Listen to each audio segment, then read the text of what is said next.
Global announcement: the Pacific War Zone, the European War Zone, and other regions have all fallen to giant beasts. All remaining war zones must defend our homeland to the death. Warning, warning. An apocalypse-class giant beast, Gabriel, has made landfall from the coast of the Neon Nation. Its target is Mount Fuji. The Neon Nation's apocalypse-class beast-hunting mecha, Buzvu, has been defeated.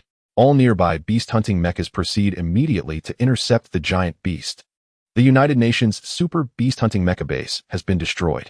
All mechas do not return, do not return. This area is swarming with sea beasts. I am Lin Tieming, pilot of the Huaxiao Apocalypse-class Beast-Hunting Mecha Glory. I am heading to the front lines to stop the Apocalypse-class giant beast. May all of you join me in this battle. The Huaxiao Desolate-class Beast-Hunting Mecha Chang'an is on its way. This is a battle for all of us. Huaxiao Unit Crimson Tide acknowledges en route. The Beautiful Country Unit Seraph acknowledges en route. Level 10 warning, level 10 warning. A Calamity-class giant beast has appeared. All mechas on Blue Star attention, prioritize the protection of underground cities and fortresses and preserve the last seeds of humanity's hope. 5 minutes ago, humanity's strongest combat forced the God-tier mecha savior fell in battle. Humanity has suffered total defeat. When this voice sounded inside Yichio's mecha, he froze. Piloting his 5th-tier mecha, he sank to his knees in utter despair. Even the God-tier mecha has fallen. Just what kind of monster is a Calamity-class giant beast?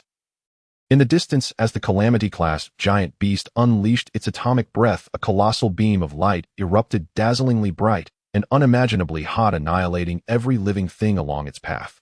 In year 8 of the Doomsday Calendar, a Calamity-class giant beast came ashore, utterly shattering humanity's hope of reclaiming Blue Star. On February 1 SD year 8 of the Doomsday Calendar, humanity was wiped out.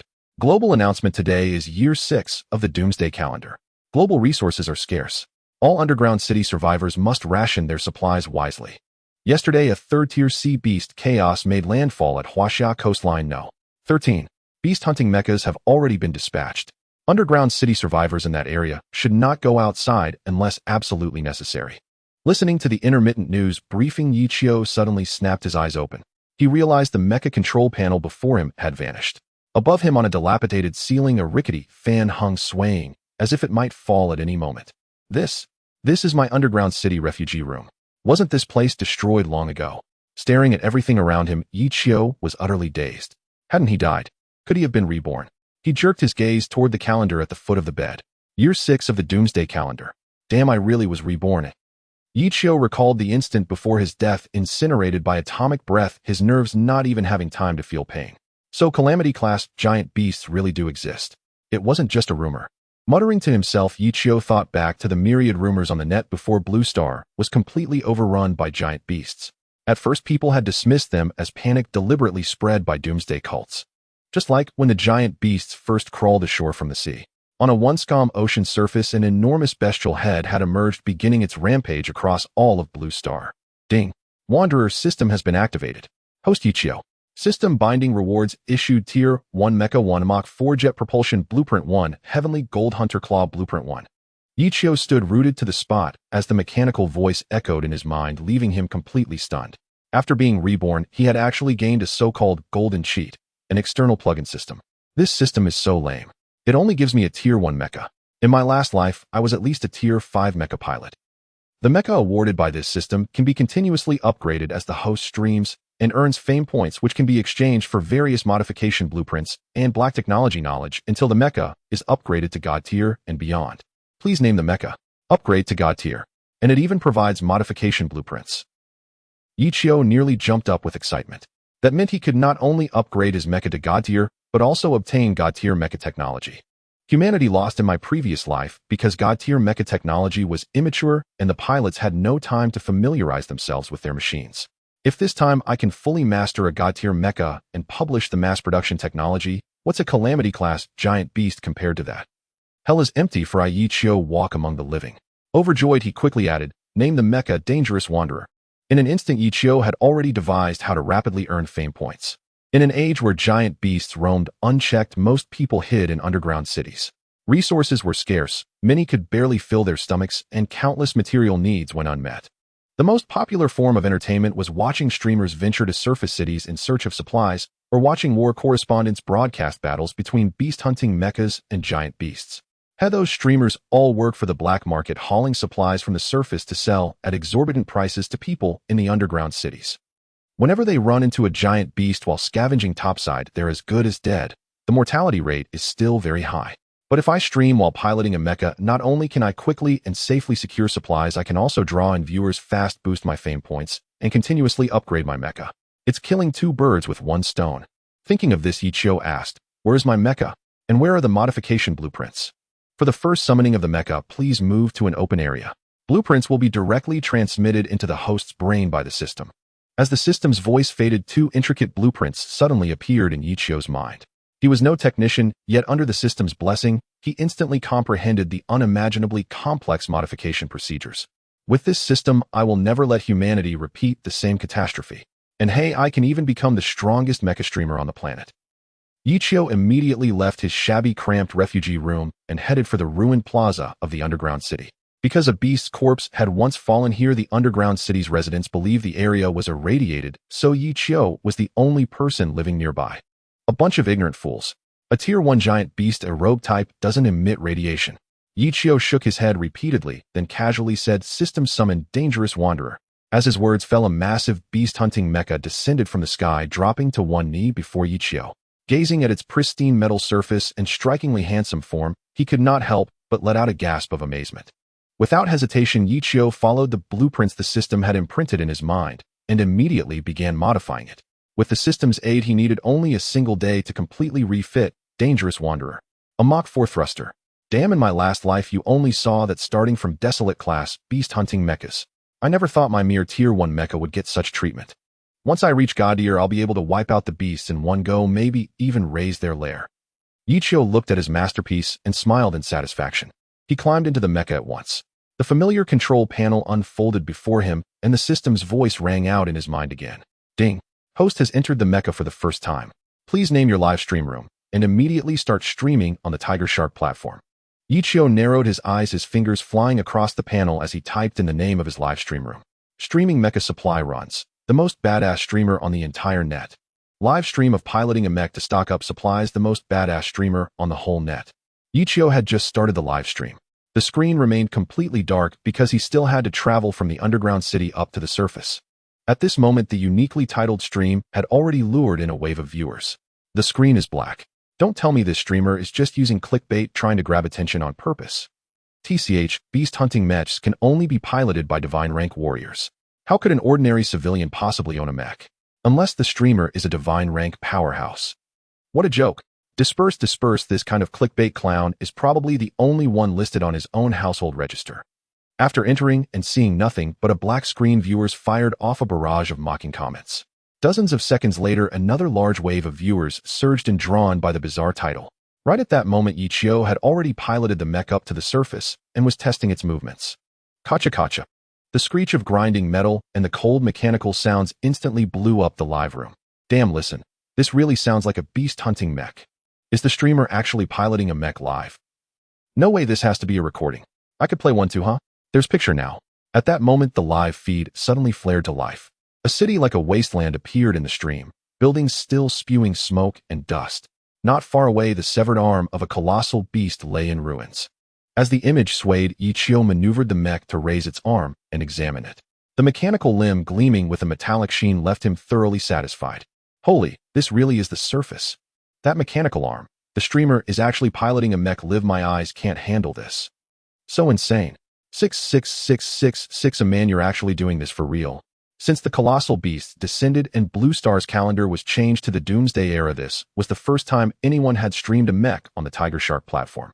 In the past few years, ordinary people could only glimpse mechs through battlefield reporters. No one had imagined that one day they would see from the pilot's own first-person perspective. Everyone, I am the pilot of Dangerous Wanderer. I'm about to operate this mech to stock up on supplies. The goods I find are half the price of those on the black market. If you want anything, just type it in the public chat. Once Yichio had grown accustomed to the new mech, he spoke for the first time in the stream. After that, he controlled the mech and headed toward the ruins. He walked up to the ruins of a destroyed supermarket, used the mech's arm to shift aside the massive boulder blocking the entrance, then squeezed inside. Inside the collapsed supermarket, the wreckage was piled high with pre-collapsed goods. Potato chips, beef jerky, compressed biscuits. Oh, and sugary soda for couch potatoes. Yichio extended the freshly modified Tianjin hunting claw, digging these supplies out from the rubble and placing them into the mechanical cargo box on his back. Damn potato chips, actual potato chips. Ever since we moved to the underground city, I haven't seen these at all. On the black market, a single bag goes for 10,000 now. If you're not filthy rich, you can't even think about eating them. Damn it, you're actually serious about this. You're really up there on the surface. That's insane. Seeing how undeniably real the footage was, viewers frantically hammered the 6 key in the chat. But some sharp-eyed viewers noticed at a glance that Yichio's claw seemed to be forged from Tianjin alloy. Is that claw actually made from Tianjin material? Heck, that's something only third-tier beast hunting mechs even come close to. The one he's streaming with looks like a first-tier at best. I'll admit the streamer has some skills, but only just. That Tianjin claw has to be just painted on. If it's really made of Tianjin, I'll eat. While something unspeakable standing on my head. Exactly, this mech probably isn't even true first tier. The streamer's likely just a modding nerd who cobbled together a scrap mech to chase clout. Faced with the viewer's ridicule, Yichio remained indifferent. He said nothing, simply continued searching the supermarket for supplies. By now the live room had already reached 5,000 viewers. The gimmick of streaming from inside a mech was novel enough that everyone found it fascinating. Viewers in the live room began sharing the stream with their friends and relatives. I can't stop playing basketball in your overalls and get on Tiger Shark now. This guy is using a mech to haul supplies. If you're late, it'll all be gone. What? He's hauling with a mech. Wangyang bro, put down your girlfriend and get on Tiger Shark. There's a mech big shot streaming here. No way something this insane is actually happening. Wangyang kicked his girlfriend off him with a backward motion and immediately opened Tiger Shark Live. In just a few minutes, another huge wave of viewers poured into Yichio's room. The newcomers were stunned by the sight of Yichio piloting a mech across the surface to scavenge materials. At this moment, the stream had 10,000 concurrent viewers, and the popularity score had climbed to 30,000. Yichio had watched streams before and knew that a popularity score like that had to be built up by viewers either tipping or spamming free likes. Everyone tap those free likes for me. The supplies I'm collecting right now are my way of giving you all a little benefit. I'm going to dump all of them in the plaza on the outskirts of Underground City now. 76. If you need anything, go grab it yourselves. Yichio spoke again. He planned to give away the first batch of supplies for free in order to build his name. Only after that would he have the reputation needed to carry out his next plan. The streamer's benefits. What a joke. I don't believe he's really in a mech. This has to be pre-rendered footage. I live in Underground City now. 76. I'll head to the outskirts plaza later and take a look. This streamer has to be a fraud. If he really left supplies there, I'll stream myself using a 5-speed electric fan as punishment. Scammers can even stream these days. Facing the ridicule in the comments, Yichio merely curled his lip in disdain. He was very close to Underground City now. 76. After entering through the surface entrance, he dumped all the supplies in the outskirts plaza. Afterwards, Yichio quickly left Underground City now. 76. Wangyang happened to live there just a short distance from the outskirts plaza.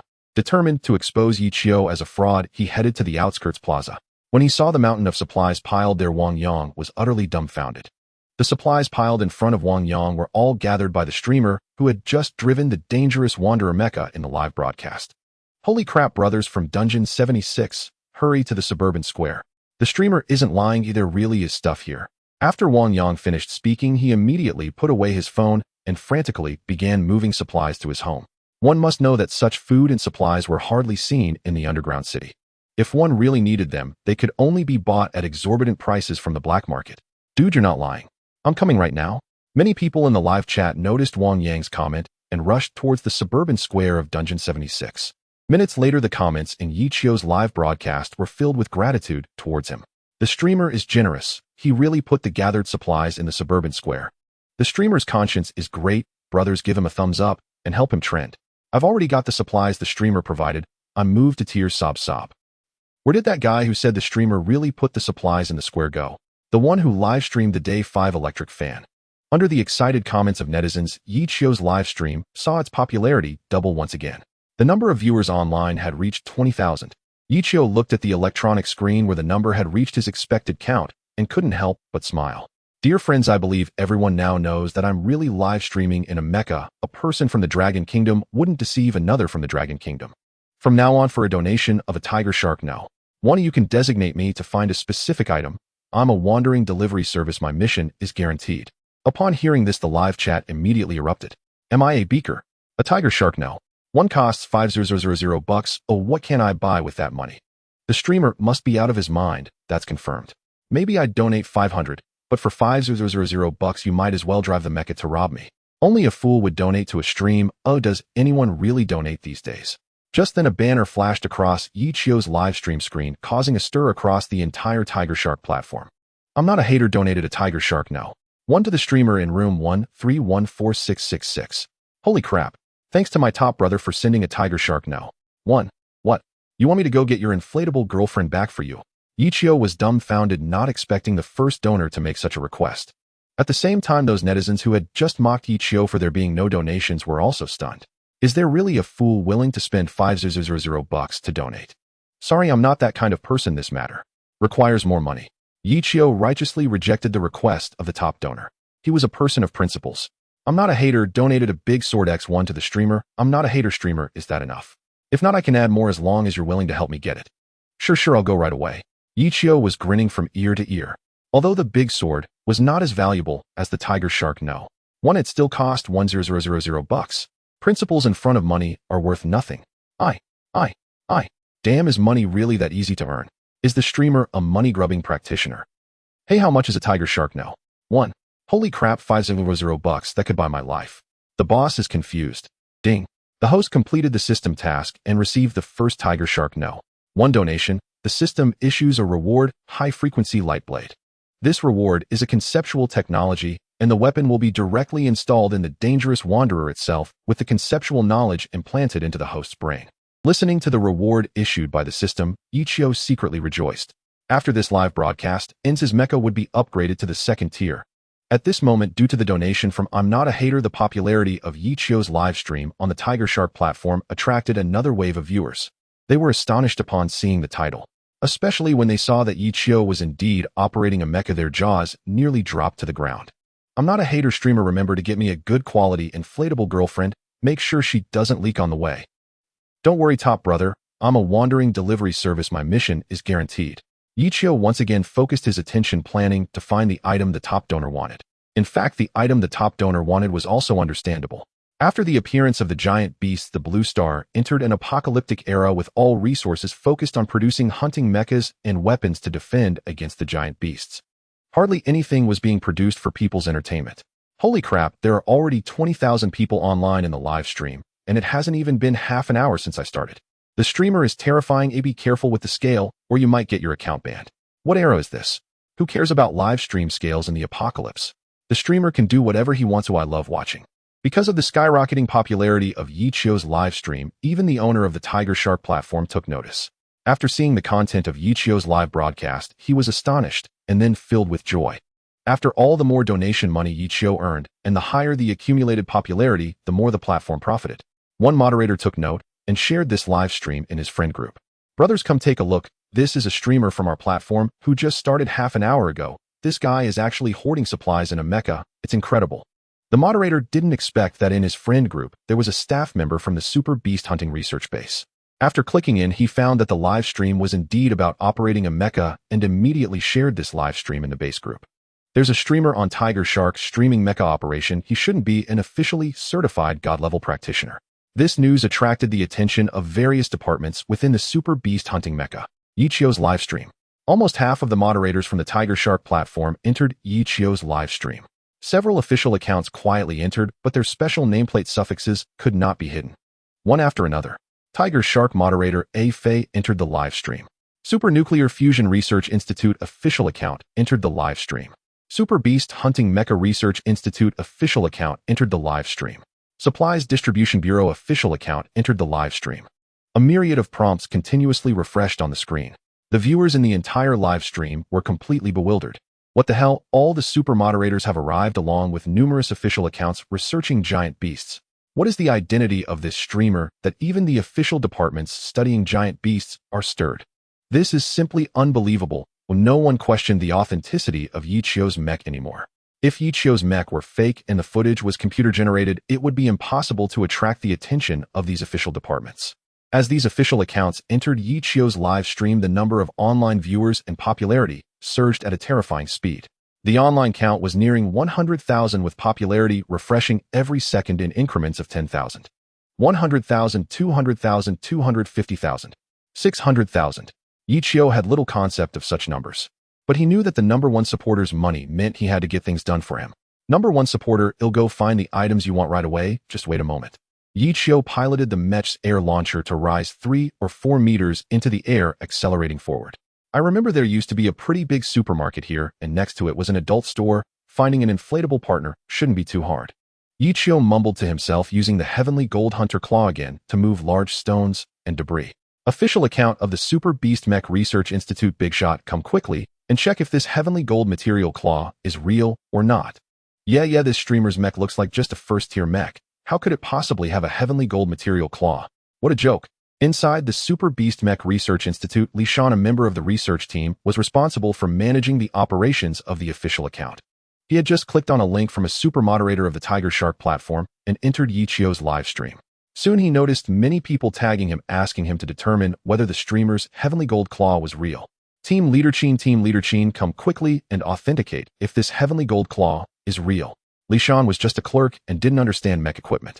The Qin he called for was the team leader of the research group on Super Beast Mechs. Qin Xiong walked over to Li Shan, adjusted her glasses, and squinted at the screen. Xiao Shan, which area and which team's mech is this? Such a first-tier mech, according to regulations, shouldn't be acting independently, right? Li Shan was taken aback, chuckling bitterly. Team Leader Qin, this isn't from any official team of our Dragon Nation. This is a streamer on the Tiger Shark platform. This mech is his. What? Qin Xiong was greatly astonished. It's impossible for anyone in the civilian sector to create a beast-hunting mech. How did this streamer manage it? Recalling the question Li Shan had asked her earlier, Qin Xiong focused her gaze on Yi Qiu's mech, which was continuously grabbing stones with its heavenly gold claw, and her eyes twitched. This kid is actually using such precious materials to make a claw for moving stones. This is simply wastefulness. Li Shan was taken aback. Team Leader Qin, do you mean this heavenly gold claw is real? That's right, it's real. We need to investigate the true identity of this streamer immediately. A first-tier mech is equipped with a heavenly gold material claw. How is its body able to support it? Official account of the Super Beast Mech Research Institute. Big shot, why are you silent? Is this heavenly gold claw real or not? Li Shan saw someone tagging him again. He quickly typed a few words on the keyboard and hit send. Super Beast Mech Research Institute official account. Based on our thorough analysis, the streamer's heavenly gold claw is authentic. As soon as this reply was posted, the viewers were left in shock. The streamer's heavenly gold claw was actually real. No one would believe it without verification, but the one certifying Yi Qiu was the Super Beast Mech Research Institute. All hunting mechs in Dragon Nation are manufactured by them. What about that brother who just boasted that if the streamer's heavenly gold claw is real, he would livestream eating something terrible? That's my brother. I'm going to make him do it. Everyone come to my livestream. The room number is 2323233. Hey, you up there, your calculations are so off they're hitting me in the face. Yi Qiu watched the comment section explode and couldn't help but chuckle. This official certification added invisible traffic to him. More viewers would surely flood into his live stream next. In this brief moment, Yi Qiu had already cleared away all the stones, revealing many crushed vending machines. With this place being in such a state, is there really an inflatable doll intact? Yi Qiu felt a bit anxious, as this was his first time completing a designated resource search. If he failed, it would definitely hinder his rise in popularity. But just then Yi Qiu spotted an iron cabinet that had not been completely crushed, and inside was a somewhat transparent inflatable object with revealing attire. Yi Qiu joyfully opened the iron cabinet and took her out. Damn, if this weren't a live stream, I would have claimed her for myself. Isn't this better than traditional craftsmanship? I have obtained the item number 1 supporter. Please send me your address privately, and I will deliver it in my mech. I'm not a troll, cough cough, no need. Just keep it low-key and deliver quietly. I can be bold online, but in reality am still timid. Okay, big brother, a wandering courier, mission accomplished. Yi Qiu controlled the mech, opened the storage compartment, and placed the number 1 supporter's wife inside. What the hell is this even suitable for broadcasting?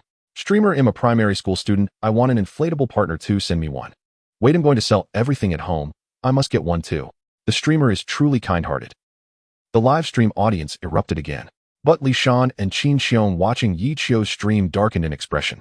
This kid is actually using a mech to do such vulgar live streams. Calling it wastefulness is too mild.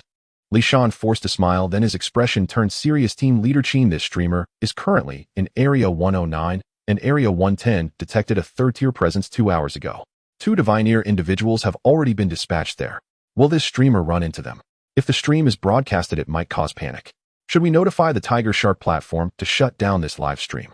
Qin Xiong's expression changed slightly. No, I want to see what special abilities this first-tier mech has. We can stop the stream later if needed. Meanwhile, on a street in Area 110, the second-tier Mech Dingjun No. 1 and the third-tier Mech Lone Warrior were cautiously moving between the high-rise buildings, having detected that the giant beast was nearby. Lone Warrior, have you found the trace of the giant beast? The radar clearly shows it is in this vicinity. To Dingjun No. 1 and no sightings yet. As the two divined-ear individuals were conversing, suddenly a building behind them flickered and transformed into a giant beast, its head emitting a blue biological light, and its body covered in hard scales. As Ichio was putting away the inflatable partner and about to continue collecting other supplies, he suddenly heard the system's voice in his mind. Ding! The host has completed the system task, with the first live stream viewer count reaching 66600 and cumulative popularity reaching 999999. The system issues a reward: Beast Ability Extraction Assistant. Beast Ability Extraction Assistant Introduction can extract one unique ability adapted for mechs from giant beasts of Tier 3 or above. Abilities that cannot be adapted to mechs will be ineffective after extraction. When Ichio heard the rewards given by the system, he couldn't help but feel a surge of joy. He never expected that the rogue system could not only provide him with rewards to upgrade his mecha, but also other unexpectedly powerful aids. It is well known that many high-level giant beasts possess extremely unique abilities. There have been researchers who attempted to mimic the capabilities of these beasts and graft them onto hunting mechas, but all ended in failure. Bang! Bang! Bang! Just as Ichio was secretly delighted, a deafening sound echoed. What the hell? Ichio turned around to see a black hunting mecha crashing into a skyscraper, the entire body of the mecha dented. Before Ichio could take a closer look, a blue laser shot from the distance and struck the mecha, followed by an explosion. Boom! The explosion's firelight was somewhat blinding to Ichio. Detected that the host has encountered a giant beast for the first time, level Tier 3. If the Tier 3 giant beast is killed, a generous reward will be given. Does the host choose to accept the mission? Ichio heard the voice of the system again. Holy crap! If I'm not mistaken, that should be the Tier 2 Mecha Dingjun No. 1, right? Just like that, it's gone. The one that destroyed Dingjun No. 1 must be at least a Tier 3 giant beast, otherwise a Tier 2 giant beast wouldn't be able to so easily destroy the mecha. Wow, this is thrilling. Did the streamer encounter a giant beast? Viewers in the live chat began to flood the comments with messages urging the streamer to run. However, there were also those who wanted the streamer to hide and observe the giant beast. Before Ichio could turn and leave, another mecha was sent flying and crashed heavily to the ground. Due to the mecha's massive weight, it shook the surrounding buildings upon impact. Ichio's gaze sharpened, and he instinctively said, Tier 3 mecha. At this moment, Ichio's expression turned serious. A Tier 3 mecha stands 50 meters tall, something capable of knocking it away must at least be a Tier 3 giant beast. Moreover, the mecha Ichio was controlling was only Tier 1, and encountering a Tier 3 giant beast would be like an egg hitting a rock. A roar similar to that of a fierce beast emanated from the ruins. In the next moment, a giant beast appeared out of nowhere in the air, claw extended, targeting the Tier 3 mecha on the ground. Just as the giant beast was about to swipe its claw at Lone Warrior suddenly raised its mechanical arm and launched a steel blade. The steel blade pierced through the beast's claw. Roar! The giant beast let out a cry of anguish before vanishing from everyone's sight. Lone Warrior stood up from the ground, and the pilot inside cursed, damn it, maintaining a combat stance. Hey, which squad is this Tier 1 from? My communication system is down. I'll quickly contact the base and request support. That Tier 3 giant beast is unusual. I can't kill it alone. The pilot of Lone Warrior connected with Ichio's mecha communication channel, panting as he spoke. However, his voice was completely heard by the viewers in the live chat. Holy crap, brothers, the streamer has encountered a Tier 3 giant beast. The Tier 3 mecha in front of the streamer is Lone Warrior. Streamer, run. You're in a Tier 1 mecha facing a Tier 3 giant beast. You're doomed. Streamer, don't die. It's not easy to see such an exciting mecha live stream. If you go down, I'll cry. I'm not a hater. Holy crap, streamer, retreat. My inflatable wife is still with you. Two conflicting voices appeared in the live chat. One urged Ichio to escape and save his life, while the other hoped Ichio would hide and stream the battle between the giant beast and the mecha.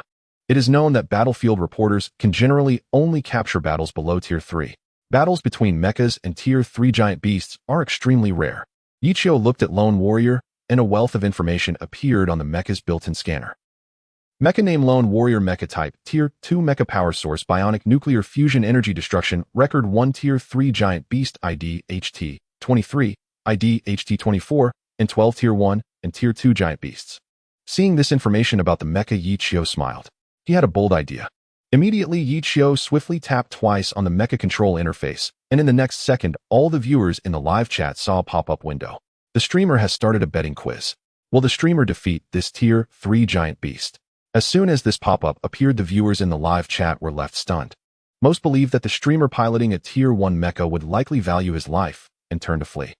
In a bolder scenario, he might hide and find a good angle to broadcast the live battle, which would also help increase his live stream's popularity. But no one expected that Yichio would go against the grain and directly start a betting quiz asking the viewers to wager on whether he could defeat this Tier 3 giant beast. Looking at the odds, does this mean the streamer intends to participate in the battle? 6666, a streamer, you know how to gain traffic. This is hilarious. The streamer is just a Tier 1 mecha. The Tier 3 giant beast in front of him sees him as merely a small snack. Didn't you see that Tier 2 mecha get blown up just now, eh? Forget it, brothers. This streamer is just casually setting a bet to make easy money, trying to cash in before ending the live stream.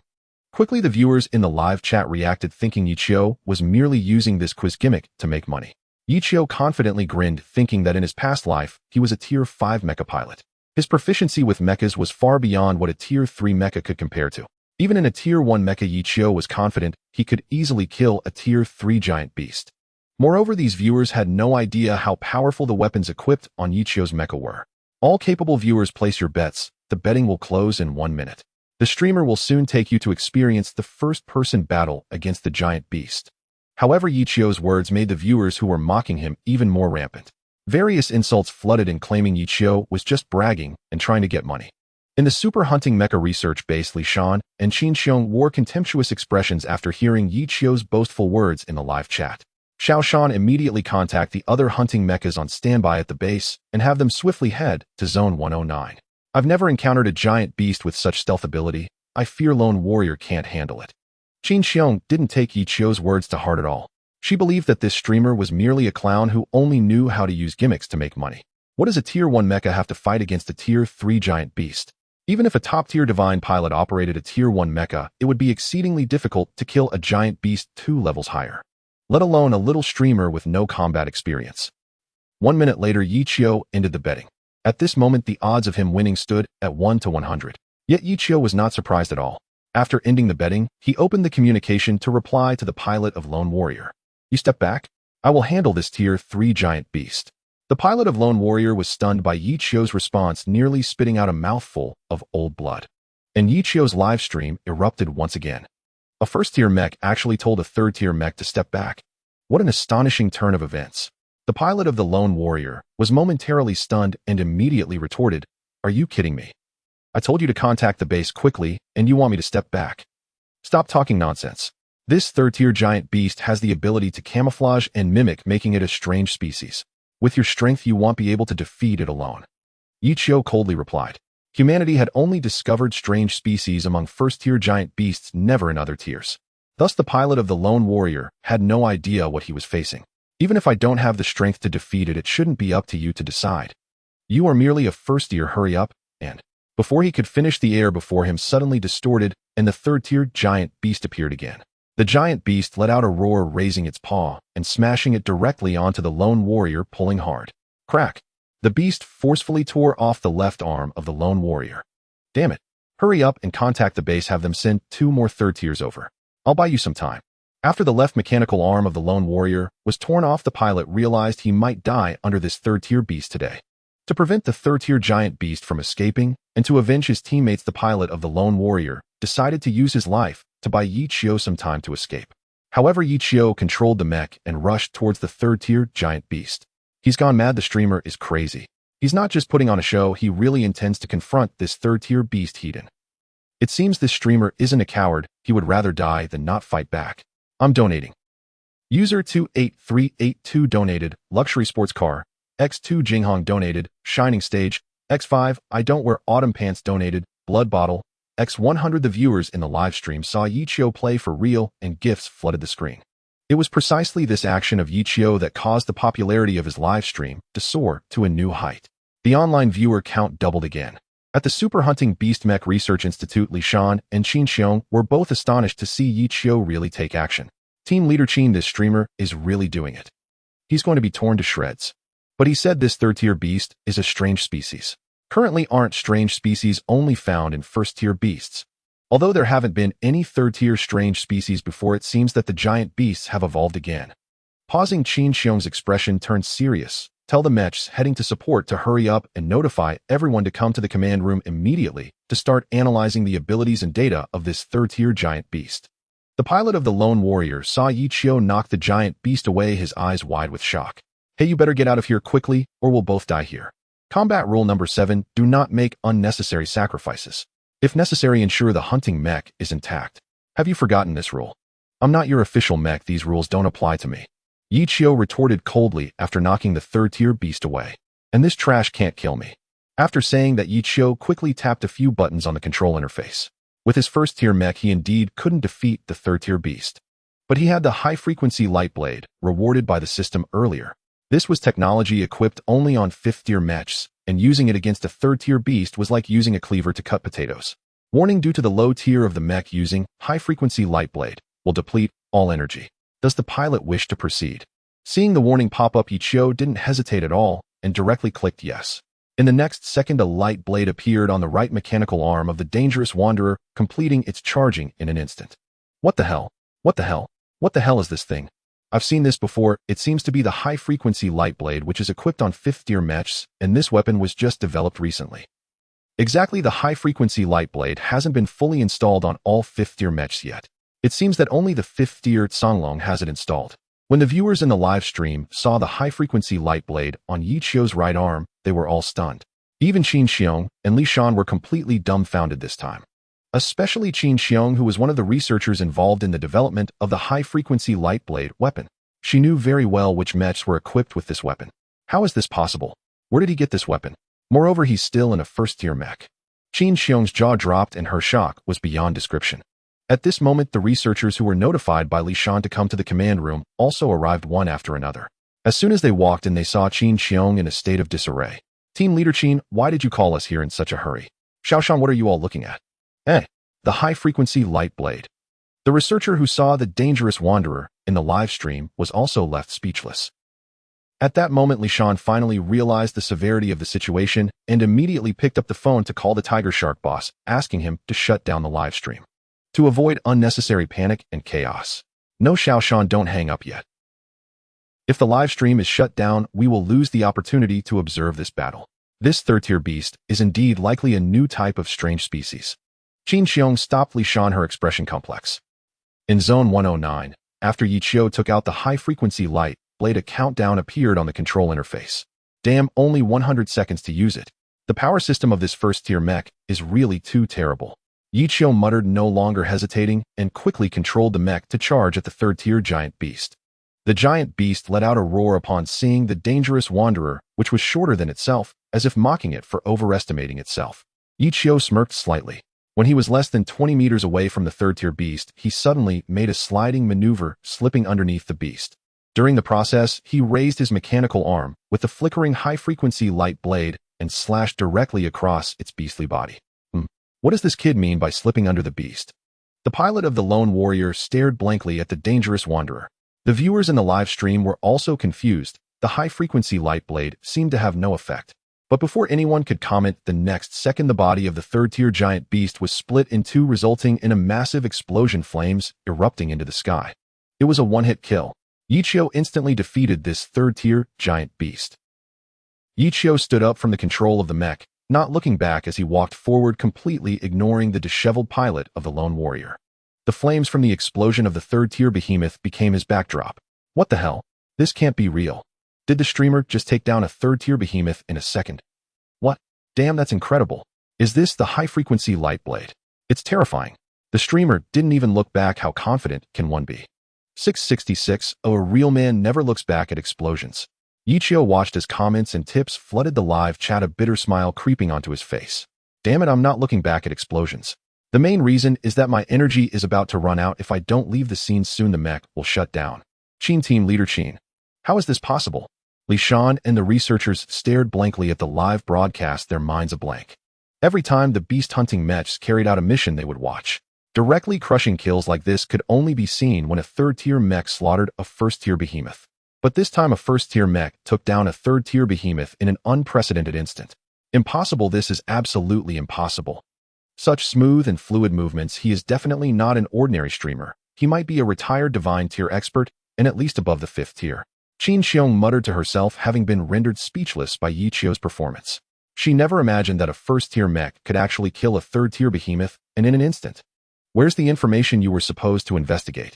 I want to see which retired divine tier expert this streamer is. Qin Xiong's eyes were bloodshot. Li Shan immediately called the department responsible for the investigation, his brow furrowing. After hanging up, he stared blankly at Qin Xiong and said, Team Leader Qin, we can't find any information on this streamer.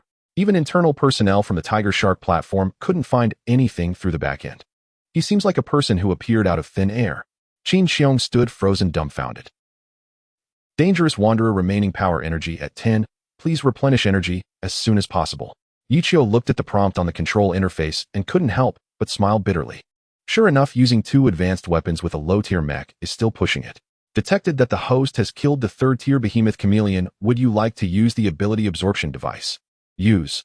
Please select the ability to absorb from chameleon. Invisibility mimicry. Yi Chio looked at the 2 abilities and found that they both seemed compatible with the mech. After weighing his options, Yi Chio responded to the system, absorb the invisibility ability. Immediately, an invisibility function component was added to the mech's control interface. Dear viewers, I'm about to end the stream and settle the betting from earlier. Yi Chio opened the live room page and settled the betting at a ratio of 1 to 100. Damn it, streamer, I thought you were in a first-tier mech and had no chance of winning, so I bet $1,000 on you losing. I'm bankrupt. Don't say that. I bet 10,000. That's my food budget for 2 years. I've already become a slave to my own bets. Whoa. Ha ha ha, I casually bet 100 on the streamer winning, and I made 100 times profit. I love you, streamer. Let me send you a hot air balloon. Jealousy has transformed me beyond recognition. Yi Chio looked at these comments and couldn't help but smile. The battle with the 3rd-tier behemoth was unprecedented in the live stream. Therefore, the number of viewers online had reached 900 with a total popularity of 3 million. The total amount of tips received was 23000 yuan. This data should be enough to upgrade the mech to the 2nd tier. Yi Chio murmured at this moment. The mech's energy was down to the last 5. Dear viewers, I need to go give the top supporter, am not a hater, a blow-up girlfriend, so I'm ending the stream now. The live room will not close. The next stream can be started at any time. Please stay tuned, everyone. After saying this, Yi Chio closed the live feed and muted the sound. As long as the live room remains open, there will always be bored viewers waiting inside for him to start streaming. These are all popularity points. Just as Yi Chio had just closed the live feed, a red prompt indicating a user entering the live room appeared on the screen. Songlong pilot Tang Tian has entered the live room. As soon as this prompt appeared, it immediately caught the attention of those viewers who had not yet left the live room. What the hell is this? The real Tang Tian from the 5th tier, Songlong. So he also watches live streams. Boss Tang, you came a step too late. The streamer just ended the broadcast. Boss Tang, you were too slow. Why not give the streamer a follow and come back next time he streams? As soon as Tang Tian entered the live room, he saw those viewers spamming the chat.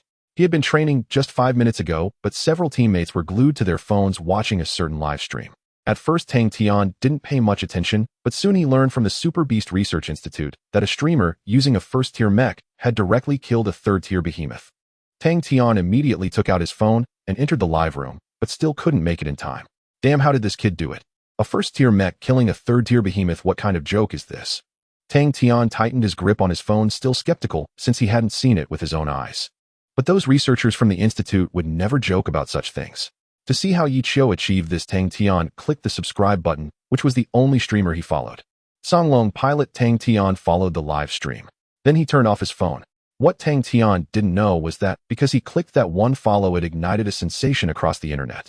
No way 5th-tier divine expert Tang Tian followed the streamer. That's his only follow. This streamer really has something going on. It's unbelievable that so many officials are following him. Wait, everyone, check the streamer's tag. When did it get an official certified mech streamer tag? As soon as this comment was made, all the viewers noticed it. Tiger Shark platform headquarters. Chaozi, you did well this time. You got the streamer an official certification tag so quickly. The chairman of Tiger Shark patted his secretary, feeling quite pleased. Guan Chao flattered. It's all thanks to your guidance, chairman. Giving him the official certification tag has ensured that we maximize exposure in one go. Streaming mech battles, this gimmick is explosive in the entire live room and will bring unprecedented income to our platform. After Yi Chio returned to the underground city, he jumped out of the cockpit. Host's first live stream, total viewership 1500, total popularity value 3.01 million. Congratulations to the host for receiving rewards: 2nd tier mech modification blueprint X1 nanorobots X1 in nuclear fusion power source X1. After stepping out of the cockpit, Ichio stood frozen in place, hearing the rewards granted by the system. This reward was truly abundant. Just by killing a third-tier beast, such a reward was given. It should be noted that in his previous life, Ichio had to slay nearly 100 beasts to obtain the right to pilot a 5th-tier mech. This time with the Wanderer system, simply slaying a strange species beast granted him something that previously would have taken him years to acquire. Nanorobot, the host, can import design programs into it, and the nanorobot will modify the mech according to the blueprints with a modification speed 10 times that of manual work. With this gadget, modifying the mech will be much more convenient, saving me more than 10 days. If I could get more of these robots and obtain blueprints for constructing mechs, wouldn't I be able to directly create my own beast-hunting mech army? Ichio was already filled with anticipation. If one day he could build a batch of prehistoric-level mech armies, it would be enough to contend against an entire nation. Without hesitation, Ichio immediately imported the 2nd-tier mech blueprint and the nuclear fusion power source blueprint into the nanorobot. He then jumped back into the mech cockpit and activated the invisibility ability he had just acquired. This way, placing the mech in any location wouldn't attract the attention of the citizens of other underground cities. Because Ichio's current rank was too low, if the authorities came to investigate, all these things would have to be surrendered. In this life, I want to be the guardian deity of the Dragon Kingdom. A glint of determination flashed in Ichio's eyes as he retrieved the supplies he had just found outside and headed towards the underground city. The address given by the top supporter, I am not a blackie, surprised Ichio. It turned out this big brother also lived in underground city No. 13, in the same area as Ichio. By the way, let me send this big brother a little supply. After all, he has generously donated so much. Money isn't that significant to me anymore. Ichio smiled slightly. In his previous life, he joined the beast-hunting mech team just to survive. In this life, money had become the least useful thing to Ichio. Just after Ichio left the place where the mech was parked, a woman dressed in flamboyant clothing slowly emerged from the corner. So he is the mech pilot streamer. I didn't expect him to be so young. The woman's face displayed excitement. Ever since Ichio closed the livestream, his legend had been circulating everywhere online. What netizens were most curious about was his identity, wanting to uncover the true identity of this first mech piloting streamer. This woman was Yin Qingqing, a dance streamer on the Tiger Shark platform. With her sultry dances, she had attracted quite a few male fans, though she had remained relatively unknown. She lived not far from Ichio's house, and upon hearing the streamer's voice, when she opened her livestream, it felt very familiar. So she had concealed herself in the vacant lot behind Ichio's house, not expecting to be right on the mark.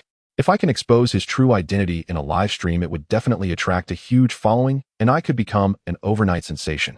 A glimmer of excitement flashed in Yin Qingqing's eyes as she walked towards Ichio's house. Knock, knock, knock.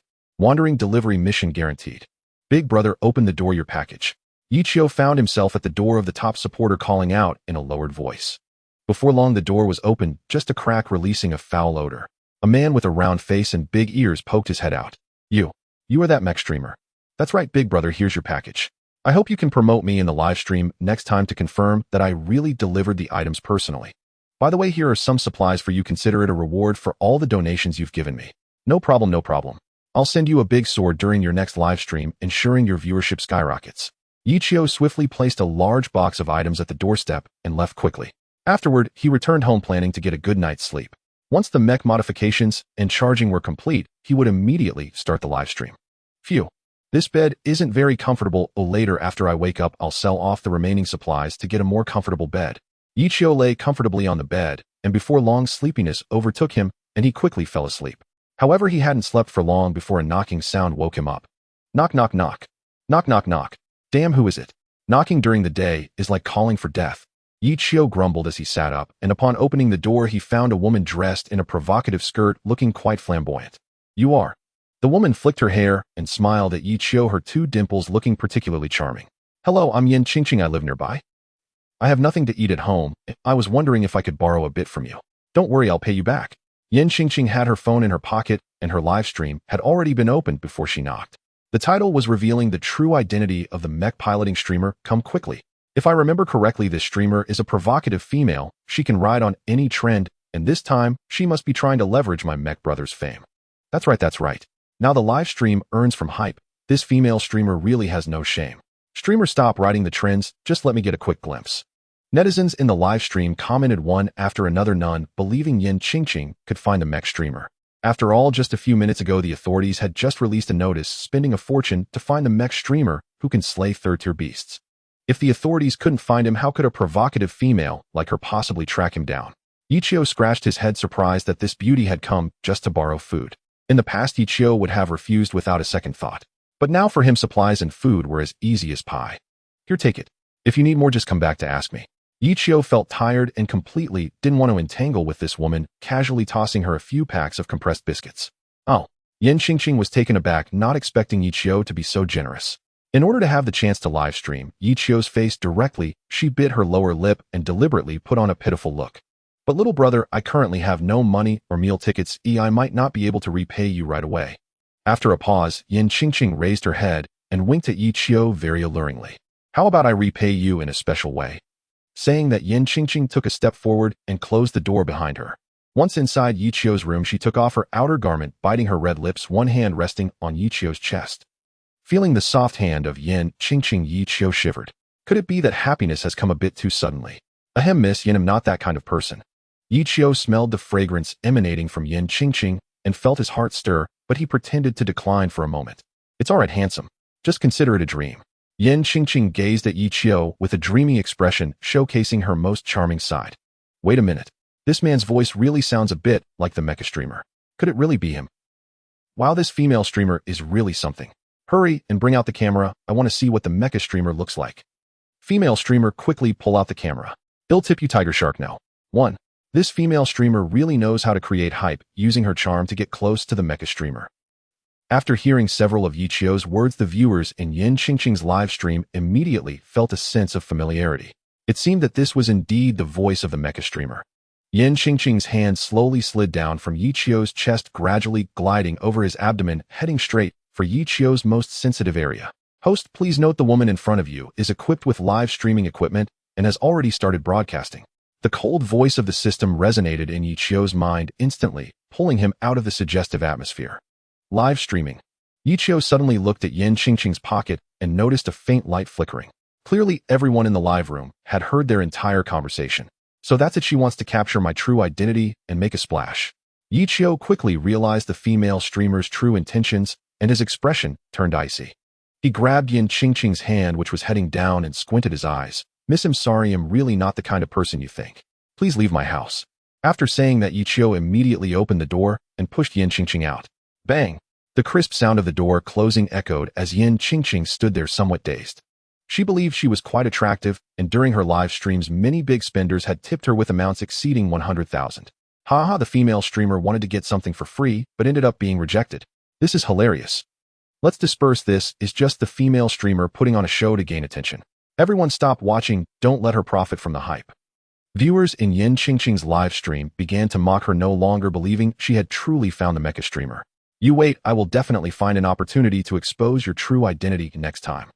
Yen Qingqing clenched her fists, remembering this grudge. After the commotion caused by Yen Qingqing, Ichio lost his desire to continue sleeping. Phew, thankfully I had the system's reminder, or my identity would have been exposed. Ichio sighed in relief. He didn't want to reveal his identity so soon, as his plan had just begun. If he exposed his identity too early, he wouldn't have the chance to gain enough attention from the higher-ups of the Dragon Kingdom.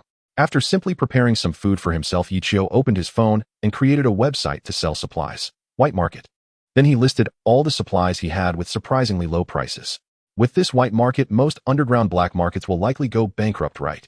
Hee, but those people profit from disaster, utterly inhumane. With the white market, I can also enhance my reputation. Ichio chuckled, quickly finishing his food before heading to the place where he stored the mechas. At this moment, the nanorobots had completed most of the modifications. The originally 40-meter-tall mecha had increased in height by another 5 meters. The fusion power source was also installed in the chest of the mecha. Not bad, but now the only weapon I have is a high-frequency light blade. I don't even have the most basic armor-piercing gun that a first-tier mecha possesses. Ichio looked at the dangerous wanderer and sighed softly. The high-frequency light blade was indeed powerful, but it consumed energy too quickly. Even with the fusion power source, now prolonged use of the high-frequency light blade would still strain the mecha's body. After all, this was only a second-tier mecha. System, do you have any simple weapon parts? I want to modify them myself. Replying to the host, simple weapon parts need to be exchanged using the tips from your live streaming account. You currently have 23012 yuan from the last live broadcast. Upon hearing this, Ichio felt that the system was a bit of a scam. Damn it, I have to pay for bullets and regular weapons. Fine, I'll exchange everything for armor-piercing bullets and a heavy machine gun. I'll weld them myself. You also need to exchange for an atomic welding pin, otherwise it won't be compatible with the mecha's body.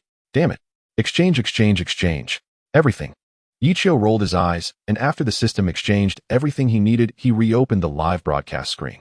Good evening, everyone. I have created a white market where I have listed all the supplies I found on the ground at pre-apocalypse prices. After realizing earlier that some modified weapons required money to obtain, Yichio suddenly recognized that this money was still useful to him. Finally, the streamer has arrived. I've been waiting so long that my flowers have wilted. Hey, I just tried this website and the prices of the supplies on it are surprisingly low, hundreds of times cheaper than the black market.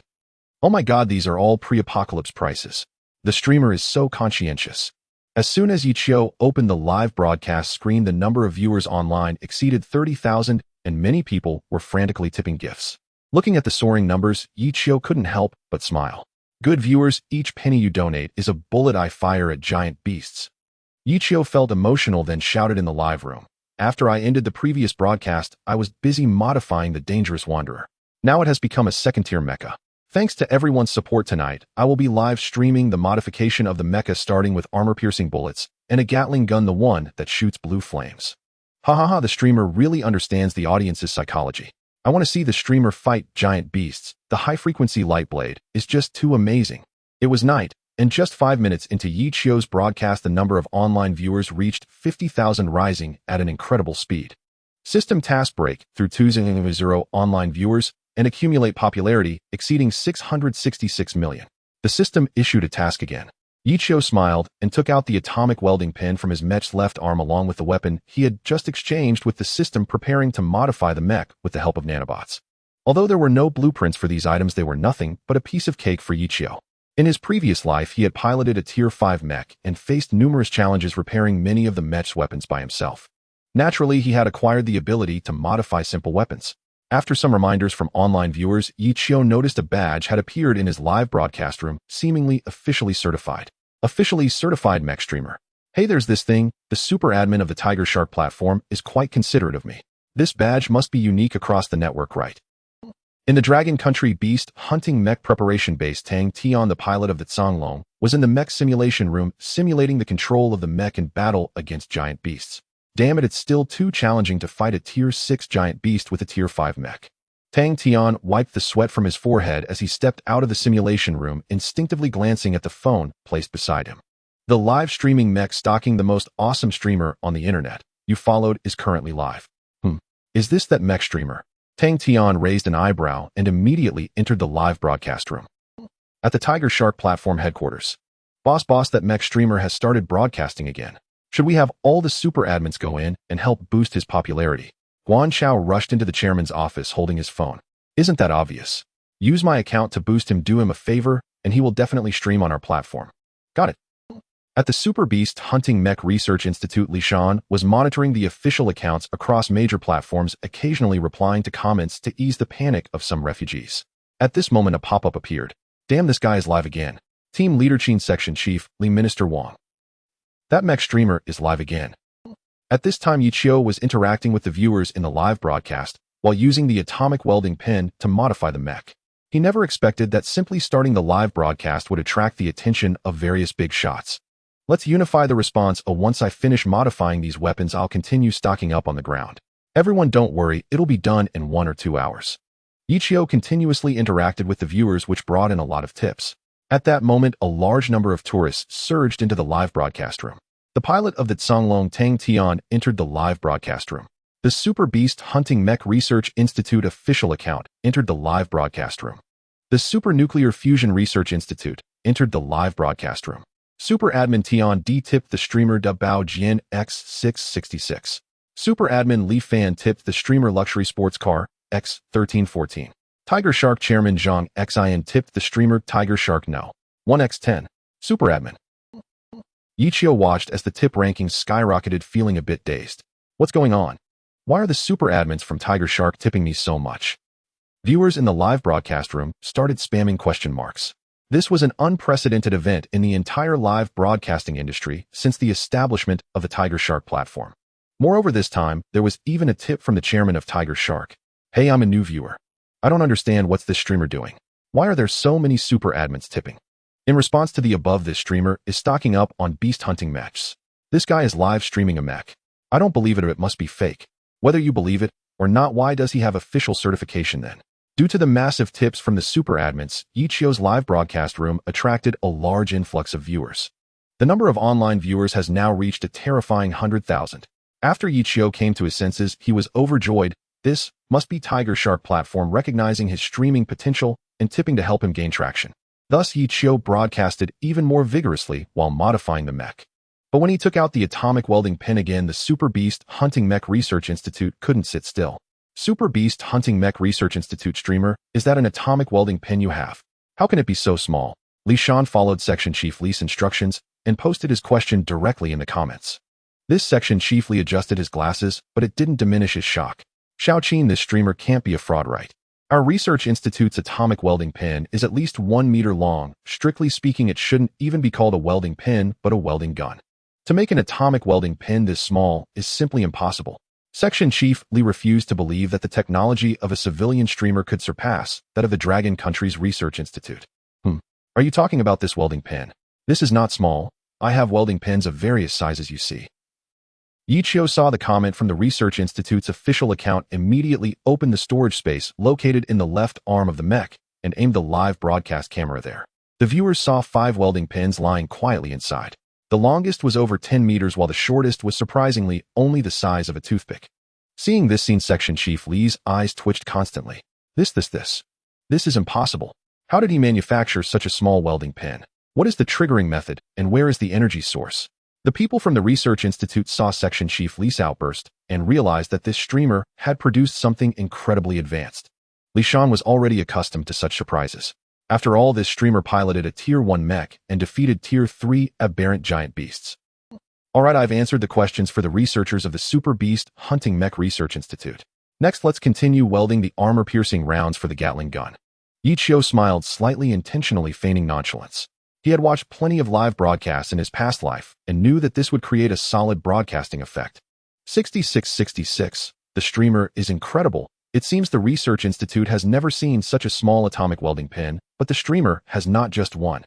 I'm getting more and more curious about the streamer's identity. Oh, so many officials came to watch the live broadcast. How amazing is that? My mom asked me why I'm watching the live broadcast kneeling.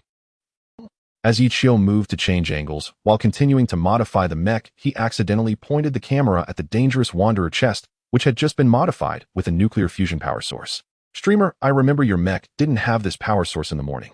Did you modify it so quickly? A viewer who had tipped a lot asked. Yes, this is called a nuclear fusion power source. It is equipped in mechs of Tier 3 and above, nothing surprising. Once these words were spoken, the director of the Super Nuclear Fusion Research Institute, who was watching the screen, was completely stunned. He quickly typed in the comments, streamer, what did you say? Are you saying that you modified the nuclear fusion power source onto the mech in just half a day? Nanorobots had already been created before the apocalypse arrived.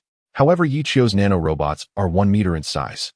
It can control over 100 million small nanorobots with extremely high precision, welding something that all research departments in Long Country are unable to achieve. Where on earth did this kid get such black technology? Our most advanced technology cannot produce such fully intelligent large nanorobots. The director of the Super Nuclear Fusion Research Institute gazed at the fusion power source modified by the nanorobots, his eyes filled with envy. Integrating the fusion power source into the mech is a very challenging task with extremely low precision.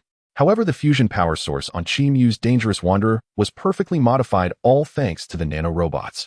Host, are you interested in working at the Super Nuclear Fusion Research Institute? The rewards are definitely more generous than your streaming. No, are you interested in working at our New Materials Research Institute? We are willing to offer double the salary of the Super Nuclear Fusion Research Institute. Nonsense, this host can pilot a first-level mech and defeat third-level behemoths. He should come to our beast hunting mech preparatory base. In no time, various official accounts flooded Ichio's live stream with comments trying to lure him to do research in their departments. Ichio just smiled at these comments and ignored them. He quickly installed the remaining few armor-piercing guns onto the mech and then put away all the tools. Dear viewers, the dangerous Wanderer has been modified. I will temporarily close the screen for a few minutes, and I will restart it once I reach the ground. After finishing his words, Ichio closed the live stream and immediately sat down in the cockpit. Given the observational capabilities of those official departments, Ichio had to be extremely cautious, otherwise he would quickly be traced to his location. Once the mech emerged from the 13th underground city, Yichio did not immediately turn on the livestream, activating 4 Mach thrusters.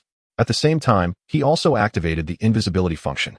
2 minutes later, Yichio appeared at the entrance of the 291st underground city. He then immediately turned on the livestream. Dear audience, I am back. Let's continue stocking up. If you want to designate me to fetch a certain resource, please send Tiger Shark No. 1. Due to time constraints, I will only select the top 3 on the list. Yichio did not waste any words. He aimed to gain popularity and receive gifts. After all, to obtain system rewards, one can only rely on these 2 things.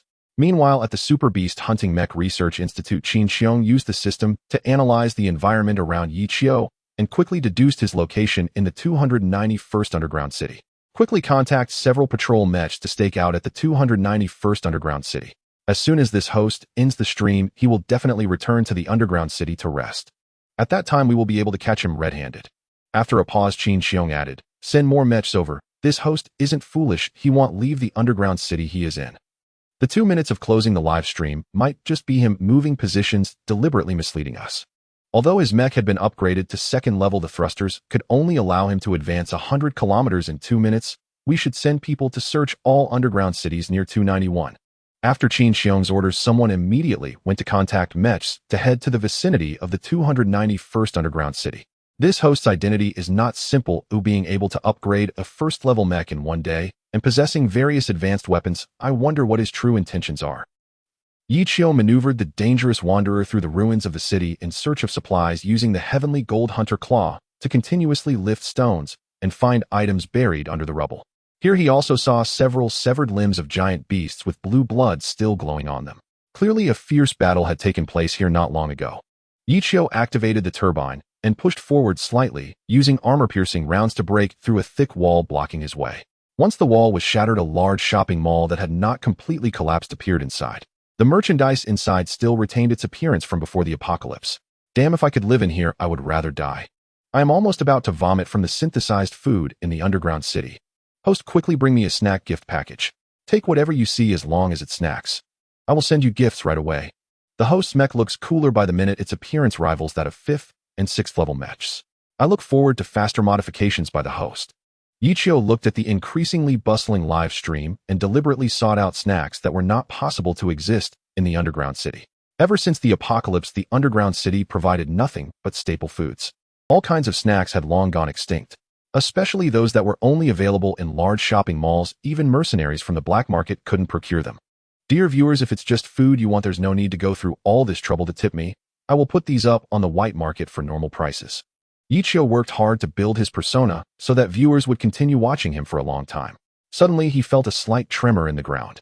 He quickly activated the mech sensors and discovered 5 small red dots rapidly approaching from various directions. Sorry, dear viewers, it seems a few little bugs are coming over. Yichio grinned and told the live stream. Looking at the rapidly moving red dots on the sensor, he judged that these 5 should all be 1st level anomalous beings. Sure enough, a giant beast over 10 meters tall, shimmering in black and gold, appeared on a high-rise building to Yichio's side. Roar! It excitedly thumped its chest, as if calling its companions. Soon after, 4 similar giant beasts appeared around Yichio. They surrounded the dangerous wanderer. This is a 1st-level anomalous being, King Kong. 5 of them appeared at once. This is bad. Don't mention that the host has a 2nd-level mech. Even if he had a 3rd-level mech, encountering 5 King Kongs would be disastrous. King Kongs are very agile anomalous beings, and previously many 3rd-level mechs while on missions encountered a few King Kongs and ended up being dismembered. Indeed, the favorite food of these King Kongs is humans. They usually target hunting mechs directly, ultimately tearing open the cockpit to pull out the god-level pilots inside. The audience in the live stream, upon seeing 5 anomalous giant beasts appear at once, all felt a chill for Yichio. However, Yichio showed no fear, instead feeling somewhat excited. Just right to test the newly installed armor-piercing rounds with the Gatling gun. This kind of weapon is exceptionally effective against the King Kong, which has a uniquely hard beast shell. I remember the corpses of King Kongs are quite valuable in the black market. Many people use their beast shells to create defensive weapons. The next second, Yichio maneuvered the dangerous wanderer and drew out the Gatling gun that was spewing blue flames. The dangerous wanderer's shoulder-mounted armor-piercing Gatling gun erupted with a deafening metallic roar. The sound was sharp and crisp as the machine gun aimed directly at a 1st-tier aberrant creature, the King Kong. Aberrant beasts, unlike ordinary giant beasts, they are smaller in size compared to giants of the same tier, possess greater agility, and exhibit abilities distinct from regular giant beasts. First tier aberrant creature King Kong, 719 tons, 21.39 meters. Its ability is a hard shell that can only be breached with laser weapons or extremely powerful armor-piercing rounds. It is agile and possesses a certain level of combat awareness. On Yichio's mech control interface, information about the giant beasts automatically appeared. However, this was utterly useless to him, as in his past life, he had dealt with plenty of these troublesome foes. A bunch of ants, Yichio said lightly as he immediately pressed the launch button. The targeted King Kong was instantly struck by the armor-piercing round falling directly from the rooftop. The remaining four, sensing the threat, began to howl and rush towards Yichio's mech. The most troublesome aspect of the King Kong is that they are significantly smaller than the hunting mechs. Once they reached the mech's body, they would use their powerful beast claws to destroy the weapons and circuits on the surface. Encountering 5 King Kongs at once, the streamer must be a bit unlucky. So even with a third-tier mech, encountering so many King Kongs at once still poses a risk of destruction. The streamer isn't an official divine-tier operator, so support is impossible. After all, he is just an entertainment streamer. Why would he learn official mech tactics? It's over, the streamer is dead. If something happens, burn paper. In the live stream chat, not a single person believed Yichio could escape from the 5 King Kongs. Even though everyone knew he had a high-frequency light blade, it was useless. After all, if the King Kongs were clinging to the mech, he couldn't very well use the high-frequency light blade on himself. Facing the ridicule of numerous viewers, Yichio did not feel disheartened. This was simply the nature of the world. When you are good, thousands will flock to you, but when you are down, everyone will step on you. This world is neither black nor white, but an extreme shade of gray. Boom. Yichio killed the first King Kong that had stood atop the skyscraper, immediately retracting the armor-piercing Gatling gun. Having tested the power of this weapon, it proved effective for long-range confrontations against certain giant beasts. Next up are you 4. Yichio smiled coldly, swiftly controlling the mech to extend a dark golden claw from its back. Heavenly Golden Hunting Claw. Crack. The claw swiftly seized one King Kong and flung it away with tremendous force. Following that, the dangerous wanderer sprinted rapidly towards a 100-meter-tall building. Rumble. After crashing into the building, it collapsed with a thunderous roar, burying Yichio and the mech inside. The livestream screen instantly went black. Did the streamer lose his mind? Did he think crashing into a building would hasten his death, intending to bury himself? While this move is called pig brain overload, haha. After 10 seconds, the livestream screen remained black. Just when everyone thought Yichio had been crushed to death, the rubble of the collapsed building suddenly shifted. A mechanical arm broke through the debris, and with the whirring of turbines, the dangerous wanderer stood back up from the wreckage. The 4 King Kongs that had clung to it had already vanished. Yichio maneuvered the mech swiftly out of the debris, flicking his arm, causing the high-frequency light blade to spring out and charge instantly. The next second, a King Kong sprang out from the rubble, charging directly towards the face of the dangerous wanderer. Yichio swiftly swung the mechanical arm, cleaving the King Kong in half with the light blade.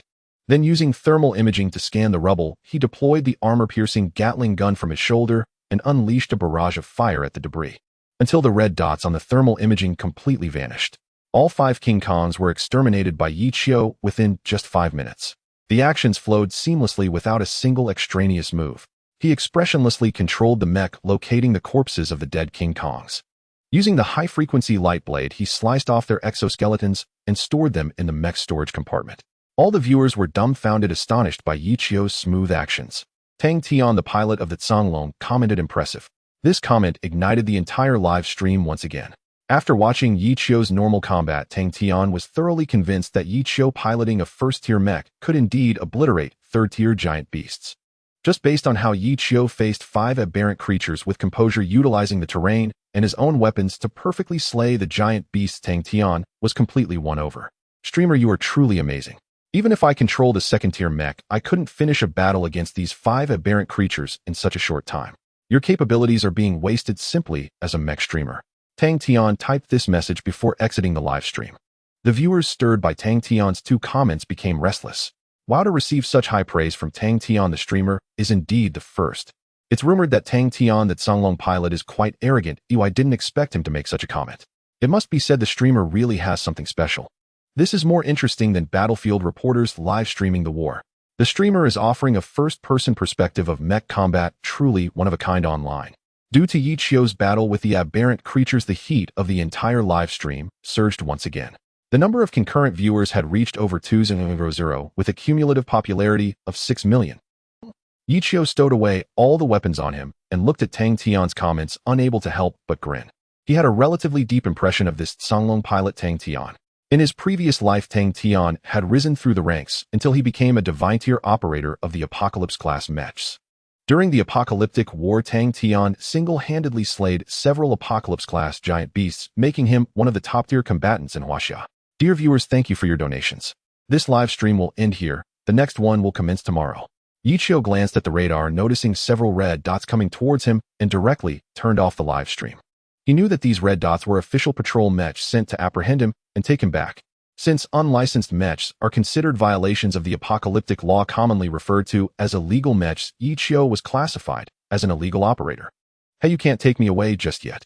Yichio chuckled, activating the invisibility mode. The next second, he used the 4 Mach propulsor to leave Zone 291.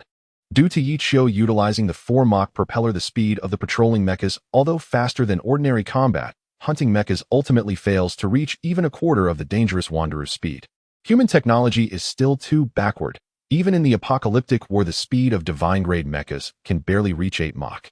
The mechas are simply too large, and coupled with various factors, it is exceedingly difficult to enhance their speed. Yichio couldn't help but feel regret. If humanity could develop more powerful propellers, they wouldn't have suffered such a swift defeat in the last life. The downside of mechas lies in their speed, which is why hunting reserve bases are established in several districts to manage each area. If a giant beast appears in their managed area, the nearest base will dispatch mechas. However, not every reserve base has mechas above the 5th rank. Many inland bases only possess 5th rank mechas at most. After all, most giant beasts land from the sea. Yichio activated the stealth function, slipping past several patrol mechas without detection. Tisk, it seems the radar can't see me either. This stealth function is quite impressive. Yichio smiled, suddenly feeling that this giant beast ability absorption device is rather good. If he could encounter higher-level giant beasts in the future, he might absorb even more formidable abilities to adapt to the mecha. By then, he would become a war god mecha, embodying both cutting-edge technology and giant beast abilities. What of the natural disaster giant beasts? Captain, that guy has disappeared. Impossible. The patrol mechas are much faster than combat mechas, and he is only a 2nd rank now. Activate all searching instruments. He might be hiding somewhere. Also notify the other teams to search all nearby underground cities. The patrol team leader piloting a 3rd rank patrol mecha searched for Yichio's whereabouts. None of them could have imagined that Yichio was using a 4 Mach propeller and had already run several thousand kilometers away. It's worth noting that the highest grade mecha currently produced by the Dragon Kingdom is only at the primordial level, and the propeller has just reached 5 Mach. The 4 Mach propeller is something the Dragon Kingdom can't even dream of. Yichio returned to Underground City No. 13, parking the mecha in an open area while maintaining the stealth function. Congratulations to the host for completing the system task, surpassing 2,000 live viewers and accumulating a popularity of over 66 million. Does the host wish to directly use popularity points to exchange for rewards? Exchange.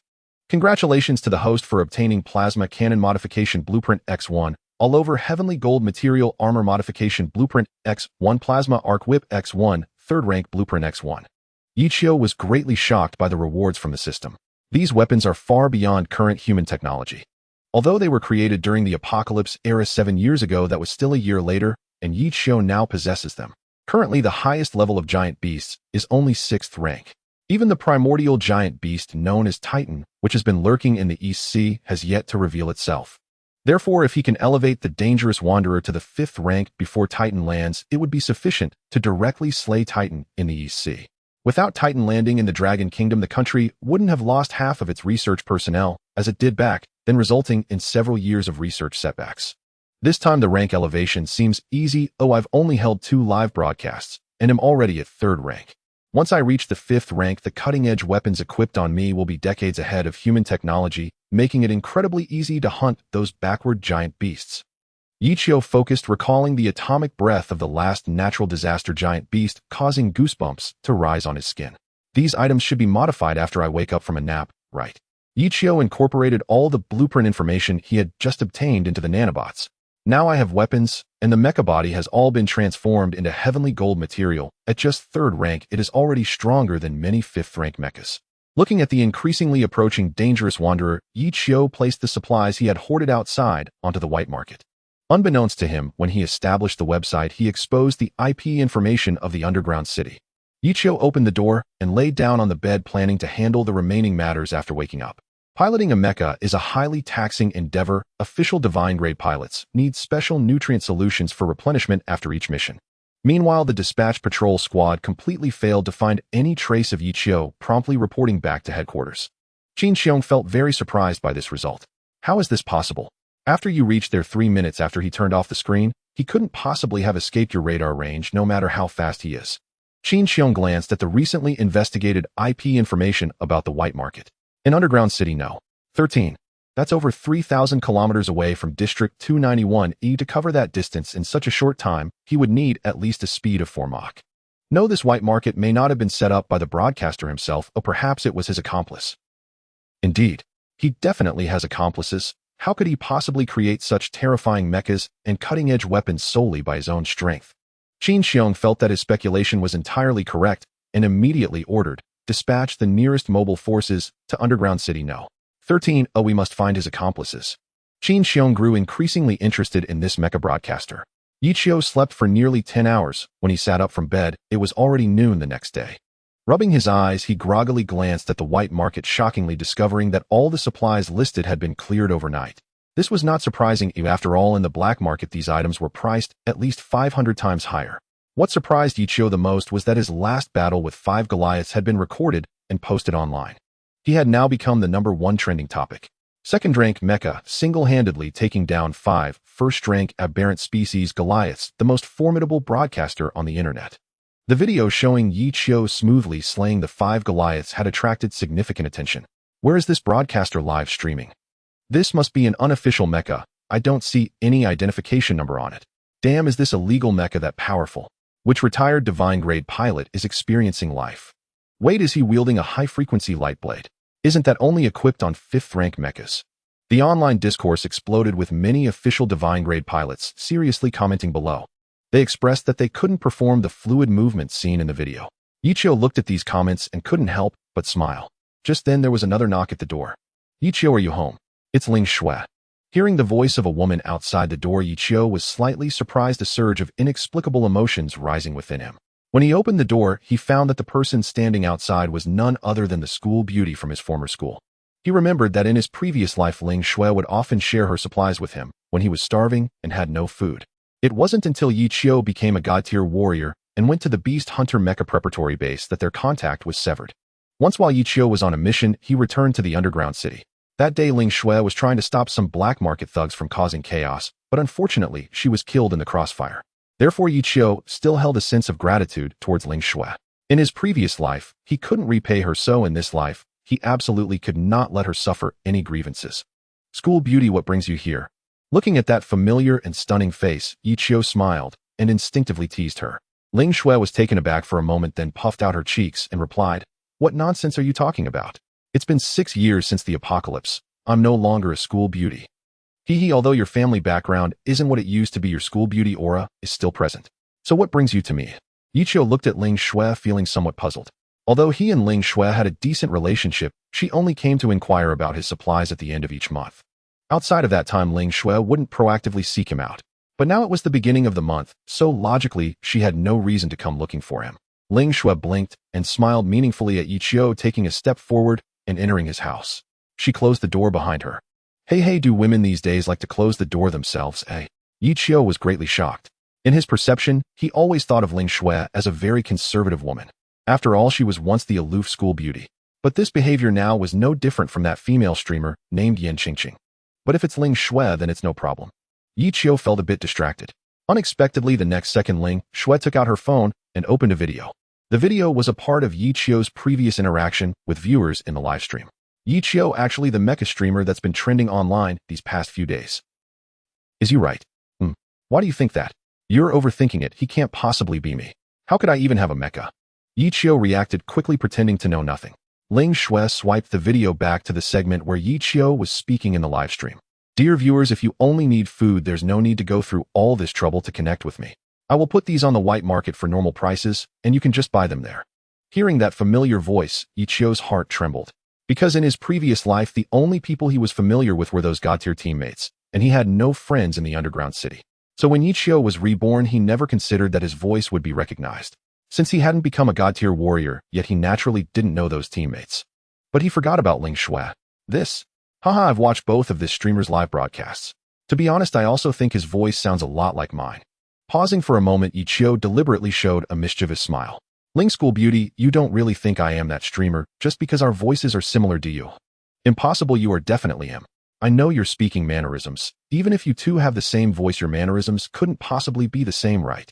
Ling Shui still didn't believe him and extended her hand towards Yichio. Since you won't admit it, then give me your phone. You must still have the live stream on it. Hey, why don't you believe me? I'm really not that streamer. Yichio chuckled, taking his phone out of his pocket and handing it to Ling Shui. Ling Shui opened the phone and searched through it, but ultimately found nothing. Seeing this scene, Yichio secretly laughed. Who would live stream using their phone? My live stream angle is directly installed on the Mecha. Ling Shui bit her lip tightly, looking at Yichio with great reluctance. You are definitely that streamer. Hey, why do you have so many snacks here? And you still say you're not? Ling Shui caught a glimpse of a pair of snacks on Yichio's table, her eyes flashing with surprise. She became even more convinced that Yichio was the Mecha streamer. Oh, those. I bought them from the white market. If you want, you can buy them there too. They're very cheap. You're talking nonsense. As soon as those things are listed, they're gone. We ordinary people can't get them at all. Most of those who camp out to buy them are black market dealers. They buy them at low prices from the white market and sell them at a markup. The white market has instead become a paradise for those black market dealers. They no longer have to risk going out to find supplies. They just need a device with a faster internet connection. Ling Shui vented all her grievances in one breath, her eyes fixed intently on Yichio, trying to read information from his eyes. Oh really? Maybe I'm just lucky and got them. If you want them, you can take them. I'm not interested in snacks. Yichio remained unfazed. I will find evidence that you are that streamer sooner or later. Ling Shui's pretty face turned slightly red with anger. This left Yichio quite puzzled. Why was Ling Shui so determined to expose his identity as a streamer? I'm a bit curious. Even if I am that streamer, so what? It's just that I can help you find some food for free. No, it's my father. Forget it. Since you refuse to admit you are him, it's useless to tell you. Ling Shui's face flushed red as she turned and left. Watching Ling Shui's somewhat fragile back, Yichio felt as if he had forgotten something. But what Ling Shui said seems to be true. The white market has indeed become a paradise for black market dealers. Yichio recalled the issues Ling Shui had just mentioned, frowning. He indeed had not considered this. It seemed he needed to find an opportunity to deal a blow to those despicable black market dealers. It was precisely because of these parasites that the tragedy of the underground city uprising occurred later. Yen Qingqing appeared with a group of bare-chested men armed with heavy weapons behind Yichio's house. Brother Chen, this is the house of that streamer. As long as you can subdue him, not only will you obtain all his supplies, but you can also claim his mecha for yourselves.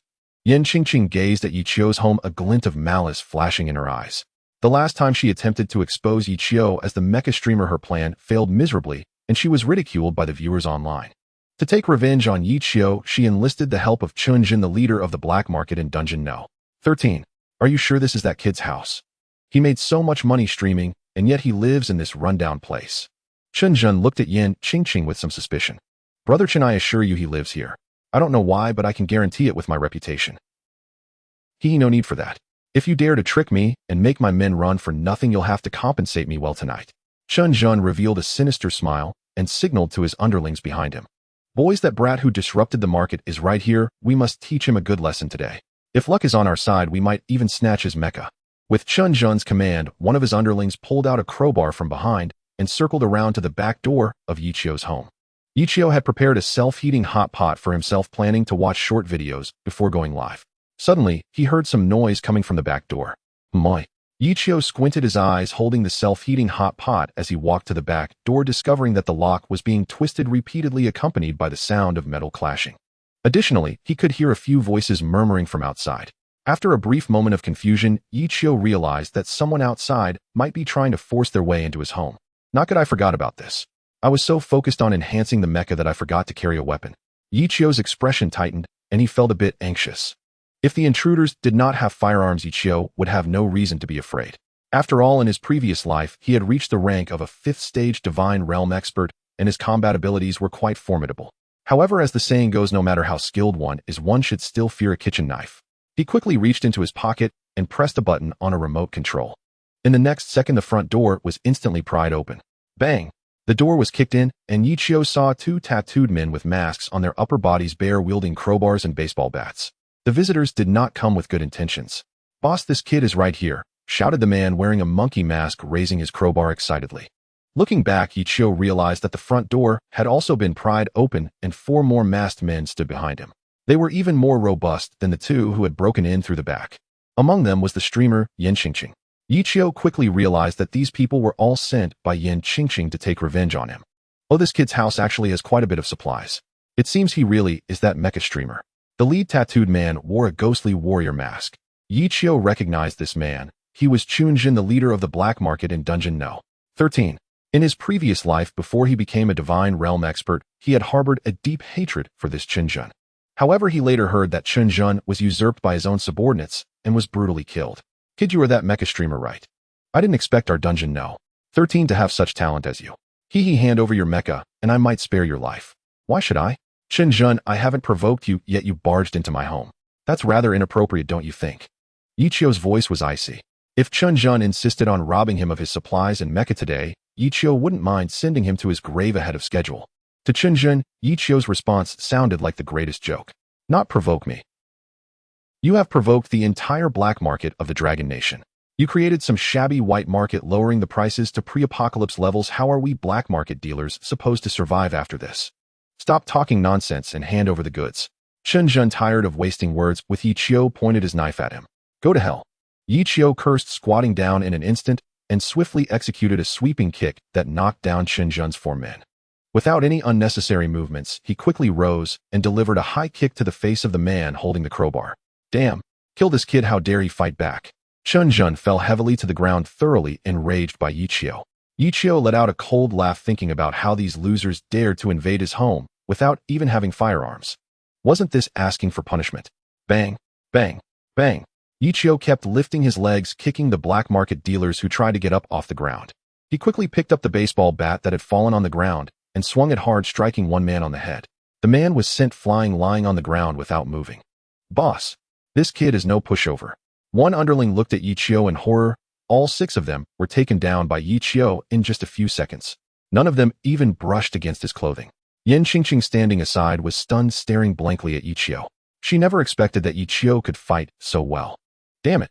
Chunjun cursed loudly and immediately pulled out a pitch-black handgun from his waist, aiming it at Yichio.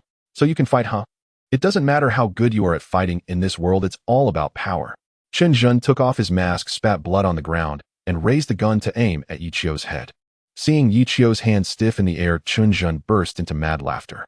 "Kid, your skills are indeed impressive. Driving that mecha is not a disgrace to it. However, you have run into your grandpa Chen today, or I will send you down to meet the king of hell." Chunjun glanced at the underling whose head Yichio had smashed with the bat, a glint of malice flashing in his eyes. He placed his finger on the trigger, ready to pull the gun. Seizing the opportunity, Yichio stomped hard on Chunjun's foot and tilted his head. Bang! Chunjun immediately fired, but Yichio managed to dodge at the right moment. Then Yichio crouched down, took 2 steps, and slid toward him. As Chunjun turned to shoot again, he saw Yichio throw a strangely shaped robot at him. Bang! Bang! Chunjun quickly fired, but the bullets hit the robot and flattened upon impact, leaving the robot unscathed. "Activate nanomodification," Yichio shouted, and the nanorobot's body flashed red lights. Its abdomen opened, seemingly releasing something from within. Before Chunjun could react, blood gushed from his 7 orifices, and the gun slipped from his hand as his gaze gradually became vacant. In just 1 second, Chunjun fell to his knees, his face crashing heavily onto the ground, never to move again. Yichio narrowed his eyes and immediately rushed to Chunjun's body, picked up his handgun, and fired at Chunjun's underlings. Bang! Bang! Bang! 5 bursts of blood erupted. Yichio emptied the handgun's bullets, and none of Chunjun's 6 men survived. The air was thick with the scent of blood. Yichio coldly gazed at the 5 corpses lying in pools of blood, feeling not a single ripple within his heart. In his past life, his first act of killing occurred during a suppression of a riot where he used a rifle to shoot down a terrorist. At that moment, he immediately vomited. The fear of killing his own kind left him sleepless for an entire month. However, as time passed, Yichio grew accustomed to it and became desensitized to killing. Thus, when he killed these 6 black market dealers, his heart remained unperturbed. Each of these dealers had blood on their hands, and their deaths were well-deserved. Fortunately, the nanorobots have a physical remote control that arrived just in time from the mech. Yichio let out a sigh of relief. The nanorobots could not only modify mechs, but also these microscopic robots invisible to the naked eye could enter the human body and destroy its organs in mere milliseconds. Chen Jun was killed by the intrusion of the nanorobots, which damaged his organs and caused his instantaneous death. Yen Qingqing screamed after regaining her senses from the shock. She was merely a fringe streamer, and calling Chen Jun was just a ploy to teach Yichio a lesson and seize his resources and mech. Unexpectedly, Yichio effortlessly countered and killed Chen Jun and the others. Were these people summoned by you? Yichio's eyes harbored killing intent as he turned to Yen Qingqing. Feeling the chilling gaze of Yichio akin to that of Ashura, Yen Qingqing trembled uncontrollably. Her legs buckled and she collapsed to the ground, looking at Yichio in terror. Why, yes, I'm sorry. I was wrong. Please don't kill me. As long as you spare my life, I will do anything you want. Kneeling, Yen Qingqing crawled to Yichio's legs, clutching them and pleading with a quivering voice. They'll do anything you want. I can fulfill all your fantasies. Don't all men love such things? I still have some looks left if you don't mind. Yen Qingqing forced a smile and began to undress. Her fragrant shoulders gradually revealed themselves before Yichio as she attempted to use this method to persuade him to spare her. Bang! Suddenly another gunshot rang out. Yen Qingqing's eyes widened as she slowly looked down at her abdomen where a torrent of blood flowed out. As terror and resentment filled her gaze, she collapsed before Yichio's legs. Yichio's expression hardened, and he quickly dodged, picking up the machete dropped by Chen Jun and severing the hand of the subordinate, who had been play-acting dead. The subordinate screamed in agony as Yichio's knife fell, slitting his throat. Fortunately, this woman helped me block the bullet. It seems my vigilance has decreased after not executing missions for a long time.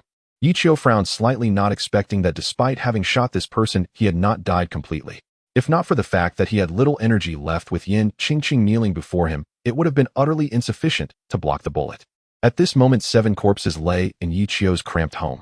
Have their bodies taken out and disposed of, he ordered the nanorobots, then washed the blood off his hands. Thanks to him, I saved myself the trouble of killing that woman myself. Yichio grinned. He felt no compassion for Yen Qingqing. In a post-apocalyptic world, the most taboo mindset is the savior complex. Yen Qingqing could bring Chen Jun to retaliate against him. If he let her go this time, it would lead to endless revenge. Therefore, the best solution was to kill her. Being decisive and killing was the only way to avoid being stabbed in the back in this world. Yichio sighed as he watched the nanorobots cleaning up the room, then turned to head towards where the dangerous wanderer was parked. It seems it's still not modified yet. It looks like relying on just one robot is too tight a schedule to replace the entire mech's materials with Tianjin material. Seeing that the dangerous wanderer was not yet modified, Yichio couldn't help but sigh. Tianjin material was the hardest metal available on Blue Star. It was extremely rare, mostly extracted from beasts of the 4th rank and above. Crafting mechs from Tianjin materials was something humanity could barely dream of. Not only was the material rare, but there was also no existing technology to shape Tianjin materials. If only I had a few more robots like this one to modify the mech, or even rebuild it myself, the speed would increase significantly. As Yichio lamented, he suddenly noticed a cabin being transported from the underground elevator above. This underground elevator was a transportation tool connecting multiple underground cities inaccessible to civilians. Every activation consumed an enormous amount of energy, which was a very troubling issue for the resource-scarce Dragon Kingdom. Only official personnel executing emergency tasks would activate the underground elevator. It seems that a divine-tier individual has arrived. Yichio furrowed his brow. This underground city No. 13 had no resources, and previously a first-tier aberrant beast had infiltrated, nearly destroying half of the city's structures. This place was already in a state of semi-abandonment. Normally, divine-tier individuals would not come here. Warning, host, you exposed your IP address while establishing white market. The system's notification echoed in Yichio's mind. Damn, I've been exposed. Yichio was taken aback, but despite his cautious efforts to conceal his identity, he still had a slip. He looked at the Nodiate modified dangerous wanderer, gritted his teeth, and decided to prepare for leaving underground city No. 13. The dangerous wanderer has not been exposed. The authorities have yet to determine your exact location. They suspect that white market was set up by your accomplices and have come to apprehend them. At the same time, this system provides an IP hiding function. As long as you maintain a safe distance of 100 meters from the IP searcher, they will be unable to confirm your location. The system prompted again. Damn, this system is impressive. It even has a built-in cover function. Yichio was overjoyed, and his inner panic vanished in an instant. He abandoned the idea of moving the dangerous wanderer away. After all, the mech was still not modified, and divine-tier individuals had already located this place. If he left immediately in the mech, he would only increase the risk of exposing himself. Therefore, remaining in the underground city was the best choice. As long as they don't find me in underground city No. 13, they will give up searching here, turning this place into my best hiding spot. Yi Qiu grinned and blended into the bustling market of the underground city. At this moment, the divine tier individuals sent by the authorities also stepped out from the underground elevator clad in exoskeleton armor. All god tier individuals heed my command. This is the underground city which differs from the surface. During the search, we must ensure the safety of all refugees. We cannot jeopardize the existing living conditions of the refugees in our search for criminals. Understood. The leader of this god tier squad, named Luo Wei, was a third-tier god tier individual. Their squad was dispatched to underground city No. 13 with a single mission to find the accomplices of the mecha streamer. Let's get to work as soon as we have any information shouted out on channel 727. With a command from Luo Wei, all the god tier individuals controlled their exoskeleton armors and entered the underground city. Many refugees on the streets looked at the god tier individuals with a hint of admiration in their eyes. Although these people lived in the underground city and faced harsh conditions with scarce resources, without these god tier individuals fighting outside to fend off the giant beasts, even such a rudimentary underground city would not exist. To think that a third tier is here, it seems this matter is quite significant. Are they searching for someone? My uncle's eldest son is a god tier individual. I heard the authorities are looking for the recently popular mecha streamer online. Could it be that streamer is in our city? The crowd buzzed with speculation about what exactly the god tier individuals were searching for. Thud thud. The exoskeleton armors made a loud noise as they stomped on the ground. Luo Wei activated the IP signal tracker and discovered that the signal source was still within underground city No. 13. Who is this kid? How could he attract so many third-tier individuals to hunt him down? He frowned slightly, hearing that in several larger underground cities of fourth tier had also been dispatched. Unbeknownst to him, the person they were looking for, Yi Qiu, was sitting on a rooftop over 200 meters away, munching on potato chips while observing with binoculars. Is that the captain? Yi Qiu grinned. He still had some recollection of Luo Wei. There were only a few hundred god-tier individuals in Longhua, and even fewer served as the initial mecha pilots. Luo Wei was indeed one of the initial god-tier individuals. At that time, I had just become a god-tier individual and was assigned to a task led by him. Yi Qiu felt a sense of nostalgia. He never expected that the former squad leader would come to capture him after his rebirth. He then jumped down from the rooftop, intending to start the mecha livestream. Originally, he had not planned to take such a risk, but seeing Luo Wei and the others in outdated exoskeleton armors, Yi Qiu felt the urgency. That disaster-level giant beast was not to be underestimated. Even if we can eliminate it in the end, what of it? High-tier giant beasts always appear one by one until they come in large numbers later. In this life, humanity must take the initiative to seek out the source of the giant beasts to completely shatter their plans. Yi Qiu's eyes flickered as he immediately jumped into the cockpit of the dangerous wanderer. At that moment, the mecha had mostly been modified, but the legs had yet to be replaced with Tianjin material. Currently, we are only live streaming in inland areas where we typically won't encounter high-tier giant beasts, at most only third-tier aberrations. If I want to raise popularity through hype, I need to come up with some new ideas. Sitting in the cockpit, Yi Qiu rubbed his chin. Suddenly, he recalled that in his previous life, the first fourth-tier giant beast to land in the inland surface cities appeared in Long was Qiansong Plateau. Since it was a plateau far from the sea, there were no underground cities at all. All humans resided in the City of Life. The City of Life was also home to many high-level leaders and wealthy individuals, as giant beasts rarely appeared there. Calculating the time, it should land in a few days. If I can livestream the battle against that giant beast, it would surely boost the popularity of the livestream channel immensely. In addition, I need to stock up on local specialties. I miss yak meat and chinka wine. After making up his mind, Yi Qiu did not deactivate the invisibility effect of the dangerous wanderer and quietly piloted it away from underground city No. 13. Once he left the underground city, Yi Qiu wasted no time and directly used the 4-Mach thruster to head for Qiansong Plateau. During the process, he intentionally chose a detour to avoid the radars of some beast-hunting mecha bases. However, it only took him 10 minutes to arrive at Qiansong Plateau. The 4-Mach thruster is incredibly fast. If every mecha could be equipped with such a thruster, the support capabilities would increase 100-fold. Yi Qiu felt a deep sense of regret. It was a pity that humanity's technological advancement was progressing too slowly. Even during the end-of-days battle, thrusters measured in Mach units had only seen rapid development then. Unfortunately, this rapid progress came a bit too late. Dear viewers, your beloved streamer is live again. Let's shower him with gifts. Yi Qiu quickly opened the livestream screen. While speaking, he activated the nanobots on the control panel inside the mecha to modify several microbots within. After all, what viewers love to see are the battles between towering giant beasts and the heavily mechanized beast-hunting mechas. To capture attention, multiple angles of shooting must be ensured. Install the cameras on the nanobots and scatter them around. This way the battle footage can continuously switch. Yichio felt he was truly a livestream prodigy. Streamer, you finally went live? I heard the authorities sent people to capture you, and yet you still managed to go live. Impressive. Why do they have to capture the streamer? Although the streamer's beast-hunting mecha is illegal, he's truly working hard to stock up supplies for us. The viewers who were particularly waiting in Yichio's livestream room immediately began to flood the comments as soon as he activated the stream. They all thought that Yichio hadn't been live for so long because he was being investigated by the government. Haha, don't worry, everyone, the authorities don't have the capability to catch me yet. I will continue live streaming for you all. This live stream, I'm in Chinsong Plateau gathering some yak meat and chinka wine for everyone. We haven't had these since the apocalypse. Yichio chuckled as he released the modified nanobots, instantly switching the livestream view away from his first-person perspective. Before them lay a vast grassland where a colossal mecha 50 meters tall and gray in color stood. Its chest housed a nuclear fusion power source with the core turbine slowly spinning. The thrusters on its back opened and closed, and square mechanical boxes were mounted on both arms from which high-frequency light blades were powered. On the left chest, the word danger was emblazoned in gold. The massive mecha exuded a strong mechanical presence, instantly captivating all the viewers who were awestruck by the new appearance of the Dangerous Wanderer. After the Dangerous Wanderer fully revealed, its body nanorobots quickly flew to its feet, providing a perspective of looking up. The Dangerous Wanderer almost filled the entire screen, making the viewers feel like titans, delivering a powerful visual impact. The audience in the livestream was astonished by its imposing appearance.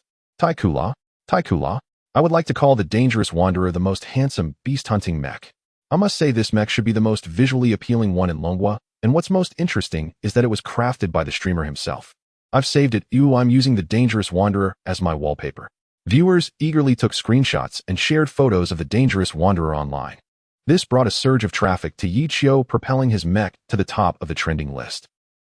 Seeing his plan succeed, Yichio smirked slightly and continued, I'm starting to stock up for everyone now. As usual, the top 3 on the Tiger Shark No. 1 leaderboard can specify an item for me to fetch. However, this is only for a limited time of 5 hours. After 5 hours, the first battle following the Dangerous Wanderer's upgrade to Tier 3 will commence. This subtle hint about an upcoming battle was also a clever tactic by Yichio. Once these viewers learned of it, they would speculate on what Yichio would fight next and share their thoughts online, attracting countless viewers. This time, Yichio's goal was to boost the online viewership to 5,000. Streamer, who will you fight? You are in the Chinsong Plateau where even first-tier aberrant creatures are rarely seen. Don't tell me you'll be fighting a colossal beast. Right. If you're deceiving us, I'll unfollow you. Brothers, shift your focus a little. Did you hear what the streamer said about the first battle after upgrading to Tier 3? Damn, that makes sense. Just a day's time, how did your mech upgrade again, streamer? Tier 3 mech. The audience noticed the inconsistencies in Yichio's statements, leaving the entire internet puzzled.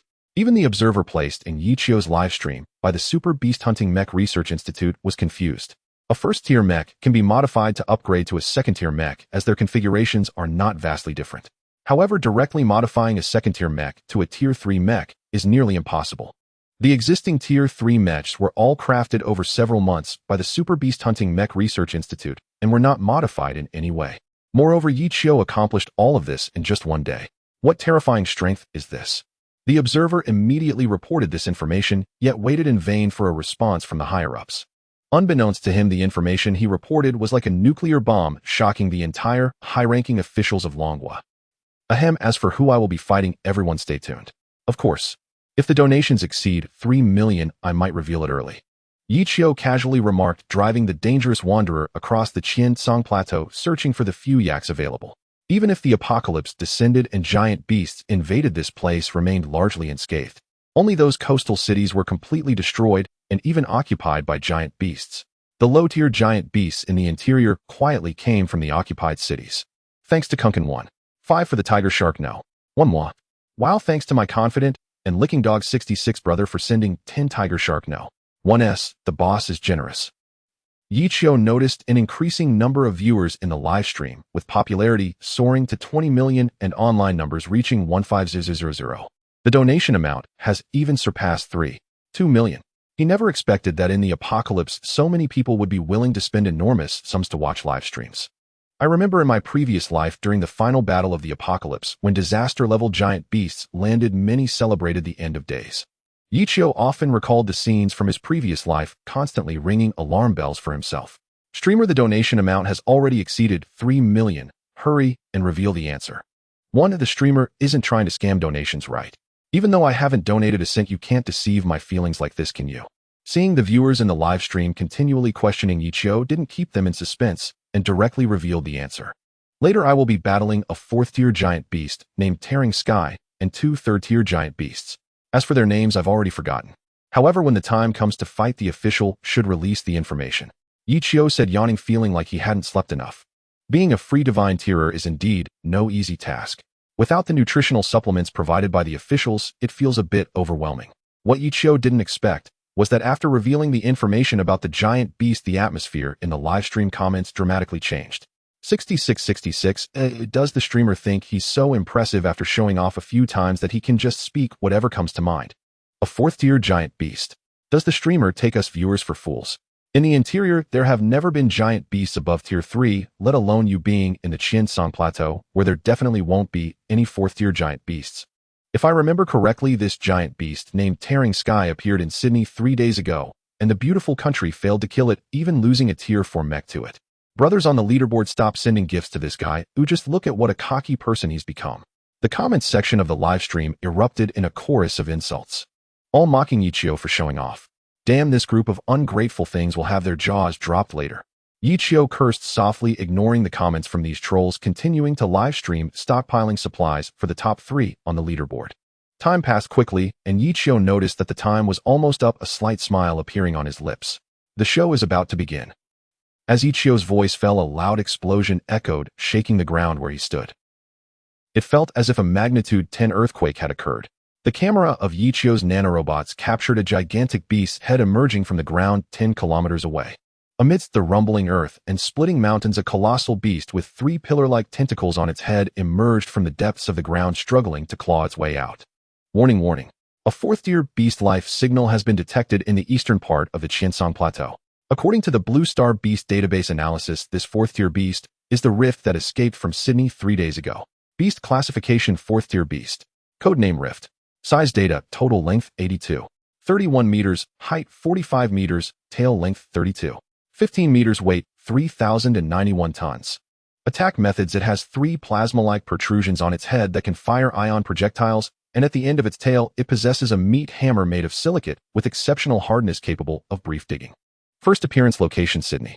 The AI warning sounds echoed through all the beast hunting mech prep bases in the Qiansong Plateau.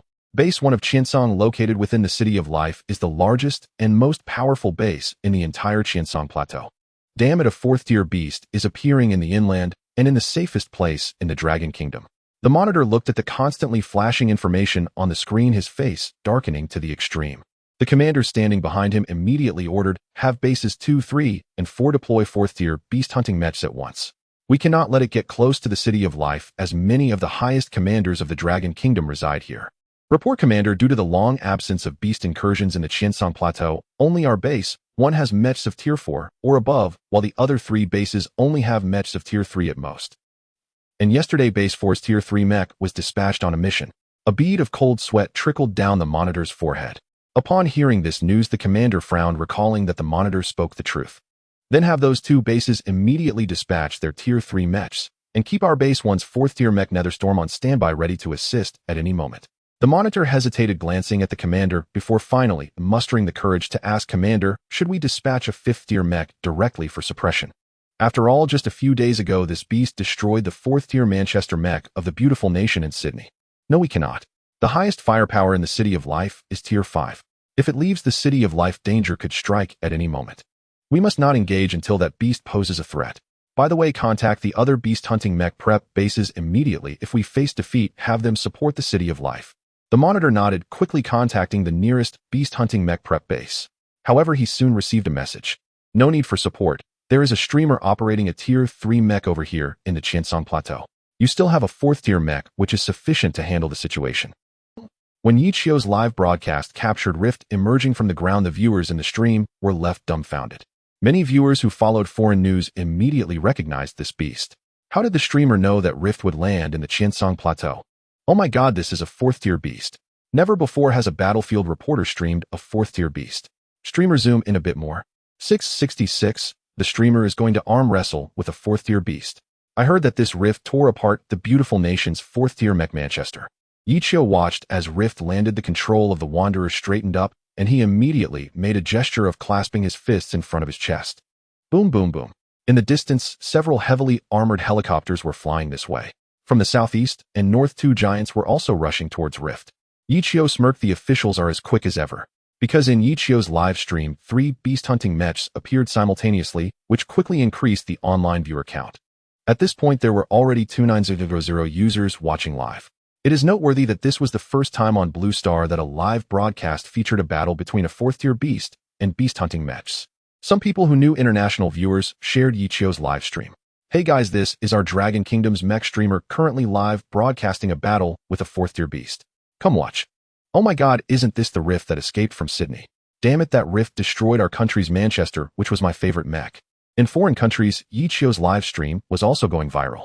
Many foreign viewers flocked in. The number of viewers online soared to 4,000. Watching the continuously soaring viewer count, Yichio was immensely excited. It hasn't even started yet, and there are already so many people. If it turns into a fight later, wouldn't it break 1 million? Yichio mused silently, believing that this time he might even exceed the system's task requirements. Rift merely glanced at the threatening Wanderer and the 2 approaching Tier 3 mech from afar before heading towards the City of Life. As a reincarnator, Yichio certainly understood that Rift appeared here with the intent to destroy the City of Life. In his past life, all Tier 3 mech sent out by the beast-hunting mech prep bases were annihilated, and when they dispatched Tier 4 mechs afterward, they suffered continuous defeats. Ultimately, the City of Life was still destroyed by Rift using the plasma cannon on its forehead, which demolished a wall. The subsequent 2 Tier 3 beasts charged into the city, destroying over a dozen Tier 1 and Tier 2 mechs that had yet to power up. Beast, in this life, I will make you pay the price. Yichio piloted the Wanderer swiftly towards Rift, the ground shaking with enormous vibrations. The other 2 mechs, seeing Yichio engage, also quickened their pace, activating their back-mounted thruster devices. Mech name Fighter. Model Tier 3 mech. Power source nuclear fusion engine. Kill count 1 Tier 2 beast, 2 Tier 1 aberrations. Mech name MK606. Model Tier 3 mech. Power source nuclear fusion engine. Kill count 2 Tier 2 beasts. The information of these 2 beast-hunting mechs appeared on Yichio's mech control interface. He swiped past it without a second glance, as both mechs had been stationed in the Qiansong Plateau for years and had hardly ever fought beasts. Though they were Tier 3 mechs, their combat experience was not as rich as that of Tier 2 mechs stationed in coastal city bases. Please respond, please respond. We are the fighter from Base 2 of Qiansong and 606 Malawian Kwaches from Base 3 of Qiansong. Please report your information. Your mech certification information could not be found in the beast-hunting mech database. Suddenly, a voice from one of those 2 mechs belonging to a divine-level being came to Yichio's ears. Yichio did not answer, having already reached within a kilometer of Rift. He activated the leg and back thrusters of the Wanderer, leaping up, and a high-frequency blade burst forth from his right arm, instantly charging. Me. I am the Wanderer. The dangerous drifter soared into the air, the high-frequency light blade on his right arm fully charged. Yichio knew that the strongest part of Rift was its extraordinarily long tail. As long as he could sever it in one strike, dealing with it afterwards would be greatly simplified. Kid, you didn't report before taking action, you. The fighter pilot shouted again as he saw Yichio jump directly to attack. However, Yichio ignored this and charged straight at the tail of Rift. Yet just as he was about to strike, Rift suddenly rose up, swinging its tail and crashing it against the body of the dangerous drifter. The tremendous impact sent Yichio flying hundreds of meters away. He skillfully controlled the mech to stabilize himself, leaving a long scratch on the ground. Although I don't know which base you, the divine tier user, belong to, you have severely violated the combat code. After the battle, I will report you to my superiors. MK606, let's go execute a pincer attack and initiate the assault. The fighter pilot immediately conveyed the combat plan to 606 Malawian Kwaches and adjusted his position. Yichio frowned as he looked at the 2 mechs. Their combat style was far too rigid, showing no understanding of Rift's physical structure. The pincer attack strategy was completely ineffective against Rift. Sure enough, upon realizing it was surrounded by 2 mechs, Rift halted its advance towards the City of Life. It let out a roar, its tail swinging once more, heavily striking towards the fighter. Fortunately, the fighter acted swiftly and dodged this blow. But what he didn't expect was that Rift's tail just swung away, quickly swung back, and struck him on the back. Bang! ZZZZ. Sparks erupted from the back of the fighter as he was sent flying crashing hard to the ground. How is this possible? Isn't its tail supposed to be affected by inertia? With such a massive size and weight, how can it retract so quickly? How is it even doing this? The 606 Malawian Quach's pilot was dumbfounded, staring blankly as he watched his companion being struck away. Yichio focused, still wary of this fourth-tier giant beast. After all, the dangerous drifter was merely a third-tier mech, significantly smaller than Rift. Outside of having superior weaponry, he had no other advantage. Fourth tier already belonged to high-tier beasts, and the gap between it and the third tier was substantial. You two fall back. Those who have lived in the cradle can't be relied upon. Yichio said this in the communication channel connecting the fighter and MK-606, then stood up from the ground and charged once again towards Rift. What the hell? Is the streamer directly confronting the official divine tier user? 666. Speaking the truth, though giant beasts rarely appear in the Qiansong Plateau, the divine tier users stationed there are putting in a lot of effort. Okay. Haha, streamer, you're really bold to say that. Here's a great sword for you. Good luck, streamer. The audience in the live stream became excited upon hearing Yichio confront the divine tier user. Yichio showed no respect to the two as he held a deep contempt for the divine tier users stationed at the Qiansong Plateau. This was because no giant beasts had appeared here for years, resulting in the divine tier users' combat abilities with the beast hunting mechs being abysmal. During the apocalyptic war, the beast hunting mechs deployed from here to the front line had hardly killed any giant beasts before being completely wiped out. Roar! Rift charged at Yichio with a tremendous roar, its tail swinging once again. Yichio saw the opportunity, swung the high-frequency light blade, and with a slight lean of his mech, severed the silicate giant hammer at the end of Rift's tail. Hiss! Rift screeched, and before it could react, Yichio retracted the high-frequency light blade and deployed an armor-piercing Gatling gun from his shoulder, attacking its head. The dangerous drifter maneuvered around Rift, positioning itself in front of it to prevent being struck by its tail. At this point, the fighter finally stood up again from the ground, having suffered significant damage to its back with sparks flying from its circuits. Damn it, I was careless just now, letting this beast ambush me. The fighter pilot roared in anger. After pressing a button, the various devices on the mech's left arm began to transform until it became a pitch-black cannon muzzle. Try my ground-to-air missile. As he spoke, a black missile shot out from the arm that had transformed into a cannon heading straight for Rift. In an astonishing turn of events, Rift caught the missile in its mouth and swallowed it whole in the next moment. The fighter pilot was left dumbfounded, quickly planning to fire again, emptying the magazine. Unexpectedly, as he was charging up, the ground behind him suddenly collapsed, the entire mech sinking into the ground. A beast's claw emerged from beneath, grabbing the fighter by the leg and pulling the entire mech underground. Fighter, quickly activate the jet system, don't get dragged in. 606 Malawian Quachas shouted. Tear! But the beast's hand emerging from underground reached directly for the back of the fighter, penetrating through its mech body. Yichio's expression tightened, realizing the seriousness of the situation. He no longer held back his power, immediately launching the newly modified plasma arc whip from his left arm. The fighter pilot screamed in agony over the channel, followed by continuous warning sounds from within his mech. Mech body severely damaged. Please return immediately. Please return immediately. Damn, there's even a bastard underground. The fighter pilot cursed angrily, frantically clicking the leg's jet system on the control panel. But the next moment, the giant beast underground climbed up, grabbing the fighter's leg. In just a few seconds, a giant beast resembling a pangolin stood in front of the fighter. Bang bang. This third-tier giant beast stepped on the fighter's head, causing the pilot's signal to disappear. Qiansong Base No. 2. Third-tier mech fighter destroyed, divine tier user Li Haoran killed. Warning, warning, third-tier giant beast appeared. Giant beast level, third-tier giant beast. Giant beast, codename Pangolin. Size data, total length 57. 77 meters, height 50 meters, weight 2,711 tons. Attack method unknown.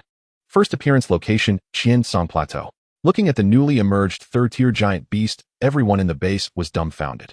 Their strongest third-tier mech fighter was actually defeated, and two giant beasts appeared simultaneously at the Qiansong Plateau. What the hell, did it just die, eh? Brothers, do you remember the streamer said he would fight Rift, and besides that there are two more third-tier giant beasts? Does this mean that there's still one third-tier giant beast yet to appear? After realizing this, the netizens immediately shifted their attention to Yichio, only to find that he had pulled out a whip surrounded by blue electric wires, looking incredibly cool. The plasma arc whip is ready. After this prompt appeared on the mecha control interface, Yichio showed no hesitation. He immediately swung the arc whip towards the pangolin. Upon striking its beastly body, it sparked a massive electrical explosion, leaving a deep mark. The beast shell of the pangolin was shattered. It let out a roar, but Yi Qiu did not give it a chance to catch its breath. The armor-piercing Gatling on the shoulder of the Danger Wanderer was also ready to continue instantly firing thousands of armor-piercing rounds at it. Bang! In just a few seconds the pangolin was reduced to fragments. Standing aside, 606 Malawian Quatches stared blankly at all of this. He never expected that eliminating a third-tier behemoth would be so simple, almost as if a third-tier mecha were effortlessly defeating a first-tier behemoth. Hiss! In Yi Qiu's live broadcast room, the officials watching his stream collectively gasped. None of them expected Yi Qiu to kill a third-tier behemoth so easily. Team leader Qin, this streamer, predicted at the beginning of the broadcast that Liakong would land here. But none of our instruments detected the presence of Liakong. How did this streamer know? The monitor asked, voicing his inner doubts. This question, however, made Qin Xiong's expression even darker. The most advanced detection equipment in Longwa can only probe 1,000 meters underground. If Liakong is deeper than 1,000 meters underground, we naturally cannot detect it. For this streamer to know about Liakong, he must have more advanced detection instruments. After a pause, Qin Xiong's expression turned resolute. Report to headquarters, immediately requesting a fifth-tier mecha to capture him. Yi Qiu's terrifying strength had made Qin Xiong no longer view him as just a clever streamer. The black technology he currently possessed, if contributed to Longwa, would undoubtedly lead to a qualitative leap in the research speed of mechas. After slaying the pangolin, Yi Qiu showed no hesitation and immediately rushed towards the fourth-tier behemoth Liakong. Facing this fourth-tier beast, Yi Qiu still felt a bit of trepidation. Don't just stand there, go to the side and distract its attention while I sneak around to sever its tail. Yi Qiu immediately communicated this to MK606. Okay. After witnessing the prowess of the Danger Wanderer, the driver of 606 Malawian Quatches felt an inexplicable trust in him. At the same time, he realized that spending years stationed at the Qiansong Plateau had left him severely lacking in combat experience, especially against a behemoth one tier higher than his hunting mecha. 606 Malawian Quatches quickly maneuvered to the side of Liakong, deploying all of its ranged weaponry to launch an attack. His actions immediately provoked the fourth-tier behemoth, which roared, and blue electric threads began to emanate from around the three stone pillars on its head, the color intensifying. Yi Qiu focused. He knew this was Liakong's plasma cannon. If 606 Malawian Quatches were hit, it would be reduced to a pile of scrap. Activating the plasma cannon after issuing the command to the mecha, Yi Qiu's left arm began to transform until it resembled a robust claw. The claw's head began to charge energy, gradually forming a massive electronic energy sphere. Plasma cannon ready. Fire. Yi Qiu did not hesitate and immediately attacked Liakong's head. Compared to the charging of Liakong's head plasma cannon, his plasma cannon was superior. Whoosh! The enormous energy sphere shot towards Liakong, but suddenly a pangolin sprang out from behind, Yi Qiu blocking the plasma cannon's strike. Bang! The pangolin exploded instantly, blue beast blood splattering all over the Danger Wanderer. I remember that in my past life there was only one pangolin, the other behemoth was not like this. Why did it turn into two third-tier pangolins this time? After realizing that his plasma cannon had been obstructed, Yi Qiu couldn't help but frown. The current situation was completely different from his last life. What the hell?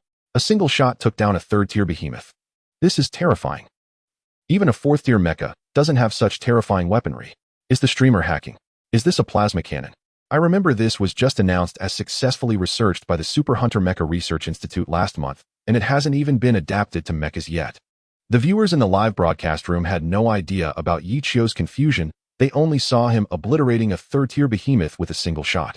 This scene left all the high-tier experts at the Qiansong Plateau's hunting mecha preparation base dumbfounded. Is this really a third-tier mecha? How could a third-tier mecha take down a third-tier behemoth with a single shot? After Yi Qiu's plasma cannon was blocked, Liakong's head plasma cannon was also prepared, aimed directly at MK606. Its speed was so fast that 606 Malawian Quatches was caught off guard. He tried to dodge by sidestepping, but was still hit on the left arm. The left arm of 606 Malawian Quatches was instantly destroyed, falling heavily to the ground. Damn, it'll fight you to the end. The driver of 606 Malawian Quatches roared, struggling to stand the mecha up from the ground, swinging the remaining right arm to launch an alloy blade straight at Liakong. Seeing this, the commander of Base 3 of Qiansong immediately joined the channel. MK606, it do not make a foolish sacrifice, return immediately. Base 1 has dispatched a fourth-tier mecha, but the driver of 606 Malawian Quatches ignored him, charging towards Liakong with bloodshot eyes. However, before he could get close, Liakong's tail moved, sending 606 Malawian Quatches flying, rolling several times on the ground, and directly flying several kilometers away. Yichio was not idle either. With his left arm's plasma cannon fully charged, he activated the Mach 4 thruster and instantly rushed behind Liakong using the leg thrusters to ride on Liakong's back. Raising his left arm, he aimed at Liakong's head, firing the plasma cannon. Empty the magazine. Yichio coldly issued the command as the left arm's plasma cannon continued charging, unleashing 6 plasma shots in one go. As Liakong's head was continuously bombarded, it became utterly shattered. Huge silicon-based flesh chunks fell onto the grass, and the beast lost control, crashing heavily to the ground. The 4th-tier behemoth Liakong has lost all vital signs. The 4th-tier behemoth Liakong has lost all vital signs. The AI at the various hunting mecha preparation bases observing this battle simultaneously announced this information. Everyone's minds went blank. The 4th-tier behemoth was directly killed by Yichio, and it was a golden headshot. Are you sure this isn't a special effect? Is it really that easy to kill a 4th-tier giant beast? What's his name? I've never seen this mech before. Oh my gosh, is this the beast hunting mech from the Dragon Nation? How could it be so easily defeated in the Dragon Nation? Damn it, I thought he was just an entertainment streamer, but now he's a technical streamer. Yichio's livestream was instantly flooded with comments. All viewers were stunned by his fluid and skillful moves. Meanwhile, this battle was documented by various official departments, deemed a textbook-level battle. Yichio jumped down from Liakong and glanced at the fighter with a crushed head. If it weren't for its driver's carelessness, it wouldn't have perished. The host has completed the kill of the 4th-tier giant beast, and the system issued a reward. Heavy-duty mech construction blueprint X1, nanobots X2, dome energy shield construction blueprint X1. The system issued another reward, especially the first item, which excited Yichio greatly. The heavy-duty mech construction blueprint means he can use the nanobots to build his own second mech.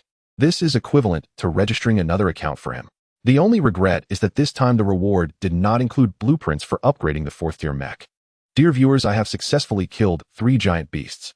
The yak meat I've stored will be available in the white market. In addition, for the boss who just sponsored Tiger Shark No. 1, the specified supplies will be delivered later. The live stream ends here. See you next time. Yichio ended the stream at lightning speed without any hesitation. He saw in the distance that an orange beast hunting mech was rushing toward him, but it was too far to capture its mech information. However, based on the mech size, Yichio could determine that it was a 4th-tier mech. See you next time, he said, putting away all the weapons from the dangerous wanderer's body and preparing to leave. You can't leave. Your illegal mech has been wanted. I represent the highest doomsday defense department of the Dragon Nation to notify you to return to the base for investigation immediately. The voice of the 606 Malawian Quatch's driver came through the communication channel. Yichio directly cut off his communication and walked away from the dangerous wanderer without looking back. The next second, he activated the stealth function. What's going on? 606 Malawian Quatches watched in shock as the dangerous wanderer was suddenly covered by a layer of what looked like an electronic film disappearing from his sight. He immediately looked down at the mech's radar and found that it could not detect the signal of the dangerous wanderer at all. Not only MK606, but the pilots of the helicopters hovering above were also left dumbfounded. How could such a large beast-hunting mech just vanish in a thin air? The camera on the helicopter transmitted this scene back to various bases, leaving all researchers in shock. At the Super Beast Hunting Mech Research Institute, Qin Xiong's mouth was agape. She had lost count of how many times Yichio had amazed her. At this time, the director of the Research Institute, Zhang Chun, was standing beside her. Director Zhang, this. Qin Xiong hesitated to speak. Zhang Chun, with his hands behind his back, was the only one present who did not show any surprise. He squinted his eyes and slowly said, "This kid has quite a few secrets on his mech.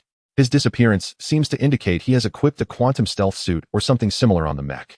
This technology has made preliminary progress in the beautiful country, but at most it can only make a few millimeters of matter undergo macro invisibility. Are you saying he can make a 50 to 60 meter mech disappear completely?" Qin Xiong's eyes widened. That's right, and he is also equipped with an advanced radar jammer. Unless one uses very high-end radars, it is impossible to detect him. This is why we have been unable to find his hiding place. With such technology, even dispatching a 5th-tier mech would likely be futile. After activating the stealth function of the dangerous wanderer, Yichio used the 4 Mach thruster to leave the Qianchong Plateau once again. When he returned to the entrance of Underground City No. 13, he decided to park the dangerous wanderer not far from the entrance for convenience. This way, if any god-tier beings come looking for him, he can easily leave the underground city. Congratulations to the host. The number of online viewers for the live stream has exceeded 500, peaking at 8700, with the cumulative popularity exceeding 80 million. The system issued a reward 4th tier mech modification blueprint X1. The system's voice echoed in Yichio's ear. This time my achievements are clearly higher than before, yet the reward is only a 4th-tier mech modification blueprint. Ichio paused slightly, realizing a serious issue. The higher the tier, the harder it is to obtain mech modification blueprints unless the popularity of the livestream reaches a higher level. Thinking of this, Ichio felt somewhat distressed. To gain higher popularity and attract the attention of various viewers, he must have sufficient hype. Otherwise, the popularity will only remain at the current level. So given my current combat strength, challenging higher-tier giant beasts isn't realistic. Even with advanced weapons, it's easy to be counter-killed. So I still need to think of some hype that is high yet not dangerous for the next livestream. Ichio returned to his home, pondering what kind of hype to find for the next livestream. While flipping through his phone, he noticed that battle videos of the dangerous wanderer had started circulating on the external network. If I can livestream on external platforms simultaneously, it will attract quite a few new viewers. Ichio narrowed his eyes. He decided to register an external livestream account. Director: the mechanical arm of the raging marauder encountered 2 4th-tier giant beasts during transportation, and all 5 god-tier protectors have perished. A scientist reported to Zhang Chun, his face looking somewhat grim. Upon hearing this, Zhang Chun exploded in anger. What? The route was clearly chosen to avoid encountering giant beasts, and 5 3rd-tier mechs were escorting it. Even if they encountered 4th-tier giant beasts, it shouldn't have led to complete casualties, right? Director: one of the 3rd-tier protectors was transferred from the Xinjiang Plateau. He has no combat experience, so. Upon hearing this, Zhang Chen's forehead bulged with veins. After calming down, he said, "Where did the mechanical arm fall?" Immediately dispatch new god-tier protectors. The Raging Marauder is our Dragon Nation's newly developed 6th-tier mech. Its mechanical arm must not encounter any mishaps. That mechanical arm took months and a significant amount of funding to manufacture. Yet those 2 4th-tier giant beasts are still circling nearby. Without sending 4 4th-tier protectors, it's probably hard to secure victory. The scientist's voice grew smaller as he hardly dared to mention that currently no 4th-tier or above beast hunting mechs could go there. Due to the recent frequent attacks by giant beasts, in just 1 week, 10 4th-tier beast hunting mechs have perished along with 3 5th-tier mechs. Zhang Chun learned that there were currently no spare 4th-tier mechs available to deploy, and his expression had darkened to the extreme. After a moment's thought, he fixed his gaze on the title of Mecha streamer displayed on the recently closed live broadcast. Isn't he known as the wandering courier, guaranteed to deliver? Moreover, he has the ability to become invisible. Perhaps he can evade the guards of the 2 giant beasts and secretly return the mechanical arm. Zhang Chun narrowed his eyes and made a bold decision. Ichio lay on his bed, pondering how to deliver the designated supplies to those who ranked in the top 3 on the donation leaderboard. After all, his notoriety had already been established. Personally delivering goods posed an ever-present risk of capture by god-tier beings. The god-tier beings who had come to Underground City No. 13 searching for him had already left after finding nothing, which added a tinge of urgency to Ichio's situation. It seems I need to hire a group of dedicated couriers. Ichio murmured, posting a recruitment advertisement on the Bi-City website. Bi-City is hiring couriers limited to 2 people per Underground City. Salary: you will receive free supplies that I scavenge from outside with each delivery, plus a base salary of 300 yuan.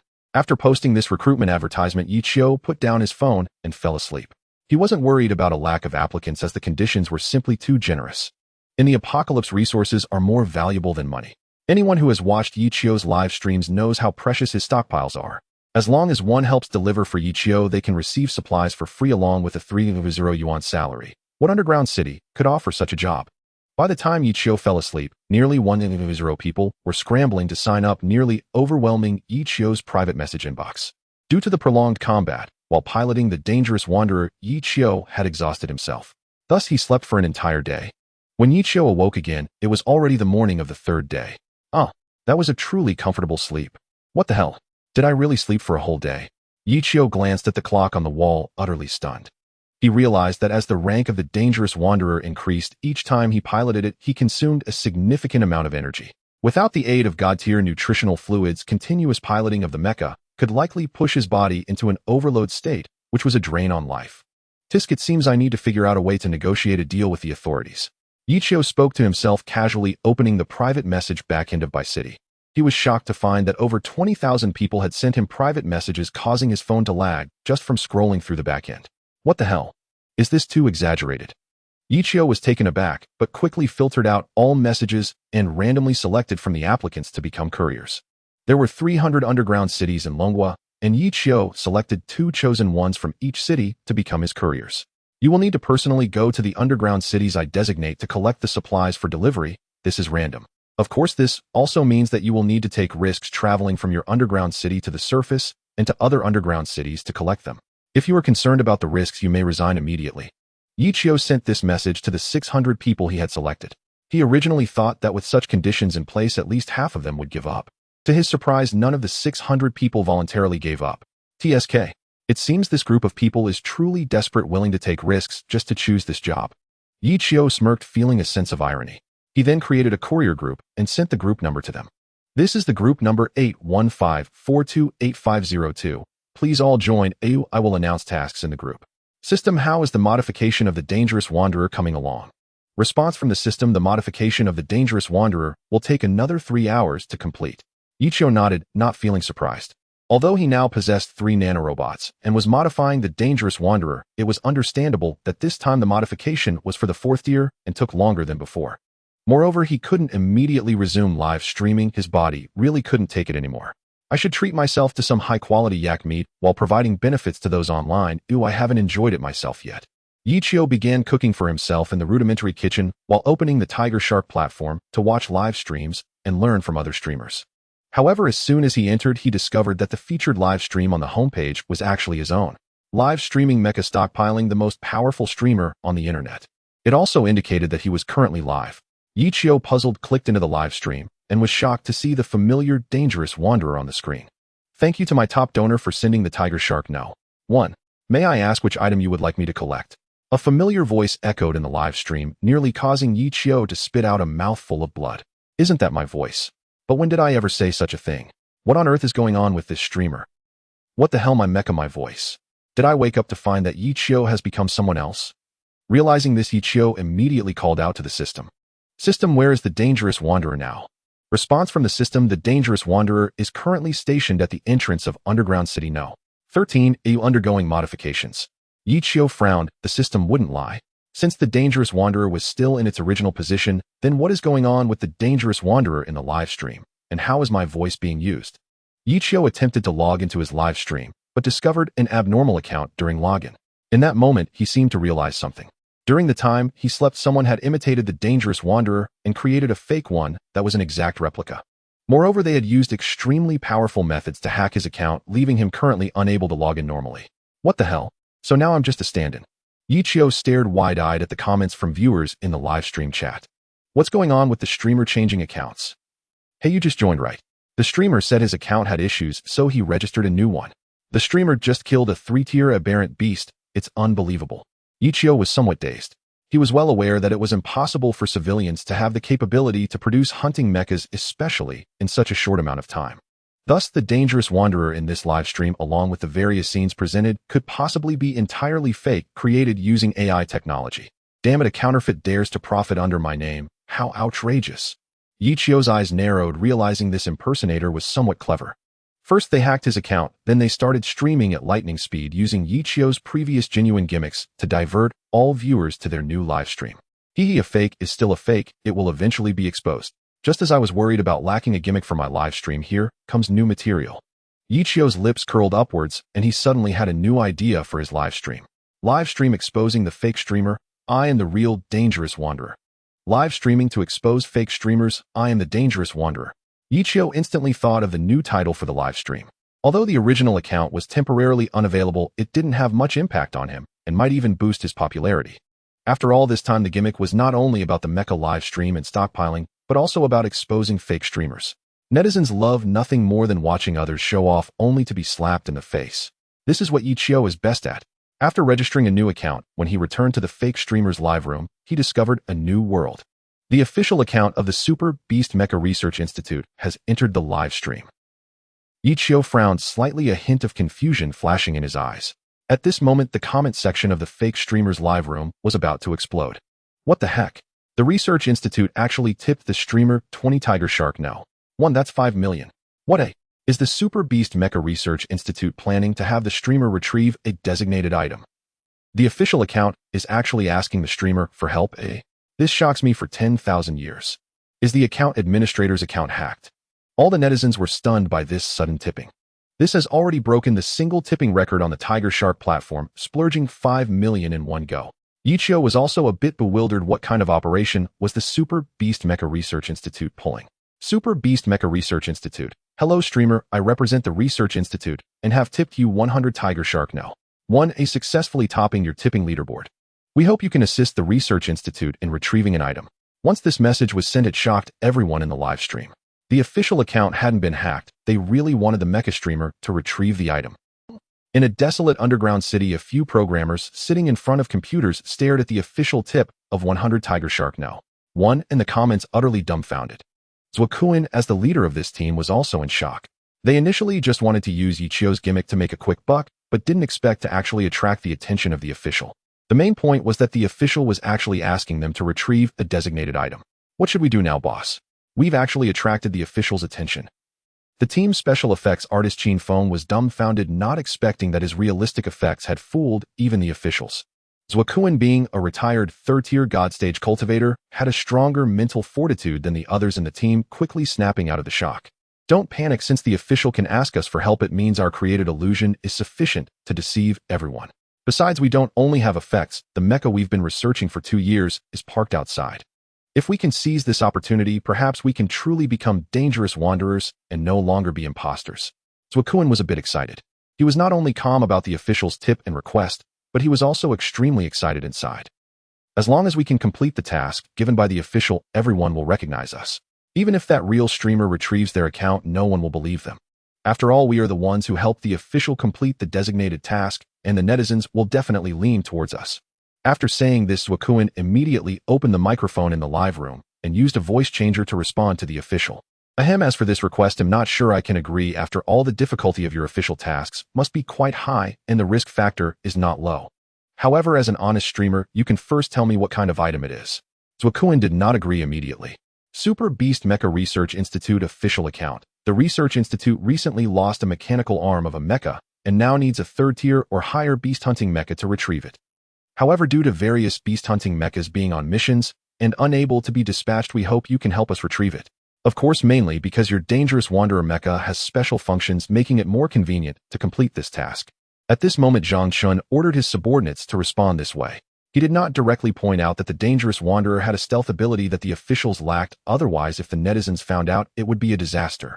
The mecha ability that the officials lacked, actually possessed by a streamer's third-tier mecha, wouldn't that be a blatant slap in the face to the nation? Zwakuin looked at the Research Institute's reply, nearly laughing his face off. So it was just to retrieve a mechanical arm. This task seems a bit too easy to complete. I see this is still quite simple. I will take on this task of retrieving the designated item. Wandering delivery mission accomplished. Super Beast Mecha Research Institute official account. However, we need to remind you that there are 2 fourth-tier giant beasts circling around the mechanical arm. Upon seeing this reply, Zwakuin's originally excited heart was instantly doused with cold water.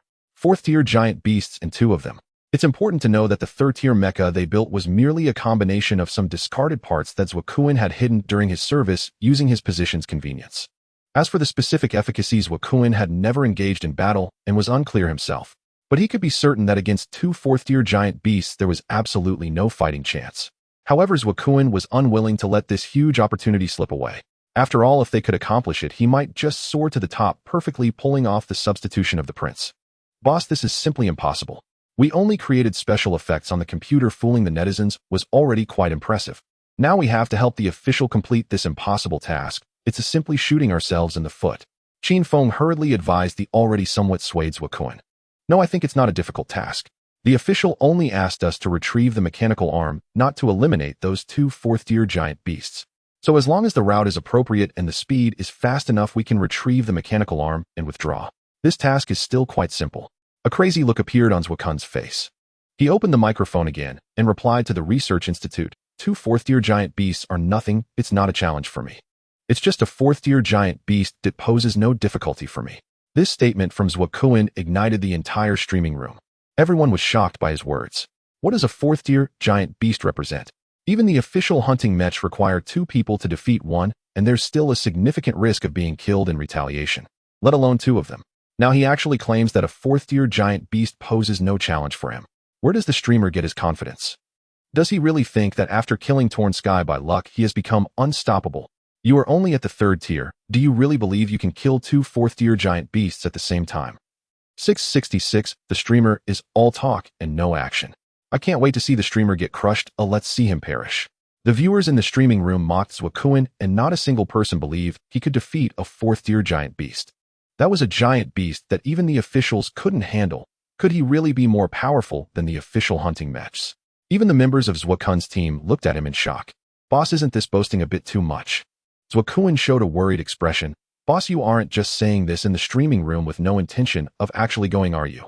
But even so, we have already accepted this task, and if we fail to complete it, we will have to refund the tips to the officials. Otherwise the officials won't let us off easily.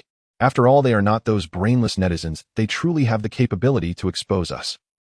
Zwakuin remained unconcerned, confidently stating, I don't intend to actually fight the fourth-tier giant beasts. As long as we retrieve the mechanical arm, that counts as completing the task. This is just a gimmick. Alright, get ready to end the stream. I am going to pilot the mech and head to the designated location provided by the officials. This time, we will start a real live broadcast. Yechio, upon hearing that this fake streamer had accepted the designated task from the Super Hunting Mech Research Institute, revealed a playful smile. Goodness, a fraud, and he truly takes himself seriously. Has he worn the mask for too long, thinking he is Sun Wukong?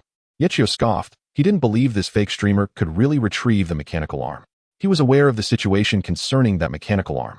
It was the most advanced 6th-tier mech in the Dragon Country, the mechanical arm of Rampaging Fury. In his past life, after the officials lost this mechanical arm, they had to sacrifice 5 4th-tier mechs and severely injure a 5th-tier mech just to retrieve it. This was already a significant loss for the Dragon Country. After all, there were only a bit more than 30 4th-tier mechs at that time, so losing 1/6 was a huge blow. Interesting, this elevates my status even further.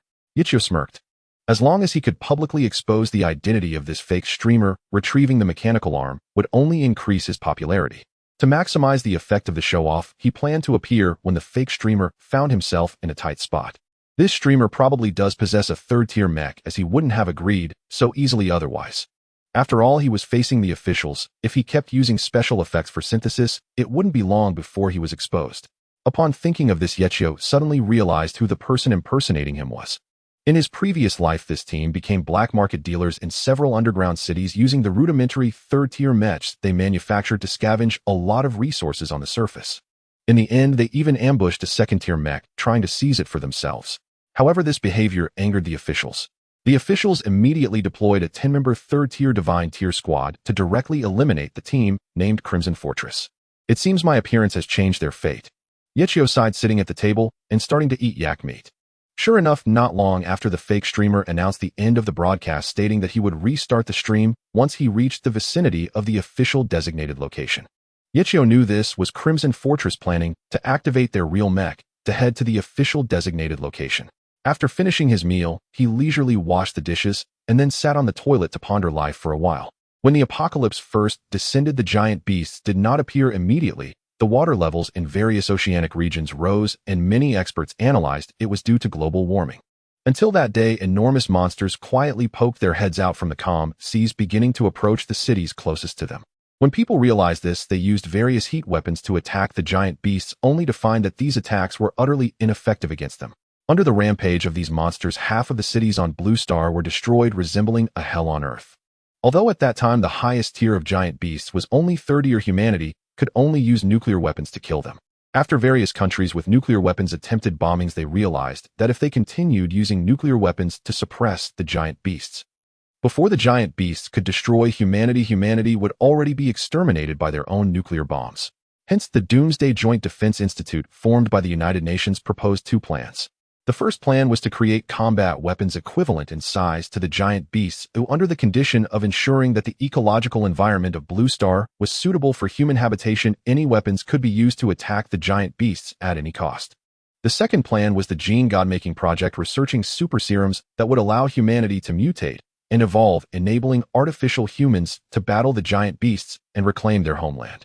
These 2 proposals received considerable support from numerous leaders and the public.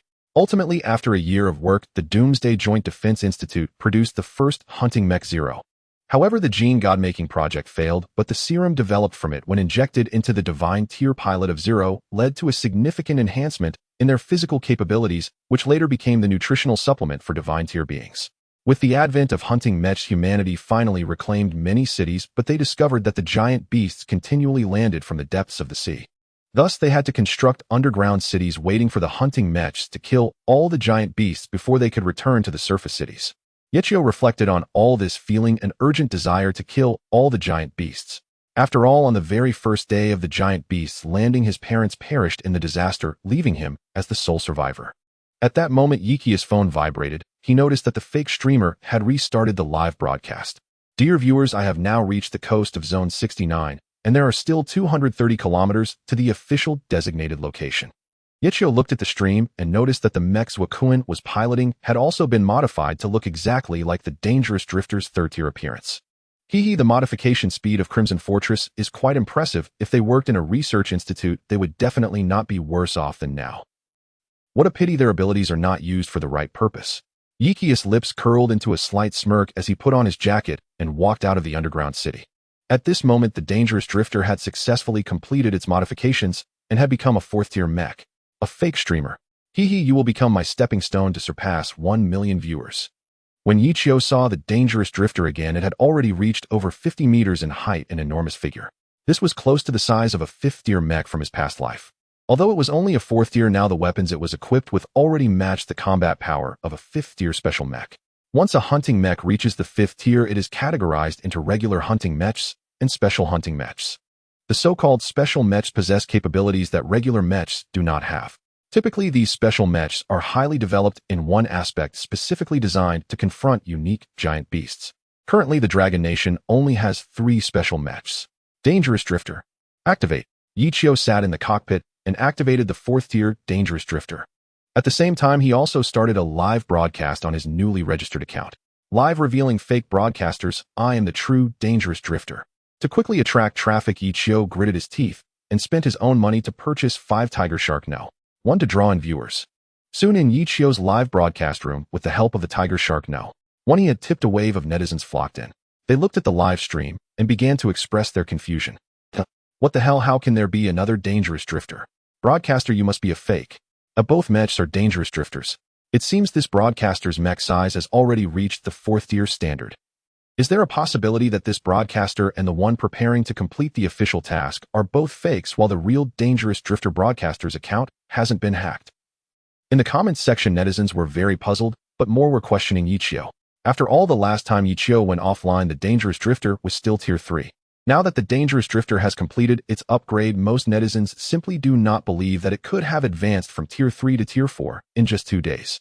Meanwhile, the Super Hunting Mech Research Institute also noticed Yichio's live broadcast. Qin Xiong was dumbfounded, standing next to Zhang Chun, incredulously saying, "Director Zhang, what on earth is happening? Why is there another Dangerous Drifter appearing?" Zhang Chun was also stunned, especially when he saw the appearance of the Dangerous Drifter in the live broadcast changing again, having already reached the 4th-tier size standard. This is impossible. The one who started broadcasting later is definitely a fake, using computer-generated footage. Completing the upgrade from Tier 3 to Tier 4 in 2 days, what a joke. Zhang Chun could not believe that this broadcaster was the real Dangerous Drifter. At this moment, in the live broadcast room of the fake broadcaster, someone had already found Yichio's new account and began to stir up the comments. Brothers, a fake broadcaster has appeared claiming he is the true Dangerous Drifter and that the current broadcaster is a fake. Right, and he is piloting a 4th-tier mech. This will be interesting to watch. Is it true? What's the room number? I want to check it out right now. Through word of mouth among netizens, Yichio's live room quickly exceeded 50,000 viewers in just a few minutes. Seeing the number of viewers, Yichio stopped being silent and began his first round of operations. Everyone, I am the true pilot of the Dangerous Drifter. After the last broadcast, I slept for an entire day and woke up to find my account in abnormal status and unable to log in. Then I discovered that a clown was impersonating me and even accepted the official task to collect specified supplies. Since that's the case, I will now go retrieve the supplies and expose this clown's true identity on the spot. Yichio's tone was calm, but his words revealed disdain for the fake broadcaster. 6666, this broadcaster has such a big mouth. You are just a computer-generated special effects user, and you want to hammer the real broadcaster. You are just a stupid dog riding on the coattails of popularity. I can't believe it, you're the one who's a fake riding on the coattails of popularity. You've made me laugh. Who the clown is still uncertain. Tisk, is the broadcaster planning to be Batman and apprehend the clown on the spot? The netizens in the comments section mocked.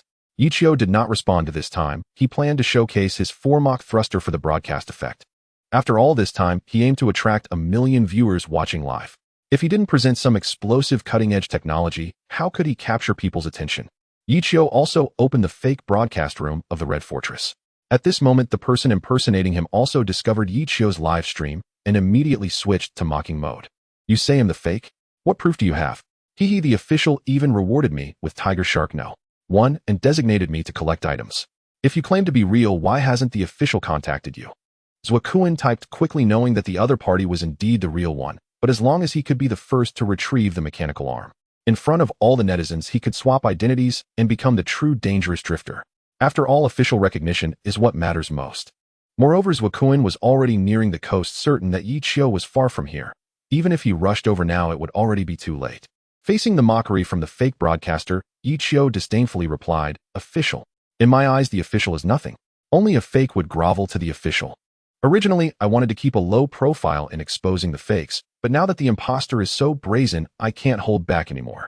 Yichio did not hesitate, openly announcing in the live broadcast the Formach thruster. Formach thruster ready. Activate. Yichio said, pressing the button on the control interface as the reference points around the live broadcast rapidly flashed by. This scene, along with Yichio's actions, left both netizens and the researchers at the Super Hunting Mech Research Institute dumbfounded. A Formach thruster. What a joke! The fastest thruster currently equipped on hunting mechs in Blue Star is only 2 Mach. What kind of international joke is this 4 Mach thruster? After Yichio activated the Mach 4 thruster, the scenery around him flashed rapidly, resembling afterimages. 53 seconds passed, and the dangerous wanderer piloted by Yichio stopped at the officially designated location. For Yichio, 53 seconds flew by in an instant. But for the various research institutions in the Dragon Kingdom, those 53 seconds felt like a nightmare. In 53 seconds, a Tier 4 mecha traversed half the distance of the Dragon Kingdom. This was akin to shattering the Dragon Kingdom's understanding of thrusters. Terrifying, frightening, unbelievable. Every scientist felt a tumultuous wave of shock within. How on earth did Yichio develop such a horrifying piece of black technology? Is he an alien? My God. Is this streamer a devil? 53 seconds, 53 seconds. One must know that currently in the research on thrusters, achieving even a single second of breakthrough requires the efforts of hundreds or thousands of scientists, and success is not guaranteed. Is this really not computer-generated special effects? How could such a terrifying thruster be installed on a Tier 4 mecha? What kind of power is needed to achieve this? Quick apply to the higher-ups. No, skip the application, immediately send a team of Tier 4 divine level practitioners to find this streamer. Even if we have to dig 3 feet into the Dragon Kingdom, we must find him. This time there is only room for success, not failure. Several researchers in the thruster field could hardly describe their feelings as anything less than shock.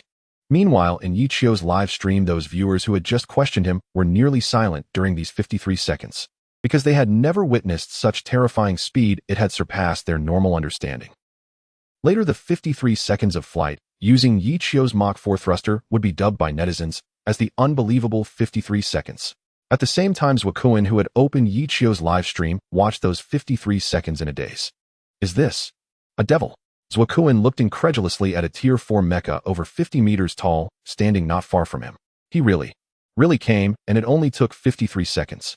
Boss, what should we do now? That streamer, he really showed up. What if he attacks you directly? Then wouldn't you? What are you panicking about? Zwakuin replied solemnly into his earpiece. What can he do? He's just a wild mecha pilot, not even a divine level practitioner. Even if we end up in a fight, he might not be able to defeat me.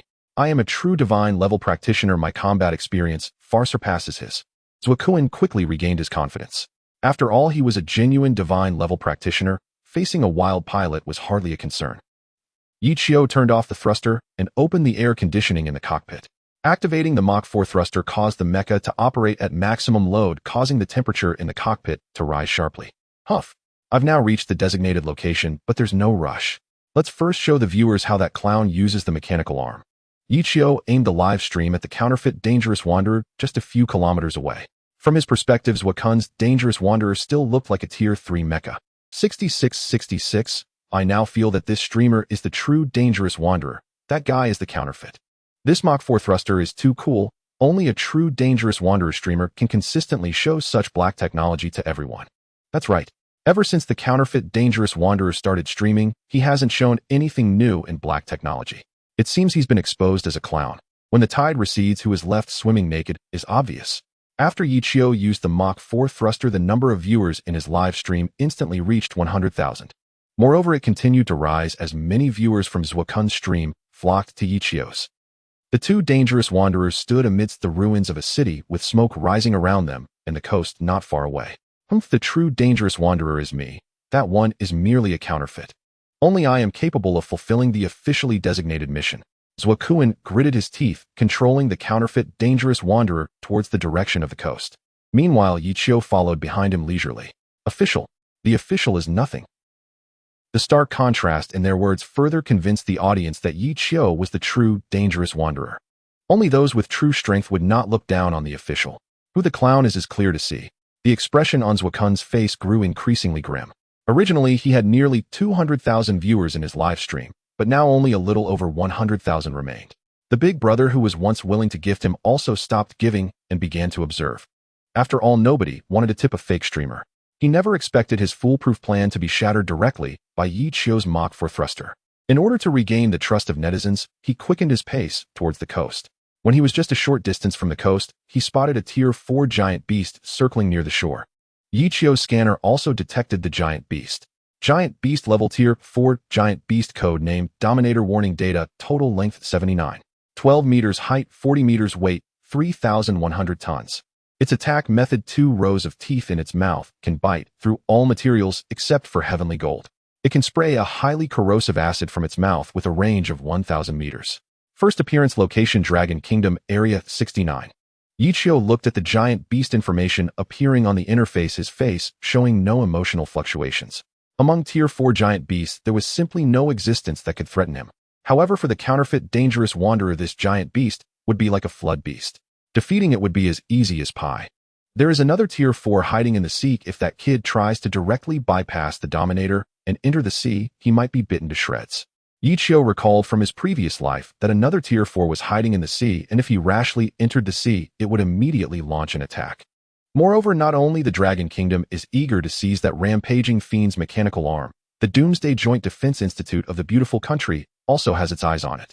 After all, the funding for developing Tier 6 mechas is enormous, and obtaining a mechanical arm directly would save a significant amount of funds. Hey, you think you can take Dragon Kingdom's things? Sorry, this time with me here, and not only can you not take it, but that Tier 5 mecha from your beautiful country must also stay here. Yichio revealed a sinister smile. Relying on system rewards for mechas was simply too slow.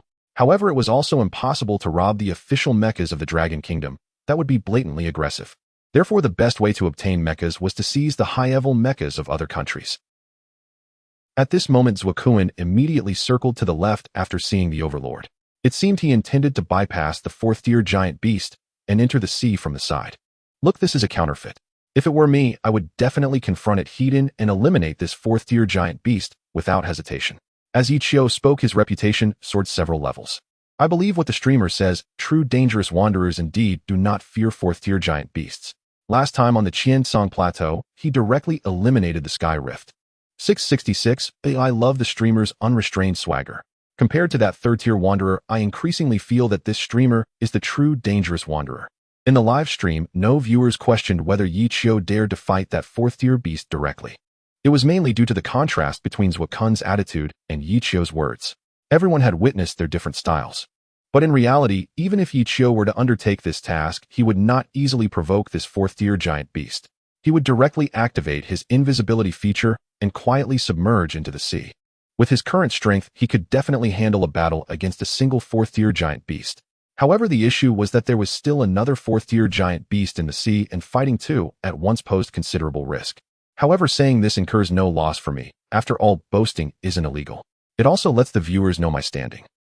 Yichio stopped at a safe distance where the giant beast would not actively attack him, quietly observing the counterfeit dangerous wanderer entering the sea. To maximize viewer interaction, Yichio once again initiated a betting game. Betting, will the counterfeit streamer perish here? Yes or no? As soon as this betting was released, many viewers placed their bets. To stir up excitement, Yichio deliberately started a countdown. The betting ends in 20 seconds. Those who want to bet, hurry up. 2019, 18, 17. 5, 4, 3, 2. As the final second remained, Yichio intentionally prolonged his voice. Ultimately, the betting result ended in a tie of 5-5. Looking at this result, Yichio couldn't help but smile, casting a meaningful glance at the counterfeit dangerous wanderer about to enter the sea. Then he slowly pressed the button for the plasma cannon. The left arm of the dangerous wanderer rapidly transformed into the shape of a cannon. Plasma cannon fully charged. Fire. Yichio aimed at the overlord and issued the final command. The plasma cannon swiftly shot out, striking the fourth-tier giant beast overlord on the shore. After being hit, it roared in anger and began searching for the target that attacked it. Yichio quietly activated the invisibility feature, and a thin electronic membrane flashed across the surface of the dangerous wanderer, making it disappear amidst the ruins of the city. In the overlord's line of sight, only Zuakun's counterfeit dangerous wanderer remained. Roar. Zuakun instantly became the overlord's sole target as it rushed towards the counterfeit dangerous wanderer. Damn, haha, streamer, you really are in deep trouble. Tisk, that counterfeit is in for a rough time, suffering a backstab. The viewers saw Yichio's maneuver and flooded the live stream with comments of 6666. Zuakun, about to enter the sea, was struck with panic watching the overlord rush towards him at breakneck speed. What the hell, you've got to be kidding me. Zuakun cursed loudly, but now that he had been marked as the target by the overlord, he could only brace himself for battle. The weapons he was equipped with were far inferior to those of the true dangerous wanderer, as most of his weapons were assembled from beast-hunting mecha parts collected by the Red Fortress team. Boss, why don't you retreat now? That's a fourth-tier giant beast. We stand no chance of victory.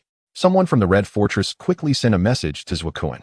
Bullshit, if I run now, it would just confirm that I am a counterfeit. Damn it, I didn't expect that kid to be so cunning. Zuakun cursed while launching missiles at the overlord. But the overlord was incredibly agile, dodging a large number of missiles with swift side movements. Even the missiles that did not miss caused no damage to its beastly body, but instead enraged it further, causing its speed to increase. Tisk, it looks like the counterfeit is panicking. Yichio observed the flustered counterfeit and once again activated his mocking mode.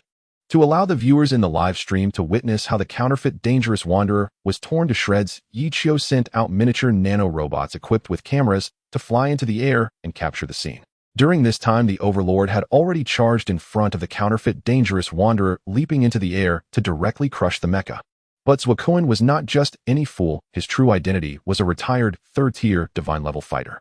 In the face of the giant beast, he still had the strength to fight. Zuakun quickly activated the jetpack on his mecha to adjust his position, using the steel blade on his arm to slide toward the belly of the giant beast. The steel blade glided across the overlord's belly, sparking numerous electric sparks as the overlord missed its target. Hiss. It seems like there's still some skill here. That move looks quite practiced, not like a fake. Oh no, who among these two is the true dangerous wanderer? So thrilling, I love watching these face-slapping moments. Later, the counterfeit dangerous wanderer will have their identity exposed and suffer social death on the spot. The viewers were not worried about who would die, they were only concerned about who the real dangerous wanderer was. The apocalypse had lasted many years, and many lived in underground cities, their hearts long since numbed. Regarding the giant beasts, they had lost the initial fear. Living every day in such an environment had fostered a distorted sense of entertainment. I'm not as weak as you think. Zuakun roared, sliding behind the overlord and firing the steel blade from his mechanical arm, where a small jetpack appeared at the elbow, increasing the impact force. He intended to directly plunge the steel blade into the overlord's back, piercing its heart. But at that moment, the sea suddenly erupted and a massive tail wrapped around Zuakun's mecha leg, dragging him into the sea. A massive tail wrapped around Zuakun's mech leg, instantly pulling him down. The steel blade he had readied was forcefully plunged into the ground as he stumbled. It was precisely due to this steel blade that Zuakun was not immediately dragged into the sea. The control interface of Yichio also displayed information about the newly appeared beast. Beast class 4th class beast. Beast codename Deep Sea Apostle. Alert data height 67 meters, weight 3,500 tons. Attack method currently known attack method includes regenerable silicon-based pillars on its back with a range of 3,000 meters. First appearance location Dragon Kingdom, Coastal Zone 69. To enhance the audience's experience, Yichio shared the beast information in the livestream. The streamer can actually obtain information about new beasts. I remember these details are usually not disclosed by the authorities. Indeed, this streamer is the real deal. It's confirmed. Fortunately, I never believed that third-class claim from the start. A counterfeit is still a counterfeit. He probably has no idea about the information of these two beasts. How could he previously claim that a mere 4th-class beast was nothing only to be proven wrong?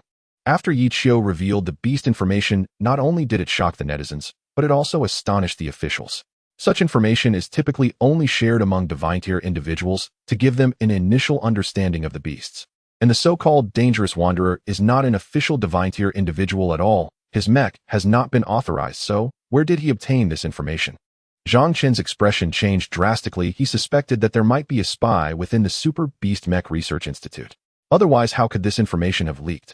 Immediately investigate all personnel information across departments and see if anyone has been acting suspiciously allowing such highly confidential information to leak. Zhang Qin's forehead was slick with cold sweat. At first, the pilot of the mech known as Dangerous Wanderer continuously produced various advanced black technology weapons ahead of the official ones. Now he has even revealed information that is only supposed to be available internally. It's clear how terrifying his capabilities have reached. Damn it, this fourth-class beast has also emerged from the sea. This is problematic. Zhuokuan cursed under his breath, no longer having the mind to interact with the people in the livestream. He quickly turned off the microphone and shouted to the members of the Crimson Fortress immediately draft an escape route and engage the two fourth-class beasts. I won't last long before being torn to shreds. Zhuokuan finally felt the fear. Boss, just hold on for a minute. We will draft a plan for you right away. The members of the Crimson Fortress hastily began formulating a plan for Zhuokuan. Zhuokuan exerted all his strength, using the control stick to keep the steel blade embedded in the ground to prevent being dragged into the sea. He understood clearly that once he was pulled in it would mean certain death. At this moment, Yi Qiu in the distance noticed that both beasts were focused on Zhuokuan.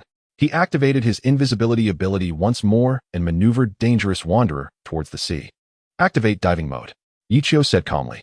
This time, while controlling the mech, he did not turn off the microphone, allowing the audience in the livestream to experience the sensation of piloting a mech firsthand. With the invisibility function activated, he quickly reached the shoreline, stepping into the water and slowly entering the sea. Once in the water, Yi Qiu captured the appearance of the deep-sea apostle hiding beneath the surface, leaving the audience in awe. Yi Qiu wasted no time activating the radar and searchlights to begin searching for the mechanical arm dropped by Raging Apostle. Zhang Qin, witnessing this, had an exceptionally grim expression.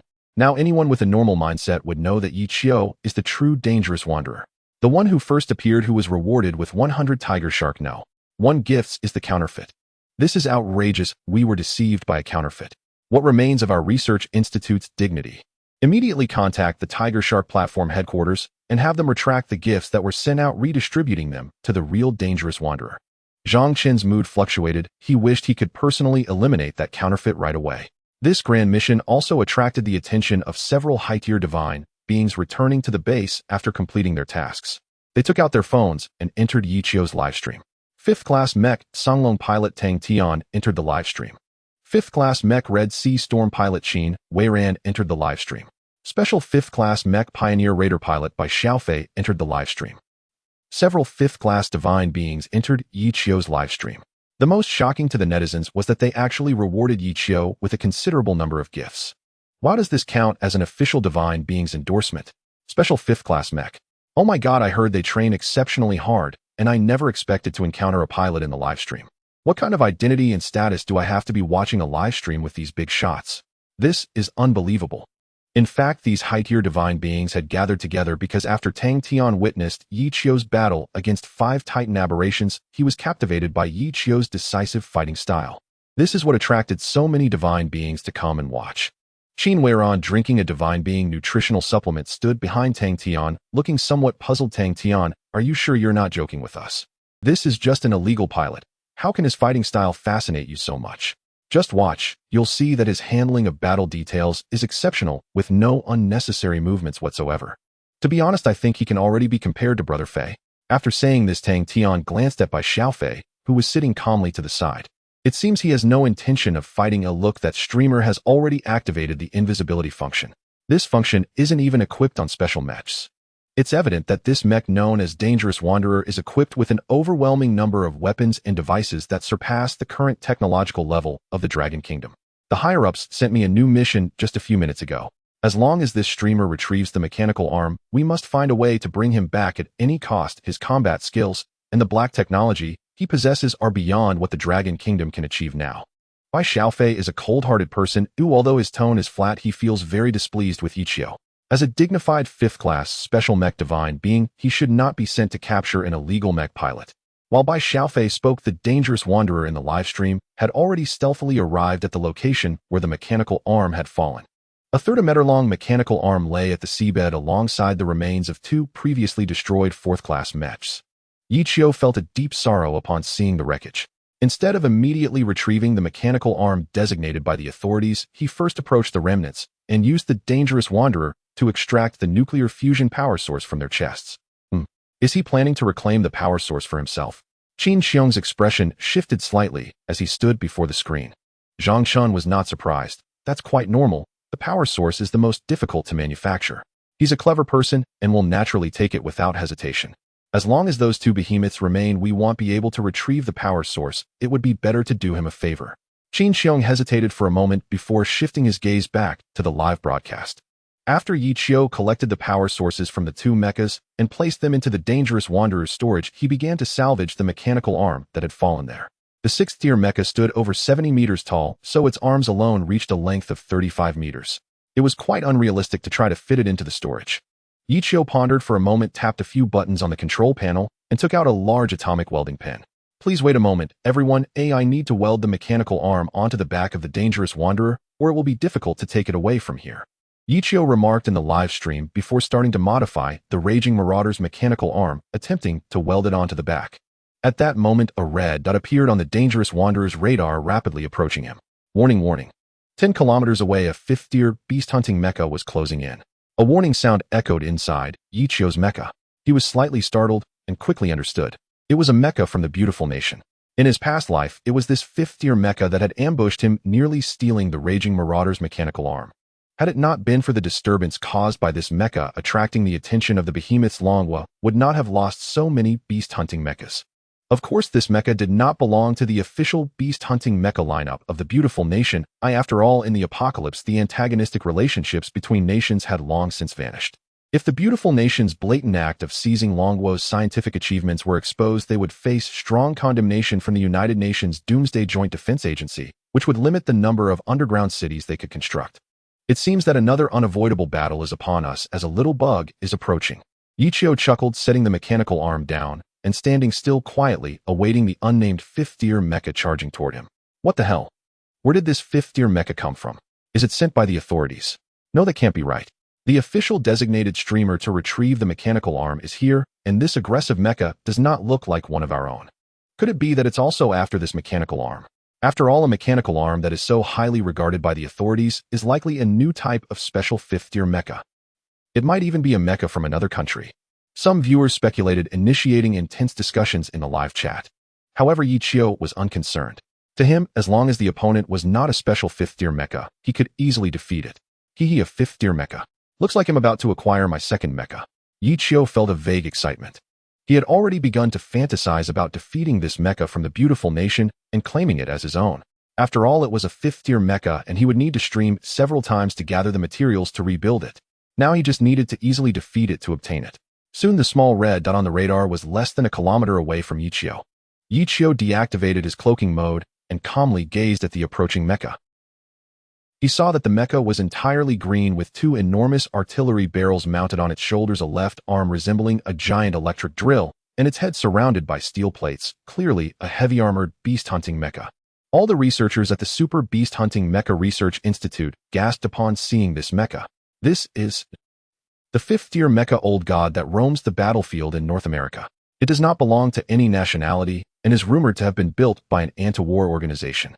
One researcher exclaimed.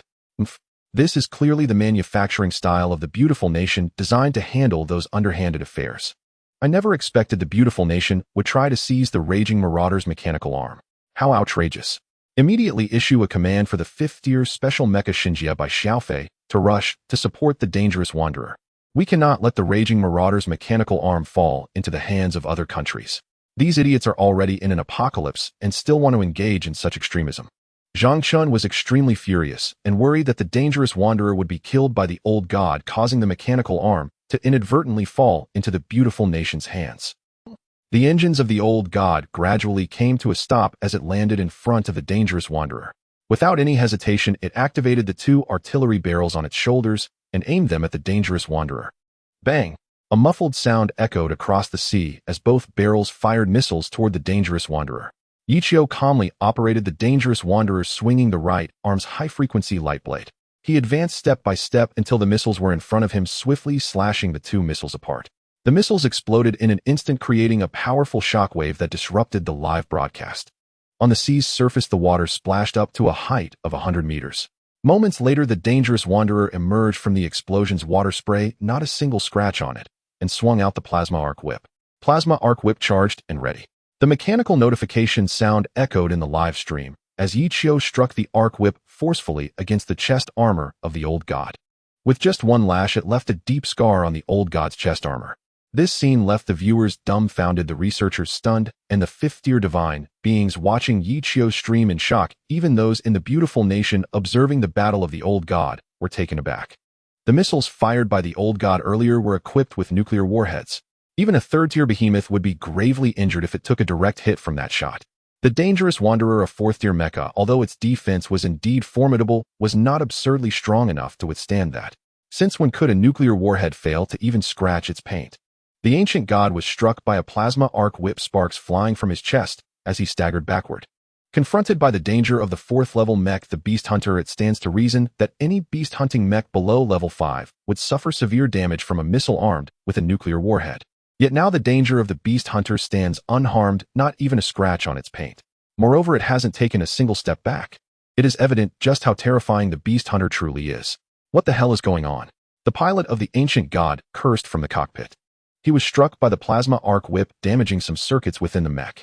Had it not been for the formidable defense of the 5th-level mech, it might have sustained severe damage by now. John, do not underestimate this 4th-level beast hunter in front of you. It is the mech streamer that suddenly became popular in the Dragon Nation just 2 days ago. This mech is called the Beast Hunter. On the wireless communication channel, John's superior's voice came through. John had indeed heard of the Beast Hunter.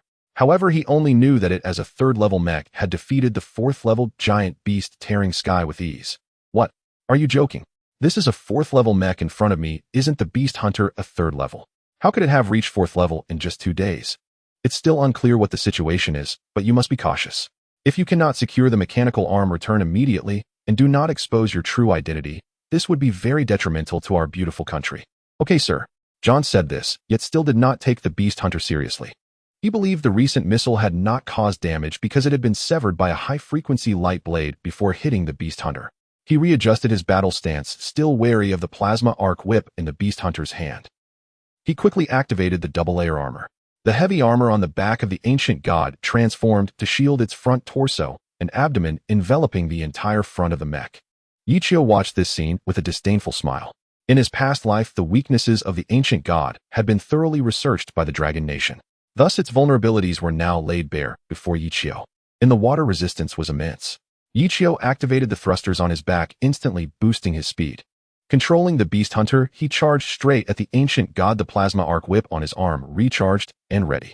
You still want to use this trick on me? After all, it's just 4th-level trash. John, full of arrogance, reactivated the ancient god, assuming a combat posture. But just as he thought the Beast Hunter was about to whip out the arc whip, an armor-piercing Gatling gun suddenly emerged from his shoulder, unleashing a torrent of bullets that struck the ground beside the ancient god. The soft soil at the seabed was immediately disrupted, and dust enveloped the ancient god, clouding its vision. What the hell? John cursed angrily, quickly realizing that the Beast Hunter intended to maneuver around to his side. Without any hesitation, he swiftly turned and activated the heavy cannon on his chest. The heavy armor on the chest of the ancient god split open to reveal a row of missile launchers, which instantly fired. However, after the missiles were launched, none hit any targets. This left John utterly dumbfounded. At that moment, the back of the ancient god suffered a violent impact, sparks flying in the cockpit as warning lights flashed red incessantly. Warning, warning, the mech has been breached, seawater is flooding in. John incredulously turned around to find the Beast Hunter still in place. The earlier disruption of the soft soil at the seabed was a deliberate tactic. In reality, he had not maneuvered around to the back of the ancient god. The ancient god's weakness lay in its vulnerability when the back armor was struck while its front was engaged. Sorry, I predicted your prediction. Yichio smirked as his left arm's plasma cannon completed its charge. Fire. The plasma cannon struck the ancient god at close range, instantly sending it flying. Yichio didn't give him a moment's respite, the thrusters ramping up power as he approached the ancient god that had crashed to the seabed. With a single arm, he seized its head, twisting it forcefully until the ancient god's mechanical head was ripped off. The cockpit was situated where the head of the Beast Hunter was. The Beast Hunter held the head of the ancient god, not hesitating for a moment, and crushed it. A massive explosion erupted from his hand, leaving John unable to even let out a scream. As the dust settled, the Beast Hunter turned back to the position of the mechanical arm, and his right arm re-emerged with a massive atomic welding gun beginning to weld the mechanical arm onto his back. Such a decisive and overwhelming battle left everyone at a loss. It wasn't until the beast hunter was nearly done welding the mechanical arm that they finally reacted. Am I hallucinating? Did the beast hunter just massacre the 5th-level ancient god? What the hell, that ancient god roamed the battlefield in North America, its strength not inferior to specialized 5th-level mechs. What kind of joke is this? The audience in the live broadcast room was already captivated by the beast hunter's performance. This was the second time the beast hunter had executed a decisive kill after previously annihilating the 4th-level giant beast tearing sky in a magazine-emptying fashion. Once again, an overwhelming kill. Abnormal. Terrifying. Unbelievable. Numb. This was the sentiment shared by all the viewers. Equally shocked were Tang Tian and several other 5th-level pilots beside him. Their jaws dropped to the ground. What kind of monster is this? What the hell, Tang Tian? Is this the combat style you spoke of? This isn't about technique at all, it's purely a dimensional suppression style. The pilot of Red Sea Storm Qin Weiron had his eyes twitching uncontrollably. He had never witnessed such a brutally simplistic battle, especially given that this was a 4th-level beast hunter annihilating a 5th-level mech. Annihilation, what does it mean to annihilate? It means rendering the opponent utterly powerless, a complete and total crushing, a mockery. Tang Tian was even more shocked than Qin Weiron, staring blankly at the ancient god lying motionless on the seabed, terror gradually creeping into his eyes. That is a 5th-level mech. A 5th level? How much effort and resources does it take to create a 5th-level mech? It's not like the 1st and 2nd levels that can already be mass-produced. The most advanced mech humanity has right now is only at the 6th level. Tang Tian was utterly shocked, gradually revealing a bitter smile. He had thought that the beast hunter was a gifted pilot who, with the help of advanced technology and weaponry, barely reached the combat level of a 5th-level expert. Only now did he realize that this was merely his one-sided assumption. The beast hunter annihilated the 4th-level giant beast and slaughtered the 5th-level mech. This was a case of being strong against the weak and even stronger against the strong. The Hyper Beast Mecha Research Institute. Zhang Chun stood dazed in front of the large screen, accompanied by a group of researchers. The outcome of the dangerous drifter slaughtering the ancient gods was akin to humanity's initial discovery of a new continent. The entire research institute was silent. Finally, Qin Xiong broke the silence. The director. That streamer has completely welded the mechanical arm of the raging thug onto his back. Qin Xiong's voice trembled slightly, as she had yet to regain her composure from the shocking revelation. It was only now that she realized just how underestimated she had been regarding the dangerous drifter. John may not have known, but the group of researchers was acutely aware of the destructive power of a missile equipped with a nuclear warhead. Even if the missile was instantaneously sliced open by the dangerous drifter's high-frequency light blade and detonated before touching the mecha's body, its explosive force would still be enough to heavily damage a 4th-tier mecha. After all, this type of nuclear weapon was specifically designed to combat high-tier beasts. The defensive capabilities of the mecha were definitely inferior to those of high-tier beasts, so under normal circumstances a missile with a nuclear warhead would severely injure the dangerous drifter at such a close range. Yet astonishingly, it suffered no harm at all. To achieve this, only materials of heavenly gold could suffice. But what did that imply? Did it mean that the entire body of the dangerous drifter was constructed from heavenly gold materials? I understand now. The Tiger Shark platform has retrieved the funds we donated to that fake streamer and will redonate them to this real, dangerous drifter streamer. Zhang Chun was left not just shocked but numb. Utterly numb. An illegal mecha pilot had managed to deliver multiple shocks to the research institute. If he could work for the Dragon Nation, would it not be a piece of cake to manufacture even more advanced mechas and various dark weapons? Indeed, Zhang Chun began to entertain a bold idea. Perhaps, with the help of this dangerous drifter pilot, they could exterminate the giant beasts and allow humanity to return to the surface. Before the emergence of the dangerous drifter, he would not have dared to entertain such thoughts. Yet now the rapid advancement of the dangerous drifter and the dazzling array of dark technologies filled Zhang Chun with hope. Yes. The monitor Li Shan quickly donated 100 Tiger Shark No. 1 to Yichio. At that moment, Qin Xiong also emerged from her state of shock. She promptly ordered, immediately analyze the battle replay. Oh, I want to see what materials this dangerous drifter is made of. In reality, Qin Xiong and the other researchers already had an answer in their hearts. However, none were willing to accept this fact. Just imagine crafting a mechanical arm from heavenly gold materials could only be equipped on 5th-tier mechas or higher. After all, heavenly gold materials are precious and rare, and the conditions for crafting are extremely harsh. The technology currently available on Blue Star simply cannot achieve the transformation into a towering hunting beast mecha. Now convincing these researchers that a fourth-tier mecha was entirely constructed from heavenly gold materials was akin to telling them that the sun was about to explode. At that moment, in a secret research institute somewhere in the beautiful nation stood a group of dedicated monitors and commanders of the ancient gods. It had been over 10 minutes since the ancient god was slain by the dangerous drifter. Inside the laboratory, red lights were flashing continuously, reminding them that the ancient angel's pilot John had lost all signs of life, and the ancient god had also lost contact with them. Even so, not a single person spoke. Their level of shock was no less than that of the Hyper Beast Mecha Research Institute in the Dragon Nation. They were all too aware of the strength of the ancient gods. Oh my god! The ancient god was equipped with certain configurations of specialized 5th-tier mechas, and John had passed all assessments for 6th-tier divine practitioners. In North America, he was like a god of slaughter, having defeated countless low-tier giant beasts and had killed 7 or 8 giant beasts of 4th tier and above combined. To encounter a nameless 4th-tier dangerous drifter from the Dragon Nation and be killed so effortlessly, the researcher responsible for the ancient god's weapon systems broke the silence, voicing his inner shock. After the silence was shattered as they listened to the researcher's astonishment, everyone involuntarily gasped in disbelief. They felt their scalps go numb. Bang! A loud crash echoed as everyone turned in fear toward the source of the sound. It was General Mike Yu, the highest commander of the ancient god, who had slammed his computer to the ground. General Mike Yu's face was ashen, veins bulging on his forehead, his body trembling uncontrollably. Fuck damn it. Immediately dispatch a task force to the Dragon Nation. We must ascertain precisely what kind of entity that dangerous drifter is.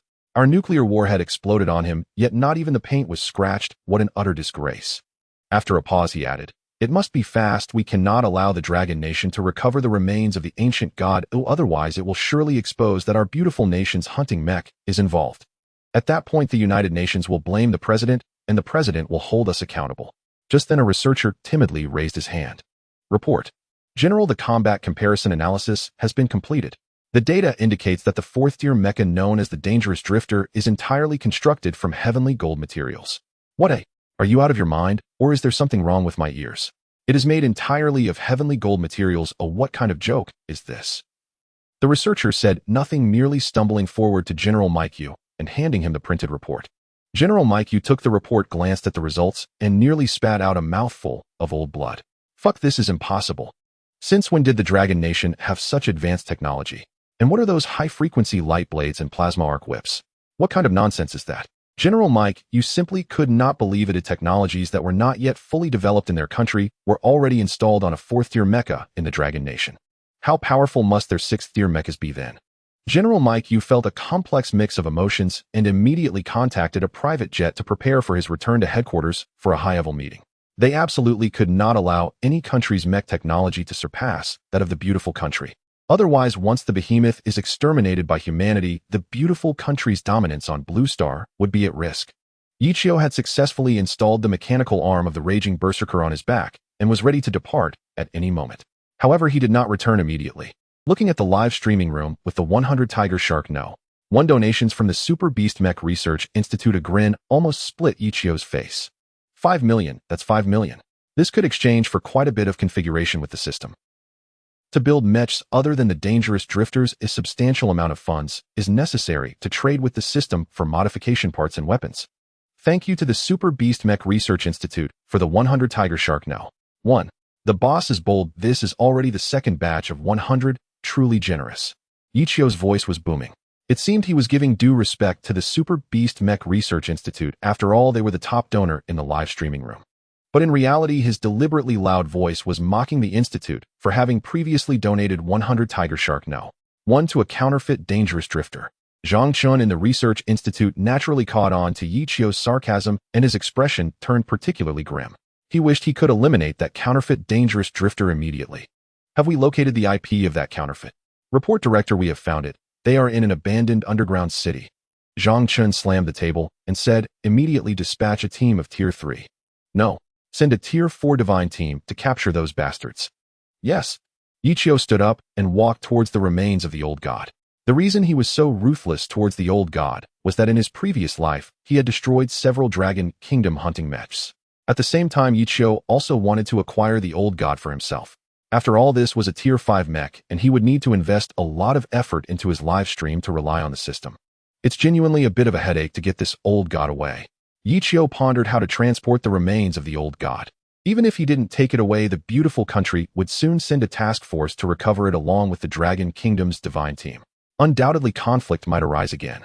A mechanical voice from the system echoed in his mind, which brightened Yi Qiu's eyes. He wasted no time and immediately released the 3 nanobots he currently possessed, inputting commands to modify the old god. Install 4 Mach thrusters. What the heck, another 4 Mach thruster? Can this thing be manufactured and modified on the spot? This is monstrous. It is said that even the United Nations Doomsday Defense Institute can't adapt such fast thrusters to hunting mechs, yet the streamer can install and adapt them so casually. This is truly technical wizardry. In the Super Beast Mech Research Institute, the thruster development department was stunned to see Yi Qiu casually installing the 4 Mach thruster on the old god. They still couldn't figure out how to adapt such a large hunting mech to accommodate it, let alone how to provide energy. Yi Qiu could do this so easily, letting robots install it well. And it was mass-produced. Is this even science? Zhang Chun and the others were utterly dumbfounded seeing Yi Qiu start installing the thrusters on the remains of the old god. Director, does this streamer plan to take the remains of the old god himself? No way. Absolutely not. This is the remains of a Tier 5 mech. If we recover it in the Dragon Kingdom and modify it, it could definitely be sent back to the battlefield. Zhang Chun panicked and immediately contacted headquarters to speed up the dispatch of the Divine Recovery Team. Yi Qiu saw that the nanobots were already installing the thrusters and turned his attention to the counterfeit dangerous drifter still entangled with 2 Tier 4 behemoths. Tisk, looks like they still want to escape. Yi Qiu sneered and stepped out of the water.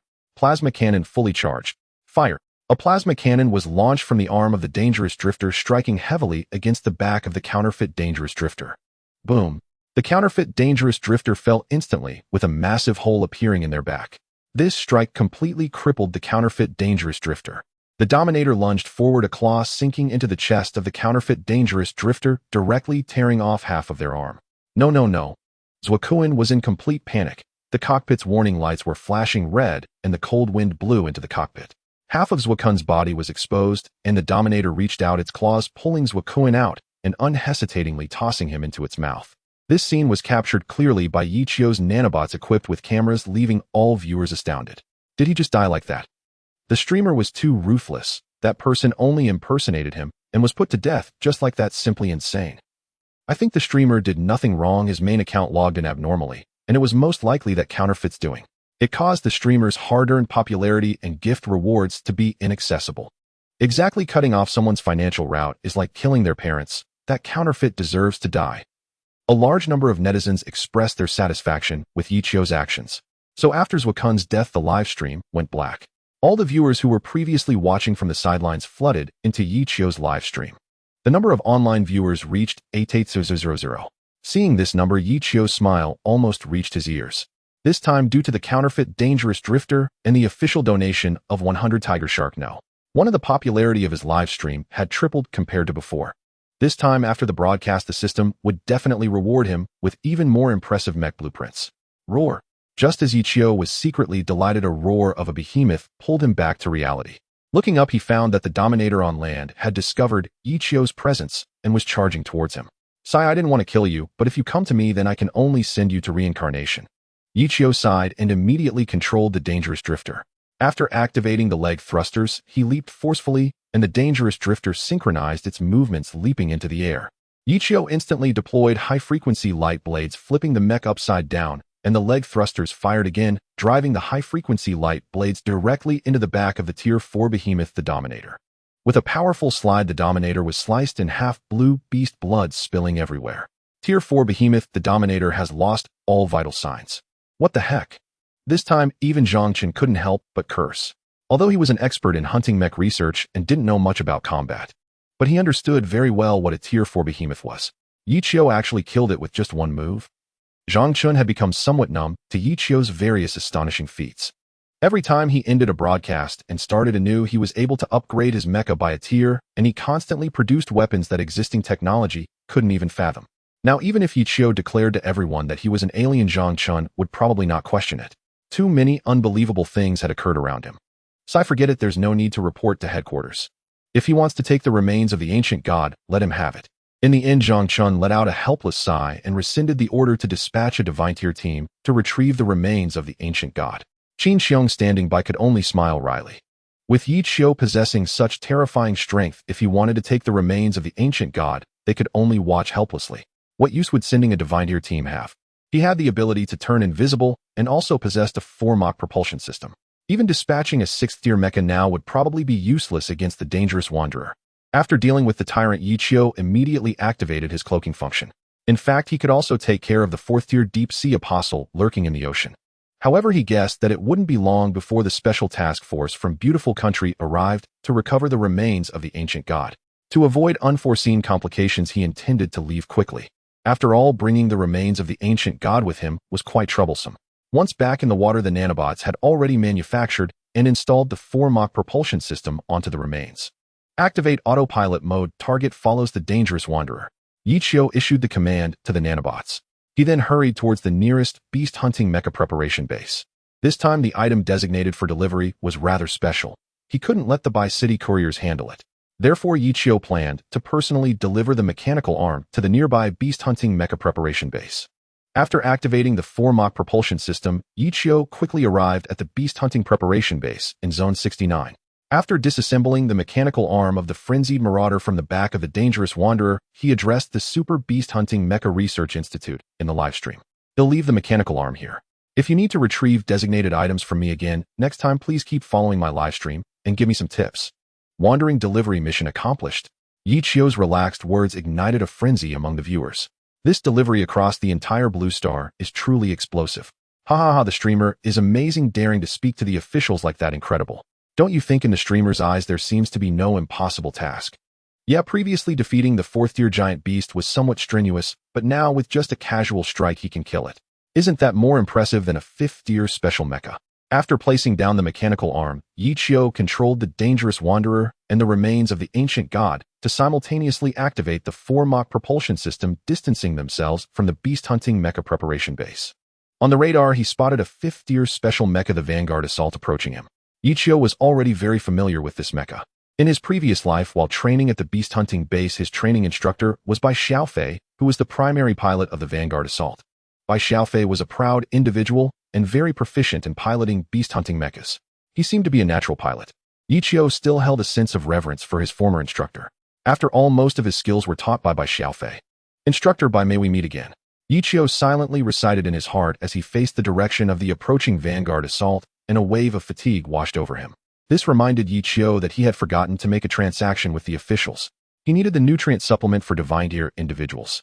Otherwise, if he continued piloting the dangerous wanderer at such high intensity, without the nutrient supplement, he wouldn't be able to withstand long periods of combat. Thus, Yi Qiu immediately contacted the officials in the livestream. If the officials can provide me with the nutrient supplement for divine tier individuals, I can help you retrieve an item free of charge afterward.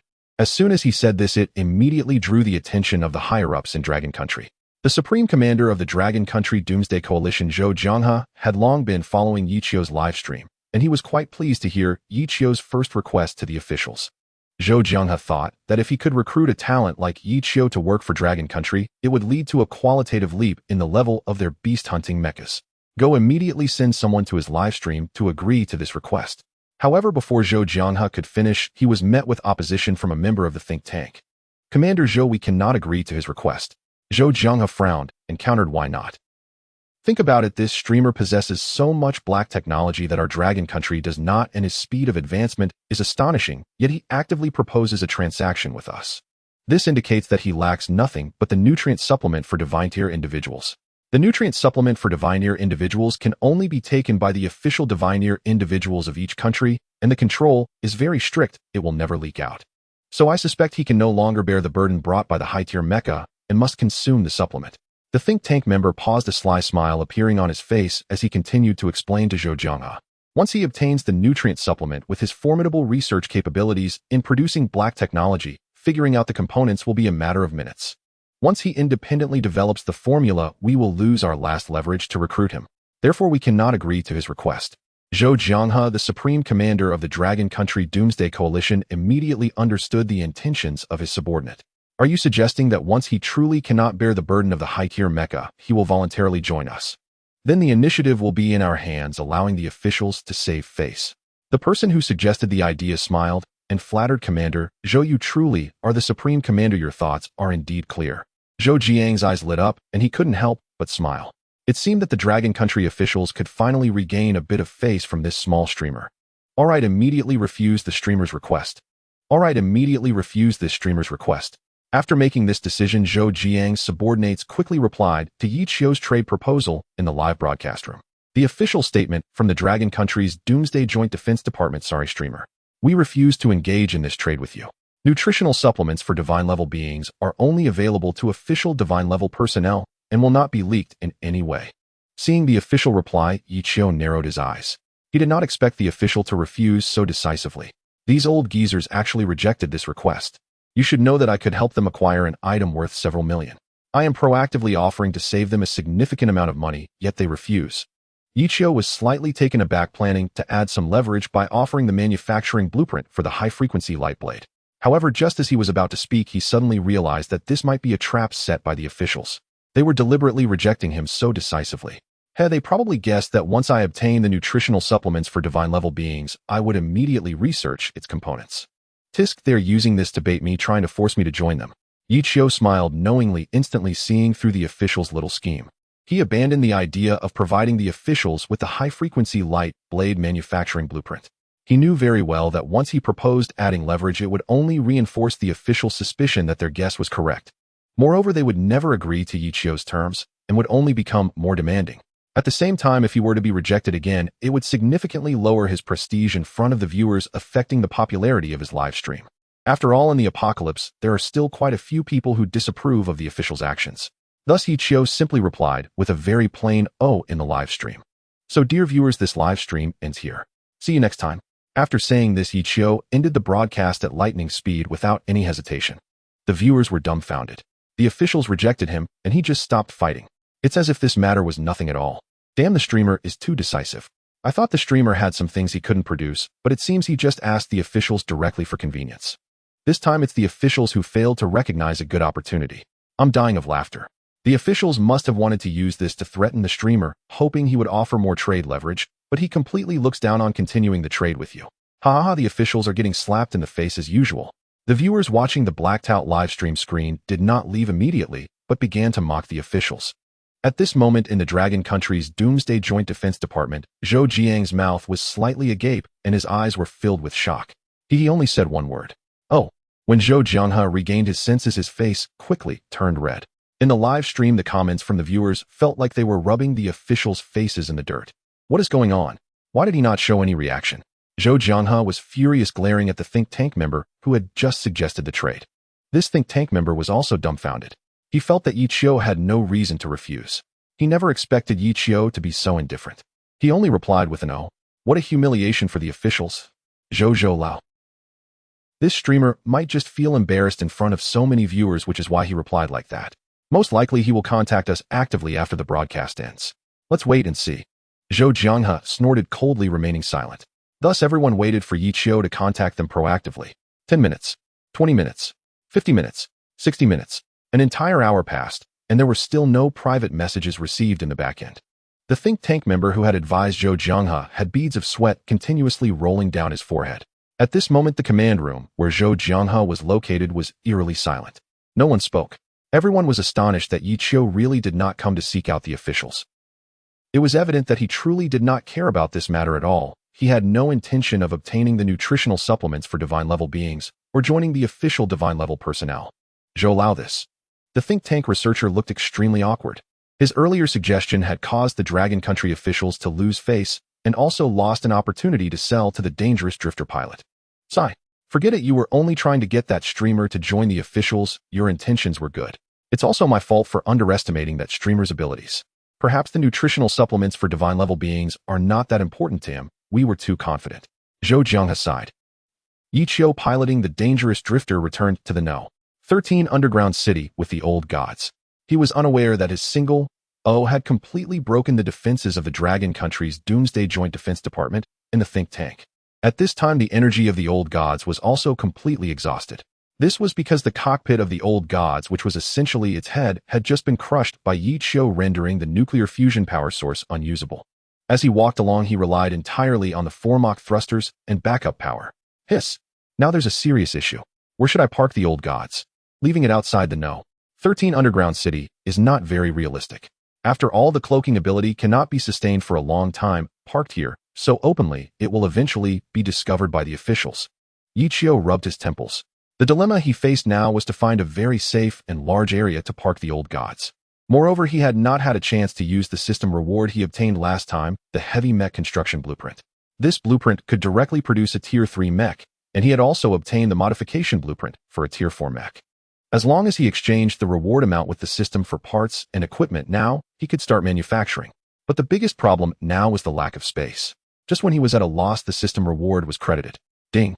The host has increased the number of live viewers to 900, peaking at 1 million, with total popularity exceeding 200 million.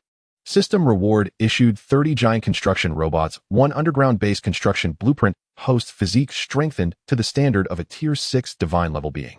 What the hell? Whatever you need just comes. Is it that intelligent? Yichio was greatly shocked. He was just worrying about where to store the old gods, and now the system rewarded him with an underground base construction blueprint. The most user-friendly part was that he just happened to receive 30 giant construction robots. Isn't this simply handing him a cheat right in his face? Yichio immediately began to think about where to build this underground base. After all, most places on Blue Star now have giant beasts, and if the construction distance is too far, it would be very inconvenient each time to start the mech. After thinking it over, Yichio finally set his sights on the location of the harbor island. Surrounded by the sea, it had long been occupied by giant beasts, and the humans there had retreated to the underground cities in the inland cities. The areas attacked by giant beasts were all places where humans lived and built, and since they occupied Harbor Island, humans had completely withdrawn and the giant beasts continued to push into the inland cities. Thus, Harbor Island is a very good choice now. There are neither giant beasts nor human bases. The only disadvantage is that the environment there is quite harsh. The Dragon Country officials had also considered building the Doomsday Joint Defense Department there. However, due to the enormous scale and complicated procedures, this plan was immediately abandoned. Well, let's build the base on Harbor Island. There's nothing there. It wouldn't be an exaggeration to say, I want to monopolize Harbor Island. Yichio grinned, but he did not head to Harbor Island immediately. After all, he had just piloted the dangerous drifter for a long time, and now, without the nutritional supplements for divine-level beings, his body couldn't take it. He planned to rest for 2 days before heading to Harbor Island. This time I also got my physique strengthened to the level of a tier 6 divine-level being.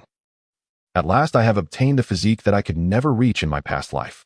Yichio clenched his fists, feeling a significant increase in power within him, with changes in his hearing, vision, and other skills. Then he parked the dangerous drifter and the old gods outside the No. 13 underground city and returned to his dilapidated home, collapsing into sleep. This time Yichio was again awakened by a hurried knocking at the door. Yichio, it's Ling Shui, please open the door, I beg you, open the door. Everyone, if the total of daily free gifts and rewarding gifts exceeds 150, I will add another chapter without limit. The more you send, the more I will add. The urgent knocking on the door jolted Yichio awake from his dreams. Seriously, do I have to be disturbed every time I sleep? It's driving me crazy. Yichio ruffled his messy hair, wearing a deadpan expression as he went to open the door. Yichio, are you home? It's Ling Shui. The knocking continued, and Yichio finally recognized that it was Ling Shui outside. When he opened the door, he found Ling Shui standing there with a worried look on her face. Yichio, still sporting his deadpan expression, replied, Ling Daxiwa, why do you always disturb me when I'm trying to sleep? Do we have some deep-seated grudge or something? I didn't know you were sleeping, but it's an emergency, so I had to come find you. You are definitely the Mecha streamer piloting the dangerous wanderer, Ling Shui said, quickly pushing her way into Yichio's home to prevent being turned away again. Yichio scratched his head, saying, Ling Daxiwa, could you stop telling me jokes? I'm really not that streamer. How did you come to that conclusion? Seeing Yichio still denying it, Ling Shui immediately shared her findings from the past few days. Every time that streamer goes live, there's no one home at your place. During that time, I specifically came to look for you several times, and you were never home. But whenever that streamer finishes his stream, I come to find you, and you're definitely at home. This, combined with you sleeping, only solidified the idea that you are that streamer. I just asked some people who understand beast hunting mechas, and they said that official god-level pilots become extremely fatigued if they don't take the god-level nutrient supplement after piloting the mecha. Considering that you proposed to exchange for the god-level nutrient supplement at the end of your last live stream, I can say with certainty that you are 100 the dangerous wanderer streamer. Ling Shui's analysis left Yichio dumbfounded. He never expected that she had conducted so much investigation in secret. All this effort was to prove that Yichio was the pilot of the dangerous wanderer. But with the solid evidence before him, Yichio still did not want to admit that he was the pilot. After all, revealing it now would surely cause unnecessary trouble. Moreover, the one who knew was Ling Shui, a woman to whom he owed a debt of gratitude and who held a special place in his heart. Yi Qiu could not simply silence her. If you say it like that, your logic is a bit far-fetched, isn't it? These instances were merely coincidences. The streamer went live and I just happened to be out working.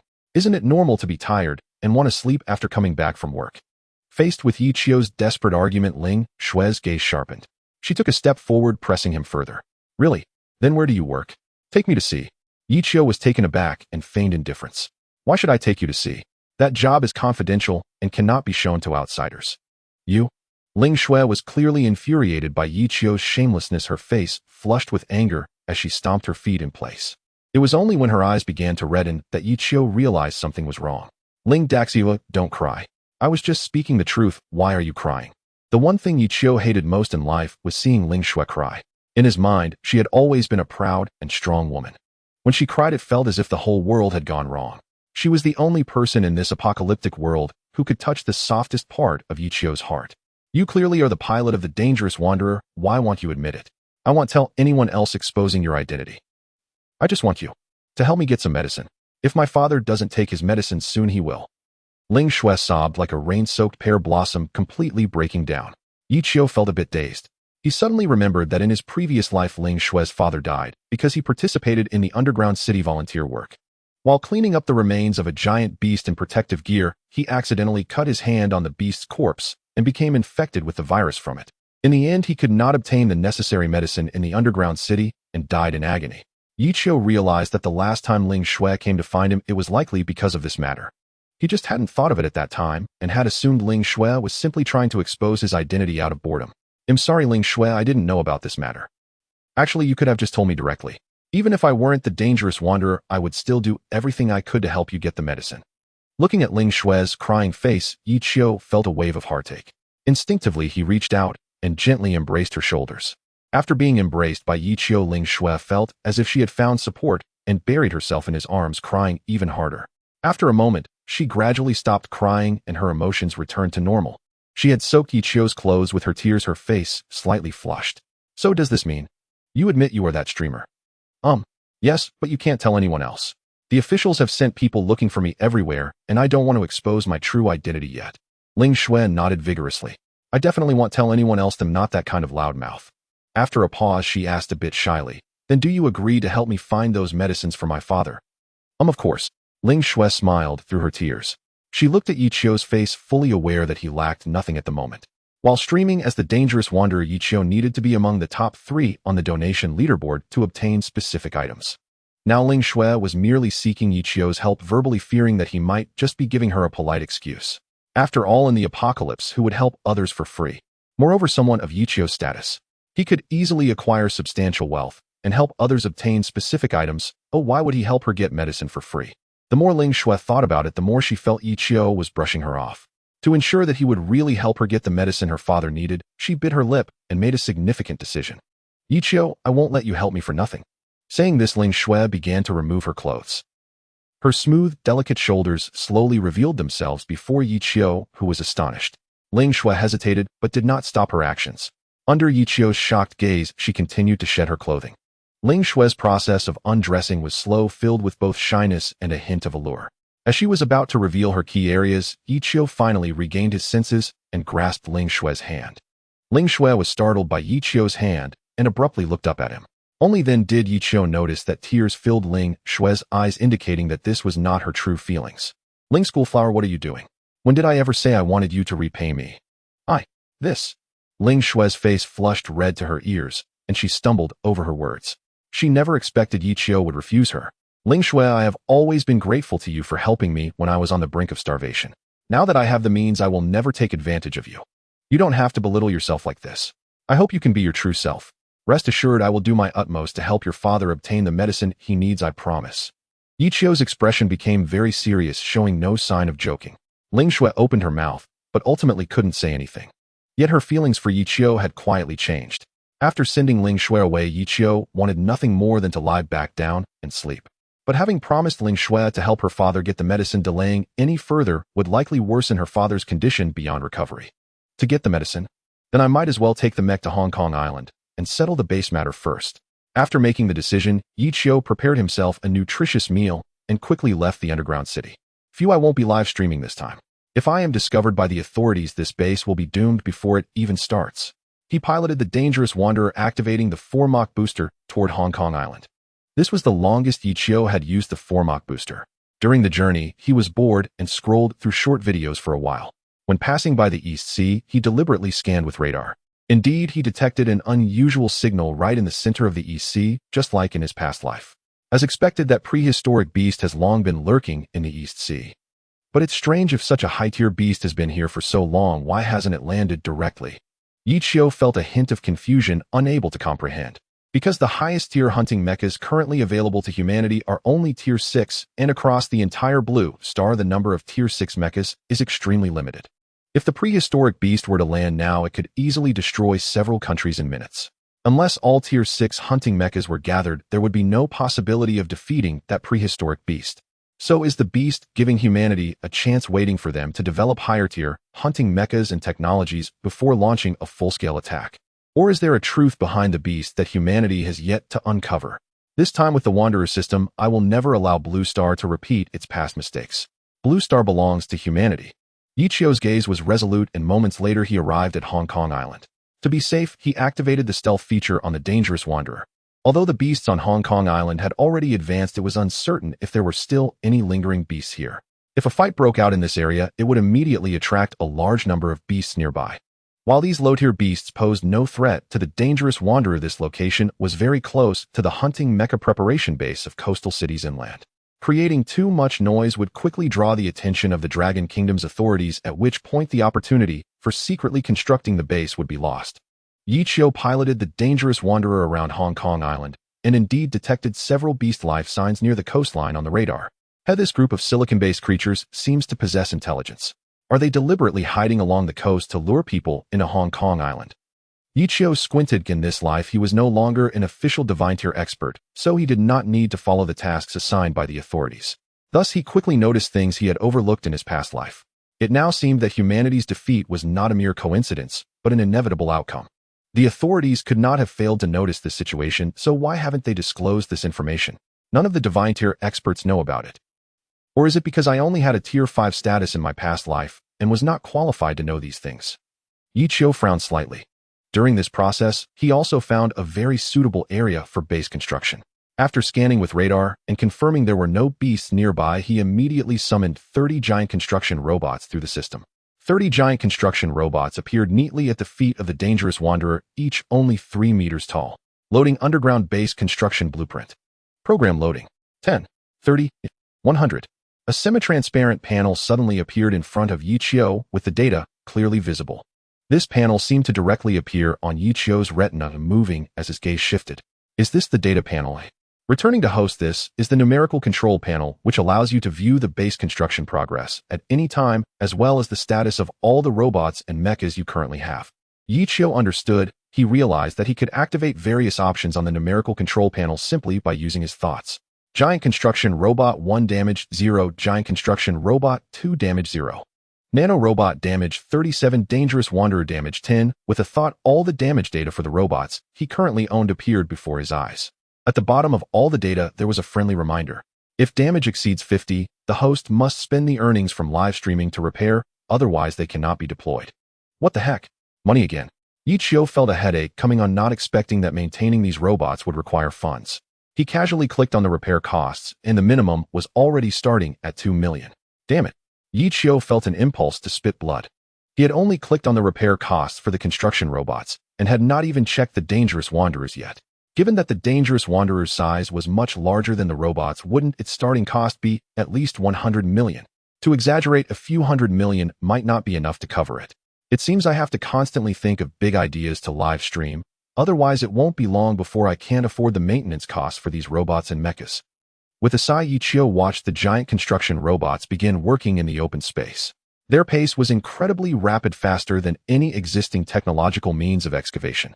Estimated underground base completion time, 5 days, 18 hours, 21 minutes, and 31 seconds.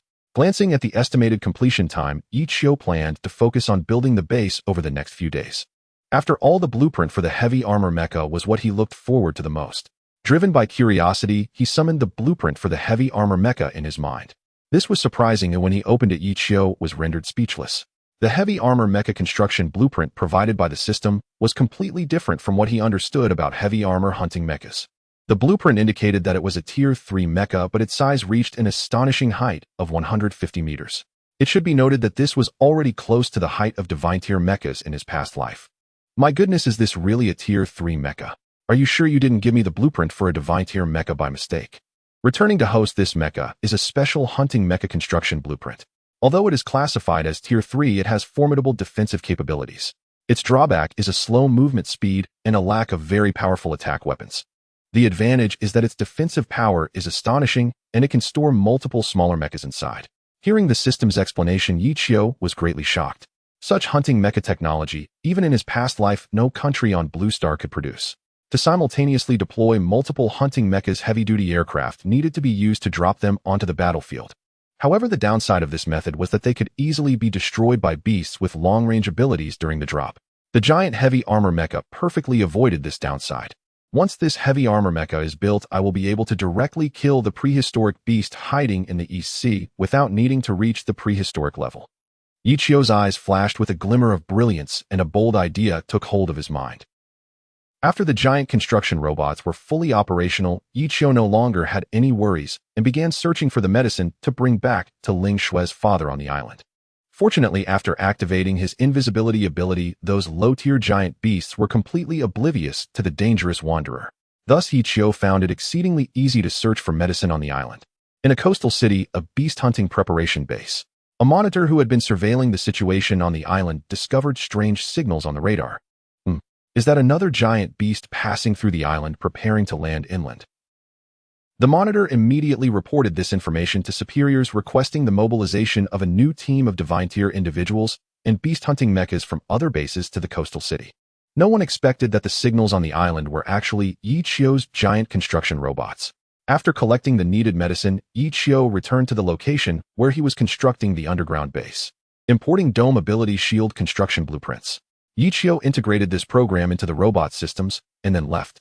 During his search for medicine earlier, he had checked the system rewards he had previously forgotten about. Dome Ability Shield, a device that uses high-energy electromagnetic fields or any other form of energy to resist external attacks. Its principle is to generate a powerful electromagnetic field or other forms of energy to consume or reflect external attacks before they reach. The energy conversion device transforms non-material energy and integrates the molecules of the surrounding air, forming an energy shield invisible to the naked eye. It's just like a family bucket of appliances. The base is ready, the energy shield is ready, and the construction workers are also available. If possible, creating a super secure base on the island is still very hopeful. After settling everything, Yichio then drove the dangerous wanderer back to Underground City No. 13. On the way, he casually dropped the specified items from the last rankings 2 and 3 in an underground city and privately messaged the previous courier in the white market backend. Upon returning to Underground City No. 13, Yichio immediately took the medicine he brought back and headed to Ling Shue's home. Ling Shue, it's Yichio, I've brought back the medicine you wanted. Oh, just a moment, it'll be right there. Yichio stood outside Ling Shue's house looking at the shabby makeshift underground house, feeling a surge of emotion. He vividly remembered that before the apocalypse arrived, Ling Shue lived in a grand villa. A villa that supposedly cost over 40 million. At that time, he could barely speak to Ling Shue, feeling inferior just from looking at her. But after the apocalypse struck, the gap between people shrank instantly. Only a small portion managed to retain their wealth. Once the identity of the wealthy was lost, they quickly turned into ordinary refugees. Ling Shue's family was the most typical example. Lost in his thoughts, the door to Ling Shue's house finally opened. Ling Shue, still with wet hair, tilted her head while drying it with a towel, wearing an oversized t-shirt that still showcased her figure beautifully. She also exuded a faint, pleasant fragrance. I'm so sorry, Yichio. I was taking a shower and made you wait. Please come in. As she spoke, Ling Shue stepped aside, allowing Yichio to enter. Once inside her home, Yichio's eyes wandered restlessly. He noticed that Ling Shue's home was not much different from his own. The only difference was that despite the harsh environment, Ling Shue kept her home very clean and tidy. Yichio, please take a seat. I'll pour you some hot water. Ling Shue glanced at the bag in Yichio's hand, a hint of surprise flashing in her eyes. However, out of courtesy, she did not rush to ask, suppressing her excitement as she went to pour water for Yichio. Ahem, Ling, the campus flower, when did we become so polite with each other? It's quite difficult to boil water in an underground city, so there's no need to waste resources on me. Leave the hot water for your uncle, by the way. This is the medicine I brought back from outside. Besides the few you wrote, I also searched online and brought them all back for you. Yichio handed the bag in his hand to Ling Shui. Thank you, Yichio. I sincerely thank you on behalf of my father. Ling Shui's eyes instantly turned red as she received the bag with trembling hands. After a long while, Ling Shui wiped away her tears, her tone turning exceptionally gentle. You've worked hard, Yichio. I know you don't have that divine ear nutritional supplement at the moment. Every time you pilot the beast hunting mecha, it is a burden for you. Even so, you still help me like this. I will definitely repay you. Ling Shui's eyes glimmered. Ahem, Ling the campus flower, didn't we agree that you didn't need to repay me? I'm not that kind of casual person, please be self-respecting. Yichio thought Ling Shui still wanted to repay him in the same way as before. Although Yichio was not a virtuous gentleman, he could not take advantage of someone who had helped him many times. After all, there was a time when he was a pure-hearted youth. Unexpectedly, Ling Shui's face flushed, and she said angrily, "What are you thinking? What I said before was just a moment of impulse. This time, who wants to repay you like that? Then what do you mean by repayment? Isn't there someone named Zhao Kong in our underground city who has become a divine-tier individual? He has a good relationship with me, so I thought I might ask him to privately provide me with some divine-tier nutritional supplements."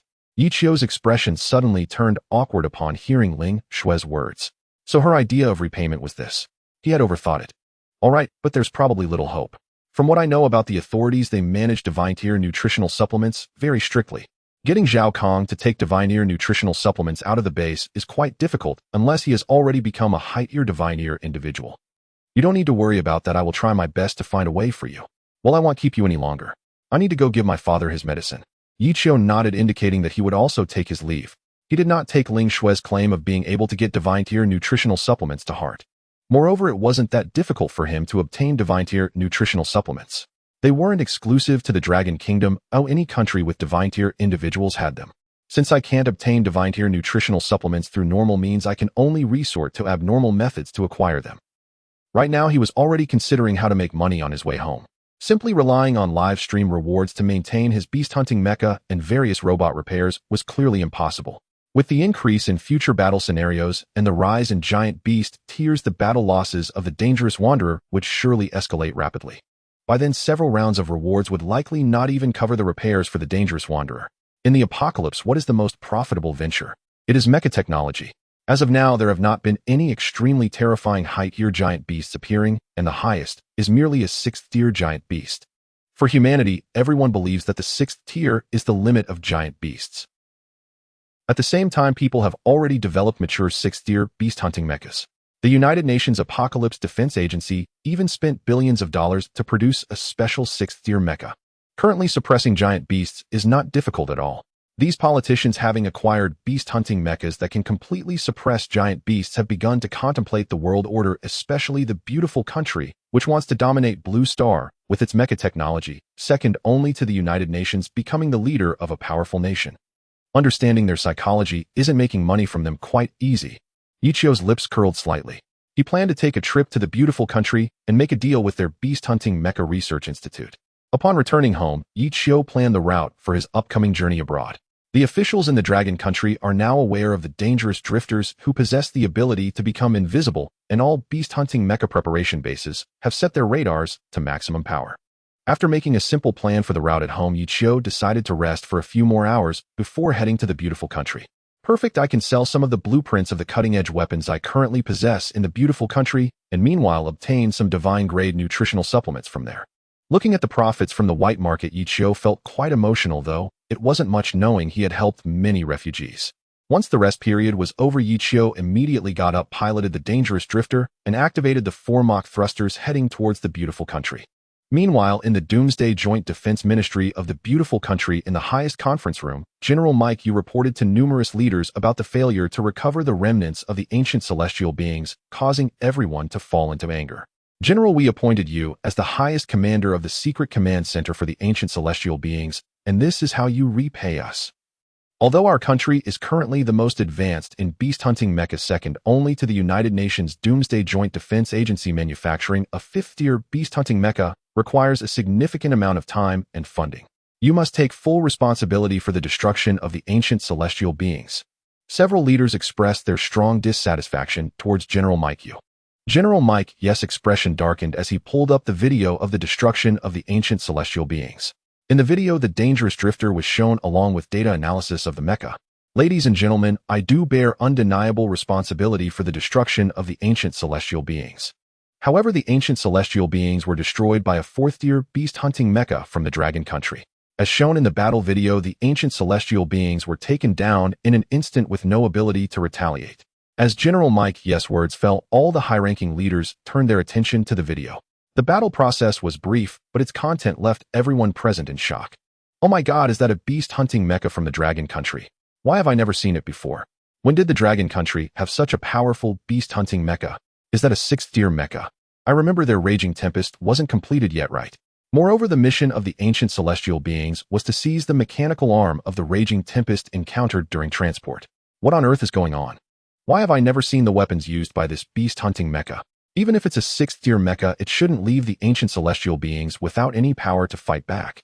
The high-ranking leaders of the beautiful country were particularly shocked by the video, showing the dangerous drifter slaughtering the ancient celestial beings. In their eyes, the ancient celestial beings were like gods of slaughter. It was the most powerful beast-hunting Mecha under the sixth-tier Mechas of the beautiful country.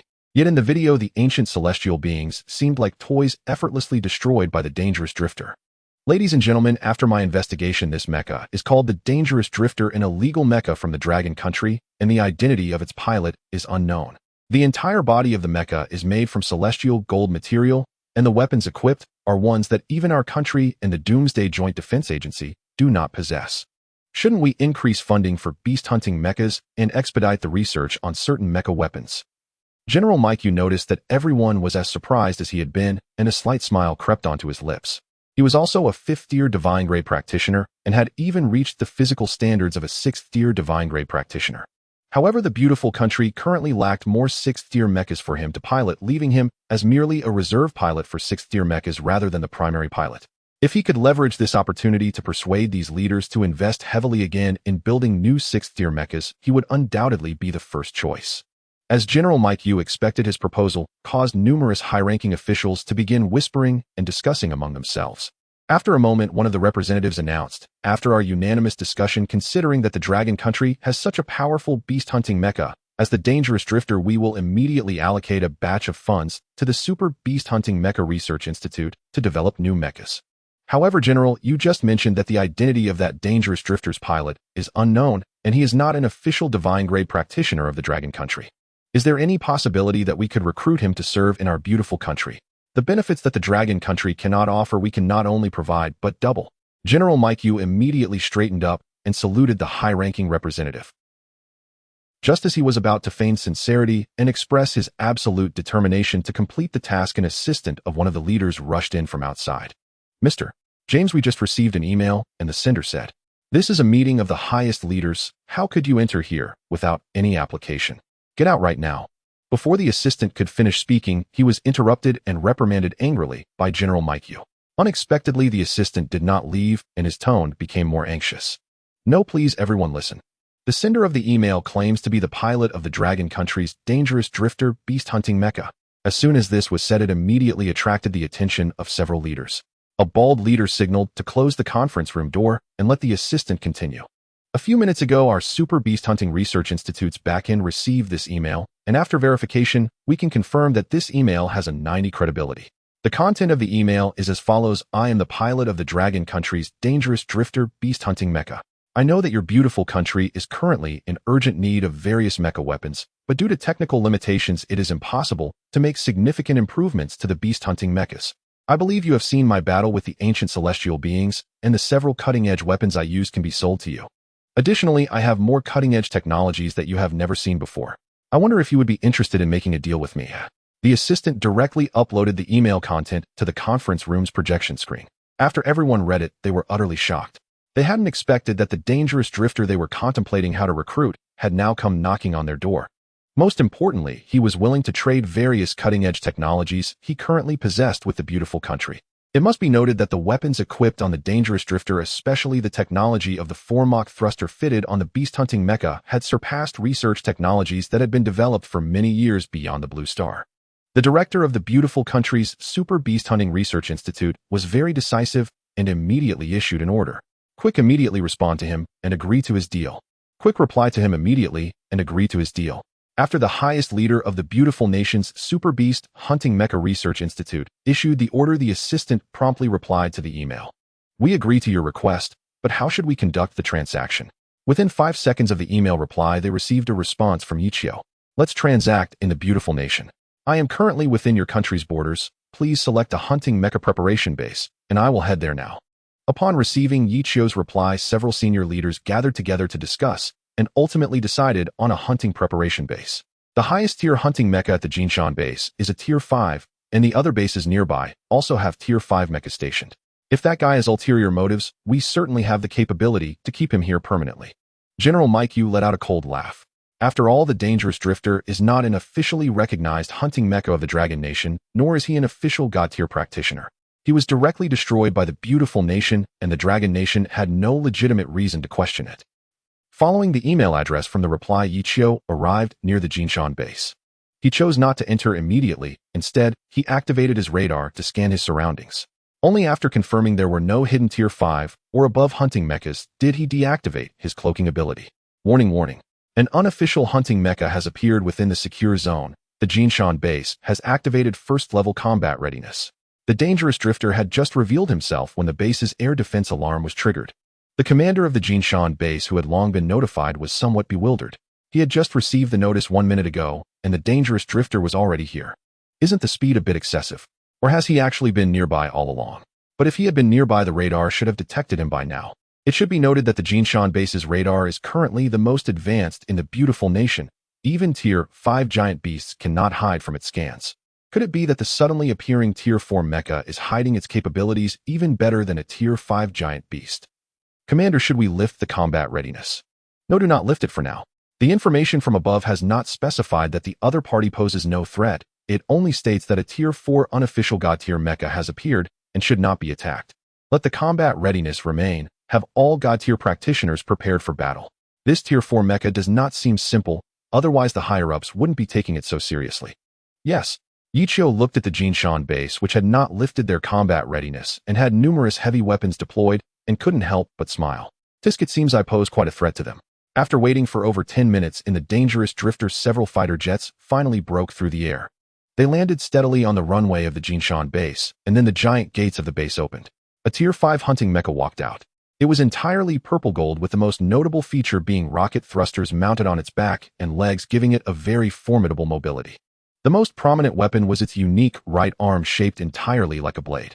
The information about this mecha appeared on the interface of the dangerous drifter's control panel. Mecha name Destroyer. Model tier 5 mecha. Power source nuclear fusion turbine and regenerative material reactor. Kill record 15 tier 3 giant beasts, tier 4 giant beast crawl, tier 4 giant beast H139, tier 4 giant beast Tyrannosaurus, tier 5 giant beast earth god. Looking at the information of this mecha, Yichio felt a wave of emotion. This was the hunting mecha of the strongest general in the beautiful nation, General Mike Yu. In his past life, he had relied on his immense power to pilot a tier 6 mecha and accomplished over-level kills after the emergence of prehistoric level giant beasts. However, what people disliked about him was that he never cared for the mechas fighting alongside him. During a battle in the Pacific, the Dragon Nation had also sent hunting mechas to fight. Yet Mike Yu piloted the destroyer alone, leaving the Dragon Nation's mechas in a desperate situation without offering any assistance. Not only that, but even when their own hunting mechas were about to be torn apart, he remained indifferent. Hiss! This old guy still has some strength. During the negotiations, I must not let things escalate into a fight. Otherwise, with the dangerous drifter currently only at tier 4, being entangled by him would be quite troublesome. I am the dangerous drifter. As I mentioned in the email, I can sell you the weapon blueprints equipped on the dangerous drifter. Of course, you must be well aware that the technological level of these weapons surpasses any other country. As for the price, General Mike Yes' expression changed drastically upon hearing this. He had just requested funds from his superiors for researching a new tier 6 mecha. If the dangerous drifter sells his weapons at a high price, his superiors might consider retracting this funding. After all, the current hunting mechas of the beautiful nation can already withstand any class of giant beast. There's no necessity to manufacture a tier 6 mecha. Moreover, they are about to possess even more powerful black technology, making it even less necessary to spend so much money on manufacturing a new tier 6 hunting mecha. You name a price, and we will estimate based on the blueprints you sell. $5 billion for the high-frequency light blade blueprint. The plasma arc whip blueprint is $18 billion, and the nanobot structure blueprint is $30 billion. Ichio stated the prices he had prepared in advance. Upon hearing the quoted prices, General Mike, he was completely stunned. He couldn't believe his ears. This was starting off with tens or even hundreds of billions. It should be noted that a Tier 3 hunting mecha after mass production costs only about $1 billion. Only upon reaching a Tier 4 hunting mecha does the cost rise to around $7 to $8 billion. Now just the 3 blueprints combined cost over $50 billion. With this funding, they could completely build a Tier 6 mecha. Even as a fallback, they could build a squadron of Tier 3 hunting mechas. What the hell, are you serious? You really dare to ask for over $50 billion for just 3 blueprints? General Mike, you could no longer hold back, and let out an expletive. He felt as if he were speaking to a madman. Unexpectedly, just as he said this, a reprimanding voice came through the channel connected directly to the beautiful nation's Doomsday Joint Defense Department. General, please mind your wording. Also, agreeing to his buyout price is very favorable for us. Huh. Very favorable. Mike, you had served in the military for many years, and before the emergence of the giant beasts, he had experienced numerous military transactions. In these dealings, the higher-ups of the beautiful country had made their share of decisive mistakes, but they had never so readily agreed to such a high buyout fee. This time, the higher-ups surprisingly agreed without hesitation. That is over $500 billion. What's even more absurd is that they claimed it was a very worthwhile deal. Mike, you genuinely wanted to ask where exactly the value lay. Oh, wasn't this just pure foolishness? However, as a soldier, fulfilling the commander's orders was part of his duty. Yet Mike, you was already one of the highest-ranking generals of the beautiful country, and in front of the higher-ups, he had some degree of standing. Commander, shouldn't we reconsider agreeing to his asking price so decisively? At least we could talk to him first. Perhaps we could save a significant amount of money. There's no need for that. Just agree to him directly. After all, even if we develop these technologies ourselves, the cost would certainly exceed this figure, and it would take a lot of time. Agreeing so readily also allows us to extend an olive branch to him, letting him know that the beautiful country is generous, and then we can casually inquire if he wants to join the beautiful country's nationality. The words of the higher-ups left Mike Yu quite displeased. He had just painstakingly tried to reason for a long time, and the higher-ups were still debating among themselves before agreeing to release the funds. Now that the dangerous wanderer opened with $500 billion, they didn't even think twice, and just agreed. The more Mike Yu thought about it, the more unbalanced he felt. He planned to defy the superior's orders and fight for funding for his 6th-tier mech. If he could negotiate the price of these 3 blueprints down by half, then he would still have a glimmer of hope in developing his 6th-tier beast-hunting mech. At this moment, Ichio also responded. Is that too high? I don't think it is. Given your country's current research level, it would take at least another 2 years to develop the high-frequency laser blades and plasma technology. Especially the nanobot construction diagram I provided, it would take at least 10 years to manufacture. This technology is decades ahead of Blue Star. Ichio replied emphatically. Of course he was lying. In reality, in his past life, the beautiful country had never purchased the high-frequency laser blade manufacturing blueprints. They developed it themselves just a few months later. As the number of giant beasts increased, high-tier aberrant species also made their landfall. After the beast-hunting mechs killed the giant beasts, some aberrant species would be recovered for research. Researchers utilized computers to simulate the weapons growing on the giant beasts, adapting them to various technological developments, and soon achieved breakthrough advancements. Such breakthroughs are what the scientific community often refers to as a technological explosion, allowing a civilization's level of technology to increase exponentially in a short time. You're not wrong. The research blueprints you provided are indeed very advanced, but manufacturing them will also consume a large amount of funds. Before Mike Yu could finish his words, he was interrupted by the higher-ups in his earpiece. Mike Yu, what are you doing? I told you to agree to his demands immediately. Who told you to negotiate with him? Commander, I think I can negotiate a bit. Damn it. Who allowed you to act on your own? Just agree to him. Seeing that his superior had no intention of pressing for a lower price, Mike Yu directly exited the communication channel and engaged in unilateral dialogue with Ichio. We do need funding, so I hope you can lower it a bit, say reduce $20 billion from each blueprint. Otherwise, we will refuse the transaction. Mike Yu felt that his bargaining was not too aggressive, and he even hinted that the beautiful country might not necessarily want to buy his blueprints. This was to instill a sense of crisis in the dangerous wanderer. Unexpectedly, Ichio decisively replied, "Oh, you think it's too expensive? Then I won't sell it. I'll go look for other countries." After saying that, Ichio did not hesitate at all and immediately activated the thrusters. General Mike Yu was left dumbfounded. What on earth is this kid's situation? Even if you don't agree to lower the price, you could directly tell me. Just turning around, and leaving seems a bit too casual, right? Wait, if you think my price is too low, you can suggest another number, and we can discuss it again. Upon hearing this, Yichio's lips curled up slightly. Really? I also think my previous quote was not very reasonable. If I remember correctly, it added up to 530 billion US dollars, right? That's right. Then let me quote again. For the 3 blueprints I mentioned earlier, a total of 600 billion US dollars. This quote is much more reasonable than before. Now it's only 600. Hey, wait, 600 billion. At first, Mike thought Yichio had lowered it by 60 billion. But he realized he hadn't misheard. Yichio raised the price to 600 billion US dollars. That's 70 billion higher than before. Seeing Mike remain silent, Yichio couldn't help but sneer. Don't be too surprised, originally 530 billion was already very low, but I don't like haggling. But 610 billion. Hey, what are you saying? 620 billion. Damn it, stop. Who told you? 630 billion. Yichio steadily raised the price, adding 10 billion for every word Mike uttered. Only with such a firm attitude could he feel confident making the beautiful country understand how precious his blueprints were. If he were to haggle with Mike, even if the final price wasn't driven down, it would similarly lead the beautiful country's higher-ups to think that Yichio was an easy target. Mike was completely bewildered by Yichio's continuous price increases and momentarily dared not to speak. Things were not going in the direction he had anticipated. Damn it, is this kid crazy? Raising the price by 10 billion at a time, this is US dollars. Does he think it's Dragon Country currency?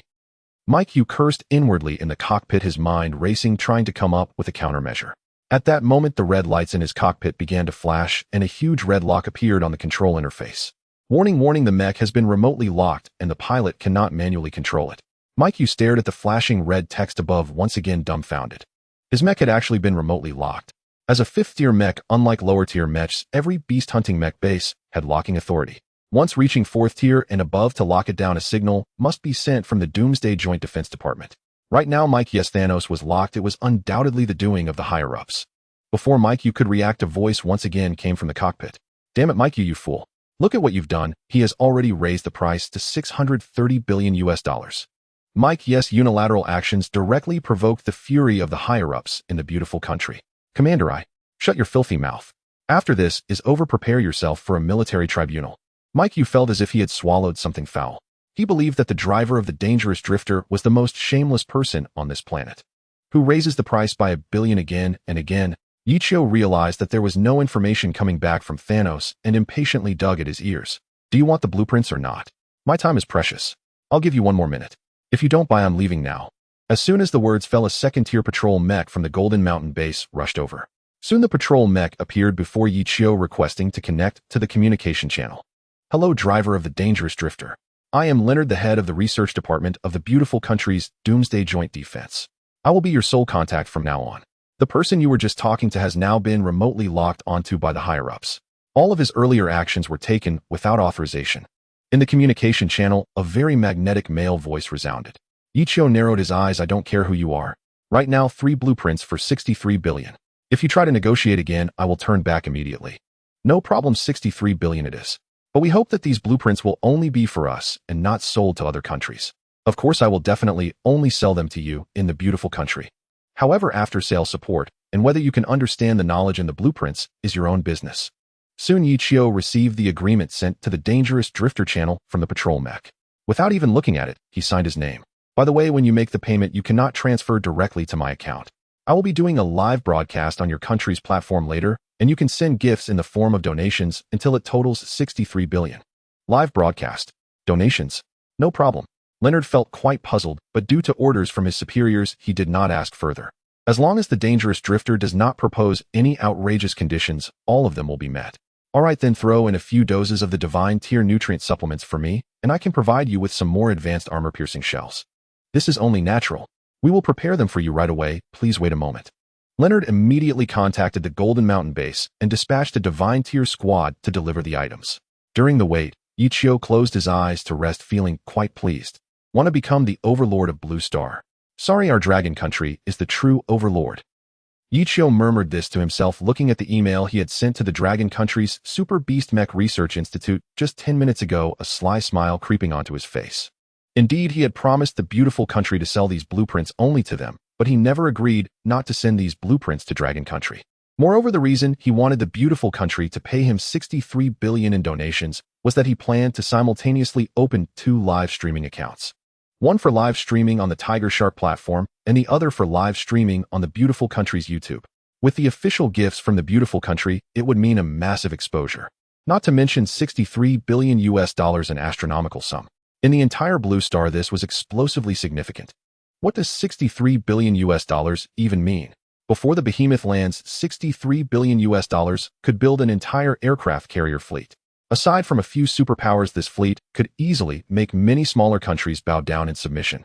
Soon a divine tier squad arrived, operating powered exoskeleton armor, landing at the feet of the patrol mech. After entering through the patrol mech's leg passage, within a few minutes the patrol mech used its mechanical arms to deliver a black box to the dangerous drifter.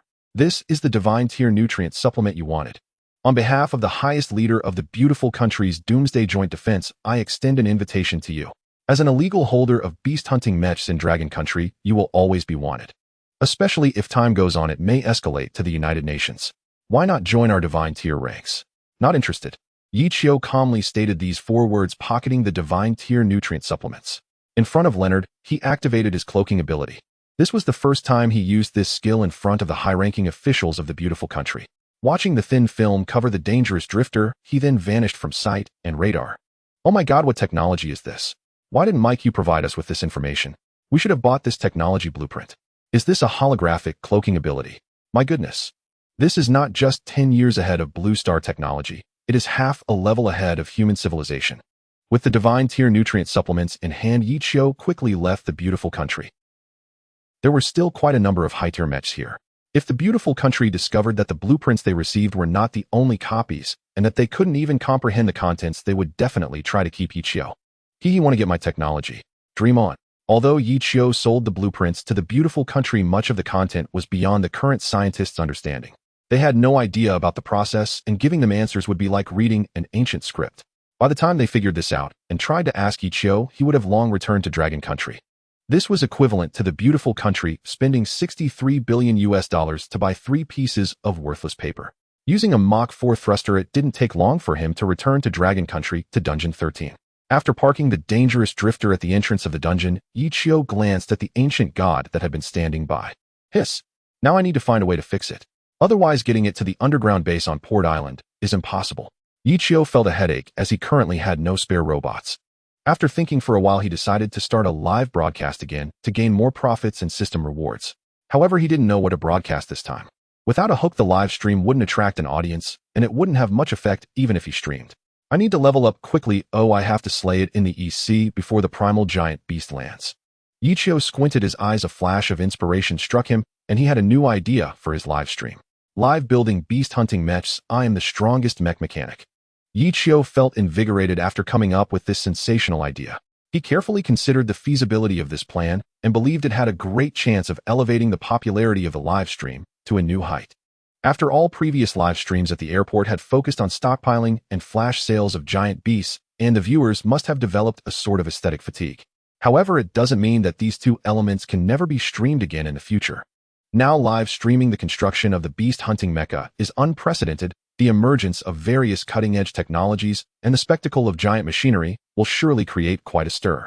The government would not live stream such things as they involve some confidential matters, but I do not need to worry. I have nanobots that eliminate many complex technical demonstrations, and I am not afraid of being exploited by any ill-intentioned individuals. Yi Qiu smiled, feeling a hint of excitement. What he needed to do now was to wait for the underground base in Hong Kong Island to be completed. To live stream the construction of the beast hunting mecha, he must find a place that is undetectable by the authorities. Otherwise, it would be easy to expose his location during the live stream. Expected completion time for the underground base, 5 days, 1 hour, 3 minutes, and 10 seconds. Completion progress 13. Yi Qiu looked at the progress on the panel and couldn't help but feel a headache coming on. Previously, it took about a day for the nanobots to modify a dangerous drifter, but now constructing the underground base would take nearly a week, which made Yi Qiu feel somewhat unaccustomed. Having been used to high-speed, transitioning to a slower pace is difficult for anyone. However, in reality, constructing a grand underground base in a week is already a miracle. With the current methods, at least tens of thousands of people would be needed along with various high-tech construction machines to complete such a base underground. But Yichio only used 30 giant construction robots and would be able to finish in less than 7 days. Well, then I might as well take another nap and study the formula for the god-tier nutritional supplement. Perhaps the system can analyze the formula for me. Returning to his house, Yichio took out the box he had just received from the beautiful country. Inside the box were 10 transparent tubes containing a light blue potion. System, can you analyze the formula of this potion? The system's cold mechanical voice echoed in Yichio's mind. Currently not included in the rewards you have received. Currently not included? Does that mean it might be possible to obtain it in the future? Yichio noticed that the system did not completely negate the possibility, it was just that the current accumulated popularity of the live stream was still insufficient. Once the popularity reaches a new breakthrough, it might really be possible to analyze a particular item. Forget it, there's no rush for now. These 10 god-tier nutritional supplements should be enough for me for half a month. However, once the dangerous drifters reach the 5th tier, I will need to find a way to get more supplements immediately. Thinking of this, Yichio casually opened one of the god-tier nutritional supplements and drank it, then immediately fell asleep. This nap was very comfortable for Yichio, and no one disturbed him in the meantime. In the Dragon Kingdom, the Super Beast Hunting Mecha Research Institute. It has entered a wartime alert state, and all defense measures have begun. All beast hunting mechas are ready for immediate deployment. All researchers are busy with numerous specialized aircraft constantly arriving from afar and landing on the airstrip. Patrolling mechas are also entering and leaving the Research Institute. The spectacle is immense, and the god-tier beings stationed at the Research Institute are very curious about why such a commotion has suddenly arisen. After the giant beast landed, various countries issued new policies. To ensure that research capabilities are not destroyed by giant beasts, researchers cannot appear in the same place at the same time regardless of the period. Even for important discussions, the number of researchers in one location cannot exceed 30. However, this time, many well-known researchers from the Dragon Kingdom were brought to the Super Beast Hunting Mecha Research Institute by special aircraft. Each special aircraft is escorted by 4th-tier and 5th-tier beast hunting mechas. This shows how much the Dragon Kingdom values these researchers. This is also the busiest time since the establishment of the Super Beast Hunting Mecha Research Institute. The reason for this is that just a few hours ago an email was received in the official mailbox. In this email were 3 blueprints. They are the blueprints for the high-frequency light blade plasma arc whip and the structure of the nanobots. Additionally, the high-frequency light blade and plasma arc whip blueprints have many annotations of specialized knowledge. These annotations have been simplified to a level that the existing knowledge of the Dragon Kingdom can understand. Upon seeing these blueprints, Zhang Chen immediately dialed the hotline for the highest leader of the Dragon Kingdom. He requested that all researchers in the Dragon Kingdom be gathered at the Super Beast Hunting Mecha Research Institute immediately, and that all retired veterans be recalled.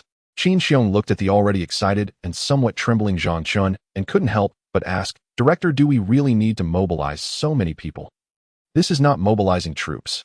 The blueprints themselves are already enough to shock us, but when viewed through the lens of our current technology and knowledge reserves in the Dragon Kingdom, we not only cannot manufacture them, but even understanding these blueprints is quite difficult." However, the sender clearly anticipated this and thoughtfully marked the answers alongside. Most importantly, these answers cannot be understood even with the knowledge reserves of all scientists in the Dragon Kingdom. Thus, the sender very considerately simplified this knowledge so that we can understand it. Since we have these blueprints, we must begin construction immediately without delay. Zhang Chen is a very logically rigorous person. Now in his excitement, he is speaking somewhat chaotically. Qin Xiong is not very concerned about the content of the blueprints. He is more interested in who exactly sent this cutting-edge technology to the official mailbox. But after thinking it over, the only person that comes to Qin Xiong's mind is the mecha broadcaster who has already shocked the Dragon Kingdom's authorities multiple times. After all, these advanced technologies are weapons that have long been equipped on dangerous drifters. "Director, I will send someone to investigate the source of the email right away." However, as soon as Qin Xiong finished speaking, he was stopped by Zhang Chen. No, don't waste time and manpower looking for it. The answer is too obvious. It must have been sent by that mecha broadcaster, as only he could possess these blueprints and have the patience to do this. We spent so much time trying to find him before, but we couldn't. Just think about it as someone who has possessed these advanced technologies for who knows how many years. If he wanted to evade our search, wouldn't it be as easy as pie? After a pause, Zhang Chen's eyes sparkled. Moreover, his attitude is quite clear now. He harbors no hostility towards us. Otherwise, he wouldn't provide us with such detailed blueprints. Yichio woke up naturally after a good sleep. The divine-grade nutritional supplement he took before sleeping had been fully absorbed during this time. At this moment, Yichio had already returned to the peak state of a 6th-grade divine being. Ah, this sleep has been the most comfortable since my rebirth. Yichio stretched lazily and then logged into the Tiger Shark platform to post a live broadcast announcement. Live building beast hunting mechs, I am the strongest mech mechanic. He hadn't streamed for more than 2 days, and many netizens had been leaving comments. As soon as Yichio's announcement was released, it instantly stirred a wave online. Diaoed at Chiechi Lu 666, building beast hunting mechs live. I can't believe I might actually see how beast hunting mechs are constructed in my lifetime. Xiaowang no way. Building mechs live. How big of a project is this? Does the host have a professional team behind them? The host knows how to create a buzz, always coming up with catchy titles for the streams. San Tian Lu Chong, when's the broadcast starting? Just changing a title to lure people in the host's really something. Looking at the frenzied discussions in the live chat, Yichio smiled. He knew his goal had been achieved. The reason for releasing the announcement early was to pique the curiosity of netizens, encouraging them to discuss and increase the popularity of the stream. Moreover, during this process, they would surely share it with their friends, generating another wave of excitement. Seeing that the live room on the Tiger Shark platform had attracted a good number of viewers, Yichio immediately opened the YouTube live platform in the beautiful nation. He created a live room with the same title. This time he planned to stream simultaneously on both platforms. The earnings from 2 streams would definitely grant him a higher tier system reward than before. Additionally, the live stream in the beautiful nation would have their officials giving a donation of $63 billion, which would not only attract attention from 2 countries, it would likely cause quite a stir across the entire blue planet. One must ask, in a day when giant beasts roam and the apocalypse descends, what else could be worth $63 billion besides the nation manufacturing beast hunting mechs and research? This will be a global exposure. Hehe, I am truly a genius at live streaming. Yichio's lips curled upwards slightly, and he then opened the numerical control panel. Estimated completion time for underground base construction, 4 days, 13 hours, 52 minutes, 31 seconds. Completion progress, 45. It's already more than half done, so the venue and everything should be set up. Streaming shouldn't be a problem. Yichio put away his phone with satisfaction, searching for a mask to conceal his true identity. This time he wouldn't be streaming from the cockpit. He would definitely be on camera, so he needed to find something to cover his real face in advance. After finding a black jester mask, Yichio walked towards the entrance of the underground city. As he approached, he heard the sound of the underground elevator. Looking up, he saw carriages being teleported above him. 1, 2, 3. This was the first time Yichio had seen such a large number of carriages passing through the underground elevator aside from the invasion of the giant beasts. Soon he connected the dots. It seems the Research Institute has already begun their studies. This is quite the spectacle. Just a few blueprints that aren't too advanced can attract so much attention. It seems that if there are more advanced technologies in the future, I will have to go personally. Yichio reflected, realizing that his plan was already halfway accomplished. The first step was to start the live stream, raising his profile and making the officials hold a skeptical attitude towards him. After all, he was an unknown pilot. The dangerous wanderer was also an unofficial beast hunting mech, and the officials wouldn't believe him right away. Now he had sent the 3 weapon blueprints he had already revealed to the Research Institute, annotating them with the most simplified knowledge. As long as the Research Institute could really manufacture those things based on these 3 blueprints, then his abilities would undoubtedly earn him recognition from the entire Dragon Nation. At that time, Yichio could reveal his identity directly and enter the Research Institute, undoubtedly earning the highest command. Only in this way could he mobilize the entire resources of the Dragon Nation and report to the United Nations Apocalypse Defense Agency on how to completely eliminate the giant beasts. Moreover, he needed to start manufacturing divine-grade mechs in advance without neglecting the training of any divine beings. This time, streaming on YouTube was a major move to attract the attention of the United Nations Apocalypse Defense Department. Being recognized by the nation was not what Yichio desired. Returning to the construction site of the underground base with the dangerous wanderer, corresponding signals quickly appeared on the radar. Base is identifying visiting mech identity information. Ding. Dangerous wanderer identity verification passed. Yichio's numerical control panel automatically displayed these 2 lines of information. This surprised him. He hadn't expected the underground base to have such identification functionality. As long as one entered this range, the base would immediately initiate identification. Then, even if I'm not on Hong Kong Island, as long as an unfamiliar beast hunting mech approaches, I will receive feedback from other locations. Yichio squinted his eyes, controlling the dangerous wanderer to enter the underground base. Although it was not yet fully constructed, most of the base was already completed with only the internal defense equipment and some warehouses still being perfected. Once completed, this underground base would cover an area of 2 million square meters. Here it could easily accommodate hundreds of beast hunting mechs. After parking the dangerous wanderer, Yichio immediately initiated the system exchange. System used the funds on my streaming account to exchange for the materials needed to construct 3rd grade and 4th grade mechs. Ding. Notification host: the amount in your account is currently insufficient for the exchange. Yichio was not surprised after all constructing a beast hunting mech required hundreds of millions of funds. After the last live stream, there was only a little over 10 million Dragon Nation dollars in his account. Exchange as much as possible. Ding. Exchange successful. Yichio looked at the materials that had already been set aside, smiling meaningfully. These would be enough for him to stream for half an hour.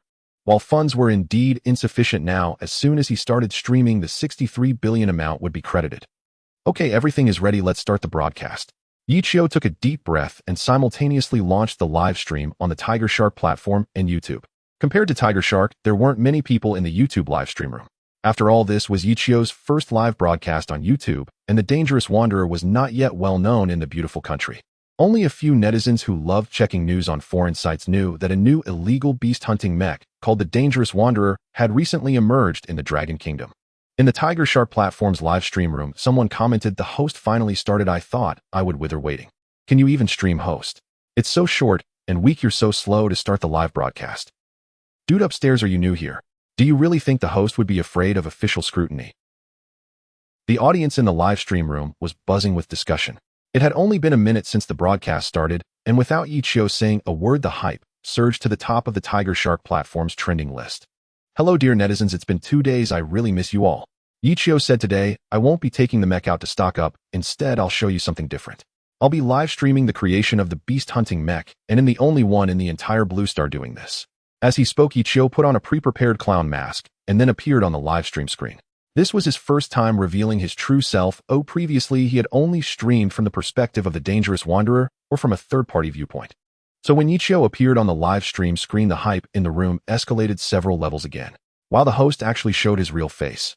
He doesn't look that old. Is he just in his early 20s? Hey host, you're a bit dismissive of us. Now that you're on screen, why still wear a clown mask? Exactly, let us see your face.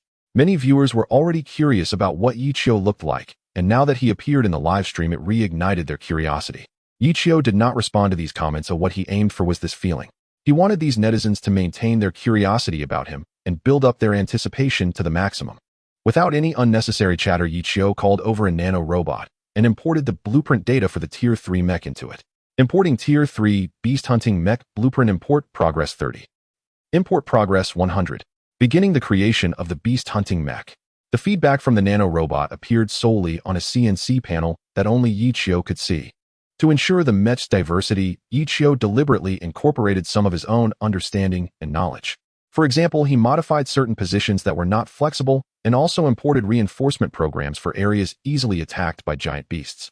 The nano-robot began using the modified parts that Yichio obtained from the system to construct the beast-hunting mech in front of numerous netizens. At first, there were still voices of skepticism. But as the nano-robot started using various construction tools and built a skeletal framework followed by gradual enhancements, all the netizens were astonished. "No way, dude, are you serious? You really can build a mech? What the hell, this isn't right. The host promised to build the mech live, but now it's all robots doing the construction. Where's the strongest mechanic? Are you stupid? This robot doesn't even exist in the country. Clearly this robot was created by the host. Isn't that more exciting than building the mech himself?" Yichio watched the number of viewers on the CNC panel continuously jump. 100,000, 15,000, 25,000, 5,000, 7,2,000. In just 10 minutes since the broadcast started, the number of online viewers was about to surpass the previous peak. As expected, netizens were indeed more interested in this black technology, although they did not understand the various blueprint analyses or Yichio's professional knowledge. But netizens loved this feeling of knowledge touring through their brains, leaving no trace behind. In the Dragon Kingdom's Super Beast Hunting Mech Research Institute, Zhang Chen stood in front of the massive tempered glass wall of the isolated laboratory, watching as the artificial intelligence machine began analyzing the high-frequency light blade blueprint under the operation of the researchers. Once failure, twice failure. Despite the continuous failures, the excitement on Zhang Chen's face did not fade, instead it grew more intense. Behind him stood the top experts from various research fields in the Dragon Kingdom. "Director, we've reviewed the 3 sets of blueprints. If these theories are not simplified, it would take us the whole nation's 6 months of research to understand them. Now that they have been simplified, we can say it's like stepping from the ground to the sky. Oh, we can start building directly. An expert in the field of electronic energy stepped forward. That's right, but we cannot only focus on this.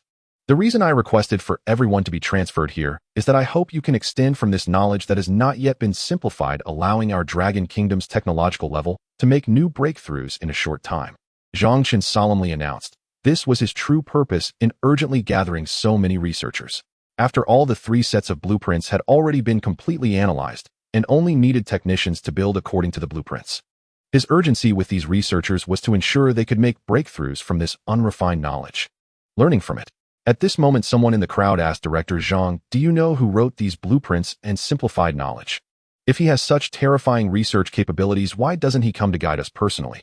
Well, I suspect these blueprints were sent over by a host. He is not yet an official person. As soon as Zhang Chen's words fell, those researchers who never paid attention to live news were completely stunned. A host sent them over. What kind of joke is this? What kind of host can draw such advanced construction blueprints that outrun all of humanity's research capabilities? What kind of identity must a host have to perfectly simplify knowledge that so many researchers cannot comprehend into formulas and data that scientists can understand? If it weren't for Zhang Chen being the director of the Super Beast Hunting Mech Research Institute, no one would believe someone else if they said this. Director, you're not joking with us, are you? How could these things possibly come from a host? Are you talking about the kind that streams on online platforms? Someone raised a doubt. Unexpectedly, Zhang Chen nodded. That's right, exactly. After receiving a confirmed answer, everyone's expressions became quite strange. They all felt that Zhang Chen was intentionally mocking them, as if saying you big shots in the scientific community are not even as good as a host. Just then, Zhang Chen's secretary rushed into the laboratory in a flurry. Director, breaking news, that mech host has started broadcasting again. Dean, breaking news that mecha streamer has gone live again. The secretary announced this in front of Zhang Chen and the various luminaries of the scientific community. Some of the older scientific elites frowned slightly, feeling that this secretary was very rude. Why should there be such a fuss over a streamer going live? He's live again. Is the content of this stream still about stockpiling? Zhang Chen felt a bit excited but restrained his inner thrill. Unexpectedly, the secretary responded with a trembling voice. No, this time it's a live stream about building beast hunting mechas, showcasing various cutting-edge technologies. It's simply dazzling. Building beast hunting mechas live. The secretary's words were loud enough for everyone present to hear. The laboratory fell silent for 2 seconds, and then everyone burst into laughter. Dean Zhang, your secretary must be joking, right? This is the apocalypse we're dealing with, and in such a serious setting, how can anyone waste time on such a joke? Nonsense. Building beast hunting mechas live, do you think this is child's play? Exactly. Back when we first constructed the beast hunting mechas, over 1,000 researchers gathered together, and after a month of relentless study, we managed to complete the preliminary blueprints. Dean Zhang, you better give us a reasonable explanation. Your secretary rudely barged into the laboratory and said such absurd things. Many researchers voiced their skepticism. None of them believed the secretary's words. What they didn't expect was that upon hearing the secretary's words, Zhang Chen's eyes shone with excitement. It was as if he had discovered the secret to human immortality. He reached out, his lips quivering, and for a long time he couldn't utter a word. After a few seconds of calming down, Zhang Chen excitedly spoke. Quick. Take all the big shots from the scientific community to the conference room. Immediately use holographic projection technology and make sure everyone watches this live stream in its entirety. Also utilize various professional recording methods to capture every detail of this live stream for repeated study later. This live stream will undoubtedly elevate our Dragon Nation's beast hunting mecha research technology to a whole new level. By the way, quickly give this streamer a reward and make him our top supporter. And notify all technical personnel who are currently unoccupied to learn this streamer's welding techniques. Zhang Chen issued all the commands in one breath, without any hesitation. His attitude left the scientific elites in shock. They could hardly imagine what kind of streamer could make Zhang Chen, the current dean of the Dragon Nation's Advanced Beast Hunting Mecha Research Institute, value him so highly. In this apocalypse filled with monstrous beasts, logically only a more powerful beast hunting mecha could excite a normally aloof middle-aged man like Zhang Chen. But now he was willing to have so many scientific elites watch a live stream for a streamer, and was even exaggeratingly planning to record it with professional equipment. All the scientific elites grew increasingly curious about this live stream. Yichio's live stream room. The nanorobot had preliminarily completed the exoskeleton of the Tier 3 mecha, but the materials were about to run out. Phew. This is somewhat different from my expectations, but in just over a dozen minutes, I've earned nearly $1 million in rewards, enough to buy some more materials. The officials over in Beautiful Country should be taking notice by now. Yichio glanced at the YouTube live streaming platform although the comments from the viewers were all in English. The livestream system had automatically translated them into Chinese. Oh my god, this isn't special effects, is it? This streamer is actually live building beast-hunting mechas. If I'm not mistaken, this exoskeleton should be the size of a Tier 3 mecha. According to official information, currently the fastest to build beast-hunting mechas on Blue Star should be Israel. It takes 28 days to construct a Tier 3 beast-hunting mecha. I have been watching the streamer build the exoskeleton for 18 minutes now. Heavens, is this the beast-hunting mecha construction technology of the Dragon Nation? This is so many times faster than us, beautiful country. At this time, the number of online viewers on YouTube had already reached 6,000. Total popularity value 100 million. Just when these foreign viewers were first shocked, several notifications flashed in the live stream's comments. The official account of the Doomsday Joint Defense Department has entered the live stream. Commander Leonard of the Golden Mountain Base has entered the live stream. Commander James of No. One New Moon Base has entered the live stream. In the YouTube live stream, the scene of Yichio's first live stream on the Tiger Shark platform was being reenacted. All the viewers were astonished to see countless official accounts entering the live stream. Some excited viewers even began to engage in heated discussions. What the heck? Who is this Dragon Nation streamer? I just specifically climbed over the wall to check out the biggest live streaming platform in Dragon Nation, Tiger Shark, and the number of online viewers there has already surpassed 1.5 million. The crab above, I've searched this streamer on Dragon Nation's internet. Not only can he live stream building beast-hunting mechas, but he also once slaughtered the Tier 5 beast-hunting mecha that roamed our battlefield, the Old Day God. Oh my god, I was wondering why there hadn't been any reports of the Old Day God lately with the recent monstrous beasts landing, where it turns out it has already been destroyed. This streamer is amazing. Hey, wait a minute, is this an official reward? At this moment, the Doomsday Joint Defense Department of beautiful country had started to reward Yichio. The Doomsday Joint Defense Department has rewarded the streamer $10 million. The Doomsday Joint Defense Department has rewarded the streamer $50 million. The Doomsday Joint Defense Department has rewarded the streamer $100 million. The Doomsday Joint Defense Department has rewarded the streamer $500 million. The Doomsday Joint Defense Department has rewarded the streamer $888 million. Numerous reward messages from the Doomsday Joint Defense Department appeared on Yichio's live stream, scrolling across the screen. The viewers from beautiful country in the live stream were instantly dumbfounded. Then came shock, astonishment, terror, and disbelief. Wow, in just a few seconds, the Doomsday Joint Defense Department rewarded this streamer nearly $10 billion. What kind of identity does this streamer have?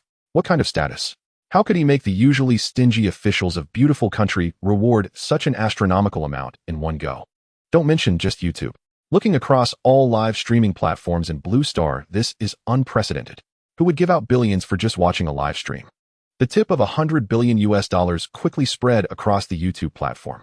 Compared to the Tiger Shark platform, YouTube not only allows live streaming, but also serves as a more comprehensive social platform.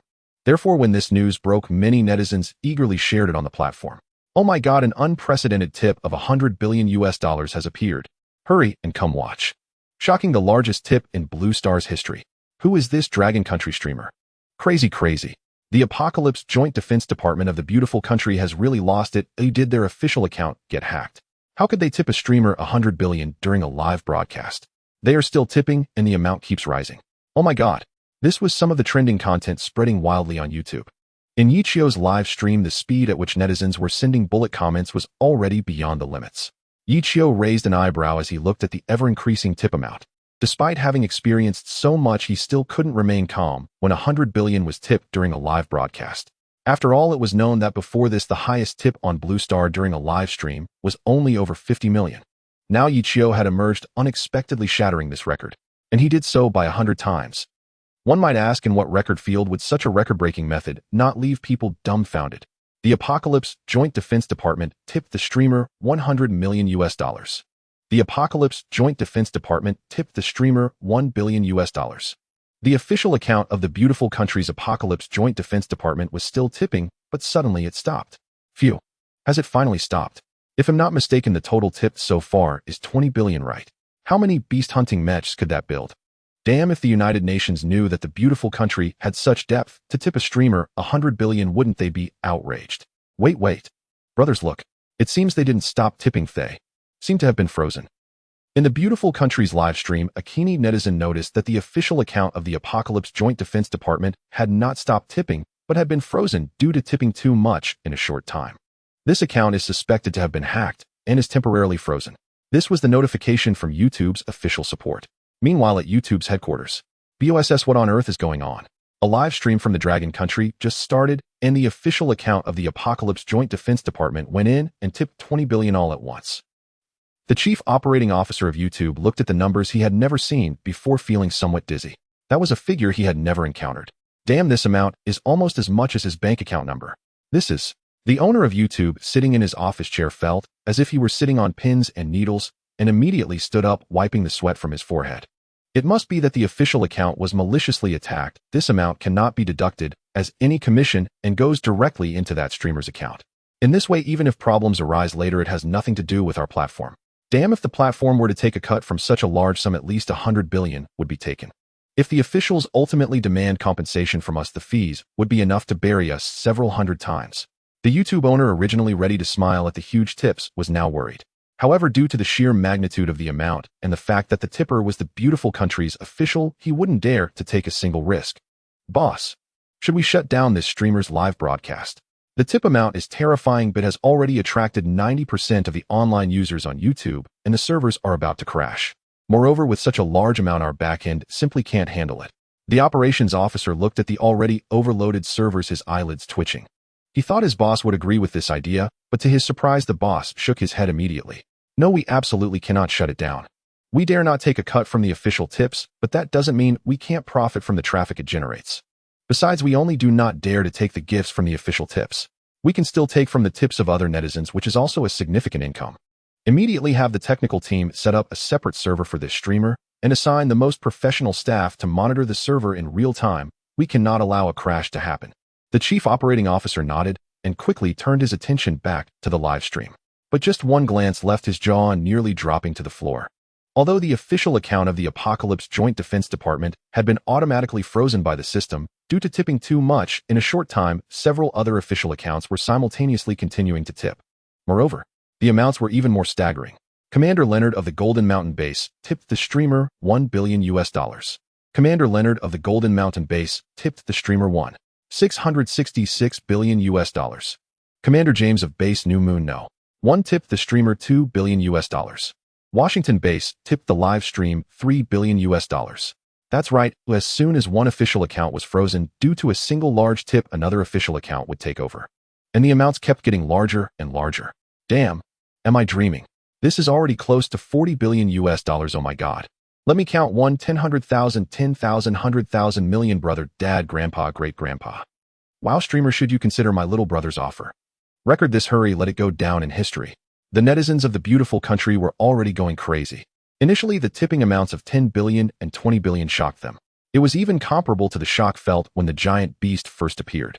However, as the tip amounts continued to increase, reaching over 400 million, the netizens had grown numb. They believed that this was definitely not a case of the official account being hacked. After all, which hacker could simultaneously hack all the official accounts of the beautiful country? At this moment, the netizens of the beautiful country pulled a thread of rationality from their shock over the tip amounts and began to look at Yichio's live content. What the heck? I just focused on the tip amount for a while. Why has the mech skeleton turned into a completed mechanical leg? What a 66666. The Dragon Country streamer is truly amazing. Please accept my kneeling gesture. The number of viewers in the YouTube live stream had already surpassed 3 million, and it was still rising at a rate of 10,000 people every 10 seconds, breaking the record for the fastest YouTube live stream to reach 3 million viewers. Yichio saw the popularity on YouTube skyrocketing due to the official tips growing at an explosive rate. He smiled in satisfaction. He instinctively said, thanks to the beautiful country's official tip of 100 billion. The Dragon Country audience had no idea that Yichio had simultaneously started 2 live streams, so when they heard him say this, they were a bit confused. In just a few seconds, some quick-thinking netizens came to their senses. They immediately scaled the wall to search the major live streaming platforms of the beautiful country. These netizens discovered a shocking fact on YouTube. Every single news item was the same. Shocking. Major officials of the beautiful country have thrown 100 billion to tip the Dragon Country mech streamer. Ladies and gentlemen, I am constructing not an ordinary third-tier beast hunting mech. Based on my understanding of certain giant beasts, I have completed modifications on this third-tier beast hunting mech. Compared to a standard third-tier beast hunting mech, its speed, defense, and attack power have seen considerable enhancements. As long as the pilot operates with sufficient skill, it can even be on par with a fourth-tier beast-hunting mech. As Ichio explained to the audience, he continued to rapidly modify the nanobot programs. Whenever he encountered aspects of the nanobots that he was dissatisfied with, he would rework the program to have them modified again. Before long, the skeletal frame, originally just a few dozen meters tall, was already over halfway completed. With its white body and various exquisite weapons, this mech, despite being merely third-tier, exuded a sense of a fifth-tier beast-hunting mech. Wow, how much time has passed. At most an hour. The streamer has already completed half of the construction. Capitalists are moved to tears while scientists are left speechless. A country would probably not even reach 1/10 of this speed in constructing a third-tier mech. Brothers, is there anyone unaware that the streamer is currently hosting 2 live broadcasts simultaneously? The viewership on the Beautiful Nation's YouTube platform has reached 5 million. That's right, the official entities of the Beautiful Nation have given the streamer a donation of $63 billion US. You did not misread, it's $63 billion US, not just $630. It is said that the news has spread worldwide, with the Beautiful Nation wildly donating $63 billion US to a streamer. Some users returning from YouTube to Tiger Shark immediately shared their findings on the Tiger Shark platform. Many rushed to YouTube to check it out. When they returned, they spammed 666 in the livestream chat. Heck, keep it low-key. This time it's an educational livestream. Let me explain. This is a turbo processor. The official version is quite outdated, and after my modifications, Yichio's explanations simplified the most professional knowledge into the most understandable terms. Even the onlookers found it fascinating. These individuals never expected to learn about the principles and internal structures of beast-hunting mechs one day. This gave them a new perspective on the towering beast-hunting mechs. Meanwhile, at the Dragon Country Ultra Beast-Hunting Mech Research Institute, in the conference room, Zhang Chun and the bigwigs from the research field sat focused on their chairs, watching the live stream projected in hologram. Beside them, numerous professional recorders missed no detail of the live stream, diligently documenting and observing. At this moment, those who had previously questioned Zhang Chen's secret techniques were utterly speechless. They were agape, their jaws nearly dropping to the floor. They gazed in disbelief at the scene of nanobots rapidly constructing the beast-hunting mechs. They felt their worldview was on the verge of collapse. How could beast-hunting mechs be constructed so quickly? Is this not just special effects? However, in the footage, Yichio's continuous explanations of various mech knowledge and cutting-edge technologies were concepts they had never encountered before. Assistant. Where's my assistant? A scholar specializing in mech skeletons could no longer contain himself and began calling for his assistant. Quick, make sure to document all the knowledge points explained by this streamer. Not a single word can be missed. In the conference room, Zhang Chun was also fixated on Yichio constructing the beast-hunting mecha. He sighed. The nanobots he is currently using are precisely detailed in those 3 blueprints. However, compared to the other 2 blueprints, the nanobot is merely a structural diagram. To manufacture it, further research must be expedited, striving to develop it within a year. With it, mass production can be implemented immediately. As long as funding is sufficient at that time, producing 4th and even 5th-tier beast-hunting mechas will be a piece of cake. What about the 6th-tier giants? Zhang Chen once again glimpsed the future of Blue Star. He planned to contact the United Nations Doomsday Defense Institute after Yichio's broadcast ends. They're the most outstanding researchers of Blue Star are gathered, and the resources are among the best in the world. If they join in, the research on nanobots will only accelerate. After all, the giants are a global threat. The sooner high-tier mechas can be mass-produced, the sooner the beast hunting can be eradicated. Yichio grew increasingly animated while explaining to the audience. He felt like a teacher. The sensation of being watched by millions simultaneously was quite exhilarating. Though this knowledge was directly bestowed upon him by the system, it was now firmly lodged in his mind. One could confidently assert that at present Yichio is the foremost authority on beast-hunting mechas on Blue Star. His knowledge could easily overshadow all the researchers of beast-hunting mechas on Blue Star. As time passed, he spent $2 billion to exchange for materials and weapons with the system. Ultimately, he constructed an unprecedented beast-hunting mecha. The weapons and various drives equipped on it could be said to be unique on Blue Star. If it weren't for its size and engine only fitting 3rd-tier mechas with its equipment, it would not be an exaggeration to consider it a 4th-tier mecha. At this moment, the number of online viewers on the Tiger Shark platform reached 5 million with a cumulative popularity value of 3 billion. The number of viewers on YouTube was 7.8 million with a cumulative popularity value of 5.8 billion. It seems the 63 billion in donations indeed had a significant effect. Just during the first broadcast, I almost broke through the 10 million mark.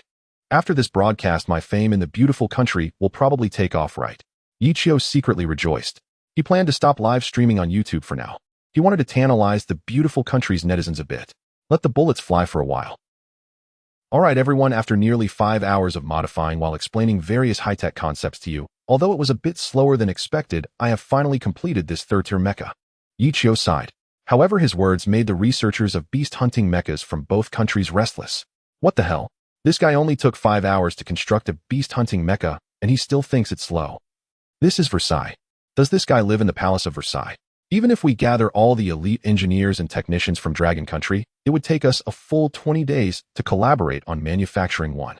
Several older researchers felt a surge of blood in their throats. They had lived for over 60 years, and the knowledge they possessed seemed like a drop in the ocean compared to this streamer. He understands. Far too much. It's impossible to learn it all.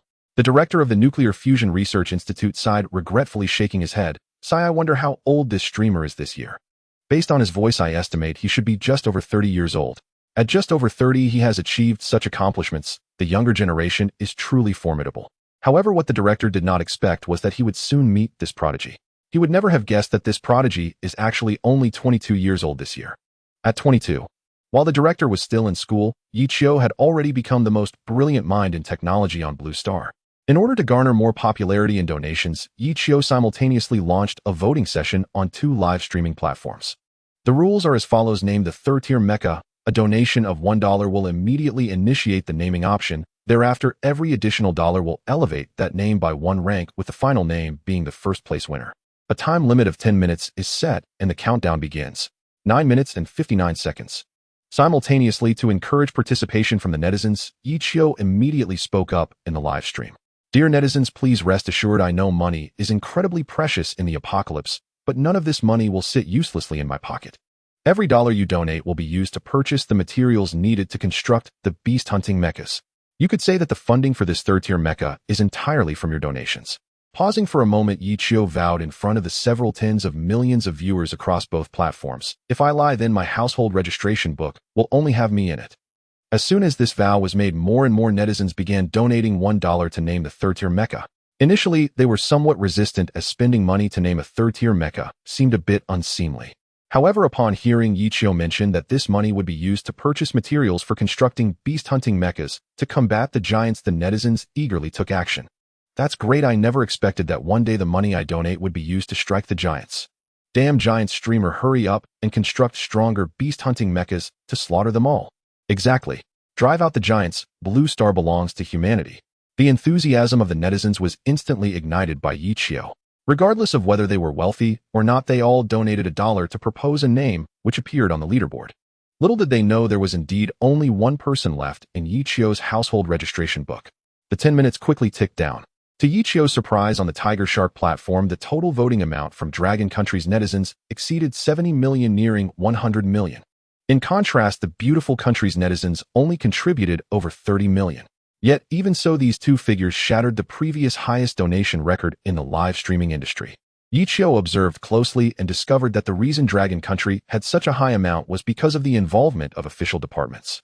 They had contributed over 20 million for the name Oriental Dawn, along with another 10 million from other netizens. However, this name still wasn't in first place. The first place was held by a netizen with the nickname User9527, who had contributed nearly 50 million. Redstorm. Upon seeing this name, Yichio couldn't help but tremble all over. He remembered.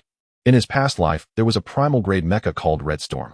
Although it did not survive until the Doomsday Battle, it left a profound impression on the world.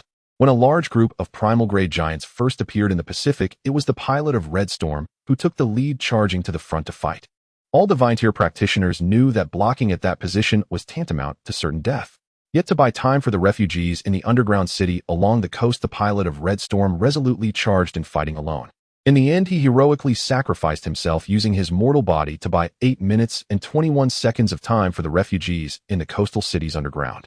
Thus, when Yichio saw the name Redstorm, he couldn't help but feel a deep sense of nostalgia. Alright, the voting ends here. This third-tier mecha will be named Redstorm, which perfectly embodies the spirit of our Dragon Country. I have decided to continuously modify it, making it my second most commonly used mecha after the Dangerous Wanderer that I pilot.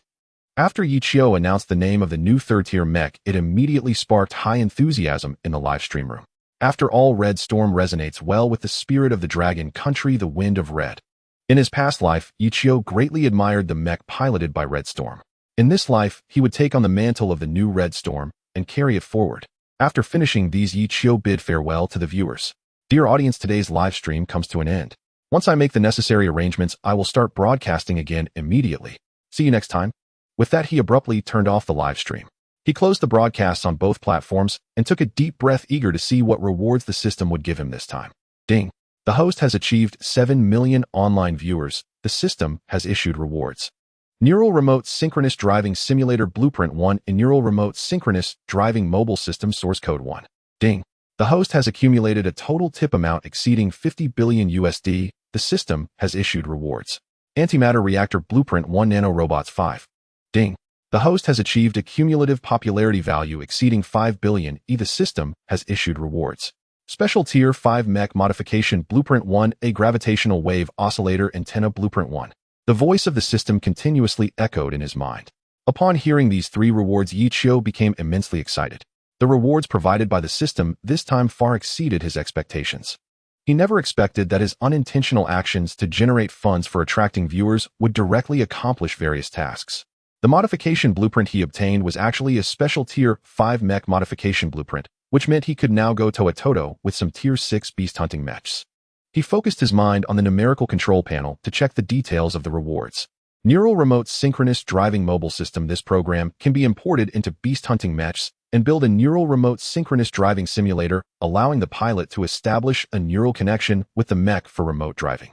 Antimatter Reactor, a more powerful energy conversion than nuclear fusion. It can serve as an energy source for any power system.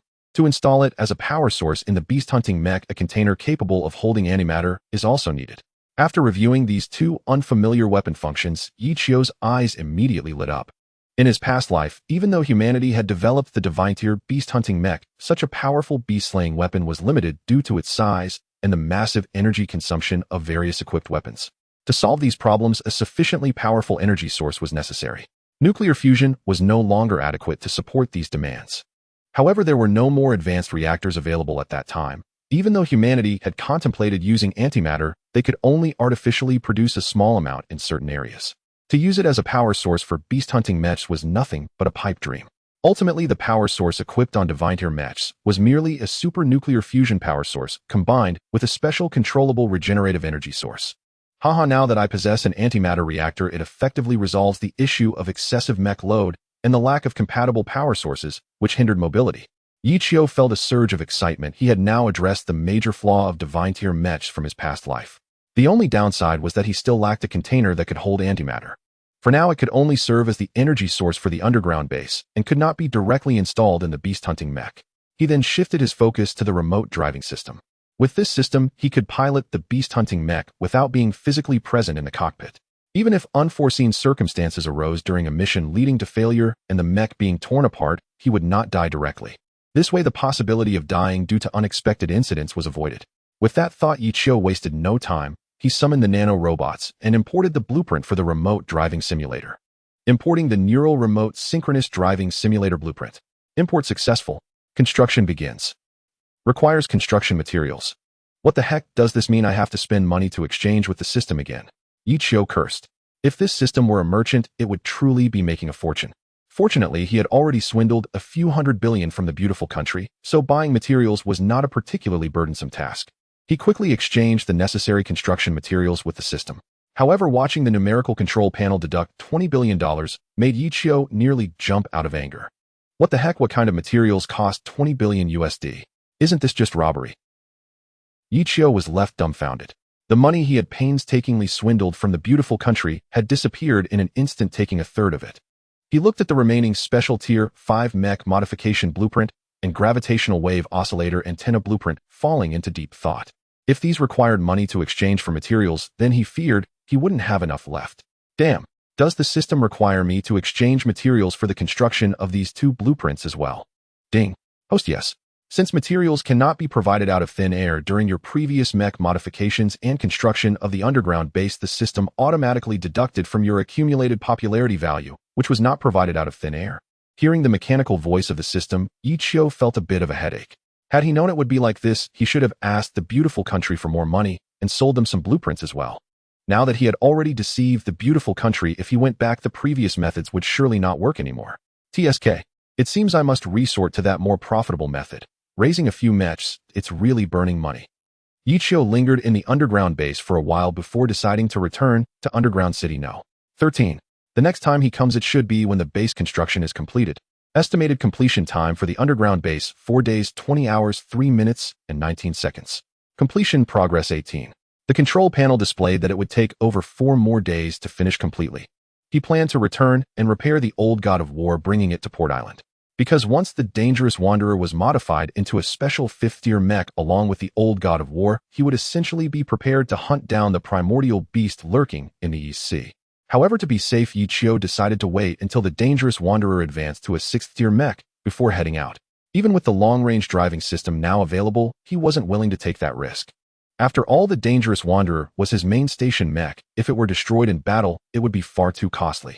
That heavy mech also needed to be prioritized once the underground base was completed, as constructing it would surely take even more time than the base. With that thought, Yichio checked the blueprints for the heavy mech. At the moment, he had 8 nanorobots, and even at full power it would take a month to complete the construction. Moreover, these materials had to be exchanged for the popularity value and tip amount accumulated in the live broadcast. System: how much is needed to exchange for the construction materials for the heavy mech? To the host, it requires $100 billion plus 100 billion popularity points. Upon hearing the system's response, Yichio gasped. With his current strength, he was utterly incapable of constructing this heavy mech. Before leaving, he thought of a name for it. Taishan. It would be the largest mech among beast-hunting mechs, resembling a towering mountain. Given time, once it is completed and emerges, it will undoubtedly shock the entire world. On that day, the popularity of the live broadcast would surely reach terrifying levels. Yichio resolved to quickly gather funds and popularity points to complete the Taishan. After Yichio finished his broadcast, Dragon Country's Super Beast Hunting Mech Research Institute. Clap. Clap. Incredible, absolutely incredible, and unbelievable. Zhang Chun applauded, continually praising Yichio's astonishing construction skills. Not only Zhang Chun, but all the esteemed figures from the research community who watched the entire live broadcast were filled with admiration. They finally understood why that streamer was able to provide such detailed blueprints. Imagine, with just his own strength, he took only 5 hours to construct a 3rd-tier mech in front of the entire audience of Dragon Country. There was not a single department on the entire Blue Planet that could achieve such a feat. The crowd began to murmur among themselves. Director Zhang, who exactly is that streamer? How could he possess such strength? Why don't we recruit him? With his support, breaking through the 6th-tier mech barrier wouldn't take long. Someone voiced the thoughts of all the esteemed researchers present. To their surprise, Zhang Chen sighed. I wish we could, but we have no idea where that streamer is. We have dispatched numerous divine-level squads and searched every underground city, but we simply cannot locate where his mech is parked. Perhaps you are unaware, but the 4th-tier mech he pilots, the Dangerous Wanderer, has cloaking capabilities. It cannot be detected without specialized radar. We cannot even trace his IP address. The researchers were stunned. They never expected there could be a mech with such cloaking abilities. If this technology were to be unveiled, what kind of uproar would it cause? Just then, the secretary who had informed Zhang Chun about Yichio's live broadcast hurriedly pushed the door open again. Director Zhang, something big has happened. Just now, that streamer not only broadcasted in Dragon Country, but also on the Beautiful Country's YouTube platform. The secretary had a complex expression. However, Zhang Chun did not appear surprised. He waved his hand. So what? It's just an opportunity for the Beautiful Country to see what a terrifying mech streamer we have in Dragon Country. Unexpectedly, Zhang Chen's indifferent demeanor did not erase the secretary's complex expression. Director, what's important is not that he broadcasted in the Beautiful Country. Zhang Chen raised an eyebrow. Then what is important? What's important is that various official departments in the Beautiful Country simultaneously entered his live broadcast and tipped that streamer $63 billion. 63 billion. Zhang Chun stared stunned. He was certain he hadn't misheard. It was $63 billion, not $630. What does that even mean? Has the Beautiful Country gone mad? Hiss. Not just Zhang Chun, but every person present gasped after hearing the secretary's words. After the secretary reported on Yichio's live broadcast, they knew that no one would joke in such a serious context. How is this possible? Why would the Beautiful Country tip a streamer $63 billion? Are they out of their minds? $63 billion, that's enough funding to build a 6th-tier mech. Zhang Chun said in shock, his body trembling slightly. He asked the secretary for the replay of Yichio's broadcast on the YouTube platform and confirmed that those were indeed tips from the Beautiful Country. and it was a solid 63 billion US dollars. This was no longer just shocking for the beautiful country and dragon country. It seemed that in the coming days the entire blue planet would be in an uproar. Director, could it be that the beautiful country has discovered that streamer's talent and wants to win him over to conduct research for them? The secretary tentatively voiced his speculation. After hearing this, Zhang Chen's expression darkened. This speculation of the secretary was not without merit. After all, that was 63 billion US dollars. Who wouldn't be tempted? Moreover, that money was already in Yi Qiu's account. No, we absolutely cannot let our talent slip away. Immediately apply to the highest leaders of Dragon Country, deploying all intelligence departments to thoroughly investigate all possible hiding places. This time, no matter the cost, we must find that streamer. Only by negotiating face-to-face with him will we have a chance to persuade him to stay in Dragon Country. Zhang Chen instructed all the technicians and engineers of the Super Beast Hunter Mecha Research Institute to work overtime to manufacture samples of high-frequency light blades and plasma cannons, striving to send these to the United Nations Doomsday Joint Defense Department in the shortest time possible. Yi Qiu returned to Underground City No. 13. Before entering, he uploaded blueprints for repairing and modifying special 5th-grade mechas to the nano-robots. Once they were all completed, the underground base in Port Island was also nearing completion. The ancient beast hidden in the East China Sea was nearing its demise. By the way, that ancient beast possesses several special abilities, and it has been a long time since I used the beast ability extraction device. At that time, I can extract its abilities to further enhance some dangerous wanderers. Yi Qiu pondered to himself, a cruel expression appearing on his face. When the dangerous wanderers ascend to the divine tier, at least half of their special abilities will have been extracted from the ancient beast using the beast ability extraction device and adapted to the mechas.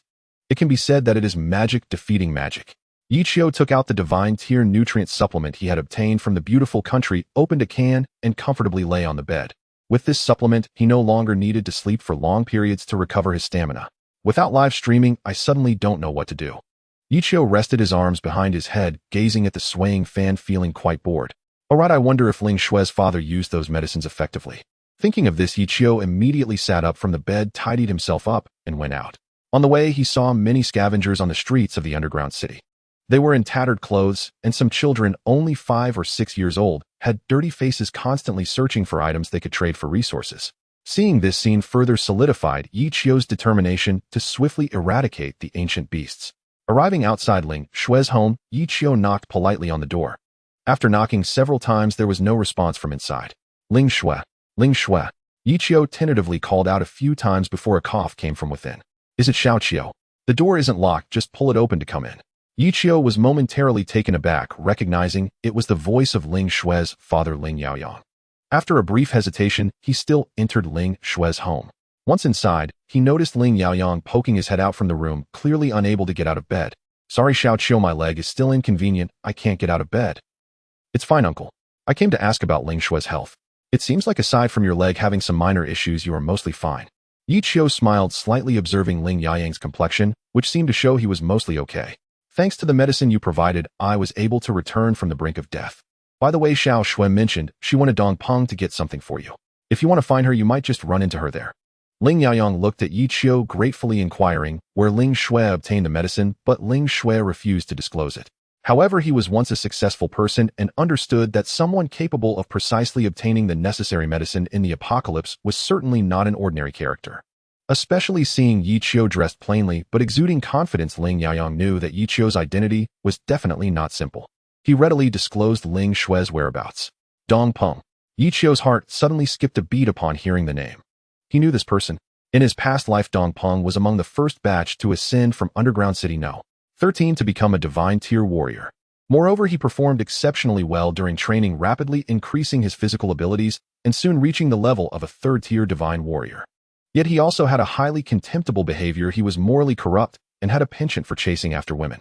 He could be described as a shameless lecher. Last time Ling Xue mentioned she would find a way to get Yi Qiu divine tier nutrient supplements, and combining what Ling Yaoyang said, Ling Xue must be looking for Dong Peng for this matter. This is bad. Yi Qiu silently cursed. Ling Xue going to Dong Peng for divine tier nutrient supplements wasn't out of the question, but given Dong Peng's lecherous nature, he would definitely want Ling Xue to accompany him. Even if Ling Xue refused, Dong Peng might resort to coercive measures. Uncle Ling, I understand now. I'm going to find Ling Xue right away. Yi Qiu dared not delay any longer and immediately rushed towards Dong Peng's house. He was particularly worried about Ling Shue's safety, since she went to find Dongpeng to help him obtain the divine tier nutrient supplements. Now possessing the physical abilities of a 6th-tier divine warrior, Yi Qiu quickly traversed most of the underground city and stood outside Dongpeng's house. Standing outside, he heard voices coming from inside. Dongpeng, what are you doing? Didn't you ask me for divine tier nutrient supplements? Although I don't know what you want to do, this thing is very strictly regulated by the authorities, and the distribution to divine warriors is also very strict. I'm not a rule-abiding person, and I happen to have some extras, so giving you one isn't a problem. However, such a precious item shouldn't be given to you for free, right?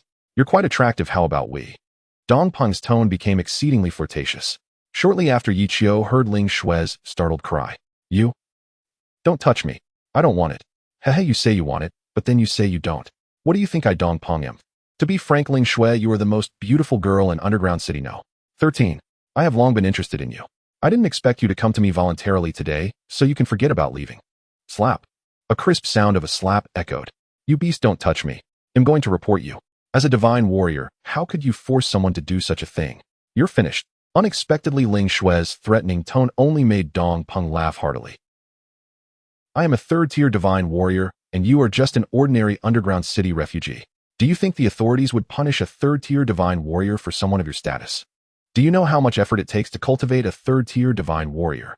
Dongpeng's voice turned icy, and then Yi Qiu heard the sound of fabric being torn. Upon hearing this, Yi Qiu was furious and kicked the door open. Scoundrel, let Ling Shue go. Let me handle this. Damn it, let go of Ling Shue, let me handle this. Yi Qiu shouted angrily as he kicked open the door. Realizing he had spoken wrongly, he quickly corrected himself. Don't you dare touch her. At that moment, Dongpeng was pinning Ling Shue's legs down, his filthy hands tearing at her. Ling Shue's white shirt had already been ripped apart, her smooth shoulders exposed to the air, revealing part of her white lingerie.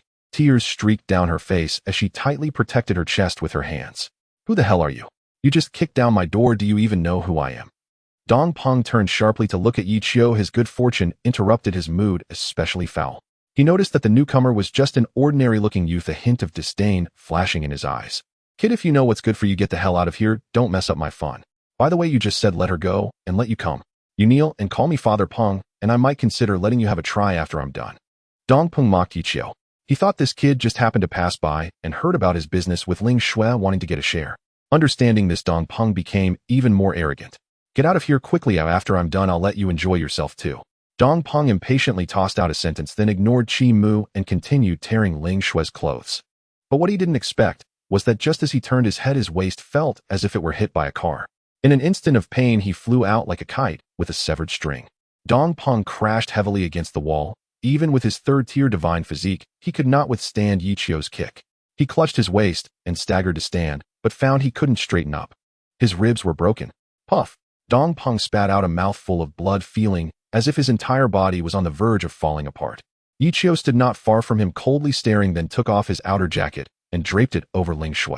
However, while doing so, he couldn't help but feel a stir in his heart upon seeing her lingerie. Ling Shue, you go out first, I'll handle things here. Yi Qiu, let's hurry, he's a 3rd-tier divine being. Ling Shue, with tears in her eyes, tugged at Yi Qiu's sleeve. Although she didn't fully understand what a divine being was, she was very clear that divine beings were far stronger than ordinary people. Yi Qiu, an ordinary person, had no chance against Dongpeng, a 3rd-tier divine being. However, Yi Qiu's kick that sent Dongpeng flying surprised Ling Shue greatly. But ultimately she attributed it to Yi Qiu's sneak attack, and Dongpeng was completely unprepared. A 3rd-tier divine being. How impressive is that? Yi Qiu looked at Dongpeng, a smirk forming at the corner of his mouth. What does it matter if he's a 3rd-tier divine being? I currently possess the physique of a 6th-tier divine being. At this point, not to mention in the Dragon Country, there were hardly any 6th-tier divine beings across the entire Blue Star. There were no more than 10. You little brat, I'm a 3rd-tier divine being. Do you think you're impressive? You're dead today. Dongpeng had never suffered such humiliation. Suppressing the intense pain in his body, he swung his fist at Yi Qiu. A 3rd-tier divine being's physical capabilities are 4 to 5 times that of an ordinary person, and his strength and speed reached the peak limits of ordinary people. But even as a 3rd-tier divine being, he was still an ordinary human body. Apart from having enhanced basic physical abilities, he had no substantial improvements. However, a 6th-tier divine being is different. Not only are their bodies terrifyingly strengthened, but they also possess extremely terrifying special abilities. They can see objects moving at high speed with perfect clarity. Thus Dongpeng thought his punch, which he believed was very fast, and powerful became extremely slow after Yi Qiu activated his special eyesight. Yi Qiu extended his hand to block it. Then with a swift twist, a cracking sound echoed as Dong Peng's arm was forcefully broken. "Alt!" Dong Peng let out a scream, staggering back. He looked at Yi Qiu in disbelief. "You? How is this possible?" Not only Dong Peng, but even Ling Shui beside them was dumbfounded. Dong Peng couldn't even see the punch he threw clearly when Yi Qiu unexpectedly was even faster, effortlessly catching the punch and breaking his arm. What kind of terrifying reflexes and strength is this? Dong Peng stared blankly at Yi Qiu, not having time to react before he saw Yi Qiu remove his only white short sleeve, revealing his muscular physique. "Damn!" Dong Peng instinctively cursed, completely stunned. After Yi Qiu took off his short sleeve, his muscles were exceptionally prominent along with that eye-catching six-pack. If it weren't for their opposing positions, Dong Peng would have wanted to rush up and touch them. It was simply too damn cool. However, Dong Peng was well-traveled. How could he be easily intimidated by a few muscles? He pulled out a military knife specifically for divine beings from his waist, gripping it tightly in a combat stance. Ling Shui also widened her eyes, gazing at Yi Qiu's bare upper body, which was exuding an aura of hormones. She had never imagined that Yi Qiu, who didn't look particularly muscular, would reveal such solid muscles after taking off his clothes. Then Yi Qiu clenched his fist, and his muscles began to turn a bronze color with white mist continuously rising from them. Within moments, the blood vessels on his muscles bulged, appearing faint blue. Seeing this scene, Ling Shui felt puzzled as to why they turned blue. But Dong Peng understood all too well what it represented. His originally shocked eyes turned to astonishment, then to fear. You are sixth tier." Dong Peng was so frightened that he couldn't even speak, his body trembling uncontrollably. The state Yi Qiu displayed was one that only a sixth-tier divine being could achieve, muscle charging. In this state, a divine being's muscles enter an exceptionally hard state comparable to the armor of a first- or second-tier giant beast. Clang! Dong Peng knew that today, no matter what, he could not defeat Yi Qiu. That was a sixth-tier divine being, one of the rarest in the entire Blue Star. Yi Qiu narrowed his eyes, suddenly extending his arm to grab Dong Peng by the neck, his arm applying force rapidly. Dong Peng was lifted off the ground, his feet leaving the floor, his face turning a deep purple. Let me go." The feeling of suffocation surged immediately, and Dong Peng frantically struggled against Yi Qiu's arm. But the more he struggled, the stronger Yi Qiu's grip became. Moments later, Dong Peng's eyes rolled back, his neck swelling to a purplish-red color, and his head tilted, completely losing consciousness. Yi Qiu coldly laughed disdainfully, throwing him to the ground as if he were trash. After Yi Qiu threw Dong Peng's corpse to the ground, he clapped his hands as if he had been tainted by something unclean. At that moment, Ling Shui also came to her senses. "Wow, is he dead?" She had initially screamed in shock, but upon realizing Dong Peng's identity, she immediately covered her mouth with her hand. Looking at Dong Peng, who lay motionless on the ground, Ling Shui's eyes were filled with terror. Although she had seen many dead bodies in the apocalypse, this time, it was Dong Peng who was killed right before her eyes by Yi Qiu, making the scene particularly horrifying. He's dead," Yi Qiu said flatly. He then released his muscle activation state and put on a short-sleeved shirt. He stepped forward, kicked Dong Peng's body to confirm that he was truly lifeless before turning back to Ling Shui. "You shouldn't have come here if this guy is nothing but a beast." Ling Shui opened her mouth and frowned slightly. She knew Dong Peng was not a good person, but she never expected him to be this outrageous, planning to resort to force. I didn't mean to. I promised you before that I would help you find a nutrient supplement for the God-tier practitioners, but I didn't expect Dong Peng to be such a person. I'm sorry I've caused you trouble." Ling Shui lowered her head in self-reproach. She knew that if Yi Qiu hadn't arrived in time today, the ensuing events would have been unimaginable. Looking at Ling Shui's self-reproachful and aggrieved expression, the reprimands that had come to Yi Qiu's lips suddenly vanished. He reached out to tidy her disheveled hair and said softly, "No need to apologize, this isn't your fault." Ling Shui was momentarily taken aback by Yi Qiu's words, but then she nodded heavily just as she was about to raise her hand to assure him that she would never act foolishly again. However, just as her hand was raised, the jacket draped over her slipped to the ground along with her white shirt that had been torn by Dong Peng. At that moment, Ling Shui was left in only her underwear, standing half-covered in front of Yi Qiu. Yi Qiu was stunned, his hand hanging awkwardly in the air, his expression immensely awkward. But his eyes did not move away from the stunning sight before him for even a second. "Huge. White. Ling, the campus beauty. Your whiteness is indeed notable. Your development is really remarkable. No. Yi Qiu unconsciously blurted out, completely shattering his own image. Her face had turned as red as a ripe apple, and she could no longer bear to look directly at Yi Qiu, completely forgetting to grab her clothes to cover her chest. The atmosphere gradually became ambiguous. Ling Xue's breathing quickened, and her flushed face turned towards Yichio. She bit her lip, recalling all that Yichio had done for her, and the defense line she had maintained in her heart quietly opened up for him. Ling Xue leaned closer, her bare skin brushing against Yichio. Feeling the softness of Ling Xue's skin, Yichio was momentarily stunned, then he reacted. He was not a paragon of virtue, especially in his past life. By the end of the apocalypse, many men and women had indulged in revelries which had long ignited the flames of desire within him. Now Ling Xue's proactive demeanor made it impossible for him to resist. He embraced her slender waist and lowered his head to kiss her soft lips. He began with gentle kisses, then delved deeper. Shortly after, Yichio Princess carried Ling Xue into the room. Outside the room, a gray apocalyptic hue enveloped the world, while inside, colorful hormones swirled and permeated the air. It was a mix of gasps and tumultuous passion.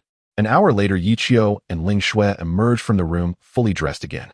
Dong Peng's corpse had already grown cold. After a moment of silence, it was Ling Xue who finally broke it. Yichio, Dong Peng is dead. He was a third-tier god-tier practitioner, and the authorities will definitely investigate this matter. If they trace it back to you, you'd be facing the doomsday law. Yichio raised an eyebrow, thinking that this girl was overestimating the situation. Firstly, Dong Peng was merely a third-tier god-tier practitioner, and his death would not draw too much attention. After all, he was not a primary driver, just one of the many reserve drivers. Secondly, Dong Peng died in the underground city. There were already many rabble-rousers there, and one of the rules for god-tier practitioners was to advise against stepping back into the underground city. Otherwise, if their tier was too low and they encountered riots or those desperate to survive in the black market, they could easily perish in the chaos. Such incidents were not uncommon. However, it could not be ruled out that the authorities might take this matter very seriously. After all, cultivating a god-tier practitioner requires considerable funding. It's fine, let's go. The authorities won't be able to trace this back to us. There are no surveillance cameras in the underground city, and as long as there are no witnesses, nothing will happen. But there's no but a let's go. Under Yichio's insistence, Ling Xue had no choice but to follow him out. However, just as she stepped out of Dong Peng's house, she immediately shook off Yichio and returned to Dong Peng's residence. Yichio looked back in confusion, only to find Ling Xue rummaging through Dong Peng's house. It wasn't until she opened a drawer that a look of joy appeared on her face. Found it. Ling Xue took out a tube from inside and immediately ran back to Yichio, handing it to him. Yichio looked down and saw that Ling Xue was holding a nutrient supplement for god-tier practitioners. Since he's dead, it would be a shame not to take this. After giving the item to Yichio, Ling Xue quickly pulled his arm, eager to leave. She did not want anyone to see that she and Yichio had been to Dong Peng's house. Yichio chuckled as he was pulled along by Ling Xue. This girl truly did not want to owe him anything. Yichio sent Ling Xue back to her home, exchanged simple goodbyes, and then left. On the way, he thought about everything that had just happened with Ling Xue, and warmth spread in his lower abdomen. Back home, Yichio opened the control panel to check the progress of the underground base's construction and glanced at the modification progress of the dangerous drifters and the ancient deities, realizing there was still a long way to go. It seems I can take it easy for the next couple of days. With that, Yichio lounged at home for an entire day, idly scrolling through his phone. At the Dragon Country's Super Hunter Mech Research Institute, Zhang Chun looked at the small high-frequency light blades and plasma cannons that had already been manufactured, feeling particularly excited. Great. Immediately send these samples with a 5th-tier god-tier practitioner team to the United Nations Doomsday Defense Department. We must escort them with 2 5th-tier mechs to ensure nothing goes wrong. Zhang Chen knew that as long as they received sponsorship from the United Nations, he would have the confidence to bring that mech streamer to the Research Institute. Meanwhile, his request to use the highest specifications to search for the mech streamer had already been approved by his superiors. An hour ago, the most professional search team had been dispatched to conduct a carpet search for the mech streamer's hideout. Although this method might provoke the mech streamer's displeasure, Zhang Chun had no choice but to do so for the future of Dragon Country. Meanwhile, at the United Nations Doomsday Defense Department, the highest leader of the beautiful country's Super Hunter Mech Research Institute, Lund Carter, stood before the Secretary General of the United Nations and presented the 3 blueprints they had obtained. Secretary General, here are the blueprints for the high-frequency light blades and plasma cannons, as well as the construction diagram for the nanobots. Although we may not fully comprehend the professional knowledge on them just yet, I can guarantee that within the next 3 months, we will complete the full analysis and provide samples. However, research requires substantial funding, so I hope you can approve the budget. Lund Carter stood confidently before the Secretary General, believing that his 3 blueprints would surely gain the Secretary General's approval. After all, this is currently the most advanced technology on Blue Star. The Secretary General furrowed his brows slightly, taking the blueprint from Linscott with a sense of doubt. He flipped it open, his initial skepticism turning into surprise and finally into shock. Even though he wasn't an expert in this field, he could immediately tell that the level of knowledge within the documents was something no research institute on Blue Star could have conceived. The Secretary General immediately summoned one of the many esteemed researchers from the United Nations Doomsday Defense Institute. Dr. Opley, please take a look at these 3 blueprints and evaluate if the knowledge and technology presented are feasible. Dr. Opley took the blueprints from the Secretary General's hands, adjusting his glasses with a serious expression as he began to examine them closely. His scrutiny was far more meticulous than that of the layman Secretary General as he carefully read each formula presented. He furrowed his brows at times and relaxed them at others, occasionally gasping in astonishment. Almost half an hour later, Dr. Always suddenly lifted his head, looking at the Secretary General with great excitement and a trembling voice. Secretary General, may I ask where exactly did these 3 remarkable blueprints originate from? I suspect these cannot possibly be the product of any research institute from a particular country. Where did you obtain these blueprints? The Secretary General fixed a sharp gaze on Linscott. If these blueprints did not belong to any research institute on Blue Star, how did the beautiful nation acquire them? Secretary General, I will provide you with a very thorough report on the ins and outs of this matter shortly. However, for now, please approve a research fund for our beautiful nation. We have had these blueprints for several days, having purchased them at a hefty price. Thus, to continue with the in-depth development, we must have substantial financial support. Linscott smiled humbly, straightening his posture. He secretly rejoiced knowing that the beautiful nation had decisively spent $63 billion to acquire the 3 blueprints, which allowed him to stand tall before the Secretary General. If they could be the first to research these advanced weapons and equip them on the beast hunter mechas in the future, when the gigantic beasts were all exterminated, the beautiful nation would undoubtedly be the most significant contributor. Their international status would surely soar at that point, wouldn't it? Secretary General Dean Linscott, I can assure you that with Blue Star's current knowledge reserves and research speed, developing the weapons depicted in these blueprints will take at least 2 months at the quickest. However, this time frame is indeed too long. If we can locate the author who designed these blueprints, we could definitely shorten that time by another month. Dr. Alway's eyes sparkled with excitement. Dr. Alway, you may step down now. I still have matters to discuss with Dean Linscott. The Secretary General, based on Dr. Alway's reaction and the conclusions he provided, confirmed that these 3 blueprints were indeed very professional and highly executable. He then turned his gaze back to Linscott. Linscott, as I understand it, you paid $63 billion to a streamer on the YouTube platform a couple of days ago. From my perspective, given your lavish expenditure, I presume you should not be lacking in funds, correct? The Secretary General narrowed his eyes, gazing meaningfully at Linscott. Linscott's expression changed, slightly surprised that even the Secretary General knew about this matter. He couldn't help but sweat a little. If the United Nations pursued this matter, they could very well uncover that the beautiful nation had purchased these 3 blueprints from him. At that point, the United Nations would undoubtedly bypass the beautiful nation and contact that streamer, directly rendering the beautiful nation irrelevant. Forget it, you must explain this matter to me later. In these dire times, the most crucial task is how to fend off the gigantic beasts. Your country always engages in pointless endeavors, and I do not wish to see such reports in the future. Funds can be allocated to you, but this is intended for the development of the technologies in those 3 blueprints. Should I discover any misuse of funds, the United Nations will no longer provide you with the latest information about beast hunter mechas. The Secretary General had only heard about the beautiful nation giving $63 billion to a streamer, but had not delved deeper into the matter. After all, the beautiful nation had a history of squandering huge amounts of money on useless ventures. However, the Secretary General did not expect that even now the beautiful nation would commit such foolish acts. Really, Secretary General, thank you very much. Linscott's spirits soared upon hearing this. He had been worried about finding an excuse, only to discover that the Secretary General hadn't pursued the matter at all. It seemed that the Secretary General was merely aware of the surface details and had not sought further understanding. Otherwise, his attitude would not be as it is now.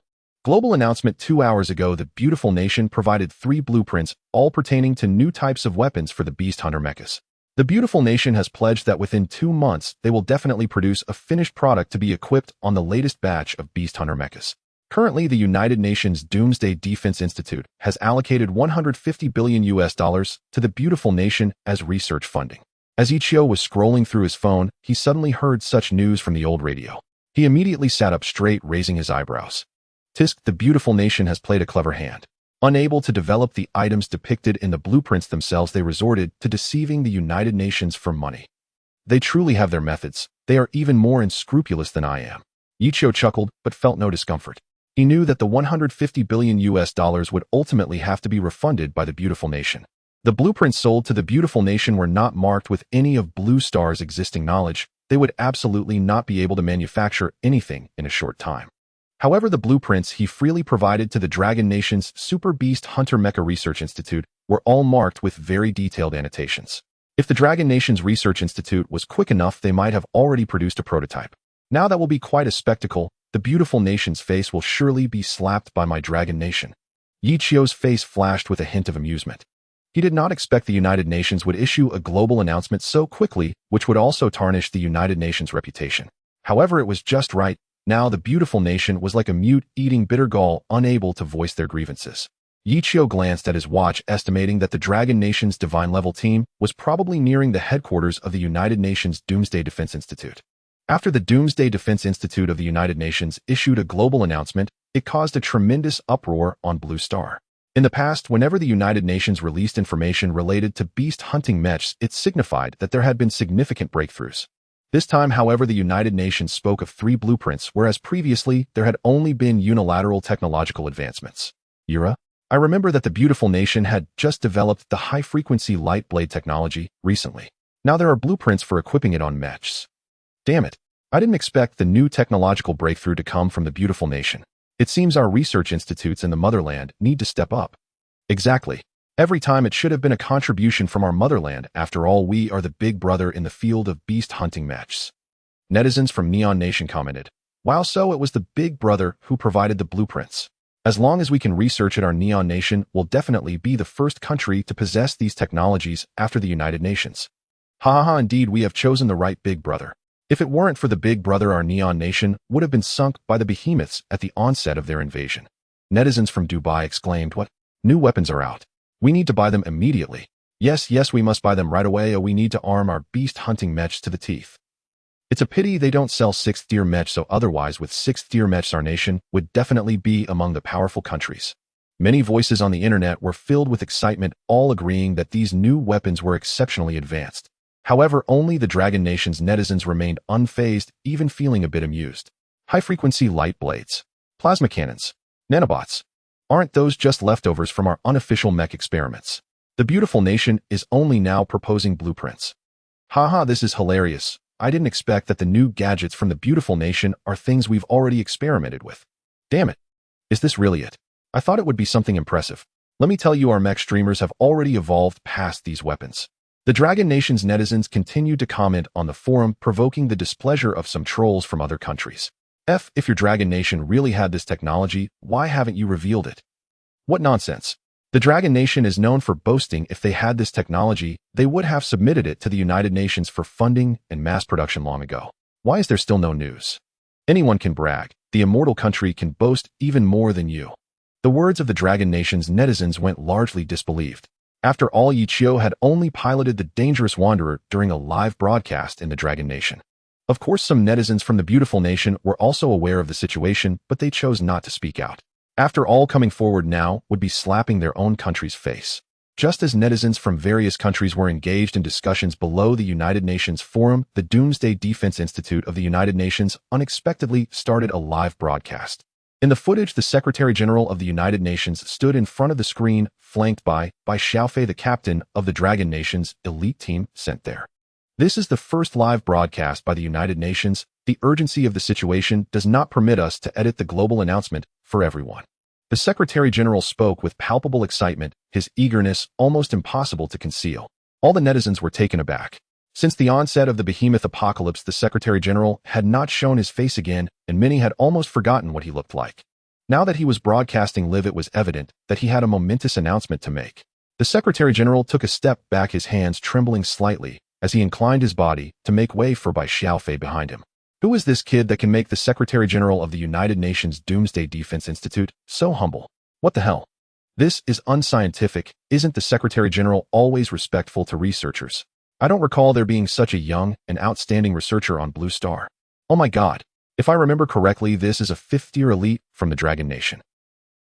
The viewers watching the live broadcast from various countries were astonished. No one expected the Secretary General to be so humble towards someone who looked barely 30. Even towards the heads of research institutions from other countries, he had never shown such an attitude. This left everyone curious about the identity of the person standing next to the Secretary General. Hello to all the viewers watching this live broadcast. I am Bai Xiaofei, the pilot of the Dragon Nation's 5th-tier Special Mech Red Sea Storm. Bai Xiaofei smiled faintly, first introducing his identity. He didn't aim to let the viewers know who he was, but rather to let everyone know which country he represented. It is the Dragon Nation. Oh, so it's just a show-off from the Dragon Nation. I was just criticizing them for showing off. Now if you have high-frequency light blades and plasma cannons, let's see them. This is hilarious. This is just a clown on camera. Get out of the way, we want to see the blueprints for the beautiful nation's high-frequency light blades. Exactly. If it's the first live broadcast, it should be the main character who presents it.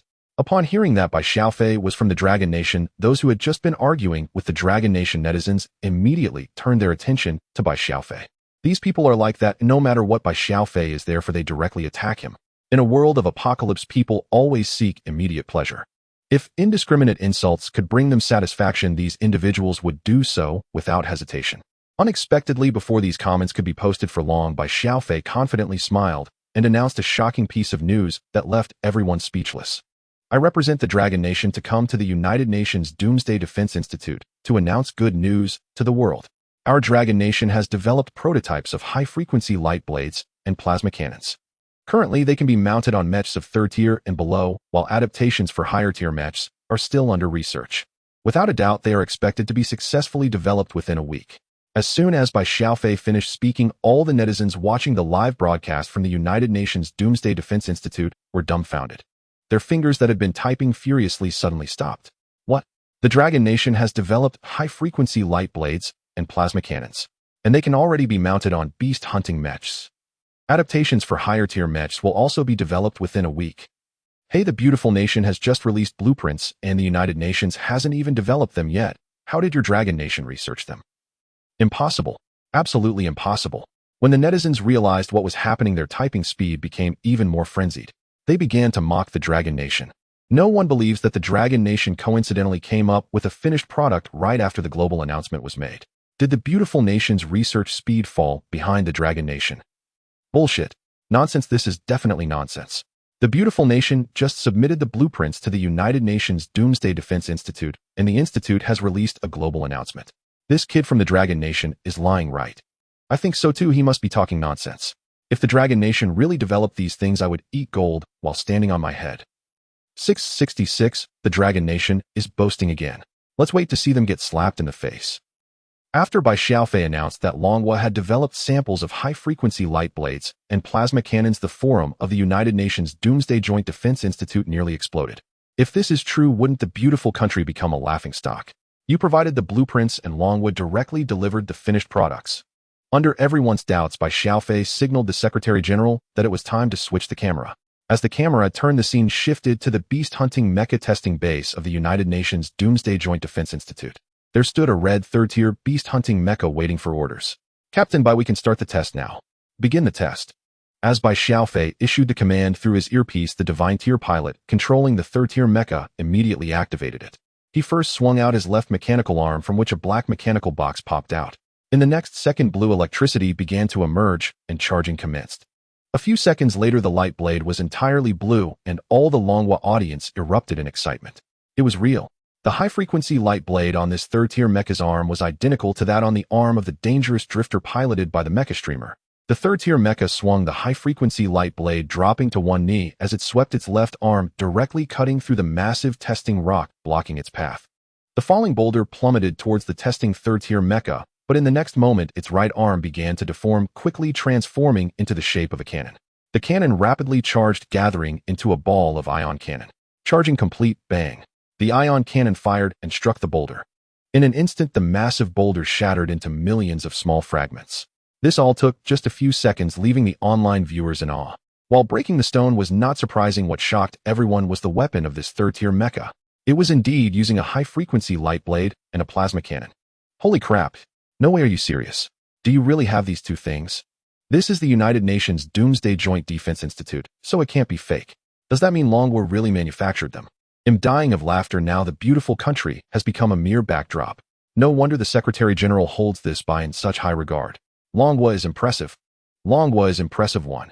Manhwa is impressive 10086. The viewers, after seeing the product demonstration, quickly changed their tune and began to praise Manhwa. But there were also some viewers from the beautiful country who were dissatisfied and immediately stood up to defend their stance. They claimed that it was clearly the beautiful country that first developed the blueprints. How could Manhwa possibly have manufactured them first? It must be that Manhwa had plagiarized the beautiful country's designs. However, by Xiaofei, as if he had seen the comments wave to his teammates and brought over the blueprints submitted to the United Nations. Ladies and gentlemen, please look. This is the blueprint we provided to the United Nations. Although the blueprints provided by the beautiful country are similar to ours, the knowledge used in them is beyond comprehension and development by the current researchers of Blue Star. The blueprints we provided contain knowledge that is difficult to understand, but has been simplified and can now be directly applied to various beast-hunting mechas for mass development. By Xiaofei's words were like a nuclear bomb, completely shattering the beautiful country's netizens' arguments. The Secretary General saw that the time was right, cleared his throat, and said, previously the United Nations issued a global announcement that the research funds allocated to the beautiful country will be withdrawn and redistributed to Manhwa for research.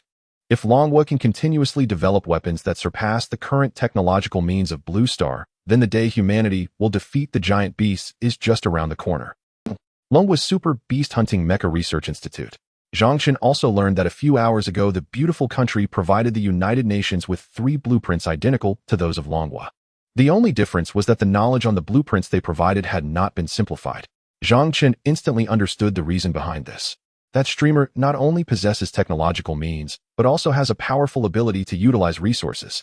He sold the blueprints to the beautiful country for $63 billion without accepting any form of transfer, ensuring that neither Manhwa nor the beautiful country could locate him. Moreover, he made the beautiful country reward him $63 billion in the form of tips during his live stream, which not only helps with traffic and exposure, but also avoids the risk of the state tracking his location. TSK Tisk, this streamer really leaves no loopholes. However, it can be seen that he is quite patriotic. Otherwise, he could have easily sold all 3 blueprints to Manhwa as well. With his 4 Mach propulsion speed, he could easily create a time and information gap. Zhangchen increasingly admired this mecha live streamer and became more determined to find him. Yichio watched the Secretary General announce the funds would go to Manhwa and couldn't help but smile. The beautiful country wants money. Stay in your lane. We in Manhwa haven't even taken any yet. What business does the beautiful country have? Yichio could already imagine the desperate look of the beautiful country's Super Beast Hunting Mecha Research Institute.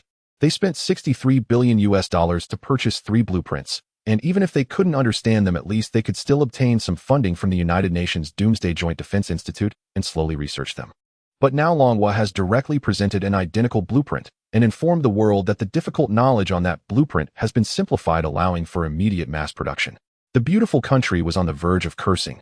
Now the leaders of the beautiful country's Doomsday Joint Defense Department instructed their subordinates to frantically send messages to the email where Yi Xiu had initially contacted them. They kept questioning, didn't they agree to sell the blueprints exclusively to the beautiful country? Why does Manhwa have them too? Yi Xiu opened the backend, looked at the flood of questioning messages from the beautiful country and the contract terms they had signed, and couldn't help but burst into laughter. Excuse me, didn't we agree back then? This blueprint was only to be sold to the beautiful country as an exclusive. Why does Manhwa also have it? This has already violated the terms of our signed contract, and you must take responsibility for this matter. You also need to bear all losses for the beautiful country and immediately refund the $63 billion we paid you. Yichio raised an eyebrow, thinking the beautiful country messaging him was truly brainless. He quickly replied to them. First of all, I did not violate any terms. We did indeed agree to sell the blueprints to you exclusively, but I never said I wouldn't give the blueprints to anyone else, right? The blueprints were a gift to Manhwa's Super Beast Hunting Mecha Research Institute. Secondly, why should I be responsible for this matter? What evidence do you have that you have already paid me $63 billion? The terms clearly state that you must transfer the funds to my bank account or international account, but where is the evidence of your payment? I haven't received a single cent. You better be careful with your slander, or I might expose you to the United Nations. You slander me like this, be careful, I might expose you to the United Nations. The leader of the beautiful nation's Doomsday Joint Defense Ministry nearly spat blood from anger upon seeing Yichio's reply. For the Dragon Nation. Slander. Exposure. This leader had never seen such a shameless person on this planet. He immediately ordered his subordinates to continue replying, sending over the screenshots of the $63 billion they had sent in Yichio's live stream. Isn't this just talking nonsense? They had indeed paid Yichio 63 billion US dollars. If Yichio really exposed them to the United Nations, they weren't afraid in the slightest. After all, they were in the right this time. Dangerous Wanderer pilot, please be cautious with your words. This is the 63 billion US dollars we donated in your YouTube live stream. We have retained all the payment evidence. If you insist on being unreasonable, we are not afraid of you exposing us. We would love to see who gets exposed in the end. The leader of the beautiful nation finally felt relieved after this message was sent. He believed the threat implied in this message was very clear. He couldn't believe that a fourth-tier beast-hunting mecha pilot would dare to oppose their grand nation. 63 billion US dollars, no matter what they had to make him spit it out. It had always been their beautiful nation that exploited others' money. When did it become others exploiting their money? And a single instance of 63 billion US dollars at that? Such a thing absolutely cannot be allowed to happen. However, after the beautiful nation sent this message, Yichio quickly replied to them. Payment evidence. What payment evidence? Isn't that just you thinking my live stream is interesting, and as my fans giving gifts in my live stream? When has your country's live stream gift ever counted as payment evidence? Yichio's 3 consecutive deadly questions left the leader of the beautiful nation's Doomsday Joint Defense Ministry dumbfounded. The only 2 words in the leader's mind were, shameless. Fuck, shameless. He was just a scoundrel. Clearly, he had said he wanted 63 billion US dollars as payment in the form of live stream donations, and now he was actually saying that we had voluntarily donated it to him. He must not be allowed to have his way. Contact the higher-ups at YouTube immediately and have them freeze that person's account. He must not be allowed to withdraw the 63 billion US dollars. The leader of the Doomsday Joint Defense Ministry trembled with rage. Even the most astonishing scams in the world only managed to swindle 1 or 2 billion at most. But a 63 billion US dollar scam would be unprecedented. Just the day before they had set the world record for the largest single donation, were they now going to create a record for being scammed of 63 billion US dollars? At first, the leader of the Doomsday Joint Defense Ministry wanted to expose the misdeeds of the dangerous Wanderer pilot.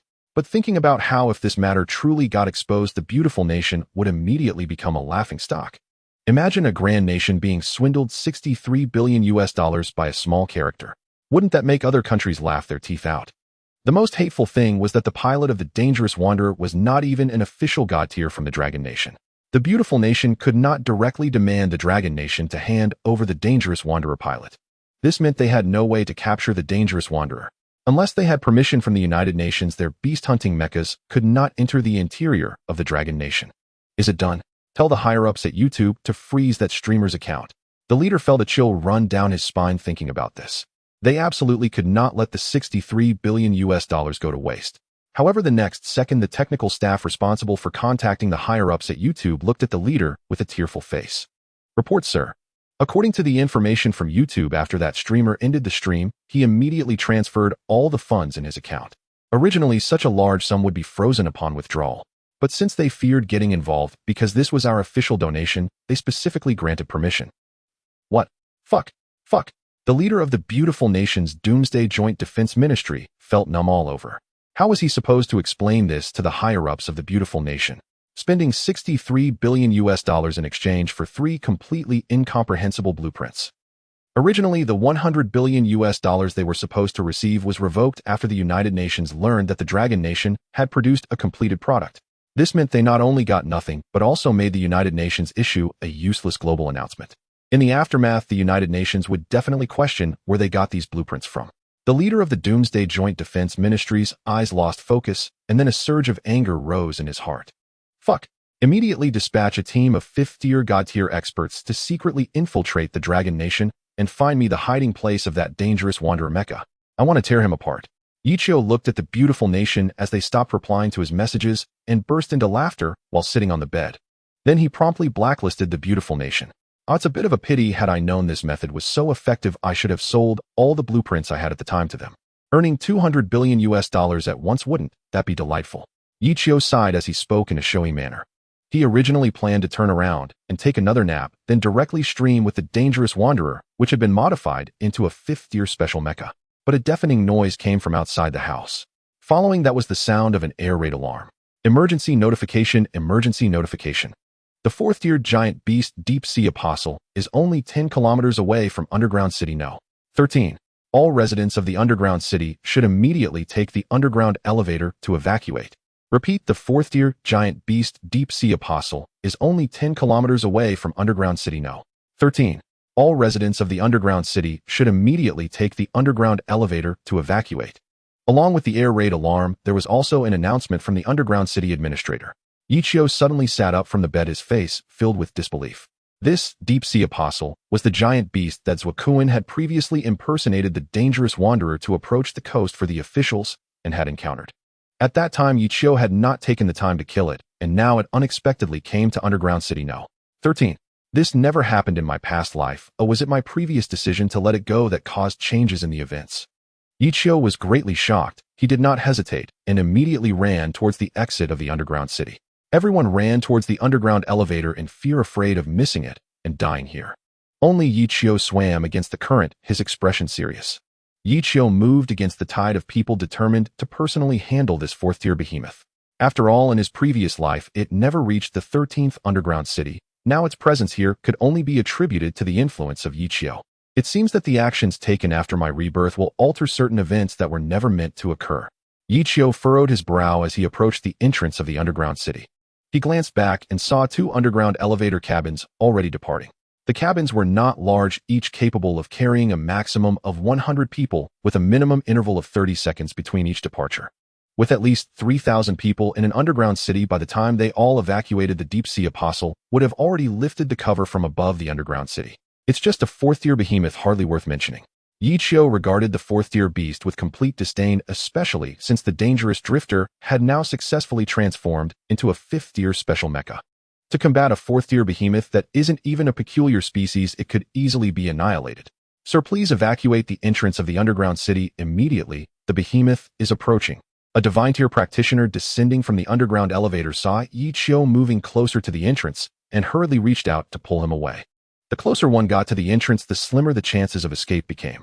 This was because the deep-sea apostle had completely confirmed Yichio's location within the underground city, which under normal circumstances a behemoth wouldn't possess such intelligence. Yet it approached with the precision of having a clear target from the very beginning. Its speed was astonishing, leaving the beast-hunting mecha's preparation base unable to respond in time. The nearest beast-hunting mecha preparation base was only 100 kilometers away, but currently the highest-tier mecha, there was only a third tier. Sending them to intercept the deep-sea apostle would be equivalent to sending them to their deaths. These mechas could only use various weapons along the way to attempt to slow down the deep-sea apostle. Unfortunately, the deep-sea apostle utilized its unique beast form to withstand these attacks that were inconsequential to it. It made its way to the exterior of the 13th underground city. Sir, please evacuate immediately. The entrance of the underground city is extremely dangerous. Before the divine-tier practitioner could finish speaking, a massive beastly roar erupted from behind him. The sound was deafening, resonating throughout the entire 13th underground city. The underground city, once filled with cacophony, fell silent in that instant. Everyone turned in terror towards the entrance, only to see a nearly 10-meter-wide green eye, its gaze filled with unsettling impurities. A behemoth! A behemoth! Someone shouted, and the panic erupted like a nuclear explosion within the underground city. Soon after, everyone began to scream in fright, desperately crowding towards the underground elevator. Please do not crowd. The more you do this, the harder it is for the underground elevator to activate. We still have our base's beast-hunting mechas outside to intercept. The behemoth won't be able to enter immediately. The divine-tier practitioner, maintaining order clad in an exoskeleton armor, diligently upheld the peace.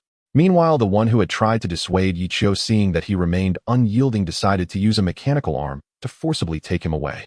Unexpectedly, Yichio tore off his shirt and dropped to the ground, his body erupting with bluish veins. Muscle energization. The second-tier divine practitioner gasped in shock upon seeing the strange patterns on Yichio's muscles. Naturally, all divine-tier practitioners recognize the special abilities of a sixth-tier practitioner as well as their appearance after activation. How is this possible?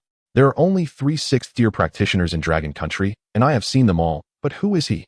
The second-tier divine practitioner stared at Yichio in disbelief, while Yichio simply glanced at him indifferently before sprinting towards the underground city's exit.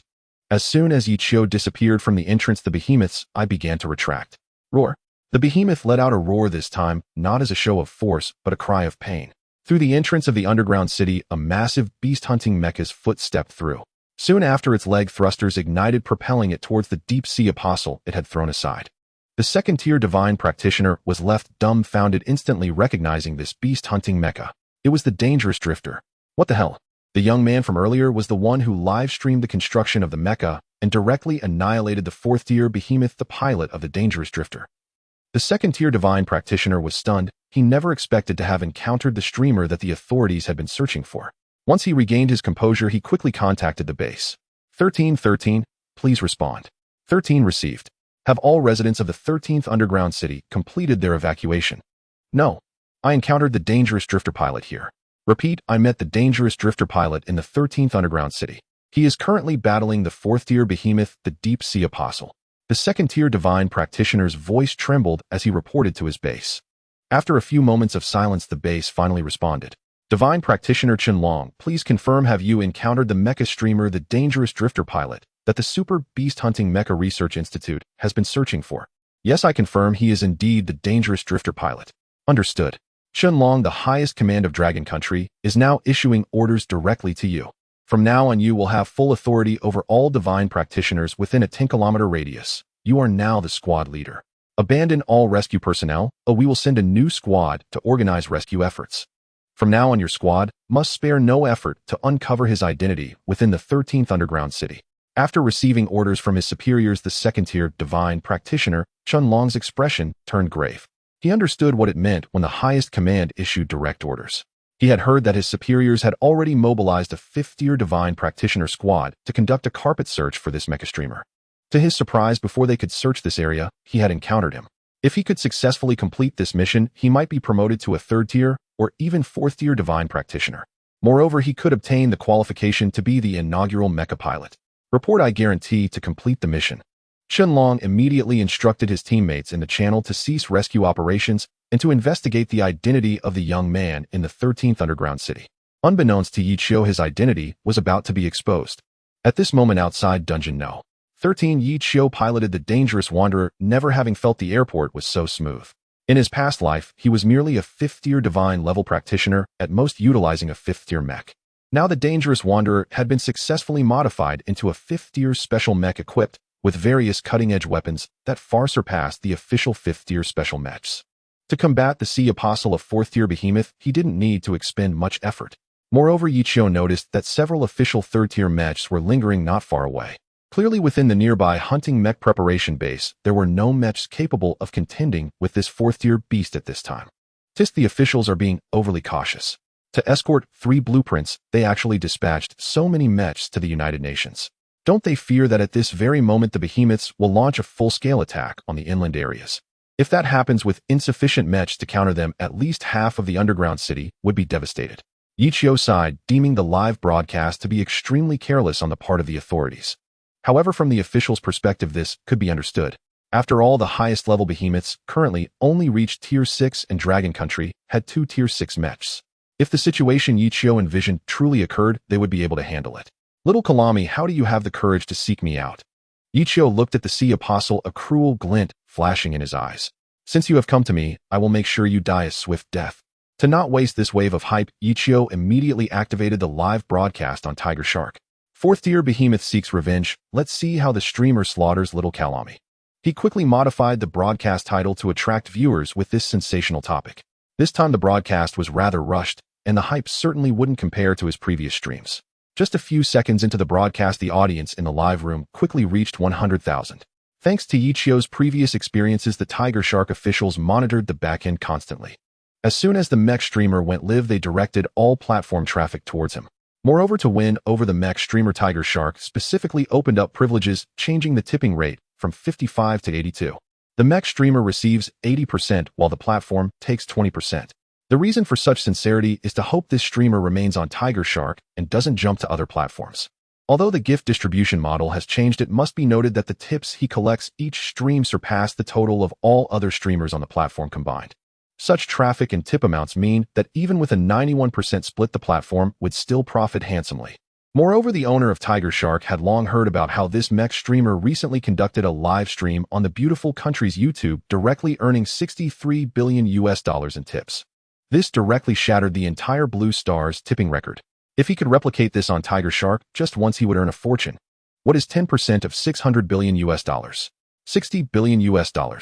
Since Tiger Shark went public, they haven't even earned that much combined. Yichio started the live broadcast, and before he could greet the viewers, the sea apostle he had just thrown out had already crawled up from underground. It had deformed carbon-based organs on its back that could launch highly corrosive acid.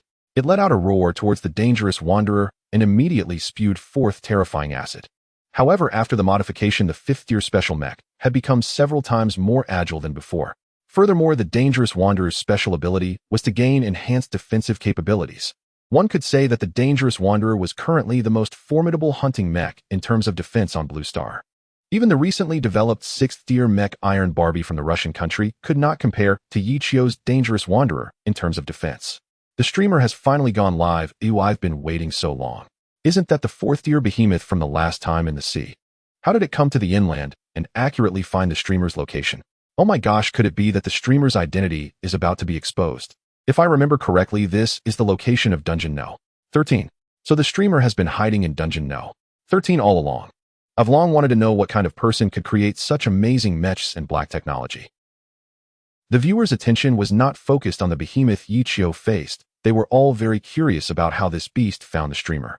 After all, the country had expended such great effort dispatching several teams of divine practitioners without success. A mindless behemoth, yet it found him in an instant. Of course, this was also a question Yichio found curious. He couldn't comprehend how this 4th-tier behemoth had determined his underground city location. In his past life, only the primordial level behemoths began to possess some degree of intelligence. Beasts with fully developed brains had already reached the apocalypse level. Yet now there was a 4th-tier behemoth. Strange it seems. After killing it, I need to investigate what's going on. To prevent harm to the underground city, I will quickly resolve this battle and end the broadcast. As Ichio's words fell, a plasma cannon was deployed from his shoulder. Plasma cannon fully charged. Fire. The plasma cannon was launched instantly, but the sea apostle seemed to have anticipated Ichio's actions. It swiftly moved its position ahead of time. Ichio was slightly surprised, but didn't dwell on it too much. After all, it was still a 4th-tier behemoth. It couldn't just stand there and let him hit it, could it? However, seeing the increasing number of 3rd-tier official mechs gathering in the distance, Ichio realized he could no longer delay. If he delayed further, even though he was now in a 5th-tier special mech, escaping from so many hunting mechs would still be somewhat difficult. He did not plan to expose his identity just yet. At least he must not reveal himself before dealing with the primordial level behemoth hidden in the East Sea. Activate gravitational wave oscillation antenna.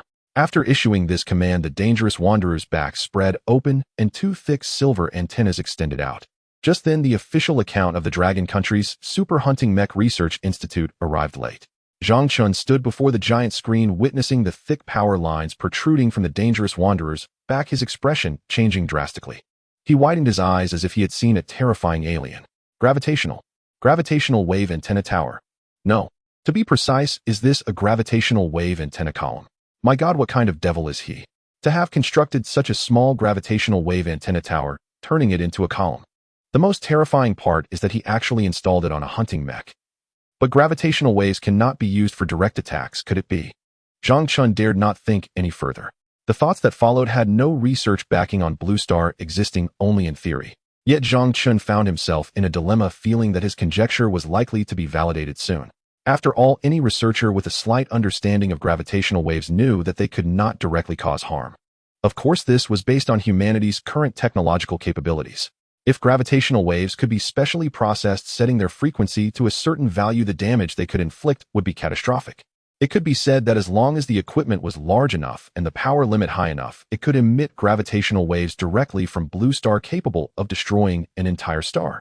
However, at present, the function of gravitational waves was not used in such a manner, as humanity's existing capabilities could not allow gravitational waves to cause any harm. As Zhang Chun pondered, he saw the dangerous wanderer's gravitational wave antenna flashing red on the live feed. This was indeed a sign of the gravitational wave activation. The next moment, something happened that left Zhang Chun and all the viewers dumbfounded. As the 2 gravitational wave antennas on the back of the dangerous wanderer activated, a faint but visible wave quickly struck the deep sea apostle. Upon receiving the gravitational wave, the beast's body twisted, and in the next moment, it seemed as if it had swallowed a nuclear bomb, exploding from within. Debris flew everywhere, and the blue giant beast's blood splattered all around. What the hell? What just happened? 3 can't believe this. Is this a gravitational wave? I thought this thing could only affect things with a force equivalent to 1/100,000th of a hair's width. This gravitational wave is a bit abnormal. Wow, this is simply a dimensionality reduction strike. Poor little giant beast, be careful next time. Why provoke a dangerous wanderer? It practically offered itself up to be taken down. The audience in the Tiger Shark platform's live broadcast room was shocked and began spamming comments. They never expected the dangerous wanderer to casually eliminate a fourth-tier giant beast with a single wave. Although these people already knew that the dangerous wanderer's strength far exceeded that of beasts of the same tier, even surpassing 2 tiers. However, in previous encounters, the dangerous wanderer had to engage the beasts several times. But this time, the dangerous wanderer went all out from the start. Not only did it unleash a powerful attack, but it also used the most humiliating and unexpected method: gravitational waves. As everyone knows, this thing couldn't kill anyone. Yet the operator of the dangerous wanderer, the Mecha streamer, managed to do it. The audience, who were completely unaware, sensed that the gravitational waves of the dangerous wanderer were extraordinary. However, the experts at the Super Beast Hunting Mecha Research Institute, who had seen Yi Chio's gravitational waves, were completely stunned at this moment. The entire operations room fell silent. They had lost count of how many times they had been shocked by the dangerous wanderer, from the Formach thruster to the currently incomprehensible cloaking function. Having not yet grasped these two aspects, how could the dangerous wanderer now possess a gravitational wave oscillation antenna? Director, if I remember correctly, there are many sources of gravitational waves, including black hole collisions, asymmetric neutron star rotations, supernova explosions, and even gravitational radiation remnants from the Big Bang. These gravitational waves from their inception possess immense energy, referred to as ultra-strong gravitational waves. These ultra-strong gravitational waves spread at the speed of light, radiating in all directions until they reached blue star with little power remaining. Currently, the gravitational waves that humanity can artificially generate do not even reach a billionth of the power mentioned above, yet this streamer, the expert specializing in various energy studies at the Research Institute, pushed up his glasses, his expression one of extreme shock. His astonishment was beyond what he could maintain with composure. It must be known that with humanity's current technology, artificially generating such ultra-strong gravitational waves in a small area is practically impossible. It's simply a fanciful notion. I know. To create such terrifying ultra-strong gravitational waves with such a small antenna, the knowledge required is beyond our comprehension. No, this knowledge cannot be deemed incomprehensible. It is already beyond our understanding. Before seeing this, no one could have imagined that ultra-strong gravitational waves could be artificially created. Zhang Chen's expression darkened. He suddenly felt that if he were to find out the true identity of this mecha streamer later and had the opportunity to speak with him, what capital would Longhua have to win him over? The technology he possessed was already decades ahead of Blue Star's technology, and exaggerating a bit, it was even 100 years ahead. Moreover, the dangerous wanderer was rapidly ascending in rank, and its weapons were continuously updated. It was clear that it lacked for nothing in terms of funding. Could the funds from the United Nations Doomsday Joint Defense Institute really sway the operator of the dangerous wanderer? Zhang Chun had an ominous feeling. Before long, the dangerous wanderer would become a 6th-tier mecha, ultimately evolving into the highest tier of beast-hunting mechas, the 6th-tier special mecha. At that time, equipped with so many terrifying cutting-edge weaponry, it was likely that no country on Blue Star could compete with it. One person equivalent to one country. Yi Chio looked at the 4th-tier giant beast deep-sea apostle that had exploded in an instant, his expression rather dazed. He too found it hard to believe.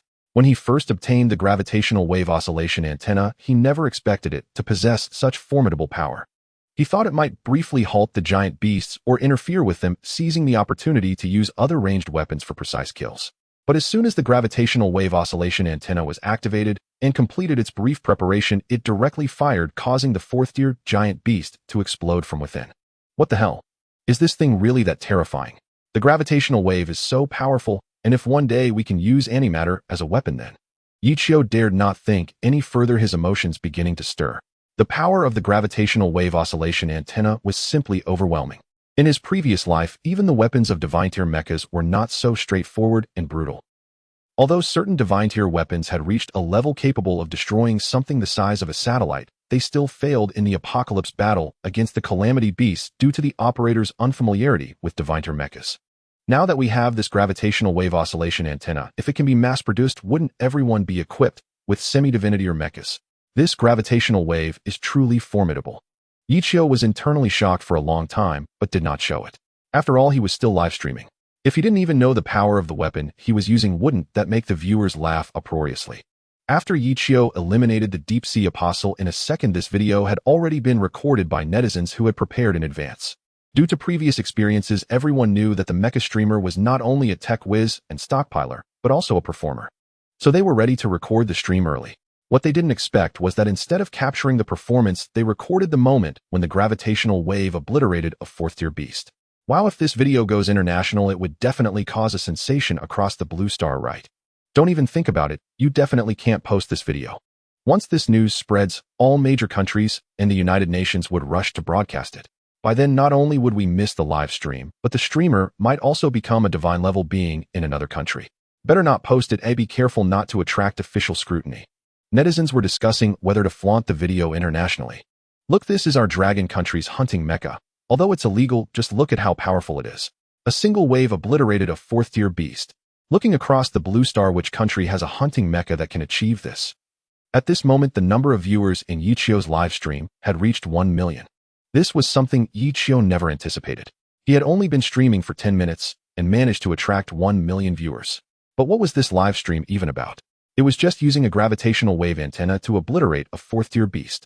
Yichio didn't have the mind to ponder over this. He immediately addressed the audience. That's it for today's stream. There's nothing more to show. I'm leaving now, or the officials will surround me. After saying that, he immediately turned off the live stream. He didn't have time to think about why there were so many people in the stream. Looking at the official hunting mechas approaching, Yichio felt a bit overwhelmed. There were at least 15 third-tier hunting mechas around him, along with dozens of heavy combat aircraft specifically for transporting patrol mechas. Dangerous wanderer pilot, the Dragon Country officials mean you no harm. We only hope you can come to the base for some knowledge exchange about mechas. Of course, we fully understand your reluctance to become an official divine being. We respect your choice, but please do not hide your identity any longer. Several hunting mechas simultaneously activated their external speakers to communicate with the dangerous wanderer. Yichio completely ignored them and planned to activate his invisibility function and leave with the 4 Mach thrusters. Although there were many of them, it was a bit troublesome to shake them off. But as long as he reached the underground base on Gang Island, he would be completely isolated by the dome energy shield. However, before Yichio could activate the shield, he received a private message from a nearby hunting mecha on his driving interface. He frowned slightly, feeling an ominous premonition. When he opened the private message, his expression changed dramatically. The message contained his personal information, even detailing the exact location of the dilapidated house where he lived. Yichio realized that his identity had indeed been exposed. The reason was likely that he had activated the dangerous wanderer mode in front of that second-tier divine being earlier. I was indeed a bit too hasty and exposed such a significant flaw. Yichio sighed heavily, feeling quite helpless. However, now that his identity was exposed, it was pointless to hide any further. If the officials locked onto his identity, Yichio would have no chance of entering the underground city again. Although the underground city was dispensable for Yichio, he still couldn't abandon it at this moment. After all, the person he was searching for was still in some underground city. Yichio smiled, not activating the invisibility function, and turned to the mechas. I understand I'll return with you. No need for such a massive show of force to surround me. With you all, if I wanted to run, you couldn't stop me unless there was a 5th-tier special mecha. Then maybe you'd have a chance to keep up with me. Yichio glanced at the 3rd-tier mechas still on guard against him and smirked disdainfully. After the dangerous wanderer put away all weapons and, posturing the highest command of the Dragon Country, issued orders to every hunting mecha present. Stand down, all defensive postures, unconditionally trust the dangerous wanderer, and ensure his safe escort to the nearest hunting mecha preparation base. Later, when Yichio heard about this incident, he almost laughed himself to the ground. From any angle, it looked like he was escorting these 3rd-tier mechas back to base. If a high-tier beast really appeared, the combined strength of these 3rd-tier hunting mechas might not even be enough to fill its gaps. However, right now, there were still very few 6th-tier beasts appearing. Not only the Dragon Country, but even the United Nations harbored thoughts of quickly exterminating the beasts. In fact, soon after, a large number of 6th-tier beasts would begin to land, followed by various 5th-tier anomalous beasts. Thinking of this, Yichio couldn't help but frown. He suddenly thought of 2 points that were different from his past life. First, how did the deep-sea apostle find his location? It even actively sought him out. The second point was that when he used the plasma cannon earlier, the deep-sea apostle should have had little chance of dodging. Although it had no intelligence, the dangerous wanderer was now a 5th-tier special mecha, and its predictive abilities were quite strong. But the deep-sea apostle seemed to have known the dangerous wanderer's movements in advance. Clearly, there was something involved that Yichio was still unaware of. It seems that after being reborn, if things deviate too much from their original course, it can also alter the original attack route of the beasts. If so, would that primal 6th-tier beast in the East Sea also have unexpected changes? Yichio pondered along the way. He planned to head to the underground city immediately after leaving the official base to find the person he was looking for. Once he found that person, he would rush to the East Sea without waiting for the dangerous wanderer to upgrade to a 6th-tier mecha. Soon Yichio piloted the dangerous wanderer and followed the official hunting mechas, stopping at the closest hunting mecha preparation base platform. All valves closed, the defense system activated immediately. Clear all runways, clear all runways, clear all runways. The supersonic fighter jet is about to land. At this moment, heavy rain began to fall from the sky, and a lightning bolt split the dark sky, followed by a tremendous thunder. While it doesn't matter if my identity is exposed, it's clear that I have already garnered enough attention. Looking at the high-standard reception, Yichio's previously worried emotions disappeared. Activating the leg and back thrusters, Yichio maneuvered the dangerous drifter, making fine adjustments to land steadily on the beast-hunting mech platform. His proficiency was comparable to those seasoned divine-tier experts. Talent. Absolutely talent. Even experienced pilots could not land the mech perfectly. They would need at least 20 docking experiences. Indeed, this mech anchor is docking for the first time on the beast-hunting base's deck, and he managed to do it so perfectly. He is truly a born mech pilot, with powerful research capabilities and terrifying driving talent. He must be the one sent by God to save Blue Star. At the same time, they also realized a truth. To build a perfect beast-hunting mech, one must have personally piloted a mech to deeply understand its shortcomings. However, since the emergence of beast-hunting mechs and divine-tier experts, no one has been able to develop a beast-hunting mech while also achieving the physical standards of a divine-tier expert. Even a first-tier divine-tier expert cannot do it. After parking the dangerous drifter, Yichio shut down all reactors and power systems, then opened the cabin door. In the heavy rain, Yichio, wearing a holographic motion capture suit, walked towards the gate of the Arai base. 3 highest commanders of Arai base stood at the end, dressed in blue command uniforms, eagerly wanting to see the true face of this mech anchor. Hello, dangerous drifter pilot. I am Situ Zheng, the highest commander of the Arai beast hunting mech reserve base. These two are the second and third commanders, Chen Ku and Wang Biao. Director Zhang of the Super Beast Hunting Mech Research Institute and other leaders are rushing to the Arai base. Your safety is now fully our responsibility. Situ Zheng was a robust, middle-aged man with a powerful voice, and he took Yichio very seriously, extending his hand to him amicably. While Commander Chen never shakes hands with anyone, he actually took the initiative to shake hands with this mech anchor. That's too exaggerated. Despite his abilities, there's no need for such a high standard, right? After all, he's just a streamer. Even 6th-tier divine-tier experts don't receive this kind of treatment. The special personnel behind the 3 commanders whispered among themselves, but the sound of rain drowned out their voices, and none of the commanders heard. However, Yichio was already a 6th-tier divine-tier expert, and as a high-tier divine-tier expert, his hearing was exceptional. He turned his head towards that direction and found it was just a few younger special personnel. The few felt Yichio's gaze, hurriedly closing their mouths, their eyes flashing with surprise. How could he hear them from so far away? Such terrifying hearing could only be achieved by a 6th-tier divine-tier expert, yet he is merely a 5th-tier divine-tier expert. How is that possible? Faced with the friendly gesture of Commander Situ Zheng, Yichio did not reciprocate the handshake. Everyone stood in the rain with him, the 3 commanders soaked to the skin, yet they held their bodies straight, giving him the utmost respect. Yichio no longer maintained an arrogant demeanor and removed his gloves to shake hands with Situ Zheng. Under the gaze of countless eyes, he took off his helmet, revealing a somewhat youthful face. The heavy rain quickly soaked his hair, and raindrops dripped down his cheeks, leaving the entire scene in silence. When everyone saw Yichio's youthful and somewhat immature face, their mouths opened involuntarily, unable to say a word. Those present had mostly watched Yichio's live streams, and based on his mature and magnetic voice, they had imagined him as a man in his 30s. No one had considered he could be a young man in his 20s, because achieving his current success at 30 would already be a terrifying feat. Even before Yichio arrived, the superiors had already sent over his personal information. But initially, people thought this information could very well be fabricated by the mech anchor, and much of it might be false. No one would believe that the mech anchor was actually just over 20. So when people saw Yichio's somewhat youthful face, they were all dumbfounded. Situ Zheng was still immersed in the youthfulness of Yichio, unable to regain his senses for a long time. After several seconds of daze, he finally concealed his flustered expression. You are so young. Truly young. I didn't expect that the mecha streamer we have been searching for was just a lad in his early 20s. It's truly unbelievable. Situ Zheng sighed sincerely. He could even guess how the upper management would react upon seeing that Yichio was merely a 20-year-old youth. Without delay, Situ Zheng immediately instructed someone to take Yichio into the base. All 3rd-tier and above divine beings, please wait outside. If any giant beasts appear within a 20-kilometer radius, immediately enter the beast hunting mecha and eliminate it at all costs. It must not be allowed to approach the base. At the same time, be prepared to receive other leaders and commanders. We must ensure the safety of each and every one of them. Situ Zheng announced to everyone in a serious and robust tone. Yes, the voices of all divine beings and special personnel resounded across the deck of the Arai base. The downpour intensified, but no one relaxed their vigilance. Upon entering the base, every commander treated him with utmost respect. Ichio, however, was quite easygoing. As he passed by the coffee machine, he casually made himself a cup of coffee. In his past life, he served at the Arai beast-hunting mecha preparation base and was thoroughly familiar with everything here. The Arai base was destroyed by a Class A apocalypse beast before the End War even began. At that time, Ichio happened to be out on a mission and narrowly escaped. Commander, this. The second commander, Chunka, looked at Ichio, who showed no airs at all, almost treating this place like his own home. He momentarily stared blankly at Situ Zheng. Situ Zheng felt somewhat at a loss, as well. Why did he feel that Ichio was particularly familiar with this place? Ahem, everyone, no need to be so tense. Oh, just treat me as an ordinary divine being.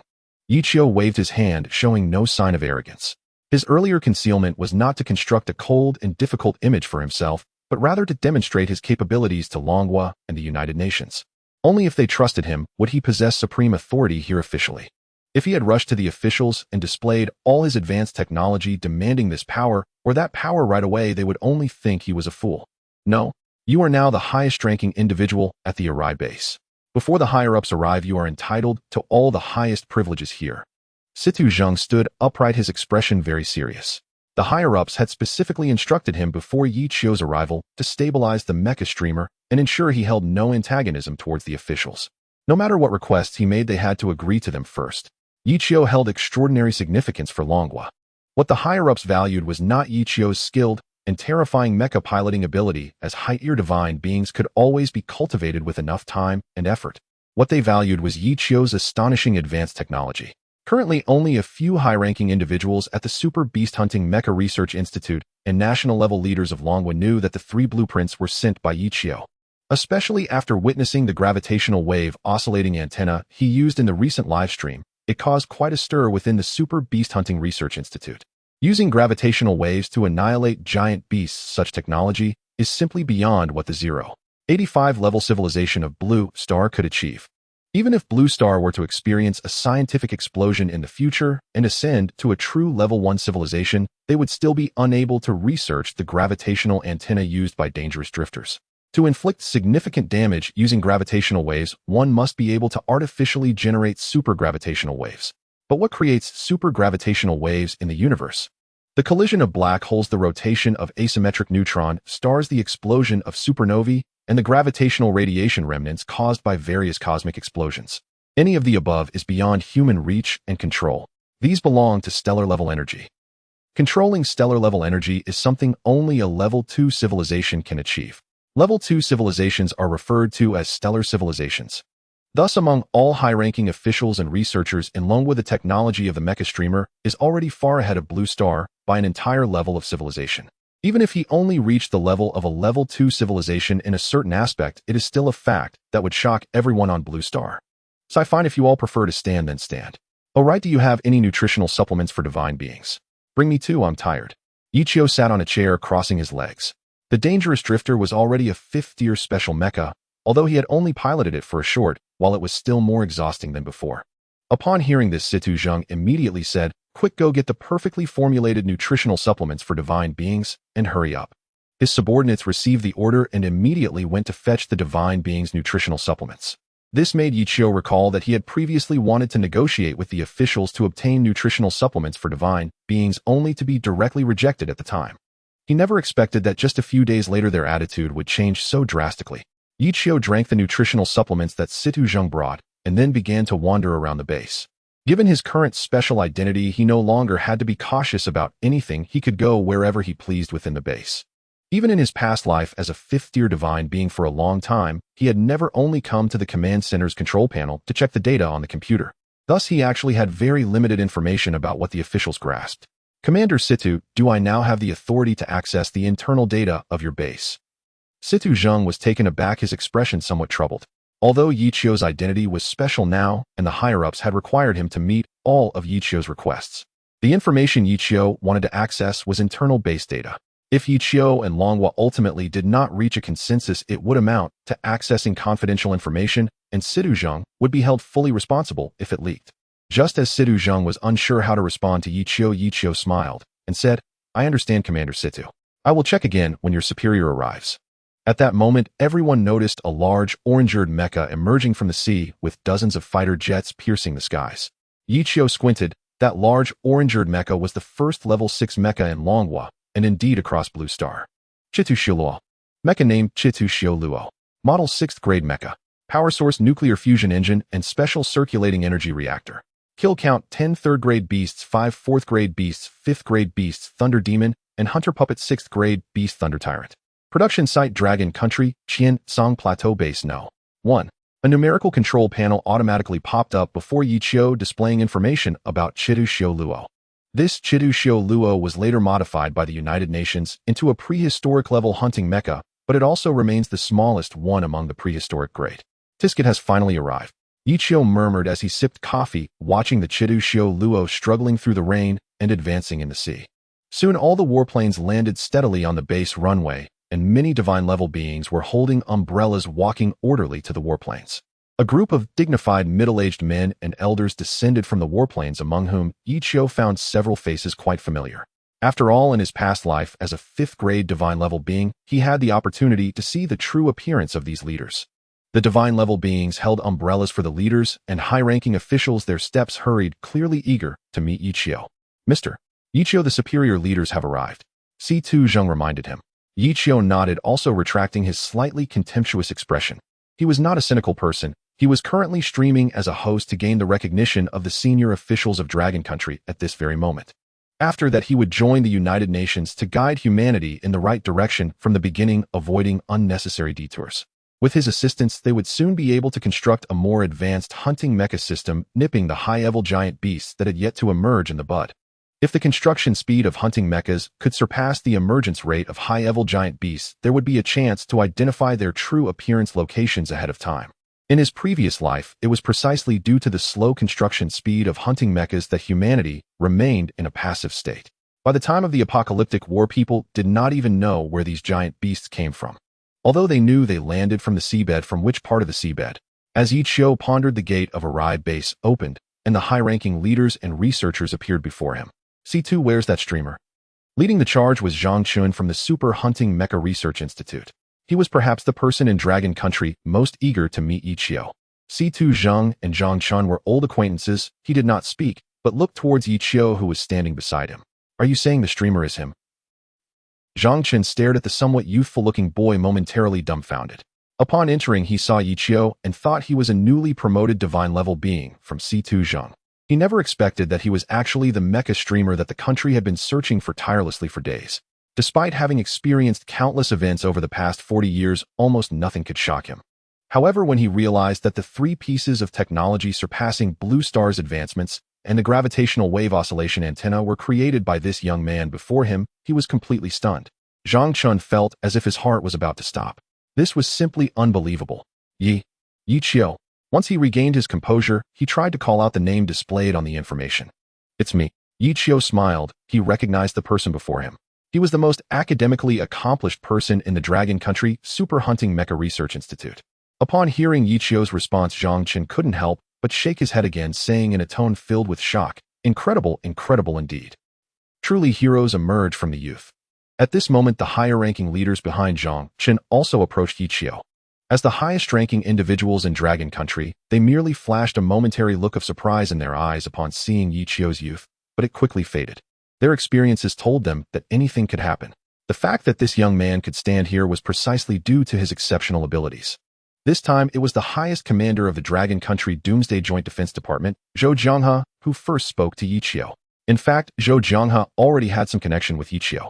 Last time, Yichio proposed to the officials that if they could provide him with a few divine-level nutrient supplements, he would help them retrieve a certain material for free. However, at that time, Zhou Jianghe, under the suggestion of his subordinates, refused Yichio. He thought that this would force Yichio to compromise with the officials, as it was quite difficult to operate a hunting mecha for an extended period without divine-level nutrient supplements. Yet they did not expect that Yichio left with just a casual "oh" and never spoke again. Thinking about this matter made Zhou Jianghe feel exceptionally awkward. Fortunately, Yichio was unaware that he was the instigator of this situation, Zhou Jianghe. Hello Yichio, I am Zhou Jianghe, the highest commander of the Dragon Country Doomsday Joint Defense Department. First of all, I would like to express my sincere gratitude on behalf of Dragon Country. The 3 blueprints you sent us have directly led to a qualitative improvement in the hunting mecha technology of Dragon Country. You're welcome, old Joe. As a citizen of Dragon Country, it's what I should do. It's good for young people to be modest, but you really need not be so humble with such remarkable technology. Young man, can I confirm that you are the pilot of the dangerous drifter, the mecha streamer, who broadcasts online? Yichio nodded. Zhou Jiang's body trembled slightly, and his eyes began to glisten. Indeed, heaven has blessed our great Huaxia. How could Dragon Country produce such talent? He must be a messenger sent by heaven to save humanity. Zhou Jianghe looked at Yichio, his eyes filled with deep anticipation. You know, our officials have been searching for you for a long time. At first it was because you were piloting an illegal hunting mecha and broadcasting nationwide, which could potentially cause significant panic, so we were desperately trying to capture you. Later we witnessed your formidable combat skills and astonishing research capabilities, so our search for you was to bring you into our Dragon Country Super Hunting Mecha Research Institute.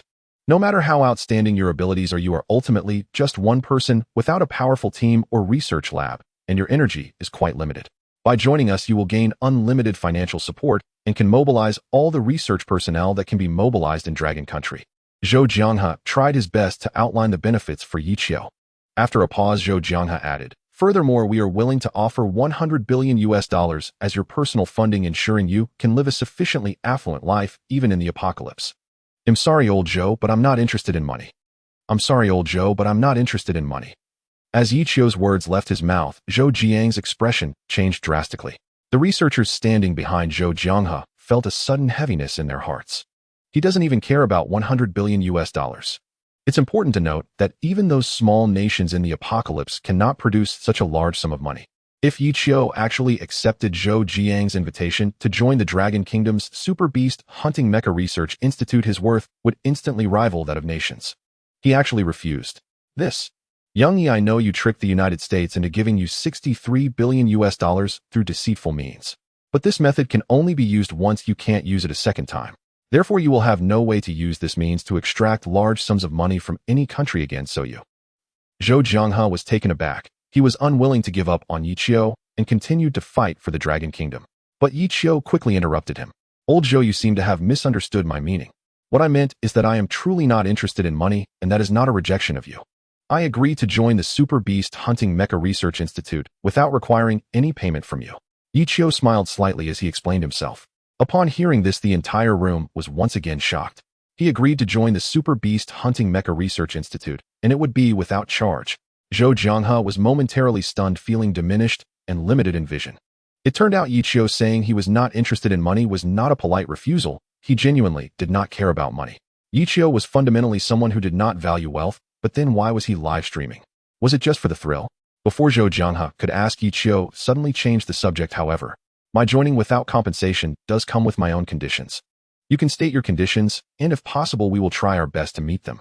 Zhou Jianghe nodded. For the Dragon Kingdom, Yichio's rejection of that $100 billion was akin to delivering coal in the snow. Because the funding for developing mechas was indeed very tight, that $100 billion could entirely fund the development of a brand new 6th-tier mecha and 3 5th-tier mechas. If they genuinely gave Yichio the $100 billion, they would also face the risk of questioning from the United Nations. Now that Yichio didn't want money and was proposing other demands, Zhou Jianghe felt there was nothing more advantageous than this. Yichio glanced at Zhou Jianghe and then at the researchers behind him, slowly opening his mouth. I need to review all of the Dragon Kingdom's information regarding the apocalypse reserves and gain access to the planning documents for resolving the giant beast crisis. Additionally, I must have a veto power, though any plans I propose must be followed by the entire Dragon Kingdom. If anyone raises objections, my plan must take precedence, and if my will is violated, I will withdraw immediately. Yichio stated his conditions in one breath, and then quietly observed Zhou Jianghe and the other leaders silently waiting for their response. His words detonated like a nuclear bomb in the command room of the Arai base. Everyone began to exchange opinions as if passing a drum. Among them, Yichio heard the phrases he had anticipated. What a joke, old Zhou doesn't even have the power of veto. How could he agree to such a condition? I admit he is impressive for being able to produce those 3 blueprints, but aren't these requests a bit excessive? How could the future of the Dragon Kingdom be entrusted to a 20-year-old? His skills and research capabilities in piloting mechas are outstanding, but that doesn't mean he has exceptional leadership and decision-making capabilities. We absolutely cannot agree to his conditions. Now that giant beasts are rampant, a small mistake could lead to national annihilation. I oppose his proposal. It's better for the Dragon Kingdom not to have such a talent. Exactly, I don't believe any country would agree to his demands. After a discussion, the leaders immediately protested. Because the conditions Yichio put forward were fundamentally challenging. They finally understood why Yichio didn't want that $100 billion. Because if his conditions were met, it would mean he was the leader of the entire Dragon Kingdom. That mere $100 billion was no longer of significant importance in his eyes. Once he held power, the entire Dragon Kingdom would belong to him. Would he still care about $100 billion? Despite the loud discussions behind him, Zhou Jianghe did not immediately refuse Yichio. As the supreme commander of the Dragon Kingdom's Apocalypse Joint Defense Department, he had the deepest experience. Firstly, Yichio was able to produce blueprints that the scientific personnel of the entire blue planet could not create, proving that he was not a fool, but indeed smarter than everyone else. So when Yichio put forth these conditions, how could he not know that he was proposing something utterly impossible? Yet Yichio still brought it up without any hint of jest. It was evident he had his own considerations. Zhou Jianghe looked up at Yichio again and found the young man serious and resolute. This resolve exceeded Zhou Jiang's expectations. Young Yi, you've heard what I said. Your conditions are indeed a bit hard to agree to. It's as if you're handing the future of the Dragon Kingdom over to you. Hearing Zhou Jianghe's response, Yichio shrugged. It's fine, you can refuse me. If not cooperating is the case, it's the same. No, I didn't say I wanted to refuse. I can agree to this condition, but you must give me a reason for insisting on proposing such conditions. Yichio narrowed his eyes and couldn't help but smile. He knew that his current abilities had already drawn significant attention from the upper echelons of the Dragon Kingdom. Above Zhou Jianghe, there were at most only 2 individuals with a higher status than him. The fact that Zhou Jianghe did not immediately refuse such outrageous conditions indicated that the Dragon Kingdom was willing to lower its bottom line to win him over. Yichio had another purpose in proposing such conditions: to test how much the Dragon Kingdom could tolerate. Now he knew. Yichio cleared his throat, his expression turning serious as he put away all playful smiles. The reason I insist on proposing such conditions is that I am confident I can lead the Dragon Kingdom and even all of humanity on Blue Planet to completely defeat the giant beasts. Of course, you surely won't believe just my words. In my last live stream, the gravitational wave oscillation antenna, I presented any scientist should know that gravitational waves can directly kill 4th-tier giant beasts. Do you know what that implies? That is super gravitational waves. If you can agree to my conditions, then all the black technology weapons equipped on the dangerous drifter can be provided to the Dragon Kingdom and the United Nations. Yichio's words once again caused a stir in the room. Even though all the researchers had guessed it was super gravitational waves, hearing Yichio admit it in person still left them astonished. Super gravitational waves, that is stellar-level energy. Only a 2nd-tier civilization can manipulate stellar-level energy. Has Yichio already acquired 2nd-tier civilization technology? A secondary civilization. This is a level that humanity currently cannot even begin to imagine. An 85-level civilization may only seem like a slight difference, but such a gap could take humanity a century of effort to potentially overcome. After all, the leap between civilization levels is always a chasm. As everyone returned to their senses from their astonishment, Zhou Jianghe said, "Young friend Yichio, I believe what you say, but there is one point I am still unclear about. Is the technology you possess truly just developed by yourself? You must understand that everything you currently have has far surpassed the Blue Star civilization. How could you possess such advanced technology? Zhou, this is not something you need to worry about. As you can see, my technological capabilities are far ahead of the Blue Star, so when I say I intend to eliminate the giant beasts, I am not joking." Pausing for a moment, Yichio's expression became more serious. To be honest, the future development rights of the Dragon Country are merely a temporary goal. My ultimate goal is to gain the support of the United Nations, guiding the research direction of all humanity to follow me. This time, even Zhou Jianghe couldn't help but gasp in shock. His eyes were filled with disbelief. The United Nations? After the giant beasts landed, the United Nations became the highest governing power on the Blue Star above any country or individual. It gathered all the elite individuals from around the world, with top scientists from every field brought to that place. The United Nations is composed of leaders from multiple countries who collectively elect a commander to become the sword bearer. Even the position of the Secretary General is subordinate to the sword bearer. Isn't Yichio's current implication that he wants to become the sword bearer? Young friend Yichio, you must be joking. The sword bearer is elected through a vote by the leaders of multiple countries. To ensure his safety, there are only a handful of people worldwide who know his identity. Even many national leaders do not know who the true sword-bearer is. His identity and status are beyond your imagination, Zhou Jianghe explained to Yiqiu. But Yiqiu merely smiled slightly and waved his hand. Let's not discuss the sword-bearer matter for now. For now, I just want to know if you can agree to the conditions I proposed earlier. Yiqiu understood that his current capabilities would certainly attract the attention of any single country. But to capture the attention of the United Nations Doomsday Defense Department, he needed to accomplish something shocking. For instance, slaying the primordial giant beast hidden in the East Sea. Zhou Jianghe frowned slightly. This matter was not something he could decide alone. Young friend Yiqiu, please wait a moment. I need to discuss this with a few other leaders. With that, Zhou Jianghe waved to his assistant asking for a satellite phone and using a code to call the highest leader of the dragon country. Yiqiu was not in a hurry. He stood still waiting for Zhou Jianghe to communicate with them. Shortly thereafter, Zhou Jianghe returned to Yiqiu. He adjusted his clothing and responded to Yiqiu with a serious expression. Yiqiu, your two conditions have been approved by the council through a vote.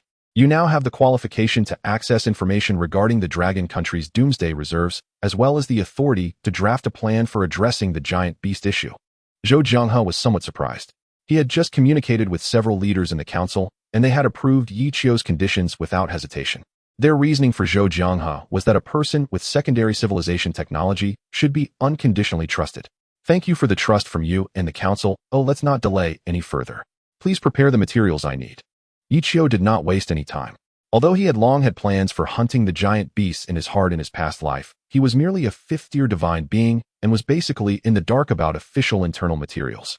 He recalled that the proposal for sixth-tier and above beast-hunting mechs was only initiated after the appearance of primordial giant beasts. It was precisely because the research on the primordial beast-hunting mechs was too late that it delayed the opportunity to fight back, leaving humanity in a passive position. The so-called passive position meant that the speed of the giant beasts' appearance and their ascension speed continually suppressed the beast-hunting mechs. In fact, if higher-tier beast-hunting mechs could be researched at this time, their tier would always be ahead of the giant beasts. Prepare the information Yiqiu needs immediately. Yes. C2 Zheng saluted Zhou Jianghe and then walked to the control panel. The information regarding the dragon country's doomsday reserves could only be accessed by the highest-ranking commanders of each beast-hunting mech preparation base and major research institutes. Moreover, each access must be certified by 5 or more personnel of the same rank. After C2 Zheng's operations, he indicated that Yiqiu could come over to view it. Yiqiu nodded, and then in front of everyone removed his outer jacket. Without any hesitation, he directly activated the Brain Burst state. Brain Burst state, a special ability possessed by sixth-tier divine beings, which when activated grants the divine being 10 times the brain power, but consumes body energy very quickly. Simultaneous use in a short period can cause irreversible permanent damage to the brain. Upon activating Brain Burst, his hair instantly turned white, and the veins on his forehead became visibly abnormal. Yiqiu publicly activated Brain Burst to quickly read through all the materials and understand the dragon country's current development plans for the future. He did not notice the changes in the group of people behind him after he activated Brain Burst. Is this the Brain Burst state? Isn't Brain Burst only available to sixth-tier divine beings? How could Yiqiu possibly be a sixth-tier divine being? Currently, there are only a few sixth-tier divine beings on Blue Star, each selected through layers of scrutiny cultivated using gene creation. They all have file levels. Where did Yiqiu succeed in being created into a divine being? This is impossible. Yiqiu definitely has not undergone gene creation. How did he become a sixth-tier divine being? C2 Zheng and the other officers were already dumbfounded. The files of sixth-tier divine beings are shared among all countries. Since their number does not exceed 10, they have long memorized the list of existing sixth-tier divine beings. Now Yiqiu is also a sixth-tier divine being. Could it be that like the black technology he created, he completed gene creation himself? Zhou Jiang's expression was complex as he looked at Yiqiu's back, unable to help but fall into deep thought. Just how many secrets does this young man conceal? As everyone remained immersed in astonishment, Yiqiu had already exited the explosive brain state. His white hair transformed back to black and the bulging veins on his forehead returned to normal. Yiqiu let out a long sigh, unconsciously rubbing his temples. This was his first time activating the explosive brain state, and he felt somewhat unaccustomed to it. However, he had already reviewed all the information he wished to see, and his heart sank slightly. Currently, there were no plans in the Dragon Kingdom's records to develop higher-tier mechas. It seemed that people's understanding was still limited to the sixth-tier behemoths. Not only in the Dragon Kingdom, but even the United Nations had not considered the possibility of higher-tier behemoths appearing.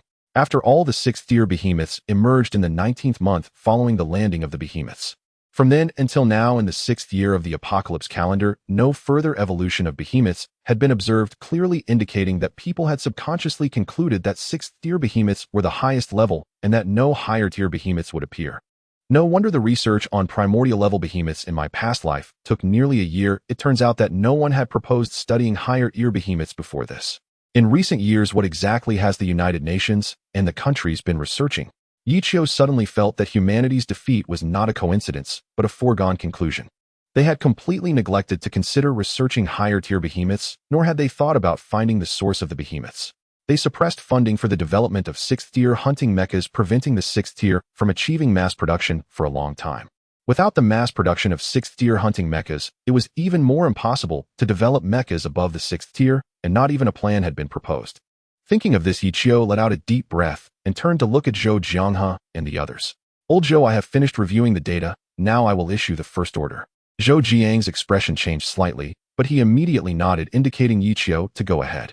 From now on, immediately improve the hunting mecha tier system and reorder the tiers of hunting mechas. The 6th tier hunting mecha is no longer the upper limit. After the 6th tier, 3 more tiers will be established: primordial level, apocalyptic level, and divine level.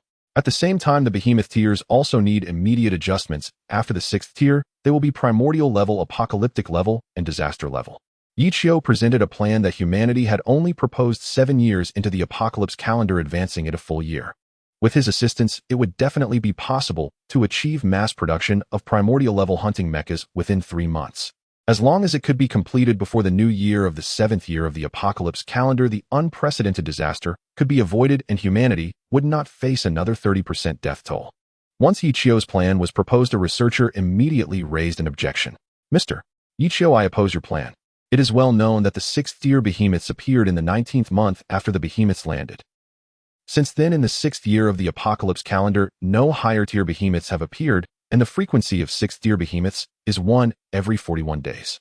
Therefore, it can be basically confirmed that the behemoths are only at the 6th tier, and there is no need to expand the tier system for hunting mechas and behemoths. It would only waste energy and funds. Yichio looked at the researcher who raised the objection and retorted, basically, as a researcher, you should not use such an imprecise term. All right, then I will correct my mistake. It is not basically, it is very certain that there are only 6 tiers of behemoths, and no higher tier behemoths will appear. I strongly oppose your proposal. It will only increase the financial burden on the Dragon Kingdom. Objection denied. Yichio's tone was imperious, exuding an undeniable air of authority. The researcher who raised the objection stood there, startled by Yichio's tone. He had not expected Yichio to refuse so decisively, not even giving a reason. But, I'm sorry, but I announce that you don't even have the qualification to oppose what I am declaring right now. Given your position to oppose this proposal, you need to report to your superior first. You have no authority to oppose this directly. After saying this, Yichio no longer focused on the researcher and turned his gaze back to Zhou Jianghe. Old Zhou, can my plan start now? Yichio focused intently, deeply looking at Zhou Jianghe. If it is just about redefining the hunting mecha and behemoth tier system, this does not require special authority. I can make this decision alone, but if we need to further develop higher tier hunting mechas, I must report to the Council and other relevant departments, and even apply to the United Nations. Facing Yichio's question, Zhou Jianghe answered truthfully. Establishing tiers is not a major matter, as it only requires some researchers to work together. It won't cost much in terms of funding or time. However, continuing to develop hunting mechas is a substantial financial undertaking. At the same time, it is necessary to apply to the United Nations. Unexpectedly, Yichio shook his head and said, no, waiting for you to finish the meeting and then applying to the United Nations will delay too many things. We must immediately begin the research and development of higher tier mechas. There is no time to lose. But Yichio, can you tell me why it is essential to develop higher tier mechas? I know you are concerned about the emergence of higher tier behemoths, but that is entirely unfounded. Based on the initial evolution time of the behemoths, it only took 7 days for them to evolve from 1st tier to 2nd tier. 18 days were required to evolve from 2nd tier to 3rd tier. Then it took just a month to go from 3rd tier to 4th tier. After the 4th tier, there was a gap of over 10 months before the 5th and 6th tier behemoths appeared, indicating a very rapid evolution rate. By proportional calculations, if higher tier behemoths truly existed, they would have appeared by the 3rd year of the apocalypse calendar at the latest. Yet, given the current peaceful situation in the 6th year, it is evident that no higher tier behemoths will appear. Zhou Jianghe understood Yichio's concerns. However, the United Nations Apocalypse Defense Institute had already considered his worries, and based on rigorous data analysis, they concluded that 98 732 certainty there would be no behemoths above the 6th tier. Thus Yichio's concerns were entirely superfluous. Yichio sighed at Zhou Jiang's obstinate disbelief. He knew that it was unrealistic to persuade Zhou Jianghe solely through words. Since you don't believe me, then I will prove it to you. When you think it is impossible for higher-tier behemoths to exist, they are already poised and ready to land. In the end, Yichio no longer insisted that Zhou Jianghe immediately initiate the plan for developing higher-tier beast-hunting mechas. Even if they reluctantly agreed now, their enthusiasm for development would certainly not be high. They would only be preoccupied with how to develop those advanced technologies. Only by letting them witness the existence of a primordial-level giant beast would they feel a sense of crisis and accelerate their development. Then let's first improve the plans for higher tiers. Only by developing higher-tier mechas can I prove it to you. Zhou Jianghe hesitated to speak. Of course, all the advanced technologies I currently possess will be shared with you during this time. However, the blueprints I provide this time will not be annotated with the knowledge you can directly understand. Otherwise, you would just be a bunch of copying homework individuals with no real technological progress. Only when you understand the content of these blueprints yourselves can it promote technological advancement. Without technological progress, if my technical support is lost in the future, it will inevitably become a pile of scattered sand.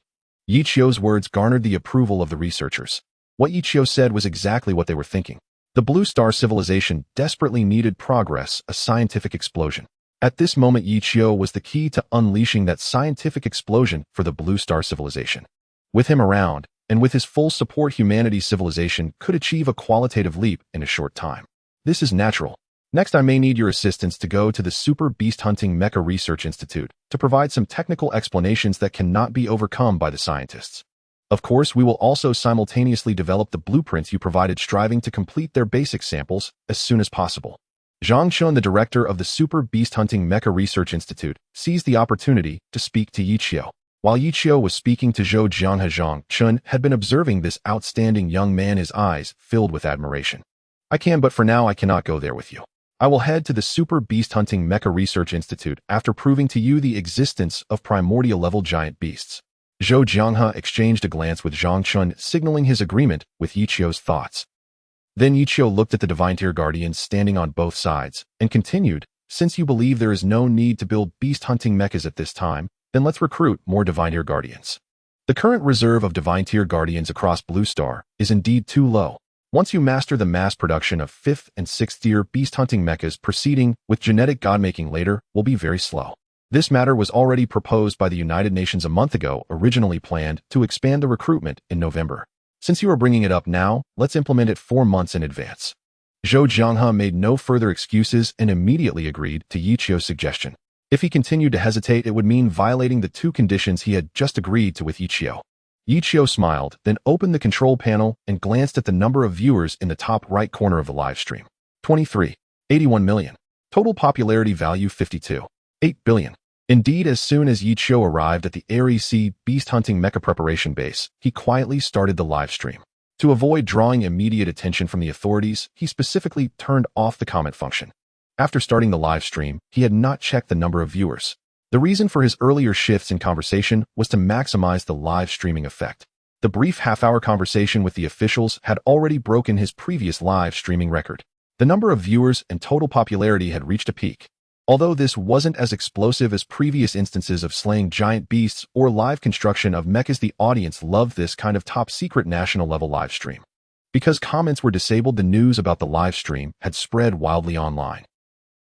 Yichio had taken advantage of the full security of the REC base and the conversation with Zhou Jianghe and other high-ranking officials, with only high-level Divine Tier Guardians and special agents present. Thus, there was no way for the outside world to directly notify them about the live stream. By now, the situation had reached an uncontrollable level, prompting the higher-ups to initiate an emergency meeting to break the protocol. A 5th-tier Divine Guardian rushed over, looking terrified as he addressed everyone. Immediately, in the meeting now. Right now. The meeting is being broadcasted nationwide. Upon hearing this, Zhou Jiang's eyes widened in shock as he looked at Yichio. They noticed that Yichio was smiling, having no intention of clarifying the matter. Zhou Jianghe immediately realized that what the 5th-tier Divine Guardian said was true. From the moment he first saw Yichio, their conversation had been live-streamed. Yichio, you. Sorry, Zhou Lao, my true profession is a live streamer, naturally prioritizing popularity. But you don't have to worry if our previous discussion did not expose any national-level secrets. It just lets everyone in Longwa know that our Longwa is about to become a world-class powerhouse. Pausing for a moment, Yichio put away his smile and said, "Soon Longwa will become the chief nation in the United Nations, and within 6 months, it will become the most technologically advanced country on Blue Star. What I mean is, not just in terms of beast hunting mechas." As soon as these words were spoken, everyone in the room stared at Yichio in shock. Even though everyone was incredibly amazed, not a single person raised doubts or mockery. If it were someone else boasting, they would surely be mocked. But the one making the boast was Yichio, who possessed second-tier civilization technology. When he claimed that Longwa would become the most technologically advanced nation on Blue Star, no one doubted him, because Yichio truly could achieve it. Zhou Jianghe and others fell silent, knowing that the live stream was still ongoing. Even if they wanted to forcefully shut it down now, it was impossible. They realized that Yichio's camera had never been exposed. It was undoubtedly installed on a modified nanobot.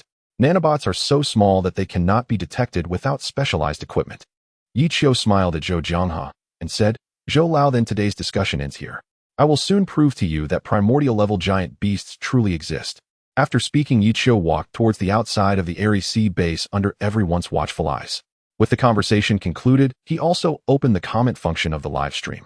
In just a second, the comment section of the live stream exploded. "Wow, the streamer is just too awesome. This is the most amazing live stream I have ever seen. I was so tense the entire time I forgot to breathe. Is this really a national top secret level meeting? So cool." Finally able to comment, "I was dying to do so. I have to say the streamer is really handsome. Didn't expect him to be such a young stud. Streamer, I want to have your babies." "What do you mean by streamer? Yichio Gid, you don't have a girlfriend, do you? Look at me. He adopt me, it's so cheap." The comment section of Yichio's live stream turned increasingly bizarre, especially when viewers caught a glimpse of his true appearance. Watching the increasingly absurd comments, the corners of Yichio's mouth twitched. Are the netizens this crazy nowadays? A prehistoric level behemoth. The host must be joking. Ever since the appearance of the 6th-tier behemoths, it has been several years since any high-tier behemoth has appeared. My opinion is similar to that of Elder Zhou. I also believe it is highly unlikely that there will be higher-tier behemoths. Since the host currently possesses powerful technological advancements, why not focus research in that direction, refining it to the extreme, and swiftly eliminate all behemoths on the continent? No, I actually think the host isn't wrong. We should indeed be vigilant and cautious, as behemoths range from the 1st to the 6th tier, meaning there is a significant possibility of higher-tier behemoths appearing. Moreover, the host must have his reasons for saying this. If a prehistoric level behemoth truly appears, humanity will be utterly powerless to resist.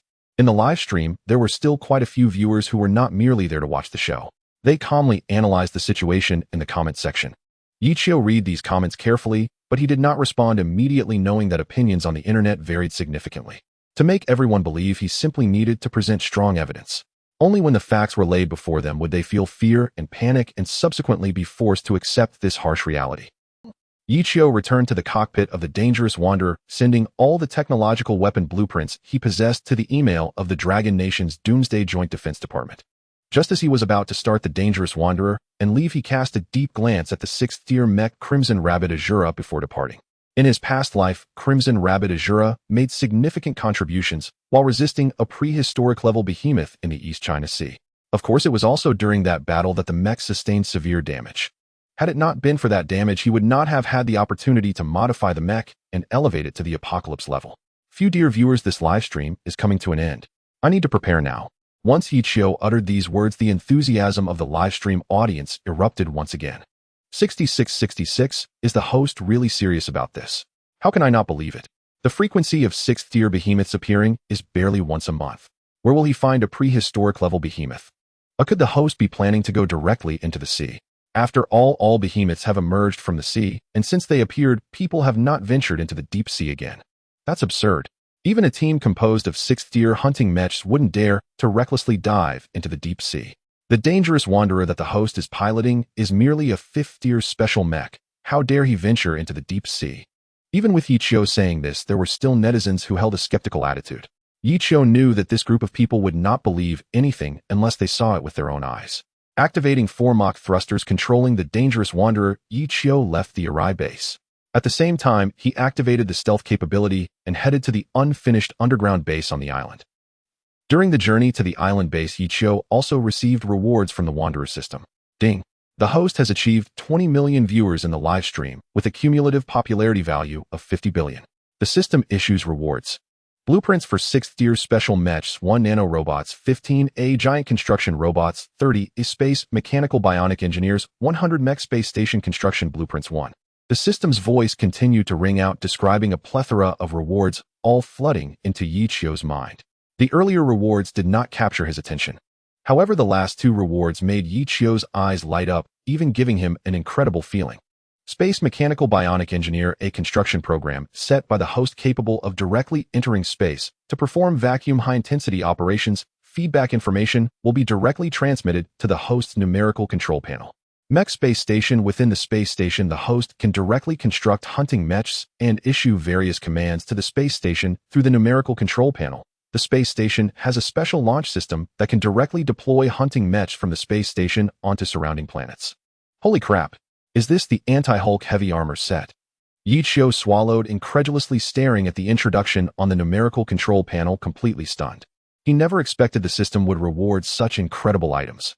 If he could build the mech space station, wouldn't that mean his influence had already expanded into space? Although the behemoths are powerful, they ultimately exist only on Blue Star. If he could have space-level technology as support, then it would only be a matter of time before he slays the behemoths. Moreover, the capabilities of the space station have been clearly stated. It has a special launch system that can directly deploy hunting mechs from the space station onto surrounding planets. So, does that mean as long as I am on Blue Star, the space station can deploy mechs to my side at any time? Yichio squinted his eyes and proceeded to check the analytical diagram of the Space Mechanical Bionic Engineer. To send them into spaceman rockets would be necessary. They couldn't just be sent into space by themselves. Tisk, it seems I need to trouble the authorities. Yichio quickly sent a message to the Dragon Nation's Doomsday Joint Defense Department requesting them to prepare a few launchable satellite rockets for him. Soon Yichio received a positive response. At the same time, he returned to the island. Warning: special shield ahead. Inside the cockpit of the dangerous Wanderer, red lights began to flash. Tisk, it seems the dome energy shield has been completed. Yichio narrowed his eyes, casually manipulating the numerical control panel to deactivate the energy shield and enter the underground base. Expected completion time for the underground base: 3 days, 13 hours, and 12 seconds. Completion progress 58. Yichio, with an expressionless face, issued the command for the mecha to take him to the underground base. Soon the system provided feedback, followed by the familiar countdown as Yichio began to step onto the underground platform. Since entering various aspects still relied on mechas, the dangerous wanderers were no exception. Yichio sat in the cockpit gazing at the countdown as it reached 0, producing a tremendous roar. Then, as the main gate of the base opened, an elevator capable of descending carried the dangerous wanderers slowly downwards. Yichio couldn't help but let out a sigh. It must be said that such underground bases can only be used by a few mechas, as constructing such bases requires an immense amount of effort and resource consumption. Within just a few seconds of rapid descent, the anti-gravity measures implemented in the mecha cabin ensured that Yichio could rest with his eyes closed. A mechanical voice accompanied by a red light sounded as the base's calm female voice simulator welcomed him. Welcome, Mr. Yichio, welcome to your third entry into the underground base. As the dangerous wanderer slowly stepped in, Yichio effectively automated the machine to walk deeper into the base, soon arriving at the landing pad. Yichio had only one goal: to return to the underground base and continue researching neural remote synchronization driving simulation. He quickly returned to the lab and sat down on the already constructed experimental chair. This was his first attempt at neural remote synchronization driving simulation, effectively controlling the entire nervous system. He then connected the dangerous wanderer to the simulator and put on the neural helmet. He completed neural synchronization with the dangerous wanderer. Yichio sat in the cockpit controlling the dangerous wanderer. The dangerous wanderer on the landing pad executed the actions Yichio performed in the simulation chamber fluidly and seamlessly. After testing a total of 13 actions, Yichio was very satisfied. It's done. This neural remote synchronization driving simulation currently boasts an accuracy rate of 98%, making it completely unnecessary to personally engage in combat. Next, if it could be implanted into the space station, perhaps one could control the mecha directly without being on the planet. If the robots in the space station could be fully utilized for simulation, wouldn't that be invincible, eh?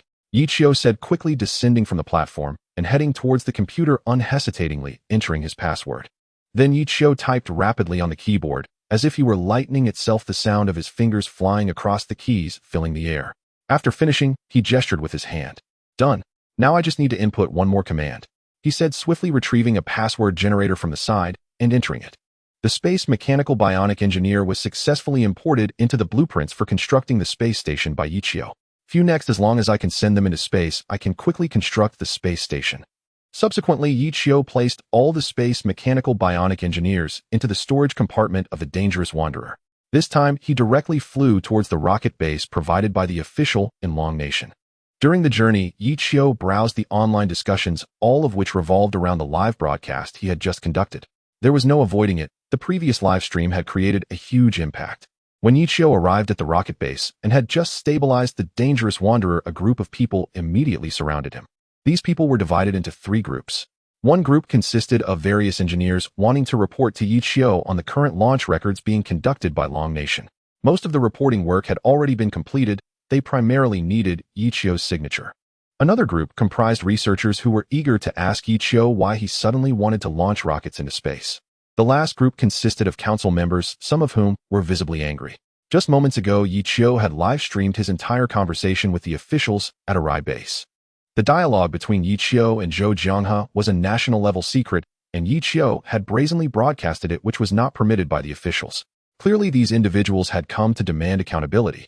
Yi Qiu walked towards the engineers, waved at the chief engineer, then took the notebook from him, signing his name, without even looking at it, and nodded at him.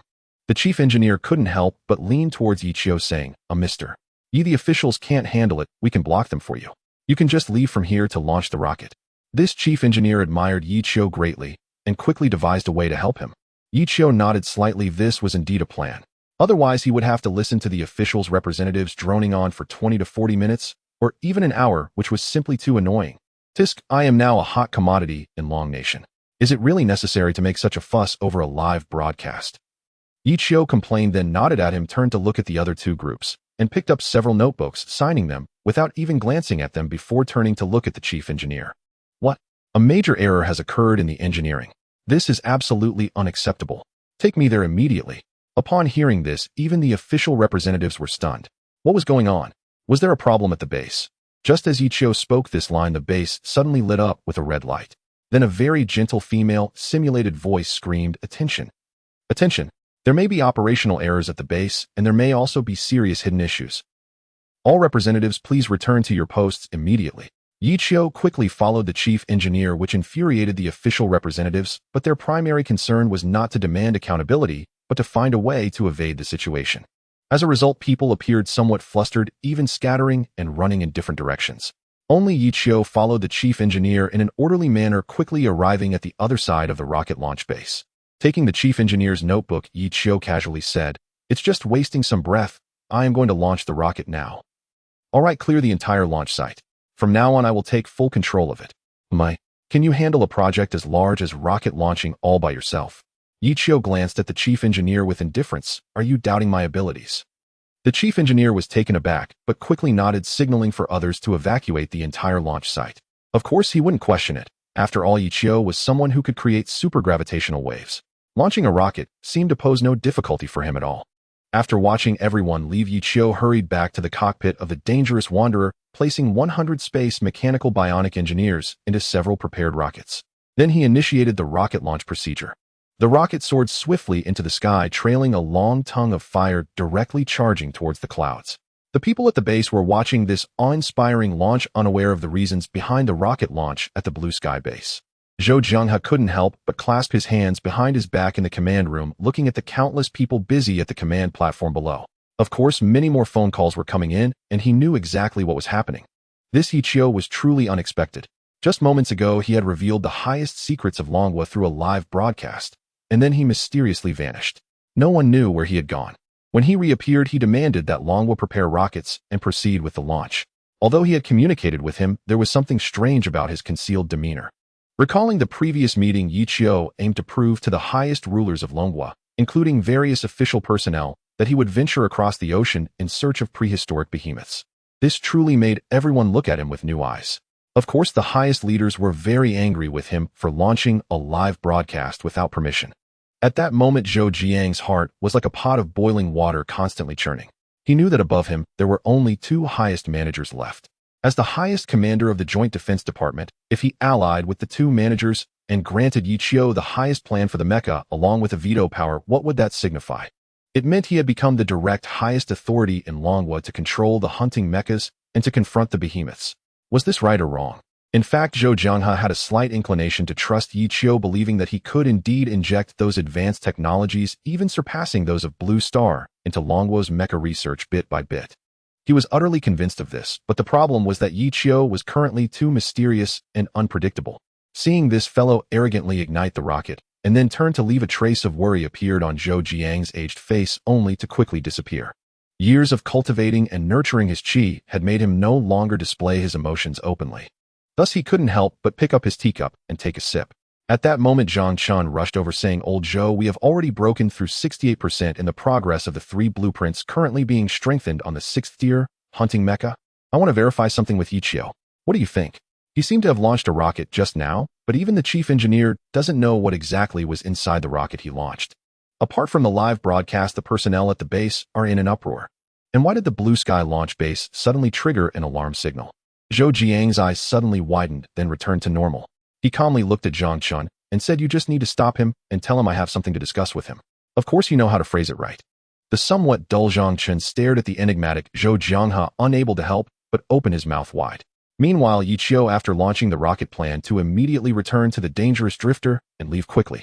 He didn't want to give these official personnel the chance to spew random comments. To put it bluntly, various progress reports, including those 3 blueprints, contained some words that indeed required his signature. Although this incident caused a bit of chaos due to his live broadcast, he soon realized a troublesome issue. While he was granted such rights, these rights also came with obligations. Thus, research on the blueprints and various responsibilities made signing very important. On one hand, Yi Qiu needed to sign, and on the other hand, he had to deal with official investigations, which truly left Yi Qiu feeling somewhat troubled. However, Yi Qiu could probably understand that this official investigation came from the 2 highest leaders he had yet to meet, or from the enigmatic Zhou Jianghe currently in the base. This was unavoidable. After all, he needed to be completely trusted by Longhwa and required a period of observation. Who would feel happy handing such high power into someone else's hands, only to have that person immediately create a huge mess?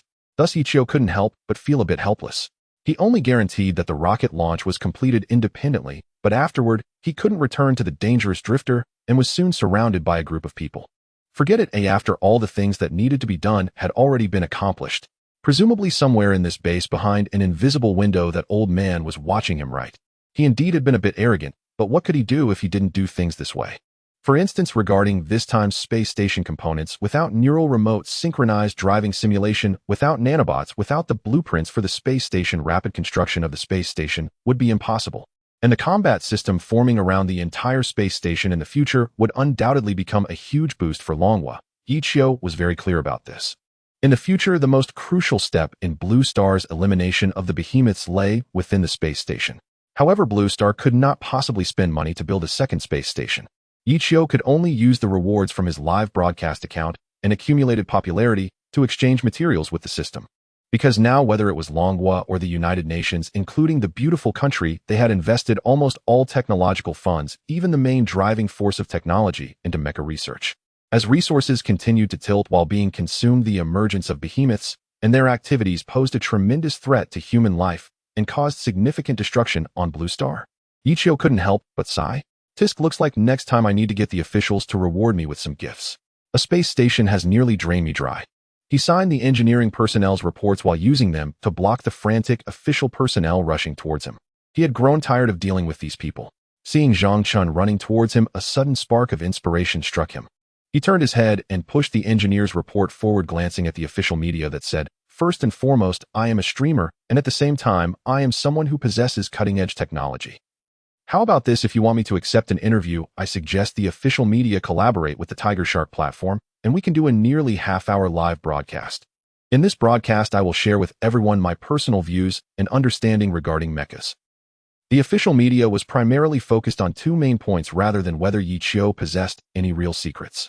The first was how many secrets he still wanted to reveal, and the second was that any explanation or interview must be approved by the authorities.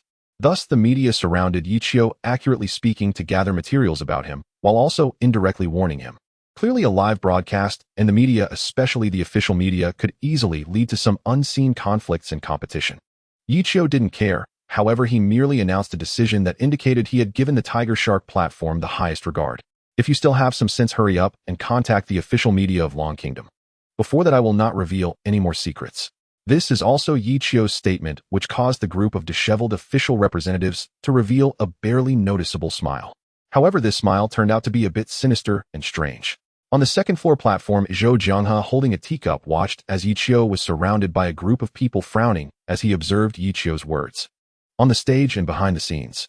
He had hidden behind the scenes for so long, and now that it was exposed, it might not be a good thing for him. Perhaps experiencing some pressure wouldn't be bad. He picked up the teacup and continued to drink tea, but just as he set the cup down, he noticed Yichio made an even more surprising move.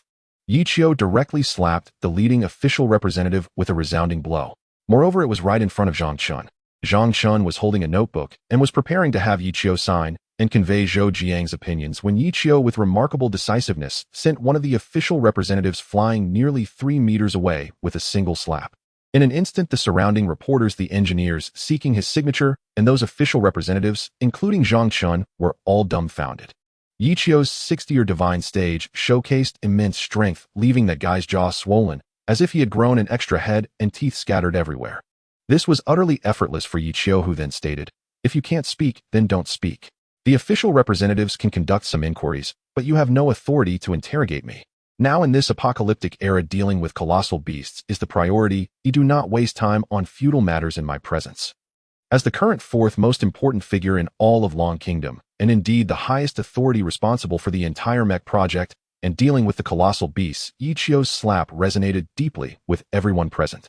Zhou Jianghe couldn't help but feel a mix of admiration and envy. At 20, he was nowhere near Yichio's level, and back then he seemed to have poured all his youthful passion into the blue sky. He involuntarily looked up, but unfortunately there was no blue sky overhead, only the massive rooms of the base and the heavy iron curtain of numerous construction sites. While Zhou Jianghe couldn't see the blue sky on the other side, the information phone and various inquiries were nearly overwhelming the command center. The old man shook his head slightly, murmuring to himself, "How long has it been since I saw the blue sky?" He set down the teacup and turned to his aides, saying, "Do not answer any calls. I want to go outside the base and see the blue sky. How is the weather today?" "Report to old Zhou, the weather is great today, but..." The subordinates were at a loss. You must understand that the slap Yichio just delivered was aimed at the most powerful head among the official representatives. He came directly from the highest supervisory agency of Long Kingdom, and anyone could be monitored, yet Yichio struck him after just 2 sentences. Such calls were bound to reach Zhou Jiang's ears. But unexpectedly, Zhou Jianghe leisurely left the command platform, looking almost a bit relaxed, humming a tune as he walked away. His subordinates couldn't help but frown, saying, "Alas, old Zhou, what about the calls and complaints for the commander?" Amidst the uproar, Yichio directly grabbed Zhang Chen, asking, "Did old Zhou want to meet me?" "Then this matter is simple." Yichio turned to the official media, saying, "I apologize, but I am unsure if this segment can be broadcast live or reported in the news. However, I want to reiterate that I do not wish to waste so many words explaining my plan, or if one explanation is not enough, then shut up. No need to say more. The next question will be directed to that individual." As he spoke, he directly pulled Zhang Chen's arm and walked out. Zhang Chen was already dumbfounded, saying, "I still need you to sign some papers and discuss the technological issues. What do you think?" About 5 or 6 minutes later, a guy at the computer couldn't help but tug at his neck, then twisted it, feeling that his cervical spondylosis was acting up. Feeling uncomfortable, he extended his furry hand to massage his neck, and then he adjusted the golden-rimmed glasses he was wearing. This is indeed classified information. This guy actually slapped an official representative. Oh, he and these people from Long Kingdom seem to be at odds. It won't be easy for Long Kingdom to support him. As he spoke, he began typing rapidly on the computer keyboard with exceptional speed.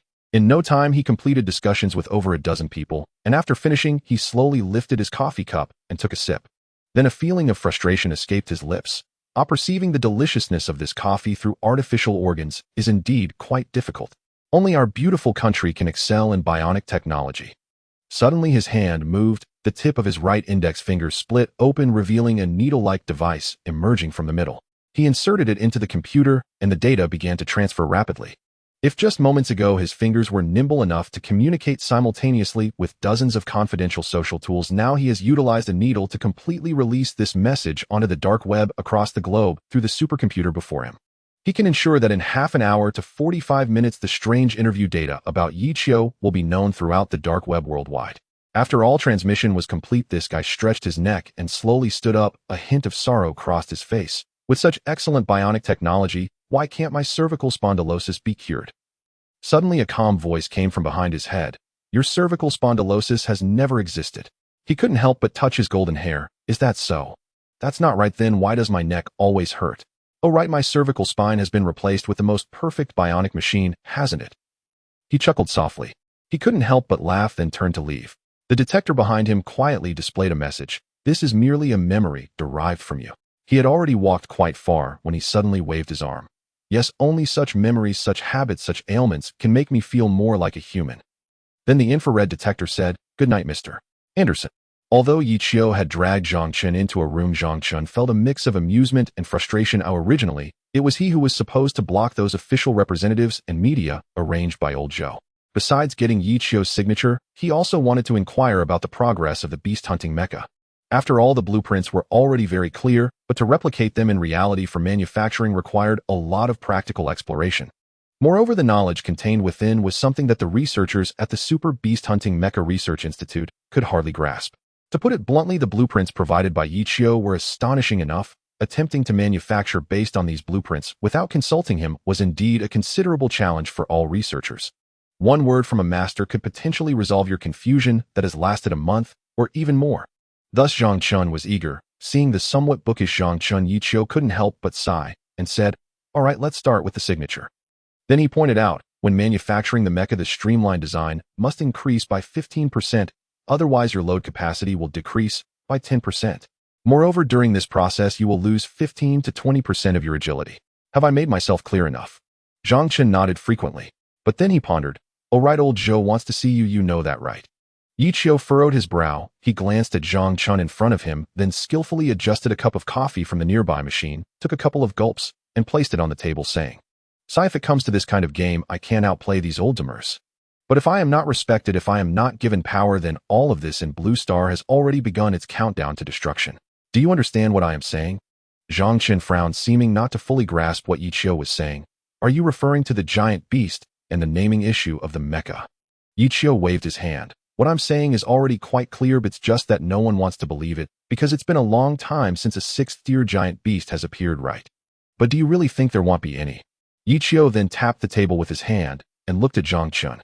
"Let me give you an example. My identity was exposed this time because I used the dangerous drifter to directly kill a 4th-tier giant beast with gravitational waves. You all know this. Even our Dragon Nation's 6th-tier mecha, the Red Hair Shura, cannot defeat a 4th-tier giant beast in one go. So we need at least to deploy 4th-tier mechas and 2 to 3 mechas to handle this 4th-tier giant beast. Am I wrong?" Zhang Chen nodded, but Yi Qiu shook his head. "But the question is, do 4th-tier giant beasts have intelligence? Do you know why it ran there?" Yi Qiu then looked at Zhang Chen. "There is something that people may no longer see or have forgotten about called the wild wolf. On a tropical grassland, the top-ranked predator is a pack of wild wolves with lions and tigers coming in second." Zhang Chen found it hard to understand. Yi Qiu waved his hand. "A wild wolf has less combat power than a tiger and a lion. But you know that tigers and lions, even if they belong to the same family, are at most a few. Tigers are even more solitary. Rarely can you see more than 3 or 4 tigers together. Sometimes lions can gather 5 or 6, but that's about it. Yet lions and tigers are afraid of wild wolves. Why? Because wild wolves are social animals. A pack of wild wolves consists of dozens, even hundreds. If they want to cooperate, they can coordinate hundreds of wolves together." Yi Qiu then waved his hand. "So a single wolf cannot defeat a tiger or a lion, but 10 wolves might just defeat a tiger. If there is a family of lions with 5 lions, then could 100 wolves potentially take down all those lions?" Zhang Chen couldn't help but frown at this question. "Are you telling me this to describe that 4th-tier giant beast?"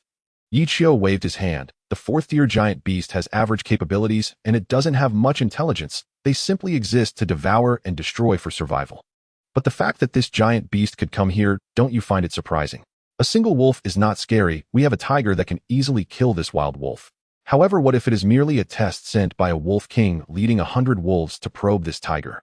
If it discovers that there is only one tiger around and there are no other prey?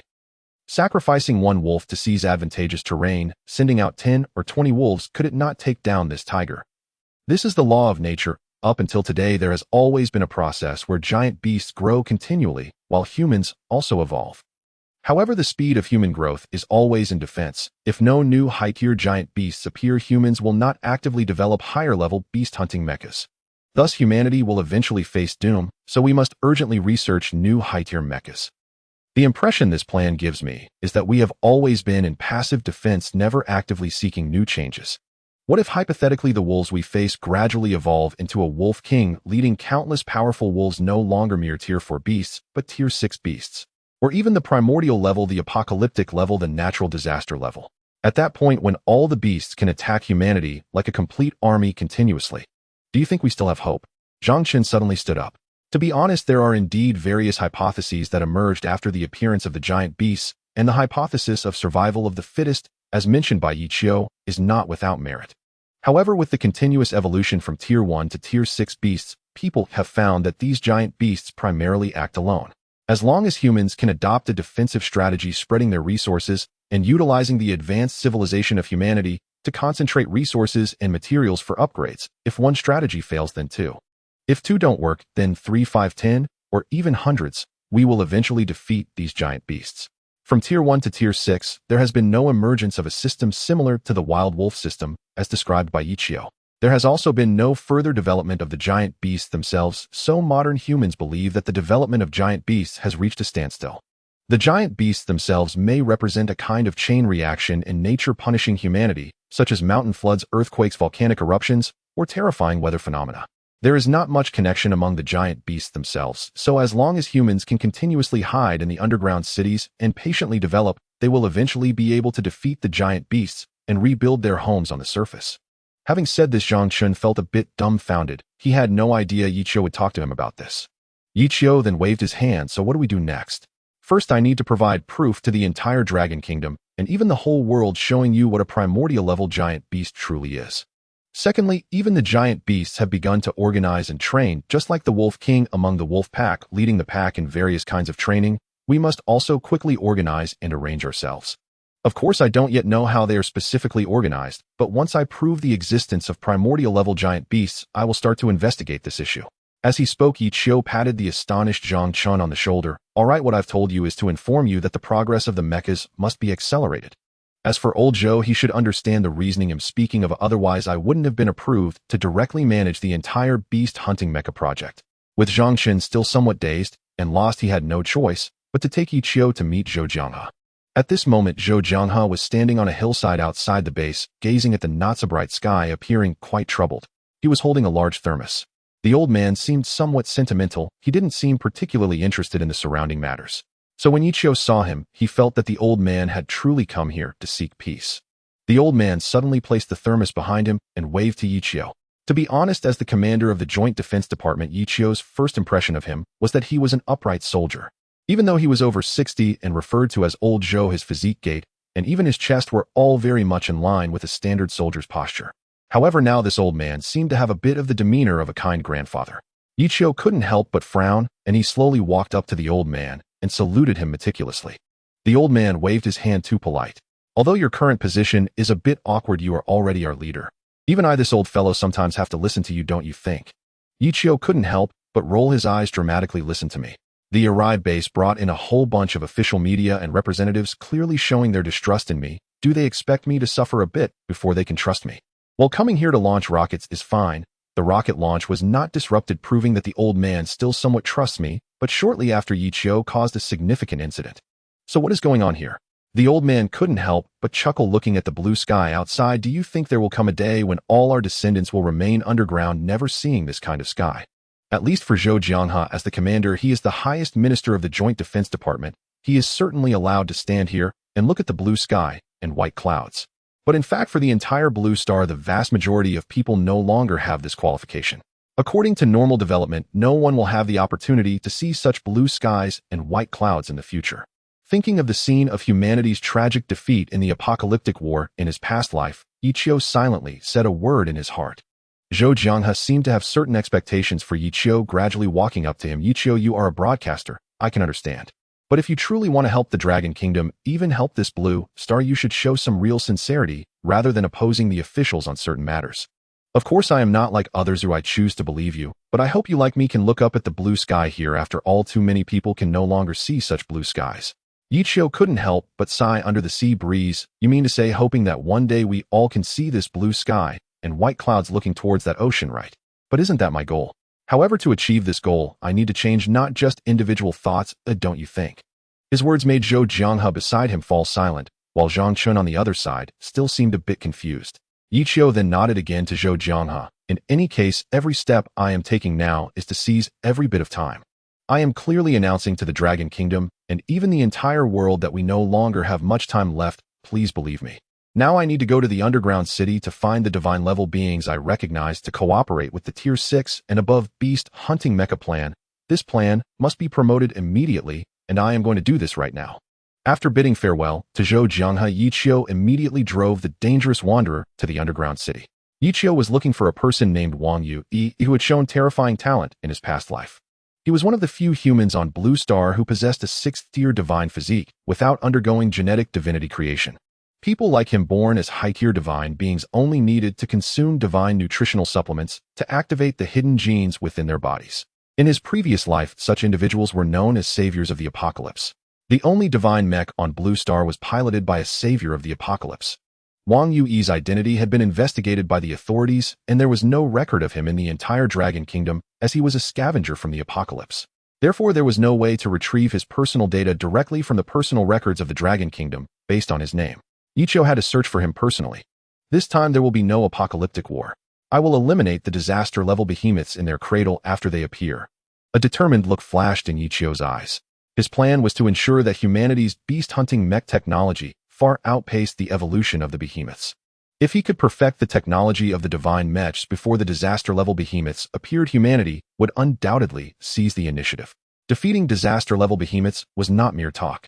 Soon Yi Qiu arrived at the one underground city, intending to search through each underground city one by one. Wang Yu was quite distinctive. He had long hair and exuded an artistic aura unlike ordinary scavengers from the apocalypse, making him easily recognizable. To avoid causing a stir in the underground city, Yi Qiu wore an oversized trench coat and a hat to conceal his identity. Currently, the dangerous wanderer had become a star-level beast-hunting mech in the Dragon Kingdom, even surpassing the 6th-tier mech Red Hair Azura in popularity. Yi Qiu spent a day running through nearly 50 underground cities, but could not find Wang Yu. It's really a bit exhausting to find one person, but unfortunately I'm the only one who knows what Wang Yu looks like. Feeling somewhat fatigued, Yi Qiu planned to look again tomorrow. It was already late at night, and the streets of the underground city were nearly deserted. Even the scavengers had found dark corners to rest. Just as Yi Qiu was about to leave the 52 underground city, he heard shouting from around the corner. Wang Yu, you bastard, are you here to steal from the boss again? The boss treats you well, doesn't he? Treats me well, my ass.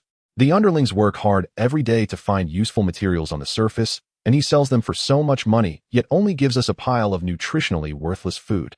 Without the boss, you wouldn't even be able to eat this so-called nutritionally worthless food. Just having something to eat is already good enough. How dare you complain?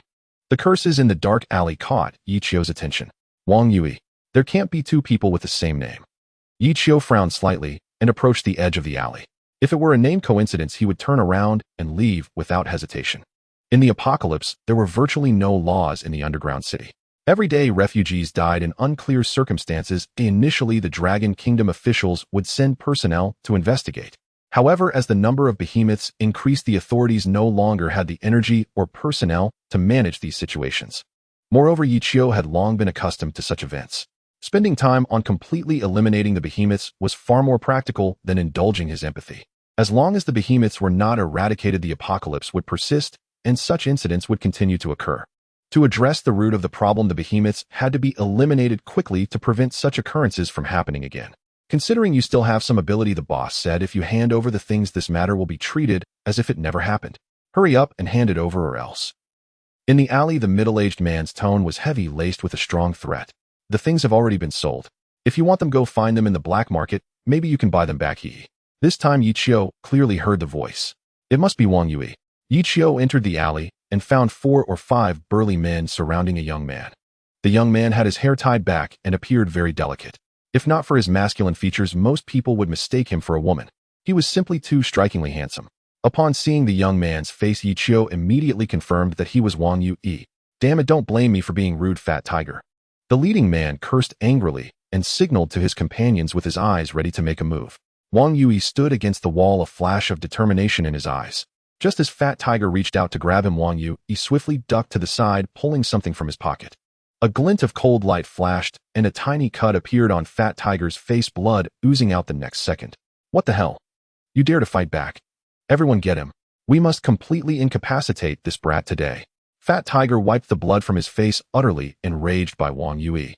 The 4 men behind Fat Tiger immediately rolled up their sleeves and picked up wooden sticks from the ground, swinging them at Wang Yui. As the leading man swung his stick down towards Wang Yui, he suddenly felt a tremendous impact at his waist, flying out like a kite with a broken string. Bang! He crashed heavily against the wall, spitting out a mouthful of blood. His head tilted, and he fainted instantly. The others who had not yet reacted turned their heads to the side, only to be kicked away like the man who had just been thrown. Crack! Several figures crashed heavily to the ground, their bones breaking without a doubt at the places they were kicked. The sound of fractured bones was crisp and clear. At this point, only Fat Tiger remained standing, staring in horror at his 4 incapacitated subordinates, utterly dumbfounded. Who are you? Fat Tiger turned to look behind him, only to find a man in a black trench coat, standing there like a grim reaper. He had his hands in his pockets as if nothing had happened. The one who was here to take your life. Ichio raised his head, swiftly lifting his arm and grabbing Fat Tiger by the throat, lifting him off the ground with one hand. His hat fell off as well, revealing Ichio's face under the dim light. Upon seeing his face, Fat Tiger's eyes widened in terror as he gaped at Ichio. You are Yi. The sensation of suffocation surged and Fat Tiger struggled wildly, but Ichio's grip tightened. Before he could utter Ichio's full name, he suffocated to death. Ichio tossed Fat Tiger's body aside, brushing off his hands in disdain, and then squinted as he looked at Wang Yui. Hello, I am Ichio. Hello, I am Ichio. Wang Yui's eyes flashed with confusion. Wang Yui. Do we know each other? He had been wandering in the underground city for years, dealing with numerous black markets and illegal organizations, and had developed a mentality of vigilance towards anyone. Even though Ichio had just saved him, Wang Yui still remained on high alert. After all, he was not the person named Ichio in front of him, yet he had inexplicably saved him. I know you, but you do not know me. Let me be straightforward. I want you to become a God-tier individual, specifically a 6th-tier God-tier individual. Ichio directly stated his purpose without any pretense. Hearing Ichio's sudden declaration, Wang Yui raised an eyebrow. A 6th-tier God-tier individual. What are you joking about? I'm just a wanderer. A God-tier individual is far from me. With that, Wang Yui walked over to the corpse of Fat Tiger, starting to rummage through his pockets. It seemed he quickly found what he was looking for on the corpse, and then headed towards the body of the next person, continuing to search their pockets. Seeing Wang Yui completely disbelieving, Ichio smiled and pulled out a prepared God-tier nutritional supplement from his pocket. I'm not joking. If you knew my identity, you wouldn't think this way. Right now, I have a way to make you directly become a 6th-tier God-tier individual. Don't you want to leave this wretched place of the underground city? Your identity. I admit your skills are impressive, but the person who could save a useless, ordinary person like me in the underground city wouldn't have an impressive identity. To become a 6th-tier God-tier individual, one must undergo the gene God-making transformation, and it must be upgraded from a lower-tier God-tier individual. I'm not even a 1st-tier God-tier individual. How can I talk about the 6th tier? Wang Yui had stuffed everything he found into his pockets and turned to leave. Clearly, even after Ichio said this, Wang Yui still did not believe him. TSK. Ichio felt a bit impatient. This kid was truly stubborn before becoming a God-tier individual. He couldn't help but wonder how he had actively sought out the authorities to become one in his past life. To make Wang Yui believe him, Ichio directly tore open his shirt and immediately activated his muscle charging state. Hiss! Wang Yui halted in his tracks, staring in shock at Ichio's exaggerated muscles. This is the muscle charging state. You are a 6th-tier God-tier individual. Wang Yui was very surprised, clearly recognizing the muscle charging state unique to 6th-tier God-tier individuals. After a pause, he suddenly looked at Ichio. Wait, I know the names of all the 6th-tier God-tier individuals from Long Kingdom, but I have never seen you before. Are you a newly appointed 6th-tier God-tier individual? No, I am not an official God-tier individual. You should have heard of the recently popular Mecha streamer, right? The one who pilots the dangerous wanderers and livestream stockpiling. Listening to Ichio's words, Wang Yui was dumbfounded, his face showing a moment of hesitation before seeming to suddenly understand. You are that streamer. I wondered why your voice sounded so familiar. I haven't watched your live streams much recently.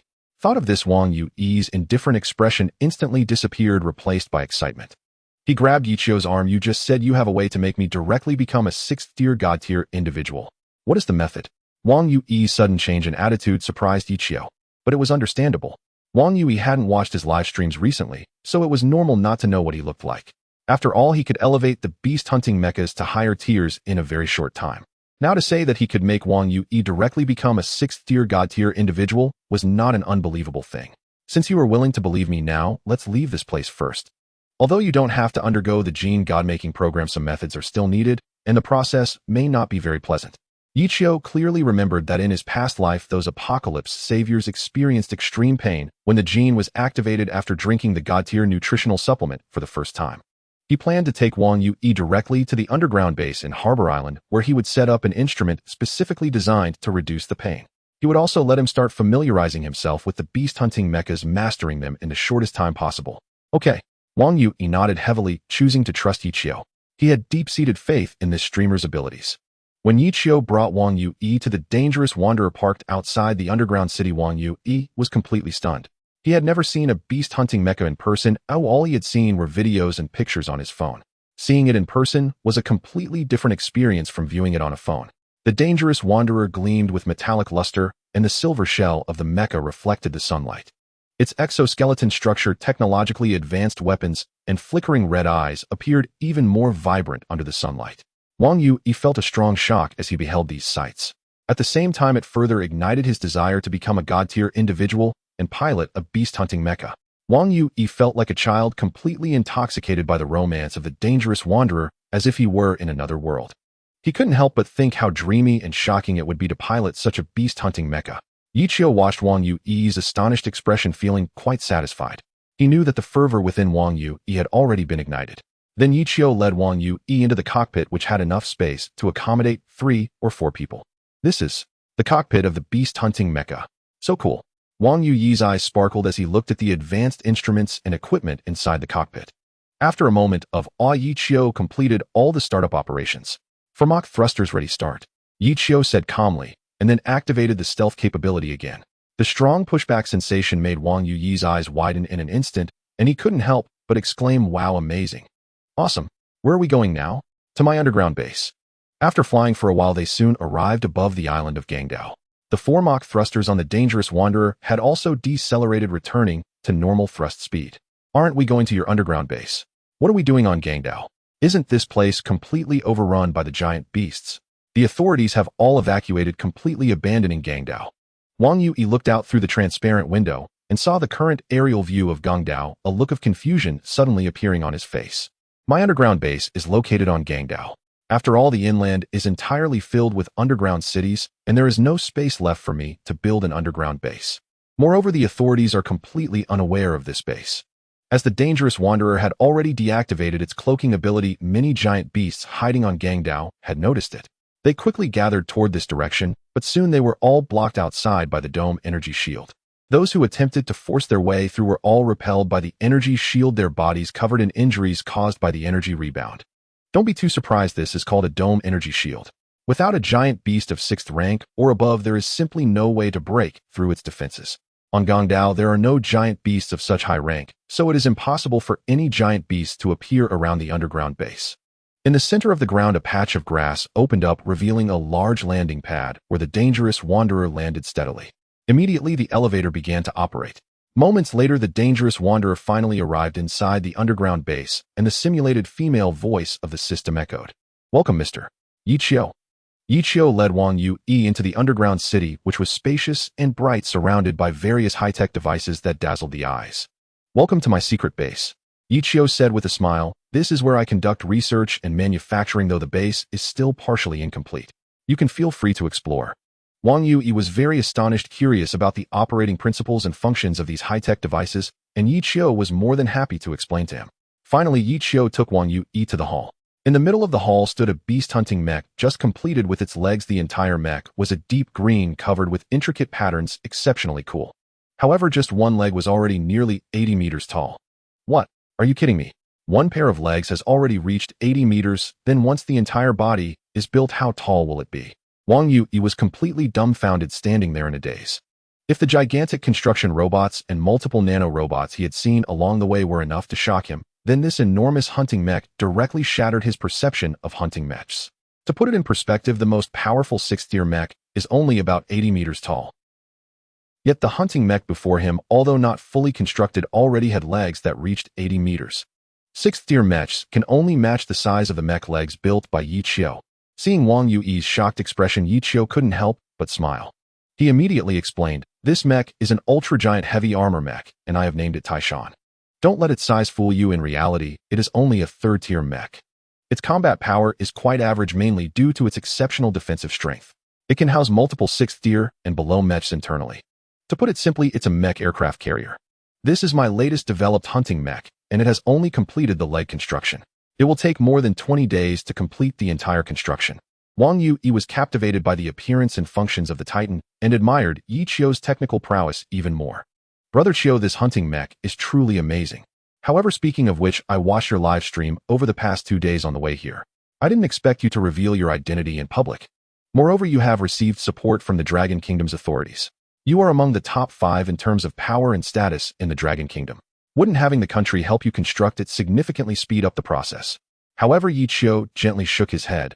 No, even if the Dragon Kingdom mobilizes the entire nation to build the Titan, it won't significantly increase its construction speed.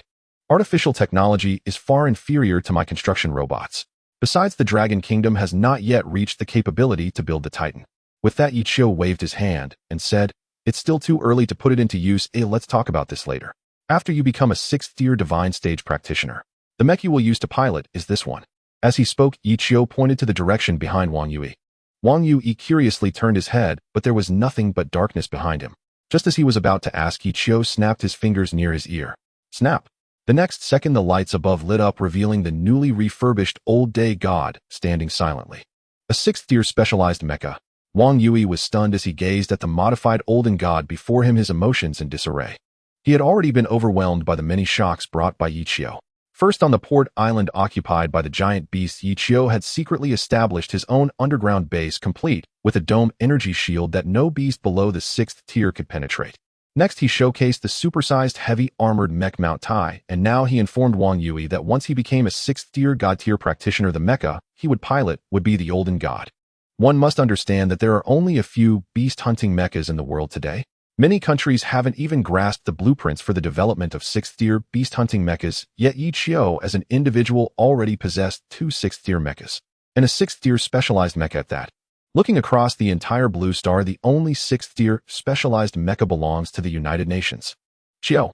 Brother Chio, can you tell me what exactly is in your brain? I feel like I am dreaming. Did you really create all of this? Wang Yui's emotions were in turmoil. He felt a wave of embarrassment as he recalled how he had just been questioning Yi Chio in the alley. What is in my brain? It's filled with the vastness of stars and seas. Yi Chio smiled, then summoned a control panel and began to program the construction of the human monitoring capsule for the nanorobots. Soon a dozen nanorobots set aside their current tasks and all focused on constructing the capsule. There's no time to waste. Once this capsule is built, we will activate the God tier genes within you, Yi Chio calmly remarked to Wang Yui as he observed the nanorobots at work. At this moment, the control panel displayed that there were 4 minutes and 31 seconds remaining until the capsule's construction was completed. Since Yi Chio had summoned all the nanorobots from the underground base, they worked exceptionally quickly. Moreover, with over a dozen nanorobots working, Brother Chio, why can't I directly become a 6th tier God tier practitioner without undergoing gene divination? If you have such an ability, why not find someone with better physical quality? After all, once they become God tier practitioners, they would surely perform better than I would. No, I do not possess such abilities. To become a 6th tier God tier practitioner without undergoing gene divination, one must meet a specific condition. That is, one must already possess God tier genes within them. Such individuals are born God tier practitioners and only need to consume the God tier nutrient supplement to activate their genes. I refer to these innate God tier practitioners as Doomsday Saviors. Doomsday Savior. Yi Chio nodded. Although this term was not originally coined by him since he was the first to propose it in this life, it now became his. Indeed, there are others like you in the world, but you can only find 1 in 10 million people. Based on the information I currently possess, you are the only one I know of. In the future, I will find ways to search for others like you innate God tier practitioners. As they spoke, the capsule was completed. Yi Chio handed the God tier nutrient supplement to Wang Yui, his expression turning serious. Once you consume this supplement, your genes will be immediately activated. During this process, your body may undergo all sorts of changes. It will be extremely painful, and you need to grit your teeth and endure it. To prevent any unforeseen circumstances, I have constructed this capsule for you. If any accidents occur, I will find a way to treat you immediately.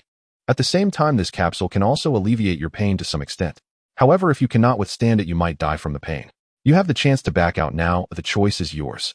Hearing about the severe consequences that could arise from drinking the God tier nutrient supplement, Wang Yui did not show a hint of hesitation. No, I will not back out. Looking into Wang Yui's determined eyes, which were also mixed with anger and hatred, Yichio suddenly understood why Wang Yui had actively sought to become a doomsday savior in his past life. It was likely that his loved ones had perished during the giant beast's invasion, and the root cause of all this was those damned giant beasts. Wang Yui opened the god-tier nutrient supplement, and without a second's hesitation, he drank it down. Then under Yichio's guidance, he stepped into the capsule. Yichio stood in front of the computer screen, his expression grave as he observed the vital sign monitoring chart.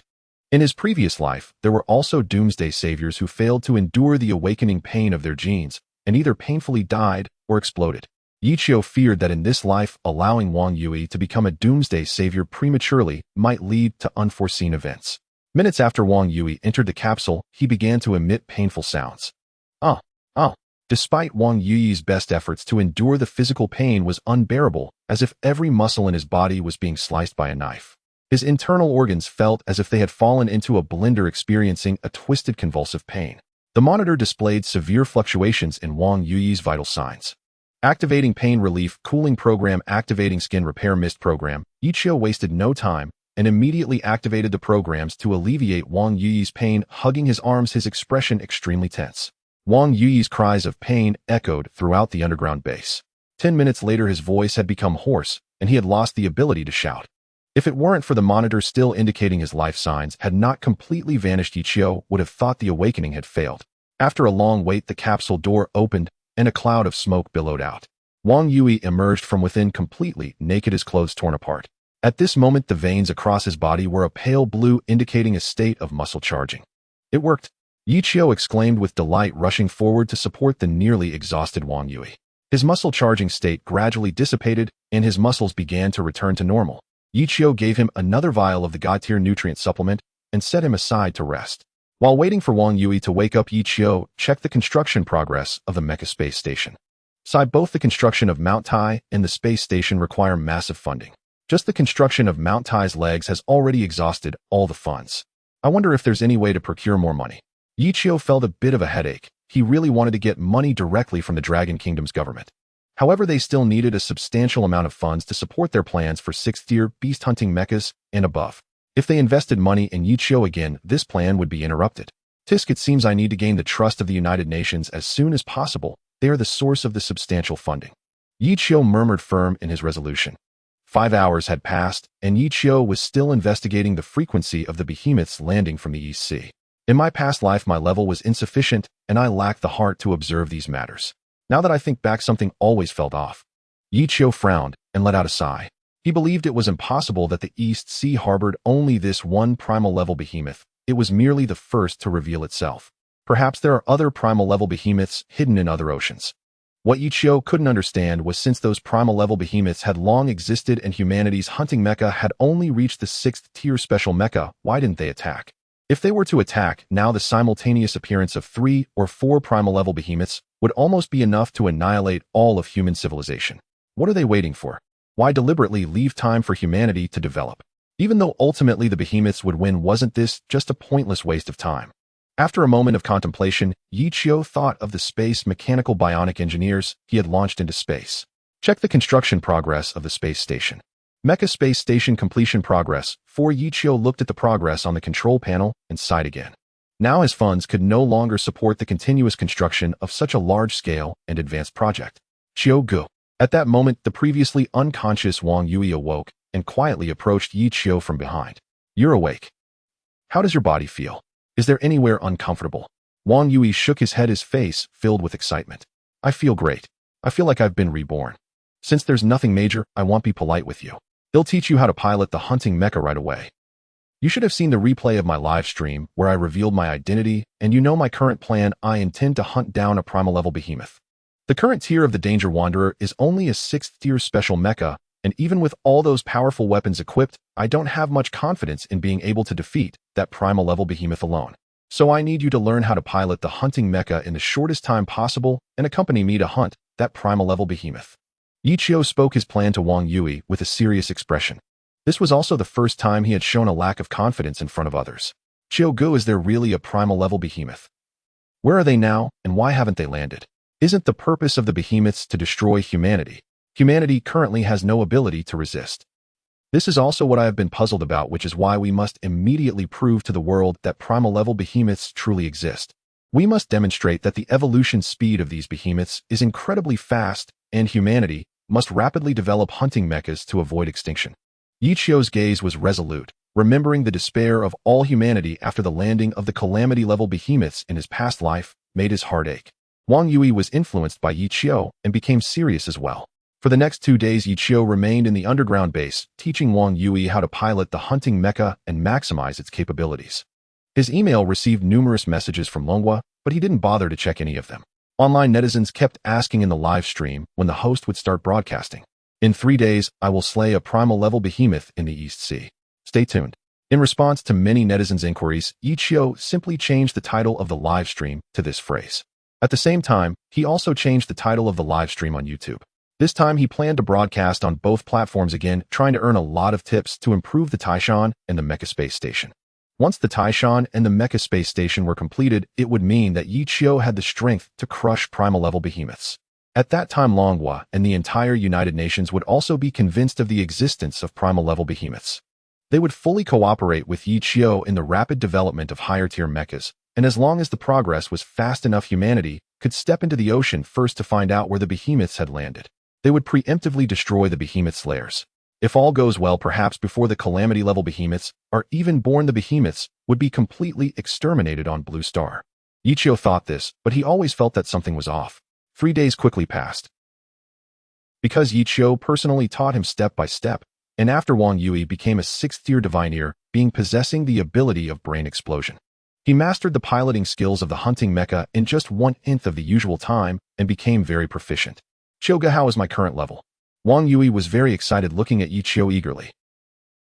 While other diviner beings began by piloting 1st-tier mechas and formed groups to hunt 1st-tier behemoths, he could directly pilot a 6th-tier special mecha to battle primal-level behemoths. If he succeeded, he would become famous overnight. That's enough. You go to the neural remote synchronization driving simulation cockpit. I've also installed a neural connection system on the old god. Wang Yui was taken aback. What? You're not letting me pilot the old god personally and leave the base with you? Yes, although you are already very proficient, you still lack combat experience, and I cannot risk letting you go to the battlefield. Yi Qiu nodded. He had never planned to let Wang Yui go to the battlefield. If the opponent was a 6th-tier behemoth, he would be completely confident. But the enemy was a primal-level behemoth. Even in his past life, Yi Qiu had never fought alone. Now they were facing not just an overwhelming battle, but also a situation of having no combat experience. The neural remote synchronization driving could achieve a synchronization rate of nearly 99 after training, but there was still a 1 desynchronization. At first, for safety, Yi Qiu also used neural remote synchronization. However, after weighing the options, he felt that it was safer to ensure 100 synchronization, letting Wang Yui operate remotely from the underground base while he went to the scene. But Qiu Guyu, I know you feel you are already proficient enough, but the enemy is a primal-level behemoth. We must be cautious, very cautious. If you get destroyed during the battle, you can immediately pilot the base's Red Storm to support me. Yi Qiu looked at the mecha he had previously built during the live stream. He had already upgraded Red Storm from a 3rd-tier to a 5th-tier special mecha. If it weren't for insufficient funds, perhaps Red Storm would already be a 6th-tier special mecha. Wang Yui wanted to say something more, but after receiving a sharp glare from Yi Qiu, he had to give up. Yi Qiu entered the cockpit of the Danger Wanderer, set the route, and activated the 4 Mach thrusters heading towards the East Sea. Young too impressive. During the journey to the East Sea, Yi Qiu felt quite anxious. This was his first time battling a primordial-level behemoth alone, and considering it was a battle beyond his level, he felt extremely uncertain. After taking a deep breath, he resolutely opened the live stream on the Tiger Shark platform and YouTube. As the screen lit up, Yi Qiu no longer hid his true face and directly started a multi-angle live stream. Here it comes, front row for the gossip. Host, you finally started the stream. It has been so long since you last went live. Didn't the host boast in front of the officials about battling a primordial-level behemoth? The title has even changed to slaying a primordial-level behemoth. It seems he is serious this time. Speaking of which, I still find it hard to believe in the existence of primordial-level behemoths. If they really existed, why haven't they attacked us? Yeah, although the host has been very credible in previous streams, this time, it seems a bit sensationalized. I don't believe in primordial-level behemoths. Don't believe 1. Don't believe 2. Don't believe 66. In the Dragon Country live chat, 99% of the viewers did not believe in the existence of primordial-level behemoths. Most believe that Yi Qiu had fabricated this excuse to gain higher privileges from the Dragon Country officials. However, Yichio did not expect that the officials did not trust his words, leading to his predicament today. Of course, there were also some very rational viewers. Based on the statements Yichio made in his last stream, they had made meticulous deductions and believed that the probability of primordial-level behemoths existing was quite high. Meanwhile, on the YouTube livestream platform, what? I can't believe this host is streaming again. The host actually showed his face. Is he really that young? Oh my god, he looks at most in his 20s. It's incredible to be able to live stream building beast-hunting mechs at such a young age. Looking at the title he chose this time, it seems he plans to hunt down a behemoth. But what does primordial-level behemoth mean? I don't know, aren't there only 1 to 6 tiers of behemoths? A few days ago, I watched a stream in the Dragon Country where this host was already among the top 4 in status. The viewers on YouTube were even more curious about what a primordial-level behemoth really was. Because Yichio had only proposed a plan for Tier 6 behemoths in the Dragon Country, no other country had established a higher-tier behemoth system. To clarify this for the viewers on YouTube, Yichio began to explain. Dear international viewers, let me explain here. The Dragon Country has preliminarily completed the tier system for behemoths above Tier 6. The primordial-level behemoth exists above the Tier 6 behemoths. Previously, the United Nations Doomsday Defense Department established the classifications from Tier 1 to Tier 6 behemoths. Now, I personally confirm that there are even more terrifying entities beyond Tier 6 behemoths. Thus, I proposed this plan to the Dragon Country officials to establish a classification system for behemoths above Tier 6. Above Tier 6, 3 new tiers will be added, namely Primordial Apocalypse and Cataclysm. And this livestream content is about slaying a primordial-level behemoth. As soon as Yichio's words came out in the YouTube live chat, it ignited the chat room. This was the first time the viewers from the beautiful country heard of the concept of a primordial-level behemoth, so they felt it was very novel. Although this name sounds cool, I do not accept that primordial-level behemoths really exist. Since Tier 6 behemoths appeared, no higher-tier behemoths have been seen for many years. I also think that if there were higher-tier behemoths, they would have attacked long ago. I want to see where the host finds a primordial-level behemoth. Soon the viewers on YouTube from the beautiful country also began to question Yichio. They felt that there was no such thing as a primordial-level behemoth. In both live streams, the respective country officials entered. On the Tiger Shark platform, Chitu Azura driver Gao Chun entered the live stream. Director of Super Beast Hunting Mech Research Institute Zhang Chun entered the live stream. Dragon Country Doomsday Defense Department Zhou Jianghe entered the live stream. On the YouTube platform, Beautiful Country Doomsday Defense Department official account entered the live stream. War Extreme Ling Ma driver Balboat entered the live stream. Both countries' officials were watching Yichio's stream. The officials of the Dragon Country were eager to know where Yichio would find a primordial-level behemoth. As for the beautiful country officials, they were even more curious about where Yichio would appear. After all, he had tricked the beautiful country out of $63 billion and made them the laughingstock of the entire Blue Star. As soon as the dangerous wanderer left the territory of the Dragon Country, they would capture him immediately. Fuck, he tricked us out of $63 billion and the old gods were also taken by him. He must pay the price. General Mike Yu stood before the large screen, his forehead bulging with veins. If there was anyone in the beautiful country who hated Yichio the most, it would be General Mike Yu. He was sent to negotiate with Yichio, and due to his stubbornness, Yichio, that madman, ruthlessly raised the price, causing the beautiful country to pay funds they should not have. Later, after being deceived by the beautiful country, General Mike Yu was acquitted by the Doomsday Military Tribunal. Kid, if you dare to leave the Dragon Country, even a step, I will ensure you can never go back in your lifetime. Amidst the heated discussions among the viewers in both live streams, Yichio had already arrived above the East Sea. He turned off the giant thrusters on the dangerous wanderer and began to slowly descend. Then he changed the live stream view to focus on the dangerous wanderer. The dangerous wanderer, after being modified into a Tier 6 special mech, made its first appearance. What the heck? This size. This is a Tier 6 mech. Wait, look at the equipment on the dangerous wanderer. It seems even more sophisticated than a Tier 6 mech, and there are specially reinforced steel plates on its legs. This is a Tier 6 special mech. The viewers in both live streams were shocked. At the same time, the officials from the beautiful country were also astonished. When did his mech become a Tier 6 special mech? Impossible, this cannot be. Since this platform's mech appeared, it has been less than a month. How could the upgrading and modification speed be so fast? This is a Tier 6 special mech, even the United Nations. General Mike Yu and the general beside him were dumbfounded, staring incredulously at the mech on the screen. What they did not expect was that shortly after they would be even more astonished. Yichio piloted the dangerous wanderer, landing on the surface of the East Sea. Once everyone saw their surroundings, they were once again astonished. East Sea. Isn't this in the Dragon Kingdom? According to Yichio, the prehistoric level beast is hiding in the East Sea, which means it is hidden in the Dragon Kingdom. Damn it, if there really is a prehistoric level beast, wouldn't our Dragon Kingdom be in big trouble? Hey, host, if you're joking, at least don't joke like this. I'm in Dungeon 8, very close to the East Sea. How could there be a prehistoric level beast in the East Sea? I remember that the highest level of beasts here is only at the 4th tier. Brothers, I created a group to support the host, anyone interested in joining. 815428502. Let's join, give me an admin. Not only the netizens, but even Zhou Jianghe was a bit dumbfounded.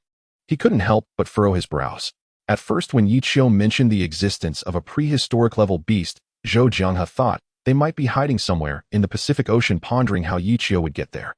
After all, the closer to the sea, the more beasts there are. Even if the authorities wanted to go there, they would have to use fighter jets and fly at a very high altitude. Otherwise, the high-tier beasts hiding in the ocean possess extremely powerful long-range attacks. As soon as they swoop overhead, they would be immediately attacked. Now Yichio had surprisingly stopped directly in the East Sea without even leaving the territory of the Dragon Kingdom. No way. Even if there are prehistoric level beasts, they shouldn't be in this area of the East Sea. The assistant standing next to Zhou Jianghe couldn't help but exclaim. Quickly notify Gao Chun, let him enter a state of readiness. If there are any changes, head to support Yichio immediately. Old Zhou, do you now believe that prehistoric level beasts really exist? The assistant looked at Zhou Jianghe in surprise, feeling a bit unexpected. Unexpectedly, Zhou Jianghe just shook his head lightly. No, I have never doubted the existence of prehistoric level beasts. I just don't want to believe that they exist. Because if they truly exist, it would mean that humanity's development has always been in a very passive state. Moreover, humanity's current research on beast-hunting mechs cannot keep pace with the evolution of the beasts. If prehistoric level beasts really exist, humanity would be in danger. Zhou Jianghe recalled that day when Yichio mentioned the issue of the pack of wolves, and a hint of worry flashed in his eyes.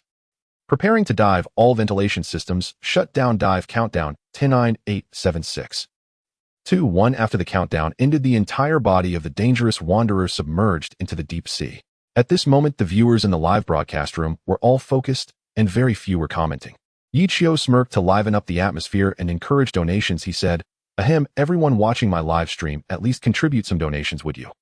Not much, just a few hundred million or dozens of billions of US dollars would be fine." As soon as he said this, the netizens' CPUs were on fire. Are you crazy, host, or am I crazy? Dozens of billions of US dollars. 666, the host just asks for it, huh? Official account of the Super Beast Hunting Mech Research Institute. Didn't you say you weren't interested in money? Yichio looked at the comments in the live broadcast room and felt a bit awkward. He indeed wasn't interested in money, but unfortunately the system was interested in it. Fortunately, the materials could be exchanged using popularity points and donation amounts combined. If there were a lot of popularity points, it wouldn't matter if there were no donations. The Dragon Kingdom officials also gave face. After Yichio made this statement, they immediately began to donate in the live broadcast room. Official account of the Super Beast Hunting Mech Research Institute donated to the host Tiger Shark No. 1 foot 1314. Official account of the Super Beast Hunting Mech Research Institute donated to the host Tiger Shark No. 1 foot 6666. Dragon Kingdom Doomsday Joint Defense Department donated to the host Tiger Shark No. 1 foot 10,000. Looking at the huge donations, Yichio smiled, thinking that the Dragon Kingdom officials were indeed very generous towards him. This money was all used for building the mech space station and the Taishan. Yichio had no intention of spending a single cent on himself. Dive depth 389 meters. Dive depth 460 meters. Inside the cockpit of the dangerous wanderer, the computer began to announce the depth of the dive. Due to the disturbance caused by entering the East Sea, the beasts that had not yet landed in the East Sea began to head towards Yichio. Warning, 5 4th-tier beasts are approaching the dangerous wanderer. Warning, 3 5th-tier beasts are approaching the dangerous wanderer from the 15 o'clock direction. The warning sounds kept coming, but Yichio showed no signs of panic. For him, these beasts posed no threat at all. However, the other officials were watching with their hearts pounding. In Xiansong Plateau City of Life, in a conference room, 3 old men sat together. Has Yichio gone mad? There are at least 20 high-tier beasts around him. Even if he is in a 6th-tier special mech, he can't just rush up to them and attack, right? Nonsense. This is simply reckless. He clearly possesses the technology of a 6th-tier special mech. Why would he be so reckless to venture deep into the East Sea? Even if he insists on proving the existence of prehistoric level beasts, he should take a long-term view and not run to that spot alone. Immediately order him to return, stating it is the directive of the highest leaders of the Dragon Kingdom. Does he think he can kill any prehistoric level beasts in a 6th tier special mech if they really exist? The hunting mech he pilots is worthless. The most valuable asset is him. We cannot allow him to encounter any accidents. The old man with graying hair spoke with a tone full of tension. He immediately dispatched someone to notify Zhou Jianghe. Yiqiu, return immediately. Do not go any deeper, do not go any deeper. Zhou Jianghe contacted Yiqiu as soon as he received the order. However, Yiqiu ignored them, showing disdain on his face as he faced the beasts rushing towards him. Activate gravitational wave oscillation antenna. Modulate to 60 firing power. After Yiqiu issued this command to the dangerous wanderer, 2 massive pillars appeared on its back. A few seconds later, the gravitational waves were fired. Previously, when he killed the deep-sea apostle, he had only used 20 of the firing power. Buzz! At that moment, all the refugees in the underground city of the Dragon Kingdom heard a roaring sound. Disperse, disperse, all threats dispersed. Within 5 kilometers of the dangerous wanderer, there are no threats. The internal AI's announcement echoed throughout the entire live broadcast room. Except for Yiqiu, everyone else was dumbfounded, still unable to comprehend what had happened. Disappear, disappear, all threats disappear. The AI prompt of the dangerous wanderer echoed continuously in the live broadcast room, only stopping abruptly after repeating 3 times. At this moment, the audience in the live broadcast room finally came to their senses, all shocked. Indeed, as the AI system indicated, there were no threats within 5 kilometers of the dangerous wanderer. This meant that not only had the giant beasts that had approached the dangerous wanderer just now been killed, but also all the nearby fish had perished. And all of this was accomplished in just a few seconds. At this time, the command rooms of various official departments in Longwo watching Yiqiu's live broadcast fell into a deathly silence. Silence. A silence as profound as death. Just moments ago, when so many giant beasts were closing in on the dangerous wanderer, they could see it all on their radar. Counting some lower-tier giant beasts, there were at least 15 beasts in total. Even the 6th-tier mech sent to Longwo, the Chidu Azura, would not have been able to eliminate so many beasts in such a short time. Yet Yiqiu, piloting the dangerous wanderer, managed to annihilate all the giant beasts in mere seconds.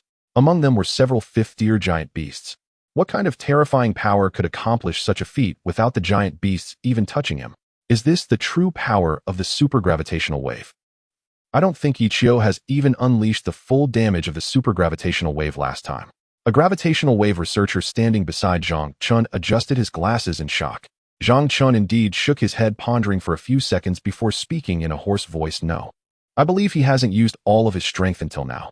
This supergravitational wave is very likely the weapon he uses to slay the primordial level giant beasts. As we all know, the supergravitational wave possesses the terrifying power of a supernova explosion. As long as the primordial level giant beasts are silicon-based life forms like ordinary giant beasts. As long as the power of the supergravitational wave is sufficient, killing them wouldn't be difficult. At this moment, Zhang Chen finally understood. Yiqiu piloted the dangerous wanderer, which was only a 6th-tier special mech, and although it was 1 level below the primordial level giant beasts, he still dared to venture alone into the East Sea. Zhou Jianghe quickly reacted, as well, his expression very complex. Director Zhang, did Yiqiu send us the schematics for the gravitational wave oscillation antenna? He did send it, but however, we are completely unable to comprehend the knowledge contained within. We only know that its principle is similar to that of the small gravitational wave towers we are currently constructing, and we cannot understand the other formulas at all. It can be said that the formula has already reached the level of a 2nd-tier civilization. If it weren't for Yiqiu personally annotating it, it would take us at least 100 years to decipher it.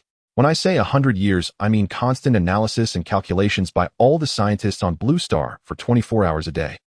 Zhou Jianghe gasped. As a leader, he was not clear about the technical issues involved.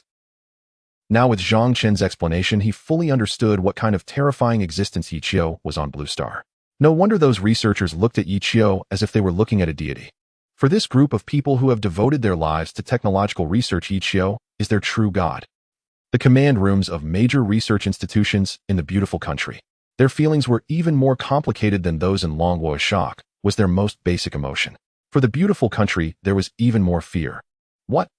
Can someone tell me, is this all real? That was a 5th-tier giant beast. Even our 6th-tier special mechs can't do it. How did he manage that? A researcher from the Super Beast Hunting Mech Research Institute in the beautiful country was completely dumbfounded. He had been engaged in beast hunting mech research for many years and was among the earliest researchers. The terrifying strength displayed by the dangerous wanderer completely overturned his understanding of beast hunting mechs. If I'm not mistaken, those two antenna-like structures protruding from the back of the mech should be the gravitational wave emission devices. However, the output of that scale is still inferior to our Apollo gravitational wave emission tower. At such frequencies, killing a biological entity is simply impossible, at the very least. At least after increasing the power 100-fold, one could kill a small white mouse. How? How did he use gravitational waves to slay so many height-year giant beasts? The researcher's voice trembled slightly, as if he were gazing upon his god. To him, the strength displayed by the dangerous wanderer was a miracle. This must be achievable only by the super-gravitational wave right. According to the latest news, the pilot of this mech has already been announced as the 4th-ranked leader of manhwa. It can be said that he has already become a part of the manhwa official. The assistant of General Mike Yu spoke hesitantly. This means that manhwa has indeed become the nation with the most advanced beast-hunting mech technology. Furthermore, even the United Nations Doomsday Defense Department cannot compare to manhwa. Ichio, after clearing away the rubbish around him, began to continue his descent into the deep sea.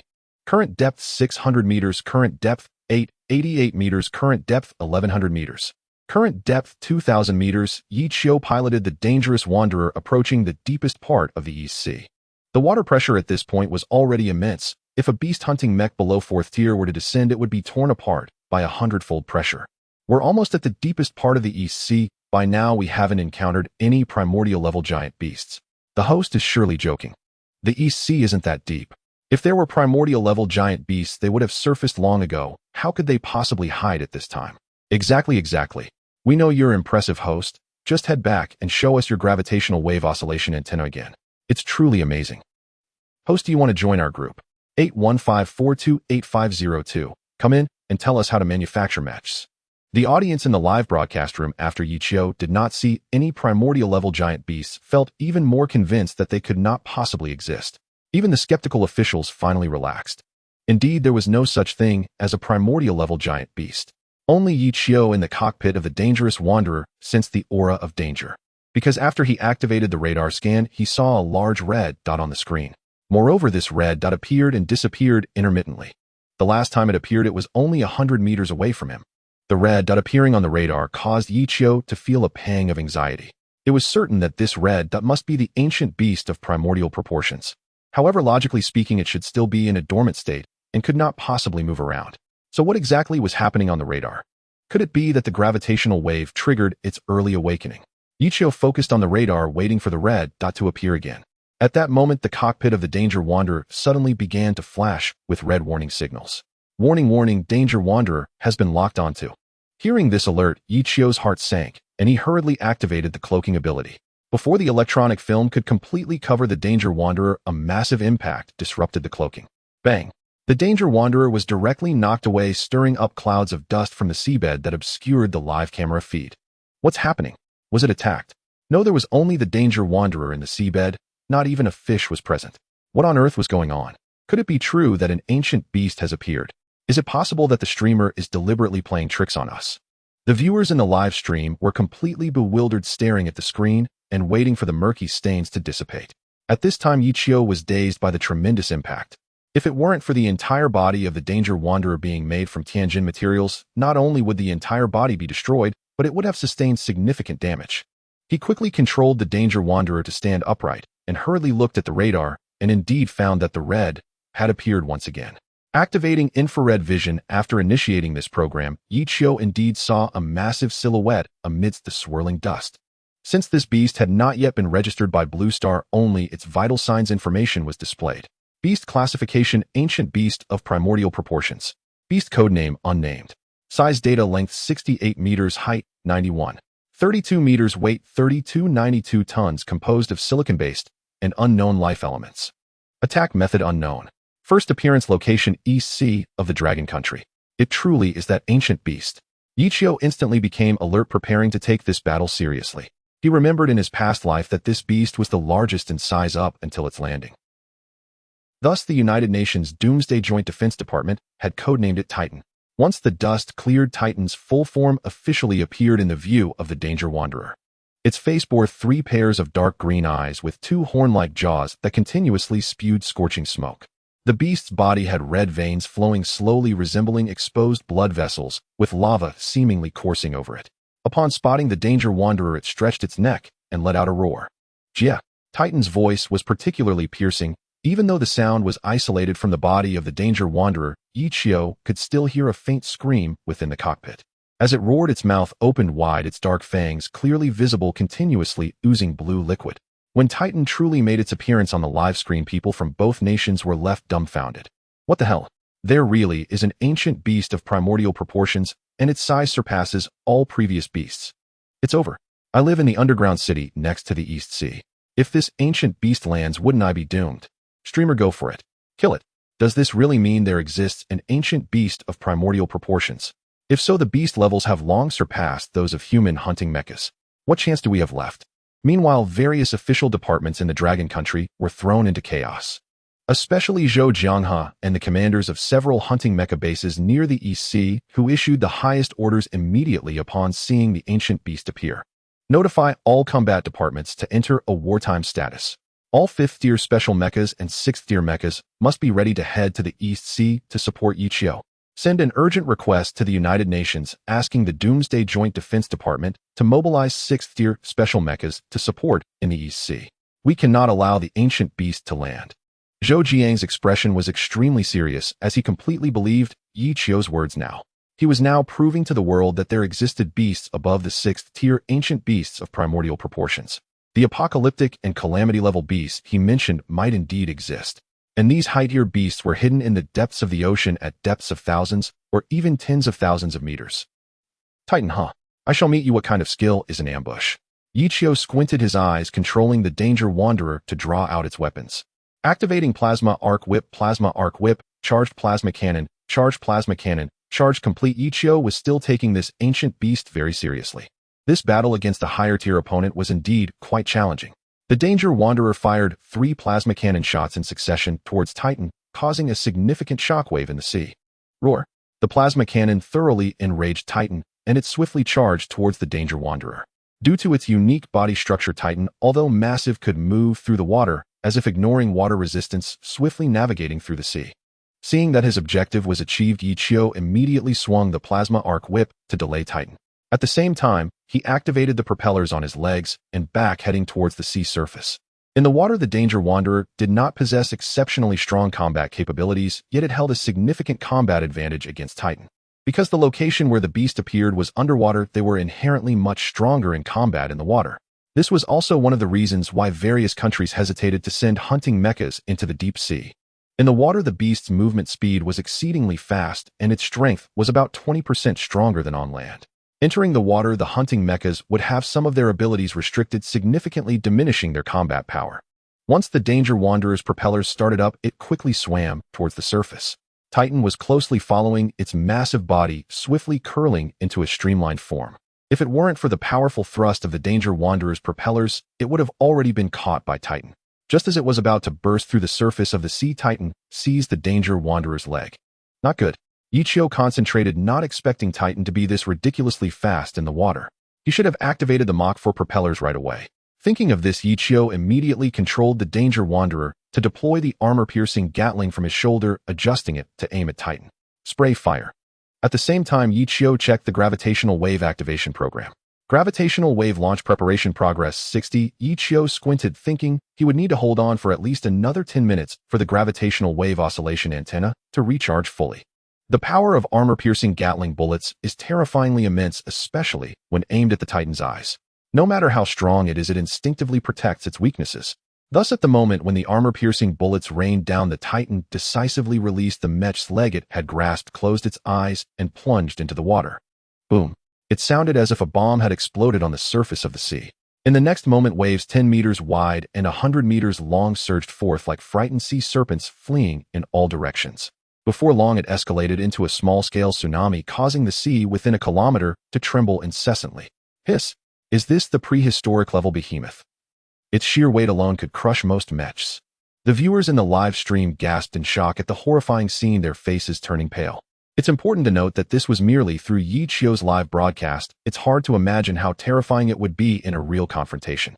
In an instant, a dangerous and desperate atmosphere spread across the globe. If the Titan were to land, or if similar entities were to appear, it would pose an immensely formidable challenge for the surviving humans worldwide. Good opportunity. Yichio saw the Titan giving up its attack and immediately commanded the Wanderer mech to ride the waves. A massive wave surged forward containing destructive power. However, the Wanderer mech merely stepped forward, and with a splash the wave was instantly obliterated into countless droplets. The droplets fell upon the Wanderer mech like rain on banana leaves, but naturally, they caused not a scratch. Meanwhile, Yichio squinted his eyes using an infrared sighting device to clearly observe the prehistoric-level terrifying beast lurking beneath the sea. This massive creature quickly sank upon entering the water. Firstly, it could evade the armor-piercing Gatling bullets. Secondly, it could effectively reduce the damage it sustained. Such intellect clearly indicates a high level of intelligence. Humph! Yichio snorted coldly. He maneuvered the dangerous Wanderer mech, turning it around and unleashing a barrage of armor-piercing bullets with no regard for the water surface below. Puff! Bang! Rat-a-tat! Boom! The bullets pierced through the water droplets and entered the sea, causing even more droplets to splatter. In an instant, a man-made rainfall formed within a 100-meter radius. The droplets fell in abundance, stirring the sea into chaos with small whirlpools appearing everywhere. Although the Titan underwater could not hear the commotion above, it could still feel the impacts from the surface. The massive and sharp bullets came rushing in from all directions. However, due to the obstruction of the seawater, their power and speed were significantly diminished. When they landed on its body, they were blocked by the hard keratinous skin, causing no harm whatsoever. It's too chaotic, we can't see the situation at all. Zhou Jianghe and other commanders from the preparatory bases felt anxious. The current scene was 100 times more terrifying than during training, especially since Yichio dared to confront the prehistoric-level behemoth Titan directly. That courage alone was enough to inspire admiration. Should we provide support? I think we shouldn't. This kind of battle doesn't belong to us. From what we've seen, Yichio seems to be handling it well. He should be fine. Has it disappeared? On the other side, Yichio suddenly noticed that he could no longer see the Titan. The once massive figure had seemingly vanished, which was a very bad sign. He hurriedly searched for traces, but after scanning around, he found nothing. The Titan had seemingly disappeared in an instant. Gone. It wouldn't have run away, would it? Did we win just like that? The viewers in the live stream were filled with doubt. Just then the sea surface shook violently. Countless waters surged up simultaneously, splitting into individual droplets. It was as if something terrifying was erupting from beneath the surface. Am I afraid of you? Yichio glanced at the preparation progress of the gravitational wave. Gravitational wave launch preparation progress 80. As long as he wasn't killed by the Titan, he would face no danger.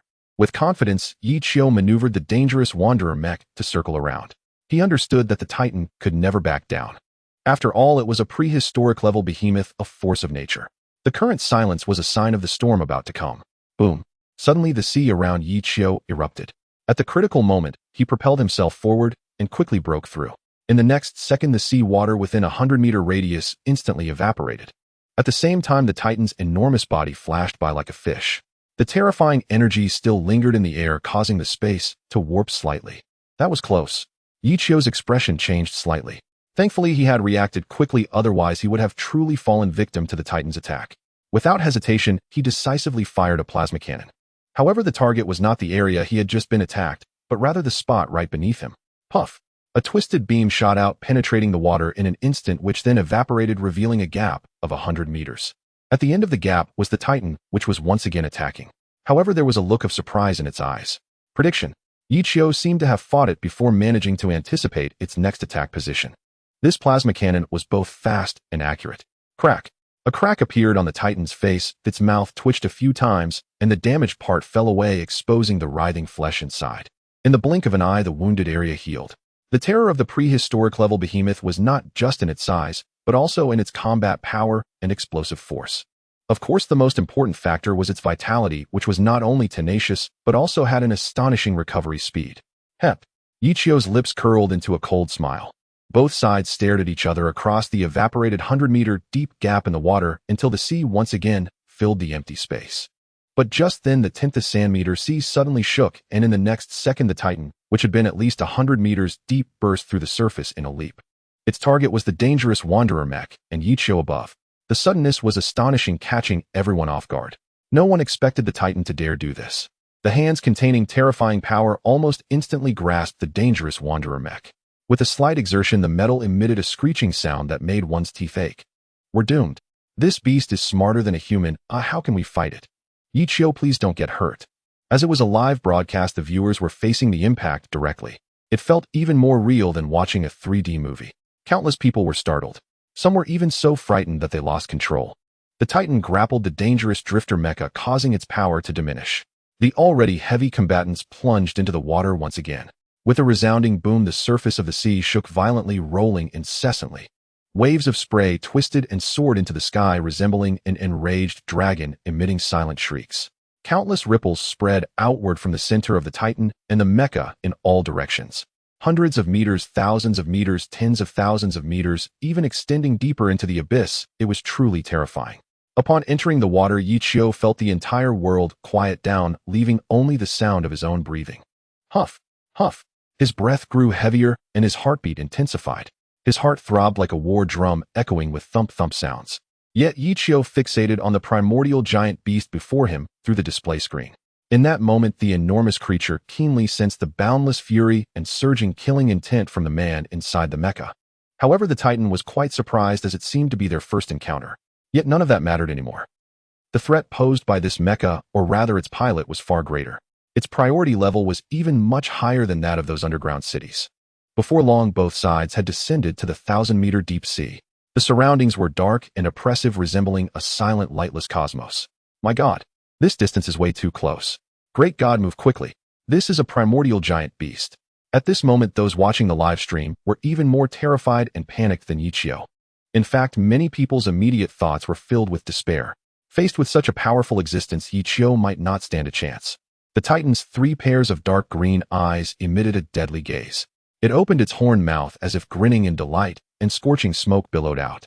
A sudden surge of danger enveloped the control room of the dangerous drifter, and the alarms grew increasingly piercing. Warning! Warning! Danger level escalating! Danger level escalating! It's time for revenge. Yichio's voice carried a sense of desolation that only the elderly could possess. In his previous life, the sudden appearance of this primordial giant beast was akin to a natural disaster, destroying everything. All of humanity's strength at that time could not stop this creature's advance, crumbling inch by inch. Yichio recalled the devastation wrought by the disaster-level giant beast as one familiar face after another fell before him, dying in despair. But in this life, Yichio decided to let those regrets remain in the past, dissipating with the wind.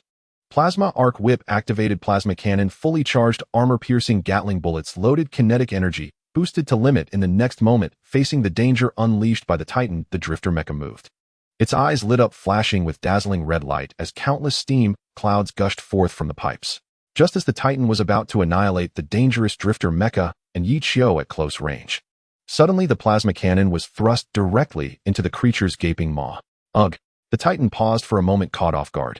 Plasma cannon fire. Yichio cackled as he pressed the button. Empty the magazine. Easy. The dangerous drifter shuddered, and the surrounding seawater trembled. Immediately, a distorted and blazing red glow spewed forth. The Titan had intended to evade, but instinctively withdrew its hands at the first sign of danger. However, to its utter surprise, the next moment the dangerous drifter mecha seized it in a countergrab. At such a close distance, the only opportunity had slipped away, and the Titan could not evade.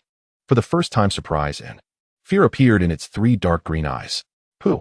The plasma cannon surged like a hot current into the Titan's mouth. It viciously tore apart the softest inner part, causing a massive penetrating wound. Ow! The searing pain made the Titan emit a silent howl, struggling madly. However, with its hands firmly captured by the dangerous drifter mecha, it could not escape in the short term. Plasma cannon charging, then let's use the plasma arc whip. Yichio showed no hesitation, decisively increasing the output. A whip crackling with electric sparks lashed out, making a popping sound in the water. It immediately coiled around the Titan's massive body, then unleashed a terrifying surge of electricity. Remember, water is a conductor, meaning this strike would permeate its entire body. On one side was the stimulation from the strong electric current, and on the other was the residual heat from the plasma cannon. No matter which one, it was something the Titan had never experienced, leaving it an endless aftertaste. Who is the Titan? A primordial giant beast. The highest existence among the giant beasts of Blue Star. How could it have ever encountered such a situation? Yet Yichio's tactics completely defied common sense, extremely crafty. For example, stuffing the plasma cannon directly into the Titan's mouth was something most people would never conceive. Because the mecha's cost is extremely high, the weapons on it are even more precious. Thus, most operators are cautious during battles. But Yichio didn't care about any of that, or rather, he simply didn't mind a little sacrifice. Crack. Finally, the Titan made the right choice and bit down on the plasma cannon, not giving it the chance to recharge, as the damage from the second strike would be even greater. Huh. Yichio was astonished, not expecting this creature's reaction speed to be so quick. Then the dangerous drifter mecha was hit violently. Seeing that it couldn't escape, the Titan charged forward instead and slammed its head hard against the mecha. At such a close distance, evasion was impossible, no matter how tough the dangerous drifter was. Its massive body was forcefully sent flying at least several meters away. Moreover, this was the result after the kinetic energy had reached its limit. Otherwise, this blow would have sent it at least 100 meters away. And it must be noted that both sides were currently deep in the sea, 1,000 meters down. The light was dim and the silence was profound. As long as distance was created, one could quickly vanish. The Titan spat out the plasma cannon from its mouth, its eyes filled with boundless rage. Even though the attack had passed, the scorching taste lingered in its mouth. As a primordial giant beast, when had it ever faced such humiliation? Fool. Although Yichio was knocked back, he remained unflustered. The length of the plasma arc whip was not merely a few meters, but over 100. Thus, even if they created some distance, they were still connected. Feeling the stimulation from the strong electric current, the Titan looked down, letting out an enraged roar. It had indeed forgotten this detail, and thus extended its hands to try to sever the plasma arc whip. But just then its body jolted violently as if pulled by something. The Titan hurriedly looked ahead. The dangerous drifter, which had been pushed back several meters, had now used the plasma arc whip to close the gap by at least 30 meters. This revelation sent a chill down the Titan's spine, only to be met with an even more terrifying sight. The thick barrel of the armor-piercing Gatling gun glinted with a cold and deadly sheen. Da-da-da! Bullets erupted like a torrential storm, mercilessly shredding the seawater into pieces. Children's Day, setting the bull again. I hope all the readers will let me celebrate the holiday too. Thank you. If one has seen a certain movie, the scenes within are exactly the same as the current moment. Intense bullets were sprayed out, but their speed suddenly decreased after passing through the seawater. As if in slow motion, one could clearly see bullet after bullet spiraling out, leaving behind trails of scratches. Yet even so, the Titan, unable to escape the plasma arc whip, could not avoid these seemingly slow but terrifying armor-piercing bullets. Bang, bang, bang. In an instant, his body vibrated violently, struck by countless armor-piercing bullets.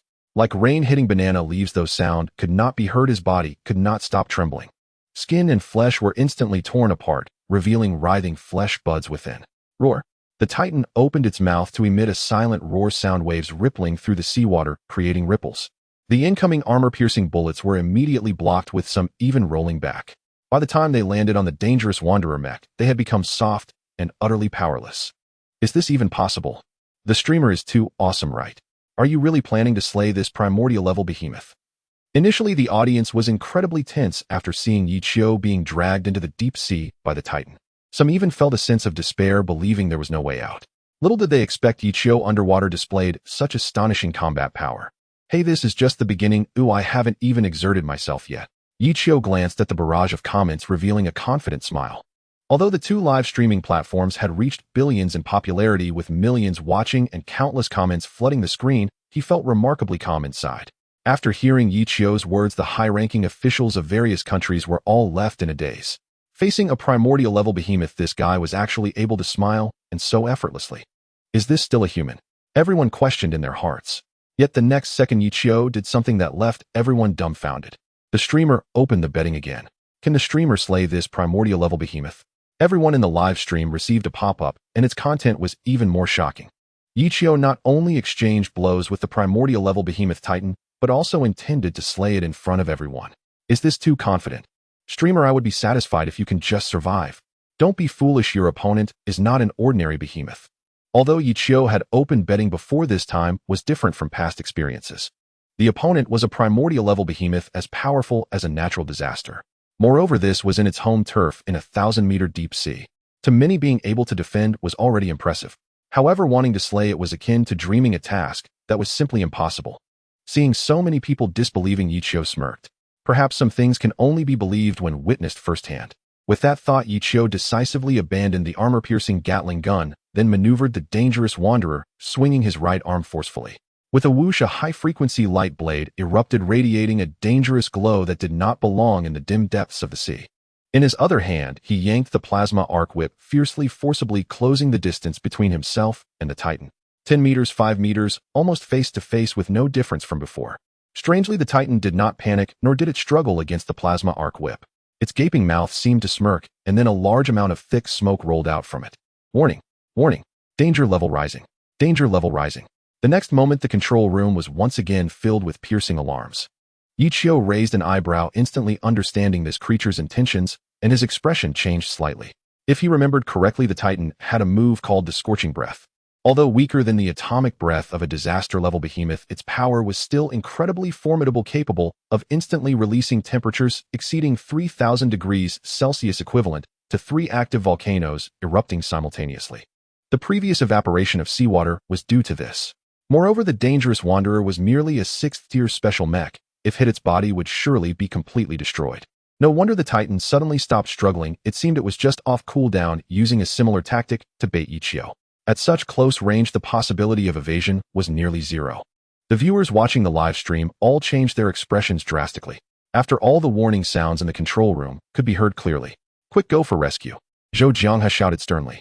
If before there was a belief that Ichio was handling everything effortlessly and did not need rescue, now that thought had completely changed, for not only he, but the global high-ranking officials were aware.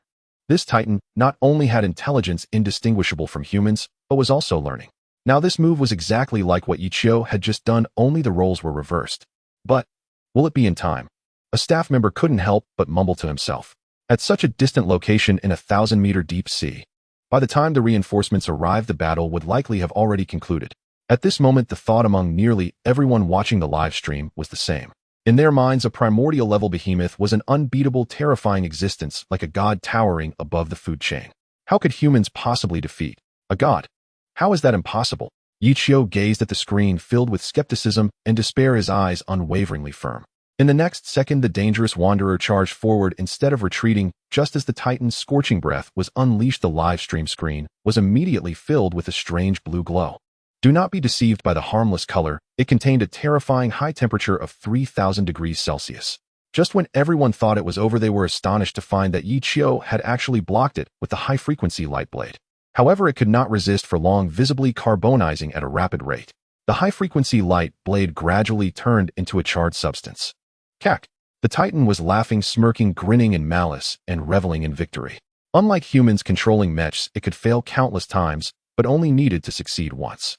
Previously, it had indeed been humiliated by Ichio's relentless attacks. But now the creature before it was about to be dissolved by its own scorching breath, leaving not even a trace behind. This devilish smile filled the minds of all viewers in the live stream, scaring them all. Countless people closed the live stream, shaking their heads while shedding tears. Puff! Just then an incongruous sound suddenly rang out, and the Titan's smile froze. It lowered its head slightly and discovered another high-frequency light blade spewing out from the dangerous wanderer's other hand. At such close range, it too could not evade. At that moment, the Titan's 3 pairs of dark green eyes narrowed, completely filled with the high-frequency light blade. In that instant, it could clearly feel its flesh being torn apart, and something sharp and searing glided smoothly from the front of its neck to the back, as if cutting through tofu. Not only that, but even the underwater rocks behind it were split in two. The primordial giant beast perished. The colossal head of the Titan separated from its massive body, scalding liquid gushing from the severed neck, staining the surrounding seawater like ink. In its wide-open eyes, there was a hint of regret. It had been lured into a trap, never expecting to pay with its life. In its final moments, the Titan's only thought was, "Damn that fisherman. Who else is there?" Ichio controlled the mechanical arm, grasping the Titan's head floating in the water and lifting it high. He was also somewhat surprised that he had managed to kill the Titan without using the gravitational wave shock antenna. In an instant, not only the entire live broadcast room, but the whole world fell into an extraordinary silence. Everyone stared at the Titan's enormous and fearsome head, feeling a sense of confusion, even at a loss. Because in everyone's imagination, it was not the Titan that should die, but Ichio, the dangerous drifter. Yet in a split second, the tide of battle turned completely. The once godlike primordial giant beast had fallen. This scene was witnessed by all audiences worldwide, including the high-ranking officials, and there was no way to fabricate it. Hiss! In that moment, gasps of shock echoed one after another. As everyone regained their senses, they trembled with excitement. Ichio had not only resisted the primordial giant beast Titan, but had also managed to turn the tide and claim victory, even in a disadvantaged position. The streamer is amazing. Wow. Incredible. 66666. In the next moment, the barrage of comments erupted like a volcanic explosion, countless messages spewing forth. Those who had felt despair before reignited their hopes upon witnessing this. It turned out that humanity could defeat these terrifying giant beasts. It was entirely possible. It turned out that these beings which stood atop the food chain could indeed be vanquished. Excitement, joy, and various emotions intertwined, leading countless people to shed tears once more. Yet this time the hot tears represented, or rather contained, not despair but hope. The official account of the Super Beast Mecha Research Institute rewarded the streamer Tiger Shark No. 1 Foot X 1314. Dragon Country Doomsday Unified Defense Department rewarded the streamer Tiger Shark No. 1 Foot X 99999. The host's live broadcast accumulated over 1 billion viewers with a total popularity value of 1 trillion. Congratulations to the host for receiving rewards: Primordial Level Mecha Modification Blueprint X1, Entropy Amplification Limit Breaker X1. Ichio, who was proudly holding up the Titan's head, paused momentarily upon hearing the system's voice. It was not surprise he felt, but rather the realization that this reward was unlike any he had received before. Therefore, he immediately used the system to understand it better. Entropy Amplification Limit Breaker can be activated when the mecha's kinetic energy reaches its limit, infinitely amplifying its capabilities until the mecha can no longer withstand it. This limit breaker can only be used once a month. Seeing the introduction, Ichio couldn't help but take a deep breath. He had to admit this reward from the system was indeed incredibly powerful. In other words, as long as he activated this entropy amplification limit breaker, he could make the mecha's power infinitely stronger until it could no longer bear the force. If before it was a limit, now it was limitless. A mecha capable of unleashing 1,000 or even 10,000 combat power was unimaginably terrifying. Let alone the primordial giant beasts, even natural disasters could be slain effortlessly. Detected host has killed the primordial giant beast Titan. Do you wish to use the beast ability absorption device? Damn. Ichio had to admit, he almost forgot about this. His eyes brightened instantly. The Titan was a primordial giant beast, and such a level possessed incredibly rare abilities. Thus, without any hesitation, he decisively chose to use the beast ability absorption device. In a certain hidden place in a sealed room, the walls around were engraved with numerous giant beasts that had appeared thus far, and at the end, or rather up to this point, was the primordial giant beast Titan. Surrounding the room were a group of humans in black robes kneeling on the ground and trembling. However, their source of fear was not terror, but rather anger. Ichio, how dare you commit deicide? Giants are the deities born of nature. How could you dare to defy nature? The Tiger Spirit Group has been deployed to all modified mechas attack. Defying nature, and us, means seeking death. This was a group of heretics who worshipped the giants, calling themselves the spirits of the underworld. They were extremely excited when the primordial giant beast Titan appeared. They believed this was a signal that the giants were about to dominate the world. What they needed to do was sacrifice everything, even their own lives. However, they never expected that a person named Ichio would disrupt their plans and even slay the deity in their eyes. The one who died was the primordial giant beast Titan, yet it was their hearts that were truly wounded. Hence, each of them wore expressions filled with endless rage. And many others shared the same thoughts, including some high-ranking officials from certain countries. Although Ichio's slaying of the primordial giant beast was indeed uplifting, it also raised concerns. A being this powerful, especially from the Dragon Country, could become a threat in the future. Let the assassination team be dispatched, intercept the dangerous drifter. Isn't this approach bad? Ichio being alive is what's truly bad. Me too, I am already making my move. Power not held in hand must be destroyed. At this moment, Ichio was oblivious to these people's scheming, as they had never shown their true faces in his previous life. At that moment, he was completely intoxicated by the joy of victory. Please choose to absorb the abilities of Titan. Scorching Breath Flesh Wall. The first one is naturally the Titan's signature move. Its power was exceedingly strong, capable of instantly releasing super high temperatures exceeding 3,000 degrees Celsius, able to melt 99% of metals available on the market. The second one was similar to the opponent's ultra-fast recovery speed, equivalent to adding a defensive buff to himself. As long as it wasn't a fatal injury, he could repair himself using this ability. However, Ichio did not hesitate and decisively chose the first option, Scorching Breath. The reason was very simple. The plasma cannon had already been bitten off by the opponent, and the high-frequency light blade in his right hand was also reduced by half, essentially rendered useless. Thus, no matter how one looked at it, the Scorching Breath was far more suitable than the Flesh Wall. In this way, the plasma cannon was replaced by the Scorching Breath, becoming the strongest killing move currently. As everything was completed, Ichio let out a long sigh, feeling much lighter. But at that moment, he suddenly felt the Titan's head in his hands, shaking even though it had clearly died. Immediately looking over, he saw a black object resembling a tadpole forcefully drilling out from the flesh and blood, quickly fleeing in the opposite direction. What is this? Ichio was taken aback, sensing something was amiss, and immediately gave chase. However, this small creature was extremely fast, and being black in color, it was practically invisible in the deep sea. If it weren't for the ability to be scanned, he would have lost track of it long ago. Yi Qiu maneuvered the dangerous wanderer, pursuing deeper into the depths at least 3,000 meters below sea level. The pressure at this moment had reached a terrifying level. This is a mech. If it were something else, it would be crushed into a flat shape. The more it was like this, the more curious Yi Qiu became about this black tadpole-like entity. The entity appeared to be only about 1 or 2 meters in length, yet it was swimming effortlessly at 3,000 meters beneath the deep sea. More importantly, it had emerged from the mind of the Titan. If nothing unexpected happened, it had likely been residing there while this ancient behemoth was still alive. After diving deeper for a while, an eerie blue glow began to appear, accompanied by a change in temperature. Compared to other places, this area was slightly higher. Upon seeing the glow, the black tadpole accelerated again, swiftly diving into it. Is this an underwater volcano? As Yi Qiu approached, he could finally see what it was. Before him stood a massive underwater active volcano. At this moment, it emitted a blue light somewhat similar to the intense breath of the Titan. The black tadpole did not come back out after entering. It even vanished from the scanning interface, seemingly having truly drilled deep into the underwater volcano. Why hasn't the streamer left yet? He's going even deeper. I don't know why, but I feel like vomiting. So you feel it too? I thought it was just me. The audience in the live stream thought Yi Qiu would quickly leave after killing the Titan, but unexpectedly, he was diving deeper instead. Surrounding them was pitch black, with only the eerie blue light ahead.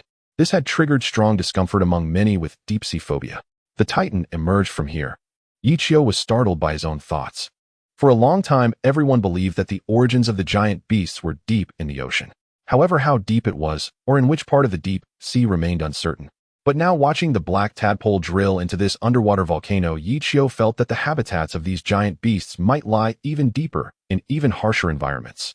Otherwise, it would be impossible for so many terrifying beings with extraordinary abilities to exist. Yet all of this needed verification, which unfortunately was not possible at the moment. The dangerous wanderer needs repairs, and I need to rest. Yi Qiu shook his head helplessly. After marking this location on the map, he chose to return the way he came, heading back to the water area where he fought the Titan. Once he found it, he would take the remaining body with him and swim towards the water's surface. Not long after, he leaped out of the water again, using the propulsion device to float in midair. Finally, I see sunlight again. My goodness, it feels like a long-lost warmth. I thought I could never come back up.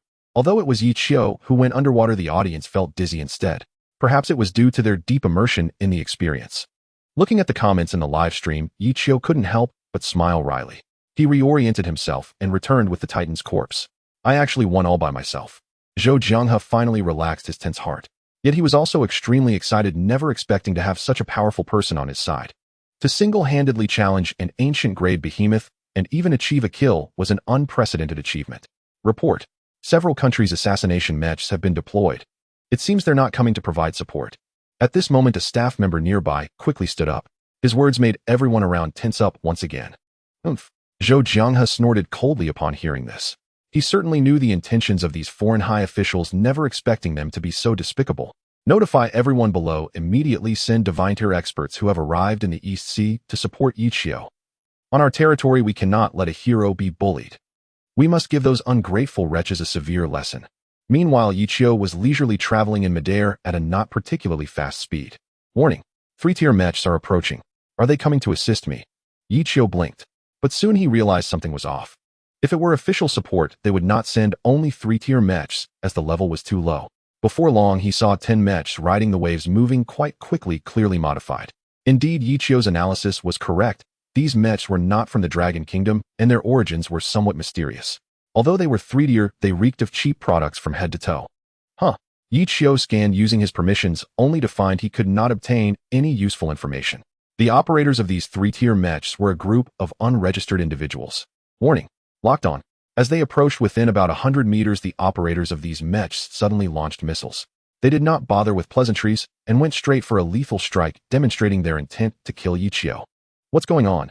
Where did these mechs come from? They're all tier 3 coming to assist. No way, if they were coming to assist, they wouldn't send tier 3 mechs. The officials must be joking. The audience in the live stream was also taken aback, but they felt something was amiss. It wasn't until the dangerous wanderer was locked on and attacked by missiles that everyone realized. These 3-tier mechs were not there to rescue, but to kill, seeking death. Yi Qiu's gaze instantly turned cold.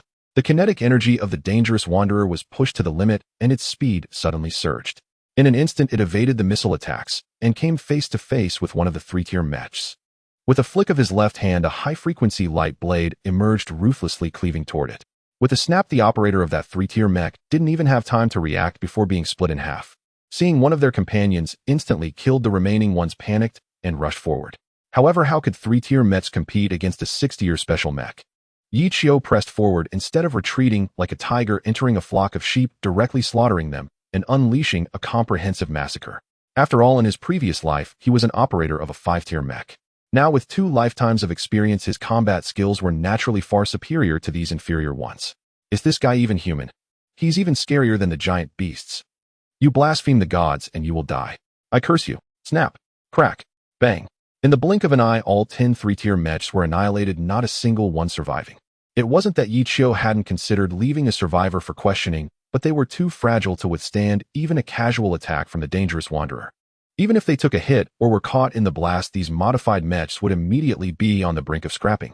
In reality, they were nothing but a group of worthless beings, let alone killing Yi Qiu. They couldn't even breach the defenses of the dangerous wanderer. Like a swarm of ants attempting to shake a towering tree. Where did these idiots come from to attack me? Yi Qiu rolled his eyes. Even at the moment of killing these guys, there was a flicker of guilt in his heart. So weak, so fragile, it was hard to bear to strike. But in the end, he showed no mercy. After all, he never held back against those who aimed to kill him. TCH, I thought you were more impressive. Did these guys come here intentionally to seek death? Is there really such a person? Wow, not only was Yi Qiu speechless, but the audience in the live stream was even more baffled. No matter how you looked at it, these guys didn't seem like they were attacking Yi Qiu. Instead, they looked like they were seeking death. In response, the members of the Ghost organization watching the live stream, including the leader, all twitched at the corners of their mouths. At this moment, it was truly as awkward as it could be. Before making a move, they boasted as if they could easily take down Yi Qiu. But in reality, after actually engaging, they found themselves truly taken down easily. However, it was not Yi Qiu who was the target, but rather their own people. Qiu, brother Qiu, can you hear me? At this moment, Wang Yuyi's voice crackled through the channel. It seems I overestimated the strength of the prehistoric beasts. You weren't needed at all. Yi Qiu spoke calmly, not expecting Wang Yuyi to not be called into action at all. Brother Qiu, you're amazing. Wang Yu exclaimed excitedly. Stay low-key. Yi Qiu responded with a hint of arrogance. It seemed to be the case. He hadn't let Wang Yuyi pilot any of the old-day gods or Red Storm mechas to help hunt the Titan. Instead, he just allowed this kid to share information remotely, keeping him updated on everything happening here. Brother Qiu, you were incredible. Just now, you slayed a prehistoric beast. Wang Yuyi's eyes were filled with admiration at this moment. But it's not enough. Yi Qiu usually did not smile, but shook his head. Not enough. Wang Yuyi was taken aback. There's not just one prehistoric beast. There are also apocalypse-level and calamity-level beasts. Yi Qiu took a deep breath. Killing a prehistoric titan was to prove to the world that there indeed exists 6th-tier beasts and above. His purpose for doing this was simply to hope everyone would unite and not act recklessly at this time. Otherwise, when truly terrifying beasts appear, it would be too late for regret. At the same time, accelerating the development plan for 6th-tier hunting mechs was what he was most concerned about. Yi Qiu would never forget the day the world was destroyed by beasts. In this critical moment, humanity should unite as one. Warning. Warning. 4th-tier mech is approaching. What's going on today? Yi Qiu raised an eyebrow. Why were so many suddenly coming to find him? It was too strange. Just as he was puzzled, several mechas were silently approaching from beneath the water. If it weren't for the fact that the Wandering Voyager was a 6th-tier special mech with the highest technology, he might not have discovered these sneaky guys. On the surface, several mechas were approaching at a moderate speed, while beneath the surface, several mechas were using the water as cover, swiftly moving closer. Moreover, they had not locked onto their targets. It was truly insidious. Attack! At the water's surface, around 300 meters away, the 5th-tier mechas launched their assault. Knowing Yi Qiu's strength, they did not dare to engage in close combat. Instead, they used long-range missiles to weaken him and draw his attention, giving their underwater partners a chance. What's going on? More people coming to seek death. The streamer isn't a god of death. What are you doing? The audience in the live stream was all extremely surprised. Why were so many mecha operators suddenly coming for the streamer? From initially 3-tier now to 4-tier, wouldn't there be 5-tier coming too? How did the East Sea of the Dragon Kingdom become so lively all of a sudden with traces of divine-level beings everywhere? Heh. Yi Qiu revealed a sarcastic smile. He knew these guys were feigning an attack to attract his attention. As a qualified fisherman, he certainly wouldn't fall for it. However, if he didn't give them a chance, how would the ones below hook up? After contemplating, he decided to comply with these guys' intentions for now. Immediately, the dangerous Voyager dashed forward, raising the high-frequency light blade in his hand again. Upon seeing this, the assassination team members were startled and hurriedly fled, avoiding the attack. Their purpose was not to confront Yichio directly, but merely to stall him. We've reached the best distance to strike. Assassination 1 is ready. Assassination 2 is ready. Assassination 3 is ready. Underwater, a group of assassination team mechas were poised to strike at any moment. At this moment, the dangerous Voyager was directly above them, no more than 20 meters away, which was very close. Just a split second, not even a breath, could deliver a fatal blow. Over there. The battle has begun. These white-eyed wolves are truly despicable. On the other side, Gao Chun and others controlling fifth-tier mechas were getting closer, but they were very angry. After all, this was right at their doorstep, yet Yichio was being blocked by a group of white-eyed wolves and was repeatedly attacked. It was quite embarrassing. More people are coming, but it seems to be support from the Dragon Kingdom. Yichio noticed, but did not take it seriously. He felt that this was a perfect opportunity to wipe out these guys. Just right, the gravitational wave had not been used yet, and it was fully prepared, reaching 100%. Therefore, Yichio hesitated not, and decisively activated it. Gravitational wave launch preparation progress, 100 launch. Ahem. The surrounding sea area within a kilometer suddenly thrashed, and the frequency increased. Everyone within this area suddenly felt a sharp ringing in their ears, whether they were on the surface or hiding underwater. Suddenly, they felt as if their mechas were sinking into a quagmire, their speed slowing dramatically. In the next second, something even more terrifying occurred. The hard metal of the mechas began to twist. Crack, crack. Visibly, their size, originally dozens of meters tall and resembling small mountains, began to shrink inexplicably, 1 time, 5 times, 10 times, until finally, even the sea water within a kilometer was crushed flat along with them. Yichio, don't worry, we're here to help. Zhou Qin's words were cut short as he was completely stunned by the scene before him. What did you say? Yichio didn't hear clearly and asked in return. We are here to help you transport the beast's corpses. Zhou Qin's face turned red. Sai the streamer is a kind person, do you believe it? Yichio turned to look at the floating mecha corpses on the water's surface and sighed. I believe you, you old rascal, you're up to no good. The whole team annihilated. That was a group of 4th-tier mechas, and they were all operated by top-tier divine beings. At this moment, those high-ranking officials abroad who had acted were all dumbfounded, staring at the live broadcast. They had thought that even if Yichio was formidable, having fought against a primordial-level behemoth, his strength would at most maintain at 50% of its previous state, or even lower. Unexpectedly, even at this level, his strength was still terrifying. Moreover, the equipment carried by the Danger Wanderer mecha was even more astonishing. In an instant, it flattened all the mechas of the assassination group, turning them into a flat surface. This was a skill that could be described as artistry beyond comprehension. Yichio looked at the camera with a smile that was not quite a smile. In fact, he had a little scheme in mind.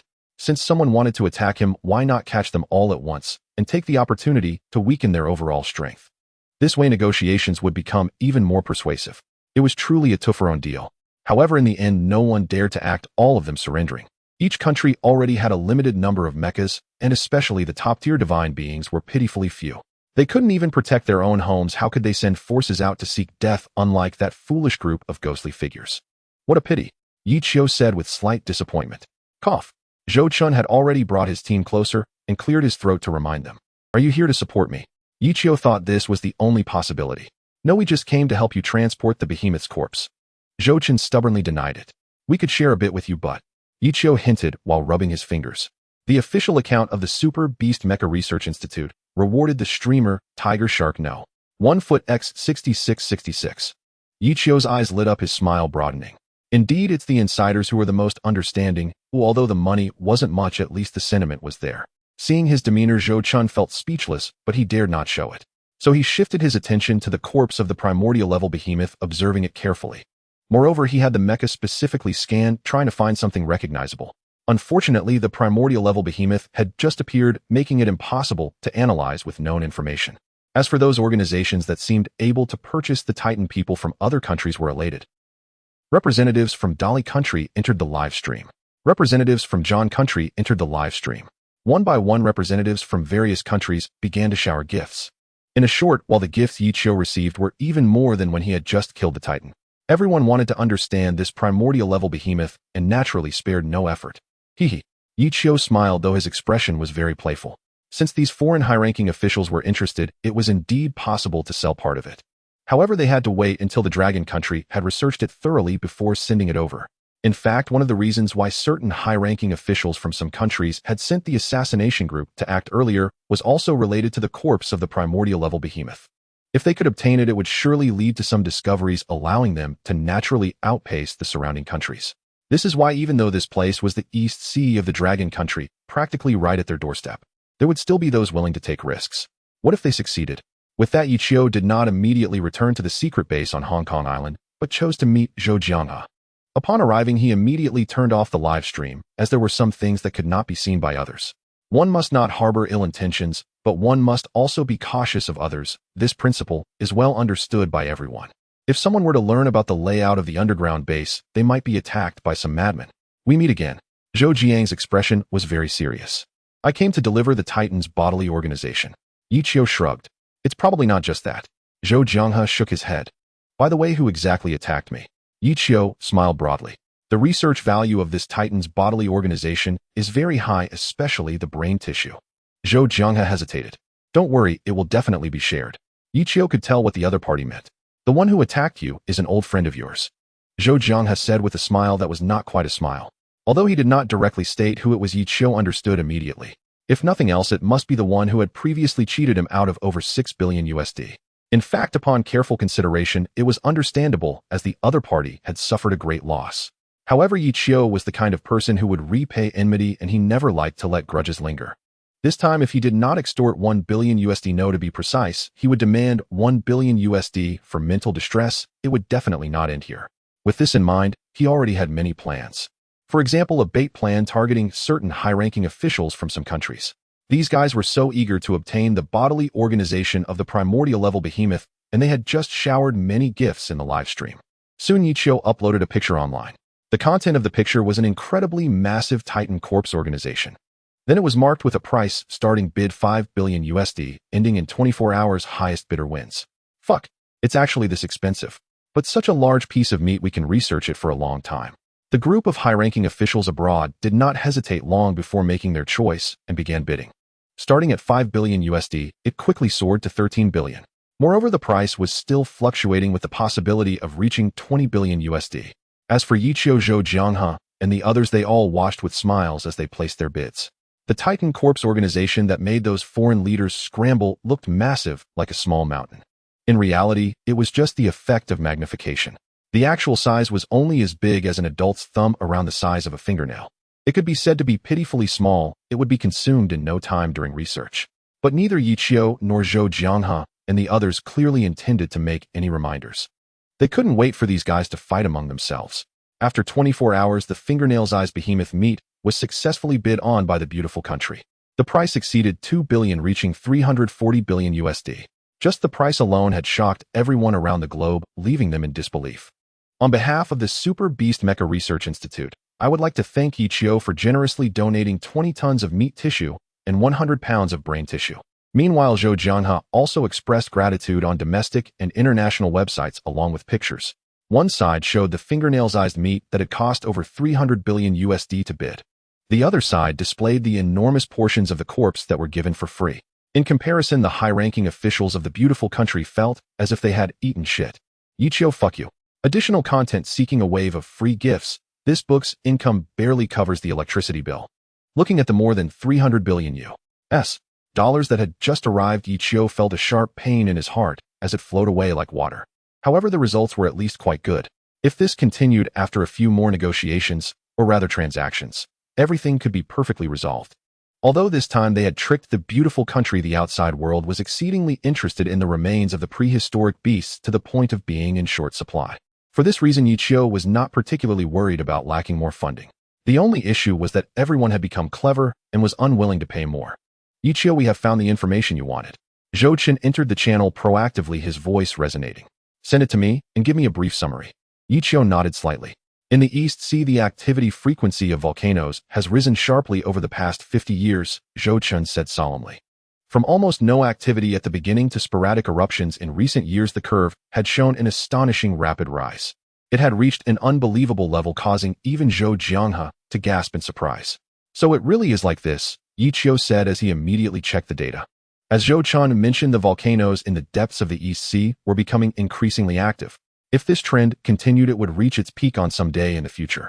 Recalling his past life and calculating the time, he discovered that the activity of volcanoes was directly proportional to the landing of the beasts. 2 years. 2 years. In 2 years, countless prehistoric apocalyptic and disaster-level beasts would land. The entire world would be destroyed in an instant, and all humanity would perish in despair. Why does it feel like it's speeding up? Yi Qiu raised an eyebrow. In his past life, it didn't seem to happen this quickly. But why was there such a huge change in this life? Could it be that because of his own influence, the arrival of the beasts was also hastened? Hey, are you still listening to me? Zhou Chen noticed Yi Qiu's sudden silence and was a bit surprised. I'm here. Yi Qiu snapped back to attention and nodded. We plan to send the Jiaolong submersible to take a look. What Zhou Chen mentioned was the sentiment of the higher-ups. No, we shouldn't act rashly. Yi Qiu felt it was unnecessary. Not to mention the deep sea was teeming with beasts. And just as he had guessed earlier, external changes would also affect the beasts. This reconnaissance might provoke some unnecessary troubles. At the very least, they had to wait until the construction of the Mecha space station was completed, or until the Taishan was finished. This way, with the entropy-breaking device, they would have the strength to fight even against apocalyptic-level threats.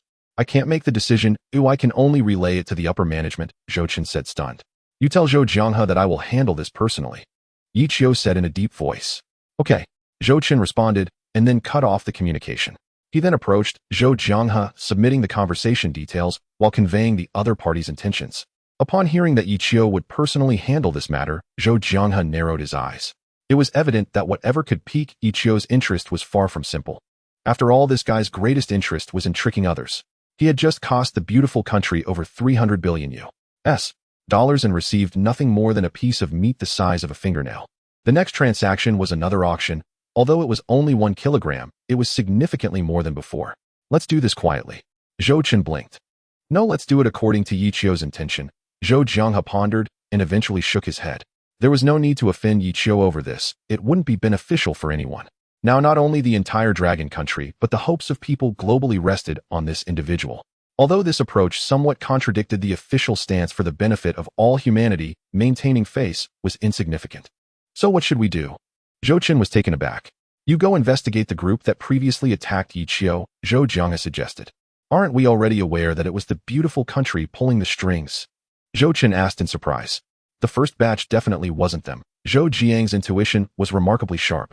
Although the first batch of attackers only had third-tier mechas and their operating skills were poor, they were fearless and utterly reckless. This alone distinguished them significantly from the assassination groups that appeared later. It made Zhou Jianghe sense a familiar smell. Yi Qiu walked through the corridor of the secret base and soon arrived in front of the Taishan. This massive mecha had only completed the construction of its lower half. Even so, its specifications exceeded those of the top-tier special mechas currently available worldwide, including the Dangerous Wanderer. Just imagine such an entity combining top-tier skills, like the entropy-breaking device and fiery breath. When the time came, it would certainly deliver a tremendous surprise to the beasts that landed. It's still not enough. I need to continue hunting prehistoric and even higher-tier beasts. Yi Qiu shook his head, feeling empty. The mecha was like his treasure, and he wanted to equip it with the best. Killing a titan could yield the fiery breath, so killing others, killing more was essential. The more he thought about it, the more excited he became, a smile reappearing on his face. Brother Qiu, did you call for me? Wang Yu rushed over, who had been training. Have you set everything up? Yi Qiu glanced at him. It's all set. Why did you give up on the plasma cannon? Wang Yu nodded, then asked in surprise. The plasma cannon had immense power and could deal significant damage to the beasts. To his surprise, Yi Qiu had abandoned the repair of this formidable weapon and cleared the original space, as if preparing to place something else there. That's the reason I called you here, Yi Qiu said with a mysterious smile. The beast ability absorption device had a tremendous function. As long as powerful and special beasts were defeated, a portion of their abilities could be acquired. After defeating the Titan, he successfully absorbed its skill fiery breath. Thus, the plasma cannon naturally lost its position. What's this? Wang Yu's eyes lit up with excitement and anticipation. Soon in front of the Dangerous Wanderer, a large amount of metal was laid out. These materials might not be the hardest in the world, but they far exceeded fourth-tier mechas. If sold externally, they would easily bring in tens of billions. Yet for Yi Qiu, they were like discarded trash, completely disregarded. Brother Qiu, what exactly are you planning? Don't rush, you'll know soon enough. Yi Qiu smirked. Fiery breath charging complete, do you wish to release it? Yes. Yi Qiu did not hesitate at all and decisively gave his affirmation. The position of the plasma cannon on the Dangerous Wanderer had been modified. At this moment, with a command from Yi Qiu, it immediately began to operate. The moisture in the air evaporated in an instant, becoming extraordinarily dry. Boom. An orange-eared flame erupted like a dragon's breath, spanning 100 meters and striking a pile of metal comparable to a fourth-tier mech. Immediately, a chilling crackling sound rang out. These incredibly hard metals visibly melted at an alarming rate. In just a breath's time, a third of it had already turned into a puddle of liquid. Soon the remaining two-thirds also began to melt. Just moments ago, the ground was still littered with metal comparable to fourth-tier mechs. But now in just a couple of breaths, it had completely dissolved, turning into a liquid that continuously released heat. Hiss! Seeing this scene, Wang Yui gasped in shock and couldn't help but retreat several steps. What do you think? Yichio asked with a boastful smile. It's terrifying. Wang Yui wiped the cold sweat from his forehead and replied. If a mech encounters this move, it would definitely melt away, instantly leading to complete destruction. Moreover, analyzing the current situation, it starts at fourth tier.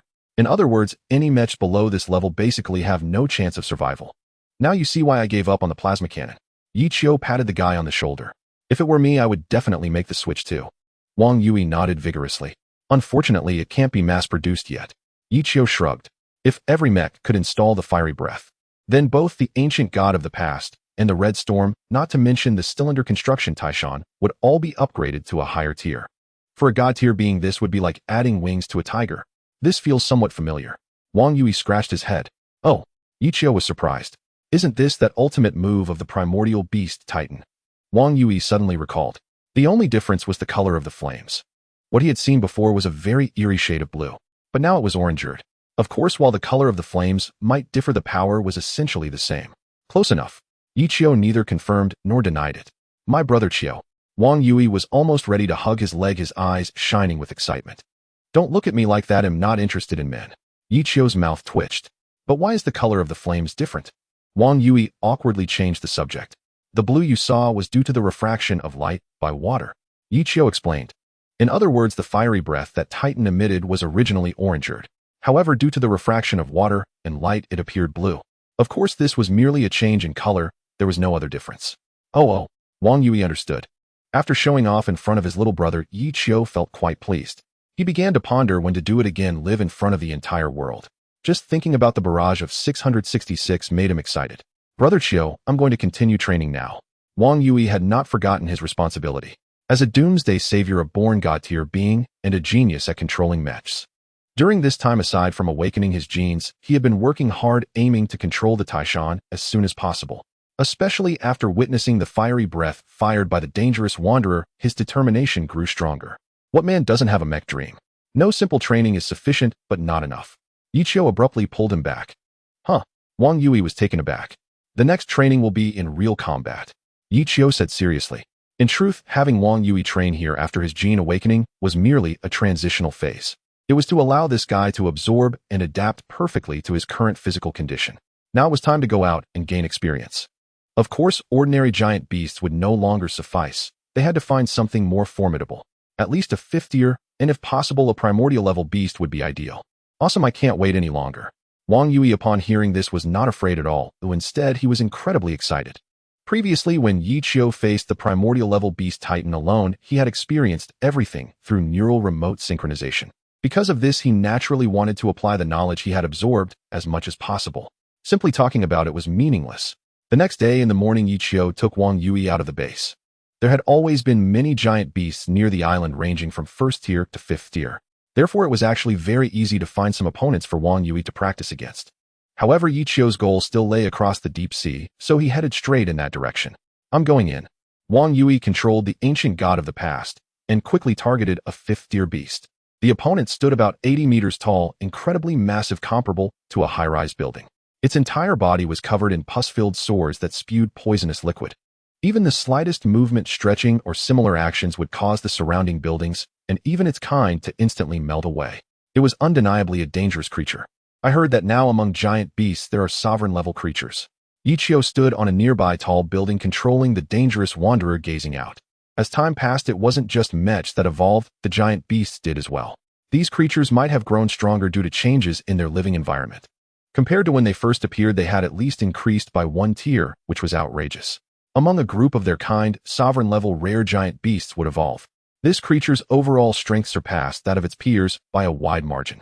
Clearly, the fifth-tier beast Wang Yui had chosen was likely a sovereign-level one. In terms of both size and capability, it reached an exceptionally high standard. It should be noted that similarly sized giant beasts only stood at 70 meters. Die for me. Wang Yui controlled the ancient god of the past, moving at incredible speed. With a power boost, he swiftly maneuvered to appear behind the sovereign-level beast, launching the installed cutting light blade. Without any hesitation, he executed a cross-shaped cut directly at the beast's back. Guak! The attacked fifth-tier sovereign-level beast let out a roar. The sores on its body immediately spewed forth a deluge of black poison. Everything that came into contact with it, whether its kind or buildings, melted in an instant, leaving only harder bones and metals. Interesting, this is close to a third of the power of the fiery breath. Yi Qiu raised an eyebrow. One must say the sovereign-level beasts among the same tier were indeed formidable. However, Wang Yui was a born divine-tier individual, and he had undergone genetic awakening, coupled with the fact that he was controlling the top-tier mech old day god. Thus, facing the counterattack of the behemoth, he quickly made a judgment. A dive, directly landing on the ground, creating a deep pit. Then he charged forward, wielding the cutting light blade towards the beast's hind leg, executing a lightning cut technique. With a thud, a thigh comparable to a building was cleaved in two. Murky liquid gushed from the severed point, surprisingly possessing corrosive properties, melting the ground into holes. Gua! The beast let out a cry, but this time it was a cry of agony rather than a roar. The massive size naturally required solid support, otherwise it could not stand at all. Losing a hind leg that supported its body was even more unbearable. Therefore, its body swayed, directly crashing into a nearby building. However, this creature was clever, rolling on the spot to evade Wang Yui's second strike. But all struggles were in vain. In just a few exchanges, this behemoth met a tragic end. Wang Yui, controlling the old day god, stepped on its tongue-lolling head, exuding an air of majesty. Clap, clap, clap. Yi Qiu applauded with satisfaction. Brothers in the live stream, am I handsome, or what? Wang Yui shouted flamboyantly. Yi Qiu appeared somewhat embarrassed. What's wrong? Wang Yui scratched his head. I forgot to start the live stream. Yi Qiu lamented. Oh. Wang Yui was speechless, unable to hold back his eye roll. He thought Yi Qiu had already started the live stream, hence his slight show-off. He had not expected that this good brother actually forgot. This meant that the earlier scene had only been witnessed by the two of them, with no third party observing. What a loss. Yi Qiu was extremely regretful and hurriedly started the live stream. If there had been a prize contest earlier, he could have raked in a wave of gifts. The stream is live again. It took you so long today. What were you doing, streamer? After waiting for a long time, the audience began to complain. I had diarrhea today, feeling sorry for the streamer, so please send a tiger shark now. 1. Yi Qiu grinned. Faced with this shameless request for gifts, some viewers actually complied. Moreover, it wasn't just one or two sending gifts, it was a group of people. In an instant, tiger shark now. 1 flooded the screen, even blocking the comments, making it impossible to see anything.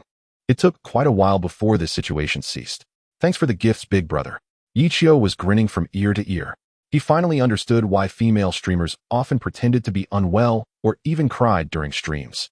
It turned out there were indeed big brothers willing to watch these and send gifts. Faced with this kind of behavior, one could only wish for more big brothers to come. Everyone stopped sending. The streamer is rich, wealthy enough to rival a nation. A group hiding in an underground city, unable to even afford meals, sending gifts worth 3 billion a day. So live streaming, is this profitable? Part of the audience in the live stream became sour upon seeing this. Many knew that Yi Qiu had swindled over 3 billion USD from the beautiful country, which was an astronomical figure. Thus, when they saw that this guy was still receiving gifts, they felt somewhat displeased. Even if no one listened to them, they didn't want the streamer to have it so easy. To put it bluntly, seeing Yi Qiu make money was even more uncomfortable than losing money themselves. As a qualified streamer, naturally he didn't care much. It was just a matter of using some minor privileges to mute those sour individuals for 10 years and kick them out of the live stream. In this way, the comments returned to normal. Does the streamer have any tasks today? The previous top supporter, the little black guy, reappeared. Yes, of course. Yi Qiu's eyes lit up. Hurry up and get on with it. The little black guy said, sending out 10 tiger shark now. 1. Cough, look over there. Yi Qiu pointed the camera towards the distant Wang Yui. No, to be precise, it was the mech he was controlling. Is this the old day god? Why does it feel different from before? Has it been upgraded to the 6th tier? My goodness, what high-tech gear. Upon seeing the old day god, the live stream audience erupted. Is the live stream on? Wang Yui was taken aback. Yes. Then I must perform well. Wang Yui smiled.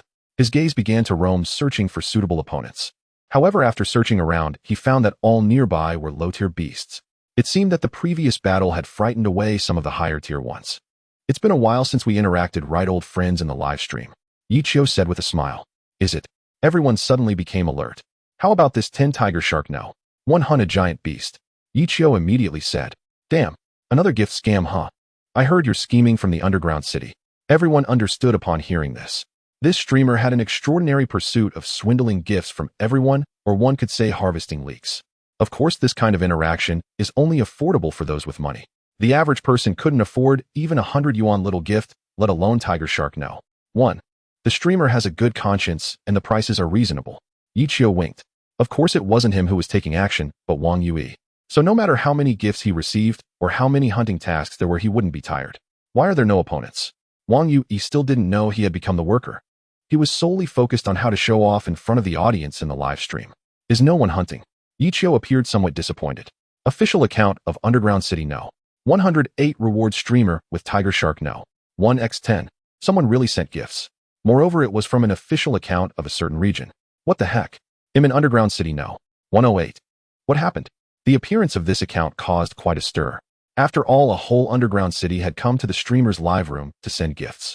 This was the first time. What giant beast? Yichio's eyes brightened as he immediately inquired. Recently there have been giant beasts roaring outside, but no one has sent anyone. You should go take a look. The official account of Underground City no. 108 sent a comment. Alright. Yichio nodded. At first glance this task seemed merely investigative.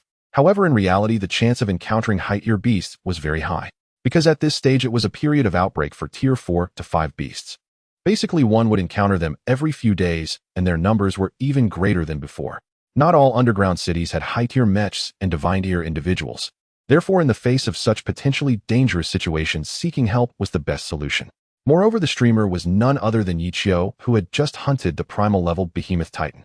In every sense, this matter wouldn't go awry, it had even been settled in advance. This immediately made others from different underground cities envious. They were also pondering whether to send gifts. Before heading to the 108th underground city, Yichio certainly did not forget one thing. The 5th-level giant beast killed by Wang Yu was an evolved overlord class. Regardless, he had to try the beast ability extraction device. Therefore, he piloted the dangerous wanderer swiftly approaching and then simply making contact. Detected hosts contact with the 5th-level evolved giant beast Gugua. Do you wish to use the beast ability extraction device? Use it. Please select the ability to absorb from Gugua. Regenerative Venom High Frequency Sound Wave. One ability carries a corrosive effect, while the other releases a piercing sound. After weighing his options, Yichio chose the second one, Absorb High Frequency Sound Wave. From the current perspective, the first ability was quite ordinary and even useless for the mech. Thus, the second option was more practical. At least during combat, high-frequency sound waves could emit a very piercing noise. Many giant beasts might be startled on the spot by the sudden sound. After everything was settled, Yichio called over Wang Yu, and the two quickly set off towards the 108th underground city. In no time they arrived at their destination, which was located in the suburbs not far from a forest.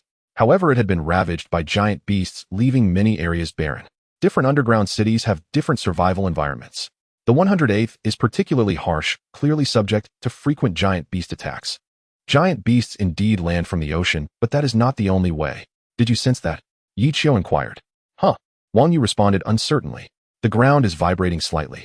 Yichio reminded. Indeed. Wang Yu nodded after carefully feeling it. The vibration of the ground was faint, indicating that the source was either far away or deep underground.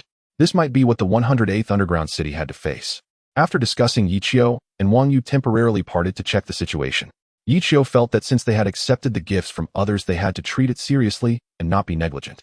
Therefore, he specially inspected the area casually, dealing with some minor troubles before arriving at the source of the vibrations. Deep in the forest, there was an enormous crack in the ground. The wind blew outward, and the air was filled with harmful toxic gas. Judging from the surrounding traces, many giant beasts had appeared here, leaving footprints everywhere. Perhaps it's the entrance to a nest. Yichio pondered. There was no crack here before. A while ago, a minor earthquake suddenly occurred. Could it be related to this? The residents of the 108th underground city each expressed their opinions. However, they provided a very useful piece of information regarding the earthquake. Some time ago, there was a minor earthquake here, and the tremors were not very intense. Thus, the people inside the underground city did not take it seriously. But now, upon seeing this crack, everyone finally understood that it was not a simple earthquake at all. Rather, it was the ground being pushed open by something. When you come over here, I found something. Yichio immediately called out.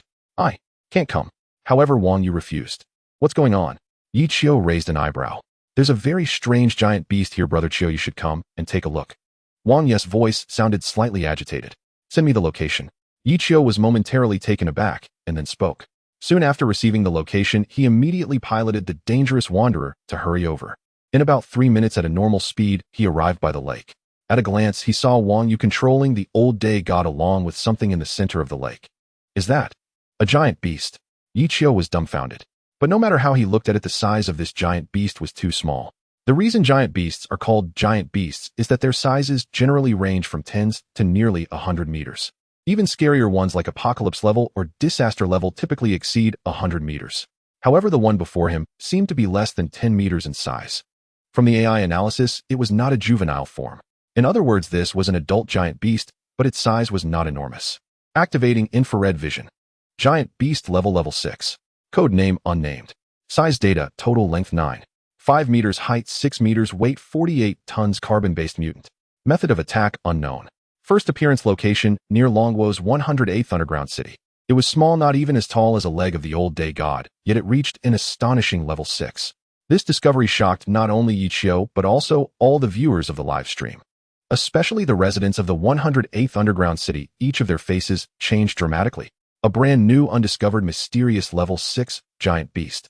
Yi Qiu raised an eyebrow. He recalled that it seemed there was nothing like this in his past life. Of course, it could also be because it was of too low a level to be encountered.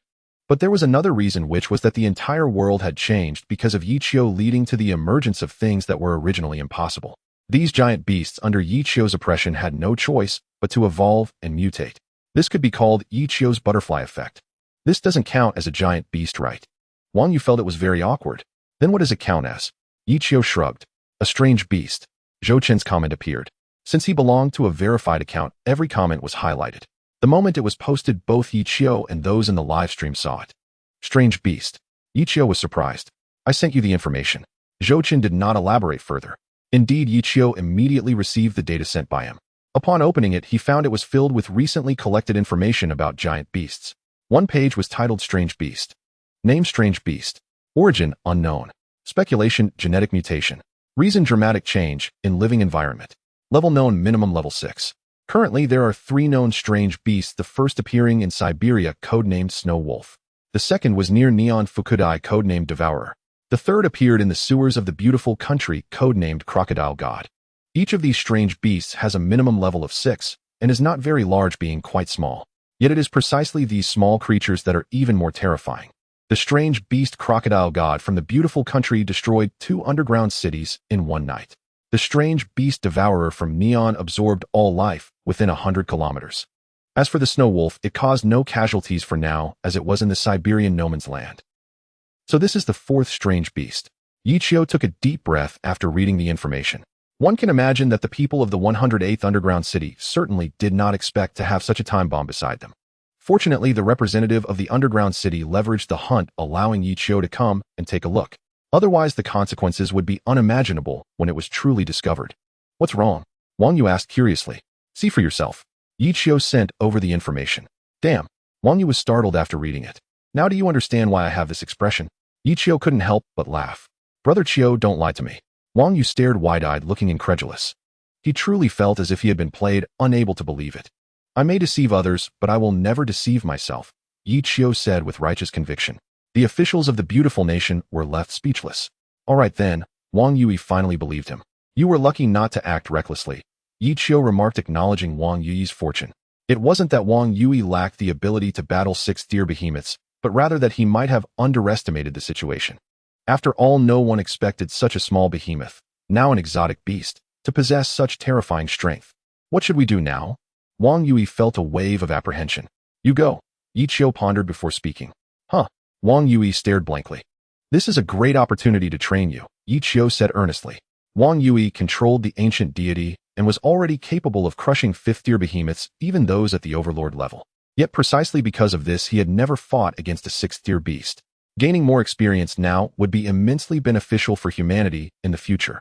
I understand. Wang Yui was not a coward, so he quickly regained his composure.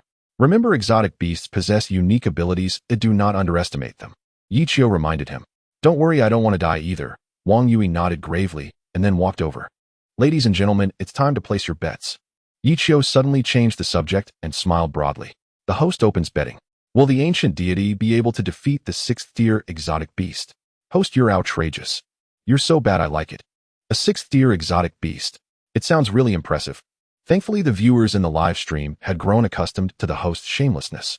On one side was the ancient deity, and on the other was the sixth-tier exotic beast. Although everyone was not very familiar with exotic beasts, the fact that it had reached the sixth tier proved its terrifying strength. Thus, in light of this situation, the vast majority chose to bet on the victory of the sixth-tier exotic beast.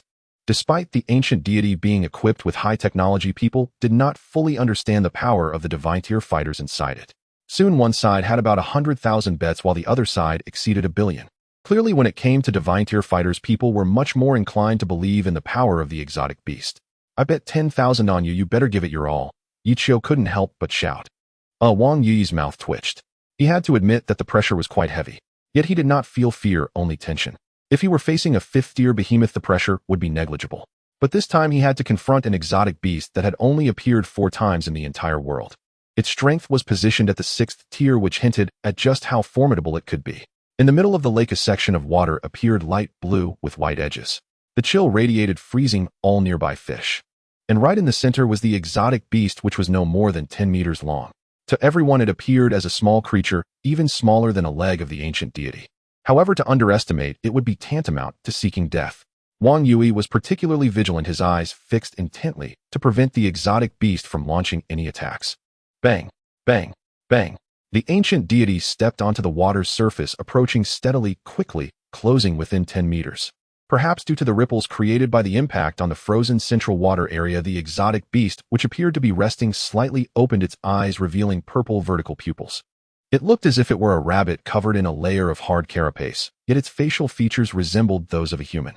The blue and white coloration made it appear as if it were a blend of the sky and the lake.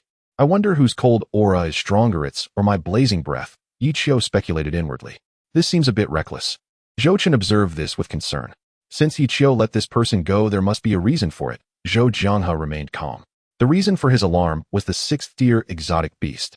Initially, it mostly appeared abroad, yet now it had unexpectedly manifested domestically. This presented a rare opportunity to gather information.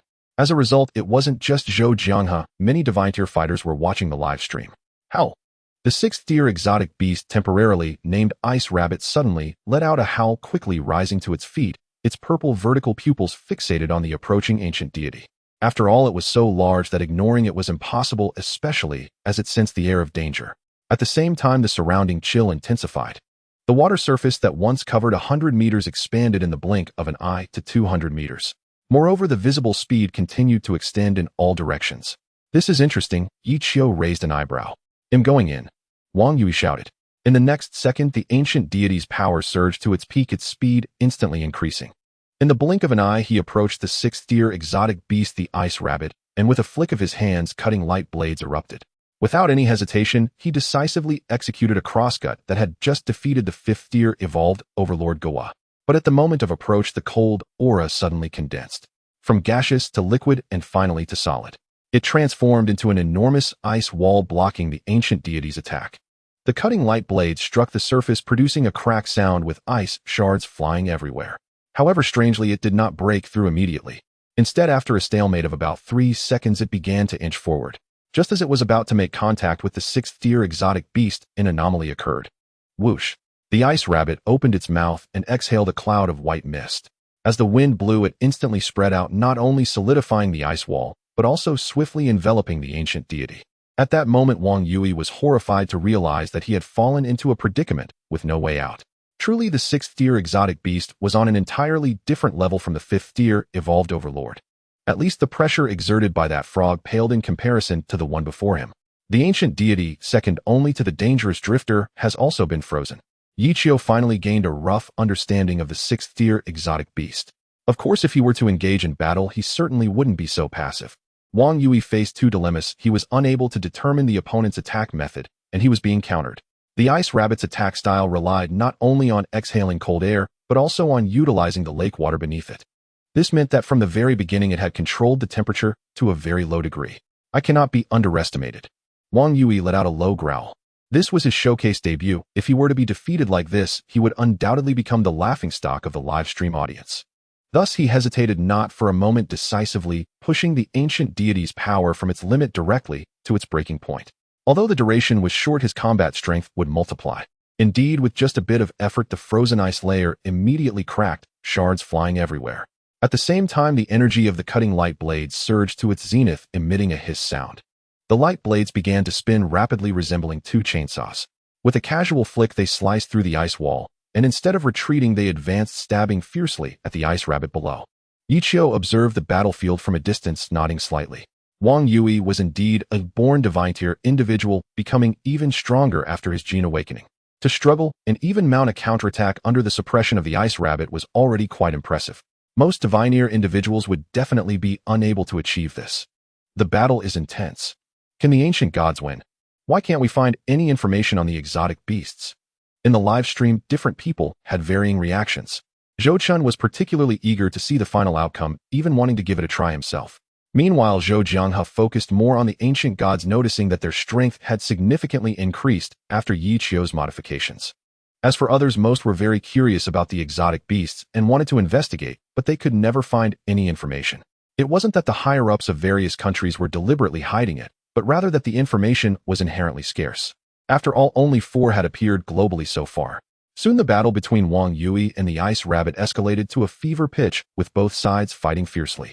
On one side, abilities were unleashed in a dazzling array, while on the other, an unending display of high technology left the audience in awe. In the midst of the fierce battle, the lake water became particularly murky, obscuring everything. Time is running out, we must resolve this quickly. Wang Yui glanced at the energy levels, frowning. This 6th-tier exotic beast was a tough opponent, easily evading attacks, thanks to its small size. It made Wang Yui feel restrained, unable to exert his strength effectively. If this continued, and he exhausted his energy, he would be in a very passive position. Wang Yui did not want his debut to result in such an embarrassing situation. Firstly, it would be quite shameful for him, and secondly, it would naturally bring disgrace to Yichio as well. Why do you keep fighting it in the water? Yichio asked, unable to watch any longer. The battle area was spacious, not just the lake, but also land and even forest. Yet this kid seemed to be single-minded, continuing to battle the ice rabbit on the water's surface. Originally, this little creature relied on the low temperature of the lake water to enhance its abilities. If only the battlefield were changed, there would be no need to waste so much time. There would even be no need to use any limits. That's right, Wang Yui instantly realized. Previously, after seeing Yi Qiu fight the ancient colossal beast titan in the water, he subconsciously thought he should do the same with the ice rabbit. But in reality, their fighting styles and the mechs they controlled were completely different. Moreover, the beasts themselves were not the same. This kid lacks battle experience. Yi Qiu shook his head. Kill. Wang Yui roared in anger and launched another attack. This time the goal was not to slay the ice rabbit, as he knew that was impossible. Thus he pretended to attack, but just as he got close, the ancient god submerged into the water. Then from below he pushed a large chunk of ice and the ice rabbit above it away with his hands. With a loud bang, the ice crashed to the ground, shattering it into pieces. Countless fragments fell, causing the temperature to drop suddenly, and with a gust of wind, an unknown number of leaves fell. As for the ice rabbit, its immediate reaction was to rush toward the water's edge. It was clear that it understood it absolutely could not fight the mech on land. However, Wang Yui clearly would not let such an excellent opportunity slip by. Now that's more like it. Yi Qiu nodded in satisfaction. Without even needing to look, he knew Wang Yui would win. After all, this kid was a born divine-tier individual, and with his gene awakening, he controlled the ancient god, the second most powerful after the dangerous wanderers. It was a strong combination where 1 + 1 was greater than 2. The ice rabbit on land naturally experienced a significant drop in power. Sure enough, pushing himself to exhaustion, Wang Yui successfully crushed the ice rabbit underfoot. With a splat, its once hard body turned into a puddle of mush. Damn, I lost. Wait, did he actually agree? The exotic beast doesn't seem that strong. A group of disappointed spectators began to curse. They had thought that being a 6th-tier creature, it would definitely be strong. If Yi Qiu didn't intervene, the ancient god would surely not be a match. However, they did not expect that the divine-tier individual controlling it would be so powerful. He won at the very last moment, successfully slaying the ice rabbit.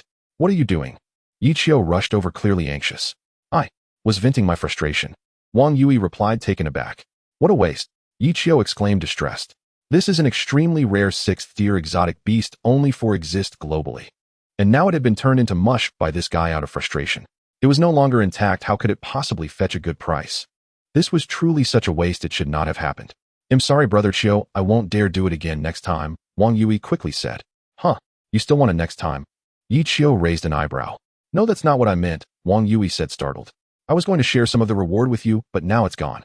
Yi Qiu feigned helplessness. You weren't planning to give me anything anyway, Wang Yui muttered, pouting. What did you say? Yi Qiu didn't hear clearly. It's nothing if you don't give it to me, that's fine too, Wang Yui said with a simple smile. Yi Qiu shot him a glare and then crouched down to touch the sixth-tier exotic beast ice rabbit. The next moment, the familiar system voice rang out again. As he had guessed, even if he did not personally slay it, he could absorb its power by merely touching it.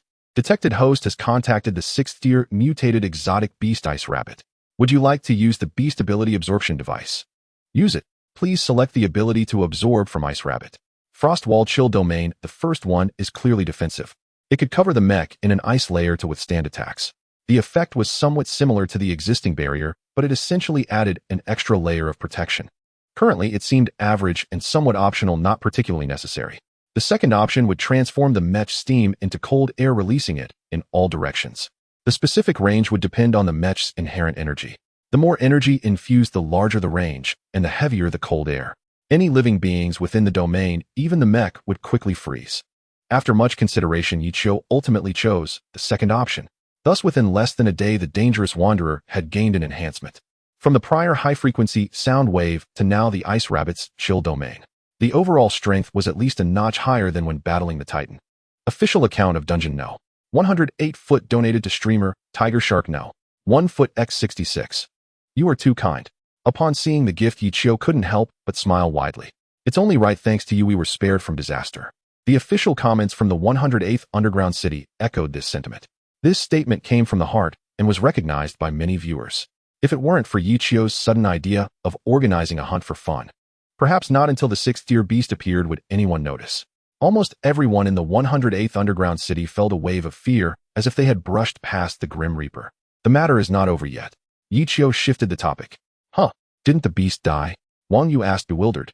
Although the beast is dead, that fissure still exists, Yi Qiu said solemnly. Upon hearing this, the audience began to realize, or rather recall, the situation. Indeed, when Wang Yu first discovered the sixth-tier beast, Yi Qiu had been on the other side, observing an incredibly large fissure. Thus, while the situation here had been resolved, it was certainly not time to declare the matter conclusively settled, though further inspection was necessary. A fissure? Wang Yu was quite confused. Follow me. Yi Qiu carefully packed up the ice rabbit's corpse and beckoned. Immediately accompanied by Wang Yu and the viewers in the live stream, they swiftly returned to the location of the fissure. Upon seeing such a massive scar on the ground, Wang Yu finally understood. I now suspect that the beast emerged from here. Yi Qiu speculated. Are you saying it's possible there's more than one beast, Qiu Ge? Wang Yu's expression slightly changed. Let's say it's a 50-50 chance. Yi Qiu shrugged. Hiss. Wang Yu gasped. He had nearly exhausted himself fighting just one ice rabbit. If there were more inside and not just one, it was a chilling thought. Looking at the fissure on the ground, feeling the poisonous wind blowing, it seemed like the entrance to hell. What's going on? Zhou Jianghe was unaware of the fissure. Here's the thing, Zhou Chen hurriedly explained. After listening, Zhou Jianghe finally understood that the fissure had appeared suddenly. This meant that, coupled with the sudden emergence of the beast, perhaps as Yi Qiu suspected, it had indeed emerged from here. If that were the case, the 108th underground city could no longer accommodate residents. On the other side, Yi Qiu and Wang Yu were discussing whether they should go down. In your current state, the ancient god cannot continue to fight. Yi Qiu shook his head. It's my problem. Wang Yu showed a look of shame. For now, the ancient god could only act in front of them. To return to peak condition, he would either need to rest or return to the Port Island base. But obviously entering this fissure, which posed unknown dangers, was no longer an option. How about this, you go rest first, and I'll dive in alone to take a look. Yi Qiu pondered. After careful consideration, this seemed to be the best course of action. Regardless, it was imperative to go down at least once. If there were real dangers inside, the people of the 108th underground city must be evacuated. Thus, this was no longer a simple exploration. It concerned the lives of many. All right. Wang Yu knew that continuing to follow would only be a burden. Understood. Yi Qiu said no more and immediately controlled the dangerous wanderer to fly down. The fissure, over 300 meters long, lay quietly on the ground. At first glance, it seemed there was no problem at all. But in reality, a constant stream of cold wind and poisonous gas was spewing from within. No life could survive within 1,000 meters. Of course, Yi Qiu and the mech was the exception. Though it was merely a fissure, it resembled a monster's gaping maw emanating waves of malice. In an instant, Yi Qiu and the dangerous wanderer were engulfed by darkness. In a brief moment, the mech's infrared sensor activated and echo scanning commenced. Through these means they barely managed to discern the surrounding conditions. Compared to above, the fissure below was even larger. It was worth noting that the dangerous wanderer was currently a 6th-tier special mech, the pinnacle of technology. Standing about 100 meters tall, it was quite massive. However, once inside the fissure, it felt exceptionally tiny, like a mayfly in water. It feels like being back in the deep sea. Yichio couldn't help but exclaim. The atmosphere here was similar to that of the previous deep sea. Both environments were eerily silent and devoid of light. It was extremely oppressive, unbearable for an ordinary person. Meanwhile, the dangerous wanderer descended continuously. 300 meters, 500 meters, 1,000 meters, 1,500 meters, 2,000 meters. Is this a bottomless pit? How deep could it possibly be? I'm already considering moving. Although the viewers could not ascertain the situation outside, the distance they delved was clearly visible. Upon reaching 2,000 meters, many couldn't help but take a deep breath, their expressions changing. Especially the residents of the 108th underground city. One by one were extremely tense. Their hearts were in their throats. Suddenly a strange sound echoed. Through the sound wave scan, Yichio saw a group of low-tier giant beasts, the highest only at tier 3. They looked like a swarm of bats. Perhaps the dangerous wanderer's continuous sound wave detection had startled them. They approached curiously, wanting to investigate the situation. Activate the plasma arc whip, Yichio said indifferently. Plasma arc whip activated. Eliminate them all. Yichio's expression was particularly cold. For giant beasts, whether high-tier or low-tier, he harbored a profound disdain. Although this group of bat-like creatures posed little threat, they would still meet their doom. With a crackle, electricity surged and the sound exploded. With a flick of the plasma arc whip, he smashed the approaching giant beasts to pieces. With the defensive capabilities of these little creatures, they were utterly unable to withstand the might of the plasma arc whip. In just a few moments, within a breath's time, however many came, were all wiped out, leaving the area in dead silence once more. At this moment, the dangerous wanderer had already descended 3,000 meters underground. Unexpectedly, the surroundings were no longer dark, but instead filled with many green phosphorescences. Yichio captured the scene and reviewed it closely, discovering that these were a type of plant.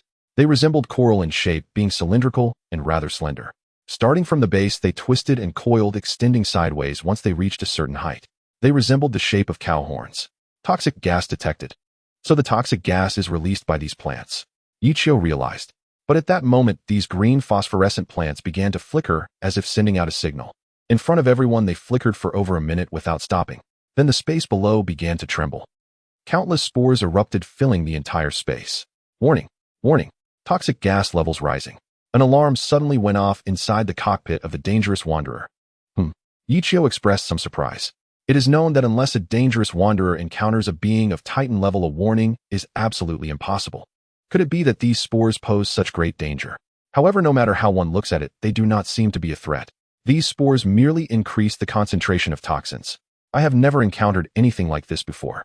Zhou took a deep breath. That's right. Zhou Jiang's expression was exceptionally serious. The situation in the fissure far exceeded everyone's expectations. On the other side, Yichio's reaction was swift as he immediately activated the protective barrier. Subsequently, he released the cold domain he had just acquired. It spread for 30 meters before stopping. Any spores that drifted over were instantly frozen into ice. Crackling sounds echoed as they fell like hail. Although other areas were already filled with these suffocating toxic spores, the situation on Yichio's side was still manageable. Within the cold domain, not a single spore could approach within 30 meters. It can be said that this method effectively restrained them. Yichio, it's me. Zhou Jianghe suddenly entered the channel. Is there something wrong? Yichio glanced at the screen. Collect some spores and bring them back for us to study, Zhou Jianghe requested. If it's safe, I will. Yichio nodded slightly. In fact, even if the other party hadn't said anything, he planned to do so. These spores are extremely strange and all contain lethal toxins. If allowed to spread in the air, all breathing life forms that require oxygen would be poisoned and perish. This is even more terrifying than a 6th-tier mutated beast, the ice rabbit. The spore eruption lasted for nearly half an hour. During this time, Yichio remained motionless, cautiously waiting. Only after half an hour, as the number of spores decreased, did he continue downward. Soon he discovered the source of the spores. About 3,000 meters deep in the fissure, there were some yellowish mushrooms, each at least the size of a 3-story house. These spores were released from the openings at the top. Currently, some spores still lingered around the yellowish mushrooms. An underground ecosystem. The situation here is very unusual.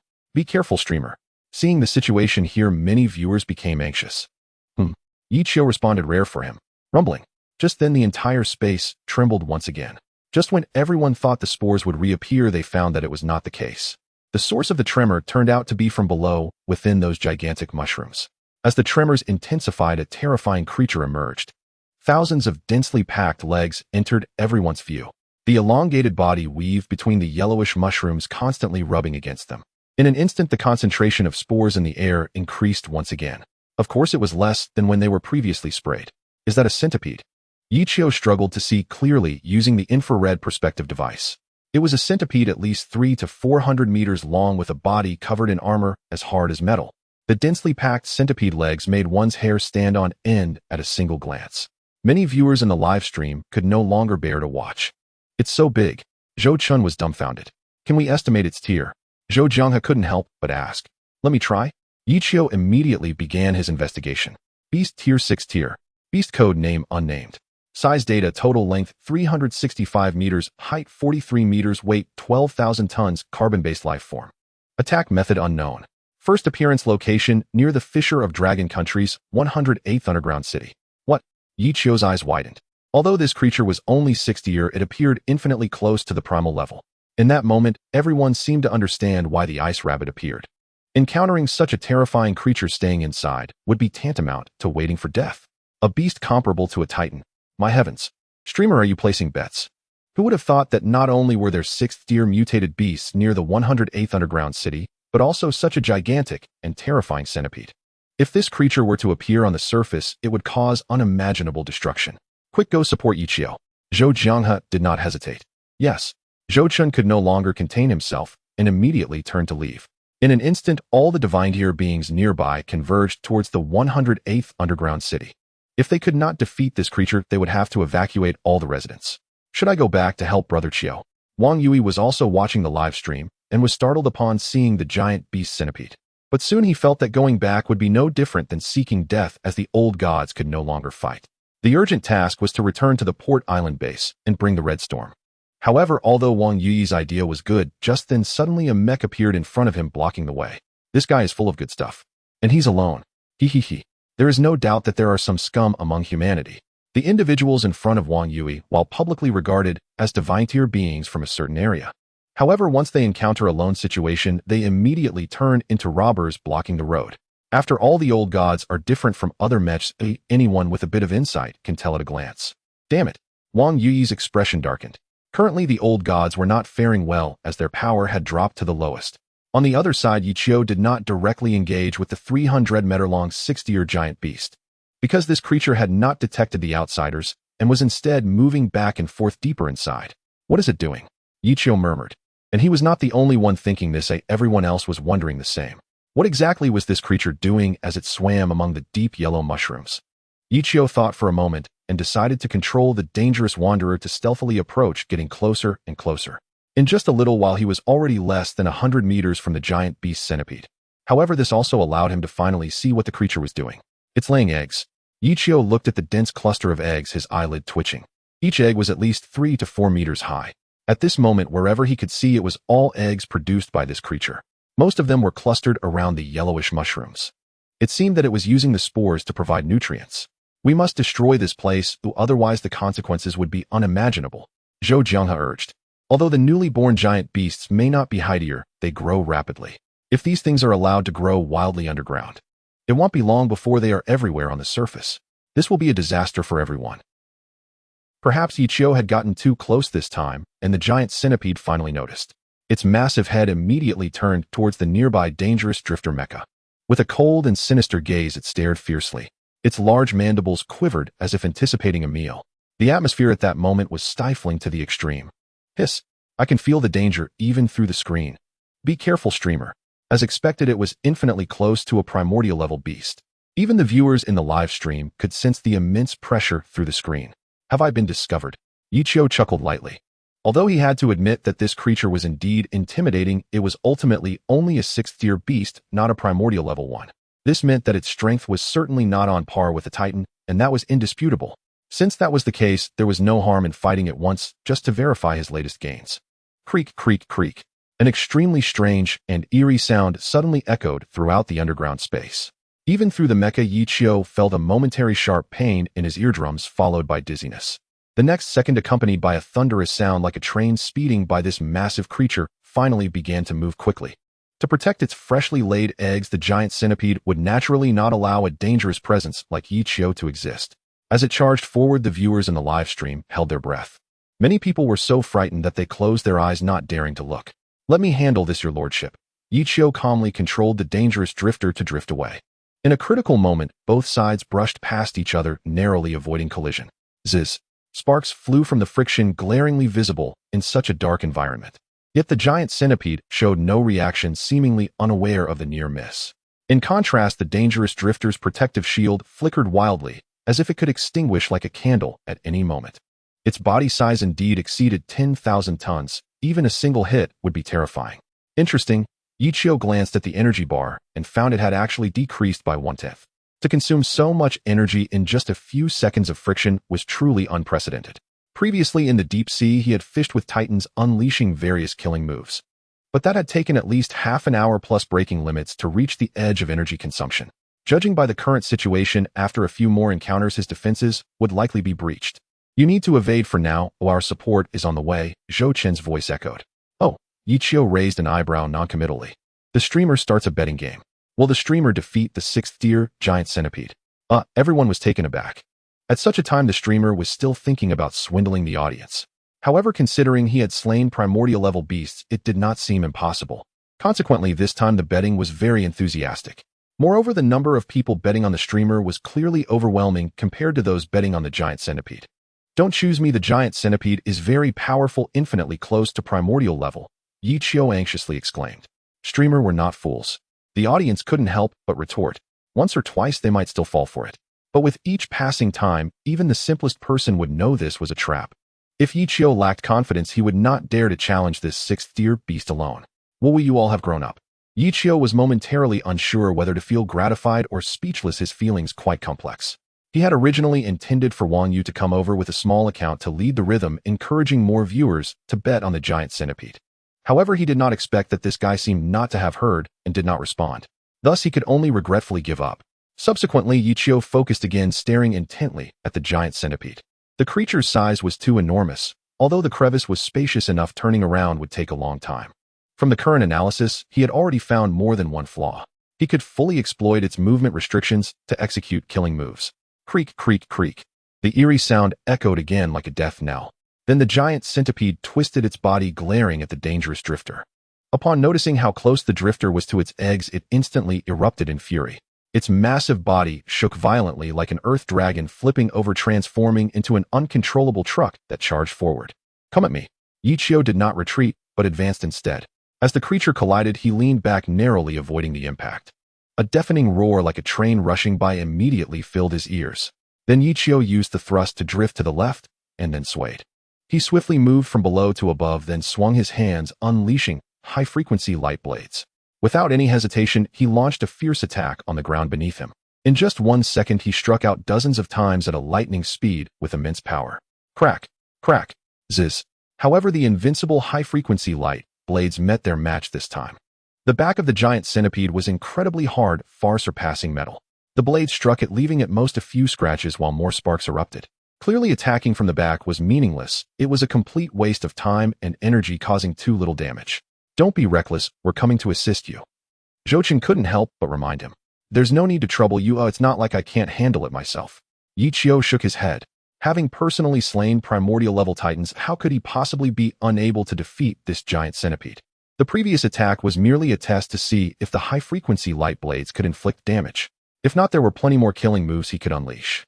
Zhou Chen was momentarily taken aback. He somewhat sensed that this guy seemed to look down on them.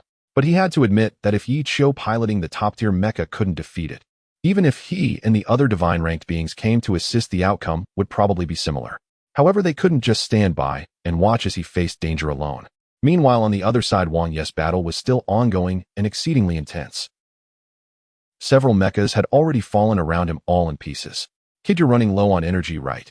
I must say you're quite formidable. Since you've killed our comrades, don't expect to survive." On the other side, the roadblockers were few in number, but none had fled. Instead, they all fixed their glaring eyes on the fallen celestial, their gazes filled with rage.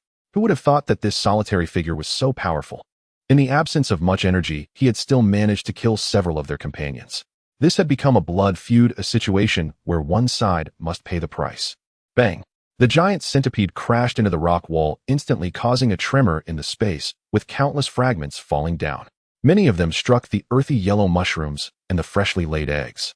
The entire scene could only be described as extremely chaotic, making it hard to look at. "Brother, no sister, your child is lost," Ichio kindly reminded.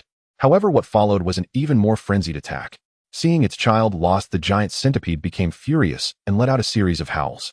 It then twisted its long body in a frenzy, making the entire space extremely unstable. Again and again it launched the fiercest attacks on the dangerous wanderer. For a moment the scene of landslides and earthquakes could only be described as the simplest. In its madness, the giant beast nearly lost its mind, thinking only of revenge. Ichio immediately felt the immense pressure and could only control the dangerous wanderer to dodge around. He had to avoid the falling rocks while also being wary of the centipede's approach. For a while he appeared to be in a flurry. It is worth noting that even when facing a prehistoric level titan, such a situation had never occurred. This was enough to prove that the giant centipede, once it went insane, was truly terrifying. Poof, poof, poof. At that moment, Ichio keenly noticed a situation: the earthy yellow mushrooms. They seemed to have been frightened, or perhaps the external environment changed, causing them to uncontrollably spray a large amount of spores into the outside world. In just a short while, the entire space was filled, almost completely covered. Even the dangerous wanderer, not paying attention, got infected by many spores. During the battle, Ichio hadn't released the cold domain, leaving only the protective barrier. Therefore, when faced with this sudden wave of spores, there was no time to react. What was even more bizarre was that the spores attached to the dangerous wanderer's barrier actually started to grow. They continuously devoured each other, and in a short while some of them changed in size. From spores to earthy yellow mushrooms, it only took a single breath. The dangerous wanderer had directly become a mushroom head. Howl, howl, howl. Below, the giant centipede let out a series of roars, its pain of losing a child making it extremely furious. This caused everything around it, whether it be rock walls or mushrooms, to suffer devastating destruction. Yet this only prompted more spores to devour each other and continuously evolve. Because the giant centipede was right in the middle, it had the most spores attached to it. In the blink of an eye, its entire body was covered with earthy yellow mushrooms. This is bad. Ichio felt that something was amiss. The spores here were completely different from those outside, highly abnormal. Furthermore, since being attached, the energy of the dangerous wanderer was decreasing rapidly. At this rate, in less than 5 minutes, it would lose all momentum. This outcome was clearly something no one had anticipated. After all, everyone thought they would engage in a fierce battle with the giant centipede. Warning! Warning! Encountered unknown danger. The alarm rang again, piercingly loud. Activate the cold domain. Ichio acted very decisively. Cold domain activated. The steam within the dangerous wanderer's conduits, accompanied by the release, transformed from high temperature to low temperature. In a short while it turned into a hazy mist spreading in all directions. And indeed this was effective. Not only did it freeze the spores that were continuously evolving and devouring on the mech, but it also cleared a large area. Howl, howl, howl. With the giant centipedes howling, Ichio felt as if he was being targeted. He used an infrared vision device to get a clear view of the situation below. The giant centipede, now submerged in countless spores which had turned into mushrooms, showed a longing for life in its eyes. At this moment it struggled while writhing upward. Given the current situation, it was very likely to burst out from the ground fissure. If that happened, the creatures outside would suffer. Damn it! Ichio's expression darkened. He watched as it drew closer. The giant centipede measured 365 meters long, 43 meters high, and weighed 1,000 tons. Let alone the dangerous wanderer. Even if Taishan came, it was uncertain whether it could withstand it. It's over. Once this guy comes out, everyone will suffer. Get out. Did you ask me first? Ichio growled. Immediately, he controlled the dangerous wanderer to continuously ascend, increasing the distance from the centipede beast. Once he had risen about 100 meters, he immediately stopped. Then the energy inside the mech began to gather continuously, causing the surrounding air to become dry. Heating breath is charging. Heating breath, charging complete, release. Ichio commanded. Roar. Like a fire dragon roaring, orange flames erupted in an instant, sweeping downwards. At this moment, not just the livestream screen, but the entire underground world was illuminated. Countless spores facing the scorching flames emitted a chirp-chirp sound before exploding with a pop. But this was just the beginning. The spores and gas ignited, causing the already powerful heating breath to reach a terrifying temperature at this moment. When the giant centipede charged up, the sea of fire spread along, instantly engulfing the massive creature. Ichio, looking from above, could see the giant centipede struggling in the sea of fire. Its gigantic body twisted back and forth. Unfortunately, all was in vain. After all, it had the most spores on it, densely packed layer upon layer, an uncountable number. To some extent, it was akin to pouring oil into the fire. Front row selling grilled centipede. Ichio inexplicably wanted to laugh. Roar. With a piercing scream, the giant centipede finally could not withstand it and was burned alive. Its massive body fell weakly downwards, then got stuck in a certain position. It burned while losing all response. This scene left many viewers with a sense of melancholy. After all, just moments ago, the giant centipede had been so terrifying that it had instilled fear in many. Who would have thought it would be burned to death in an instant? Time to loot the corpse. Ichio immediately dove down. This was a beast nearly on par with a prehistoric level, and its abilities should be exceedingly powerful. Perhaps not as strong as Titans, but certainly useful. Therefore, without waiting for the flames to die down, Ichio impatiently approached and reached out to touch it. Just a single touch, and the system's voice echoed in his mind. Detected hosts contact with the 6th level beast mother centipede. Should the ability extraction device be used? Yes. Please select the ability to absorb from mother centipede. Chitinous armor, brutal growth, deadly spores. 3 options. Ichio was astonished. It was the first time encountering such a situation, somewhat unexpected. Moreover, no matter how he looked at it, the third one seemed to have been the last to be born. Chitinous armor, a layer of chitin, covers the surface of the mech as hard as the bones of a 7th level beast. Brutal growth, the number of nanobots will continuously split with no limit on quantity. Deadly spores, when attacking there is a certain chance to release parasitic spores that corrupt the target. Ichio faced 3 choices, feeling a sense of hesitation and conflict for the first time. The reason being that whichever choice he made would greatly benefit the dangerous wanderers. He needed to consider comprehensively before making the final decision to see which option was ultimately better. Don't forget to collect some spores. Zhou Jiang's voice rang out again. Spores? Ichio narrowed his eyes. Comparable to a primordial level mother centipede, it was astonishing that even these strange and toxic spores could not be resisted. It must be said that this thing was indeed very dangerous. Moreover, the dangerous wanderers would soon reach the primordial level, and they would be of a special grade. In terms of defense, there was no need for excessive concern. Furthermore, the assistance from the cold domain was also available. Thus, only the nanobots and spores remained. After weighing it carefully, Ichio made his decision, the third option. No matter how one looked at it, the ability of the lethal spores was evidently the best. In the future, the emergence of those apocalypse and catastrophe-level behemoths would undoubtedly require counteraction, and spores could silently parasitize. Therefore, Ichio preferred to sacrifice some auxiliary effects in exchange for more offensive means. Once he made his choice, he controlled the dangerous wanderers to scout around. After confirming that there was indeed no danger, he sought out some unspoiled spores. However, he had no intention of leaving, and instead focused his gaze deeper into the fissure. There existed such a terrifying mother centipede at 3,000 meters deep. What about deeper? 4,000 meters, 5,000 meters, 6,000 meters, 10,000 meters. How deep could it possibly be? Ichio was very curious. Although the giant centipede has died, I advise you to be cautious. Zhou Jianghe, who had been watching the live broadcast, issued a warning. Although the primordial level mother centipede was dead, it did not mean that there was no danger here. In fact, there could very well be something even more terrifying. For the current situation, the best course of action was to block the exit to prevent more bizarre beasts like the ice rabbit from appearing. No, this time we must go check it out. Ichio shook his head. Previously, he had retreated when faced with an underwater volcano in the deep sea. But this time the environment was not as dire, so he could not give up. Immediately, Ichio controlled the dangerous wanderers, disregarding Zhou Jiang's warnings, and swiftly plunged deeper into the fissure. Fortunately, this time, perhaps due to the lingering majesty of the mother centipede, he encountered no giant beasts and even found no traces. From 3,000 to around 4,000 meters, everything was fine and very safe. However, once he reached 5,000 meters deep, the fissure finally began to change. It became narrower. Gradually, it could no longer accommodate the movement of the dangerous wanderer. It's about time to turn back. Ichio felt a twinge of regret. It appeared that unless he abandoned the dangerous wanderer, there was simply no way down. But doing so would be tantamount to courting death. A person, when faced with a giant beast, had no power to fight back. Even with the help of the system, one could only engage in battle through a mech. Thus, looking at the exceedingly narrow fissure before him, Ichio could only abandon the idea of exploration. Whoosh! The howling wind continuously blew from deeper within. For a moment, he even thought it was the wailing of vengeful spirits. Clearly, there must be a passage in the deeper parts of the fissure. Otherwise, it would be impossible for such a colossal beast to move back and forth. Come back first, let's discuss this, Zhou Jianghe urged. All right. This time Ichio did not act recklessly. Immediately, the dangerous wanderer ascended rapidly towards the surface. But just as they were leaving, a purple vertical pupil suddenly appeared in the narrow fissure. It was so large that the fissure, which was dozens of meters wide, could not fully reveal it. And the previously weeping ominous wind abruptly ceased, as if it had been choked by the throat.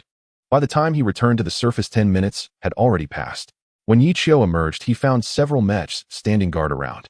Most were familiar faces such as Zhou Chun. However, Yichio was surprised to see Wang Yui as well. What happened to you? Yichio glanced at the old god and noticed he had sustained injuries. It was known that this was the second strongest mech after the dangerous wanderer, and it was a 6th grade special type. What kind of thing could inflict such damage upon it? It seemed that after he had descended into the fissure, something dangerous must have occurred outside. Brother Chio, I was intercepted by someone. Wang Yui gritted his teeth. Who?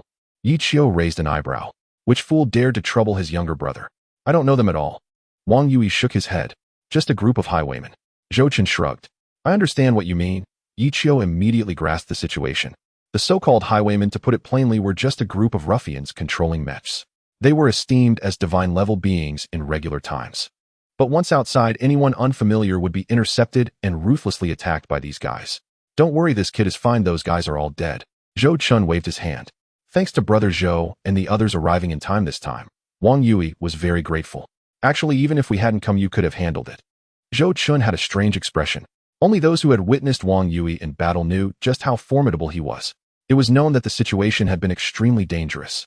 The old god was running low on kinetic energy, while the group of highwaymen were exceedingly frenzied. Any divine-level being probably wouldn't even think about fighting. Yet this young man named Wang Yui had surprisingly held on, and even killed 2/3 of them. Such a record was truly shocking.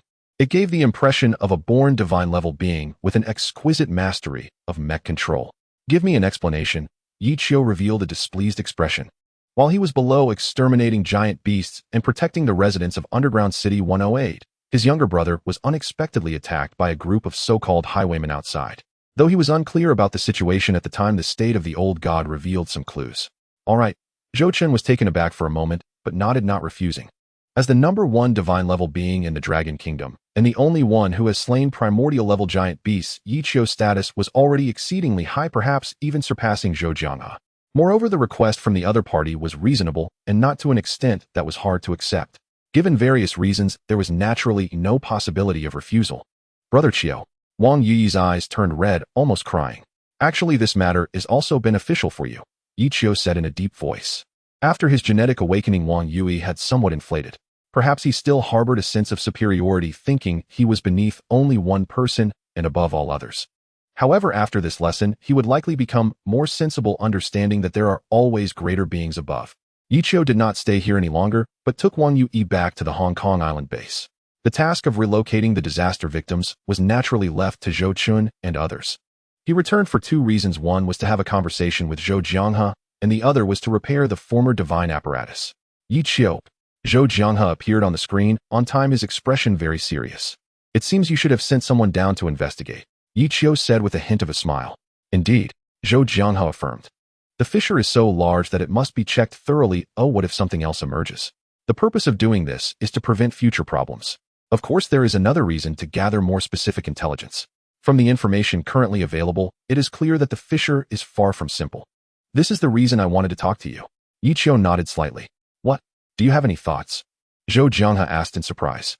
Since we cannot go down, we might as well seal it completely. Yichio nodded. Seal it. Zhou Jianghe furrowed his brows. The fissure is so large and deep, sealing it completely would not be a simple task. You must understand that the depth alone exceeds 5,000 meters.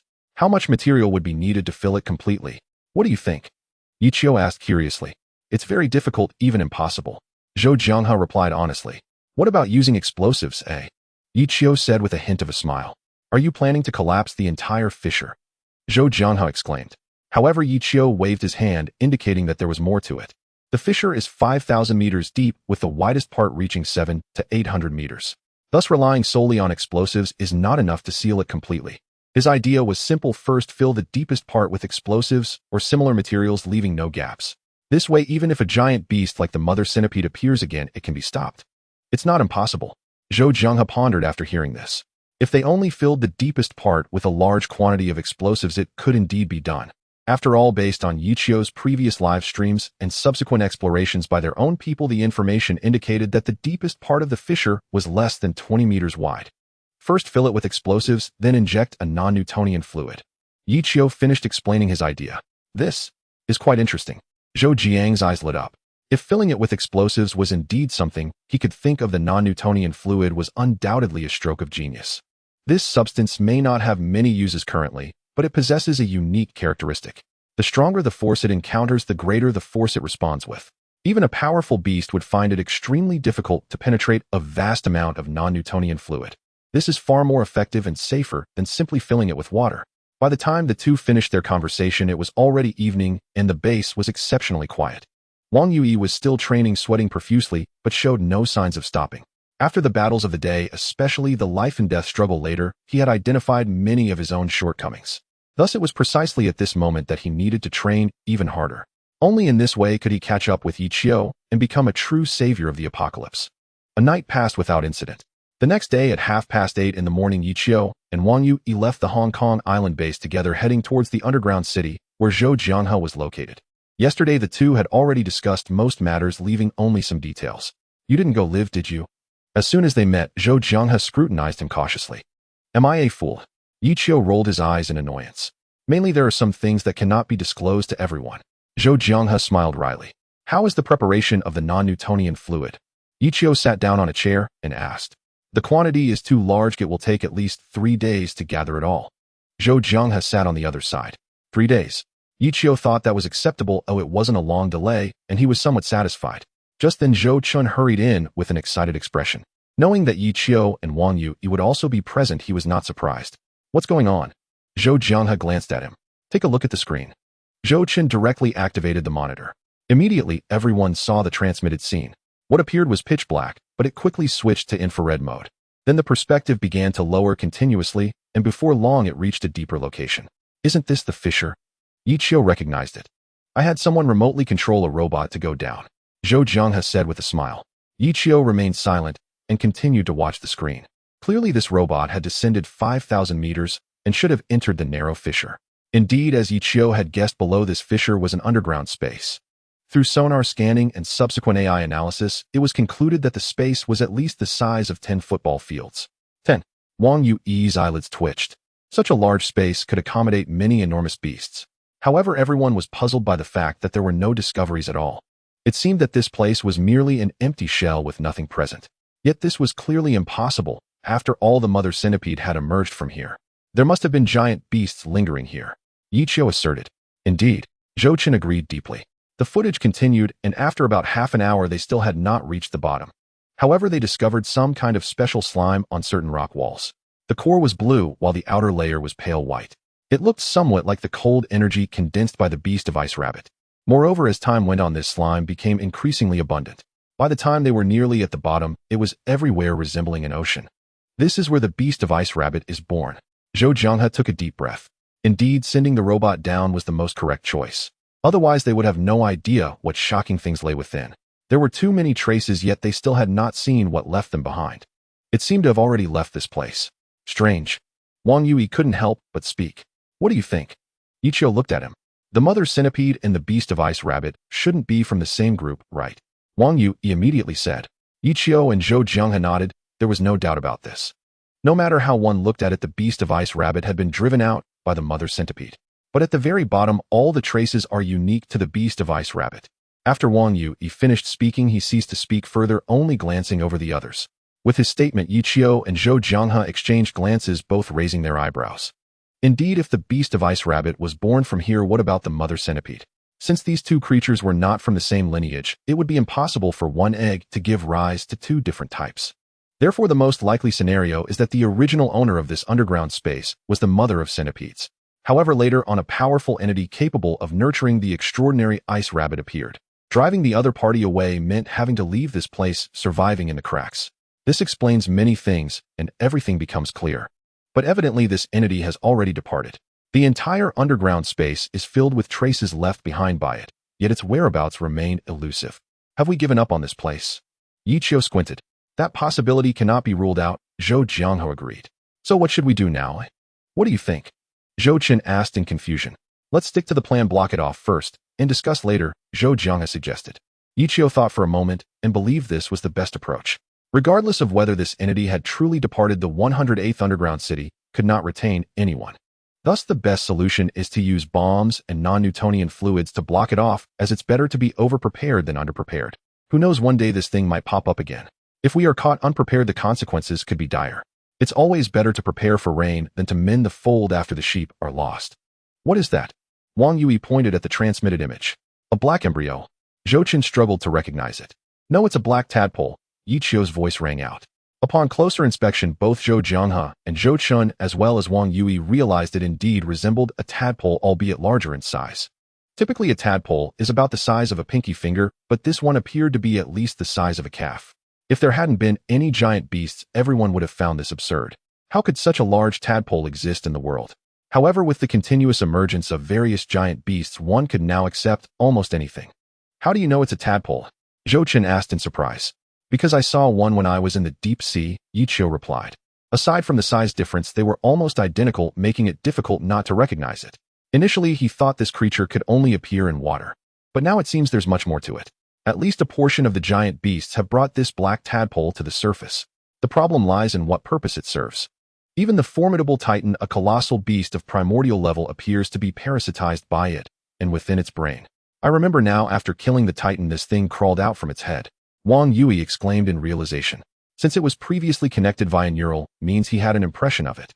However, it appeared for only a brief moment, so he hadn't paid much attention at first.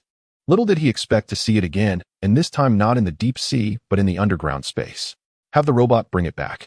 Zhou Jianghe commanded decisively. Understood, Zhou Chen responded promptly. The next period was spent waiting, with everyone busy with their own tasks. Yi Qiu. Zhou Chen stepped forward. What's up? Yi Qiu glanced at him. Someone hopes you can teach them a few moves. Zhou Chen chuckled. Those who have slain primordial-level beasts naturally attract many spectators, even followers. Upon hearing that Yi Qiu had arrived, many divine-level practitioners were excited, hoping to gain some combat skills and experience from him. Of course, it would be even better if they could hear about the information from his battle with the Titan. I don't have time, Yi Qiu declined. At this moment, he was preoccupied with thoughts of the black tadpole. He even felt a tinge of regret that he should have followed along to take a look at the active volcano. But Zhou Chen hesitated. I'll go then, Wang Yui volunteered. Yui. Zhou Chen was taken aback. When Brother Qiu fought, we shared experiences, so I'm somewhat familiar with it, Wang Yui grinned. This was also why he considered fifth-tier giant beasts to be rather ordinary. After all, he had already encountered primordial-level beasts. All right, Zhou Chen did not refuse, and instead looked pleased. While everyone was indeed eager for Yi Qiu to teach, Wang Yui was also a good choice. After all, this kid had some real abilities, or he wouldn't have survived yesterday. Thus, Wang Yui left with Zhou Chen to the training area to communicate with the other divine-level practitioners. Yi Qiu, on the other hand, had no interest in this and did not take it to heart. By the time the black tadpole was brought over, several hours had passed. Finally, it's here, Zhou Jianghe sighed with relief. Quick, analyze it. Yi Qiu was already impatient. After analysis, a conclusion was reached. This black tadpole, aside from the hard outer layer, is filled entirely with nerves. The quantity is overwhelming, densely packed, making observers feel a tingle on their scalps. It feels as though this creature is not alive, but rather some special product. Some nerves can even extend out through the pores. Parasitic. Not just parasitic, it can also control a multitude of nerves, and it can establish connections with the outside. In any light, this is a truly terrifying entity. If it were to enter a human's brain, wouldn't that mean it could control behavior, potentially even take over? The entity that nurtured the extraordinary beasts killed this thing, Zhou Jianghe said solemnly. It's evident, Yi Qiu shrugged. This indicates that there are conflicts among the giant beasts. Zhou Jianghe excitedly rubbed his hands together. Yi Qiu strongly agreed, for he had discovered something during his previous battles with giant beasts. The higher the tier of a giant beast, the higher its intelligence. For instance, the primordial Titan was almost on par with humanity, capable of learning during combat. Since it possesses intelligence and a brain, it naturally has thoughts. Therefore, there must be conflicts between giant beasts and not merely instincts. Do you have any thoughts? Zhou Jianghe noticed Yi Qiu was pondering. I want to make money, Yi Qiu stated. Upon hearing this, not only did Zhou Jiang's mouth twitch, but the surrounding researchers were also left speechless. Goodness, just a few days ago he had swindled over $300 billion from the beautiful country, and now he claims to be short on cash. Mind you, everyone else's monthly salary is less than a fraction of his.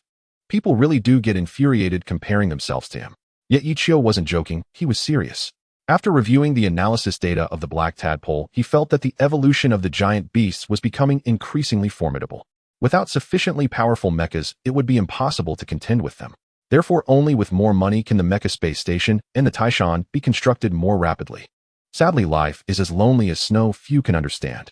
At this moment, Yichio flicked his hair, tilted his face, and gazed at a 45-degree angle.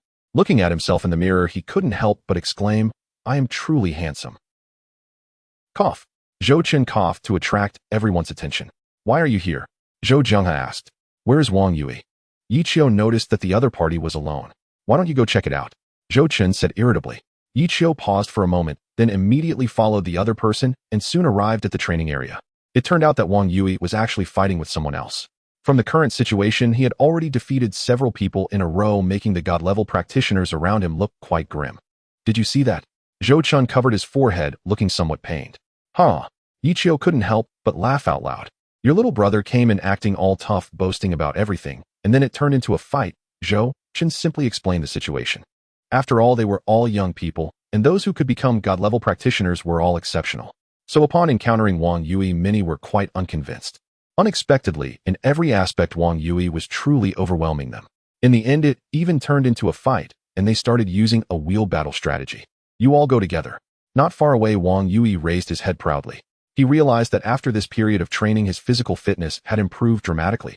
With Yichio's guidance, he was basically dominating this group of people in every aspect. "Damn it, this guy is so strong. Should we all go together?" Watching Wang Yui's insufferable demeanor, the surrounding god-level practitioners were grinding their teeth in anger. Regardless of gender, they all wished they could rush up and teach him a lesson. As the scene became increasingly chaotic, Zhou Chen couldn't help but ask, "Aren't you going to stop this?" "Stop what?" Yichio shrugged. "If this continues, your little brother will challenge us." Zhou Chen said with a bitter smile. "It should be like this. They are all young people.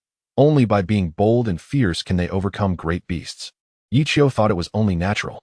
"You." Zhou Chen was momentarily at a loss for words. However, an even more astonishing scene unfolded. Yichio took out his phone, aimed it at Wang Yui and the group of god-level practitioners, and unexpectedly started a live broadcast. Not only that, but he even began a new round of betting, allowing everyone to choose which side would win. Such shameless behavior made Zhou Chen extremely displeased, and he immediately placed a bet equal to a month's living expenses. He bet that his side would win. No matter how strong Wang Yui was, he couldn't take on all four alone. So regardless of how one looked at it or analyzed it, the outcome was bound to be a loss. Sigh. Yichio looked at this guy with pity. Wang Yui was a person with awakened genes, completely different from these ordinary god-level practitioners. Whether controlling a mech or fighting directly, he was unlikely to lose. Otherwise, where would he put his old face? He wouldn't even dare to speak loudly in the live stream in the future. Soon Wang Yui really faced off against this group of god-level practitioners. Naturally, he was taking on several opponents by himself. Yet the result was still a victory. Is the streamer's little brother this amazing? It looks like he's bullying the weak. I feel like I could do it too.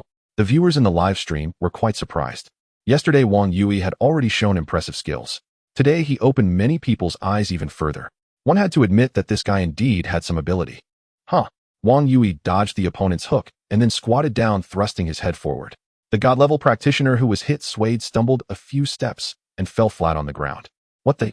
This immediately caused an uproar among those nearby. It should be noted that the one who fell was the most formidable person in mixed martial arts at present. Unexpectedly, after just a few rounds, he was defeated and even fell to the ground. For a moment, the surrounding god-level practitioners looked at Wang Yui with a hint of fear. No one dared to step forward, all hesitating. "It looks like my little brother has won," Yichio said with a smile. "This is rigged refund. Are you all acting? That's my living expenses for a month." Seeing Wang Yui win, the viewers in the live stream were all miserable. Even Zhou Chen felt a pang of pain in his heart. "Come on, keep going." Wang Yui, however, became more and more courageous, even getting a bit carried away. "Enough." Yichio, seeing this, began to settle the bets while shouting, "Chio! Brother Chio!" Wang Yui, who was originally quite boastful, suddenly shrank his neck and quickly lowered his head upon seeing Yichio, not even daring to look directly. This scene caused everyone to look over in surprise, wanting to know who could make Wang Yui so fearful. "It's Yichio, the one who killed the ancient-level giant beast. My spiritual leader." The surrounding god-level practitioners looked excited. Yichio's appearance instantly swept away the previous unpleasantness. Some wanted autographs, others wished to take photos, and some inquired about the next betting time. Of course, more people wanted to know the details of the previous battle with the Titan. "Actually, there's no need to be afraid." Yichio shot a glare at Wang Yui, then began to explain. "It's normal for young people to stir up trouble. After all, they all have a surge of blood, especially in such an environment. However, this kid was a bit excessive. Relying on his talent and rapid reactions after awakening his genes, he actually didn't give any face to other god-level practitioners. Isn't this just slapping Zhou Chun and Zhou Jianghe in the face? Of course, it was also slapping his older brother's face. Because among the current god-level practitioners of Dragon Country, the vast majority were students of Yichio.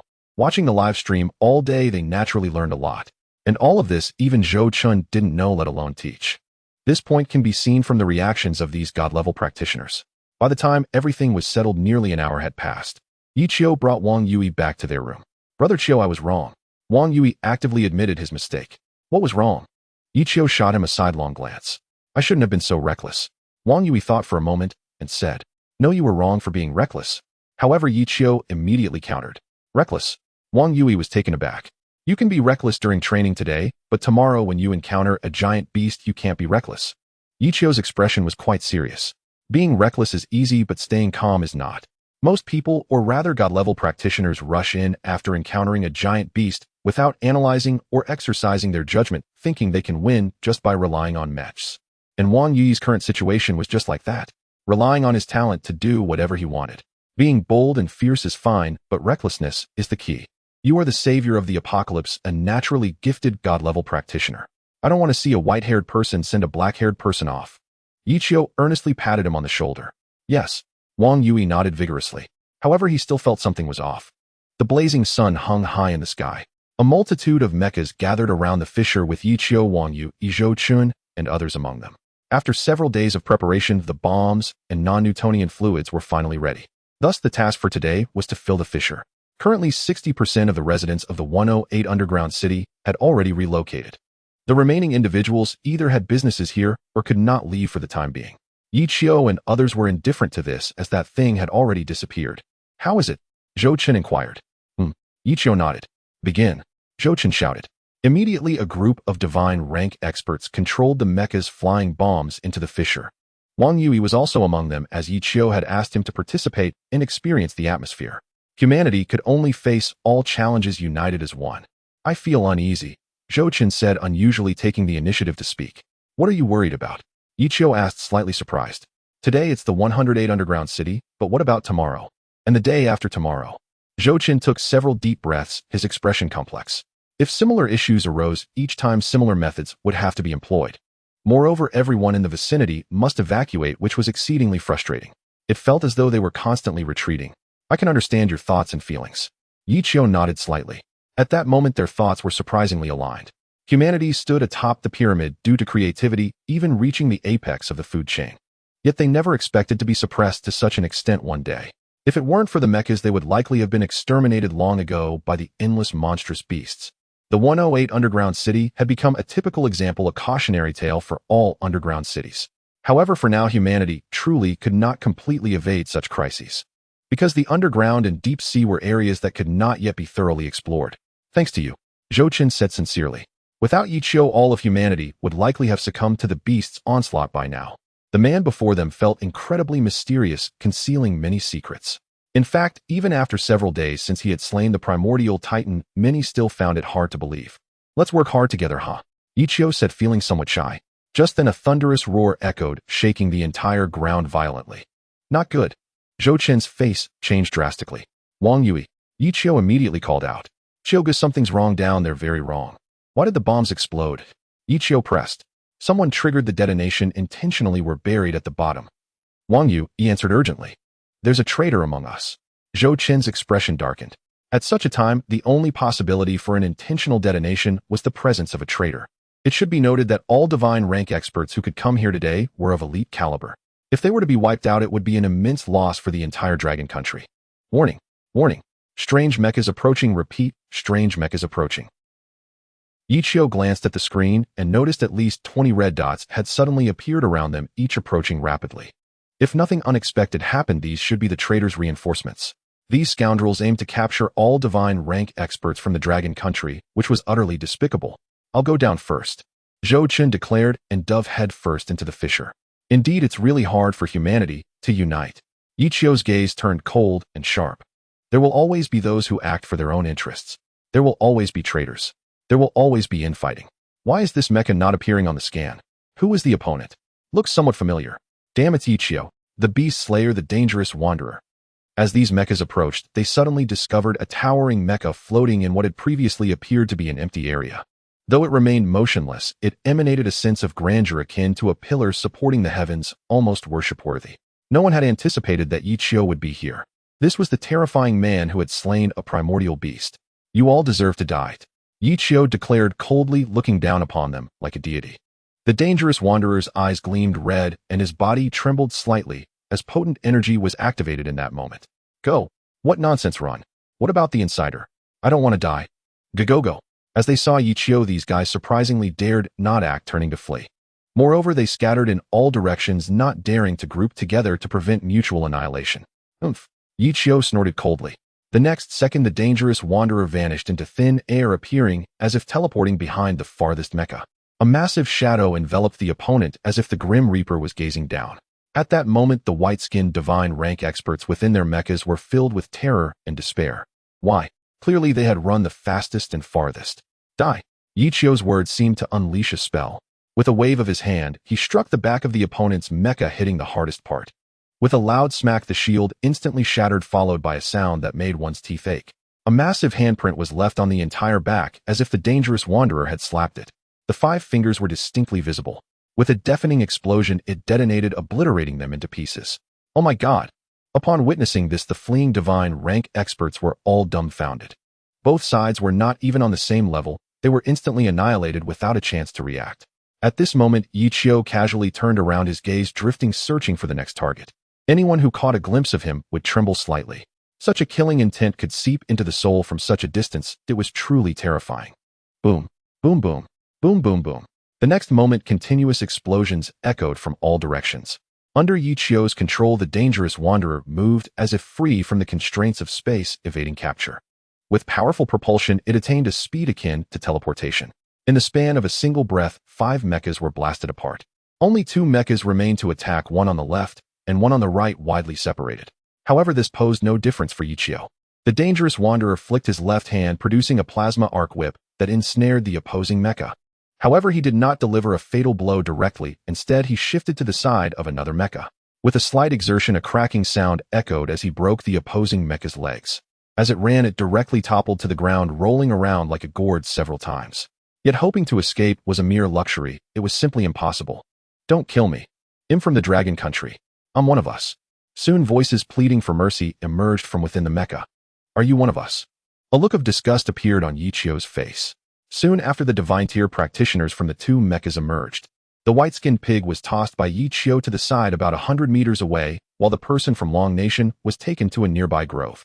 His name is Zhang Fei. He is indeed from Long Nation and has participated in multiple battles against giant beasts. However, he disappeared for several days during one mission. When he returned, various problems arose in nearly every operation. Yichio, great god Yi. Zhang Fei knelt on the ground, showing a mix of fear and flattery on his face. Who inside is your accomplice? Yichio got straight to the point. I don't know, Zhang Fei said, turning his eyes and shaking his head. You know something? Yichio raised an eyebrow. What? Zhang Fei asked in surprise. I want spare fools who do not cooperate. Yichio said coldly. Upon hearing this, Zhang Fei shuddered in fear. He felt a chill shoot up his spine to his brain, leaving him with goosebumps all over. His heart raced violently, as if it were about to explode, making him exceedingly uncomfortable. I think that white-skinned pig over there would be quite willing to cooperate. Yichio cast a sidelong glance at him and turned to leave. Wait, I'll tell you. Zhang Fei's face changed dramatically as he hurriedly nodded. Then hurry up, Yichio said impatiently. Soon Zhang Fei recounted the entire incident from beginning to end.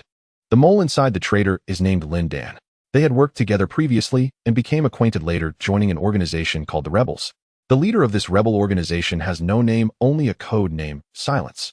They issue missions at regular intervals. Of course, this time's mission, or rather the source of the intelligence, was provided by Lin Dan. This immediately garnered Silence's approval, as it was seen as an opportunity to eliminate elite divine tier practitioners. Thus, preparations were made for several days, and they finally took action today. However, no one expected Yichio to be here, resulting in a failed extraction. Now no one could clarify the situation inside. Lin Dan. Yichio squinted. He had some recollection of that name. A few days ago, during the resolution of a conflict involving Wang Yui, he seemed to have encountered this divine tier practitioner. The other party had asked numerous questions, and initially seemed to be an enthusiast.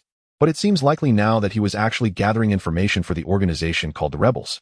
I said I could spare your life, right? Zhang Fei pleaded. Since the last mission nearly went wrong, he has been very afraid of death. This is why he has never dared to refuse when silence comes knocking. Once one joins the rebel organization, there is no chance of casually quitting, so he can only obediently comply. He is completely under Silence's control. Oomph. Yichio looked at him with disdain. Boom. The dangerous wanderer mecha slammed its fist down, creating a dent in the ground, and Zhang Fei instantly became a puddle. Yichio has always maintained a resolute stance towards traitors, spare none. Such individuals will not be grateful after being spared, instead they will resent you even more. As long as they find an opportunity, they will inevitably cause trouble again. Therefore, death is the best fate for such people. Compassion and kindness are reserved for normal individuals, and not for enemies. Don't kill me. Sorry, please. The white-skinned pig naturally heard the commotion and trembled in fear. Before long, Yichio maneuvered the dangerous wanderer closer, looking down from above. He initially remained silent, simply staring. For a moment, the atmosphere grew increasingly tense, and the white-skinned pig ultimately couldn't bear the pressure, trembling and wetting himself. No one faced with the dangerous wanderer Yichio and death could remain unafraid. Speak honestly. Yichio finally spoke. What do you want me to say? The white-skinned pig trembled and asked. The whole story. Yichio commanded. It's like this. The white-skinned pig hurriedly began to explain. However, his version differed from Zhang Fei's. The reason being, this individual is not just a member of the rebel organization. In fact, he is also a spy planted by the beautiful country. The goal is to report on Long Nation's situation periodically while monitoring the rebel organization. In short, the rebel organization was originally created by the beautiful country. The aim is to disrupt Long Nation's peaceful development. Who exactly is Silence? Yichio asked curiously. This person is very mysterious, I don't know either. However, the white-skinned pig shook his head. Looks like you don't want to live anymore, Yichio sneered. No, I really don't know if Silence has superiors. The white-skinned pig screamed in fear. Yichio analyzed the micro-expressions, subtle movements, pupil reactions, heart rate, and other factors through AI. He found that this guy was indeed not lying. He truly did not know Silence's real identity. However, Yichio felt that such a person would definitely not be nameless. Perhaps it is someone close by, but suspicion would not change what happened today. Don't kill me, please. The white-skinned pig begged desperately. Oomph. Yichio snorted coldly. Boom. The dangerous wanderer smashed its fist down, forming a massive crater in the ground. In reality, it did not hit. It was merely meant to intimidate. However, unexpectedly, the white-skinned pig, seeing Zhang Fei's fate, mistakenly believed he was truly struck and died of fright. The corpse stared with terrified eyes, the stench of urine enveloping him, and he had lost all signs of life. With such cowardice, how can you dare to act as a spy? Yichio left with a look of disgust. He then quickly approached a fissure in the ground, confirming there was no danger before immediately jumping inside. At that moment, the situation within the fissure was not as dire as imagined, but it was not good either. The explosion of the bomb caused the surrounding rocks to shatter and collapse, blocking off the lowest area completely. You're here. Zhou Chen panted heavily. Is everything all right? Yichio scanned the surroundings. I can't get in touch anymore, Zhou Chen replied. Yichio already knew this since he had tried to contact Wang Yui. However, there was no response from the other party. Clearly, they could not hear him. It seemed the signal was too weak. Why did you come so late? Zhou Chen asked in surprise. We need to find someone to clear the rubble. Yichio hesitated for a moment before changing the subject. It wasn't that he didn't trust Zhou Chen, but the current situation couldn't be spread outside. So the best approach was to keep it hidden for now and conduct an investigation in secret. Let's see who the leader of the rebels' Silence truly is. I will call for help. Zhou Chen hurriedly flew upwards, seeking assistance. With Wang Yui and the former celestial god's strength, it should be fine. Yichio thought to himself. Currently, the information received indicates that there is a traitor Lin Dan. This means that even if there is more than one, as long as Wang Yui is present, he can definitely protect the others, and everyone can survive together. The urgent matter now is to clear the obstructing rubble. A scorching breath is a good method, but the efficiency is too low. Each use requires recharging. Fortunately, there are still people in underground city No. 108. Zhou Chen returned shortly. How many meters are buried in total? Yichio asked. At least 1 or 200 meters, right? Gao Chen estimated. 1 or 200 meters.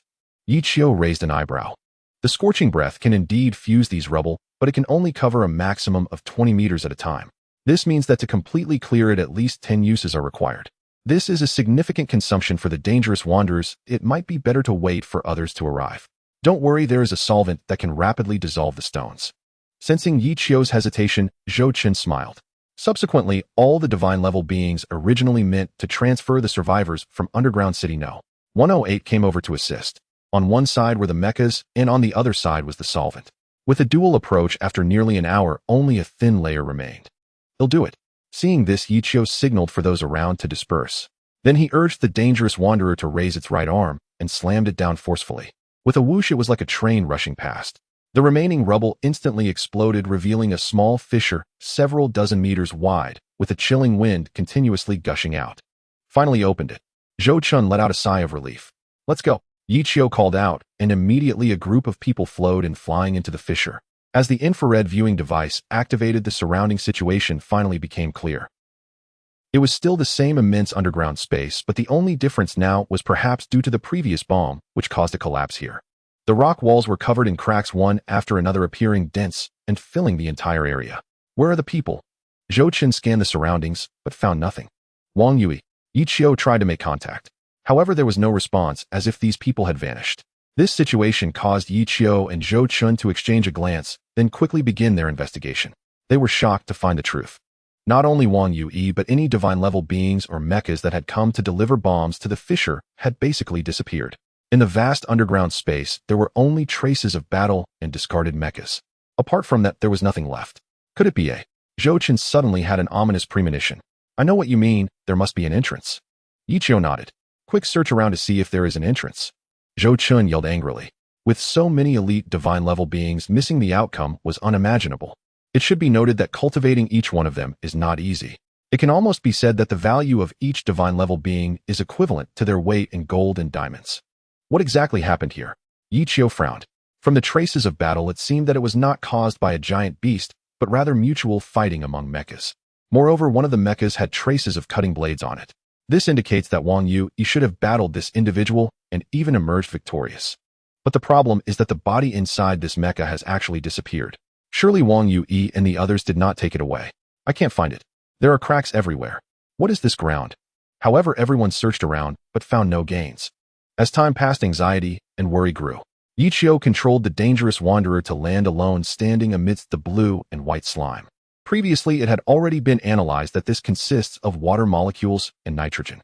Under normal circumstances, there is no problem and it won't pose any danger. However, giant beasts are inherently different, possessing many unique abilities. Perhaps under its control, these seemingly harmless substances suddenly unleash terrifying power, hence they should not be underestimated. Yichio attempted to clear part of it, revealing what lay deeper. 1 meter, 2 meters, 10 meters, 30 meters, nearly 100 meters.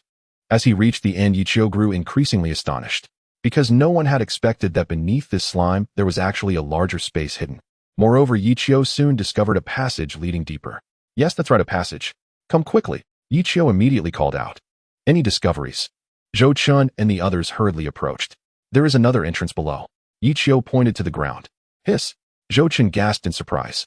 He wasn't startled by the sight, but rather terrified upon deeper reflection. Initially, these slimes posed no issue, they merely covered the next layer. If Wang Yui and the others left from here, then the question arises. How did these people go down? Currently, only the traces that Yichio excavated remain. "Don't go down yet, it might be a trap." Yichio stopped the impulsiveness of a divine-level being. "Use a robot," Zhou-chun immediately ordered. Fortunately, they had previously brought a robot, otherwise it would have wasted more time. Soon a robot about 2 meters tall entered the passage and began to delve deeper. Everyone utilized each other's infrared viewing devices to get a clear view of the situation inside. They discovered that this passage was filled with slime and exuding a cold air. This means it is quite fresh. The robot continued to delve deeper, quickly reaching 1,000 meters. Moreover, the passage seemed endless, continually descending. It should be noted that at that moment, Yichio and the others were situated about 4,000 to 5,000 meters underground. With the robot continually descending, this record has now been broken. If the deep sea represents pressure and low temperature, then the deeper underground signifies temperature. The further down, the higher the temperature and the lower the oxygen content. Even with mecha protection, the possibility of surviving is extremely slim. After all, compared to the Earth or nature, even mechas are very insignificant. Please don't let anything happen. Zhou-chun, even inside the mecha, was sweating profusely. Part of it was due to pressure and part due to temperature. As the team leader, if a member dies, he would be fully responsible. The former celestial gods can withstand it, but yours? Yichio hesitated to finish. The former celestial gods had been modified and upgraded by their side, so all aspects were superior to other mechas. In other words, Wang Yui can temporarily withstand it, but others may not. Moreover, temperature is secondary, The presence of giant beasts is the key. Lava. Zhou Qin's expression changed dramatically. Through the robot's perspective, a dazzling orangerd appeared before them. Even through the screen, everyone could still feel a wave of scorching heat rushing towards them. The temperature underground was already high, but they never expected there would be lava beneath them. This left Wang Yu and the others with a particularly bleak hope for survival. I'll go down, Yi Qiu said after a moment of thought. No, you can't go down, Zhou Qin quickly replied. Yes, you can slay primal beasts. If anyone should go, it should be us. The surrounding divine-level beings hurriedly nodded in agreement. In such a dangerous situation, Yi Qiu must not go down. It would be better if it were them, at least if danger truly arose, there would be someone to protect Longhua in the future. Otherwise, if anything happened to Yi Qiu, even if the beast did not invade other countries, would certainly cause trouble. To put it bluntly, everyone could die, but Yi Qiu could not. Listen to me. Feeling the sincere gazes of everyone, Yi Qiu took a deep breath. Do you have any thoughts? Zhou Qin paused. My mecha is stronger than all of yours and no one can deny that, Yi Qiu said seriously. Of course. Everyone nodded. Not just everyone present, but it could even be said that the dangerous drifters were leading globally. Whether in terms of level or various advanced technologies, they overshadowed the entire era. It is precisely because of this that I have a chance to go down and find someone. Yi Qiu continued. But Zhou Qin had not finished speaking. It's nothing. Here I am the highest level, so listen to me. Yi Qiu did not want to dwell on this. Wang Yu was brought by him, and the fissure was discovered by him. No matter what, he had to go down this time to give everyone an explanation. Therefore, no matter how much they tried to stop him, his resolved determination would not waver due to a few people's objections. Then be careful, Zhou Qin said with a hint of helplessness. You all need to stay alert, someone must guard above. Yi Qiu nodded. Rest assured, Zhou Qin certainly understood the importance of this matter. Soon after, Yi Qiu controlled the dangerous drifter to fly directly into the passage. His speed was fast in a short while he surpassed the previously deployed robots. Then in the blink of an eye he exceeded them. The depth also rose from 1,000 meters to nearly 2,000. No, to be precise, including the depth of the previous fissure, it should be 7,000 meters. This depth is terrifying even in the deep sea. I hope everyone is safe. Zhou Qin's eyes were bloodshot. It will be fine. The divine-level beings beside him nodded in agreement. Soon after descending another 1,000 meters or so, Yi Qiu noticed something. Although the surroundings were filled with lava and the temperature reached an astonishing height, the dangerous drifter still belonged to the top mechas globally and could currently withstand it. In front of him, he could see some collision marks and fragments of mecha. There has been a battle. Yi Qiu raised an eyebrow. This place was not narrow. It could fully accommodate a battle between mechas and giant beasts. Furthermore, judging by the surrounding traces, there was even blue-white viscous liquid present. This indicated that the giant beast which had previously disappeared had recently moved through this area. On one side was the chilling viscous liquid, and on the other was the magma containing incredible heat. It seemed like fire and water were incompatible, yet they resisted each other. This indicated that the giant beasts in this area were extraordinarily powerful, possibly at the same level as the Titans. Primal level. Yi Qiu couldn't help but worry about Wang Yu and the others. He was well aware of the terror of primal level giant beasts, having experienced it firsthand. Although Wang Yu's strength and the mecha he controlled were not lacking, they had never faced it in reality. No matter how much experience they had, it was mere theory, making victory exceedingly difficult. Next, Yi Qiu continued downward, discovering that the chilling viscous liquid was increasing in quantity. By the end, the entire passage was almost filled, completely blocking the magma. The temperature surprisingly dropped by more than half, and he could hardly feel any scorching heat. Suddenly, a fault appeared ahead, revealing a large expanse of ice. Inside, Yi Qiu found Wang Yu and the others along with their mechas frozen in ice. This was good news, but also bad news. While the people were in the mechas, they might still be alive, but the giant beast must be nearby. I can't worry about that now. Yi Qiu decisively rushed over. The dangerous drifter swung its arms and high-frequency light blades instantly emerged, then began cutting through the incredibly hard and thick ice. Before long, he reached the vicinity of Wang Yu's old god of war and forcibly dug out a large pit. Wang Yu, Yi Qiu called out. Qiu, brother Qiu. Soon a somewhat weak voice from Wang Yu rang out. Are you okay? Yi Qiu immediately breathed a sigh of relief. This isn't an illusion, right? Is it really you?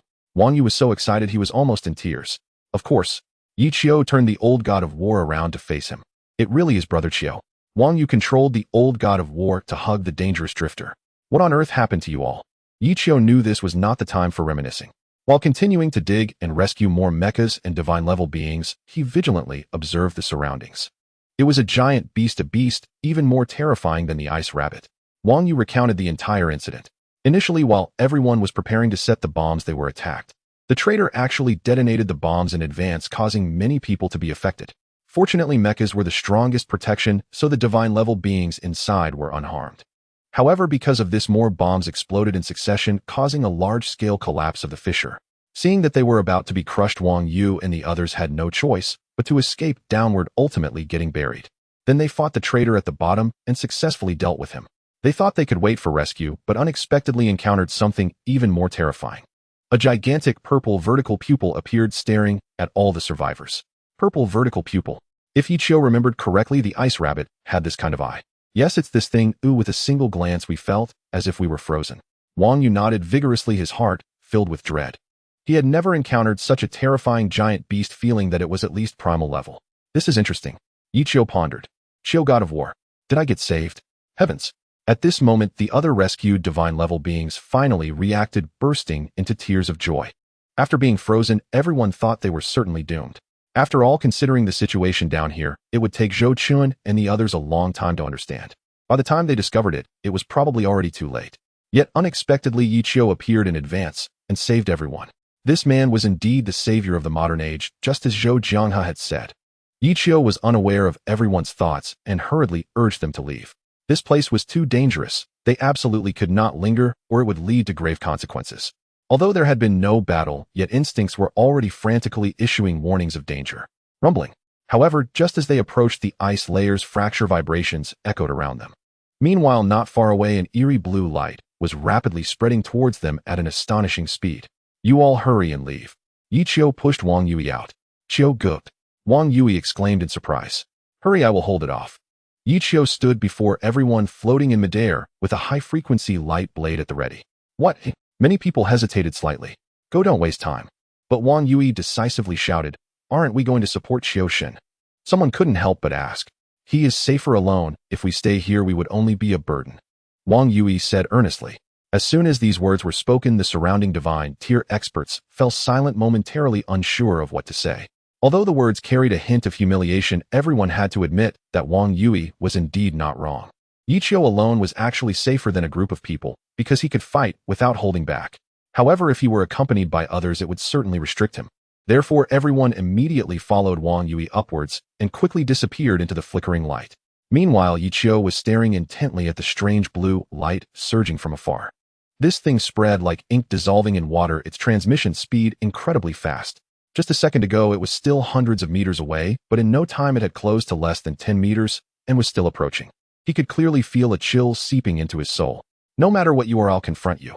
Ichio stood with his sword drawn, his gaze sharp as an eagle's. Then, he started a live stream betting and harvesting. With an incredibly practiced triple click. Another live stream. Dude, what do you mean another? Where is it this time? It feels so cold. Soon a large number of viewers flooded into the live stream, all curious. This scene looked far more visually striking compared to the previous ones. Because right in front was a vast expanse of ice emanating cold air that made one feel as if they were experiencing the chill firsthand. New scene unlocked. Dear viewers, dear folks, this time I am facing what seems to be a primal level beast, so hurry and place your bets. Is this another scam?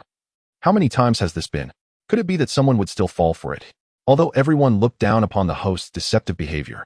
Upon hearing that they were facing a gigantic beast suspected to be of the primal level, everyone suddenly became extremely excited.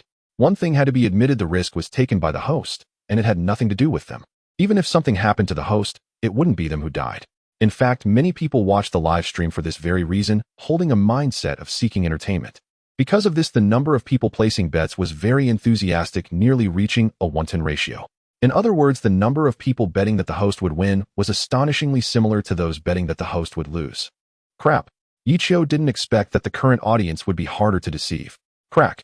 At this moment, the ice layer emitted a strange sound again, and then it cracked. At the same time, a chilling aura mixed with a blue radiance akin to a divine light shot towards Ichio, or rather the dangerous wanderer, at lightning speed.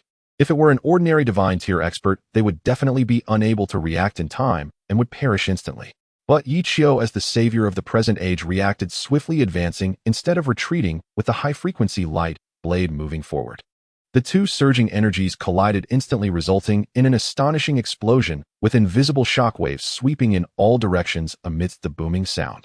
The ice layer bore the brunt of the impact, cracking with a sharp sound, and then continuously displaying fissures. Under the violent force's assault, it resembled blooming blue lotus flowers visible in every direction. Amidst the beauty a killing intent surged, a strange purple vertical pupil quietly appeared, gazing at the dangerous wanderer.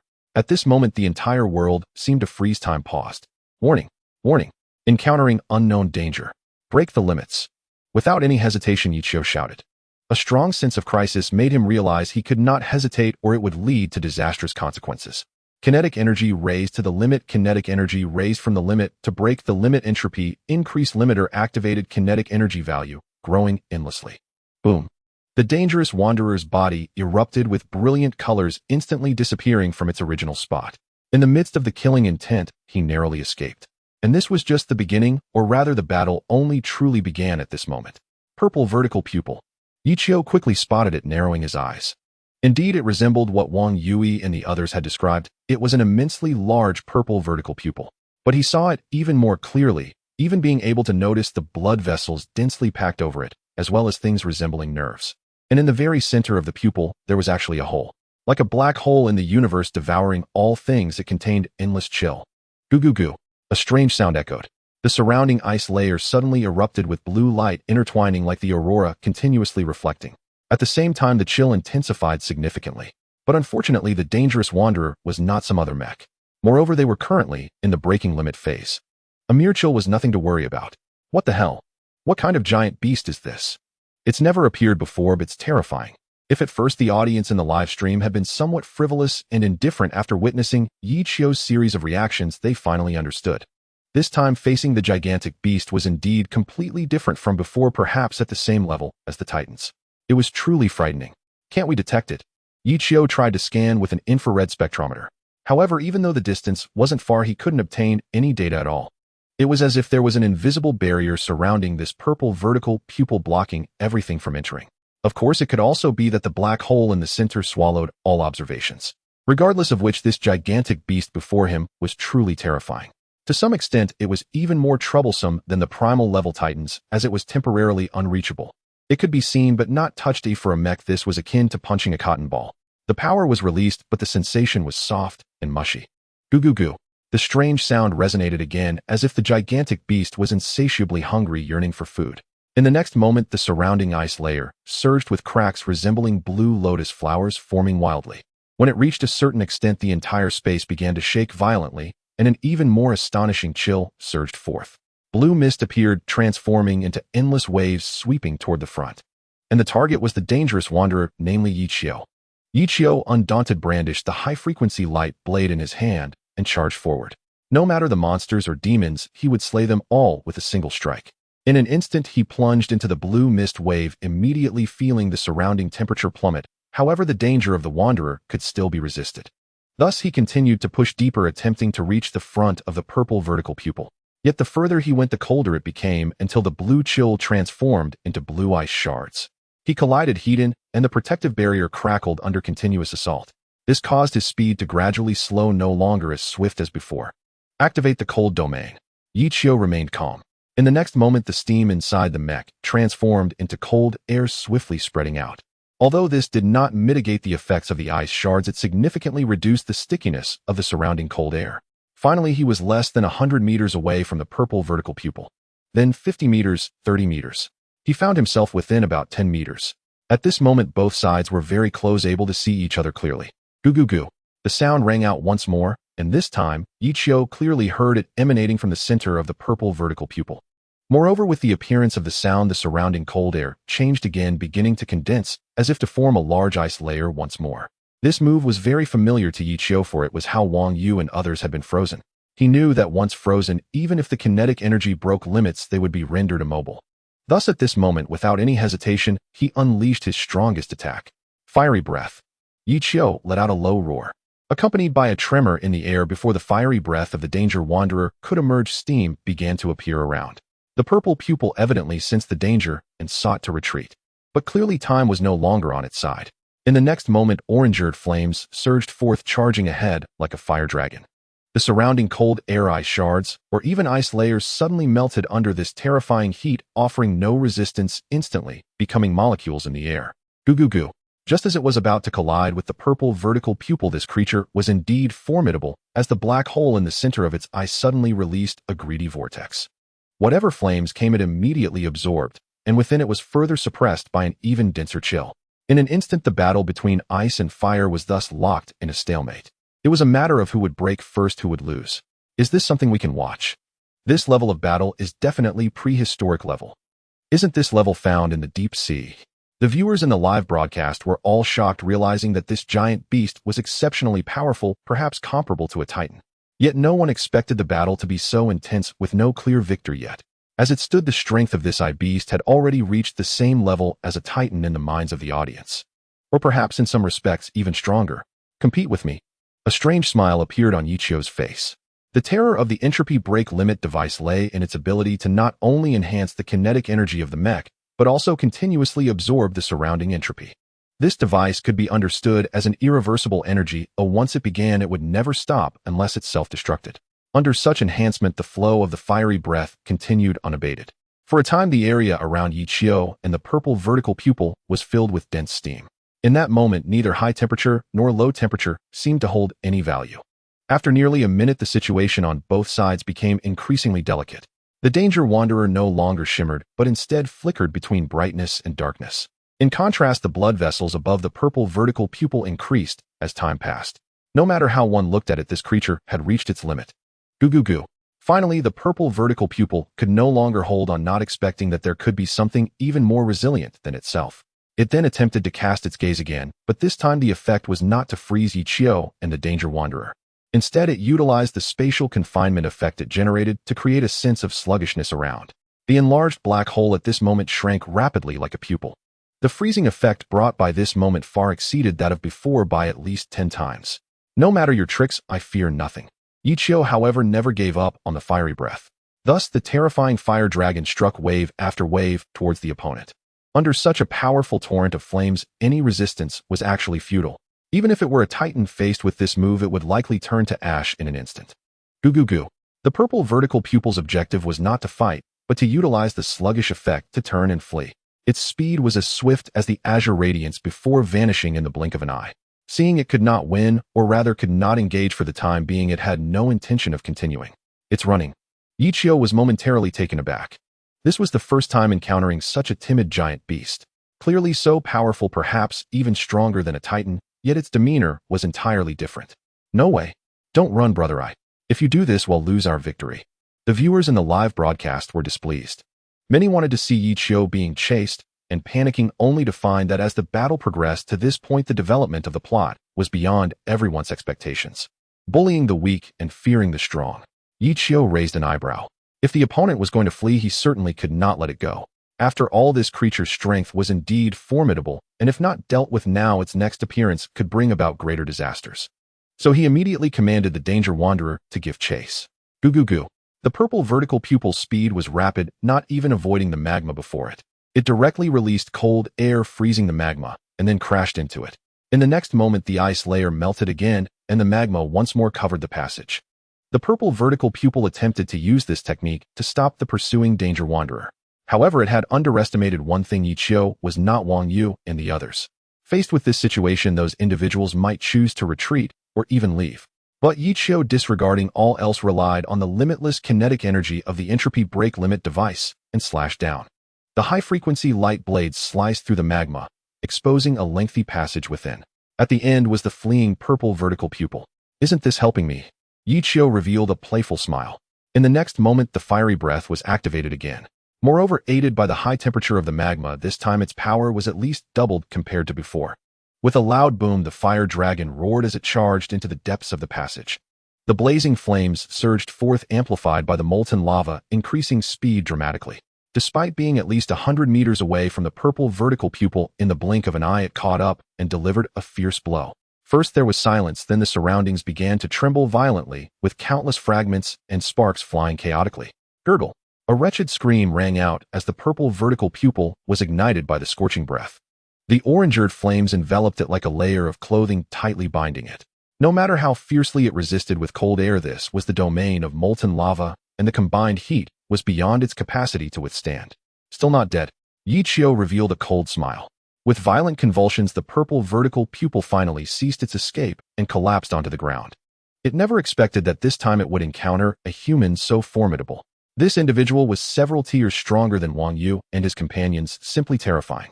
Of course, there was also an element of its own recklessness involved. If it had chosen a different location, perhaps in the deep sea or underwater. With the amplification of the cold air, the scorching breath could never possess such unparalleled power.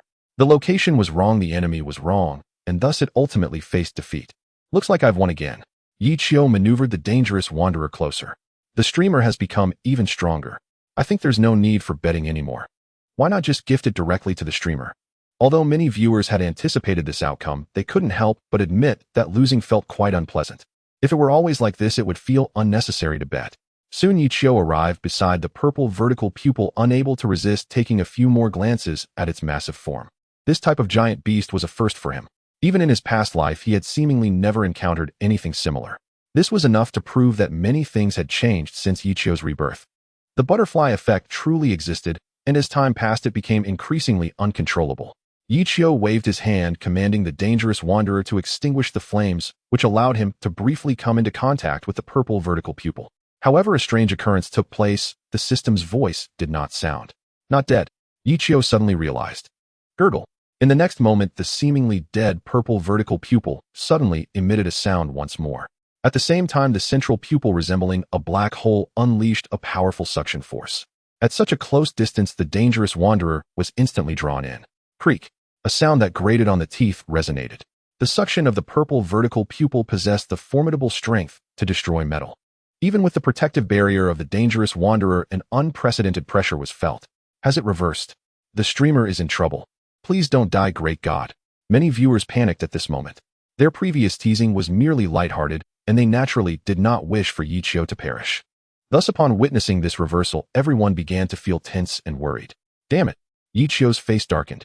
Although the dangerous wanderer had not yet reached Tier 7, it was indeed at the 6th tier special grade, so both the barrier's protective capability and the mecha's hardness were top-notch. For now, it could still withstand the opponent's devouring. However, at such a close distance, there were indeed too many variables. If it were truly swallowed alive by this purple vertical pupil, the outcome was predictable. Gurgle. The purple vertical pupil seemed to be flaunting or perhaps reveling in its victory. It endured the pain of the burning flames, waiting for this very moment. What are you so proud of? Yi Qiu remained calm and composed. Due to the presence of the entropy limit breaker, the mecha's kinetic energy was nearly infinite. Because of this, it was not without the possibility of escape.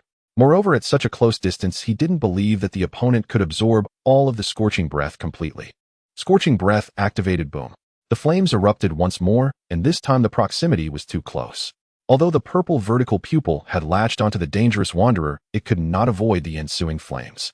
In an instant, it devoured the unending scorching breath into its pupil, leading to a situation almost identical to before, unable to endure for long.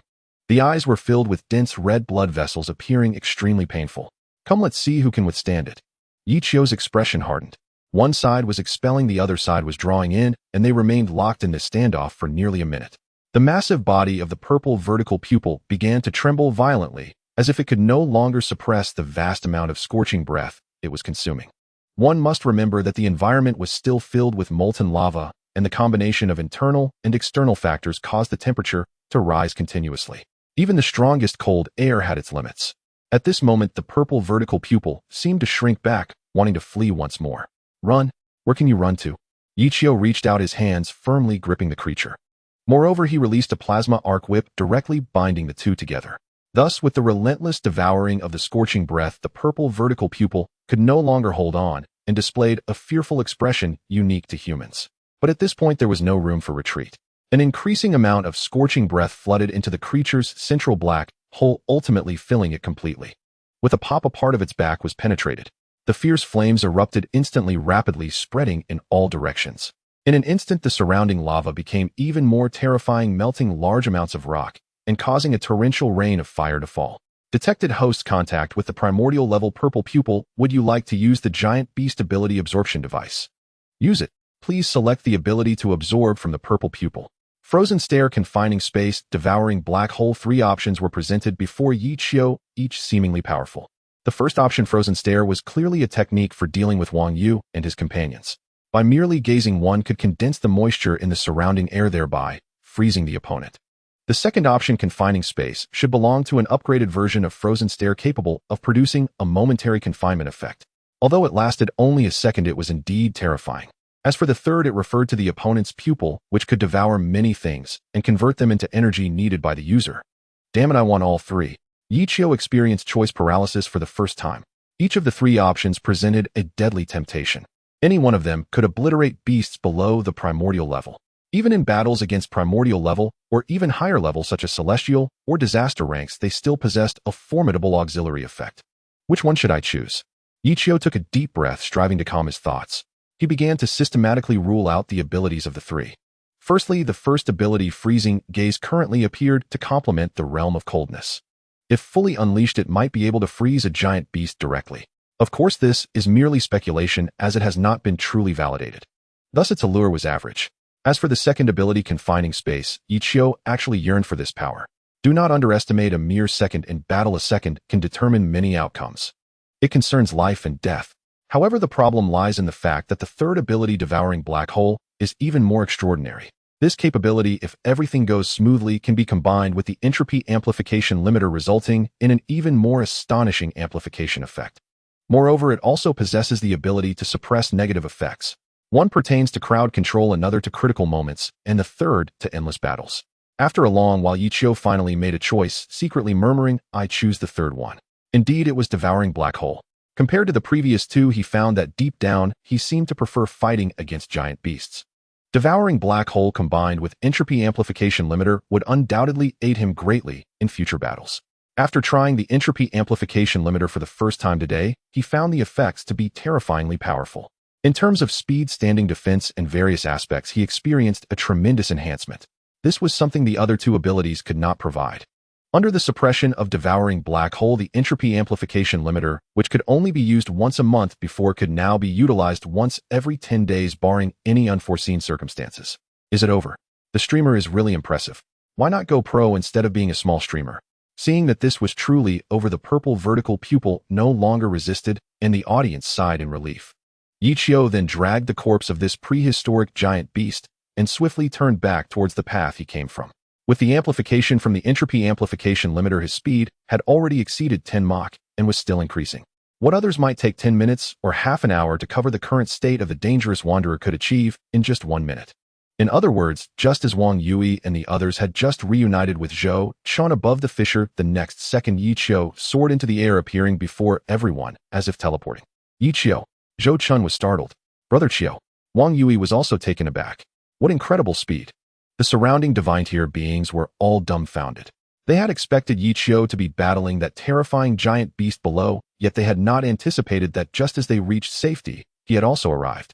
This speed clearly surpassed all the surrounding mechas. It was truly terrifying. It has been dealt with. Yichio shook the giant beast's purple eye he was holding. Is this the eye giant beast you spoke of? Zhou could not help but examine it closely. One had to say, even though this creature was already dead, it still exuded a terrifying majesty. Especially that astonishing chill. It seemed that merely approaching it would lead to freezing. It was hard to imagine that such a behemoth existed close to the 108th underground city. Was it killed by Brother Chiao? Wang Yui was horrified. He had thought about resisting, but it ultimately turned into a struggle. The abilities of this eye giant beast were something very few could withstand or even react to. Yet it was evident that Yichio was an exception, as he had managed to slay this creature. The corpse before them was the best evidence of that. The danger here should be resolved. Yichio nodded. However, more than half of the inhabitants of the 108th underground city have already evacuated. It doesn't matter, those who wish to stay can continue to do so, and those who do not can leave. Yichio was indifferent to such matters. All right, we will arrange everything. Zhou Chun nodded slightly. Wang Yui has left. Yichio called out, and the latter hurriedly followed. Immediately, the two left the area, swiftly returning to the port island base at an incredible speed. Brother Chiao, you seem to be hiding something. Wang Yui had sensed something. Take a look for yourself. Yichio revealed the status of the dangerous wanderer. Defense barrier damaged by 80%, kinetic thrusters damaged by 90%, high-frequency light blade damaged by 70%. All the data was in the negatives. Oh, Wang Yui was left speechless after reading it. Heh, Yichio smiled. This was the consequence of activating the entropy amplification limiter. Thus the reason for returning so quickly lay here. If they had continued to linger outside and encountered another attack, it might truly have led to disaster. I really am too weak. Wang Yui gritted his teeth. Don't worry, you're still in the growth stage. You performed quite well this time. Yi Qiu patted the shoulder of this fellow to comfort him. He wasn't lying. Wang Yui had indeed performed admirably, especially in protecting the other divine tier beings. On the contrary, the issue lay more with the mecha. If Wang Yui had piloted the dangerous wanderer leveraging the innate qualities of a divine tier being, he might even have been able to counterkill the prehistoric giant beast Purple Eye. In other words, it was rather the ancient celestial being that had been somewhat of a burden to this fellow. I will work twice as hard. Now Wang Yui had grown significantly. It seems that reaching the 7th tier is imminent. Yi Qiu thought to himself. Coincidentally, there had been blueprints for a 7th tier upgrade in the rewards given by the system earlier. Now he could directly enhance it by repairing the dangerous wanderer. At that time, with all the abilities acquired thus far, his strength would undoubtedly reach a new level. One should not underestimate the events that had transpired in just a few days. Yi Qiu was confident that if he were to encounter a titan-like giant beast again, he would be fully capable of slaying it within a minute. Thus Yi Qiu rarely took a rest. However, aside from repairing and upgrading the dangerous wanderer, there was another task at hand: to dissect the prehistoric giant beast Purple Eye. The main objective was to verify a hypothesis. Soon the robot directly dissected Purple Eye from top to bottom. Yi Qiu observed the situation inside and indeed discovered a missing part in the central core. Moreover, traces of nerve connections remained. It really is the black tadpole. Yi Qiu nodded slightly upon seeing this. However, the Titan had not expelled this entity. Yet for some unknown reason, Purple Eye had forcibly expelled the black tadpole. If all this could be investigated thoroughly, Yi Qiu would gain a more comprehensive understanding of the giant beast. However, for now, he felt that he would need to hunt another prehistoric giant beast to validate his hypothesis. Yi Qiu, now experienced after having slain 2 primordial giant beasts, turned his gaze toward the nations where these anomalous creatures appeared. If there are similar fissures to the 108 underground cities near each anomalous beast, then perhaps more primordial giant beasts that have already emerged can be found. However, Yi Qiu always felt that the situation within was quite delicate. Perhaps the giant beasts did not solely originate from the deep sea, they might also come from the Earth's core. This means that various giant beasts could emerge from different survival environments. Underground giant beasts. Deep sea giant beasts. What else could there be? Giant beasts from the universe. With such thoughts, Yi Qiu patiently awaited the dangerous wanderers to upgrade to the primordial level. This process actually did not take long thanks to the system and the well-equipped facilities within the base. After resting for a night, everything was settled the next day. Looking at the dangerous wanderer, which had fully upgraded from a 6th tier special mecha to a primordial special mecha, despite its appearance remaining unchanged, there was still a sense of novelty. Driving such a mecha to battle against giant beasts was exhilarating to think about. Has it reached the primordial level? Wang Yui looked over with envy. Don't worry, the old god and the red storm will also upgrade, Yi Qiu said with a smile. Wang Yui nodded confidently. You should know in the future you will be the divine tier pilot of the Taishan. Yi Qiu couldn't help but exclaim. Taishan. Wang Yui was quite excited at the thought. Just the height of its feet is nearly 100 meters. One can imagine how majestic the entire Taishan is. Controlling such a colossal mecha to fight against giant beasts feels like even if facing a primordial level one could probably crush it with a single step. Today we are going out. Yi Qiu changed the topic. Where to? Wang Yui asked in surprise. First to Neon, then to beautiful country in Siberia. Yi Qiu blinked. What for? Wang Yui suddenly became excited. To make money, Yi Qiu said confidently. Wang Yui was momentarily stunned. Time quickly passed to noon. Yi Qiu took Wang Yui, and the two piloted their mechas straight towards Neon. Of course, since the old god was under repair and upgrading this time, Wang Yui was controlling the red storm. This mecha looked even more eye-catching than the old god. As they flew over, they resembled a burning red flame, impressive in momentum. Yi Qiu has left. Zhou Chun found Zhou Jianghe to report the situation. Where to? Zhou Jiang's response was very calm, asking casually. From the position analysis, it should be Neon. Zhou Chun replied. Then let him go. Zhou Jianghe shrugged nonchalantly. But this guy just killed a primordial level Purple Eye and is heading out again. Zhou Chun hesitated. What Yi Qiu does is beyond our control. Don't overthink it. Zhou Jianghe waved his hand. His current interest remained in finding those who had attacked Yi Qiu last time. Now there were finally some clues. However, there was a feeling that it wasn't that simple. It seemed there was another guy hiding very deeply, and he must be found. On the other side, Yi Qiu discovered that the Dragon Country mecha following them had already returned. The two soon arrived at Neon with the obvious goal of finding the anomalous beasts here. Currently, 4 anomalous beasts are known. The first appeared in Siberia, codenamed Snow Wolf. The second was near Neon Fudao, codenamed Devourer. This was the target for both Yichio and Wang Yui this time. The third appeared in the sewers of beautiful country codenamed Crocodile God. That would be the target later. As for the fourth one, it had naturally been eliminated by Yichio, or rather by Wang Yui. When Yichio and Wang Yui arrived near Fudao, they immediately sensed the difference here. The overall environment was extremely harsh, filled with nuclear radiation. No wonder anomalous beasts appeared here. Both felt it was deserved. There isn't much data on the Devourer, just that its abilities are very bizarre. Wang Yui studied again. As long as there is life, it will be absorbed. Oh, will we inside the mecha be affected? Yichio raised an eyebrow. That is currently unclear. Wang Yui shook his head. Moshi. This is the Neon Mecha Guardian team. Please show your identification. At that moment, someone intervened in the channel, and the language of the Neon country rang out. But due to AI translation, both could understand what was being said. That name is quite cringy. Ichio couldn't help but comment. I heard they got some new technology from Beautiful Country's big brother. Wang Yui was very curious. Neon Country and Beautiful Country had always been in cahoots, acting as accomplices. When Beautiful Country had some outdated technology, they didn't want Neon Country would shamelessly pay a high price to buy it. Thus, this batch of Mecha Guardians seemed to have been upgraded. Who cares? Ichio scoffed dismissively. Moshi. Yamada from the Mecha Guardian team was quite puzzled. Although he could hear the voice, he didn't understand why he was ignored. This is my proof. Ichio directly transmitted it over. Ichio, dangerous wanderer, my emperor. Upon seeing the proof, Yamada trembled in fear. The person before him was indeed the legendary Dragon Country's Ichio, who had slayed primordial giant beasts. The other party was so powerful that he could traverse the globe, and every country could only appease him. Unexpectedly, he had such luck to encounter him up close that felt like an unworthy honor. Should I give mine? Wang Yui asked in confusion. Having mine is enough. Ichio felt it unnecessary. Besides, not many knew who Wang Yui was. Moreover, he felt it didn't matter whether to give it or not. As long as one is strong enough, the people of Neon Country would treat you as a grandparent. Since you are already treated as a grandparent, what else is there to prove to the younger generation? May I ask what purpose you, the great Ichio, have in coming here? Yamada's voice trembled slightly, and he felt anxious inside. To make money. Ichio's response was very decisive. Off. Yamada was stunned. I will help you eliminate this devourer. You give me 100 billion US dollars. Ichio continued. How much is that? 100 billion. Or US dollars. Yamada felt a bit dizzy. Is there a problem?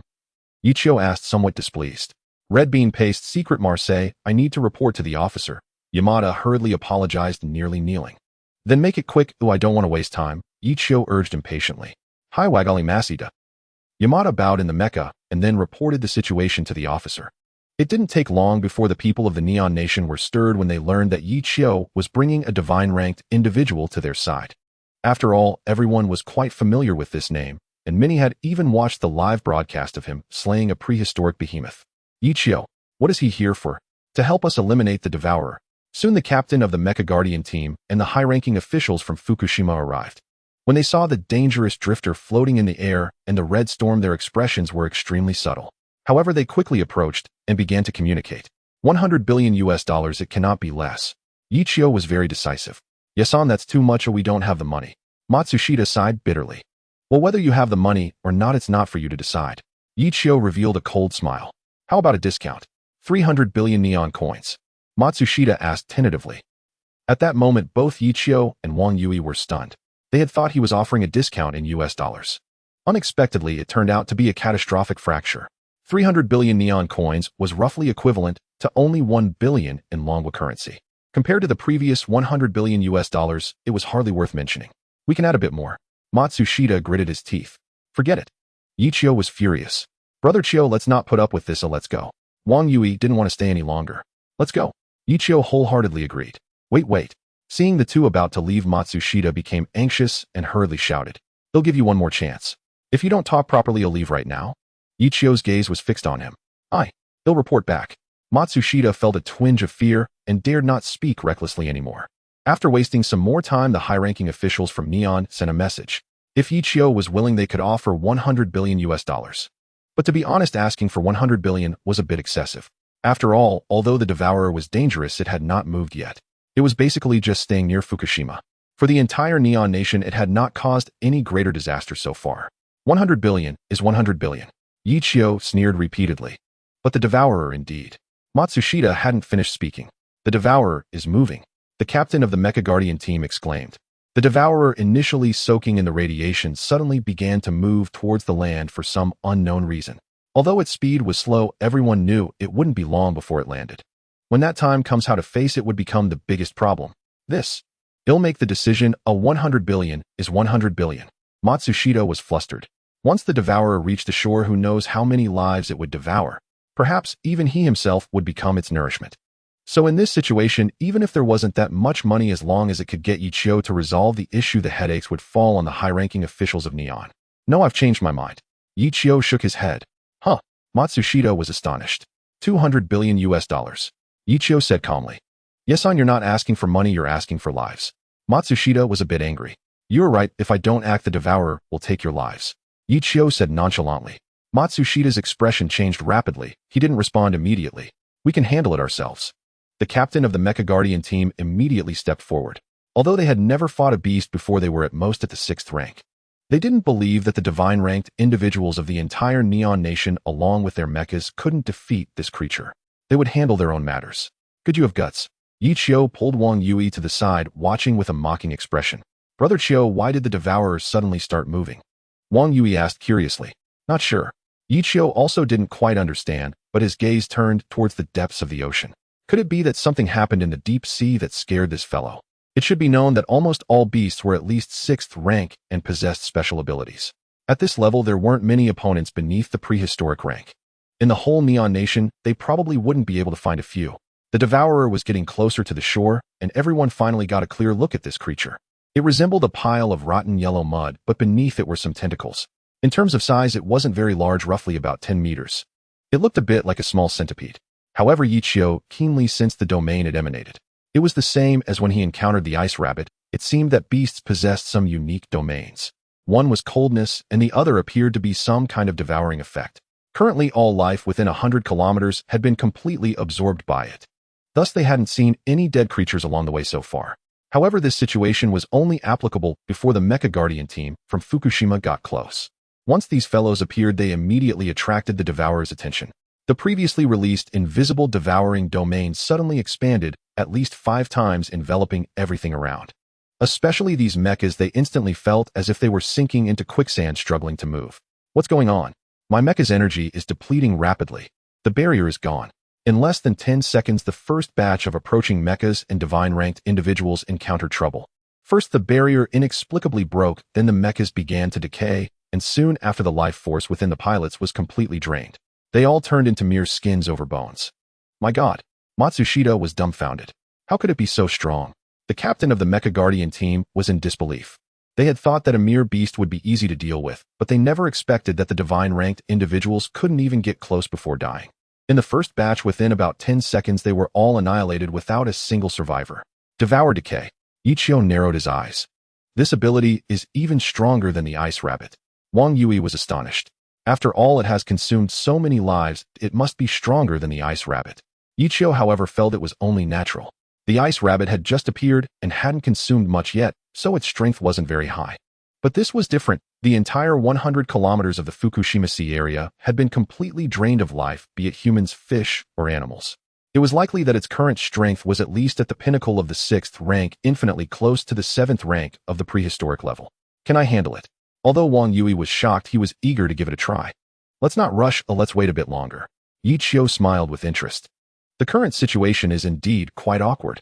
Previously, the captain of the Mecha Warrior Guard believed that their men could conquer the beasts. But the reality has proven otherwise, and they simply cannot achieve that. For a moment, they hesitated, uncertain whether they should continue sending people to their deaths. Is there really no ways? Matsushita cast a glance at the distant, dangerous wanderer. He is extorting and blackmailing us. We cannot yield. The captain of the Mecha Warrior Guard gritted his teeth. But can you handle it? Matsushita posed a soul-searching question. The captain fell silent instantly.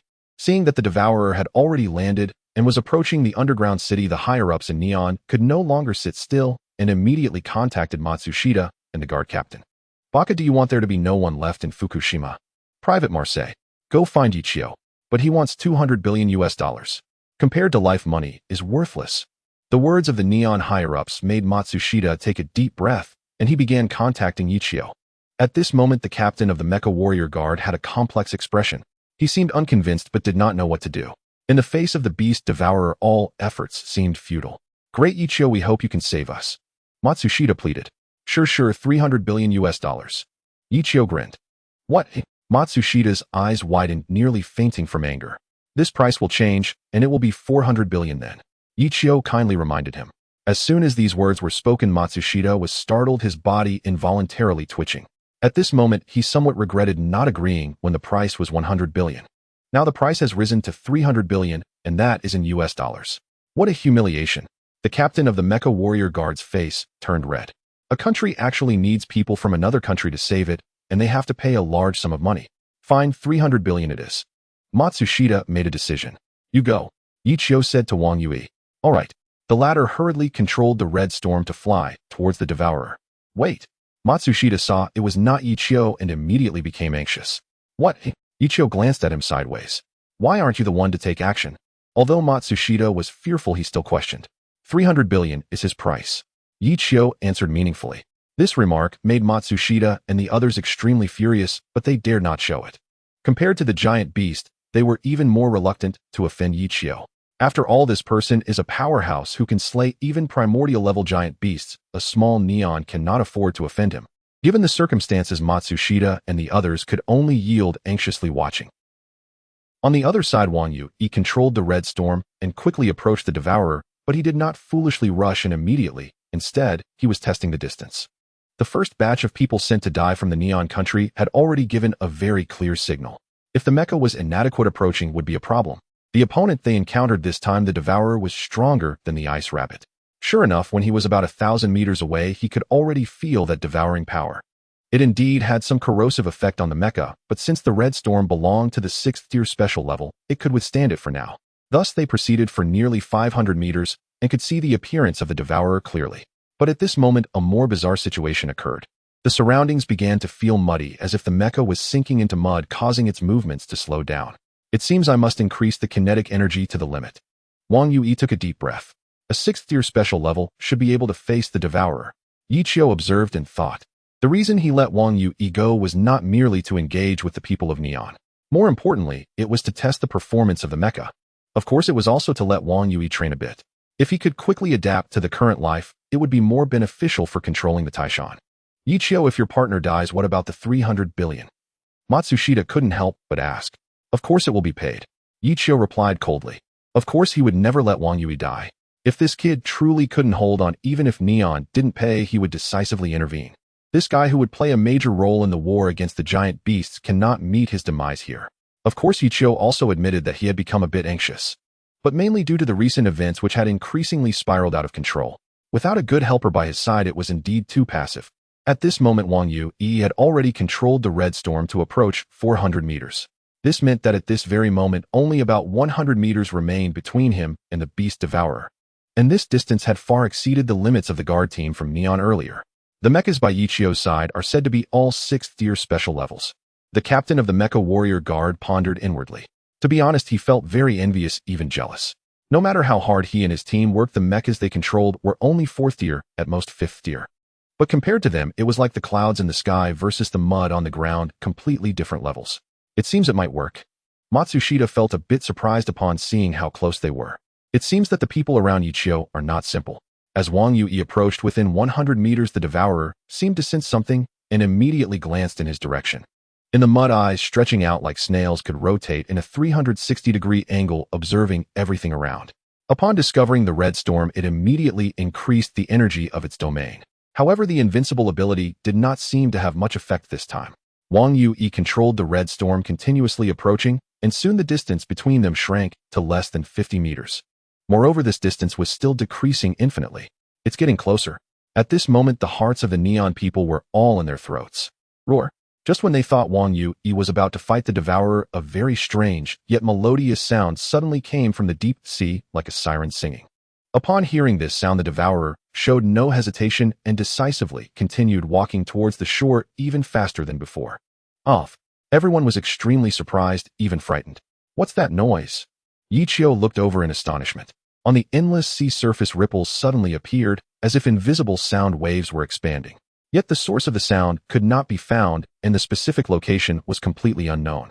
The siren-like singing caused a change in the expressions of everyone present. Here it comes again. Matsushida's face turned grim as he muttered to himself. What do you mean? Yichio raised an eyebrow. Although the other person was not in front of him, the communication channel remained open, allowing him to hear the words from the other side.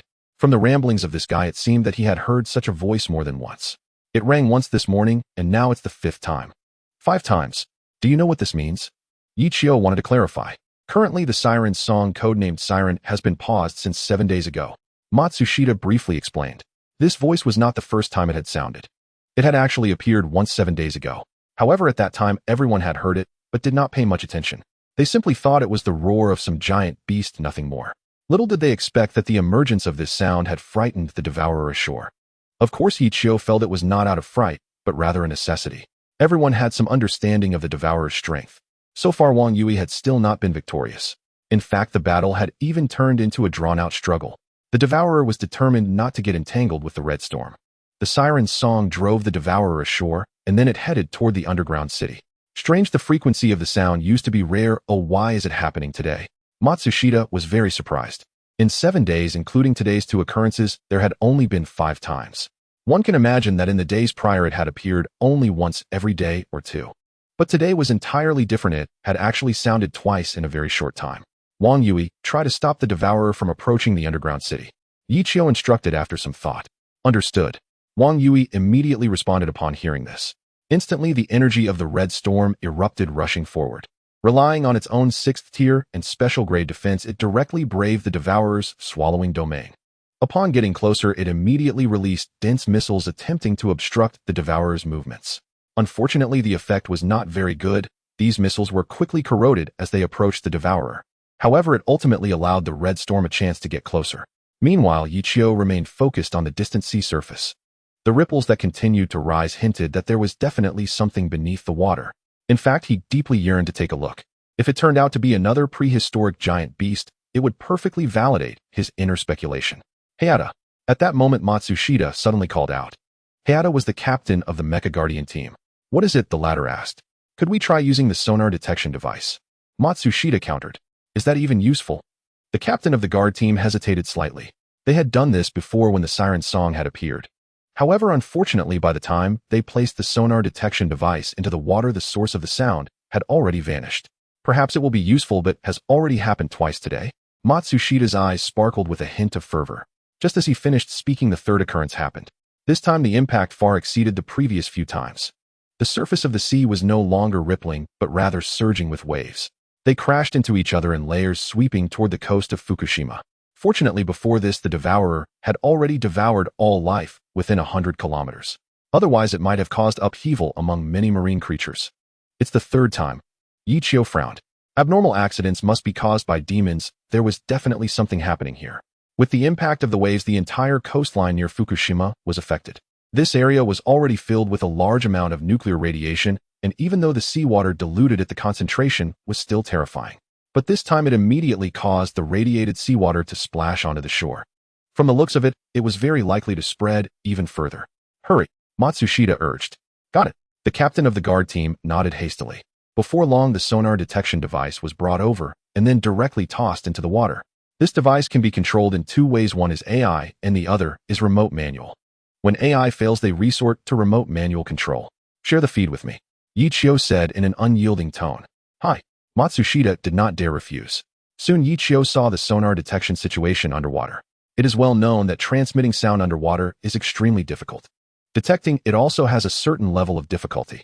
But being able to transmit sound so far, even rising into the air, is enough to prove that the entity producing the sound must be enormously large. Thus, the sonar detection device swam through the water like a fish. Moreover, it was not simply moving forward, but rather downward. Before long, it had already reached about 1,000 meters into the deep sea, and this depth was still increasing. Not in our vicinity. Matsushita shook his head. It seems to be further in the deep sea. Yichio nodded slightly. I have a situation here. Wang Yui's voice suddenly rang out. At this moment, everyone immediately looked over, their expressions shifting slightly. Upon hearing the 3rd sound, the devourer immediately stood still. Originally, many people were very happy to see this scene. However, unexpectedly, just as the smiles appeared, they froze. Because the devourer's body began to tremble continuously and then split in half. It split into 2, becoming 2 devourers. although the size was reduced by about half the power of the swallowing domain doubled. At this moment, the red storm could no longer endure, feeling as if it had sunk into a muddy swamp. Every step, every movement was extremely laborious just to execute. Break the limits. Yichio shouted. Yes, break the limits. Wang Yui quickly echoed. Energy boosted to break limits, however, even if the red storm broke the limits and doubled its energy. Facing the enhanced swallowing domain still posed considerable risks. It actually split. This is terrifying. Matsushida's eyes twitched wildly. One devourer had not been dealt with, and now there were two. Moreover, in terms of danger, it was even more terrifying than before. Under the dual swallowing domains, everything around began to decay, even melting into sludge before everyone's eyes. It had reached a point of utter irrationality. Another chant. Yichio took a deep breath. Each appearance of a chant causes a change in the devourer. But the question arises, why did this guy not move during the previous instances? It is important to note that with today's 3 instances, that makes a total of 6. However, in the previous 3 instances, it seemed the devourer remained in the waters near Fukushima, showing no signs of movement. But why has it suddenly begun to change today? We must stop the sound from appearing again, Matsushita exclaimed. I'm searching, but it's currently very difficult to pinpoint. The captain of the guard's expression was extremely grim. Locating the source of the sound underwater is neither too easy nor too difficult. Especially with such entities hidden in the deep sea, if they keep moving, it becomes nearly impossible to find them. As such, figuring out how to prevent the chant from reappearing has become a major issue. If we let this individual, Matsushita couldn't help but glance at the dangerous wanderer not far away. Yichio's strength is undoubtedly remarkable, and the mecha itself is also among the world's top tier. Thus, if we send him to infiltrate the deep sea, his searching speed will certainly surpass that of this sonar detection device. However, the problem is that $300 billion can only allow Wang Yui to take action. To get Yichio to take action, who knows how much that would cost?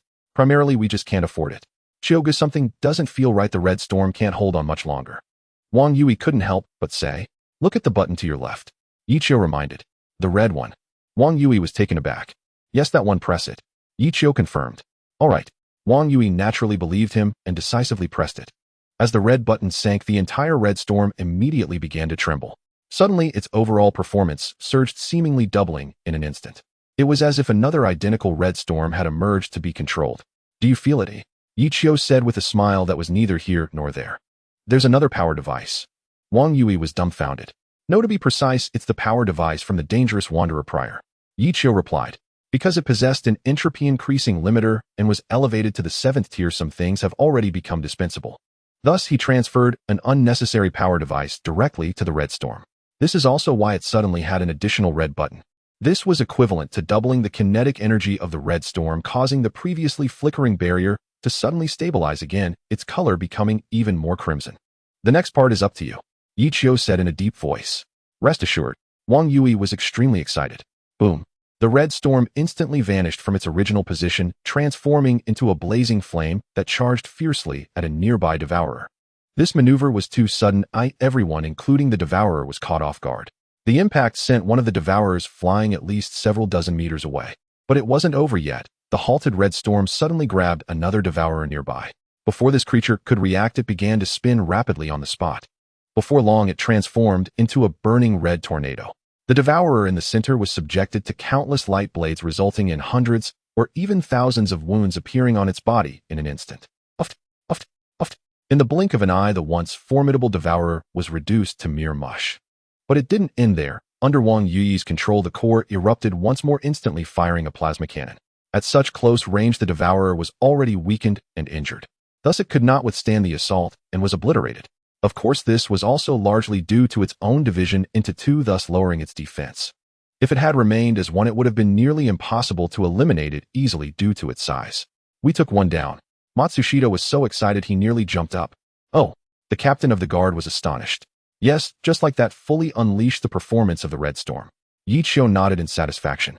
Wang Yui was already strong and naturally divine tier individual. Thus, controlling the red storm posed no obstacles whatsoever. It could be described as silky smooth. Because of this, as long as a way to break through the devourer's domain is found, killing this creature becomes very easy. Originally, a 6th tier special class battling against a 6th tier pinnacle would be nearly impossible to resolve in a short time. However, the devourer's sudden split into 2 weakened its defenses despite its power remaining unchanged. Kill! Wang Yui roared in fury, his entire being engulfed in fervor. At this moment, the red storm resembled a blazing giant of flames immediately charging toward the other devourer. Its speed was so fast it scorched a path into the ground. Everything around it turned to ash in the flames, scattering with a gust of wind.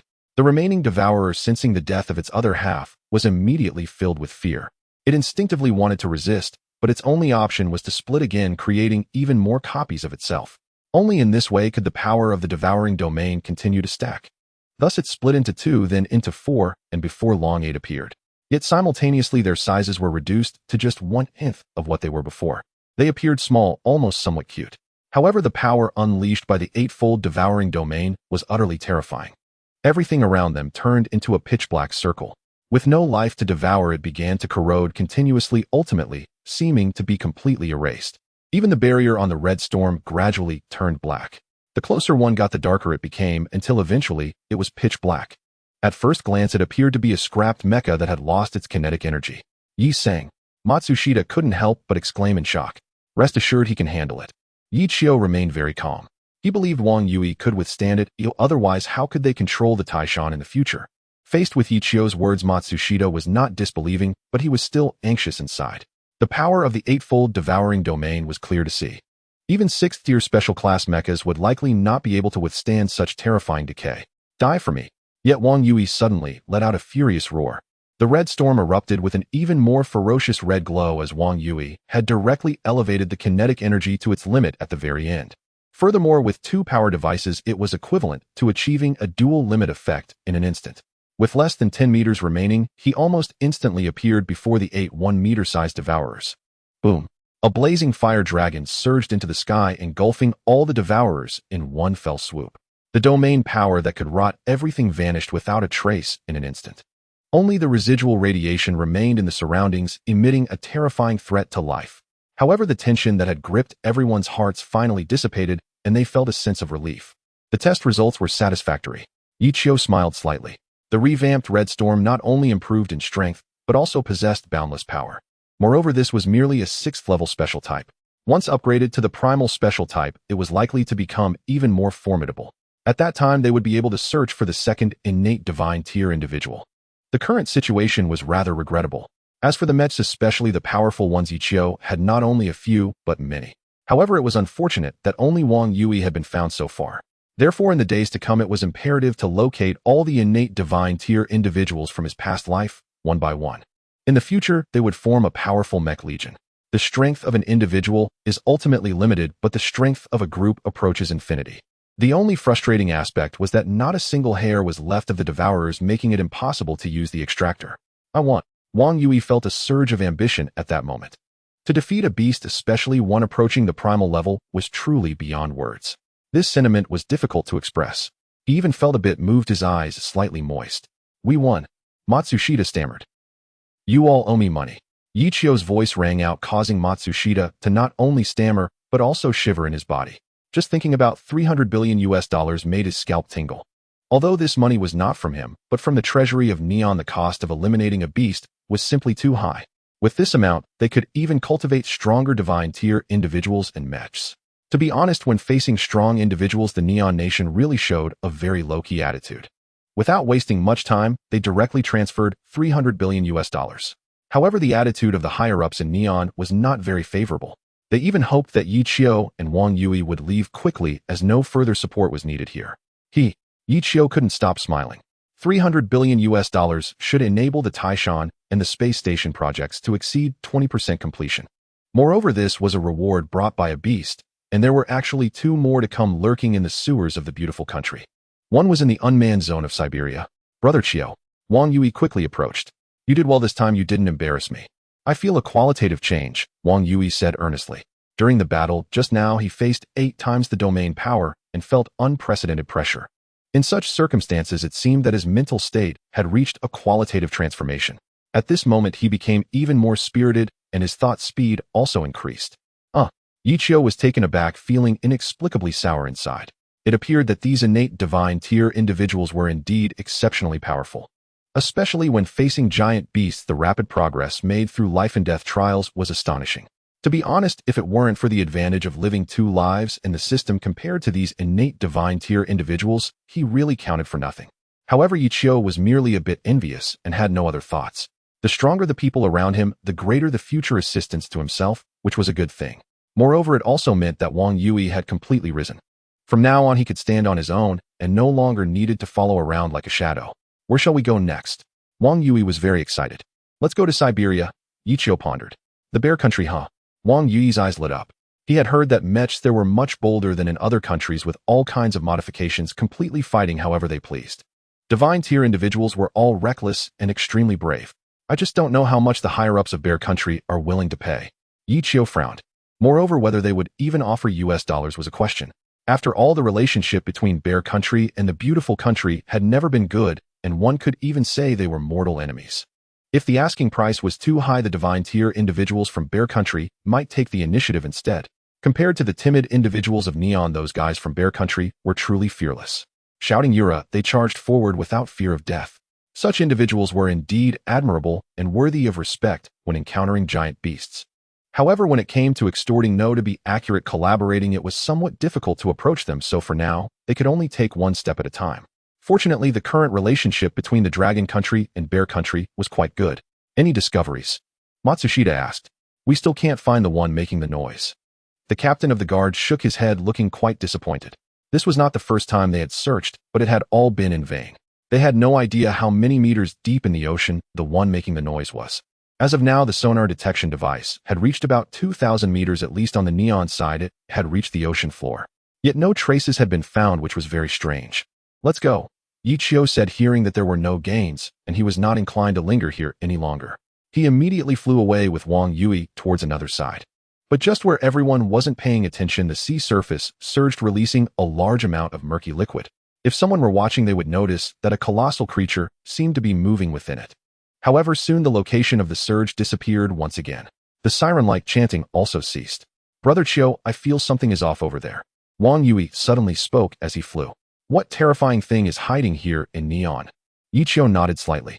He couldn't help but recall his past life when Neon had faced numerous disasters. Many giant beasts, especially very powerful ones, liked to land from this side.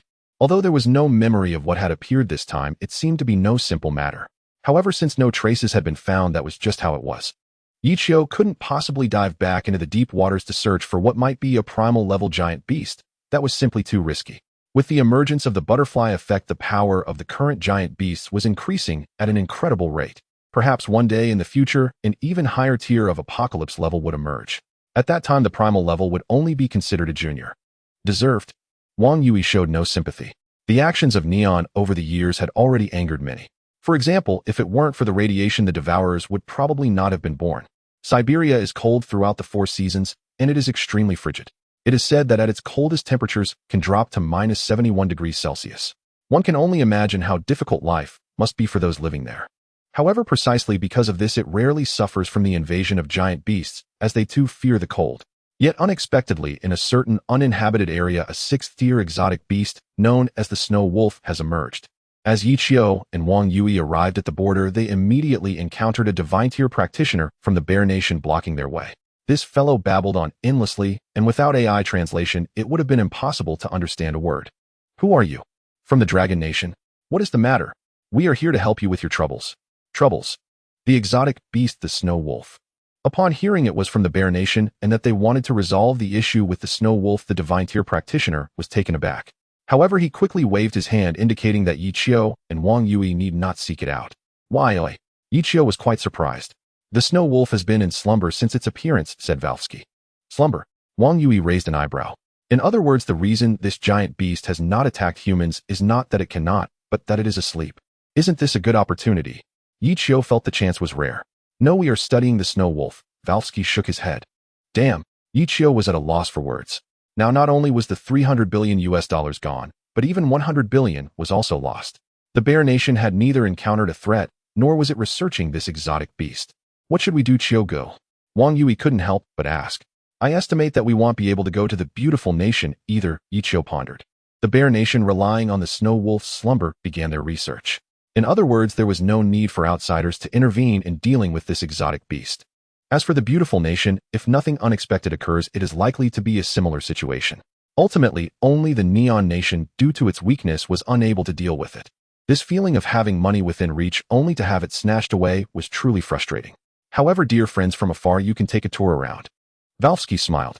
After investigating, he was shocked to learn about Yi Chio's identity. He never expected that this was the legendary war god of the Dragon Nation who had slain a primal giant beast. Since they had made a good effort to help eliminate the exotic beast, although unsuccessful, they couldn't let him return empty-handed. Therefore, the higher-ups believed Yi Chio should be allowed to visit and bring back some data.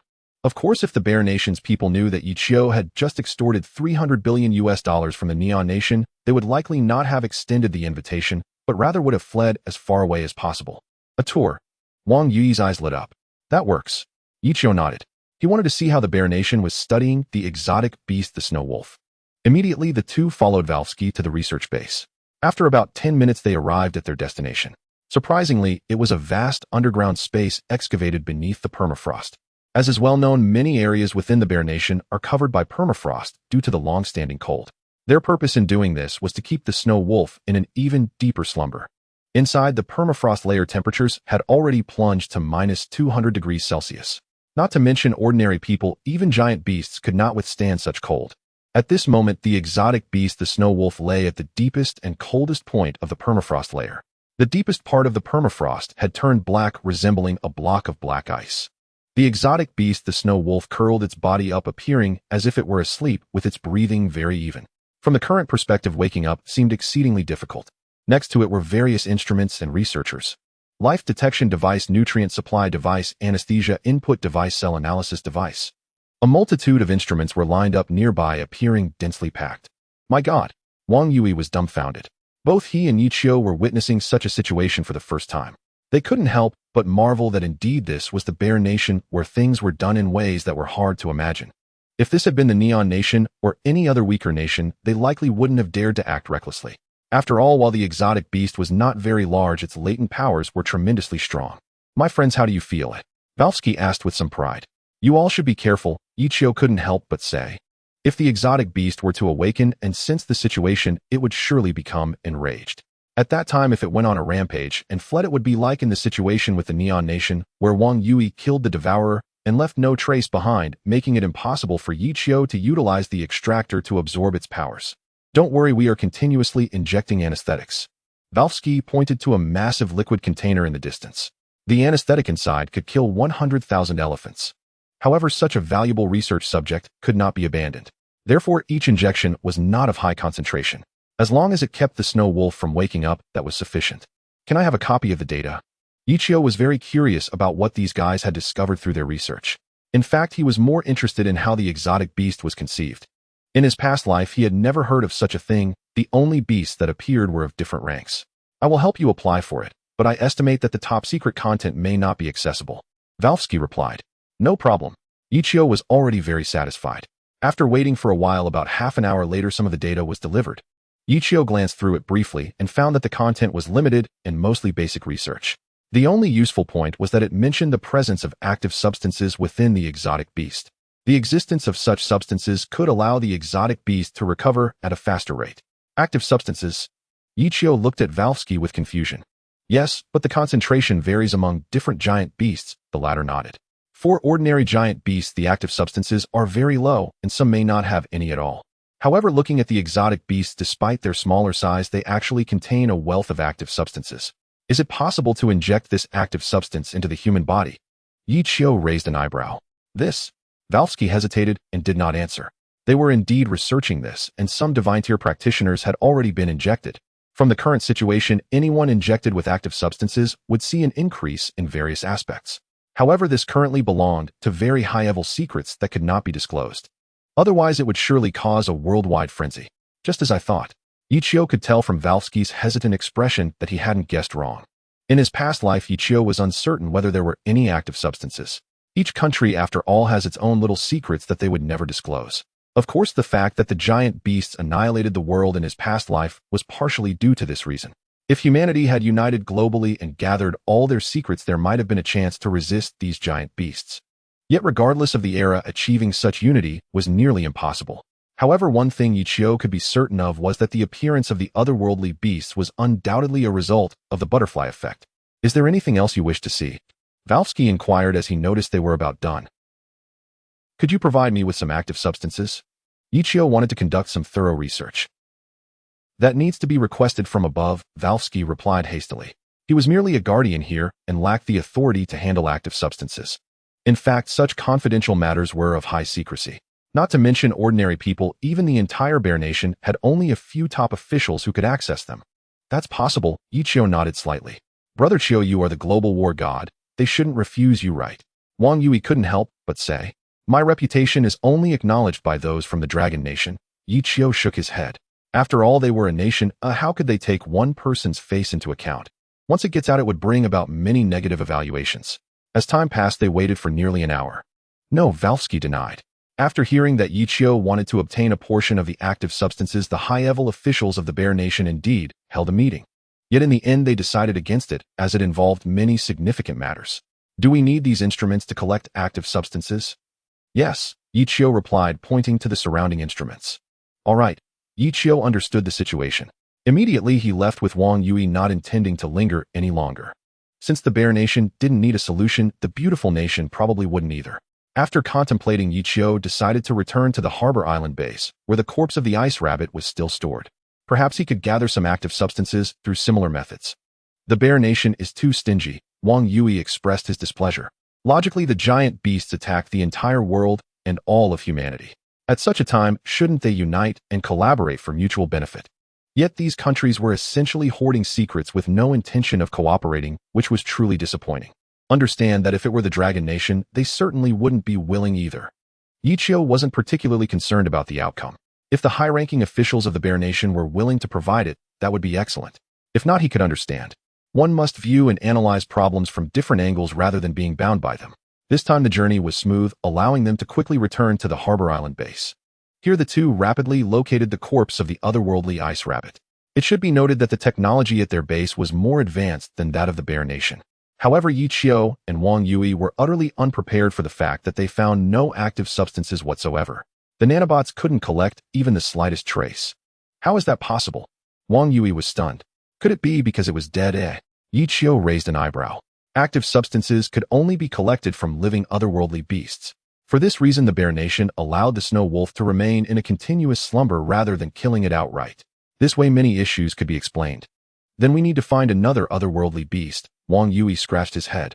Looks like we need to ask Zhou Jianghe. As an official, he should know at least a little.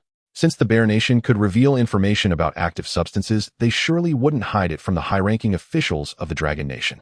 Of course, that wasn't guaranteed. Although the Dragon Nation and Bear Nation had a good relationship, they were still in a competitive state. Moreover, Ichio was special, being the only one capable of slaying primal giant beasts. It was likely that the high-ranking officials of the Bear Nation would be willing to save face. Hey, soon Zhou Jiang's face appeared on the screen. Do you know about active substances? Let's get straight to the point, Ichio said. I seem to have heard of it. Zhou Jianghe pondered for a moment. It was excavated from the bodies of otherworldly beasts by the Bear Nation. I recall they did share some information about active substances, Ichio explained. Zhou Jianghe realized. Indeed, they shared some details, but it was far too little. They merely mentioned that there exists an active substance in the bodies of otherworldly beasts, especially in those that are alive. This substance could improve human cells, enabling them to rapidly divide and reorganize. In other words, if a person were to die but had active substances within their body, they could quickly recover. This essentially equated to having an extra life, which was incredibly terrifying. Have you conducted any research on it? Ichio asked curiously. No, Zhou Jianghe answered bluntly. Why not? Wang Yui interjected. Because we can't find any otherworldly beasts. Zhou Jianghe shrugged. As soon as he said this, both sides fell silent. Ichio twitched the corner of his mouth and glanced at Wang Yui beside him. That kid, if he had restrained himself a bit during the battle against the Devourer, perhaps he could have captured a small piece of it for research. Unfortunately, in the end, there was not even a trace left. Hee. Wang Yui forced a smile, even stepping back a few paces. How did you learn about active substances? Zhou Jianghe broke the silence. We also learned about it from the Bear Nation. You should know what we've been up to lately, Ichio replied. Zhou Jianghe nodded, knowing quite well that not only he, but also the global high-ranking officials were aware. This guy even extorted the Neon Nation, scamming 300 billion US dollars from them. In response, the high-ranking officials of the beautiful nation were very pleased, relishing the moment for quite a while. In that case, please help investigate and see if any otherworldly beasts have appeared. All right, Zhou Jianghe agreed without refusal as there was no reason to refuse. Helping Yi Qiu meant assisting the entire dragon nation, so this matter had to be taken seriously. However, it is well known that the existence of otherworldly beasts is extremely rare. As of now, only 4 known otherworldly beasts exist globally. Among them, the Bear Nations is under research. The Beautiful Nations is still in the sewers. The Neon Nations has just been dealt with. As for the Dragon Nation, Yi Qiu had already handled it. Finding another one would certainly be somewhat challenging. Beasts and colossal creatures from the primordial era are not mere cabbages easily found everywhere. The difficulty in locating them anew is indeed extraordinarily high. This involves many factors, especially that every underground city must cooperate with one another to have a chance of finding them. The situation in the 108th underground city is relatively unique, a sort of accident. No one knows that hidden deep below the ground are such terrifying colossal beasts. Moreover, there is not just one, but actually 2 if we include the one with purple eyes. If we count the departing ice rabbit, that makes 3 beasts at least at the 6th level, with the highest being 7th level from the primordial era. So what should we do next, Brother Qiu? Wang Yui felt a bit lost. How about you go train outside for a while? Yi Qiu pondered for a moment. Wang Yui was surprised. Your current strength no longer requires my teaching, Yi Qiu said seriously. Wang Yui was originally a divine level being in his past life, and now with his gene awakening and various training. Counting it up, this planet has no rivals besides Yi Qiu. Therefore, the only thing left to do now is to confront the colossal beasts, to enrich his combat experience, and become familiar with the fighting styles of each colossal beast. But where should I go? Wang Yui felt that this place was his home. Temporarily go over to Zhou Qin's side. Yi Qiu shrugged. Zhou Qin's team, being at the forefront against the colossal beasts, actively goes out periodically to search for potential beasts that may land. Thus, their combat experience is exceptionally rich. Understood. Wang Yui took a deep breath. Remember, I'm not sending you out to die, but to train. Yi Qiu instructed. Wang Yui was taken aback. If you encounter a life-threatening situation, there's no need to face it head-on. Yi Qiu continued. Why does this feel different from what I imagined? Wang Yui found it hard to process. In the future, you will be able to stand tall and control the top-level divine being Tai Shan. Yi Qiu said earnestly. Therefore, while training at Zhou Qin's side, there's no need to stubbornly resist danger. If it becomes too overwhelming, it's best to run away. Do not sever future paths because of current situations. This is not what Yi Qiu wishes to see. He'll strive for it. Wang Yui scratched his head. No, you must achieve it for me. Yi Qiu stared intently at him. Got it. Wang Yui nodded vigorously. Those who accomplish great things do not sweat the small stuff. You should know what this means. Yi Qiu patted him on the shoulder. For the future of all humanity, choosing to flee in the face of danger is not a bad thing. Only by staying alive can one do more. Only the foolish would recklessly sacrifice their lives. And this cost is something a person only pays once in a lifetime. It should be noted that nurturing a divine-level being is not easy. It is akin to having diamonds and gold at one's side. To die like this would render all previous cultivation futile. Therefore, unless absolutely necessary, even the authorities do not support reckless sacrifice. Only living divine beings hold value and can continue to protect their homeland. Of course, if a world-ending disaster truly occurs, then one must charge forward. In fact, in such situations, all divine beings must rush to the front, because failing to do so would mean the death of all humanity. Understood. Wang Yui's heart was extremely complex in response to Yi Qiu's earnest words. He had always believed that when facing colossal beasts, one should fight until the last moment. But at this moment, this teacher and friend was telling him that blindly sacrificing oneself is foolish. Doesn't that mean that when comrades are in danger, one must be a bit more indifferent? However, Wang Yui clearly still did not understand Yi Qiu's meaning. I need to find a second innate divine-level being, Yi Qiu thought to himself. Suddenly realizing he was like a chess player, the divine beings he nurtured were the critical pieces on the board. But whether these individuals can endure until they face apocalypse-level or disaster-level beasts is still an uncertain variable, because everyone has their own thoughts. Although it had been decided that Wang Yui would go train with Zhou Qin for a while, it did not mean he could just leave, because a series of preparations were needed, and he had to wait for a response from there. Next, Yi Qiu continued to study the deceased beasts, hoping to find something. And indeed, hard work did not betray those who are diligent. He discovered something unusual. Death cells. Yi Qiu raised an eyebrow. The beasts had active substances while alive, yet their cells continued to divide even after death. However, those capable of doing this are extremely rare, about 1 in a billion. In other words, among 100 million cells, one might find a death cell. The function of this substance is currently unknown and requires further research. On the other side, the Red Storm has also upgraded, becoming a 7th-level special type, with its power increasing significantly. As for the ancient divine being, it has long been dealt with standing quietly. As for Taishan, the lower limbs have been completed and construction on the torso has begun. Meanwhile, the mech space has reached about 40%. The $30 billion from the Neon Nation has been entirely spent on the blade. It's coming along faster and faster. Yichio revealed a satisfied smile. But soon the smile gradually stiffened and even disappeared as he realized that the money was still not enough. In just a few days there was hardly anything left. Why am I still so poor? Yichio cried out to the heavens. The shrillness of his voice startled Wang Yui, who could not sleep well thinking that a colossal beast was approaching outside. He almost got up to pilot the ancient divine being to go hunting. Wang Yui is available for reporting. Zhouchen actively connected to the channel that day. Very good. Yichio nodded in satisfaction. But do you really want to part with him? Zhouchen couldn't help but ask. A good seedling who can pilot the top-level mech should in theory be cultivated nearby. Of course, bringing him close is definitely possible, and he would be most welcome. Yet no matter how one thinks about it, being beside Yichio is ultimately seen as the safest option. In response, Yichio's answer was quite simple. A warrior can only grow rapidly after experiencing battles. Currently, Wang Yui has always been piloting a top-level mech, enabling him to take on 5th level, 6th level, and even primordial level foes. However, if he switched to an ordinary mech, the only things he could rely on would be his combat instincts and experience. This is the real training and growth for him. After sending Wang Yui away, Yichio felt a pang of reluctance in his heart. After all, this guy could be considered half his disciple. However, if he wanted the other party to grow rapidly and truly be of help in the future, this was necessary. Wang Yui's voice echoed in the channel. This time he was not piloting the old heavenly god or the Red Storm, but an ordinary mech. Because once he met up with Zhouchen, they would redistribute the mechs. But barring any unforeseen circumstances, he should at least receive a 5th-tier special grade mech. Do you miss me? Yichio teased at the Hong Kong island base. A little, Wang Yui affirmed. Growing up early will help me more. Yichio said seriously, rest assured I will definitely work hard to grow up. Wang Yui made a promise. In fact, during the time he spent with Yichio, he understood this very well. Even when reaching the level of slaying primal giant beasts, he showed no sign of slackening. Instead, he pondered daily on how to become stronger and how to eliminate more giant beasts.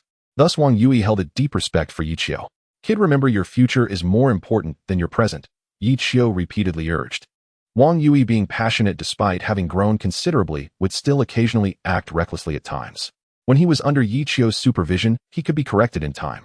But things were different on Zhouchen's side. The requirements and rules between the two were vastly different. Yes, Wang Yui took a deep breath. Thus their conversation came to an end. Yichio continued his research on the death cells he had discovered earlier. By now he had made considerable progress. At the very least, he already knew that once this substance was injected into a giant beast, it would cause extremely adverse effects. Although its effects were not as potent as parasitic spores, it could weaken the strength of the giant beasts. For instance, a 7th-tier primal giant beast would drop to at least 6th tier if injected. Do not underestimate this one tier. The gap is immense, like a chasm. I still need to keep experimenting. Yichio squinted. He quickly left the Hong Kong island base searching for the highest tier giant beasts. After about an hour, he captured 3 5th-tier and 2 4th-tier beasts. Upon returning to the base, he began forcefully injecting them and closely monitored them for 24 hours. Indeed, one of the first batch of 4th-tier giant beasts experienced mutations after the injection of the death cells. The originally normal cells appeared as if they were contaminated. In no time, its strength visibly plummeted from 4th tier to 3rd tier. How did Yichio determine this? It was actually very simple. The giant beast's body had undergone changes. It is widely known that all giant beasts, excluding aberrant beasts, grow larger in size as their strength increases and their tier rises. For example, the previous 7th-tier primal titan had far surpassed the size of a 6th-tier beast, which was terrifying. In contrast, this 4th-tier giant beast was about 30 meters long. However, after the injection of the death cells, it began to shrink continuously, quickly reducing to less than 20 meters. Furthermore, Yichio also used the system to scan and confirm that its tier had indeed decreased. This discovery was basically on par with the active substances and was even more impressive to a certain extent. Next up was the second batch of 5th-tier giant beasts. With a size of at least 40 to 50 meters, even though it was half dead, it still emitted an astounding aura. But after the injection of the death cells, it immediately began to struggle violently, appearing in great pain. However, this time the duration was longer than for the 4th-tier beast. The 4th tier required about an hour. Of course, the more severely injured, the shorter the time. As for the 5th tier, it took nearly 3 hours, and that was after it was seriously injured. In other words, the stronger the giant beast, the greater its resistance to the death cells. First, let's give some to Zhou Jianghe for testing, Yichio pondered. It must be said that the appearance of aberrant beasts has significantly increased the survival rate of divine rank individuals. Although the quantity of such creatures is extremely rare, once captured, not only can the active substances within be extracted, but the death cells can also be harvested. Effective on humans while alive and effective on giant beasts after death. Truly miraculous. Soon the first batch of death cell test samples was sent over. After about 7 days, all were consumed, and the results were very surprising. What is this thing? It's too strange. Zhou Jianghe contacted him, still looking shocked. It's a type of cell targeting giant beasts, Yi Qiu shrugged. After 7 days of testing, all the giant beasts were reduced by 1 tier, and their strength significantly weakened. Zhou Jianghe said excitedly. If this could be deployed on a large scale, wouldn't it save more people? Therefore, if Yi Qiu was willing to provide more of this substance, the pressure on the Dragon Nation would significantly decrease. Currently, the quantity that can be extracted is quite limited. Yi Qiu knew what the other party was thinking and shook his head. The number of cells within the aberrant beasts is naturally astonishing, but since the creature is dead, the overall quantity of death cells is not very high. To alleviate the overall pressure on the Dragon Nation, at least about 10 dead aberrant beasts would be required. What is the source? Zhou Jianghe couldn't help but ask. Aberrant beasts, Yi Qiu did not hide it. As expected, Zhou Jianghe had a vague suspicion in his heart. And they are dead aberrant beasts, Yi Qiu continued. Such a pity. The number of aberrant beasts is currently quite rare. Zhou Jianghe shook his head. I am currently attempting gene reconstitution technology and cell division technology. Yi Qiu had considered solutions. Whether it is gene reconstitution technology or cell division technology, if successful, it could cause a dramatic increase in the number of death cells within aberrant beasts. At that time, 1 beast could potentially be equivalent to 2, or even more. If you need any help, just let me know. Zhou Jianghe felt this was a counterattack against the giant beasts. The only help you can provide is to assist me in testing the effects of this substance, Yi Qiu stated honestly. This was not meant as a taunt, it was indeed the truth. The technological level of his base far exceeded that of all countries combined. If this side could not achieve it, then others certainly could not. That was the reality. I will send you all the data shortly. Zhou Jianghe nodded slightly. By the way, is Wang Yui doing well? Yi Qiu noticed that this fellow had been gone for nearly 10 days. The disciple you trained is indeed impressive. Zhou Jianghe laughed. In fact, Wang Yui had been compared with the other divine-tier individuals in the base. The results naturally surprised everyone, especially Zhou Chun and the others. This kid's overall abilities completely outclassed everyone. Moreover, while his combat experience was not extensive, he could quickly adapt and find opportunities to counterattack. That's good to hear. Yi Qiu smiled. Why don't you cultivate more divine-tier individuals? Zhou Jianghe was quite curious about this. Because it's difficult, Yi Qiu pondered for a moment before replying. First of all, the people I look for are all born divine-tier. Such individuals are extremely rare and cannot be easily encountered. They are not like cabbages found on the street. Secondly, even if one does come across such individuals, whether they are willing to join is another matter. Various factors have led to the current situation. Aside from one Wang Yui, no second person has been cultivated. What are the requirements? Zhou Jianghe felt very curious. I do not accept ordinary divine-tier individuals. Yi Qiu did not give any chances. Not to mention that the secrets of my Hong Kong island base are easily leaked. The requirement for genetic awakening already excludes 99% of people. Because if one is not a naturally born divinity, or the chances of achieving genetic awakening are almost negligible. Sigh. Zhou Jianghe couldn't help but let out a sigh. After that, the exchange between both sides came to an end. Yi Qiu left the Hong Kong island base after continuing to observe the death cells for a while. The reason was actually quite simple. Since Wang Yui had already been dispatched, it was time to look for a second naturally born divine-tier individual to cultivate as a major support. In the past life, any naturally born divine-tier individual was basically a god-level powerhouse. Therefore, as long as I remember their names, I can find them one by one. Currently, I have a slight clue about the second individual. It is time to go look for them. In the past life, being able to control the primordial level and the apocalypse level was already quite impressive. However, very few could truly control the divine-tier. This involves many factors, especially personal potential, which plays a crucial role. If the primordial level is rated as 3, then the apocalypse level is 4. However, to control the divinity, one must reach at least 10. Such individuals, or those whose potential can reach 10, are exceedingly rare globally. Perhaps among a billion people, only one anomaly would appear. Just looking for a name is akin to searching for a needle in a haystack, as there are many people with the same name. Unless such individuals reveal themselves over time. By the time that happens, they would no longer need Yi Qiu's cultivation and assistance. Even Lin Tianming would do. Yi Qiu's standards were very flexible. If I cannot find the pilot of the divine-tier mech savior, then the pilot of the apocalypse level mech glory Lin Tianming would suffice. Even the pilot of the primordial level mech Chang'an would not be unacceptable. because these individuals were already incredibly formidable in their past lives. Not to mention the more powerful divine tier individuals a nation has at this stage, the less pressure they face. When the giant beasts fully land in the future, their resistance will be stronger. This time the person Yichio sought was someone very talented, similar to Wang Yui. He soon arrived at an underground city which was relatively safe as it was not near the coast. The only problem is that there are numerous gangs within and the members are very complex. Because of this, life for the people inside is not good. If you do not join one side, you will become a victim of collective exploitation. Even the authorities cannot control all underground city bases. Everyone is well aware of this. There is a saying when commanding from outside, military orders are not to be followed. Excuse me, is Lin Jintian here? I don't know. He's the little dark dwarf. Oh, it's Heiwa. Do you know where he is? I don't know. Yichio strolled through the underground city while asking passersby. However, many people knew Heiwa, but very few actually knew where he was. This kid had been orphaned since childhood and had always mingled with gangs. Therefore, he had been very active since a young age, and of course he had many enemies. Are you looking for Heiwa, uncle? At this moment, a little boy took the initiative to greet him. To be precise, my brother is looking for Heiwa, Yichio corrected with a serious expression. He is hiding and won't be showing up for a while. The little boy shook his head. Don't worry, I'm not a bad person. Where did he hide? Yichio quickly waved his hand. If I knew, he would have been caught long ago. The little boy awkwardly smiled as he was notorious for being a big mouth. Upon hearing this, Yichio was left speechless and couldn't help but size up the little boy. But the more he looked, the more familiar he felt, especially with the boy's unique black pupils.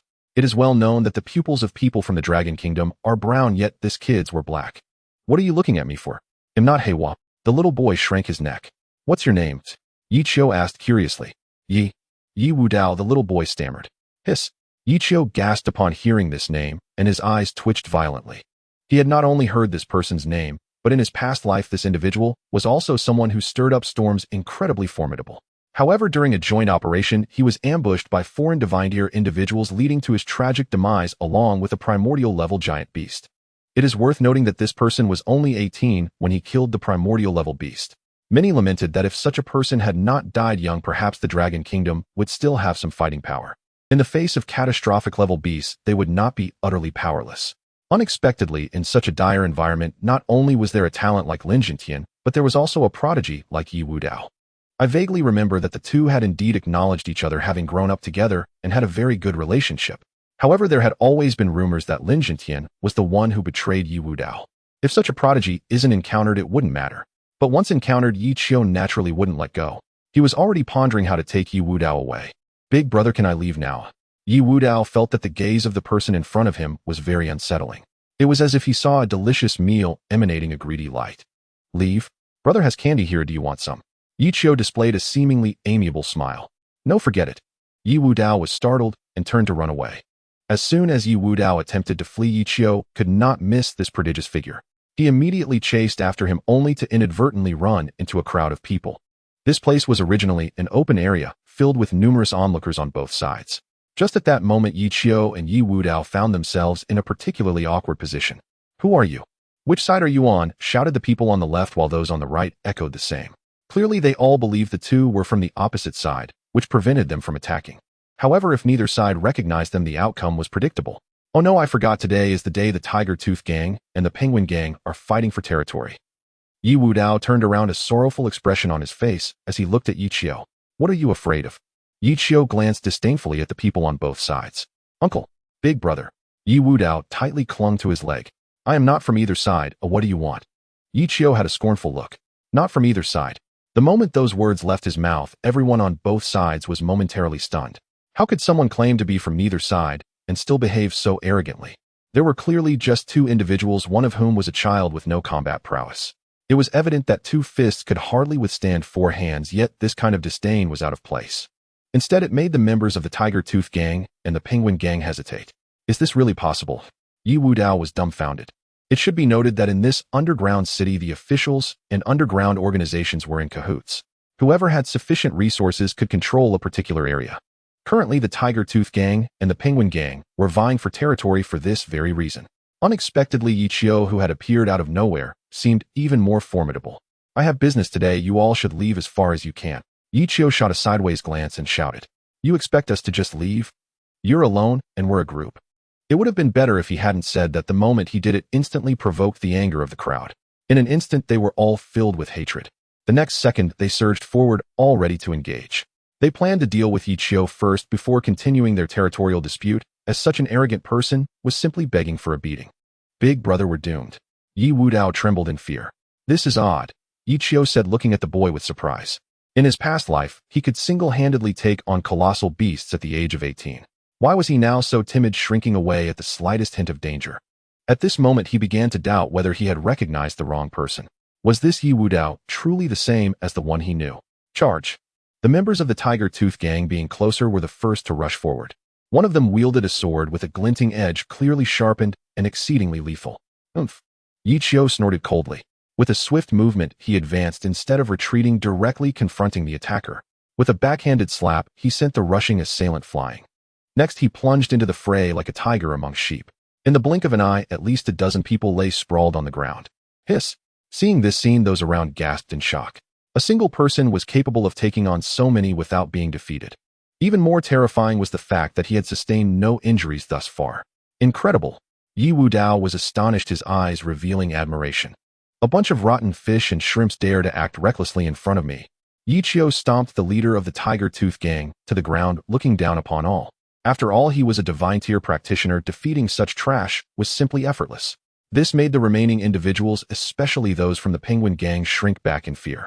No one dared to rush forward, fearing that they might be the next to bear the brunt of his wrath. Now you see how powerful my big brother is. Yi Wudao immediately ran forward, pretending to be formidable. Who exactly are you? The leader of the Tiger Tooth Gang could not help but ask. Such an impressive individual could not possibly be unknown. Yi Zhanshun. At that moment, a voice suddenly rang out. He is from the underground city officials. Yi Wudao immediately recognized him. The bald man in the lead was a high-ranking official in the underground city. It was precisely because of this person that the emergence of underground organizations was tolerated, which was utterly detestable. However, everyone was taken aback, truly not expecting that such an impressive figure would bow and scrape before Yichio. You are a high official here in the underground city. Yichio glanced over. Yes, just call me Lone Wolf, the bald man nodded. I am looking for a boy nicknamed Black Boy. Yichio continued. Black Boy. Lone Wolf appeared puzzled. Most of the surrounding people had never heard of this name. I know. At that moment, the leader of the Tiger Tooth Gang, who was under Yichio's foot, silently raised his hand. Oh. Yichio raised an eyebrow and then moved his foot aside. The leader of the Tiger Tooth Gang struggled to rise from the ground, and seeing his pitiful appearance, everyone, including Lone Wolf, felt a pang of sympathy. It was truly pathetic. At least he used to have some status in the underground city, yet had been beaten into such a state. In fact, Yichio had already held back quite a bit, otherwise that man would have been dead by now. He had no interest in the affairs of this underground city and could not be bothered to engage. His only desires were to find Lin Jintian and take Yi Wudao with him. Where is Black Boy? Yichio raised his chin. He is hiding after getting into trouble, replied the leader of the Tiger Tooth Gang.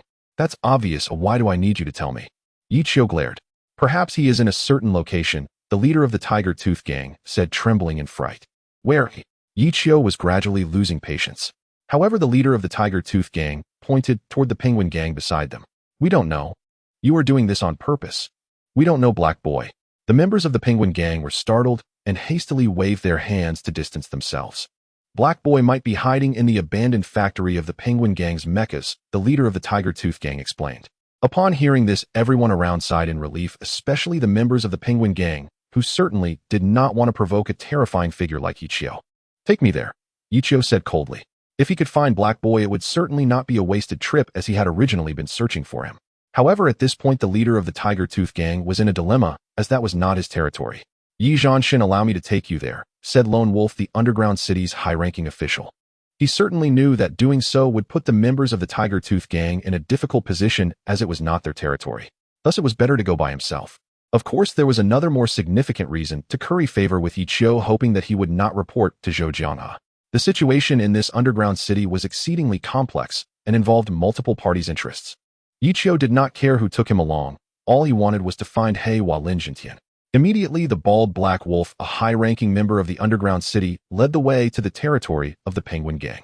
This time, the conflict over territory had naturally come to a temporary halt, and no one dared to act recklessly. Nobody expected that a formidable figure would emerge halfway, commanding the respect even of the Lone Wolf. After about half an hour, they found the abandoned machinery factory. Heihua! Heihua!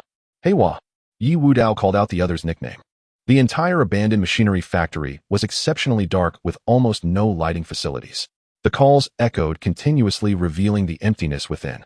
However, after several calls with no response, Heiwa still did not appear, as if he were not present. Are you lying to me? Yichio's gaze turned cold. Not necessarily. The bald lone wolf shook his head. What? Are you defending those guys? Yichio shot him a sideways glance. Yes and no, the bald lone wolf said with a bitter smile. Yes, after all, this involved the interests of many people, so someone had to step up to defend them. No, because this abandoned machinery factory was quite large, a person might not be at the entrance and could be deeper inside. I hope you won't let me down. Yichio's warning was heavy with meaning. I can only do my best. The bald lone wolf dared not promise to find anyone for sure. Is this big brother really that impressive? Yi Wudao observed and was greatly shocked. The individuals in front, the leaders of the Tiger Tooth Gang and the Penguin Gang, along with this high-ranking member of the underground city, all treated this person with such courtesy, even to the point of fear. It had to be said that this made Yi Wudao's heart yearn for such respect as well. Heiwa. The calls continued as a group delved deeper into the abandoned machinery factory. Who? Yichio keenly sensed that something was watching them. The bald lone wolf was startled and hurriedly swept the flashlight over, only to see a shadow flash by. From the silhouette, it somewhat resembled Heiwa Linjintian. I am Heiwa. Yi Wudao quickly chased after. Why are you running? Yichio was very surprised. Kids are generally very timid, it's normal. The bald lone wolf said with a smile. Oh. Yichio smiled meaningfully, running and chasing. Although Heiwa was very familiar with this abandoned machinery factory, there was ultimately a limit. Therefore, he was eventually found, or rather caught, by Yichio and the others. Why are you running? Yi Wudao complained. You? I. Heiwa opened his mouth, but could not speak. He cast a fearful glance at the bald lone wolf, his expression extremely complex. Don't be afraid, I'm here, I guarantee you won't be in danger. Yichio said in a deep voice. This statement seemed like a promise, but was also hinting at something. Yes, with the war god Yi here, what is there to fear? The bald lone wolf nodded in agreement. War god Yi. Heiwa looked puzzled, having never heard of him. Regardless, both he and Yi Wudao were quite young. In their past lives, they had only gained fame upon reaching adulthood. They had grown up. Yet now they were still just two kids who had not even grown their first facial hair. I want to take you away from here to a safe place, Yichio said earnestly. Although Heiwa Linjintian was not as extraordinary as Yi Wudao, he was still considered a genius. Basically, barring any accidents, he was of the caliber just below Wang Yui. Regardless, once nurtured, he would undoubtedly be helpful in the future. But why should we go with you? Heiwa Linjintian was very cautious, but also confused. This was indeed a question Yi Wudao wanted to ask. After all, they did not know this person. Suddenly appearing and saying he wanted to take them away felt very strange regardless of how one looked at it. Heiwa, this is a once-in-a-lifetime opportunity. War god Yichio is no ordinary person, the bald lone wolf reminded. War god Yichio. Heiwa Linjintian's eyes widened in an instant. Although they rarely had access to information from the outside in this place, they occasionally watched some live broadcasts. Because of this, Heiwa increasingly felt that this name was very familiar, and then finally remembered. I remember now. Yichio's lips curled up slightly, appearing somewhat pleased. Aren't you that streamer who cuts down chives? Heiwa Linjintian blurted out. Cough. This time, both Yichio and the bald lone wolf's expression stiffened. In fact, many people knew about Yichio's reputation and some rumors. But how to say it, after all, flaws do not overshadow virtues. Nobody is perfect, everyone has their little flaws. And Yichio was no exception. However, being called out by a child was somewhat embarrassing, and Yichio's face even flushed. Hey, what do you know? Yi Wudao could not help but ask. It's that streamer who slayed prehistoric beasts. Heiwa Linjintian nodded. Prehistoric beasts. Yi Wudao was dumbfounded. Although he had never heard of them, they still seemed incredibly powerful. I came this time to find some talent to nurture. Yichio explained. Talent. The bald lone wolf's eyes twitched several times. This Heiwa was merely a small thug in the underground city, and Yi Wudao was an orphan. Why suddenly being targeted by Yichio was truly hard to believe. Moreover, what was crucial was that it happened at this particular moment. What have you considered? Yichio could not stay here forever. If Heiwa Linjintian and Yi Wudao were unwilling to leave, it would be a pity, but he would not force them. After all, personal willingness was still very important. Moreover, such geniuses and prodigies were not limited to just one or two. I will go with you, Yi Wudao immediately said. After all, he was an orphan, it would be better to follow Yichio. Furthermore, both of them shared the surname Yi-O, perhaps they were relatives. No matter how one thought about it, it was certainly better than staying in this dark and dreary underground city. Of course, every boy has a dream of controlling a mech, and Yi Wudao was no exception. What about you? Yichio did not expect that the one who changed his mind the fastest was actually Yi Wudao. We'll go with you. Heiwa glanced at the bald lone wolf and then took a deep breath. What a pity, the bald lone wolf thought to himself. Very well, you won't regret the choice you made today. Yi Qiu smiled in satisfaction. He did not expect such good luck this time, unexpectedly gaining a genius and a prodigy. With these two plus Wang Yu, they would be able to take on most giant beasts. Soon Yi Qiu swiftly left the underground city with Heiwa Lin Jintian and Yi Wudao. Dangerous wanderer, Yi Qiu called out, and the mech descended from the sky with a roar, landing on the ground.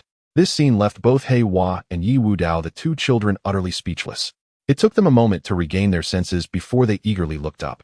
After all, a mech nearly 100 meters tall was incredibly imposing. Do you want to go up? Yi Qiu smiled as he looked at the two. Regardless of whether Yi Wudao was the same prodigy from his previous life, since he was to leave with Heiwa Lin Jintian, there was no turning back. In the end, they would undergo training together, and it wouldn't be a big deal. Both of them nodded excitedly. Let's go, Yi Qiu called out. Immediately, the dangerous wanderer reached out to lift the three up before placing them in the control room. This sci-fi scene astonished the two children, filling them with joy. They never expected that just after leaving the underground city, they would actually board a mech.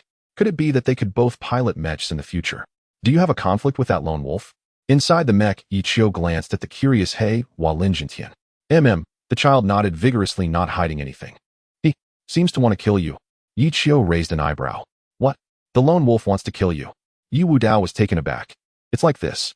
Heiwa Lin Jintian explained everything. Previously, the bald lone wolf had found him wanting him to steal something. Although the mission was successful, the news leaked a bit, leading many to search, including the bald lone wolf. His original plan was to eliminate Heiwa after finding him, leaving no witnesses. However, unexpectedly, Yi Qiu appeared out of nowhere, turning the situation into one beyond control. Under these circumstances, Heiwa Lin Jintian naturally could not be killed. Being taken away was the best outcome. Hiss! Yi Wudao gasped after hearing this. No wonder Heiwa had not approached them when he saw them, but had instead fled. At first he thought it was just fear, but now he realized the true reason was the presence of the bald lone wolf. This guy's appearance forced Heiwa Lin Jintian to avoid confrontation.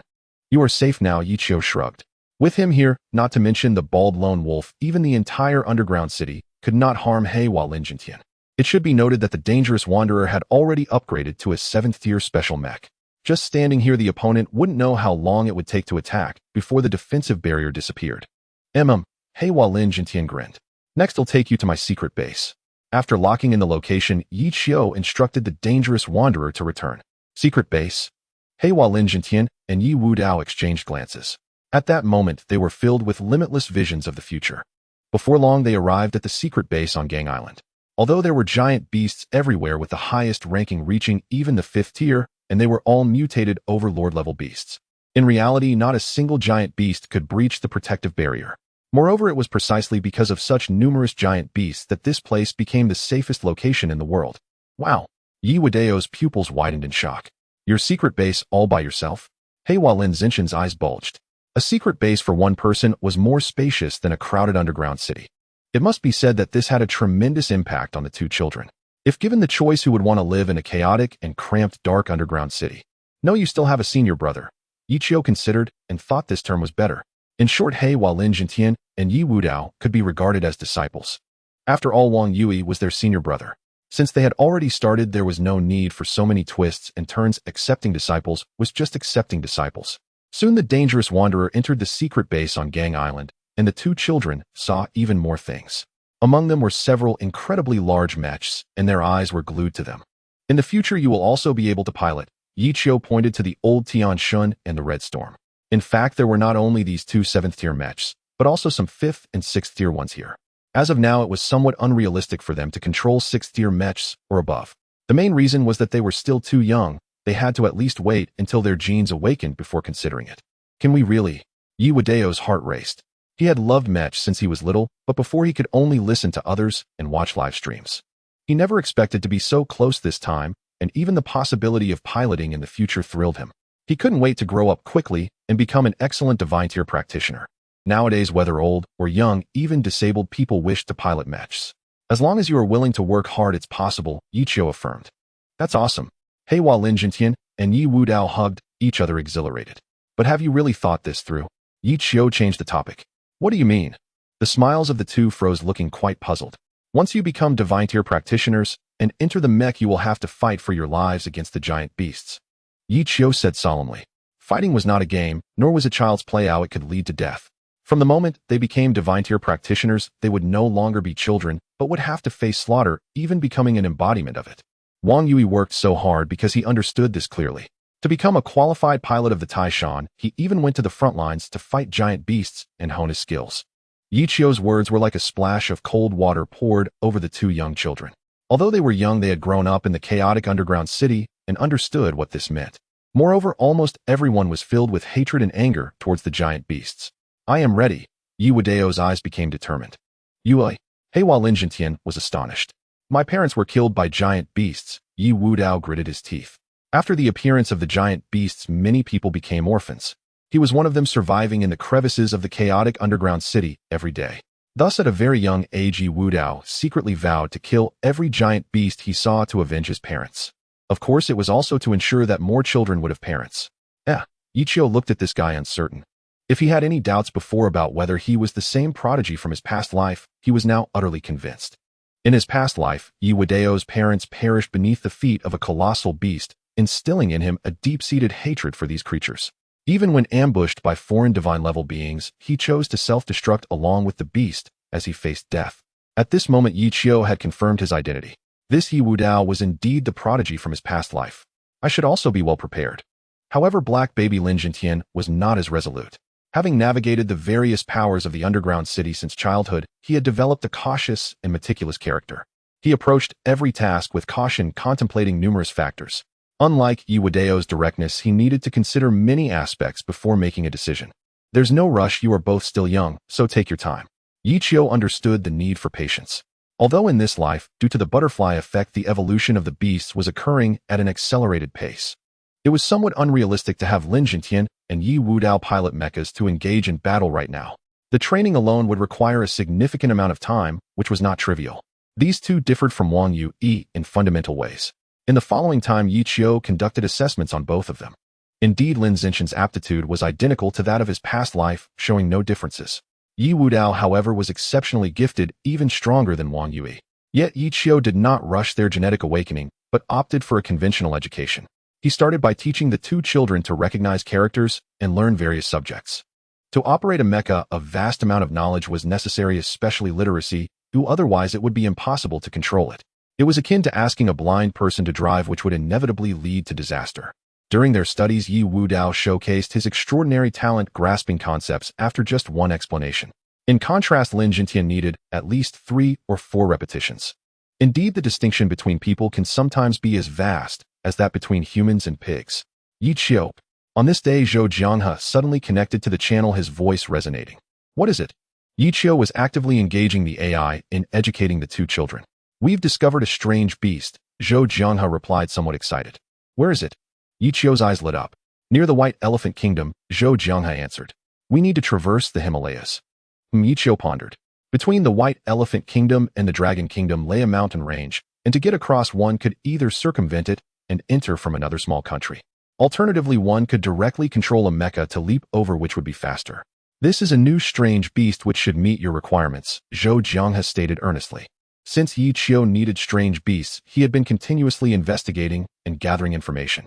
Finally, yesterday afternoon, the outer space satellite locked onto the White Elephant Kingdom and discovered a strange beast. It appeared to be recently birthed. The exact circumstances of its emergence were unclear, as no fissures in the ground had been found. Send me the exact location. Yi Qiu nodded slightly. The presence of a strange beast would allow for the study of active substances and the examination of dead cells. Either of these would be immensely valuable for the Dragon Kingdom and himself at this time. Soon Zhou Jianghe sent over the specific coordinates and relayed another piece of news. It seemed that the Bear Kingdom was also stirring, planning to observe the strange beast in the White Elephant Kingdom. Even the beautiful country appeared to be mobilizing. Everyone suddenly became very interested in the strange beast. Do you all understand the value of strange beasts now? Yi Qiu took a deep breath. The Bear Kingdom was understandable, having always been involved in research, and they possessed snow wolves. It appeared they intended to invest more heavily in research. As for the beautiful country, perhaps they had also discovered active substances, though it was also possible that spies had obtained information from the Bear Kingdom. When it comes to scheming, if the beautiful country aims for second place, no one can claim first. However, Yi Qiu had already decided to capture this strange beast, and naturally, it would not be given to any party. In the footage, a white elephant approximately 10 meters tall moved through the forest. It seemed slow, but in reality its speed was quite fast. Moreover, it completely ignored everything around it, crashing through numerous trees, indicating that its physical hardness must be extraordinarily impressive. Yet what truly caught Yichio's attention were the two silvery white tusks of this creature. He sensed that they contained incredible energy. "I won again," Yi Wudao declared triumphantly after winning against Lin Jintian in the exam. "You only beat me by 10 points. Lin Jintian retorted, visibly unconvinced. "All right, let's stop here for now," Yichio's voice rang out. "Master." The two immediately lined up respectfully. "I need to step out for a bit. You both stay and guard the house," Yichio instructed. "Where are you going?" Yi Wudao could not help but ask. "Just watch the live stream when the time comes," Yichio smirked. As a qualified streamer, he had to broadcast whatever he did. Moreover, it had been several days since he last interacted with his lovely fans. He imagined their wallets must be quite full by now. Quickly, Yichio piloted the dangerous wanderer away from the Port Island base towards the White Elephant Kingdom. Due to the direct distance, he had no intention of taking a detour necessitating a crossing over the Himalayas. For a person, such a feat might be impossible, but for a mecha, it was fairly easy. As the livestream opened once more, Lin Jintian and Yi Wudao immediately joined. "Who is this? I thought the streamer went missing. Did you finally remember the password?" As Yichio began the stream, viewers flooded in, many starting to mock him. The audience had long been addicted to the live streams, feeling restless if they didn't watch one daily. However, they had not expected Yichio to be absent for several days, which surprised everyone. "My dear fans, I've missed you all so much," Yichio smiled slightly. "Oh, come on, you just missed the money in our pockets, right?" An old viewer scoffed. Yichio did not refute this, as he was indeed quite broke. In total, he had earned around 10 trillion US dollars. Yet the result? The Taishan had yet to be constructed, and the progress on the Mecha space station was less than half completed. Without more funds, progress would indeed slow significantly. The main reason was that streaming required engaging content, otherwise viewers wouldn't send gifts. These past few days, Yichio had either been searching for people or acting in the role of a teacher. Thus, even he felt it was rather dull and had no intention of streaming. Fortunately, this time, he finally had an opportunity before him. Heading to the White Elephant Kingdom to capture their strange beast would allow for interaction with the audience, as well as betting and harvesting profits, accomplishing two goals with one effort. No, and perhaps also scheme against other countries. Who knows, he might earn even more money. The Kingdom of White Elephant is not too far from the Dragon Kingdom, yet it is also not particularly close. However, this time, Yichio's live broadcast of crossing the Himalayas has garnered considerable attention. At this moment, the viewers watching the live stream actually have very few opportunities to engage with the outside world and mechas. For most, unless something unexpected occurs, they will live their entire lives in the underground cities. They might even forget what color sunshine is. The Himalayas? Are they directly using mechas to cross? My heavens! Many exclaimed in excitement. Since it was a first-person live stream, the visuals were exceptionally clear. This near-realistic experience had frightened many previously. Especially during battles against deep-sea and primordial-level titans, many dared not watch any longer. Soon Yichio finally arrived at the border of the Kingdom of White Elephant. The strange beasts were not too far from here, and it would take just about a morning to reach them. However, Yichio was surprised to find that there were actually many giant beasts in this area. Moreover, each appeared to be well-fed and robust, clearly indicating an abundance of food.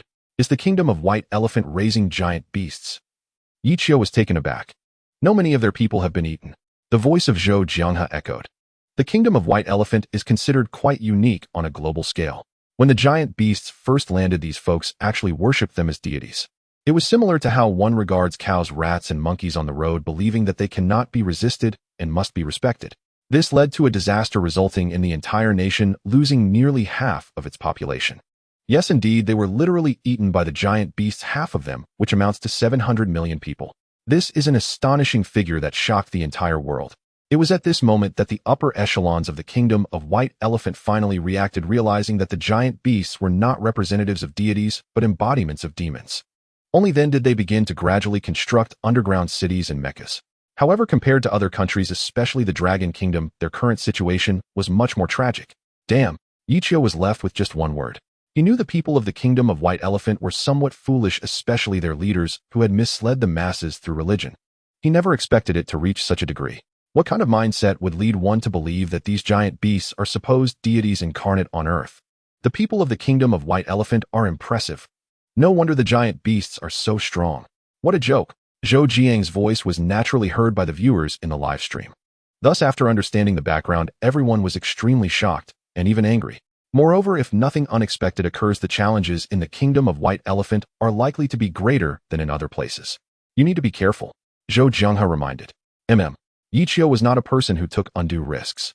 During the following time, he dealt with the approaching giant beasts while moving closer to the location of the strange beasts. After nearly 2 hours, he finally arrived nearby. However, as soon as he got there, he noticed that many divine-level beings from other countries were already present. It's a dangerous drifter. Yichio the war god. He actually came too, although the scans did not reveal any signs of dangerous drifters. But how could such a massive mecha stand before everyone without being noticed? One must know that a dangerous drifter at the 7th tier special level is nearly 100 meters tall. Compared to those around it, which were only several dozen meters, or even 40 to 50 meters tall, it was simply towering. Its legs alone reached the height limit, for others a stark contrast. People from the Bear Nation and the Beautiful Nation are here too. Yichio raised an eyebrow. These two factions currently had a strong interest in the strange beasts. However, it was not just the Bear Nation and the Beautiful Nation. Even divine-level beings from the kingdom of White Elephant had appeared. It seemed that some high-level officials from one of the countries had alerted the others. Yichio speculated it should be the Bear Nation, as they were worried about not getting the strange beasts, mainly fearing they wouldn't be able to compete with the divine-level beings from the Beautiful Nation. After all, while the Bear Nation was studying reactive materials, the Beautiful Nation's technology was ultimately stronger. Technology can sometimes seem to have only a slight gap, but soon one realizes that this slight difference is an insurmountable chasm. I am James from the Beautiful Nation, the operator of the 5th tier special mecha perfection. The first to approach was a divine-level being from the Beautiful Nation. I am Ivanovich from the Bear Nation, operator of the 5th tier special mecha Yura. The divine-level being from the Bear Nation followed closely. I am Manu, a divine-level being from the kingdom of White Elephant, and I operate the 5th tier class Vanguard. The third one spoke. You're not 5th tier, are you? Yichio stared at the divine-level being from the Beautiful Nation. James was at a loss for words in response. He never expected that his concealment would be noticed. It was indeed true that the Beautiful Nation's mechas could now produce 6th tier ones. But this secret had never been disclosed, mainly to catch opponents off guard. Yet he never anticipated that Yichio would see through it right away. Upon hearing this, Ivanovich from the Bear Nation was greatly startled and became much more cautious. If everyone had 5th tier special mechas, that would indeed be a fair competition.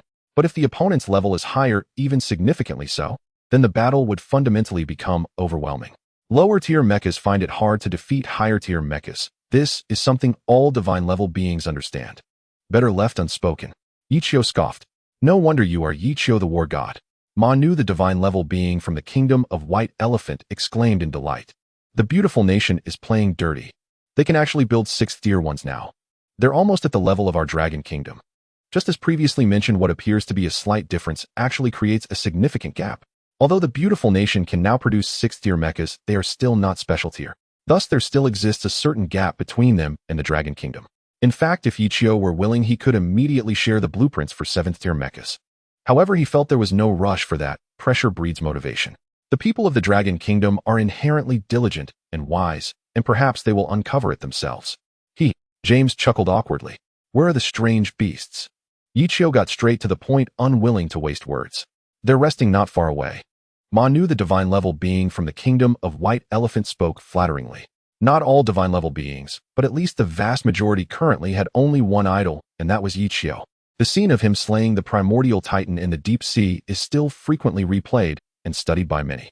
Manu was no exception, one could even say he was somewhat fanatical. In his eyes, Yichio was the true deity.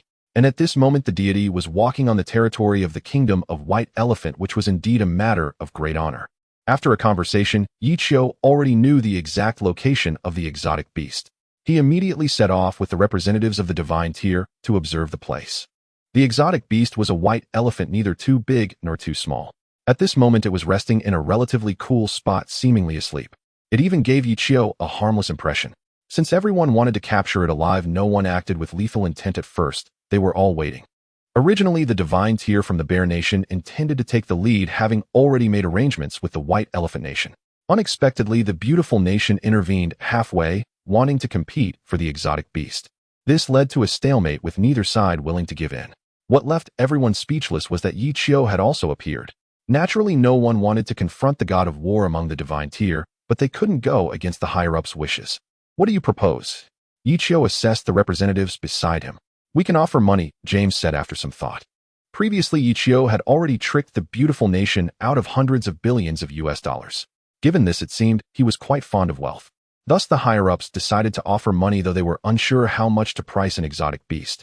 Interesting, and you? Ichio looked at Ivanovich beside him. We are willing to share a portion of the results, Ivanovich said helplessly. He had to admit that the beautiful nation liked to offer money, and this tactic was very effective. However, the bear nation was in a bit of a bind. They couldn't produce US dollars. So after much deliberation, the higher-ups decided they could only offer a part of the results related to active substances. That was quite sincere. Ichio then turned to the representative from the White Elephant Nation. You can do whatever you want. Manu shrugged indifferently. Faced with the gods of war from the beautiful nation Bear Nation and Dragon Nation, how could they possibly resist or have the ability to stop them? So it was better to play along and leave a good impression. At the very least, this way they wouldn't offend either side, which was currently the best choice. James from the beautiful nation and Ivanovich from the Bear Nation were at a loss for words. In fact, they both hoped the White Elephant Nation would put in some effort, as this was on their territory. The result was that not only did they not make an effort, but they decisively gave up. This left the two representatives somewhat embarrassed. What if I want this exotic beast? Ichio said with a half-smile. As soon as these words were spoken, aside from the indifferent White Elephant Nation, the representatives of the other two countries were taken aback. We need to discuss this with the higher-ups. The two spoke almost simultaneously, their words mirroring each other. Go ahead, Ichio said, showing understanding. In reality, he didn't need to negotiate with them. He could just take the exotic beast and leave. But since there were quite a few representatives present, and it concerned the image of the Dragon Nation, he had to endure and see if there was a chance to shake off these guys and get direct access to the exotic beast. Ichio, god of war. Manu couldn't help but speak up. Moi. Ichio looked at him in surprise. Can't you just take it away? Manu said earnestly. Of course I want to, Ichio said with a twitch of his mouth. The exotic beast is on the territory of our White Elephant Nation, so it belongs to us. We are giving it to you now, Manu said immediately. This was actually a decision he made on behalf of the higher-ups without having received such orders. Interesting. Ichio's eyes lit up. He glanced at James and Ivanovich, who were still consulting with the higher-ups. It was clear they would need some time to get an answer, since the White Elephant Nation had already decided to give it to him, and they said so live in front of everyone. Friends, you all heard it. I'm not acting recklessly. It's their permission. Ichio immediately spoke to the viewers in the live stream. This Manu must have been bribed by the broadcaster. Can't he be a bit more fake? Is he starting to play tricks now? The audience was all speechless. Heh. Ichio grinned. What are we waiting for? Immediately, Ichio controlled the dangerous wanderer to rush towards the sleeping exotic beast, the white elephant, with great speed. In the next second, along with the exotic beast, they shot up into the sky rapidly. It's running. Ichio has taken the exotic beast and is running away. Damn it. If it weren't for someone reminding them, James and Ivanovich wouldn't have reacted at all. However, upon seeing the dangerous wanderer flying far away, both were in despair. Their mechs simply couldn't catch up. There was a massive speed gap. Clearly, the propulsion and energy of the dangerous wanderer were of a much higher grade. Fuck, why weren't you watching? James yelled at Manu, the representative of the White Elephant Nation. Why should I keep an eye on it? However, Manu chuckled and retorted. Me. James was instantly left speechless. It seems we'll have to contact the Dragon Nation. Ivanovich took a deep breath. The situation had clearly exceeded everyone's expectations. Who would have thought that Manu from the White Elephant Nation would make a unilateral decision allowing Ichio to take the White Elephant exotic beast without waiting for the two? The higher-ups from both nations were furious and began to criticize the higher-ups of the White Elephant Nation for acting recklessly, but they didn't dare to mention Ichio at all. They were all scared. Given Ichio's vindictive nature, if he found out, he would definitely cause trouble immediately. So no one dared to say it outright. At most, they just made some sarcastic remarks, nothing more. Who have we offended? The higher-ups of the White Elephant Nation were bewildered. However, just as Ichio was crossing the Himalayas with the White Elephant, they suddenly came under attack from a group of unidentified divine tier beings. But this quickly reminded him of a similar situation when he had killed the Titan before. A group of low-tier divine beings controlled low-quality mechs, recklessly charging into their demise. It was almost identical to before, with movements that were completely similar. Are they looking for death again? Ichio was getting annoyed. You should find someone else to die for. This broadcaster only kills, not buries them. Can't you just pay first? The broadcaster is a cash cow. Ichio was annoyed, and the audience was also fed up. However, the people from the Ghost group weren't even watching the live stream. They were simply following orders. Since the higher-ups wanted them to attack Ichio, they did just that. As for life and death, they had long since disregarded it. Because in the worldview of the Ghost group, once a person dies, they return to the embrace of Mother Nature. Moreover, if they were eaten or killed by a giant beast, they would be reincarnated as a giant beast. This was the result they longed for. Boom. Ichio, controlling the dangerous wanderer, teleported straight into the flock. Just like last time, these guys had no resistance capability and were quickly eliminated. Soon not a single one survived. The members of the Phantom group were like maggots, always haunting him relentlessly. Ichio discovered that every time he went abroad or to remote areas, they would follow. Especially during live broadcasts, they always managed to locate him. This indicated that they must have been watching the streams, but the purpose behind their actions remained unclear. Damn it. The leader of the Phantom group wore a face full of unwillingness. He's gotten stronger again. Our mechs are still lacking just a bit. Should we continue sending them? The members of the Phantom group felt quite distressed, as they still could not shake Ichio. Unfortunately, they currently lacked the financial means to enhance the quality of their mechs. The mechs they dispatched were generally around Tier 3, with a few Tier 4. As for Tier 5, it was a matter of luck. Occasionally they might find a damaged one, but it came at a steep price. Finally done, Ichio sighed in relief. However, due to the delay caused by these guys, the mythical beast, the white elephant, had awakened.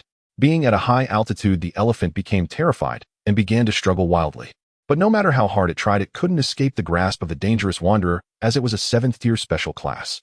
At that moment, it seemed its potential was activated, and 2 curved white tusks suddenly shimmered with white light. Warning: energy consumption is increasing. Warning: thrusters inexplicably weakened. Warning: defensive shield energy is decreasing. At that moment, a series of system alerts rang out. This instantly left Ichio stunned, and he looked at the mythical beast, the white elephant, with uncertainty. Could it be that this creature's ability was to weaken mechs?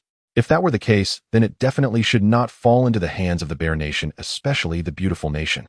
Otherwise, given their nature, they would surely continue to research and then secretly create chaos. Easy now. Ichio tried to soothe the mythical beast. But it was clear that he wasn't female, so he lacked the halo of maternal love.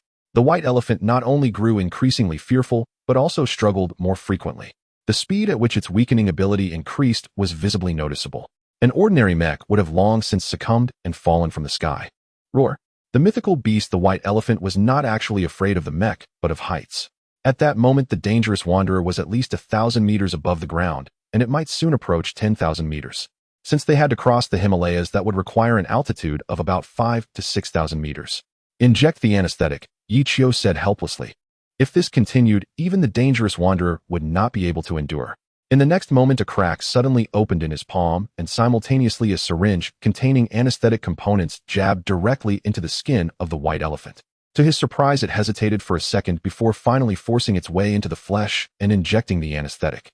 Is it really that tough? Ichio raised an eyebrow. Moreover, he suddenly noticed that the weight and size of the white elephant had also changed. Compared to when he first encountered it, it seemed to have gained at least 1,000 pounds. As for its height, according to current AI estimates, it had reached about 20 meters. Fortunately, due to the injection of the anesthetic, the white elephant stopped struggling and soon fell unconscious. Just as they were about to cross the Himalayas, an unusual situation occurred again. Warning. Unknown mechs approaching. Warning. 30 unknown mechs detected. Warning. Locked on. What? Ichio's expression changed slightly. A little further ahead was the territory of the Dragon Nation, yet unexpectedly a new batch of people suddenly appeared. However, when he observed them, he immediately recognized them. These were definitely foreign mechs, as the models differed significantly from those of the Dragon Nation. Unknown divine class user. 10 5th tier special mechs. 25th tier mechs. These individuals left no trace behind, similar to the previous ones who came to their demise. But the difference was that these mechs were of a higher grade. There were even special classes among them, indicating significant resources behind their training. That's Ichio, the war god. Are we really going to engage? The Beautiful Nation has already offered a bounty for us to capture the white elephant. A single mythical beast is worth 5 billion, while Ichio is worth a staggering $500 billion. We're not even in the territory of the Dragon Nation. We have the numbers. We can give it a shot. A group of divine class users secretly trained abroad showed fervent eyes. Although they faced the war god Ichio, if they could kill him, it would send shockwaves around the globe. At that time, not only would they weaken the overall strength of the Dragon Nation, but more importantly, they would achieve fame. After all, Ichio had been live streaming. It was precisely because of this that he was found. Just like last time, Ichio's eyes turned cold. I've already found out that the first group that attacked you came from the Phantom group, Zhou Jiang's voice echoed. Never heard of them. Ichio shook his head. Just a bunch of human traders who worship giant beasts. Zhou Jiang has sneered. No wonder they are so weak. Ichio realized why they had appeared twice. Moreover, the most surprising part was still the low-quality components. No matter how one looked at it, the operators of the mechs did not seem like qualified divine class users, but rather like those hastily trained. As for the people in the back, you should know who they are, Zhou Jianghe said meaningfully. Since there was live streaming, he couldn't directly state it. But any intelligent person would realize who was causing trouble as long as Yi Qiu didn't act foolishly. I knew it was those inferior guys again. Yi Qiu wasn't surprised. Zhou Qin's support is still on the way, or just hold them off as much as you can. No need for support, I can handle this alone. Yi Qiu waved his hand. The streamer has initiated a betting game. Can all attacking enemies be eliminated? Currently the odds are 1-2. More people believe that Yi Qiu can do it than those who don't. Bet against it. The villa is by the sea, my friends. Yi Qiu suddenly became anxious. Believe you. Every time it's the same story, and then I end up losing everything. Does the streamer think everyone else is a fool? You just said you could take them all out. However, the viewers in the live stream had already seen through it. Crap, I forgot to mute the stream's audio. Yi Qiu rolled his eyes. But fortunately, there were still a few who wanted to defy the odds and turn the tables. Although the chances of success were about 1 in 10 million, there were always some who wanted to take a gamble. At this moment, the 30 mechs finally approached to within about 100 meters, but instead of launching a close-range attack, they chose to strike from a distance. Kill Yi Qiu! Kill Yi Qiu! Kill Yi Qiu! A group of attackers shouted frantically, not holding back in their outcry. Such blatant actions left the viewers in the live stream shocked, especially those from Long Country, who were filled with anger. After all, Yi Qiu was the war god of Long Country. Currently, he was the only one holding the record for slaying a primordial-level behemoth. To have such a powerful individual targeted by a bunch of villains who wished to kill him was unfathomable.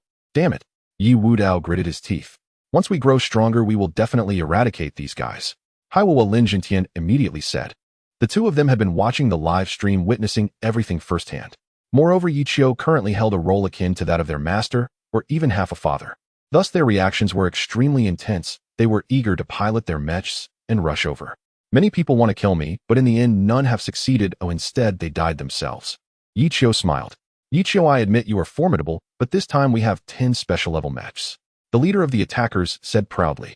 You are just one person, no matter what, you are not our match. Another added. Open fire.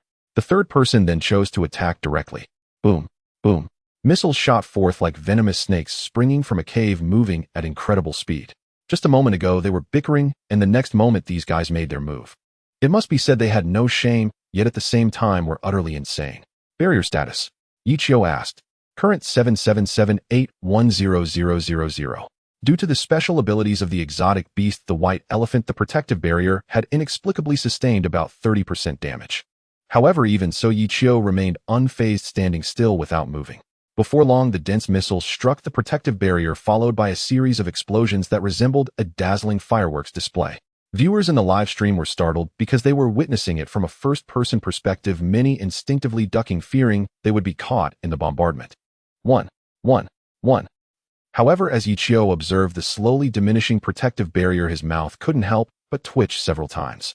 It must be said he had indeed overestimated the capabilities of these guys. He had not anticipated them to be this weak. After all, they were piloting 5th-tier special-level mechs, yet the firepower of their missiles was surprisingly poor. They bombarded for nearly half a minute. When the dust settled, the dangerous wanderer remained floating in place, not a single wound on him, unchanged from before.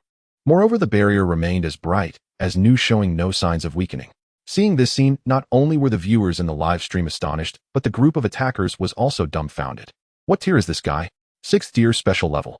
Why is the barrier so thick? 30 mechs had launched missiles for a full half a minute. Yet the final result was that not a single hair of the opponent was harmed. Many found this outcome hard to believe and were deeply disheartened. You can't even break my defense, can you? Yi Qiu couldn't help but mock. You're full of crap. In the next moment, the attackers were the ones who broke down. If this is all the ability you have, then I will begin now, Yi Qiu said softly. Upon hearing this, the attackers shivered, every hair on their bodies standing on end. Everyone was well aware of Yi Qiu's strength. Sending a group to attack a primordial-level behemoth and kill it was simply impossible. Yet Yi Qiu not only accomplished it, but did so alone. One can imagine how terrifying and powerful he was. Flame breath activation. Yi Qiu did not want to waste time, so he directly revealed his killing move. In an instant, the air within 1,000 meters suddenly became dry and the temperature rose. All mechs were highly sensitive to their surroundings and immediately detected the change. Even more terrifying was that they all felt as if they were being locked onto, despite being 100 meters apart. Clearly, it was just one person, one mech, yet it felt like facing an army of thousands. Flame breath fully charged. Fire! Yi Qiu commanded decisively. Boom! A torrent of scorching fire erupted from the chest of the dangerous wanderer, covering several hundred meters in front, even at a height of 1,000 meters with fierce winds. Because of this, the wind fueled the flames, completely engulfing the area ahead. All of the opposing mechs were ignited in an instant, turning into burning torches. Oh, why? My protective barrier just melted. The attackers, even while inside their special-level mechs, were unable to withstand the flame breath. After all, it was a temperature of several thousand degrees Celsius. Even a titan would have to kneel. Crash. Boom. Puff. One mech after another ignited, exploded, and turned to fragments. Viewers in the live stream were all twitching at the corners of their eyes, gasping in shock. Especially those who had instigated the attackers to kill Yi Qiu showed expressions of horror. They knew Yi Qiu was powerful, but they never expected it to be to such an absurd degree. 25th tier mechs and 10 5th tier special level mechs. Yet in less than 10 seconds they were all wiped out. I know you are watching the live stream. Now transfer money to my account, or I will come knocking at your door. Yi Qiu suddenly said coldly. The successive attacks had begun to annoy him.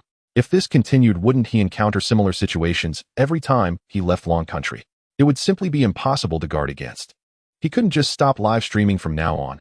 That would mean he could no longer reap profits. Thus, Yi Qiu decided to give those people a warning, a dangerous warning. If this continues, the next live stream will be him harvesting heads right in front of them. Fuck. The higher-ups of Beautiful Country changed their expressions dramatically. Oh my god. The higher-ups of Dali Country trembled. Remember, if the money isn't in within 24 hours, be prepared to die. Yi Qiu issued his ultimatum. Will anyone really transfer the money? Zhou Jianghe was astonished in his heart. Because if they did so, wouldn't it mean they were guilty? At that point, it would only let Yi Qiu know who was behind this attack, which countries were involved. But what Zhou Jianghe never expected was that a country actually transferred money to Yi Qiu. 1 billion, and it was in U.S. dollars. Dali Country. Yi Qiu revealed a cold smile upon seeing the IP address. He was merely fishing, seeing which fool would take the bait. Unexpectedly, the higher-ups of Dali Country were so foolish it hadn't even been a minute since he said it, and they had already transferred the money. Although 1 billion wasn't a lot, it was better than nothing. I have received a payment. Your country is off the hook. Yi Qiu displayed the transaction receipt to the live stream. When everyone saw that the Dali Kingdom had paid, they began to laugh and even insult. How insecure must they feel, eh? Weren't those attackers just very arrogant? Everyone was indeed taken aback that the other party would actually pay, and so readily. Any person with normal reasoning would know that they should have transferred the money privately. At this moment during the live broadcast, if it were to be spread by Yi Qiu, wouldn't that become a laughing stock? Damn it. At this moment, the high-ranking officials of the Dali Kingdom had very grim expressions, even appearing somewhat flushed. Because after witnessing Yi Qiu's incredible strength, they indeed felt uneasy. In such a situation, they had failed to remain calm and became flustered instead. This is why the earlier incident occurred, and at this moment they were filled with regret. But regretting was already meaningless. Although you are safe, I never stated that it would only be 1 billion US dollars. Yi Qiu sneered repeatedly. As soon as these words were spoken, the audience in the live broadcast room was not surprised at all, as they had already come to understand that this host would have some mischievous tricks. Moreover, rather than condemning such an exorbitant demand, they felt it was only right. Why should they escape punishment after attacking someone for just 1 billion? Life is priceless, especially Yi Qiu's life. When did it become worthless? The high-ranking officials of the Dali Kingdom were dumbfounded. They had just heard Yi Qiu say they were safe a moment ago. Yet in the next moment, although they weren't outright turning hostile, he still wanted money. And not just 1 billion, but even more. The key was that Yi Qiu did not provide a rough figure, insisting that they guess 2 billion, or 3 billion, or perhaps 10 billion. Who knows if, after getting the money, he would greedily ask for more. For a moment, the high-ranking officials of certain countries who hadn't paid breathed a sigh of relief. After being tricked more than once, the Beautiful Country was somewhat cautious. Now seeing the high-ranking officials of the Dali Kingdom in trouble, they were suddenly overjoyed. I won't ask for much, just a few 100 billion is enough. Yi Qiu also understood that he couldn't be too greedy, thus waved his hand nonchalantly. Are you speaking human language, host? A few 100 billion sounds like just a few dozen bucks. Wow, isn't that too shameless? Even some veteran viewers couldn't stand it. By the way, I only accept US dollars, nothing else. Yi Qiu ignored the barrage and continued. At this moment, the high-ranking officials of the Dali Kingdom once again felt a surge of murderous intent. If they could kill Yi Qiu, they would definitely be the first to act. Unfortunately, such thoughts could only exist in their minds. Everyone had seen that earlier scene. They were simply no match. Those 5th level and even 5th level special mechas ultimately couldn't breach the defenses of the dangerous wanderer. It is evident that Yi Qiu's mecha level was at least at the 6th level. Moreover, this was merely the lowest estimate. They dared not even think further. My patience is limited. Ichio raised an eyebrow upon seeing that the money hadn't come in yet. This kind reminder immediately shocked the high-ranking officials of the Dali Kingdom. They clearly understood that if they did not continue to pay given Ichio's personality, he would truly come to the Dali Kingdom directly. After contemplating for a while, they had no choice but to pinch their noses and continue to transfer $400 billion US. $400 billion US received. The system notification sounded so delightful. The audience in the live broadcast room widened their eyes, each displaying an expression of disbelief in reality. No one had expected that this time the Dali Kingdom had actually paid again. Moreover, it wasn't just 100 or 200 billion, but a full 400 billion. Adding the previous 100 billion, in just a few minutes the Dali Kingdom had already given Ichio 500 billion all in US dollars. At this price, one could not only buy a single life, but even 1,000 or 10,000 lives would be sufficient. However, those were other people's lives. Compared to Ichio, they were naturally insignificant. As the world's first powerhouse to slay a primordial-level giant beast, his life was priceless. Ichio, don't push your luck any further. The high-ranking officials of the Dali Kingdom said indignantly. 500 billion. That's just mediocre. Ichio did not continue to demand more. Phew. This immediately made the high-ranking officials of the Dali Kingdom sigh in relief with a hint of joy in their hearts. At least this way they didn't have to worry about Ichio seeking revenge, effectively buying a lesson. But it was evident that this matter would not just end here. You actually dared to insult me. The high-ranking officials of the Dali Kingdom's expressions turned cold upon seeing the message sent by the beautiful country's high-ranking officials. The other party completely disregarded status and position, directly mocking and humiliating them, implying that the high-ranking officials of the Dali Kingdom were as foolish as pigs. This time the high-ranking officials of the Dali Kingdom were thoroughly enraged and directly released some secrets online. Meanwhile, Ichio received exclusive information, and upon glancing at it, his eyes lit up. The content of the message included some dialogues and even large transactions. How is the training of your assassins going? They are currently able to control 5th level, even 5th level special forces. Very good, go attack Ichio over in the Himalayas now. Isn't that a bad idea? That's the border of the dragon country. As long as Ichio is dead, we can rule the world. The content was directly played by Ichio in a foreign language, but the AI could translate. Thus, the vast majority of people after hearing it basically understood what was happening. From the content of the dialogue, it was clear that high-ranking officials from certain countries were conversing. One side dispatched attackers, and the other side provided money. Dali Kingdom. Upon seeing these secrets revealed, the high-ranking officials of the beautiful country were immediately enraged. So someone is deliberately trying to kill me. Ichio looked at the live broadcast room with a half-smile. Many people speculated about the authenticity of the released information, but he knew at a glance that it was true. As someone who had encountered white-skinned pigs in 2 lives, he had a deep understanding of these guys. Without powerful strength, these white-skinned pigs would jump around happily. Once they see you becoming strong and rising, they will suppress you in various ways. Even in the face of a giant beast about to annihilate the world, they would still act this way. This is the inherent flaw of the white-skinned pigs. Oh no, the high-ranking officials of the beautiful country appeared as if they had lost their minds. I have already tried my best to suppress the anger in my heart. Ichio took a deep breath. He had actually endured the previous provocations and incidents from the other side.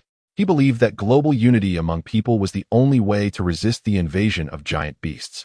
But he never expected that these white-skinned pigs would be so insane, always looking for ways to kill him. This was intolerable, absolutely intolerable. Not tolerating even a bit. $1 trillion received. At that moment, the notification rang again, as someone had transferred money again. A direct transfer of $100 billion, a scene never witnessed before, yet it truly happened. Even Ichio was momentarily stunned, then carefully confirmed, realizing he hadn't misheard. However, this time the IP address was quite curious, surprisingly coming from the Neon Nation. It should be noted that they seemingly did not participate in this attack against Ichio. Yet they inexplicably transferred 100 billion to Ichio, which somewhat contradicted the miserly nature of these folks. Simultaneously, a large influx of IPs from the beautiful nation suddenly filled the live stream. All were praising Ichio, showering him with compliments, calling him humanity's savior, among other accolades. Faced with this sudden influx of internet trolls, the viewers of the live stream began to understand. A grandson helping his grandfather with the payment, then the trolls started to stir the pot. This whole setup felt somewhat familiar. Can't you do it yourself? Ichio rolled his eyes. If I did it myself, wouldn't that expose me? You want to beg for mercy, but dare not act first. Tisk tisk tsk. In an instant, the screen was filled with snarky comments and ridicule. Fuck. The high-ranking officials of the beautiful nation erupted in curses upon seeing the content translated by the AI. Neon did not participate in this attack, so the money doesn't count. Yichio immediately announced. Upon hearing this, the high-ranking officials from the Neon Nation were suddenly moved to tears, not expecting there to be a condition for it not to count. In fact, when the beautiful nation demanded they pay, they were internally resistant. But at the same time, they did not dare to outright refuse and couldn't even show any signs of resistance. They feared provoking the beautiful nation's displeasure, which would anger their grandfather. It must be known that this $100 billion was not given by the beautiful nation. They wouldn't part with it at all. Thus, this was akin to the Neon Nation carving out $100 billion from their own treasury. Of course I won't return this money either. Yichio shifted his tone. What? Upon hearing this, the high-ranking officials of the Neon Nation were utterly taken aback. They had originally thought that since it didn't count, this money should be returned. However, they unexpectedly overestimated Yichio's shamelessness. In other words, not only would this money not be returned, but the beautiful nation would also have to continue transferring funds.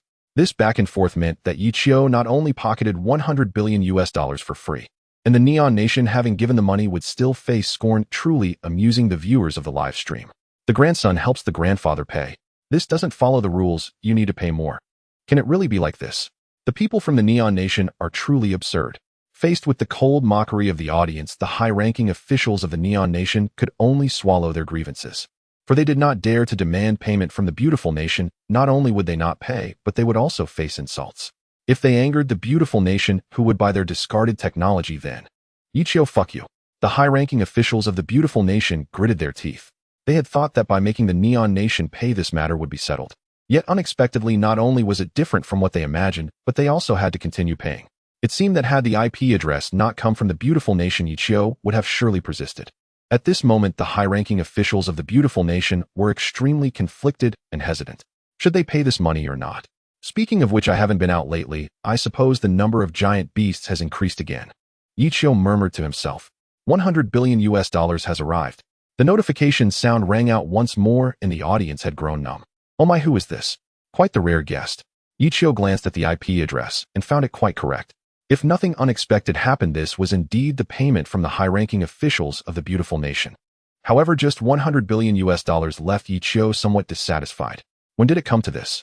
The savior of humanity, the god of war from the Dragon Nation, the world record holder, was only worth $100 billion. Thus, faced with the beautiful nation's capitulation, he did not wish to end it here, but aimed to continue. Yichio, don't get greedy. The high-ranking officials of the beautiful nation were extremely furious. Either give the giant beasts or at least $500 billion. I choose for yourself. Yichio shrugged. $500 billion. Upon hearing this figure, the live stream audience gasped. This was no longer just a lion's roar, but the opening of a whale's mouth. Just thinking about such a large sum of money was enough to boggle the mind. At this moment, everyone was curious and eager to know whether the high-ranking officials of the beautiful nation would actually pay this amount. After all, this was no small sum. Under the ravages of the giant beasts, the financial reserves of every country were already low. Foreign trade had sharply decreased by more than half. 500 billion. The high-ranking officials of the beautiful nation's lips trembled. How about giving the giant beasts instead? No matter how much we print money, this amount is just too much. But we've just discovered some secrets about the giant beasts. In an instant, the entire high-ranking team of the beautiful nation was tangled and hesitant. On one side was $500 billion, on the other was the giant beasts. For them, neither option was different from carving flesh. However, the current situation was that if they truly angered Yichio, no one would dare to hope to survive. As the only being capable of slaying 7th-tier primordial giant beasts, how many could withstand his wrath? In this case, it seemed that compromising, even admitting defeat, was the best choice. Let's give the giant beasts. The high-ranking officials of the beautiful nation thought for a moment. Giant beasts could be replaced, but if they gave out $500 billion, it might not end there. In the future, it could very well escalate to $1 trillion, or even more. Everyone knew how great Yichio's appetite was. It could not be satisfied with just a little money. If the money hasn't been transferred, yet are they planning to give the giant beasts? Yichio pondered. He was certain that the high-ranking officials of the beautiful nation did not dare to ignore this, for if they did, they would face dire consequences. Since the money hadn't been transferred, yet the only remaining possibility was the option of the giant beasts. Soon a representative from the beautiful nation requested a connection, wanting to discuss something. Hello. Yichio did not refuse. Respected war god, we choose to hand over the giant beasts. The representative from the beautiful nation was still quite respectful. Is it the crocodile from the sewer? Yichio blinked. No, we can't catch that crocodile. You should know how tricky our sewers are. The representative from the beautiful nation did not dare to be direct, but their hint was very clear.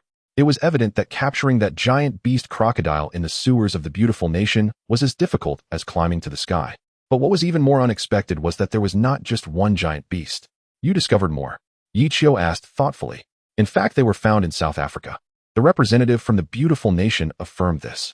Currently, giant beasts were emerging all over the globe, so there were not just 5. In fact, the beautiful nation had already identified at least 3 through its global network. However, currently, they had only captured 1. The other 2 were 1 crocodile from the sewers and 1 elephant from the White Elephant Nation. Of course, everyone believed the words of the representative from the beautiful country, but not entirely. No one would completely reveal their trump cards at such a time. Even a fool wouldn't do that. Therefore, when the other party indicated they had discovered 3, it was certain that there were far more than that. All right, I understand. Yichio replied, not pressing further as he knew the importance of a steady flow. If they were to push the beautiful country too hard, they would certainly withhold both money and the exotic beasts. The current outcome was already quite good, and Yichio felt very satisfied. In this way, he earned several hundred billion more and acquired an exotic beast. In fact, Yichio believed the value of the exotic beast far surpassed that of the US dollar, because in his past life these things had never appeared. But for some unknown reason, after being reborn, they began to emerge continuously. Could it be that the butterfly effect was so powerful? Did the streamer back down? Isn't this continuing to extort? What do you know? This is called retreating to advance. Seeing Yichio not demanding more from the beautiful country, the audience felt disappointed. After all this time, the people of the Daily country had provided secret information. It was akin to directly handing over the beautiful country's handle. Logically speaking, even if the beautiful country did not cut their losses this time, it should still hurt them. Yichio ignored the comments from these guys, knowing that many of them were just there for entertainment. The urgent task now was to return to the Hong Kong base to study the exotic beast. Thus, as they crossed the Himalayas again, they encountered no further attacks. However, they met Zhou Chun, who saw that Yichio was safe and had not left, but was instead continuing to protect a batch of divine stage practitioners. This was understandable, as the promises made by the beautiful country's white-skinned pigs were nothing but empty words. In the morning, they might say they would not launch attacks against anyone, but by the afternoon, they would strike directly. Such things were not uncommon. Is Wang Yui all right? Yichio glanced around, but did not spot the boy. He has been keen on fighting giant beasts, so he is at the front lines, Zhou Chun replied. Very good, it should be like this, but don't blindly seek death. Yichio nodded slightly, offering a reminder. Even if you didn't say it, I would keep an eye on him. Zhou Chun smiled. For a genius divine stage practitioner like Wang Yui, allowing him to recklessly seek death would be an immense loss to the entire dragon country.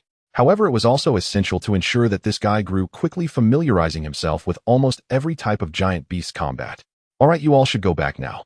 After a brief exchange, Yichio turned and left.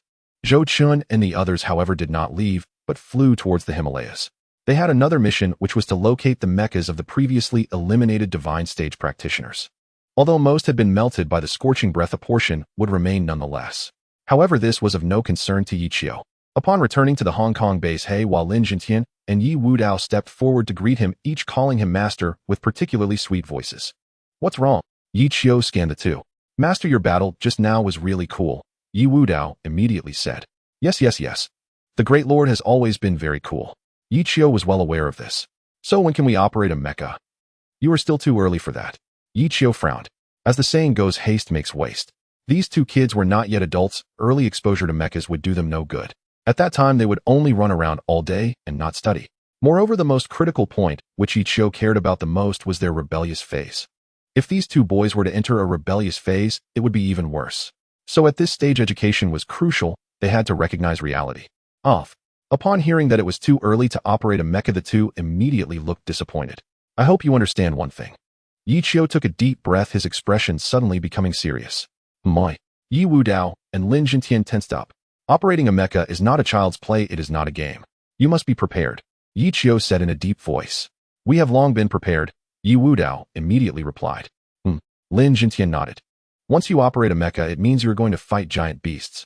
Are you prepared to face death? Yichio's expression darkened and his eyes widened. As soon as these words were spoken, they instantly changed the expressions of Yi Wudao and Lin Jintian. Everyone was quite familiar with the word death. In fact, they had witnessed it firsthand and experienced it deeply. Especially Yi Wudao's family, who had been killed by giant beasts. I still say for you, death is too early. Yichio finished speaking and walked away. Yi Wudao and Lin Jintian exchanged glances, but they did not continue to demand to operate the mechas. In fact, Ichio was a bit angry inside, but considering that they were both children, he did not explode. The biggest difference between Wang Yui and them was that Wang Yui was more mentally mature. He understood that operating a mecha was not a game. Soon the research on the exotic beasts began. Ichio did not kill the white elephant, nor did he inject more anesthetic. Because he found that this big guy was not as crazy as other giant beasts, instead it seemed quite content. As long as it had food and drink, it would not get angry, and would instead enjoy itself. Is this a giant beast? Ichio's mouth twitched. It felt different from his imagination. The exotic beasts he had encountered before were fiercer than the last, even brutal. For example, the devourer could kill all life within a 100-mile radius. But the white elephant before him, while looking grand and powerful, was surprisingly lazy. It was simply a disgrace to exotic beasts. Roar. Within a day it had asked for food for the 7th time. If it was not provided, it would continue to shout, shaking the very buildings. The key was that this fellow ate a lot, needing tons of food at once just to barely fill its belly. Damn, I will put you to sleep sooner or later. Ichio gritted his teeth. Fortunately, the beautiful country did not breach the contract and quickly sent over another exotic beast. The exotic beast discovered in South Africa was a massive venomous snake with a length exceeding 10 meters, close to 20 meters. Its width was as large as that of a 1,000-year-old tree, needing 7 or 8 people to embrace it. However, after it was sent over, Ichio found that this creature was on the verge of death, barely hanging on. Clearly, the people from the beautiful country did not wish to hand over a living exotic beast. So before sending it over, they had subjected this snake to all sorts of torment, leaving it with only a thread of life. Indeed, it is the beautiful country. Ichio felt no surprise at all. However, if these fools thought they could trouble others in such a manner, they were truly acting like clowns. Moreover, it was not the Dragon Country's official request for the exotic beast this time. As long as this poisonous snake had a glimmer of life left in it, it could still be healed within the base of the harbor island.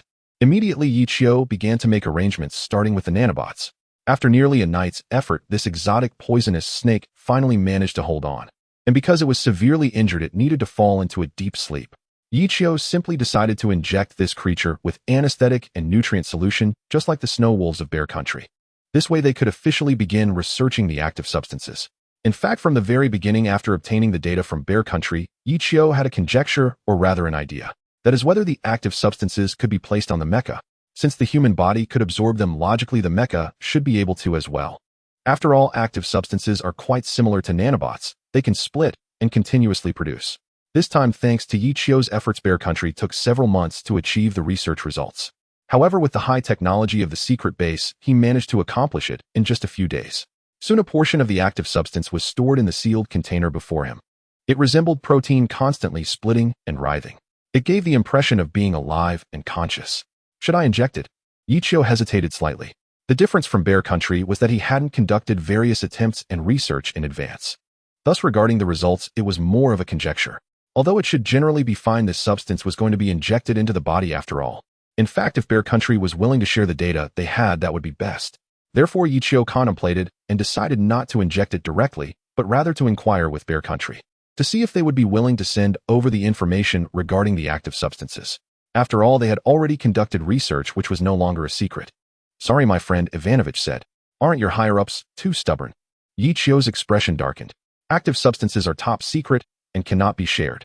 Nonsense, I've already manufactured it here. Ichio said, slightly displeased. Then why don't you inject it directly? Ivanovich asked in surprise. What I lack is this part of the data. Ichio shrugged. My friend, know ye war god, international competitions cannot afford any mistakes. Ivanovich again apologized. It wasn't that he didn't trust Ichio and the Dragon Country, but every country has its own secrets. Once this thing leaks out, it is no longer a secret. Today it can be known to Ichio, to the Dragon Country. But what about next time? Will it be the beautiful country, the Dolly Country, the Neon Country, or the White Elephant Country?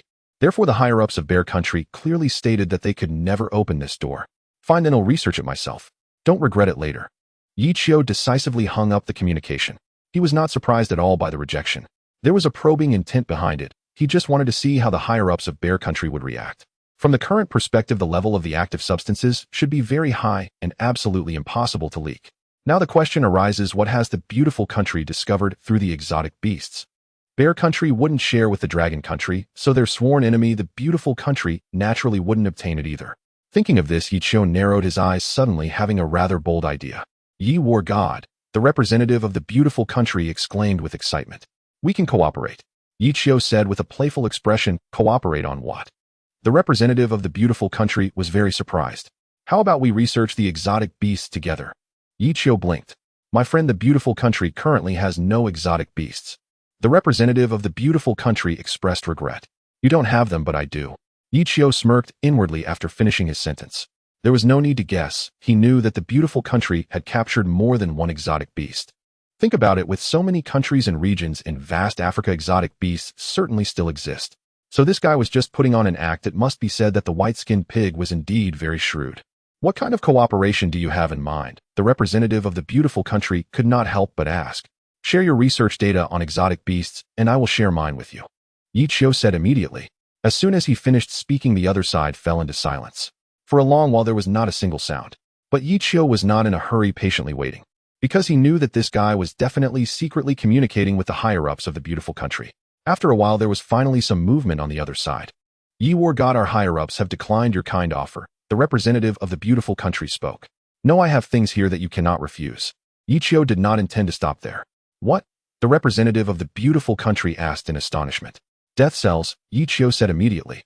Death cells can be excavated from dead exotic beasts, and active substances can be collected from living exotic beasts. Currently, the conditions for obtaining death cells are very harsh.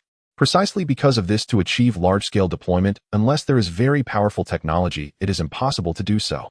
Just think about it, the technology at the Harbor Island base can only research to the point of cell division. Even if given to the beautiful country, they actually have no possibility of continuing the research. Of course, as for whether what is offered is real, only heaven knows. You have researched death cells through exotic beasts. The representative of the beautiful country was stunned. So go talk to your higher-ups again. Yi Qiu urged. Yes. The representative of the beautiful country once again fell silent. This time the duration was even longer than before, lasting at least 10 minutes. As Yi Qiu began to feel a bit drowsy, they finally responded again. But the result was completely opposite to the first time. The beautiful country was very eager to obtain the information on death cells. Cooperation for mutual benefit, so hand over your research data first. Yi Qiu would not easily give it away. Do you think we are fools, Yi War God? The representative of the beautiful country could not help but question. Fools, Yi Qiu said without hesitation. The representative of the beautiful country was rendered speechless. In my eyes, you are just a bunch of foolish white-skinned pigs. Yi Qiu did not hide his inner disgust. It is precisely because we are foolish that we are deceived by you again and again. The representative of the beautiful country was somewhat angry. During this period, Yi Qiu's repeated extortion had caused the beautiful country to suffer heavy losses. Now they were saying they wanted to cooperate, but they had to hand over the data first. There was truly no sincerity at all. The representative of the beautiful country appeared to be filled with grievances. Since Yi Qiu's appearance, the beautiful country had been duped many times, and this was widely acknowledged. If it weren't for the strength of this individual, how could their large nation, the foremost in the world, possibly endure such humiliation? But you have attacked me several times as well, Yi Qiu said lightly. You need to provide evidence for that. The representative of the beautiful country was taken aback, then smiled. Do I really need to provide it? There's a ton of it online. Yi Qiu scoffed. Is everything on the internet considered evidence? That's slander. The representative of the beautiful country immediately expressed disdain. You really are amusing. Yi Qiu couldn't help but laugh in anger. According to the thinking of these white-skinned pigs, any information published online was deemed false. In short, as long as I do not acknowledge it, it is not evidence, but rather rumors and slander. I must say this kind of logical reasoning is truly unbeatable, positioning oneself in an invulnerable position. So, divine warrior Yi, you must also show some sincerity, the representative of the beautiful country said earnestly. Actually, I don't really need to bicker with you here. Yi Qiu's eyes flickered with a cold light. What do you mean? The representative of the beautiful country felt a chill run down his spine, sensing an ominous premonition. They'll just go straight to your beautiful country, Yi Qiu said with a cold smile. No, aren't we in the midst of a transaction? At this, the representative of the beautiful country completely panicked. As the world's foremost divine warrior and the sole slayer of the seventh-tier primordial beast, the beautiful country lacked the strength to resist. Otherwise, why would they be willing to endure for so long? Therefore, if Yi Qiu truly decided to come to the beautiful country, it would not be good news, but rather herald a bloody storm. So who should show sincerity? Yi Qiu questioned with a penetrating gaze. I understand now. The representative of the beautiful country decisively admitted defeat, lacking the courage to continue the argument. Before long, Yi Qiu received research data on exotic beasts from the beautiful country. It was evident that this was not the entirety, but just a portion of it. However, it must be said that the beautiful country lived up to its reputation as the best in the world, as the content was quite professional. They had already approached research on death cells and active substances. In other words, given a bit more time, they could successfully conduct their research. This was also why the other party was so surprised when Yichio mentioned death cells. Thinking everything was a secret, Yichio was shocked to discover that others were also researching it and had even made progress. Why do I feel like I'm the one losing out? Yichio raised an eyebrow. This data was neither particularly good nor particularly bad. If it were given to a small country like Neon, it would surely cause a stir. However, for Yichio and Long Country, it was not particularly surprising. After all, they had already obtained some preliminary data from Bear Country. Are you having second thoughts? The representative of the beautiful country seemed a bit nervous. You really have only figured out a general direction for active substances? We have only just begun our research on exotic beasts, the representative of the beautiful country said helplessly. As a result, the exotic beasts were extorted by Yichio. This led to the current research progress plummeting to its lowest point. Thankfully, there had been some earlier gains, otherwise they might have had to give up entirely. Damn it, Yichio gritted his teeth. After all that bickering, he found that the beautiful country was not even as good as himself. It felt like casting a fishing line only to catch a tiny loach instead of a big fish. The representative of the beautiful country pretended not to hear, patiently waiting. I will give you some of the data. Yichio pondered and decided to cooperate. Really? The representative of the beautiful country's eyes lit up with excitement. But not right now. Yichio decisively ended the conversation. Fuck. Hearing the blind sound, the representative of the beautiful country was furious. On the other side, Yichio carefully read the materials provided by the beautiful country, pondering. Although the other party's sincerity this time was substantial, they truly could not provide much information. The only decent aspect was the research on active substances and death cells, which had already reached the stage of human injection. Yes, that's right, they had begun human trials even before fully completing their research. If Bear Country was at 2.0, then the beautiful country was at par with 0.5. Not bad, at least it has given me some inspiration, Yichio reassured himself. What he needed to do next was to make some breakthroughs based on the findings of the beautiful country. As long as research could yield active substances and death cells, especially in mass production, it would significantly elevate Long Country's status, and then the pressure, when facing gigantic beasts, would not be so great. Thus, in the following time, Yichio raised the giant beasts while conducting research. With the aid of the system's advanced technology, he finally pushed the active substances and death cells to 1.0. This was undoubtedly good news. Although mass production was still far away, it was a breakthrough. Master, Yi Wudao and Lin Jintian arrived. This is an active substance equivalent to a growth hormone for you. Yichio pointed to the two syringes in front of them. What was inside was the active substance 1.0. Moreover, it was of a relatively safe kind. Even if injected into the human body, it would not cause any effects. The reason he wanted these two kids to inject it was admittedly also to test it. Can this make us adults immediately? Yi Wudao asked curiously. Becoming an adult means we can pilot mechas. Lin Jintian was ecstatic. No, Yichio shook his head. Off. The two were disappointed. But it can help you grow to 1.9 meters. Yichio smirked. The active substance contained growth hormones that could stimulate the human body's second growth. How to say, although it couldn't compare to genetic awakening in terms of effectiveness. But when used together, it was equivalent to two potential activations which would have a significant effect on divine tier practitioners. 1.9 meters. Yi Wudao and Lin Jintian exchanged glances. The two had not consumed many nutritious items before, so at the age of 14 or 15 their height was only about 1.56 meters.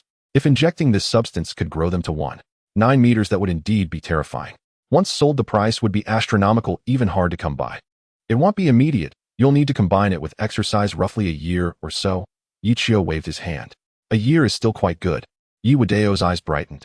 Growing from 1.56 meters to 1.9 meters in a year, although still not an adult, they would already be mature in height and physique. Both Yi Wudao and Lin Jintian were very eager to grow up, because only then could they pilot mechas and face gigantic beasts. The two immediately injected the active substance containing growth hormones, while Yichio began to monitor closely.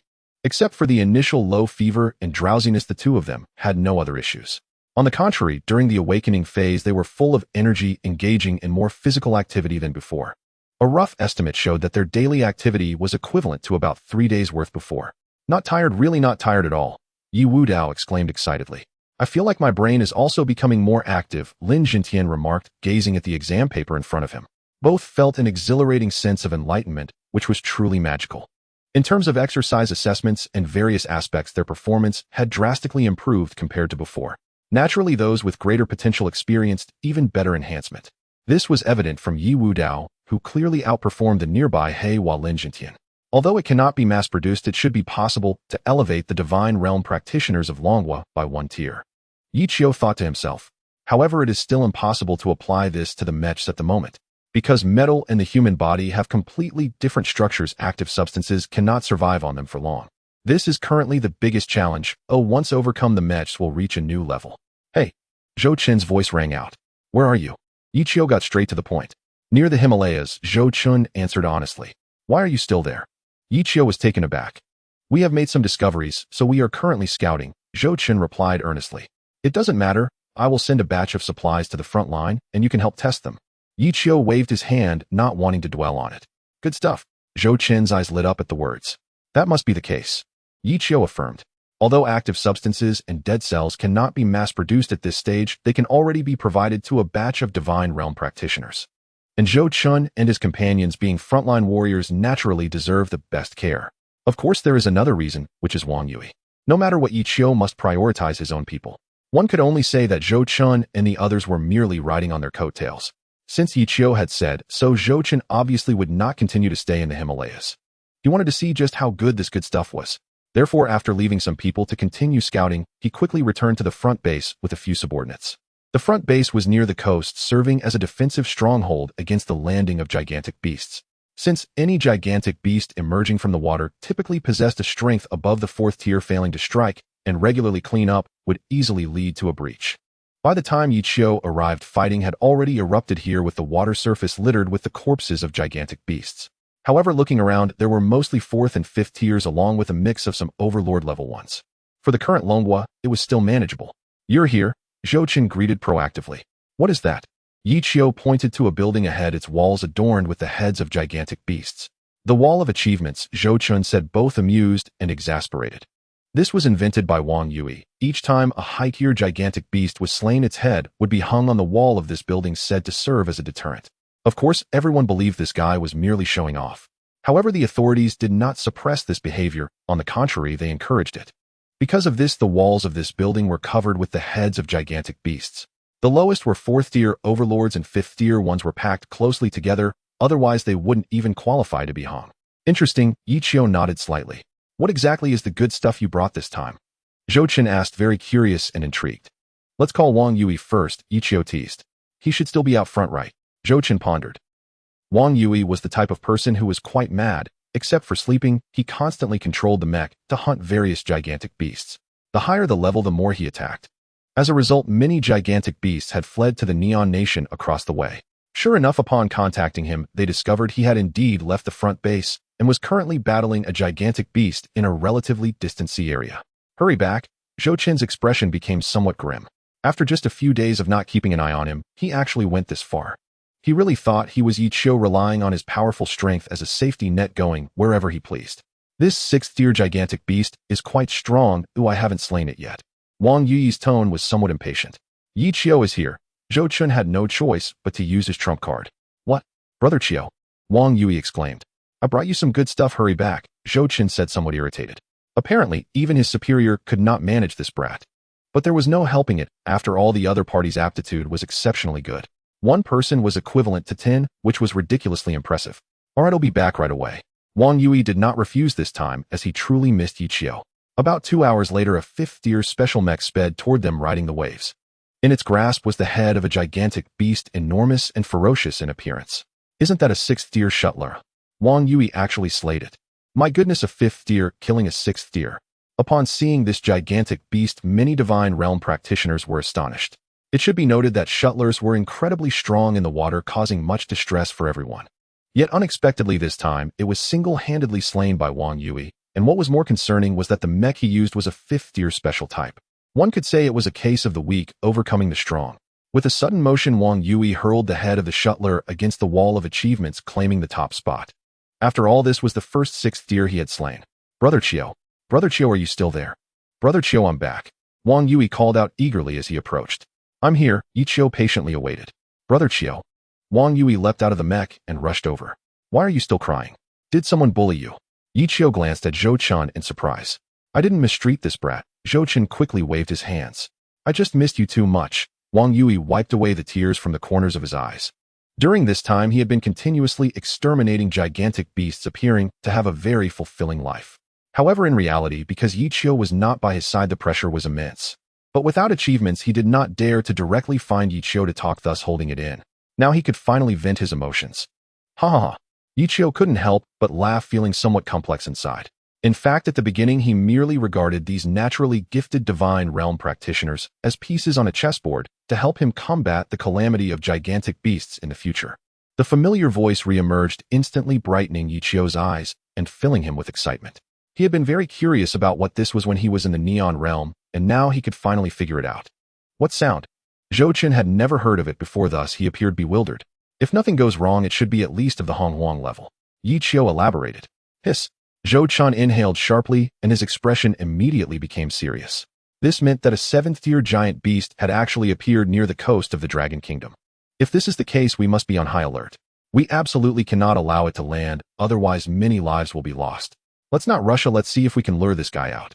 Yichio waved his hand. Off. Zhou-Chen was taken aback. This creature is very cautious and usually does not show itself. Yichio explained. I understand. Zhou-Chen nodded slightly. He then instructed the nearby divine-level teams to continue their assault on the giant beasts. For now, we shouldn't worry about the mysterious sound and should resolve the troubles at hand first. After all, with the death cells in play, the strength of these giant beasts has decreased significantly.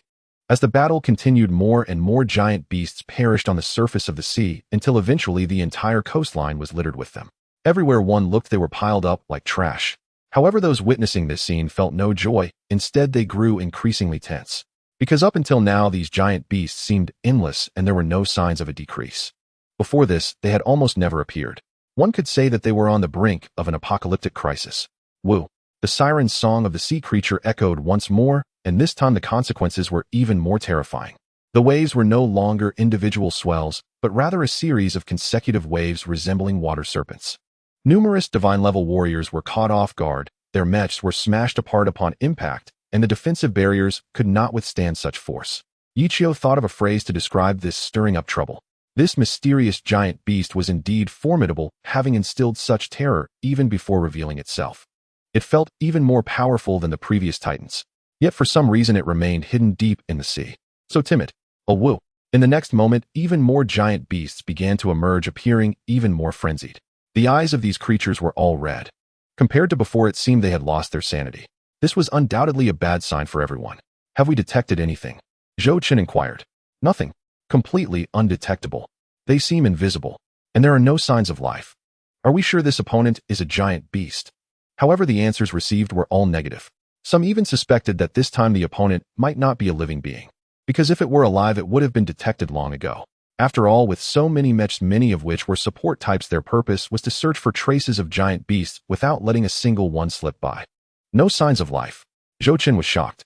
I see. However, Yichio's eyes lit up at this information. He finally understood why others could not detect this giant beast. It was likely camouflaged in the deep sea and lacked any signs of life. It was precisely because of this that it could stir up waves yet remain elusive. Did you figure it out? Zhou-Chen asked in astonishment. Have the divine-level warriors fire missiles into the water for a large-scale bombardment. Yichio nodded and instructed. Yes. Zhou-Chen certainly wouldn't refuse and immediately began to deploy. In no time, the divine-level teams received the orders and launched a missile bombardment. Moreover, they targeted areas where the waves were particularly tumultuous. Amid such chaos, they indeed made a discovery. At a depth of several hundred meters, irregular water currents were flowing. In stark contrast to the surface, it felt as if something was moving. That might be the spot. Zhou-Chen quickly shared. They'll go directly. Yichio showed no hesitation, summoning the Danger Wanderer. Boom. The sound of a sonic boom echoed, drawing the attention of all divine-level warriors and giant beasts. They all turned to look at the source of the sound, only to witness a terrifying scene. The massive Honghuang special-grade mech Danger Wanderer descended from the sky, like a comet crashing onto the front-line base's plaza. But astonishingly, it did not crush the ground, rather it left no trace at all. It's the Danger Wanderer. My goodness, is it that tall? It must be over level 6. All the divine-level warriors were utterly shocked upon seeing it. Brother Qiu, Wang Yu shouted excitedly. Brother Qiu, Yichio, war god. At this moment, everyone recognized that this was the mech of Yichio, the war god. In an instant, all the divine-level warriors were calling out Yichio's name, their voices growing louder. Leave the rest to me. Yichio entered the mech, and after speaking, he controlled it to rise into the air. As a 7th tier special grade mech, the Danger Wanderer's power had reached an incredible level. If it encountered a Titan again, it could instantly annihilate it. It was precisely for this reason that he charged directly towards the invisible giant beast. This was not a search, it was a hunt. Soon Yichio arrived at the shared location in the sea and indeed discovered the irregular water currents beneath. If nothing went wrong, it should be that invisible giant beast. Seeing this, he wasted no time and directly activated the plasma arc whip, swinging it down like a fish hook. After pulling it for several hundred meters, he indeed ensnared something heavy. "Come out, you bastard." Yichio let out a low growl. Rumble. The surface of the water began to churn violently, spraying waves in all directions. At the same time, an incredibly enormous submarine appeared in Yichio's field of vision. Only at this moment did he realize what his opponent truly was. It appeared to be not merely a giant beast, but a composite being.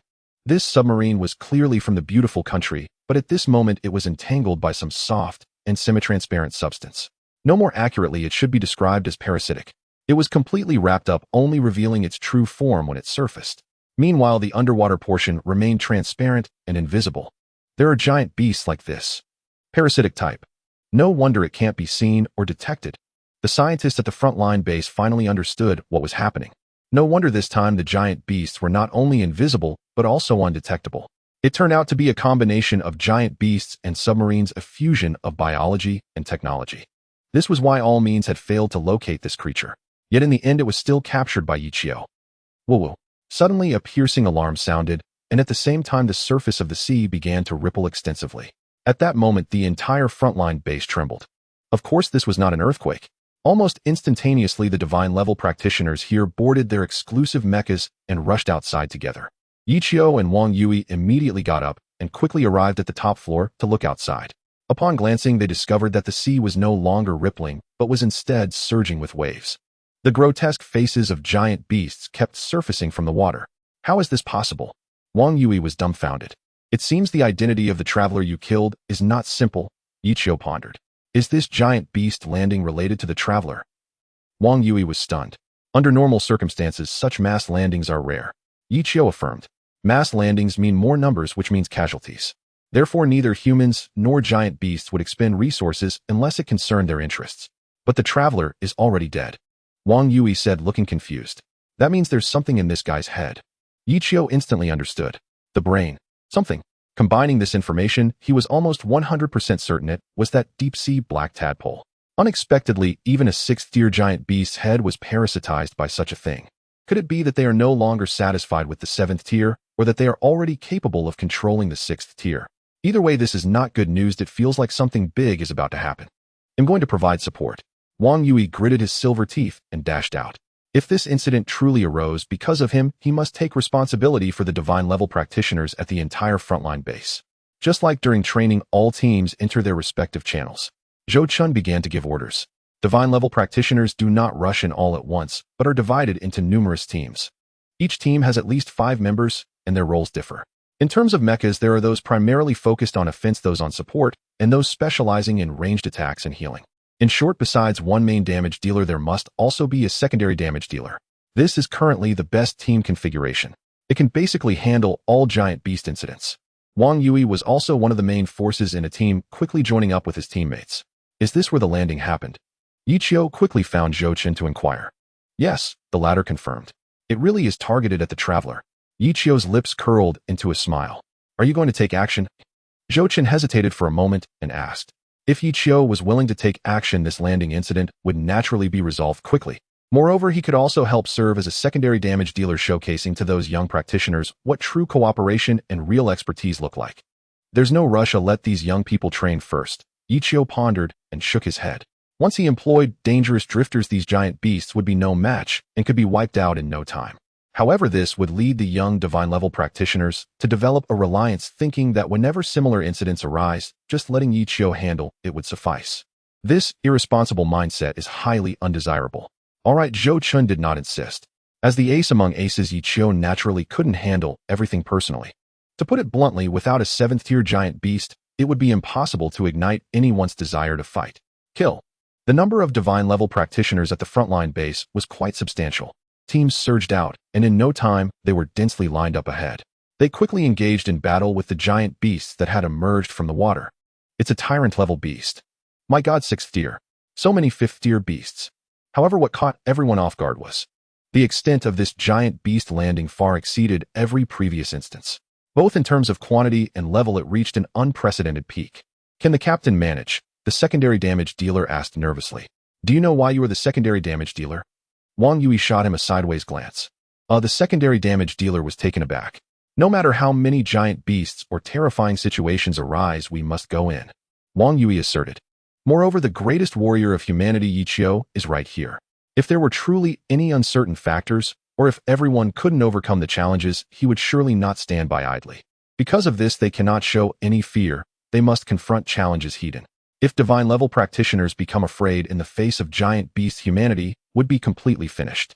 All teams listen to my commands. Zhou Qin's voice rang out once more. At this moment, the atmosphere grew increasingly tense, and everyone forgot to breathe. Kill. With Zhou Qin's command, a group of divine-level practitioners controlling mechas charged directly towards the beast tide. Launching an attack while these creatures were still partially submerged was the best moment. Because in the water, even giant beasts cannot fight back unless they are of types that are naturally good in water. At this moment, long-range missiles paved the way, followed by close-quarters combat.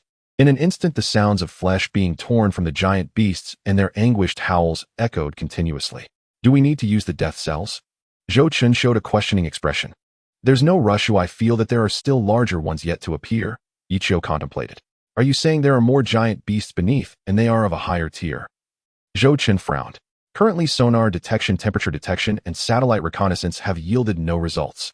If there were more terrifying giant beasts, they should have received news by now. Technology is advancing and giant beasts are evolving. Never underestimate the situation, Yi Qiu reminded. In the previous life, there were no exotic beasts, no death cells, and no active substances. However, in this life, due to the butterfly effect, increasingly unknown entities have emerged. Therefore, just because current technology hasn't discovered them doesn't mean they truly don't exist. If these giant beasts are indeed here to seize the traveler's head, they certainly wouldn't rely solely on these 5th or 6th tier beasts. Because they are not foolish. In fact, the intelligence of higher tier giant beasts is comparable to that of humans. I understand now, Zhou Qin nodded. By the way, dissect the traveler's head directly. Oh, I want to see what's inside, Yi Qiu instructed after some thought. If there truly are black tadpoles, they must be of significant importance. Although they had encountered these before, they had never faced a beast tide of such magnitude. Therefore, there must be a very important reason driving the giant beasts to land. Come here, Zhou Qin gestured to someone nearby. Immediately, someone went to the wall to retrieve the 6th tier traveler's head. Therefore, in response to Wang Yi's request, Yi Qiu not only did not refuse, but gladly agreed. To build anticipation, although Yi Qiu did not livestream, he sent out numerous messages. Upon hearing that there would be a competition among divine tier practitioners, especially in exchange with foreign counterparts, the audience was filled with excitement, and the number of reservations quickly surpassed 1 million. Moreover, this number continued to rise. If all went as expected, by the next day, there would be at least several tens of millions of viewers. Is it still possible to inject the active substance now, Zhou Qin could not help but ask. Obviously, it's too late. Yi Qiu shook his head. The effect of active substance 1.0 does not activate immediately upon injection. It requires a certain amount of time, such as the previous 10 days. Thus, even if they injected the divine tier practitioners participating in the competition, now, it would be meaningless and would hardly enhance their abilities. This competition is also an opportunity, Zhou Qin pondered. An opportunity? Yi Qiu glanced at him. It allows outsiders to witness the prowess of our Dragon Kingdom's divine tier practitioners. Zhou Qin said earnestly. Unlike other countries, the divine tier practitioners in the Dragon Kingdom are essentially like living gold and diamonds. Each one is incredibly precious, and their training is quite rigorous. Although different individuals have varying potentials and qualifications, as long as one can become a divine tier practitioner, there will certainly be something extraordinary about them. Moreover, the divine tier practitioners at the frontline base fight daily against colossal beasts. They are undoubtedly superior to most divine tier practitioners in the Dragon Kingdom and even abroad, belonging to the very top echelon. As long as you have confidence, that's enough. Yi Qiu shrugged nonchalantly. In fact, he was not concerned about the outcome of this competition at all. He was mainly looking forward to seeing how many viewers would participate in the betting. The experiences of this period had made Yi Qiu increasingly anxious to complete the construction of the Taishan. The temporary win or loss was actually meaningless. The key was to survive when the colossal beasts landed in the future and even turn the tables. Time quickly passed to the next day, and as expected, it matched Yi Qiu's predictions. The number of reservations for those wanting to watch the competition between domestic and foreign divine tier practitioners had reached 50 million. Moreover, the atmosphere on the internet was quite peculiar. In short, there were videos explaining how powerful foreign divine tier practitioners were. Especially when these individuals killed a 5th or 6th tier colossal beast, the comments and bullet screens were filled with praises, even envy towards their race. However, when the Dragon Kingdom released their videos, these same people began nitpicking, claiming that they must have ganged up on them earlier to crush them. In short, they expressed a lack of confidence in their own people while excessively praising the foreign divine tier practitioners. The tone gave the impression that they were commenting from a position of defeat. We must win. Wang Ye's gaze was exceptionally firm. As the future pilot of the Taishan, he was very confident about this competition. One reason was that he was a born divine tier practitioner and a savior of the apocalypse. The other reason was that since injecting the active substance, he felt his physical abilities had been enhanced once again. Moreover, he was getting stronger day by day, which was truly incredible.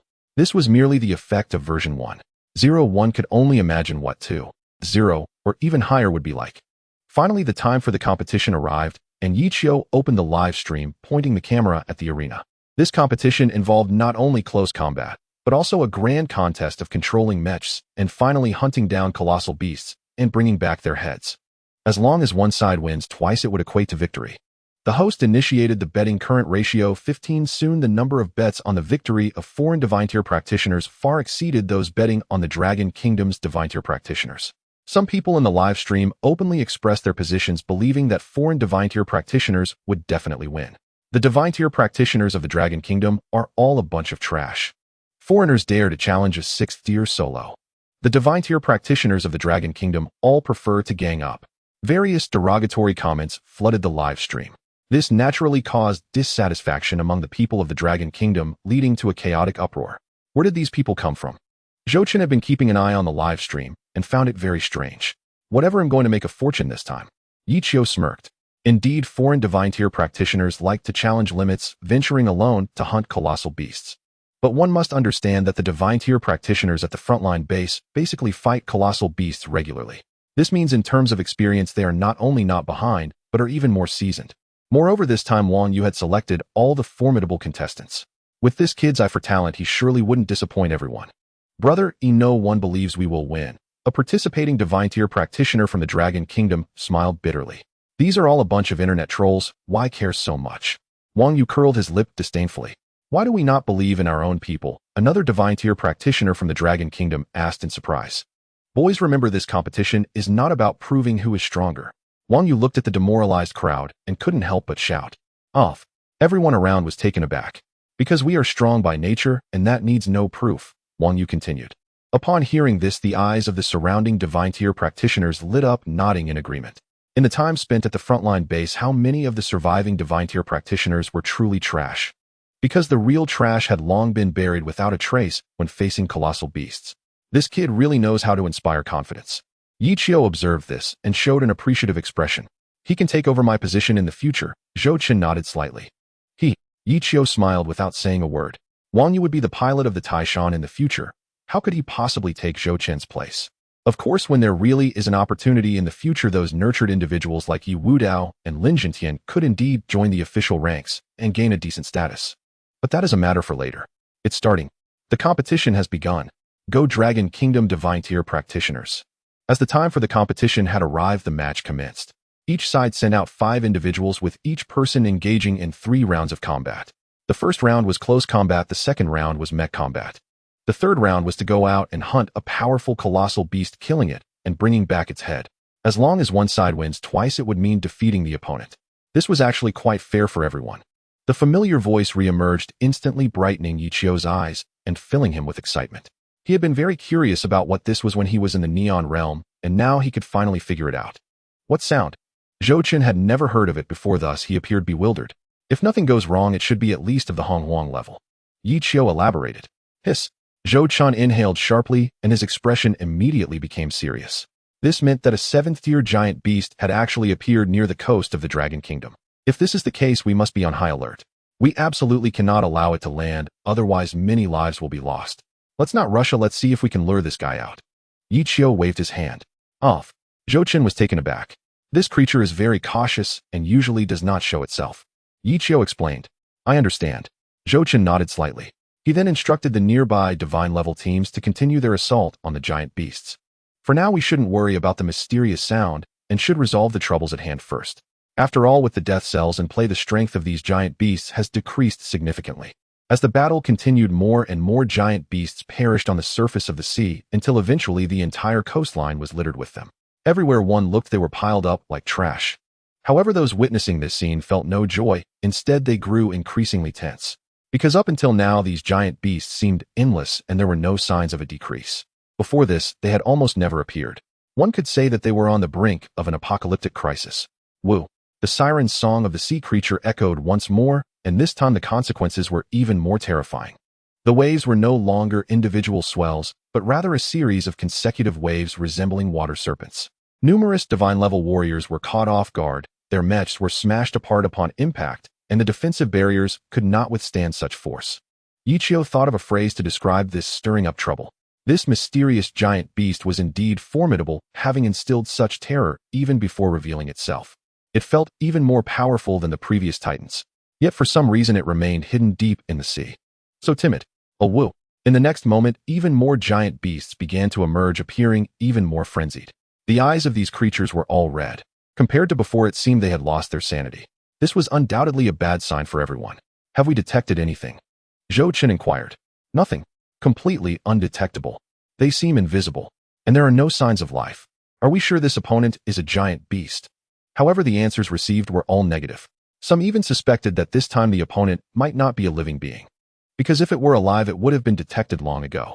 After all, with so many mechs, many of which were support types, their purpose was to search for traces of giant beasts without letting a single one slip by. No signs of life. Zhou Chen was shocked. I see. However, Yichio's eyes lit up at this information. He finally understood why others could not detect this giant beast. It was likely camouflaged in the deep sea and lacked any signs of life. It was precisely because of this that it could stir up waves yet remain elusive. Did you figure it out? Zhou Chen asked in astonishment. Have the divine-level warriors fire missiles into the water for a large-scale bombardment. Yichio nodded and instructed. Yes. Zhou Chen certainly wouldn't refuse and immediately began to deploy. In no time, the divine-level teams received the orders and launched a missile bombardment. Moreover, they targeted areas where the waves were particularly tumultuous. Amid such chaos, they indeed made a discovery. At a depth of several hundred meters, irregular water currents were flowing. In stark contrast to the surface, it felt as if something was moving. That might be the spot. Zhou Chen quickly shared. He'll go directly.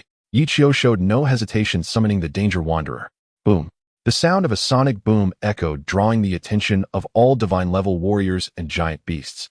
They all turned to look at the source of the sound, only to witness a terrifying scene. The massive Honghuang special-grade mech danger wanderer descended from the sky, like a comet crashing onto the front-line base's plaza. But astonishingly, it did not crush the ground, rather it left no trace at all. It's the danger wanderer. My goodness, is it that tall? It must be over level 6. All the divine-level warriors were utterly shocked upon seeing it. Brother Qiu, Wang Yu shouted excitedly. Brother Qiu, Yichio, war god. At this moment, everyone recognized that this was the mech of Yichio, the war god. In an instant, all the divine-level warriors were calling out Yichio's name, their voices growing louder. Leave the rest to me. Yichio entered the mech, and after speaking, he controlled it to rise into the air. As a 7th-tier special-grade mech, the Danger Wanderer's power had reached an incredible level. If it encountered a Titan again, it could instantly annihilate it. It was precisely for this reason that he charged directly towards the invisible giant beast. This was not a search, it was a hunt. Soon Yichio arrived at the shared location in the sea and indeed discovered the irregular water currents beneath. If nothing went wrong, it should be that invisible giant beast. Seeing this, he wasted no time and directly activated the plasma arc whip, swinging it down like a fish hook. After pulling it for several hundred meters, he indeed ensnared something heavy. Come out, you bastard. Yichio let out a low growl. Rumble. The surface of the water began to churn violently, spraying waves in all directions. At the same time, an incredibly enormous submarine appeared in Yichio's field of vision. Only at this moment did he realize what his opponent truly was. It appeared to be not merely a giant beast, but a composite being. This submarine was clearly from the beautiful country, but at this moment it was entangled by some soft and semi-transparent substance. No more accurately, it should be described as parasitic. It was completely wrapped up, only revealing its true form when it surfaced. Meanwhile, the underwater portion remained transparent and invisible. There are giant beasts like this. Parasitic type. No wonder it can't be seen or detected. The scientists at the frontline base finally understood what was happening. No wonder this time the giant beasts were not only invisible, but also undetectable. It turned out to be a combination of giant beasts and submarines, a fusion of biology and technology. This was why all means had failed to locate this creature. Yet in the end it was still captured by Yichio. Beast classification primordial level. Beast code abyssal diver. Size data length 90 meters, height 20 meters, weight 3,000 tons, carbon-based organism. Attack methods, chanting, manipulation, parasitism, chaos. First appearance location near the frontline base of the Dragon Kingdom in the sea. At this moment, Yichio finally understood the nature of his opponent. It was indeed similar to what he had imagined, a primordial level beast. Moreover, it possessed many abilities. He had to admit that compared to previous encounters, this one was indeed stronger. Because first of all, this submarine, if nothing went wrong, should be a nuclear submarine. However, it was parasitized by this carbon-based microorganism, thus becoming a giant beast. Furthermore, once it entered the water, it could quickly become invisible. Therefore, if it were to be let go like this, the chances of capturing it again in the future would be extremely slim. Interesting. Yichio observed closely. Roar. At that moment, the abyssal diver emitted a chant similar to that of a sea siren. In the next second, a large number of giant beasts emerged from the deep sea, rapidly approaching. In just a short while, they had densely covered at least a kilometer of sea. Those menacing heads at this moment were staring at the dangerous wanderer above with blood-red eyes. If it were a typical divine-level being, they would have long been frightened out of their wits. But Yichio was completely different. He ignored them entirely, not even glancing their way. Because he was clear in his mind that these giant beasts could not cause much damage if they could not land. Most of these creatures were unable to fly, they could only walk on land or swim in the water. Roar. The abyssal diver was getting anxious and once again emitted a sound seemingly urging these giant beasts to attack. Hiss, hiss, hiss, hiss, hiss, hiss. Immediately some giant beasts spewed various beams from their mouths. Some were scorching hot, some icy cold, and some were accompanied by sinister winds. In any case, no matter which type, it was clear that their power was formidable. After all, the lowest rank of these giant beasts was at the 5th tier overlord level, with the highest reaching 6th tier overlord level. Not only were they enormous, but the deadly moves they unleashed were also powerful. Huh. Yichio sneered disdainfully, controlling the dangerous wanderer to continue ascending. He quickly rose from a height of 100 meters to 500 meters, even yanking the abyssal diver out of the water into the air. This way it was completely exposed to sunlight and air. It was clear to see from all angles. Whoosh. But at that moment, several flying giant beasts broke through the water and flew up into the sky. The variety of giant beasts was already vast, so it was no surprise that some could fly. With a flap of their wings, they reached heights of several dozen meters and quickly caught up. Traverser, abyssal diver, their names seemed to have some relation. Yichio pondered. In order to capture the black tadpoles and tumors in the traverser's mind, the abyssal diver controlled many giant beasts to seize.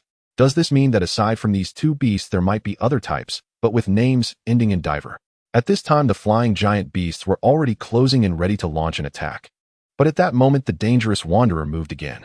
However, it did not dash directly at them. Instead, it swung the abyssal diver, aiming directly at the flying giant beasts, striking them down like a meteor hammer. Smash!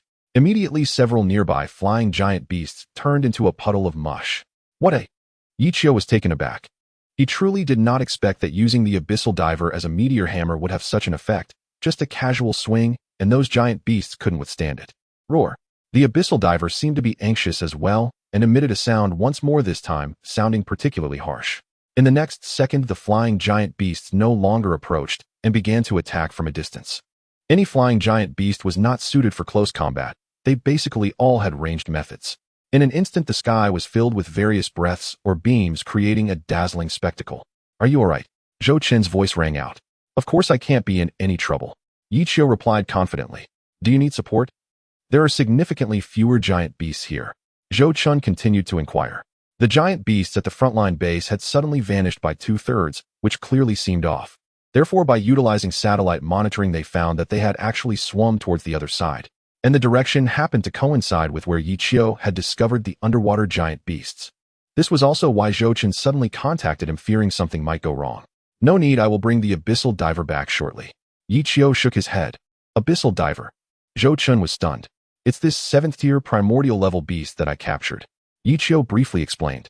This giant beast's attack methods are quite unique. If one had to describe it, it would be akin to a mage or summoner in a game.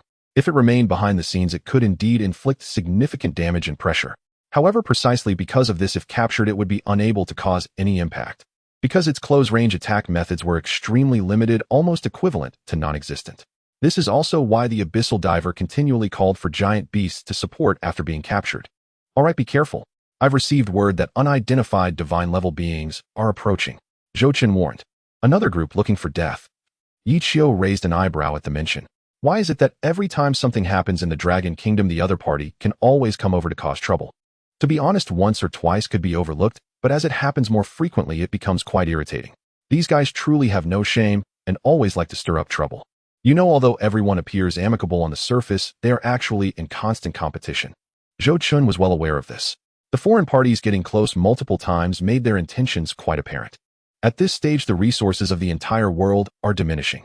Once the Dragon Kingdom is destroyed, the other countries can swiftly divide everything among themselves. This is also why they keep looking for problems, even when they know it will lead to their demise. I understand, don't worry, those guys will all die. Yi Qiu's eyes darkened. Why can the divine-level beings from other countries always come to the Dragon Kingdom? The simple reason is that due to the giant beasts, it has become very difficult to fortify the borders. Although there are satellites monitoring 24 hours a day, there are always means to evade detection. In fact, it's not just other countries that can do this, the Dragon Kingdom can as well. However, unlike those foreign swine, the Dragon Kingdom values a justified cause needing a reason. Those guys, on the other hand, create reasons even when none exist. For instance, this time, they could simply find an excuse to come for support. Meanwhile, the giant beasts flying in the air had all been smashed to death by Yi Qiu.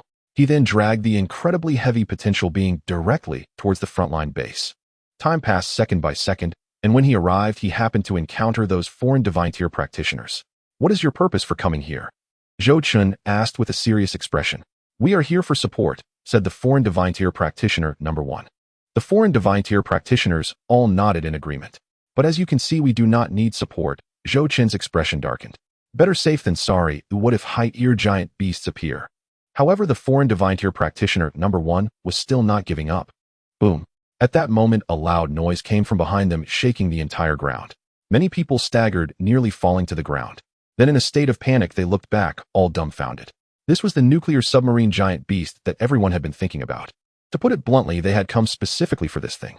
I heard you were looking for height-ear giant beasts. Yi Qiu's voice suddenly rang out. Yi war God. Upon hearing the voice, the foreigner instantly recognized who it was, and his expression changed slightly. This is what I captured. Do you want to take it away? Yi Qiu's gaze was cold and sharp. No, we are just here for support. The foreign divine tier practitioner number 1 hurriedly waved his hands. Joking, no one dared to offend this person, or they would surely die. In fact, they were really not here to attack this time. It was just that after learning the nuclear submarine was parasitized, it was made clear that this thing must be taken back, as there were secrets inside that couldn't be discovered. As for what the secrets were, this nuclear submarine had been roaming back and forth in Asian countries. Those who understood knew. If you have nothing to do, you should leave as soon as possible. Zhou Qin did not want to entangle with these people too much. Not for now. What if a giant beast erupts here again? However, the foreign divine tier practitioner number 1 did not want to leave just like that. After all, the nuclear submarine could not be taken away yet, and leaving was impossible. So they had to stay here no matter what, even if the attitude of the locals was poor. As long as they could take away this nuclear submarine, enduring a little humiliation was not a big deal. Yi Qiu and Zhou Qin exchanged glances, both raising their eyebrows. Since when did these guys become so amiable? Logically, it was already clear from their attitudes that they did not welcome these outsiders. But what everyone did not expect was that they had no intention of leaving and instead were eager to stay. Just give us a place to rest, and that will suffice. The foreign divine tier practitioner number 1 grinned. Hey, Yi Qiu sneered.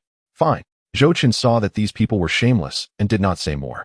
Since these guys intended to stay and did not want to leave, there were many ways to target them for whatever reason.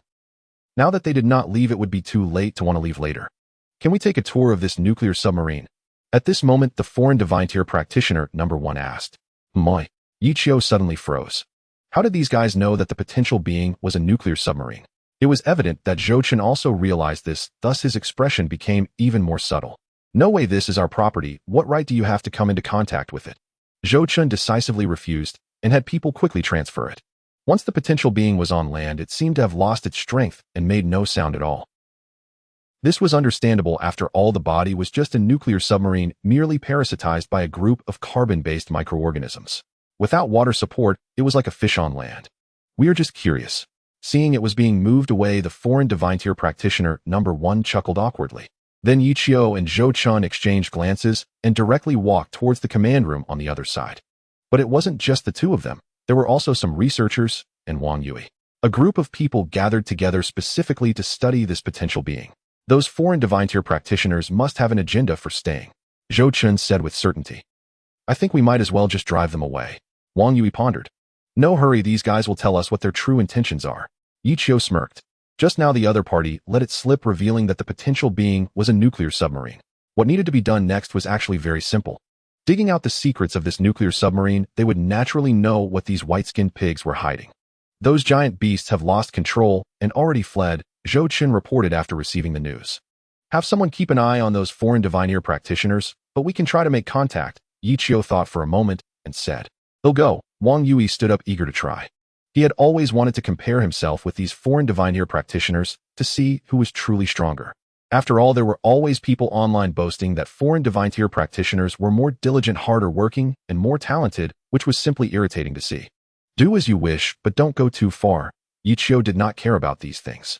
As time went on, the carbon-based microorganisms on the surface of the potential being had already been partially removed.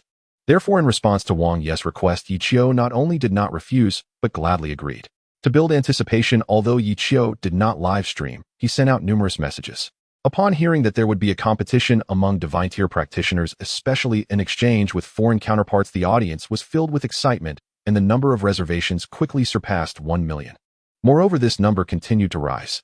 If all went as expected, by the next day, there would be at least several tens of millions of viewers. Is it still possible to inject the active substance now, eh? Zhou Chun could not help but ask. Obviously it's too late. Yi Qiu shook his head. The effect of active substance 1.0 does not activate immediately upon injection. It requires a certain amount of time, such as the previous 10 days. Thus, even if they injected the divine tier practitioners participating in the competition, now, it would be meaningless and would hardly enhance their abilities. This competition is also an opportunity, Zhou Chun pondered. An opportunity? Yi Qiu glanced at him. It allows outsiders to witness the prowess of our Dragon Kingdom's divine tier practitioners. Zhou Chun said earnestly. Unlike other countries, the divine tier practitioners in the Dragon Kingdom are essentially like living gold and diamonds. Each one is incredibly precious, and their training is quite rigorous. Although different individuals have varying potentials and qualifications, as long as one can become a divine tier practitioner, there will certainly be something extraordinary about them. Moreover, the divine tier practitioners at the frontline base fight daily against colossal beasts. They are undoubtedly superior to most divine tier practitioners in the Dragon Kingdom and even abroad, belonging to the very top echelon. As long as you have confidence, that's enough. Yi Qiu shrugged nonchalantly.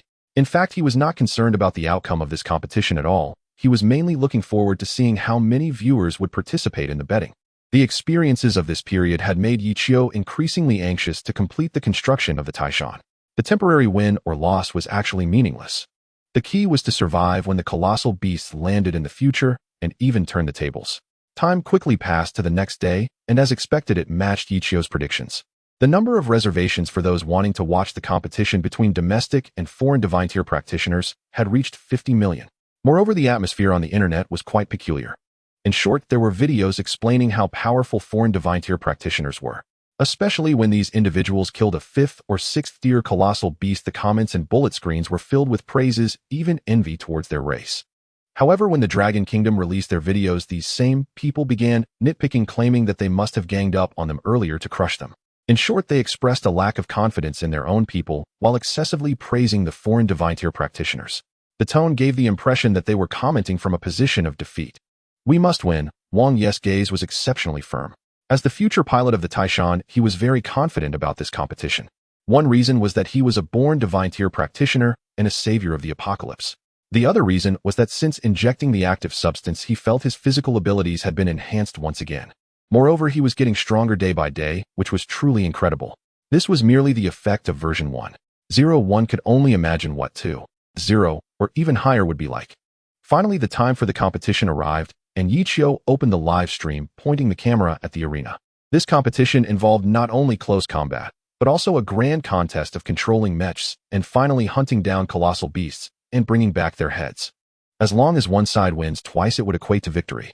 The host initiated the betting, current ratio 15. Soon the number of bets on the victory of foreign divine tier practitioners far exceeded those betting on the Dragon Kingdom's divine tier practitioners. Some people in the live stream openly expressed their positions, believing that foreign divine tier practitioners would definitely win. The divine tier practitioners of the Dragon Kingdom are all a bunch of trash. Foreigners dare to challenge a 6th tier solo. The divine tier practitioners of the Dragon Kingdom all prefer to gang up. Various derogatory comments flooded the live stream. This naturally caused dissatisfaction among the people of the Dragon Kingdom, leading to a chaotic uproar. Where did these people come from? Zhou had been keeping an eye on the live stream and found it very strange. Whatever, I'm going to make a fortune this time. Yichio smirked. Indeed, foreign divine tier practitioners like to challenge limits, venturing alone to hunt colossal beasts. But one must understand that the divine tier practitioners at the frontline base basically fight colossal beasts regularly. This means in terms of experience they are not only not behind, but are even more seasoned. Moreover, this time Wang Yu had selected all the formidable contestants. With this kid's eye for talent, he surely wouldn't disappoint everyone. Brother, no one believes we will win. A participating divine tier practitioner from the Dragon Kingdom smiled bitterly. These are all a bunch of internet trolls, why care so much? Wang Yu curled his lip disdainfully. Why do we not believe in our own people? Another divine tier practitioner from the Dragon Kingdom asked in surprise. Boys, remember, this competition is not about proving who is stronger. Wang Yu looked at the demoralized crowd and couldn't help but shout. Off. Everyone around was taken aback. Because we are strong by nature, and that needs no proof, Wang Yu continued. Upon hearing this, the eyes of the surrounding divine tier practitioners lit up, nodding in agreement. In the time spent at the frontline base, how many of the surviving divine tier practitioners were truly trash? Because the real trash had long been buried without a trace when facing colossal beasts.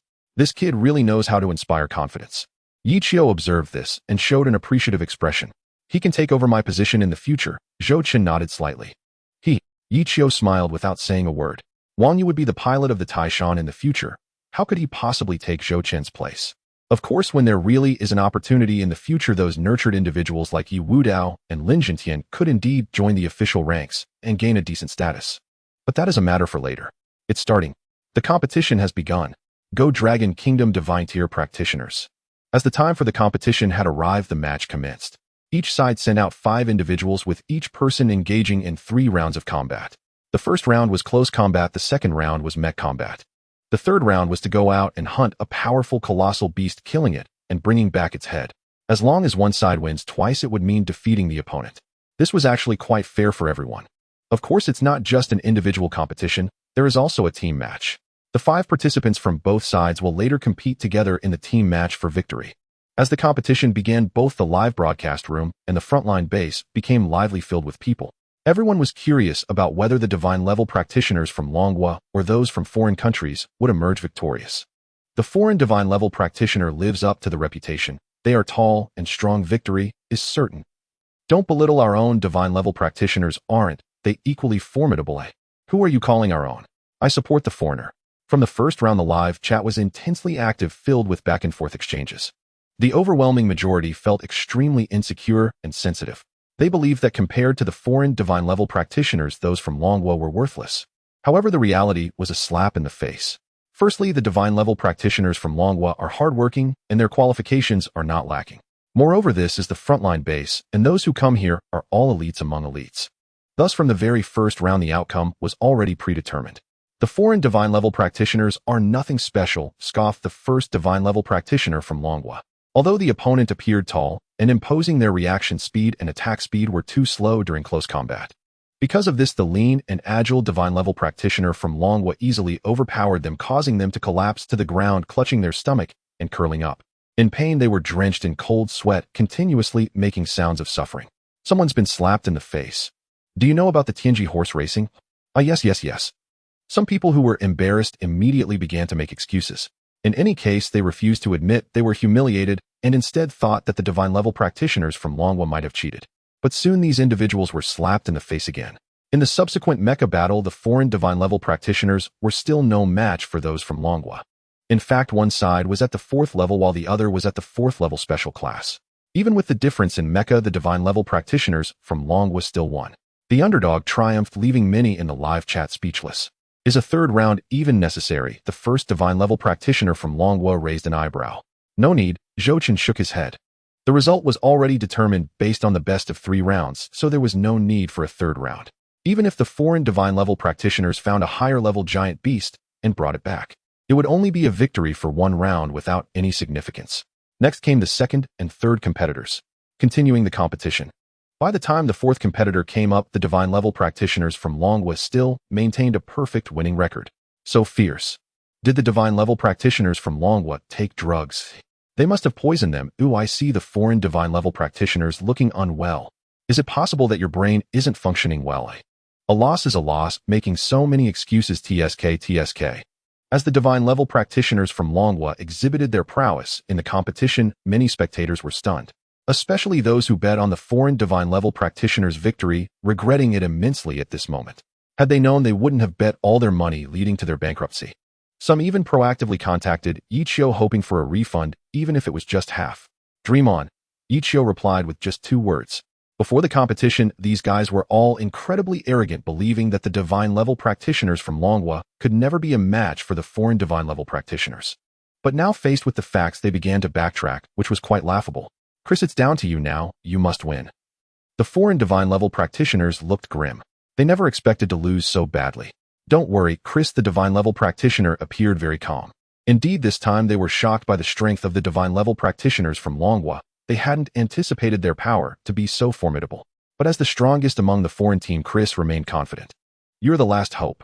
The 5th divine level practitioner from Longwa was Wang Yui. Clearly, the foreign divine level practitioners never imagined the strongest here would be the last to appear. Of course, both sides were in such a situation, and it depended on who had superior skills and qualifications. Who do you think will win? Zhou couldn't help but ask. Is there even a need to ask? Yichio smiled. I've investigated this, Chris. He's said to be a highly potential divine level practitioner abroad.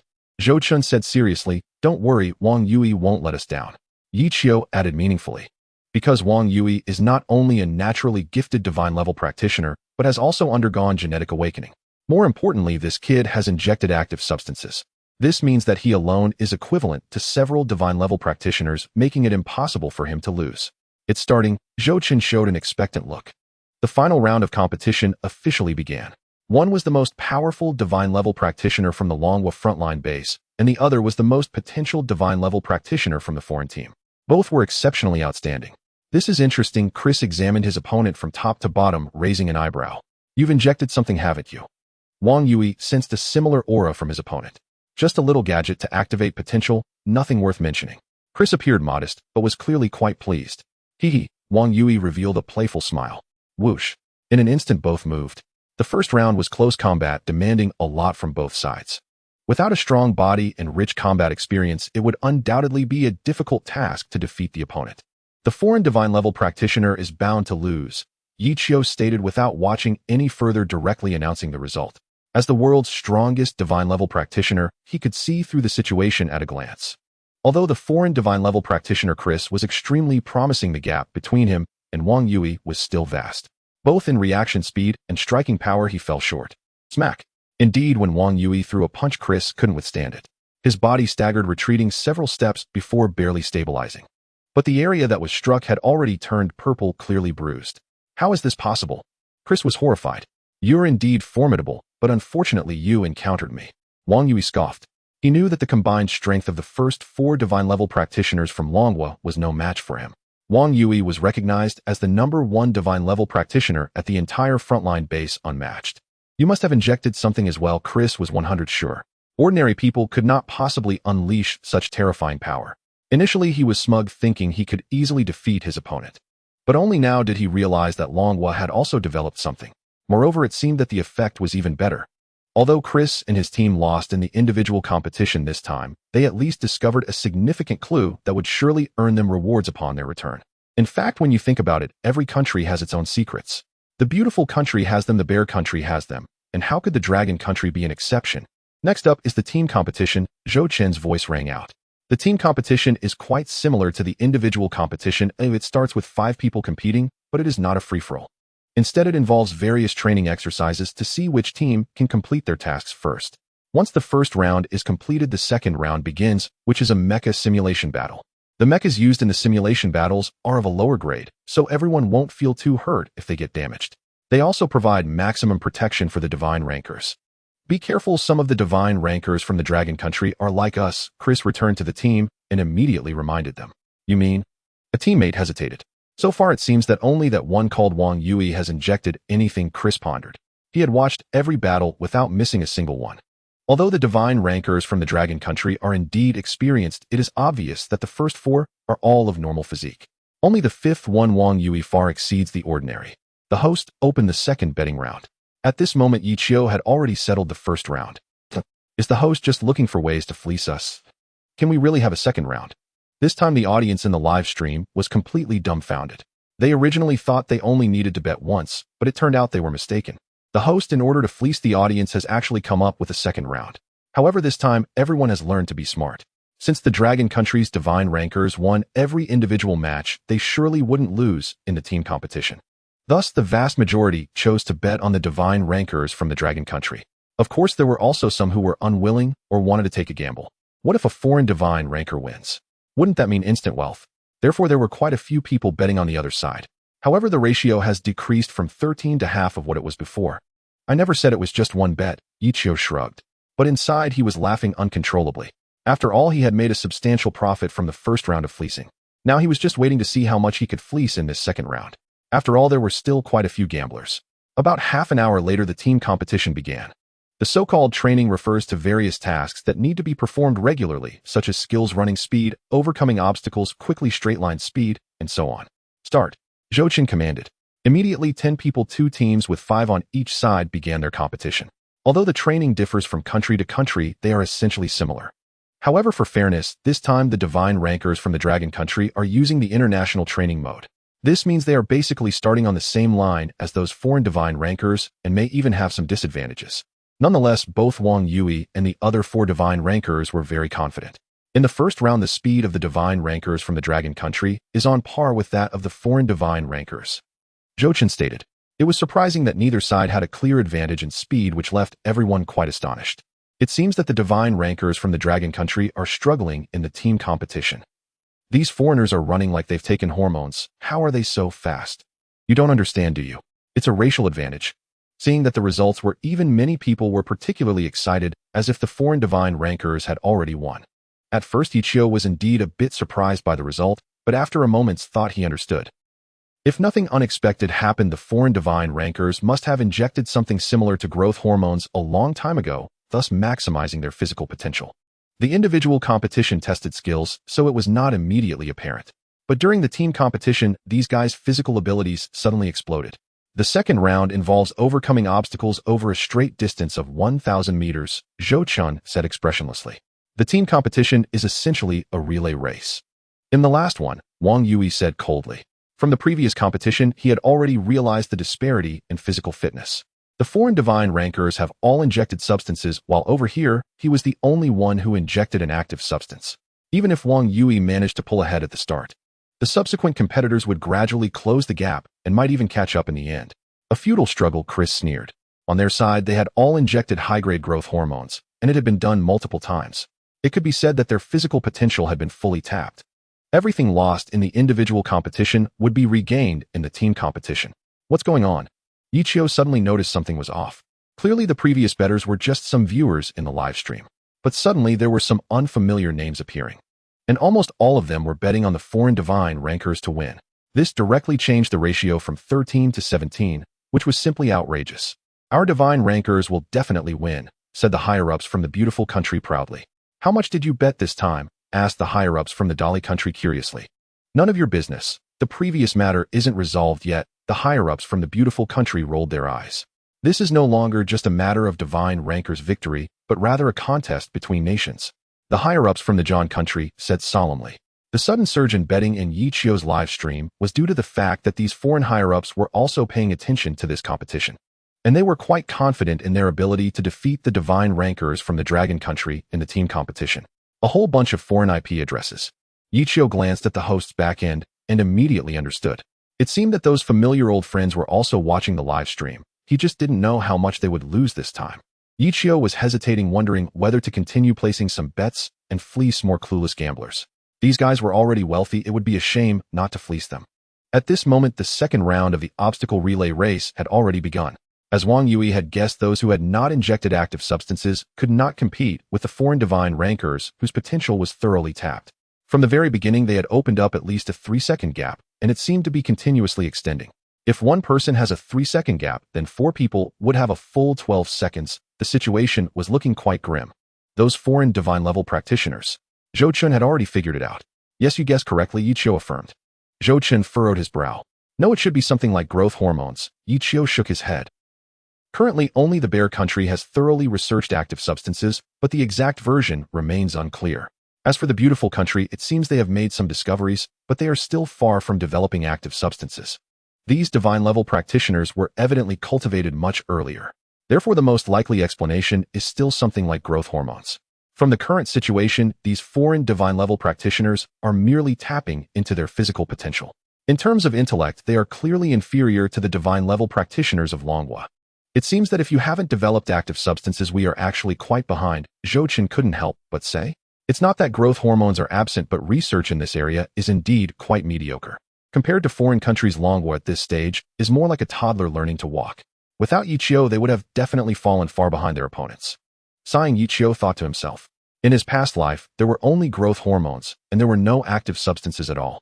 But the butterfly effect caused significant changes. We are lagging behind. Not just lagging a full 12 seconds. My goodness, in the relay, manhwa's divine-level practitioners are completely defeated. At this moment, the top 4 in the obstacle race had finished. The gap had widened from the previous 6 seconds to 12 seconds. It had basically been confirmed that the divine-level practitioners from manhwa were bound to lose. At this moment, the pressure fell directly onto Wang Yui. He indeed had not miscalculated. The gap had truly widened to 12 seconds. It's important to note that the last opponent is Chris. Although he has not undergone genetic awakening or injected active substances, his physique is astonishing due to high-level growth hormones. You are bound to lose, Chris turned back with a cold smile. A 12-second gap is impossible to close unless one is a superhuman. Is that so? Wang Yui took a deep breath, his eyes shimmering with an inexplicable light. At this moment, both were sprinting at full speed. However, due to the obstacles, the possibility of surpassing the opponent in a straight line was nearly zero. It seems we'll have to wait for the Mecha simulation battle, Zhou Chen lamented. No, until the last moment, no one knows how the result will turn out. But Yi Qiu waved his hand. He had always been very confident in Wang Yui, or rather in the system. Although the foreign divine-level practitioners are indeed strong in physical abilities, Wang Yui has gone through genetic awakening and also injected active substances, making him far from what he once was. Zoom. Indeed, Wang Yui exploded with power. Like a gust of wind, he charged over an obstacle and leaped without hesitation, clearing it effortlessly. This scene left everyone around and the viewers in the live stream dumbfounded, each displaying expressions of disbelief. Because it was almost 2 meters high. Moi. Chris paused at the sound from behind, then quickly turned his head. That glance struck him like a thunderbolt, as he had not expected Wang Yui to be this fast. The gap had been reduced from 12 seconds to 9 seconds, meaning he had completely surpassed one of their 5. What a... Zhou Chen was stunned. I said not to be so quick to determine the outcome, Yi Qiu said with a smile. Next, Wang Yui further reduced the gap from 9 seconds to 6, then 3 seconds. By the end, he had forcefully reached the same position as Chris, running side by side. At this moment, there were less than 100 meters to the finish line. How is this possible? Chris was already dumbfounded. Anything is possible. Wang Yui was filled with confidence at this moment. No, I absolutely cannot lose. Chris' eyes turned red, filled with bloodshot veins. At this moment, he was genuinely furious and was running for his life. He wanted to forcefully widen the gap from the opponent over the final stretch of less than 100 meters. But unexpectedly, as he ran, he suddenly noticed the person beside him was gone. Instinctively glancing back, he found no one there. At this moment, Chris had an ominous premonition. Cautiously looking ahead, he was nearly frozen in place. Wang Yui had completely surpassed him and was now pulling away. Big brother, big brother, big brother. At this moment, the entire frontline base erupted in cheers. Even some foreign divine-level practitioners were cheering for Wang Yui. By the time Chris reached the finish line, Wang Yui was leisurely drinking water. How is this possible? The high-ranking officials of the beautiful country were struck by lightning. Fortunately, I didn't bet too much. The officials of the Pear Country were extremely relieved. Cheating, the divine-level practitioners of manhwa cheated. The high-ranking officials of the John Country were infuriated. Clearly, there had been a 12-second gap, and yet the opponent not only caught up, but also overtook them in an instant. By the time Chris reached the finish line, the two sides had created a gap of at least 6 seconds. I lost again. The streamer must have done it on purpose. Damn, I lost everything. The audience in the live stream was wailing. The earlier lead led many to believe that manhwa's divine-level practitioners were not opponents at all, so, while Yi Qiu seemed unresponsive, many continued to place bets. As a result, these people not only lost, but lost terribly. I really didn't do it on purpose, I just forgot. Yi Qiu finished speaking with a grin. Fuck squid. Fuck squid, Yi Qiu. However, apart from the people of manhwa, a group of foreigners were also cursing. Knowing that Yi Qiu was very shameless, everyone still wasn't on guard. Only after being tricked again did they realize regretting it too late. The manhwa divine level practitioners have won the team obstacle race. At this moment, Zhou Chun announced the result. Because of the upcoming competition, the foreign divine level practitioners felt it was meaningless. So they simply took a half-hour break and directly began the mecha simulation battle. We won't lose in the mecha aspect, Chris said fiercely. Then you might just get slapped in the face again. Wang Yuyi's eyes revealed a hint of pity. Unlike the surrounding divine level practitioners, he had operated a 6th-tier special mecha. Moreover, with the training during this time, he had become quite proficient in mecha operation. Furthermore, this was not an individual competition, but a team match. Could this guy be the second Yi Qiu? Chris thought to himself. It is well known that Yi Qiu is currently the most powerful divine level practitioner in the world in existence that can be deemed invincible. If the Dragon Kingdom were to have 2 Yi Qius, it would undoubtedly bring significant changes to the world, the most apparent being its current international standing. Having just one Yi Qiu already makes the Dragon Kingdom incredibly formidable, certainly not the first, but definitely among the top 3. If another Yi Qiu were to emerge, it would naturally take the top position, sending other countries into a state of panic. We must do something, Chris thought to himself. I will not hold back in the team competition, Wang Yui said with great confidence. Soon the second round of the mecha simulation battle began. As it was a team competition, the atmosphere was even more lively, and it served as a test of both teams' mecha control skills. Go, Wang Yui called out, leading his team into the fray. Isn't that me? Yi Qiu raised an eyebrow. This kid's fighting style was almost identical to his own, though as long as he could defeat his opponent, he would never waste time. The foreign god-tier fighters were indeed impressive, but they were caught off guard by such an aggressive approach. Is Wang Yui being too reckless? Did he just charge and head first? What the hell? Watching Wang Yui charge without hesitation was like witnessing a wild horse galloping.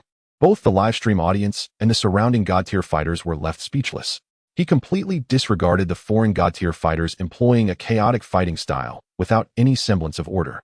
Moreover, what was even more absurd was that the foreign god-tier fighters working alongside Wang Yui had no objections whatsoever. They even appeared more excited and thrilled than Wang Yui, which left many people at a loss for words. Damn it. Chris' expression darkened. He simply couldn't withstand Wang Yuyi's fighting style and was already knocked aside in no time. This rendered the entire team unable to cohere, completely dispersed. It was as if they were being toyed with like beasts, and yet no one had any means to resist. It was utterly humiliating. The outcome is obvious, Yi Qiu shrugged. Didn't you say the result would only be known at the last moment? Zhou Chen teased. That also depends on the situation. These foreign god-tier fighters can't hold their ground. Yi Qiu shook his head, somewhat amused. Everyone thought this would be a prolonged mecha simulation battle, but no one expected that the foreign god-tier fighters would be utterly overwhelmed by Wang Yui and his team. Since all the mechas were of the same level, it entirely came down to the skill of the individual god-tier fighters. At this moment, it was already clear who was superior. I have a feeling these foreign god-tier fighters are hiding something, Zhou Chen pondered. If it were just Wang Yui going all out, it shouldn't be this easy.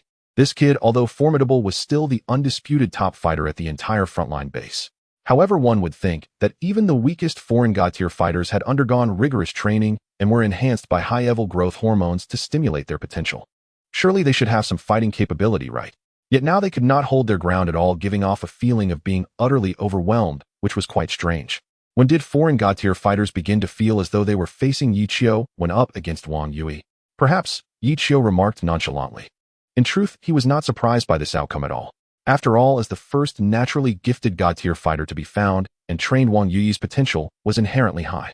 If it weren't for the system's assistance and the years of experience from his past life, he likely would not have been able to match Wang Yui, as individuals like him tend to grow rapidly under such circumstances. Boom. Just then Wang Yui unexpectedly smashed Chris Mecha with a punch. Countless fragments flew in all directions, causing the onlookers to immediately take cover. Fortunately, since it was merely a simulation battle, the god-tier fighters inside were still well protected. However, even so, the foreign god-tier fighters were left pale, their expressions resembling those who had seen a ghost. Wang Yui is too fierce. He's too strong. My God. This scene left the livestream audience in sheer disbelief. Before the competition even began, discussions had already surfaced online boasting about how powerful the foreign god-tier fighters were. Moreover, some even posted videos explaining their prowess filled with various exaggerations. But the result? From the very beginning until now, they had all been dominated by Wang Yui and his team. The most formidable among them, Chris, was even shattered by a single punch from Wang Yui's mecha. Therefore, it was not just Chris who lost, but the foreign god-tier fighters and those who had boasted about them. Guys, why don't we just end the betting now? Yi Qiu was no longer interested in watching the upcoming hunting competition. At this pace, Chris and the others had no chance of winning. After all, Wang Yui had just killed a 6th-tier traverser beast. This accomplishment was already outrageous. Thus, 5th-tier and 6th-tier beasts stood no chance against Wang Yui's hunting. Unless Chris could slay a 7th-tier beast, which was clearly impossible. Not to mention that at the current stage, ancient-level beasts were extremely rare. According to the deep-sea law, there could only be one powerful beast within a given area. After all, there were limited resources, and if their numbers increased, they would continuously dwindle. What are you so anxious about? I still have faith in these foreign god-tier fighters. What if they actually win? However, many bettors were getting anxious, feeling it premature to end the betting. In their hearts, there remained a glimmer of hope that the foreign god-tier fighters could win. This would allow them to slap the faces of those who mocked them, as it was a matter of dignity. In a best-of, if technically Wang Yui and his team have already won, Yi Qiu kindly reminded. But if Chris can truly triumph in the final hunting competition, the result may change. What do you mean? Zhou Chen suddenly interjected. What do you mean? Yi Qiu raised an eyebrow. The rules of the hunting competition state that the higher the tier of the beast killed, the better chance of winning. So if Chris lost earlier but manages to slay an ancient level or even higher tier beast in the end, he could still turn the final result around and claim victory. This is the terrifying aspect of the hunting competition. No matter how many victories one secures beforehand, if the final outcome exceeds everyone's expectations, it can be reversed. Of course, if Chris and his team choose to forfeit, the final result could be announced now. Is that so? Yi Qiu wasn't too familiar with this, because back in his past life, he never had the opportunity to participate in such competitions. After all, the ones selected were truly top-tier god-tier fighters, the elite among elites. In his previous life, he couldn't even touch the threshold. In this life, everything is different from the past. Yi Qiu could never have imagined in his previous life that he would become a war god standing before these top-tier divine beings in a role akin to that of a chief examiner. At this moment, he felt a mix of emotions. Qiu gut. Wang Yui excitedly ran up to him. You did well this time. Yi Qiu gave a thumbs up. Although the opponent does possess some skills, I am still very confident. Wang Yui said proudly. But don't let your guard down. These people arrived mysteriously and surely have some ulterior motives, Yi Qiu warned. Initially, the foreign divine beings claimed they were here for support, but upon seeing the potential abyss dwellers, they seemed unable to move. Furthermore, the live broadcast unexpectedly drew the attention of many national leaders, with quite a few even placing bets. This raised even more concerns. After all, it was just a small-scale competition. How did it escalate to the national level? Thus, Yi Qiu speculated that there must be some reason behind it, though they would have to wait for these guys to reveal their true intentions. Could it be a test? Zhou Chen pondered deeply. A test of me? Or us? Wang Yui was taken aback. Perhaps it's both. Yi Qiu contemplated. Regardless, we cannot let the abyss dwellers or the traversers get close. Zhou Chen's expression was particularly serious. Actually, it might not be necessary. Yi Qiu had a different idea. Why? Zhou Chen looked at him in surprise. We have already dissected and analyzed them. Keeping them is actually meaningless. Yi Qiu said with a half-smile. They had thoroughly dissected and understood both the traversers' heads and the internal situation of the abyss dwellers. In other words, instead of hiding them away, it would be better to let them interact freely or even observe them. This way, wouldn't they know the true thoughts of Chris and the others? You're trying to bait them again, Zhou Chen rolled his eyes. Then should I deliberately lose in the hunting competition? Wang Yui blinked. After all, during the previous competitions, everyone had already seen that the divine beings from Long Country were completely dominating. The only time they nearly tied was during the relay race due to physical issues. Nevertheless, this time, they had finally regained their dignity, and that was enough. No, that would only raise their suspicions. We should just act normally. Yi Qiu waved his hand. Thus, after the three discussed, the final hunting competition began. It was still the same 10 people, but this time the mechs were not ordinary types used for simulation.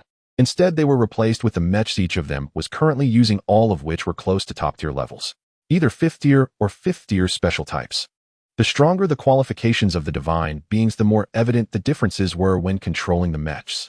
For example, Wang Yui could now even control a 7th tier special mech, the Dangerous Wanderer. But others found it impossible to do so, which highlighted the disparity. In other words, the stronger and more potential a divine being was, the more powerful effects they could unleash when controlling a mech, often surpassing their original level. At least 4th tier overlord level. Remember that, everyone. Zhou Chen made his final reminder. Yes. Chris nodded vigorously. If I had known, I wouldn't have killed that traverser, Wang Yui said regretfully. Traverser? Chris narrowed his eyes. Soon the two teams soared into the depths of the ocean. Yi Qiu, as the chief examiner, also had to broadcast live, so he had to follow behind. However, this time, he did not control the Dangerous Wanderer, but casually operated a 5th tier mech, monitoring from a distance. Why not use the dangerous wanderer? Mainly because it was too conspicuous. A 7th tier special mech nearly 100 meters tall could be seen from a great distance. But by using an ordinary 5th tier mech wouldn't that allow those who wanted to stir up trouble to appear. Yichio's goal was actually very simple. Since every outing for a live broadcast would encounter attacks, why not take this opportunity to lure them again? Perhaps the high-level officials from Beautiful Country and others would fall for it again, allowing him to extort a few hundred billion more. Just thinking about it made him excited. Out again. The high-level officials of Beautiful Country pondered. I really have no money. The high-level officials of Dolly Country completely dared not act recklessly, utterly intimidated. This is an opportunity. Wang Yui himself has great potential. The high-level officials of John Country were itching to make a move. At this moment, everyone watching the live broadcast, especially the high-level officials of those countries, were the leaders of organizations. When they saw Yichio and Wang Yui outside, they all understood this was a chance to capture them all. If successful, Long Country would completely fall to a third-rate nation unable to resist the onslaught of the behemoth. This way they could openly divide the resources and gain complete control. In short, these people were eager for Long Country to be in trouble with its powerful divine beings all dead. For a period of time, they had been suppressed by Yichio alone, and if another powerful being joined it would truly be terrifying. Brother E detecting a deep-sea behemoth. What tier? 5th tier. Too low, not worth it. Ugh. The auxiliary mech of the hunting team used sonar to detect a behemoth below in the seawater. However, what surprised everyone was that Wang Yui now looked down on even 5th tier behemoths. This meant that the minimum had to be 4th tier overlord level or at least 6th tier to have the desire to engage. But as of now, 6th tier behemoths were not easily found. This kid is getting arrogant. Yichio also heard the conversation in the channel and shrugged. 6th tier, I found a 6th tier. No fuck, how is it a corpse? Why are there so many corpses of 6th tier? At this moment, Chris and the others were particularly excited upon seeing the 6th tier behemoth, as it meant victory was just a step away. But they never expected that the further they flew, the more corpses they discovered. Moreover, they were all 6th tier, densely packed, covering the entire sea area.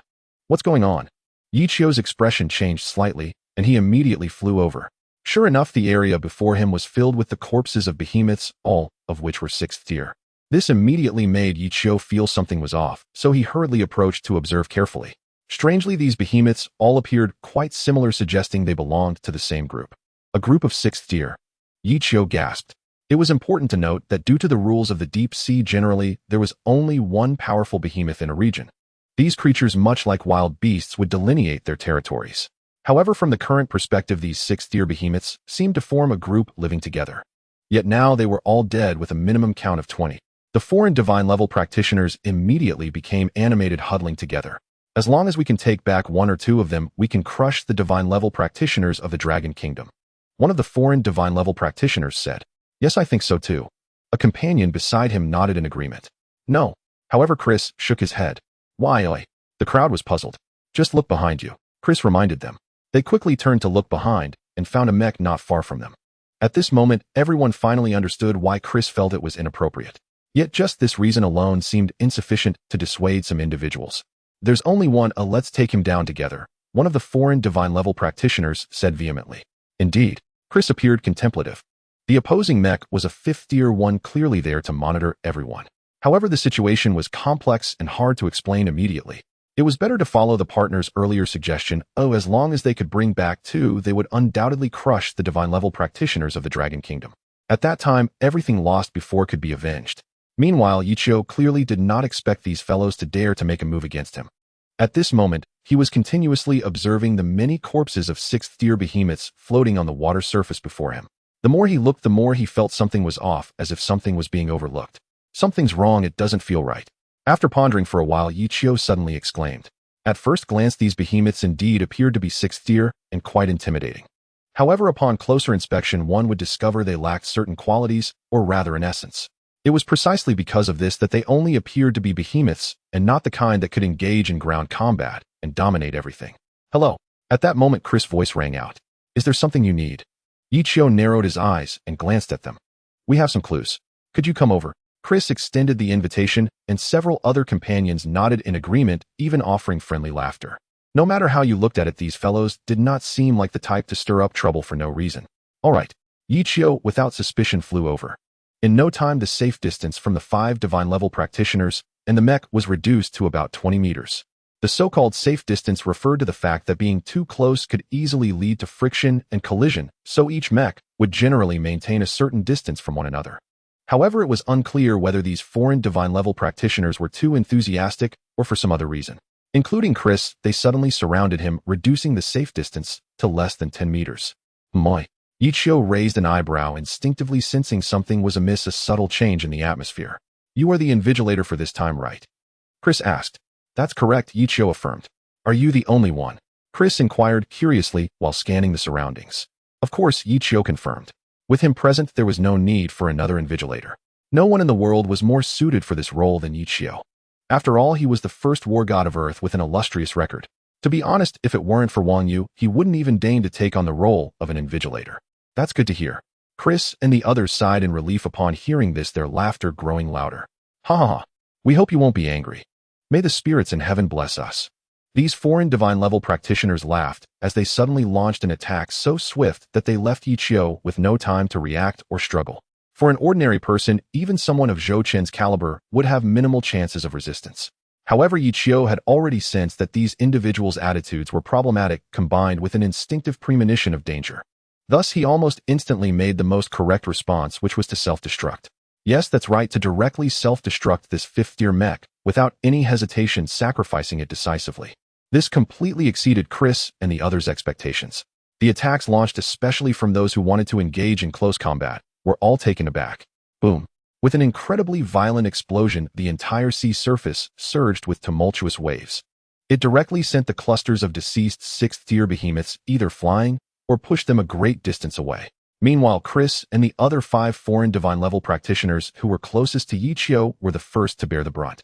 In an instant, all protective barriers were torn apart, and the surface of the mech caved in and collapsed. Why? Chris, being the most promising member, reacted the quickest. Yet even though they had created some distance, the mech was still severely damaged and could no longer fly. They could only ride the constantly rolling waves, bobbing like a lone boat in a storm. Weak, pitiful, and utterly helpless.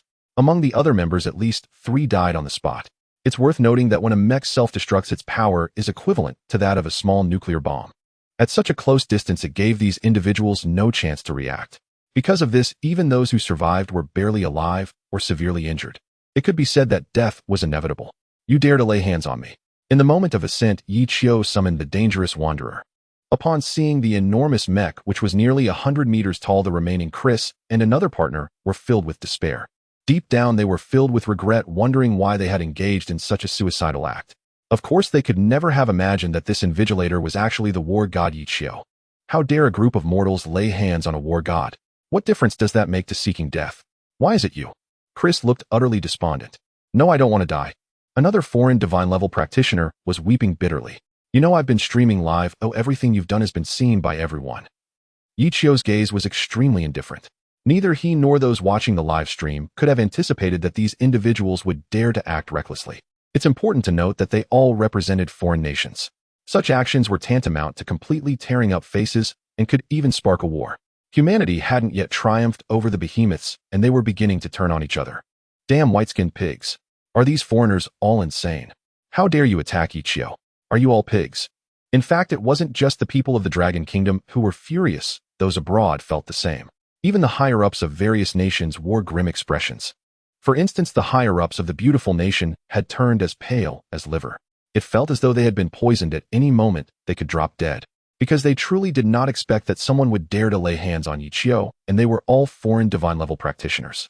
Chris and the others' attack on Ichio was entirely a private act, not directed by the higher-ups of any country. Thus, at the first opportunity, regardless of their involvement, everyone rushed to issue statements. The first country to do so was naturally the Neon country. It was quite strange, even though they did not participate and no one suspected them, this country seemed to possess a certain obsession with apologies. Next were the high-ranking officials from Beautiful Country, Dumb Pear Country, and John Country, among others. We absolutely did not instruct this. We express our apologies for the misfortune of war god Ichio. This is inhumane. These are traitors to humanity. In that moment, Chris and others who had fought fiercely for their own countries were suddenly branded as betrayers of humanity. Even if the remaining 2 were rescued, they probably wouldn't live long, as an explanation must be given. Otherwise, they would face the wrath of the global populace, something even Beautiful Country would not dare to withstand. How dare they? Zhou Jianghe erupted in anger upon hearing this news.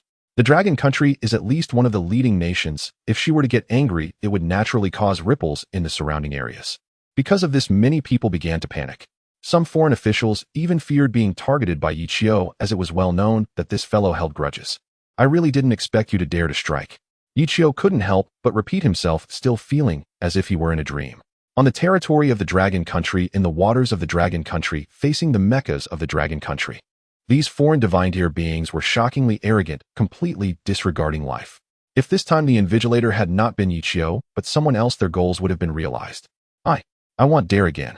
Chris was horrified. Whoa. Another one was frightened to death on the spot. I need an explanation, otherwise you know what will happen. Yi Qiu said coldly to the camera in the live broadcast. Hiss. At this moment, countless people across the globe suddenly felt a chill run down their spines, an icy sensation shooting from their feet up their spines to their brains. Their scalps prickled and goosebumps rose all over. No, to be precise, the dragon country needs an explanation. This is against humanity. Zhou Jianghe also issued a stern statement. The dragon country owes its current strength and status to Yi Qiu, hence they rise and fall together. In short, Yi Qiu is the face of the dragon country. Now that their face was nearly struck, if they didn't get angry, others would surely think they were destined to be bullied, leading to further encroachment. Received 100 billion. Received 200 billion. Received 300 billion. At this moment, Yi Qiu's notifications continued to sound, causing a series of vibrations. One large sum after another pounded on everyone's psyche, leaving them feeling dizzy. In fact, not only the audience, but even Yi Qiu was left dumbfounded. In the past, it was difficult to fleece these countries for some US dollars. After being repeatedly tricked, their awareness of scams had significantly increased. But this time they unexpectedly transferred money directly and did so quite generously. Altogether, Yi Qiu ended up receiving a staggering 1 trillion US dollars. This is fantastic. Let's do this a few more times. Yi Qiu's initial anger suddenly turned into anticipation. If every time they encountered such a situation, these foreign officials would transfer such amounts. To be honest, if this happened a few more times, both the Taishan and the Mecha space station should be quickly built. So in that moment, his anger dissipated, replaced by expectation. Even hope. However, unlike Yi Qiu's eagerness, the foreign officials were all anxious, feeling as if there were thorns in their backs and fishbones in their throats. Because they didn't know how much they would have to pay to satisfy this greedy individual. Don't stop. Yi Qiu looked at the string of zeros in the bank notification, unable to help but grin. Is everything all right? Zhou Qin's voice rang out.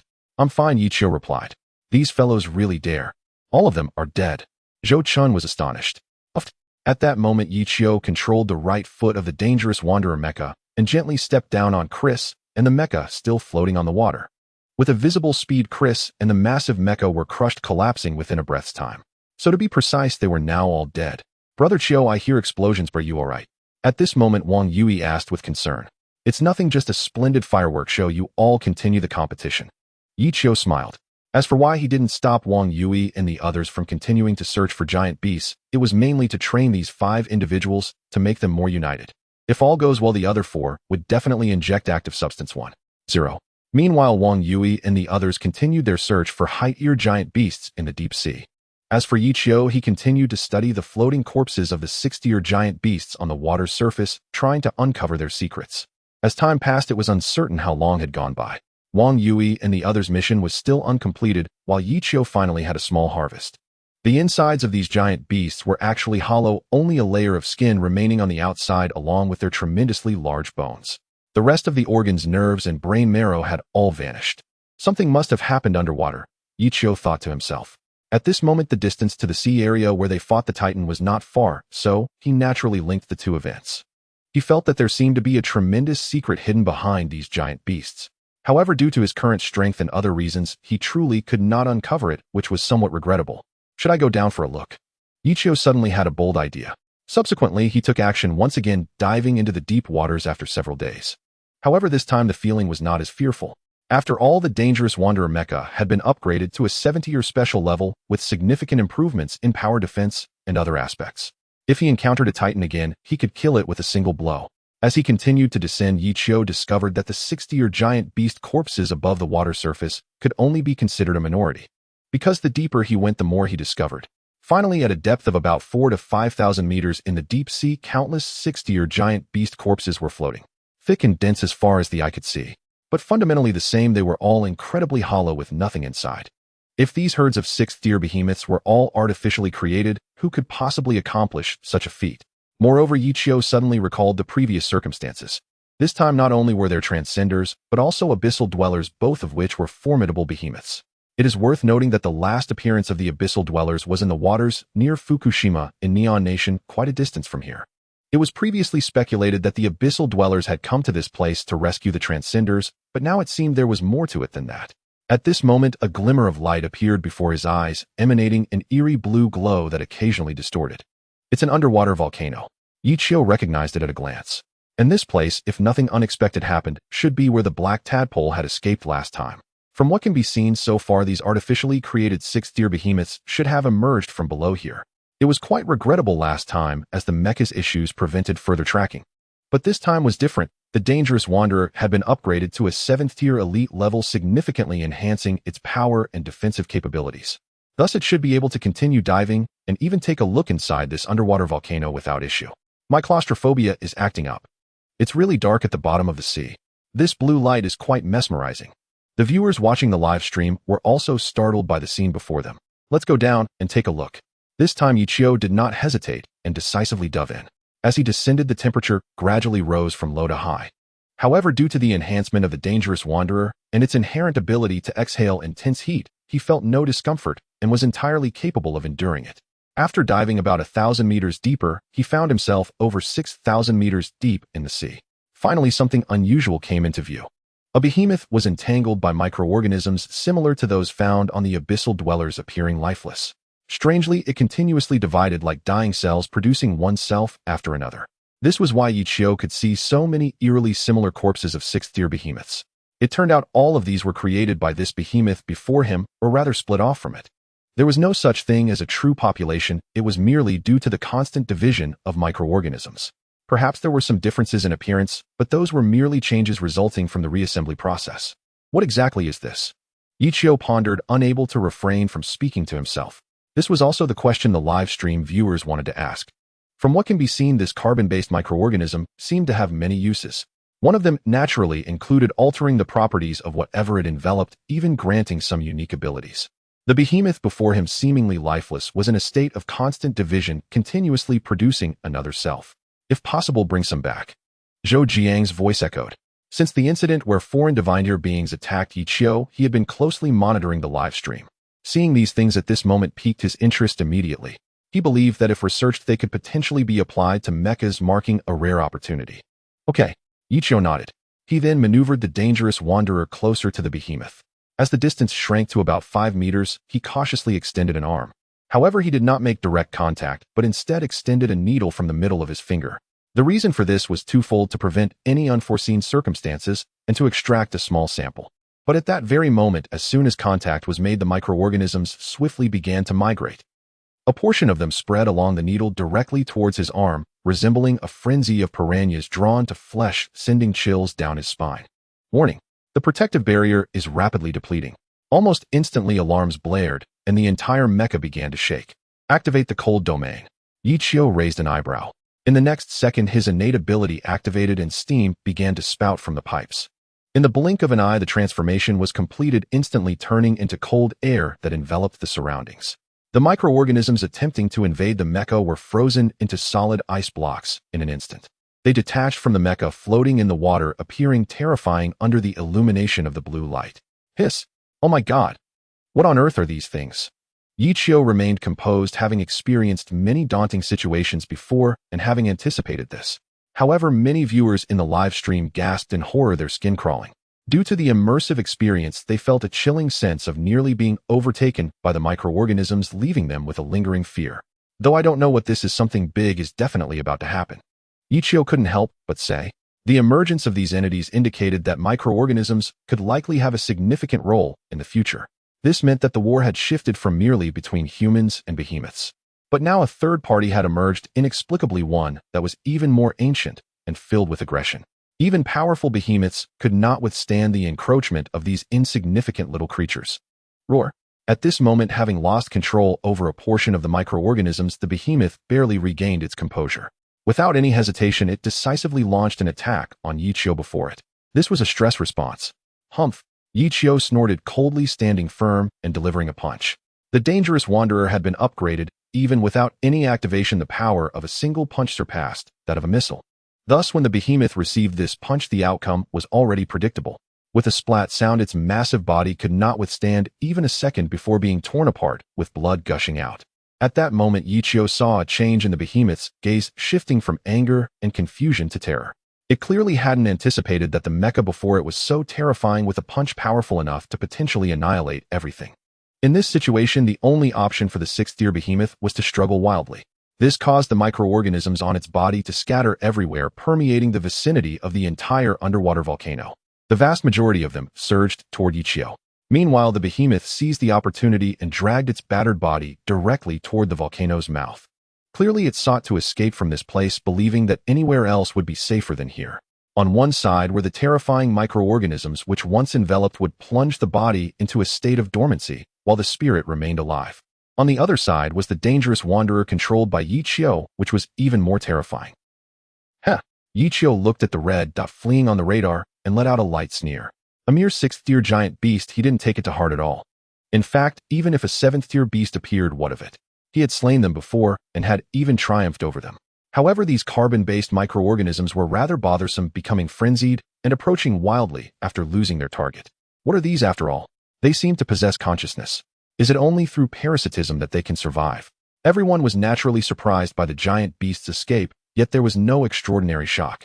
After all this, was Yichio the only officially certified war god in the world who had exterminated primordial-level giant beasts?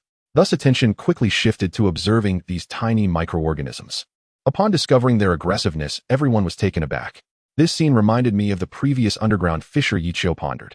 At that time, an incredibly large underground fissure appeared near the 108th underground city base, which coincidentally led to the discovery of the exotic beast, the ice rabbit. Following the trail, they found the primordial-level purple eye. But none of this was crucial. In fact, those spores were the focal point. A colossal mother centipede was quickly parasitized by these small creatures and ultimately killed. This means that, including the microorganisms that appeared this time, two types had already emerged. The first type was underground spores and the second was aquatic microorganisms.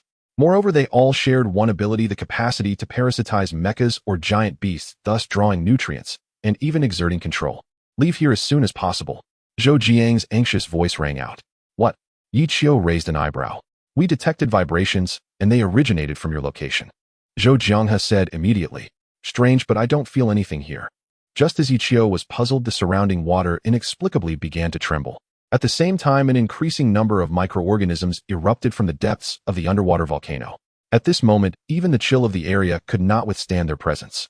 The massive mecha became the primary target for parasitism. In the blink of an eye, it was covered in the creatures appearing shocking. Warning. The protective barrier cannot last 3 minutes. Warning. Encountering unknown hazardous energy consumption has begun. Warning. At this moment, a series of warnings echoed throughout the control room. Yichio took a deep breath and without hesitation decisively chose to activate all energy and directly break the limits. Immediately, the massive mecha trembled. At the same time, an even more powerful energy burst forth, shooting straight toward the volcano's mouth. However, due to the overwhelming number of microorganisms, he couldn't shake off many. Yet Yichio's intention was not to escape directly. Instead, at the moment of reaching the volcano's mouth, he unleashed a fiery breath downward. With a rumble, the orange-eared flames reflected in the seawater emanated a terrifying blue hue, resembling swarms of vengeful spirits releasing malice below. The silent wrath of the dragon fiercely penetrated the volcano's mouth, incinerating countless microorganisms. However, just as everyone thought the volcano would erupt, an unexpected situation occurred. The strange thing was that it began to collapse, and in no time an enormous pit appeared. Inside, it was pitch black, like an unknown buried in a forbidden area, sending chills down one's spine. Indeed, it wasn't a true underwater volcano. Yichio sneered. No microorganism could survive such high temperatures and yet erupt. Thus, when he saw that scene earlier, he had already suspected as much. This was also why he chose to unleash the fiery breath and wasn't worried about a volcanic eruption. Did it not erupt? Zhou Jianghe was astonished. The initial tremors were not a precursor to a volcanic eruption. Moreover, when Yichio executed that terrifying move, it didn't erupt, but rather collapsed directly. This meant that the underwater volcano looked very real, but in fact it was merely a facade. Glug glug. Countless seawater flooded into that dark pit along with some blue flames.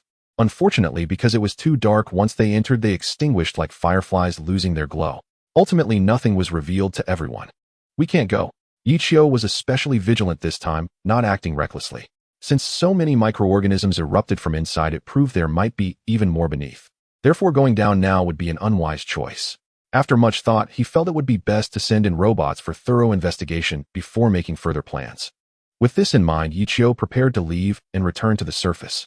Suddenly, he noticed that mushrooms had begun to grow on the Mecha without him realizing it. It turned out that those spores activated after being attacked by microorganisms, but strangely, they didn't devour each other. Instead, they began to merge. It seemed they were attempting to become a brand new microorganism, and this discovery shocked Ichio. He even had a very bold idea. What if the microorganisms were fused with active substances or dead cells? Could they truly be utilized in the Mecha?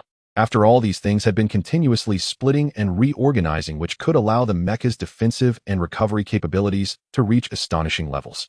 With these thoughts, Ichio was extremely happy and excited, immediately rushing toward the surface. Today's findings were extraordinarily abundant, not only earning him 10 trillion USD, but also yielding such an extra discovery. However, as he burst through the water, he suddenly noticed that Wang Yui and the others were actually nearby. The 5 members of their team were hunting the 6th-tier giant beast that had almost been smashed to death by Ichio's punch.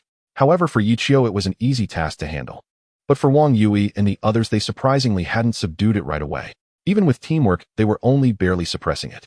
This giant beast, after leaving the water, could actually absorb air into its body to shed its skin. Each shedding allowed it to recover a certain degree of injuries. From the beginning until now, it had already shed its outer skin 3 times, and the split flesh had healed. Dangerous drifter. Wang Yui and the others who were in action were startled by the enormous Mecha and recognized it upon closer inspection. They certainly knew who was controlling it, and were surprised to find Ichio so close to them. "Chiyo-gu," Wang Yui shouted excitedly.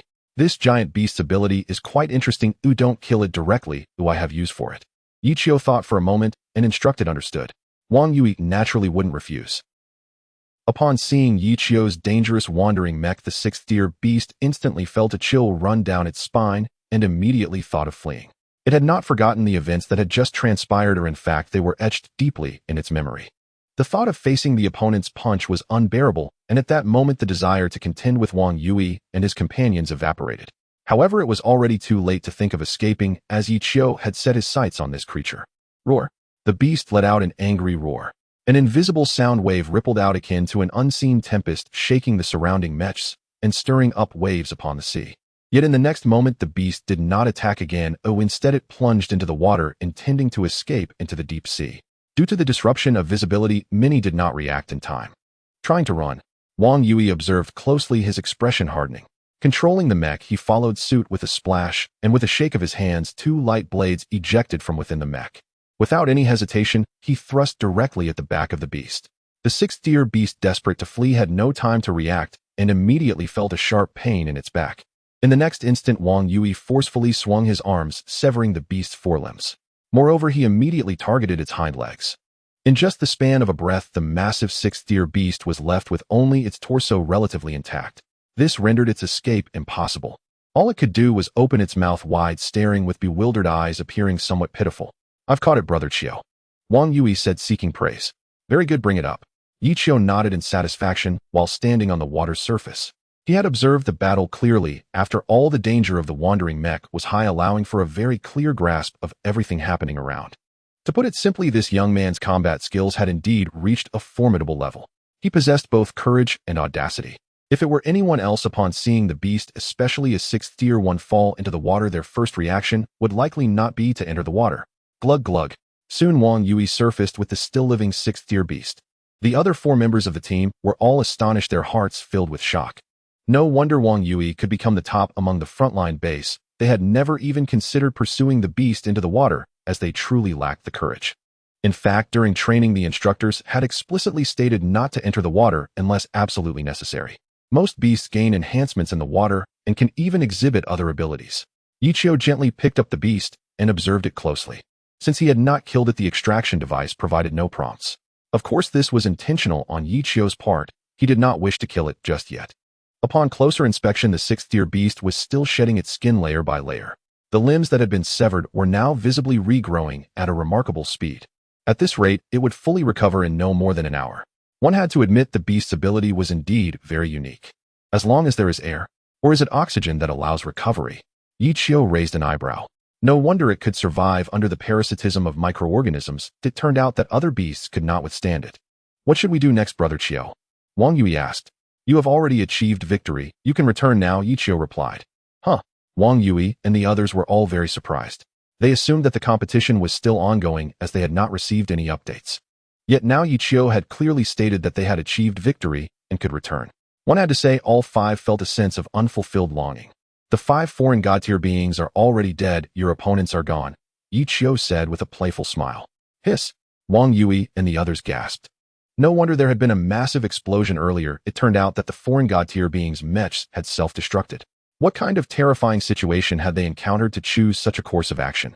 However, they could not imagine that the one who truly self-destructed was the 5th-tier mech controlled by Yichio, and the unfolding events would soon make everyone fully aware. Thus the group returned to the frontline base with the 6th-tier beast. When those who had been waiting there saw this, they naturally understood what the ultimate outcome was.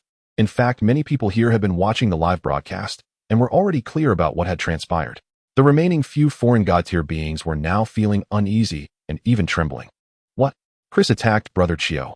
Wang Yui learned the real news from his friend. How dare they? A god-tier being could not help but exclaim. Indeed, how dare they? Yichio was globally recognized as a war god, the first to slay a primordial-level beast. Even if Chris and his companions had immense potential, they should not have engaged in such a death-seeking act. As for the specifics, only the deceased Chris and the others would know. To outsiders, especially those watching the broadcast, it merely seemed that these fellows were audaciously bold. The notion that 5 of them could take on a single Yichio was somewhat foolish. A living 6th-tier beast. Zhou Chun exclaimed in surprise. This beast's abilities are quite unique. I will take it for study, Yichio explained. I see now, Zhou Chun said, understanding. Tell Zhou Jianghe that I won't forget what Chris and the others did anytime soon. Yichio continued, are you planning to? Zhou Chun pondered. It's not easy to get a reason for extortion, no, for comfort. How could I give that up? Yichio declared solemnly. Observing his serious demeanor juxtaposed with a smile, Zhou Chun couldn't help but twitch his mouth several times, feeling a wave of relief. Such a person fortunately was from the Dragon Kingdom. If it were from another country, it would be a disaster for everyone. However, this time one had to admit that it was indeed those foreign fools looking for trouble, and they needed to be taught a lesson. In fact, Zhou Jianghe had already made it clear that if the foreign powers wished to incite war, they would be more than willing to engage in a thorough discussion. After all, Yichio represented the face of the Dragon Kingdom, and these troublemakers had been aggravating people for quite some time. The Dragon Kingdom does not seek trouble, but it does not mean it fears it. I hope this beast can lead to new discoveries for me, Yichio thought to himself. By the way, the location of the ghostly apparition group has been confirmed. Do you need to take care of it? Zhou Chun suddenly asked. Zhou Jianghe had never given up on the investigation and had now completely locked onto the location. Moreover, it was not far from the Dragon Kingdom. With the mech, they could arrive in a few hours. The ghost group. Yichio finally recalled it from the corners of his memory. Zhou Jianghe had once mentioned that several previous suicidal attacks were orchestrated by these individuals. In other words, although their strength is not impressive, their defining trait is their fearlessness. Back then it even moved Yichio a little. Looking back now, combined with the current situation, he realized this was a rather disgusting organization. If possible, he certainly hoped to address the issue, otherwise they would continue to emerge and cause trouble. However, this ghost group suddenly reminded Yichio of another matter, which was the investigation of the traitor that seemed to have been inadvertently forgotten. It seems he should find an opportunity to ask Zhou Jianghe properly. Oh, perhaps he has made some progress. If you're busy, we can handle it ourselves. Zhou Chun continued, there are not many divine tier practitioners in the ghost group. Most of them are even hastily trained. Against true divine tier practitioners, they would basically only be on the receiving end of a beating. You all go ahead. Yichio nodded. He had no desire to conquer such a weak organization. He might as well return to the secret base on Gangdao with the giant beast and conduct thorough research there. After saying goodbye to Wang Yu, Yichio directly returned to the Gangdao base with the giant beast. First, he checked if Yi Wudao and Lin Jintian were slacking off. After confirming they weren't, he assigned some tasks. Only then did he begin studying the 6th-tier giant beast he had brought back. Sample collection completed. Inject microorganisms. Yes, Yichio affirmed. In the next moment, part of the blood and flesh sample of the giant beast was injected with the microorganisms he had brought back. As soon as these things made contact, they acted like piranhas encountering food, immediately displaying a fiercely violent and frenzied side. In the blink of an eye, they completely covered the sample, but rather than directly devouring or absorbing it, they parasitized on it, merging in a symbiotic manner. As expected, Yichio was not surprised at all. These microorganisms could parasitize on anything, but due to their high aggressiveness and strong possessiveness, they could not achieve a certain balance, essentially leaning heavily in one direction. The previous abyss dweller was like this, and now this sixth-tier giant beast shedders was the same. However, this was just the beginning. Inject active substance 1.0. Yes. Yichio nodded. Immediately, active substance 1.0 was injected into the blood and flesh sample. Its function was to enhance potential and effectively stimulate it. As expected, right after the injection, the cells within the blood and flesh sample became extraordinarily active. The speed of division and shedding actually increased by at least double. But soon the microorganisms reacted, seemingly resonating, or rather their possessiveness was too strong. This caused the reproduction speed of the microorganisms to also increase, reaching the same level as the blood and flesh sample in no time. Hiss! Seeing this scene, Yichio couldn't help but gasp. From the current situation, no matter how much the blood and flesh sample was enhanced, these microorganisms would respond just the same. Next, Yichio shifted his attention to the second blood and flesh sample. He quickly injected a small amount of microorganisms, and sure enough, it didn't take long for them to reproduce to a certain extent. Not too much, just enough to completely cover the entire amount of the blood and flesh sample, as if they had made an agreement. Yet for this piece of blood and flesh sample, Yichio chose to inject death cells instead. He wanted to see what kind of changes would occur, whether it would be even more miraculous than the other side. Start injecting death cells 1.0. Cells starting to weaken on a large scale, cells starting to die on a large scale, death cells beginning to assimilate all cells, microorganisms starting to assimilate all death cells. At this moment, Yichio's eyes widened, revealing an expression of disbelief. The microorganisms were actually more terrifying than the death cells directly assimilating them. Moreover, due to the nature of the death cells, which is infinite division, these microorganisms increased their numbers by at least 10 times in less than 10 seconds. At this moment, the surface of the blood and flesh sample was already covered with a layer of pale white spots. At first glance, one might think it was mold, but through a microscope, one could see it was filled with massive amounts of microorganisms that were even spine-chilling. What if death cells' active substances and microorganisms were combined? Yichio had a bold idea. This thought flooded in like a burst dam, unstoppable. Immediately, he had the machine cut off a portion of the blood and flesh sample from the shedders. This time the amount was substantial, nearly 100 pounds. Then he injected an equal amount of active substance and death cells along with a small quantity of microorganisms. What happened at that moment could only be described as a miracle. Brutal growth, rapid division, frenzied shedding. The giant beast reappeared. Yes, that's right, they had actually created another giant beast entirely composed of microorganisms. It looked almost identical to the shedders, but there was about 70 to 80% similarity. The only difference was that this giant beast was controlled by microorganisms and showed little reaction, even lacking basic instincts. I've actually replicated everything from before underwater. Yichio was overjoyed. The subsequent research became particularly easy as he began injecting active metal. This was a product formed after the combination of active substances and metal possessing a certain degree of regenerative ability. It was also the only thing Yichio felt could truly assist the mecha. As is well known, microorganisms can parasitize on anything, so naturally, they had no problem with this active metal. What happened next truly aligned with his previous thoughts. However, when facing metal, the reproduction speed of the microorganisms decreased to a certain extent, 2/3 slower than true flesh and blood. Yichio nodded slightly. However, just as he was engrossed in research, Zhou-Chen suddenly requested a call. What's the matter? Yichio asked. We've dealt with the ghost group, Zhou-Chen said. Thank you. Yichio was not surprised by this. But you'd better come over to take a look, Zhou-Chen said solemnly. What happened? Yichio raised an eyebrow. The discoveries on the ghost group side could very well change the world. Zhou-Chen took a deep breath before speaking. Once these words were said, Yichio fell silent, pondering for a long while before giving a positive response. The situation at the secret base could in a way also be called a world-changing event. He didn't expect Zhou-Chen would have unexpected gains as well, though he was unsure what exactly had been discovered.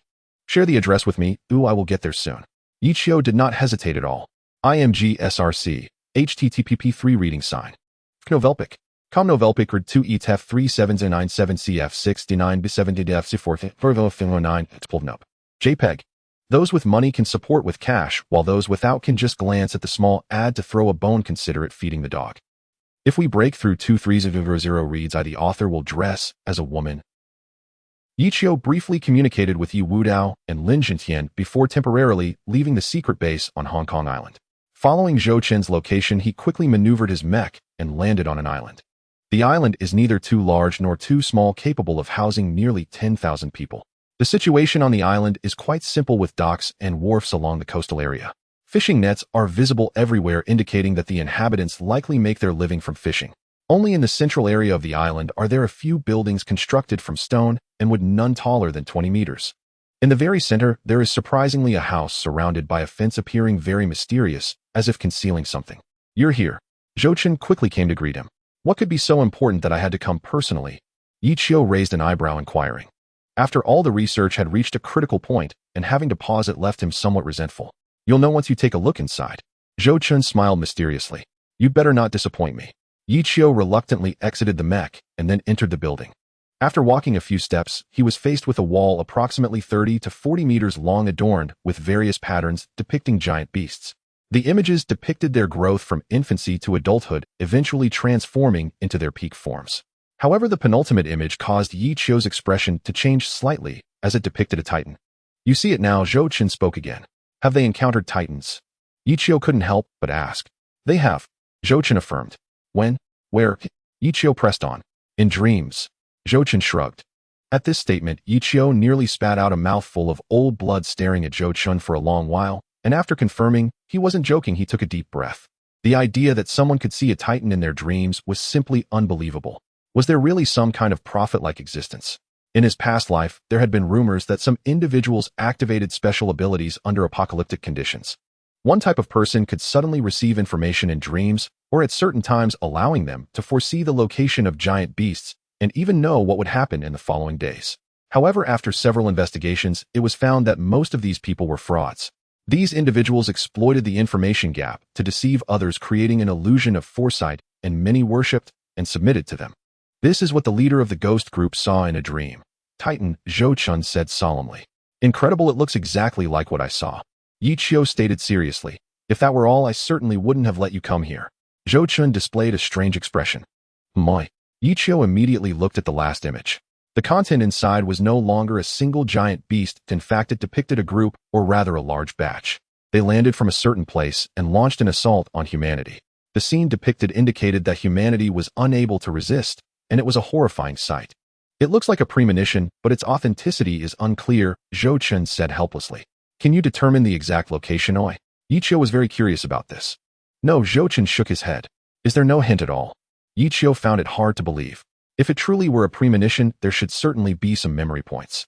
However, if there were not, the authenticity of this image would indeed be significantly undermined. It's highly possible that the leader here intentionally depicted such a scene to deceive his subordinates. After all, these individuals would be more than happy to see the giant beasts destroy humanity and devastate the entire world, leading to a new beginning globally. "We have none, but the leader here specifically requested to see you." Zhou Chen pointed toward another door. Yi Qiu walked over without hesitation, pushed open the door, and indeed found more than one person inside. Two of them were divine-level individuals from the frontline base, staring intently at a man in a black robe at the center. This guy, it must be said, exuded a unique aura, indeed somewhat different. If there were no surprises, he should be the leader of the ghost group. The sound of the door opening attracted the attention of the people inside, and they all turned to look. Upon seeing Yi Qiu and Zhou Chen, both divine-level individuals became respectful. Only the leader of the ghost group, with eyes hidden beneath the black robe, fixed his gaze on Yi Qiu as if trying to see through him. "Is it you who wanted to see me, eh?" Yi Qiu sat down in the chair before the leader. "It's not a fake." The leader of the ghost group scoffed. "Did you test him with a fake?" Yi Qiu glanced at Zhou Chen, who smiled awkwardly. "They foolishly thought I hadn't seen the live broadcast, so they found a counterfeit." "So what do you want with me?" Yi Qiu asked, bemused. "You have caught the attention of the Mother of Earth, a natural enemy, the source of the world's destruction." The leader of the ghost group said fiercely. "Clap. Speak plainly." Yi Qiu slammed the table hard. "You will undoubtedly die fighting the giant beasts. The Mother of Earth will send messengers ashore." The leader of the ghost group shuddered hurriedly, saying, "Is this the content of your last image?" Yi Qiu pondered. This so-called Mother of Earth should be the source of the giant beasts. According to the leader's implication, the reason for the appearance of giant beasts seems to be because of himself. Because there is a powerful human resisting the giant beasts, these beings are compelled to select formidable giants to appear, also known as messengers. As for the purpose, it's quite simple: to eliminate the strongest human. Yi Qiu. No, the leader of the ghost group shook his head in denial. Off. Yi Qiu and everyone present were taken aback. That was just a random drawing meant to deceive my members, the leader of the ghost group said with certainty. In that instant, everyone felt the urge to beat this guy up as it was simply too annoying. Even Ichio, after seeing the Titan, instinctively thought this guy truly had witnessed a future scene. Unexpectedly, a major twist occurred. It turned out to be just a casual drawing meant to deceive, leaving people speechless. But I really saw a similar scene in my dream. The leader of the ghost group changed the subject. You wouldn't be lying again, would you? Ichio frowned. I really didn't, the leader of the ghost group said earnestly. Since you dislike me, hate humanity, and wish for the giant beasts to annihilate the world, why would you say that? Ichio was very puzzled. Because I have been captured by you all, the leader of the ghost group admitted honestly. At this statement, everyone felt as if they had been choked while eating.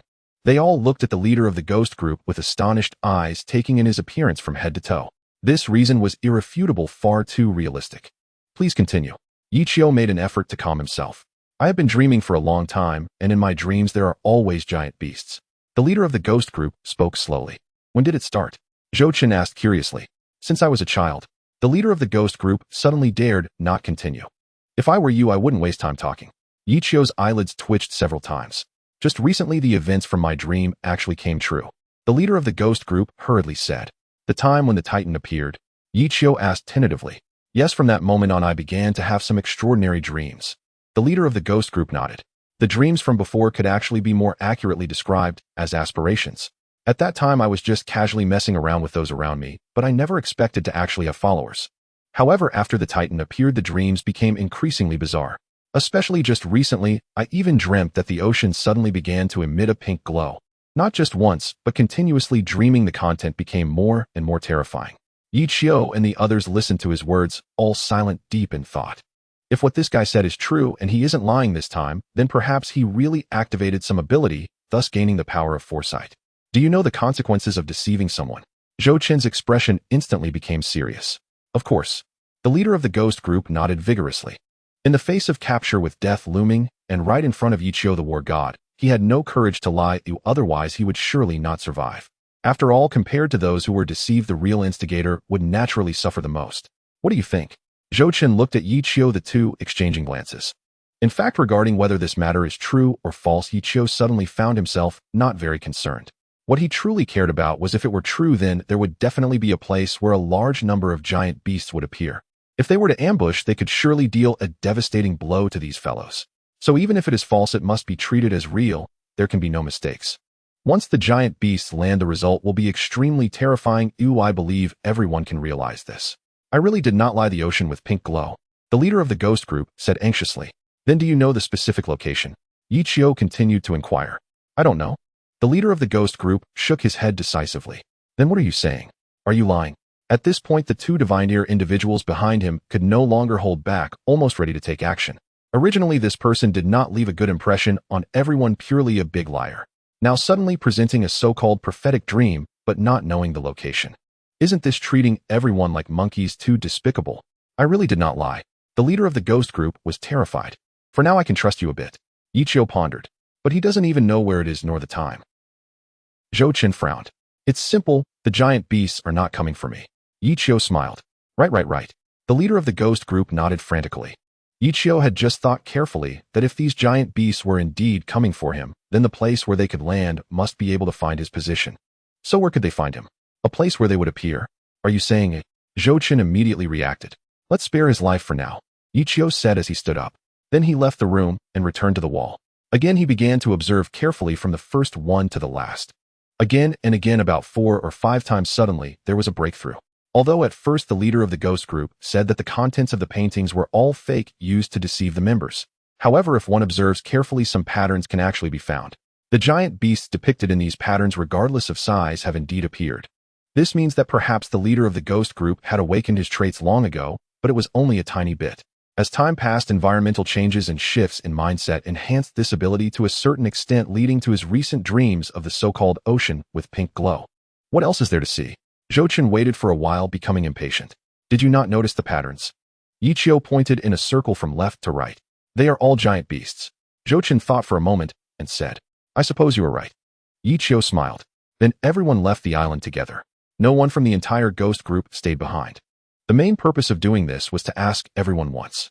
If there really is no problem, then they can either go back to fishing or be sent to the underground base. It all depends on their own choices. As for the leader of the ghost group, he would definitely not be released until the giant beasts appeared. In fact, from the moment this guy was captured, it was already impossible for him to leave alive. Next, things continued as before. Yichio returned to the Port Island base, continuing his research on microorganisms, striving for an early breakthrough. After a period of effort, he indeed made some gains. Not to mention the active substances and dead cells had successfully evolved from version 1.0 to 2.0. Moreover, due to the addition of microorganisms, there is still potential for enhancement. If all goes well, it should allow everyone to enhance twice more. Of course, this also includes himself. In fact, Yichio was very clear in his heart that if it weren't for the memories of his past life coupled with the help of the system, it would have been impossible for him to become the globally recognized war god, the record holder for slaying primal-level giant beasts. Even if he were to live again, at most it would only be a little better than last time. However, with these things, even if he cannot reach the level of Wang Yui, he would at least be much stronger than before. You are living in a great era. Yichio looked at the innocent Yi Wu Dao and Lin Jintian, unable to help but sigh. His former self had relied on the system to step-by-step reach today, or it was not easy at all. Unlike these guys who casually have the option of active substances and gene awakening with multiple enhancements. If he had had so many options back, then he would have probably been able to slay primal-level, even apocalyptic and calamity-level beasts. And by the way, visit the neighbor abroad for a friendly visit to see what is lacking at home, so he could borrow it. Master. Yi Wu Dao ran forward. What is our assignment today? Lin Jintian asked curiously. Come on, lift your butt. Yichio took out a syringe, a loving smile on his face. The test results of the last batch of active substances have come out. Zhouchen appeared on the screen, his expression somewhat excited. What are the results? Yichio nodded and asked. Except for Wang Yui, all have increased by at least more than double, Zhouchen hurriedly replied. What about Wang Yui? Yichio faintly guessed it wouldn't be low. This guy has increased by a full 2 times, Zhouchen couldn't help but laugh. Compared to someone like Wang Yui, a naturally divine level entity, the others have done quite well to increase by just 1 time due to their qualifications. Moreover, if they can be mass-produced, the results will be terrifying. All divine level beings will enhance by at least 1 time. That's acceptable. Yichio did not seem surprised. After all, Wang Yui is a naturally divine level entity, the savior of the apocalypse, so it's normal for his enhancement to be stronger. In fact, Yi Wu Dao, being slightly younger, has also achieved a 2-fold increase with active substance 1.0. Hey, while Lin Jintian is a bit less, just slightly stronger than 1 time. But that's already quite good. How long until it can be mass-produced? Zhouchen was somewhat impatient. It's still early, but I can send you a sample now. Yichio said lightly. Zhouchen hesitated upon hearing this. If he said he wasn't tempted, that would surely be a lie, or it was too hypocritical. Any divine level being would naturally not miss out on a strong opportunity. But for some reason, when Yichio said he would give it as a gift, he felt a bit conflicted inside, unsure whether to agree. He kept thinking about those divine level beings who had yet to inject active substances. You have strong qualifications yourself, though otherwise you wouldn't have reached this position. Yichio could see the inner struggle of this person at a glance. Such individuals have too much sympathy, believing everyone should start from the same starting line. But in fact, when 10 people, including Wang Yui, had already injected active substances, the balance was already broken. One could even say that when these people were born, the distinctions of high and low, strong and weak had already been made. They'll wait a bit longer, Zhouchen thought, and did not agree.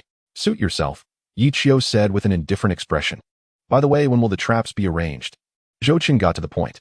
This time there were 2 reasons for his face-to-face conversation with Yichio. One was to report on the effectiveness of the active substances. The other was naturally regarding the so-called foresight or prophecy. If that ghost group leader Luo Chun hadn't lied, a powerful beast would surely attack Yichio, and preparations must be made in advance. I hesitated, a bit unsure whether to choose Neon or Beautiful Country. Yichio rarely showed a troubled side. In his mind, there were basically 2 locations for setting up traps. One is the closer Neon. After all, this country will eventually be destroyed by the beasts, so it might as well be utilized. The other is Naturally Beautiful Country, as they have been constantly seeking trouble, and it's high time to find an opportunity to retaliate. But the only issue is that Beautiful Country is slightly farther away, making it difficult to arrange from the Dragon Country.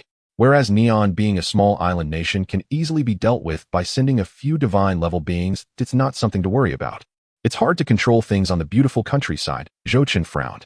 The Dragon Country and Beautiful Country have always been in a competitive relationship, but with a Bear Country in between, there was some buffer. However, with Yichio's emergence, the Dragon Country has gradually risen to prominence, subtly becoming the #1 globally. Thus Bear Country has naturally fallen behind, hardly even considered by Beautiful Country. Even if this time they are at fault because of Chris, they might not necessarily compromise. They could even resist. Yes, that's the reason for my hesitation. Yichio nodded slightly. Neon is undoubtedly a better choice because it has radiation that can affect the beasts. Zhou-Chen suggested. Then let's go with what you said, placing the traps in Neon Country. Yichio felt that this was the only option. Alright. Zhou-Chen immediately went offline to make arrangements. Yichio continued his research, hoping for a new breakthrough. Unfortunately, these things cannot be resolved overnight. Until the trap setting begins, only a small amount of active metal mixed with microorganisms can adhere to the surface of the mecha. The advantage is that it enhances defensive capabilities and can quickly repair damaged areas. The downside is that the quantity is too small. Using a little means using less and is easily affected by environmental factors. Whether too hot or too cold, it can cause various issues for the active metal mixed with microorganisms. Who would believe that this syringe contains billions of microbial active metals? Ichio played with it in his hand. The syringe was only as long as an adult's palm, and inside was a liquid metal emitting fluorescence. Just this one is enough. Any mecha below the 5th level can be repaired in a short time, no matter how severely damaged. But the problem is that currently it can only be used on those below the 5th level. Anything above that is extraordinarily difficult. Moreover, the required quantity is even more terrifying. Why can't balance be achieved? What is missing? Ichio was puzzled. Various attempts have been made. Currently, the microbial active metal can only function normally under constant temperature. Logically, the division speed of microorganisms is very fast, capable of dividing at least tens of thousands of times in just 1 second. However, once a certain quantity is reached, this speed drastically reduces. It seems that more is not always better. Master, the time you agreed upon has arrived. Yiwu Dao shouted from behind. This time when taking you out to see the world, be careful. Ichio reminded. Yes. Yiwu Dao and Lin Jintian exchanged excited glances. It had been a long time since they arrived at the secret base in Hong Kong, and apart from training and studying, they had done nothing else. Now they could finally leave and see the scenery and situation outside. Therefore, the two were very eager, continually checking the time, and as soon as it was time, they started reminding, appearing impatient. Let's go. Yichio turned and left with a syringe of microbial active metal. The three of them drove the dangerous wanderer directly to the frontline base, where Zhou-Chen and Wang Yu had already been waiting for a long time. When they saw Yichio with 2 children, both were very surprised and couldn't help but observe closely. Perhaps there is some kind of attraction between naturally divine level beings, as the 3 of them immediately sensed each other's extraordinary presence. Especially Wang Yu, who felt a familiar aura emanating from Yiwu Dao and Lin Jintian. Active substances. Wang Yu raised an eyebrow. Yes. Yichio affirmed. Who are they? Zhou-Chen couldn't help but ask. These are my 2 disciples. Yichio smiled and introduced the 2. Zhou-Chen finally snapped back to reality, recalling that he had indeed heard about Yichio appearing in a certain underground city base, seemingly looking for 2 children. In the rush, he had forgotten about it, and now it came rushing back to him, suddenly enlightening him. Those who caught Yichio's attention were evidently not simple. At the very least, they were of the same caliber as Wang Yu. You must be the big brother. Yiwu Dao immediately recognized Wang Yu. Hello, big brother. Hey, while Lin Jintian quickly exclaimed. Hello to you all. Wang Yu greeted, slightly embarrassed. Indeed, he had known for quite some time that Yichio would seek out more innate divine-tier individuals, so he was somewhat prepared. Yet he couldn't fathom why upon meeting he felt an inexplicable discomfort in his heart. A strange sourness washed over him, as if he had suddenly grown up and the burdens he needed to shoulder had multiplied. Meanwhile, Yichio seemed to drift further away, becoming ethereal and even unreachable. After all, before the arrival of these 2 children, it had just been the 2 of them in the secret base on Gongdao, and that bond was truly unique. You must learn from Wang Yu. He is very strong. Yichio said earnestly. Yes, the 2 children replied in unison. All right, let's go meet Zhou Jianghe. Yichio called out as he felt it was about time. Immediately, the 5 of them entered the frontline base together and met Zhou Jianghe at the highest point. Not only him, but also Luo-Chen, the leader of the Phantom Group. This guy, although he hadn't shed the identity of a captive, was not being specifically targeted and seemed to be doing quite well. A group gathered to discuss the arrangement of traps. Aren't they in neon? Shouldn't we inform them? Wang Yu asked, astonished. Is it necessary? Yichio countered. Not needed. Zhou Jianghe said, shaking his head. Absolutely unnecessary. Zhou-Chen nodded in agreement. It was just a small island nation. There was no need to care about their feelings. Moreover, the arrangement for this trap was expected to take place near the uninhabited Fukushima. The area was filled with nuclear radiation, which had a certain restraining effect on the giant beasts, making it one of the most perfect trap locations. Wang Yu couldn't help scratching his head, unsure of what to say. He was suddenly involved in a high-level meeting and hadn't truly integrated or adapted yet. But internally he was very excited, even a bit impatient about the trap arrangement. After nearly an hour of discussions, they finally reached an agreement. Afterward, Zhou Chun took Wang Yui and the two children away, while Luo Chun re-entered the confinement room. In the spacious conference room, only Yi Qiu and Zhou Jianghe remained, even the guards had left. "Do you have any leads?" Yi Qiu asked softly as he sensed they were nearly done. "That guy is very well hidden. I've tried fishing several times, but have yet to catch anything." Zhou Jianghe shook his head, his expression quite serious. Recently, after dealing with the Phantom Group issues, he had begun investigating the internal traitor. The previous resistance organization was definitely not an ordinary one. Someone was pulling the strings behind the scenes. Unfortunately, this guy had yet to reveal himself and was hiding quite well. Why not use this to fish? Yi Qiu pulled out a microbial active metal syringe and handed it over. "What is this?" Zhou Jianghe glanced at it and felt it was quite extraordinary. "This is a treasure developed from the latest research, not available abroad, at least 100 years ahead of its time," Yi Qiu explained. "Hiss." Zhou Jianghe inhaled sharply upon hearing this. Such a thing, even if the traitor knew about it, would certainly drive foreign high-ranking officials mad. To use this for fishing was undoubtedly bold, but it also reflected confidence. "We should split into two groups to proceed." Yi Qiu revealed his inner plan. The arrangement of the trap would inevitably attract attention from other countries and the traitor, so it would be better to take this opportunity to create an illusion of a very empty frontline base. Additionally, leaking this thing would draw their attention. As long as they had the intention, they would undoubtedly make a move after the trap was set. "All right, I understand," Zhou Jianghe naturally agreed. If they did not find this traitor who was allied with foreign enemies, it would greatly limit future developments. Just think about it, everything happening on your side is entirely known to them. This is no different from Yi Qiu's live broadcast, and because of this, such a person cannot be tolerated. Subsequently, Yi Qiu along with Zhou Chun and the others headed to Neon. The distance was not great, and with mechas they moved at an extremely fast speed. Thus they arrived shortly, but compared to their last visit, the situation here was even worse. Especially in Fukushima, which had previously created a devourer due to nuclear leakage and pollution capable of consuming everything. Now it was gone, but the radiation levels in the entire area had surged, which was very terrifying. You are the divine tier experts from the Dragon Country." Old acquaintance Matsushita appeared again, but this time, he was very shocked. They had not noticed anything until the Dragon experts were already hovering above Fukushima. This meant that these divine tier experts from the Dragon Country and their mechas were at least above 5th tier. In an instant, Matsushita became tense, feeling that something significant was about to happen. "Yo!" Yi Qiu greeted. "Yi Qiu, the war god." Matsushita stared in disbelief. "We came here to rent your Fukushima." "Rent? With what will you rent?" Matsushita was left dumbfounded. "I can offer it, but will you dare take it?" Yi Qiu raised an eyebrow. Matsushita was instantly at a loss for words.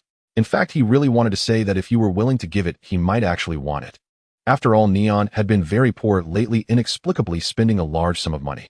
Now the development speed of mechas was increasingly slow, and it was uncertain how long it would take to cultivate someone like Yi Qiu. "Tell your people to quickly leave here, do not approach, otherwise there will be no mercy," Zhou Chun said coldly. "Hiss." Matsushita felt a chill run down his spine. It was clear that the dragon people intended to do something here, otherwise they would not have such a strong attitude. With the situation as it was, they were already hovering above Fukushima, and refusing was no longer an option. Thus he had no choice but to report, while leading the guard team to quickly retreat. Since the last incident with the devourer, Fukushima had even lost its underground base, all evacuated to a much farther location. If they did not leave, the radiation would kill everyone, which was a desperate move. Wait, Yi Qiu is in Fukushima Neon. The high-ranking officials in the beautiful country were quite astonished. "Sir, the Dragon Country has just announced the development of a technological achievement ahead of 100 years. At this moment, an intelligence officer reported swiftly. This news quickly spread globally. In the video, Zhou Jianghe personally explains and demonstrates the substance known as active metal. Despite being contained in a small syringe, it can instantly cover a 5th-tier mecha. Moreover, it visibly repairs the damaged areas at an astonishing speed, quickly restoring them to their original state. Witnessing this scene, everyone was left in shock, utterly astonished. How could the Dragon Kingdom have developed this? The higher-ups of the beautiful nation were taken aback. No, this should belong to us. The expression of the higher-ups from the John nation was grim. We must find a way to obtain it. A senior figure from a certain nation was visibly tempted. Acquiring active metal would be a significant advantage for any country mastering core technology. The repair work for mechas is exceedingly difficult, especially for smaller nations that cannot afford it. However, owning this substance would significantly reduce costs and save time. Within less than an hour after the video was released, countless high-ranking officials from various countries contacted Zhou Jianghe, hoping to acquire this active metal. Whether to grant it or not is a question, but if they don't even inquire, who knows what the other party is truly thinking. In fact, even if a certain price had to be paid, everyone would be willing. The claim that active metal is 100 years ahead of its time is no exaggeration. Old Zhou has already begun. Yi Qiu smiled after watching the video. Then we should start as well. Zhou Chen nodded slightly. Most of the people who could evacuate from Fukushima had already left, leaving only the divine tier practitioners of the Dragon Kingdom, making it the best time to set traps. Although everyone was unclear whether the giant beasts would truly appear, given the circumstances, they felt compelled to try. Thus, everything began to be prepared in an orderly fashion, especially with death cells scattered across the entire coastline. Time passed by second as everyone patiently waited. The most anxious were undoubtedly Yi Wudao and Haiwa Linjintian, as this was their first involvement in such an operation, even though they had not qualified to pilot the mechas. Yet they were still incredibly excited, itching to make a mark. It feels just like when I was young, Wang Yu watched with a wry smile. As dusk approached, at the moment the sun set, the entire sea surface suddenly shimmered with a pink glow. This scene was almost identical to what the leader of the ghost group Luo Chun had foreseen in his dreams, instantly capturing everyone's attention. Especially Yi Qiu, who floated alone in the air, patiently waiting. With the passage of time, ripples began to appear on the water's surface, eventually transforming into waves. A very peculiar atmosphere suddenly enveloped the entire Fukushima, instilling an inexplicable sense of unease in all divine tier practitioners. Suddenly menacing heads emerged from the water, all at least 5th tier, with some reaching 6th tier, and all were evolutionary types exhibiting immense power. Upon their appearance, they emitted roars comparable to thunderclaps, shaking the entire Fukushima. Hiss! Countless people gasped in shock upon witnessing this. They're here. Yi Qiu took a deep breath. My heavens! The audience in the live stream was horrified. A few hours earlier, Yi Qiu had suddenly started a live stream and informed everyone that a fierce battle was imminent. Initially, very few believed him, thinking he was merely deceiving them to encourage betting. But upon seeing this, everyone understood that Yi Qiu was not lying this time, it was real. The giant beasts had indeed appeared, and all were of exceptionally high rank, outrageously so. With 5th tier evolutionary types commonplace and 6th tier types frequently visible, it was evident that many ancient-level giant beasts remained submerged beneath the rolling sea. Such a scale, and yet no one had noticed beforehand, inevitably causing a surge of intense anxiety among everyone. Could it be that the giant beasts had found a way to evade satellite and sonar detection? Shocking. A beast horde appears in Fukushima. Yi Qiu, the battle god, encounters an assault from giant beasts. Is the Neon Nation facing extinction? Who will save them? In no time, various headlines appeared online, sparking widespread discussion. More and more people flooded into Yi Qiu's livestream, eager to see these giant beasts with their own eyes. Does anyone still think I'm a fraud? Yi Qiu raised an eyebrow. The streamer is incredible. This time he truly isn't lying. What does Yi the battle god plan to do? With so many giant beasts, even a single divine tier practitioner from a nation would likely struggle to contend. However, this time the majority of those betting chose Yi Qiu, hoping he could emerge victorious and survive this giant beast landing. It must be said, seeing that only a few were betting against him touched Yi Qiu. He hadn't expected these fellows to grow to such an extent, no longer so easily deceived. It seemed that the method of harvesting the unsuspecting via betting was becoming increasingly ineffective. He would need to find a different approach next time. Roar! Finally, the first batch of giant beasts emerged from the water. They were fierce, swinging their menacing heads while emitting deafening howls. At this moment, there were only about 20 divine tier practitioners in Fukushima. Their numbers were exceedingly few. Had it been someone else or another country facing such a scale of giant beasts landing, they would probably have only two options: seek help or wait for death. The radiation is having an effect. Zhou Chen had been closely monitoring and immediately reported. Very good, continue to wait, do not act immediately. Yi Qiu nodded in satisfaction. He deliberately floated close to the coast at the forefront to attract these giant beasts. At this moment, the radiation concentration in the water below was at its highest. Even the formidable 6th-tier evolutionary giant beasts would still be significantly affected. Moreover, this was merely one of the methods.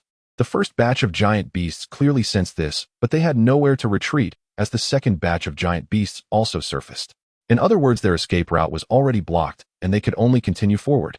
This led to a vicious cycle where the following giant beasts could always block those in front. There are already more than 30 giant beasts, all at least 5th-tier evolutionary types. Zhou Chen's expression grew increasingly serious, his breathing becoming heavier. All of them are evolutionary types. Wang Ye's color changed slightly. Do we need to take action? Although Yi Wudao and Lin Jintian were still young, it did not mean they were foolish. The current situation was clearly different from what they had previously thought. If nothing unexpected happens, this is merely the beginning. It is likely that even more giant beasts will appear, and relying solely on about 20 divine tier practitioners would clearly be insufficient. No, you just need to watch. However, Yi Qiu still did not permit it. In the hearts of most people, encountering such immense beasts would evoke profound fear. It's instinctual. Yet when faced with them, Yi Qiu remained remarkably calm within, for it was confidence. The dangerous wanderer had already reached the 7th tier of the special class, and with a series of lethal techniques, there was no need to worry about these giant beasts. Thus, in Yi Qiu's eyes, the true enemies had always been the stronger 7th tier, or even 8th tier foes. Sonar cannot detect them. There is something wrong with this pink fluorescence, Zhou Qin immediately remarked. No wonder the satellites and sonar provided no alerts. This finally clarified the situation. The pink fluorescence could greatly evade detection by satellites and sonar, which is precisely why everyone could only truly discover them after the giant beasts appeared. I must say the appearance of these creatures always comes as a surprise.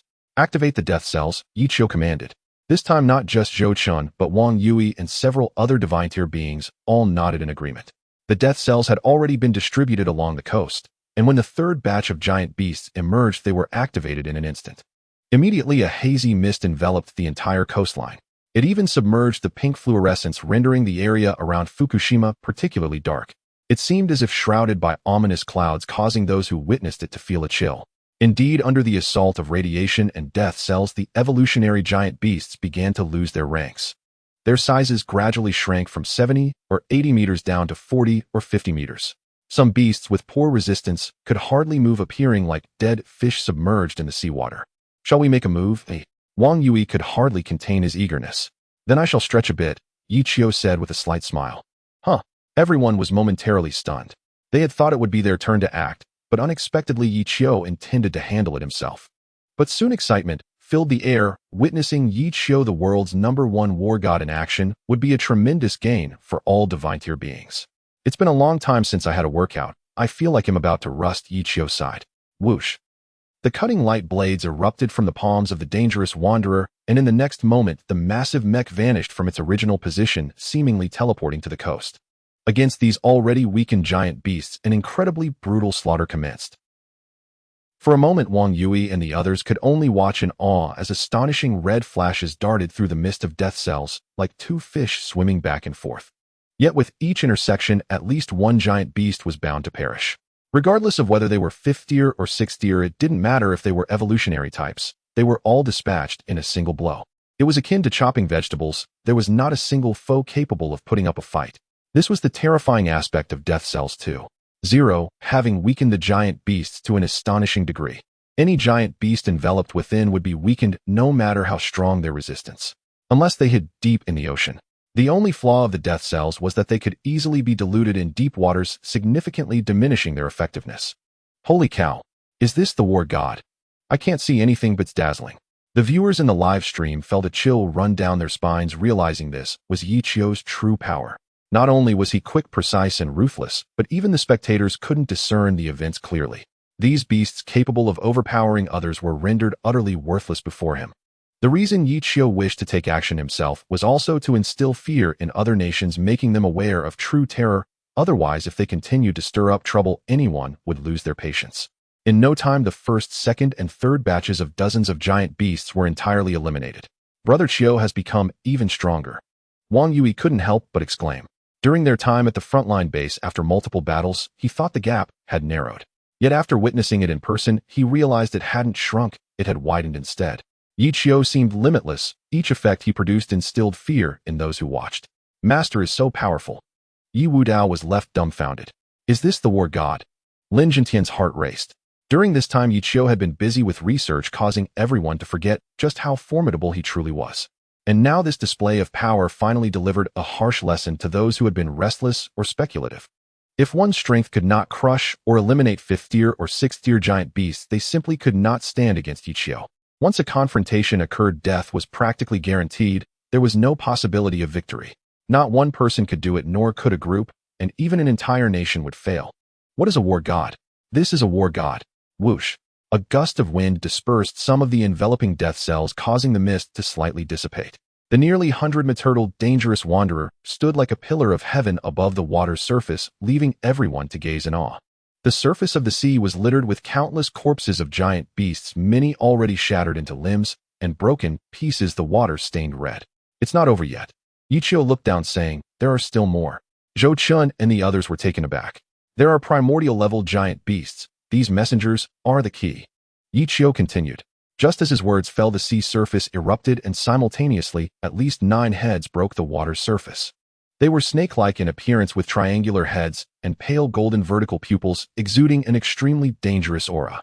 Each of the 9 heads, along with their necks, measured at least 40 to 50 meters in length. Their sudden emergence created chaos in the entire water area, accompanied by numerous whirlpools. Primordial level. Wang Yi's eyes widened. Primordial level. The viewers in the live stream were astounded. And not just that, they might be approaching apocalyptic level, Yichio said solemnly. This batch of giant beasts was evidently stronger than the Titan, at least close to the 8th tier apocalyptic level. Each of the 9 heads likely possessed strength around the peak of the 6th tier. No wonder they were chosen as messengers. They were indeed formidable. Giant beast rank, primordial level. Giant beast code name, unnamed. Body data, total length 108 meters, height 66 meters, weight 3,000 tons, carbon-based life. Attack method unknown. First appearance location, Neon Country, Fukushima Coast. Hiss. The 9 heads emitted a sound simultaneously, as though some terrifying entity was scraping through the air. In that moment, even though everyone was in their mechs, they still felt dizzy, accompanied by ringing in their ears. Even the viewers in the live stream felt chills, their skin crawling. Faced with this giant beast, while it may initially seem like a primordial level, it appeared to pose an even greater threat than the Titan. "I wonder how many abilities you possess." In contrast to others' fear, Yichio showed genuine interest. The great serpent Yamada no Orochi. This was the codename Yichio assigned to the creature, though with its 9 heads, it would have been more fitting to call it the 9 infants. However, the geographical location felt very appropriate for the name. Shortly after, he shared the information about this 7th-tier giant beast, letting the world know. Beast class, primordial level. Beast codename Great Serpent Yamada no Orochi. Size data, length 108 meters, height 66 meters, weight 3,000 tons, carbon-based life form. Attack method unknown. First appearance location, Fukushima Coast, Neon Country.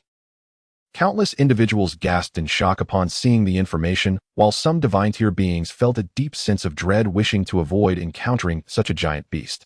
There was no escaping the feeling conveyed through the screen, which radiated an extreme sense of terror. It seemed even more horrifying than the Titans. At this moment, the great serpent Yamada no Orochi stirred the sea, creating spirals of water. The sea within a 10,000-meter radius descended into chaos, filled with rolling waves and the bodies of giant beasts. Such a bloody scene gave the impression of a calamity descending. Heavens! Matsushita and the senior officials of Neon Country were left dumbfounded. "Oh my god!" The officials abroad were utterly shocked.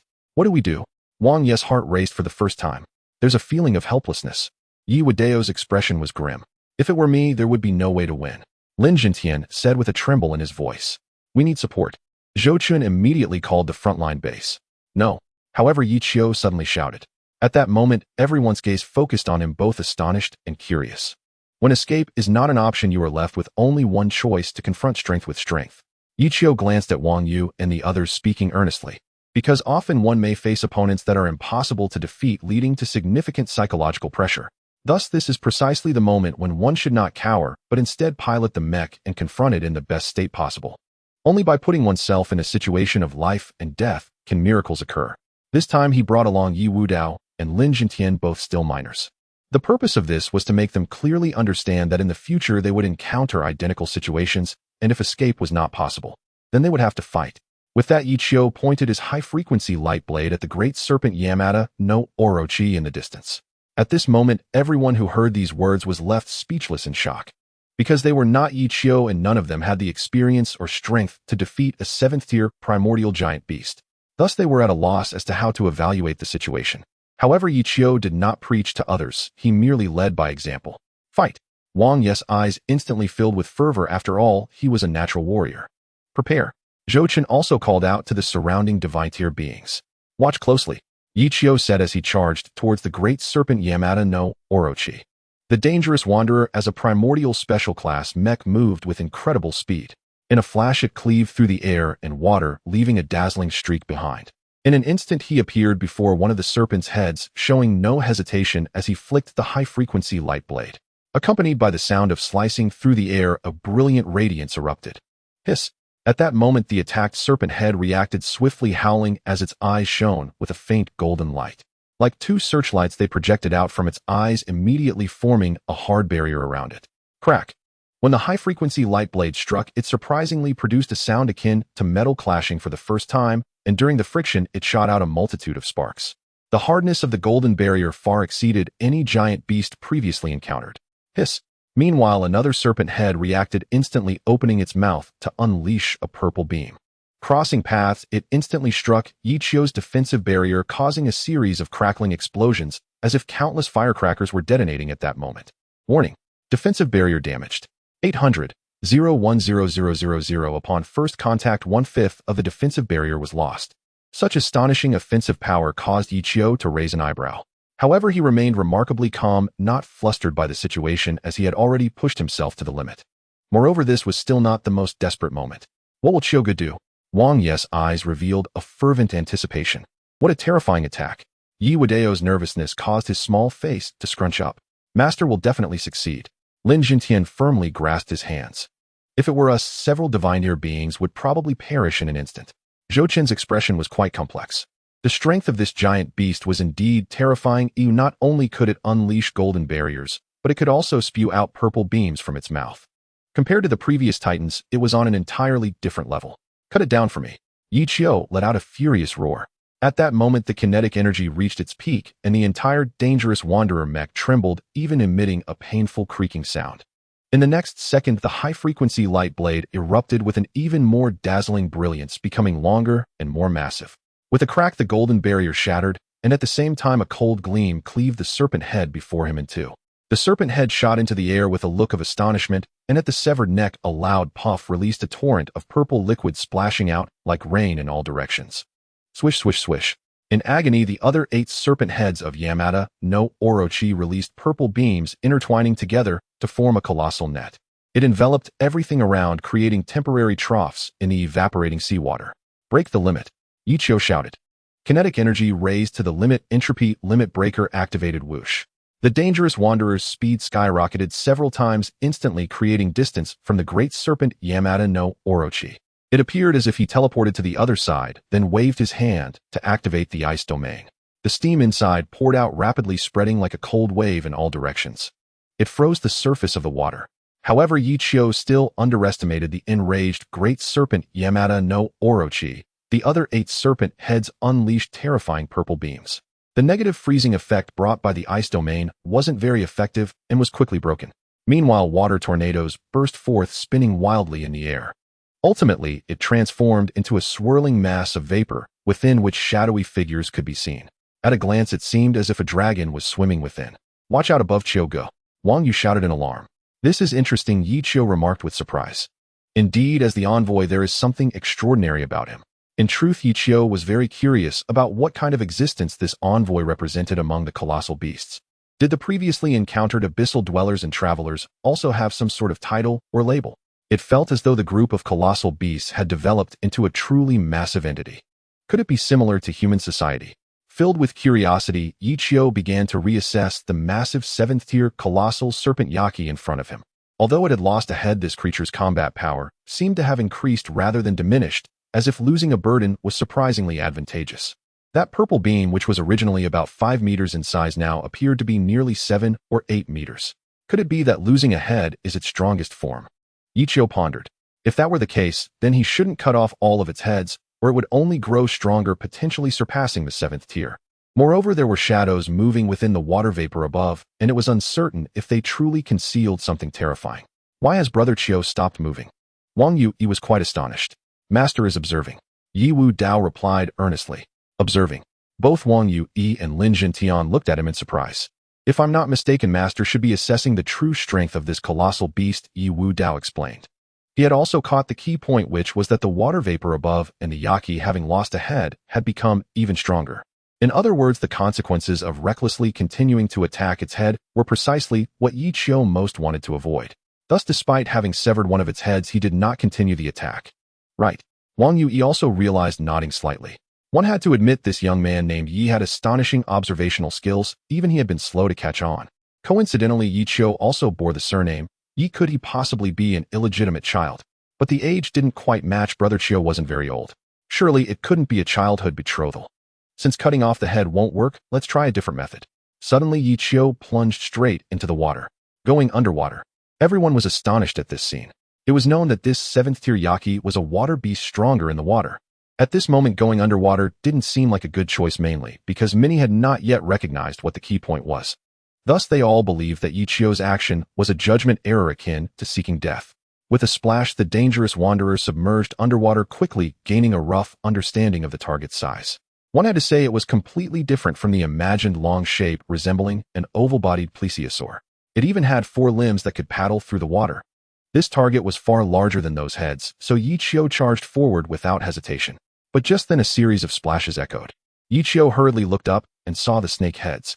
They were in the water, their pale golden eyes coldly watching the dangerous wanderer. At the same time, their mouths opened wide and purple beams began to condense inside. The surrounding water spun wildly, rushing in toward them. Quick to react, but unfortunately my speed is even faster. Yi Qiu remained calm.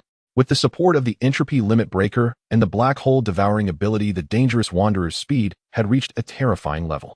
Not giving the snakeheads a chance to attack, he closed in on the immensely bulky body in the blink of an eye. Then with a swift motion he executed a crosscut. The instant heat evaporated the seawater, producing bubbling sounds as if it were boiling. One could imagine how tremendous the power of this strike was. However, at the moment of hitting this colossal body, it surprisingly jolted. Simultaneously, rippling golden scales appeared on its surface. This incredibly fierce attack failed to break through its defense, instead causing Yi Qiu's hand to tremble. The dangerous wanderer encountered such a hard opponent for the first time. Buzz, buzz, buzz. Continuous vibrations echoed from the water. Yi Qiu glanced back to see that the purple beam had shot fiercely towards him. The indifferent gazes of those snake heads seemed to regard him as lifeless, devoid of any emotion. I won't be deterred. Yi Qiu gritted his silver teeth, decisively abandoning the high-frequency light blade, and then his mech's chest trembled. In the next moment, the intense heat directly evaporated the seawater surrounding the mech, creating a vacuum zone. Simultaneously, with a loud bang, it struck fiercely against the golden scales in front of him. The enormous body of the dangerous wanderer was pushed back dozens of meters due to the scorching breath, narrowly avoiding the attack of the purple beam. But as expected of the current strongest killing move, it instantly melted a large portion of the golden scales, revealing the true flesh underneath. But that wasn't the end. The scorching breath continuously surged from his chest, resembling an enraged fire dragon pouring forth relentlessly. Roar! The tongues above the water let out a painful howl. Brother Qiu has succeeded. Wang Yu's eyes lit up. Quick, watch the live stream, Yi Wu Dao hurriedly said. The underwater battle is even more intense. Lin Jintian took a deep breath. It was only then that Zhou Chun and the others reacted, immediately entering the live stream to observe the situation. They discovered that the underwater battle was indeed more fierce.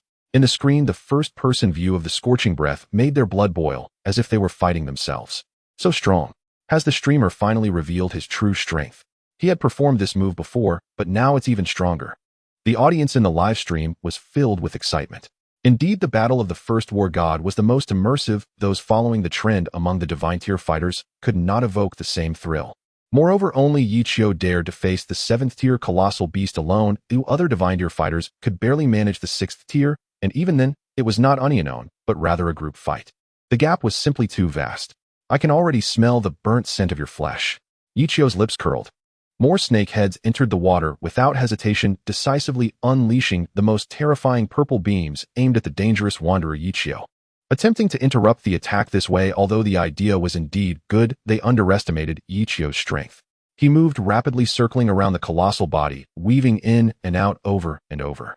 He directly inflicted a series of wounds on the opponent's abdomen, causing an unknown amount of purple liquid to gush out, dyeing the entire water area a light purple. Good. Zhou Chun and the other divine tier fighters were all invigorated. One had to say it was indeed very gratifying for the Dragon Kingdom to have a war god like Yi Qiu. At least they would not feel so powerless when facing higher tier colossal beasts. Yi Qiu's strike directly inflicted severe damage on the colossal serpent Orochi, causing its massive body to thrash violently in the ocean. The lengthy serpent head spun back and forth, churning up wave after wave of ferocious sea swells, creating an astonishing spectacle. Just as everyone believed this prehistoric giant beast was on the verge of annihilation, its enormous, almost bloated body suddenly began to crack. Before long, a web-like pattern of cracks appeared on the surface, almost covering its entire abdomen. Ichio was momentarily stunned upon witnessing this. Gradually, more and more purple liquid began to seep out, spreading over an ever-widening area of the sea. At this moment, even the nuclear radiation from Fukushima seemed to diminish, as if suppressed by some unknown force, which was quite extraordinary. Thus, under everyone's watchful eyes, accompanied by the murky waters, the once mighty beast suddenly split apart. Its bloated segments shattered into pieces. Simultaneously, the remaining 8 serpent heads abruptly detached.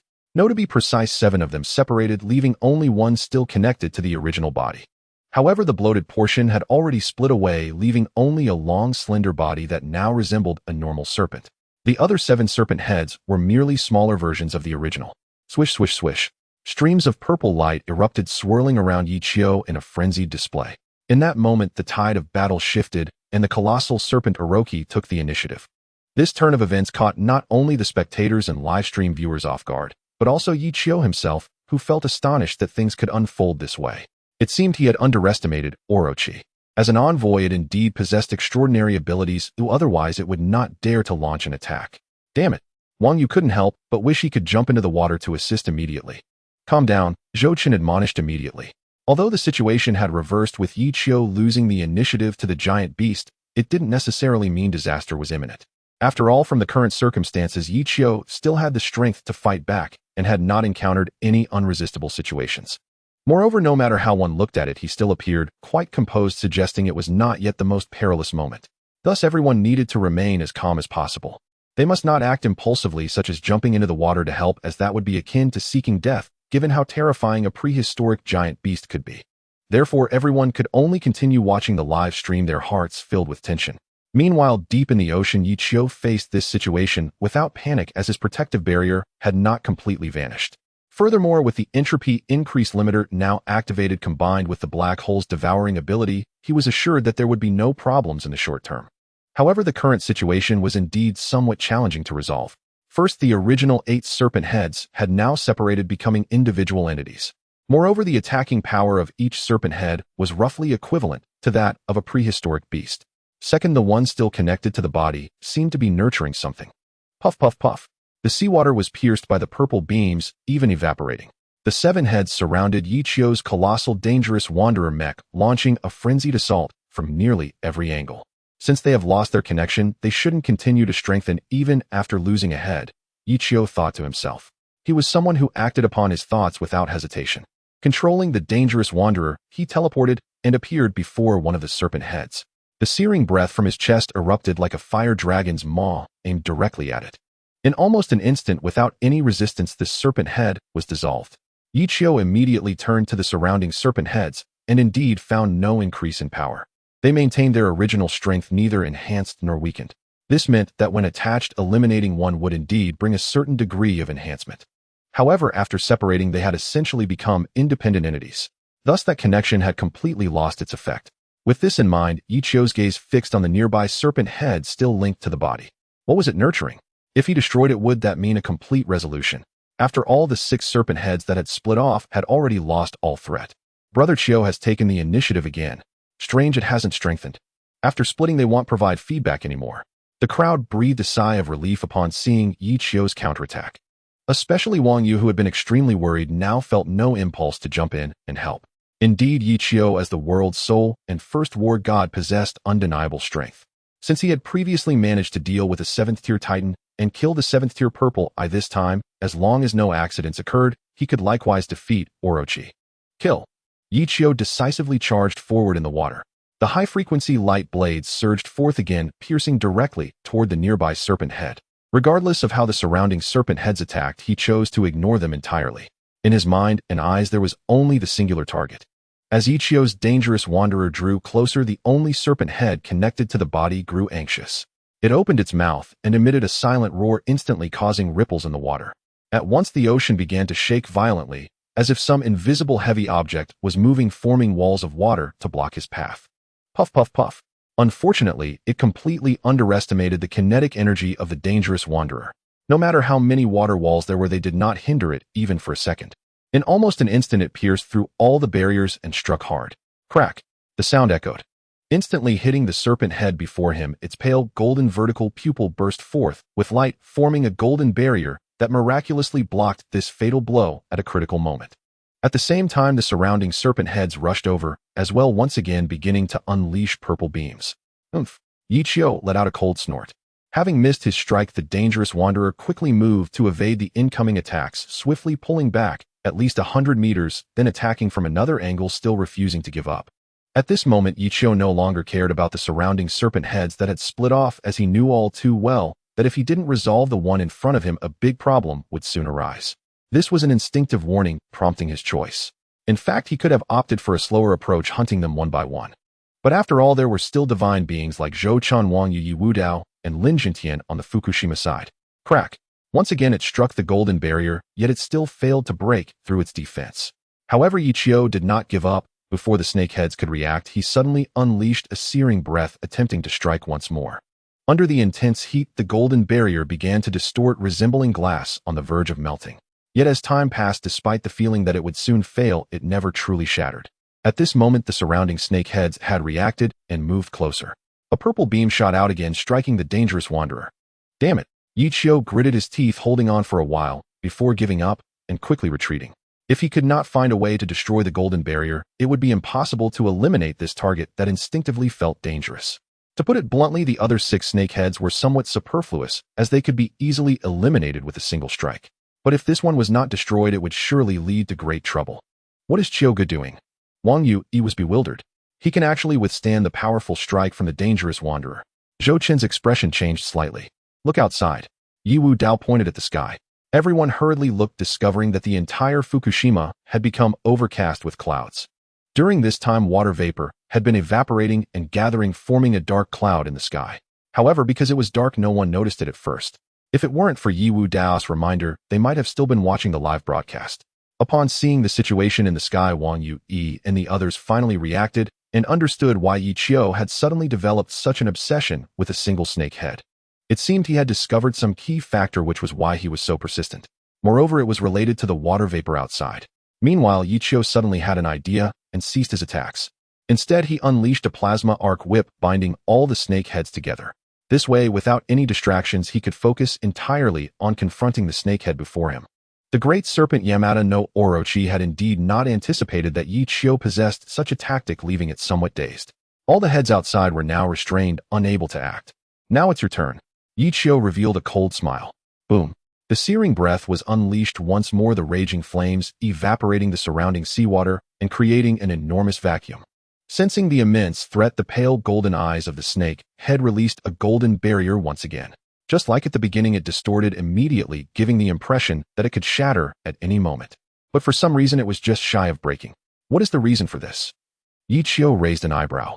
He had searched for a solution as much as possible, yet for some reason the defense of the golden barrier could withstand the searing breath. Even as time ticked away, logically the power should be increasing. But it still did not shatter. Does Qiu need assistance? Wang Yu couldn't help but ask. I'm fine, just unable to deal with this beast's barrier, Yi Qiu replied. Indeed, it cannot be broken, or it shouldn't be like this. Zhou Chen nodded slightly. Could it be related to the outside? Wang Yu speculated. When Yi Wu Dao had reminded everyone about the water vapor, he had already had an inkling. Perhaps this Yamada no Orochi had another source of power which was causing the golden barrier to remain unbroken. It's important to note that before it got dark, there was something swimming in the water vapor.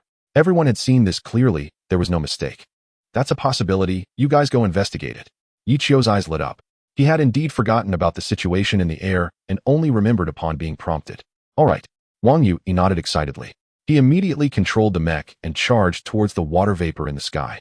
Zhou Chen called over the surrounding divine-level beings to prevent any accidents, and they supported from behind. Upon arrival, Wang Yu discovered that there was indeed something in the water vapor emanating a very dangerous aura. Yet he thought no matter how dangerous it was, could it possibly be more perilous than facing the 7th-level ancient beast underwater?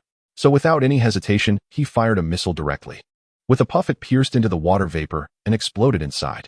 But unexpectedly, it triggered an incredibly violent reaction. Continuous explosions erupted from within, immediately blasting the water vapor apart. Simultaneously, a pale golden serpent silhouette actually fell from inside. What is this? This scene left Wang Yu and the others stunned. The pale golden serpent silhouette appeared very ethereal, not quite real. Furthermore, it indeed emitted a very dangerous aura, yet it felt as if it hadn't fully matured. It plummeted into the seawater. "Qiu we discovered a golden serpent silhouette that has entered the water," Wang Yu hurriedly reported. "I've seen it." Yi Qiu had already noticed. As soon as the pale golden serpent silhouette entered the water, the nearby snake heads became flustered, as if some secret had been uncovered. Such panic made Yi Qiu's eyes brighten, feeling that this must be the reason the golden barrier couldn't be destroyed. Without any hesitation, he rushed over, intending to eliminate it in one strike. Hiss! However, the great serpent Yamada no Orochi certainly would not allow this. In fact, if it were delayed any longer, the pale golden serpent silhouette would become fully real.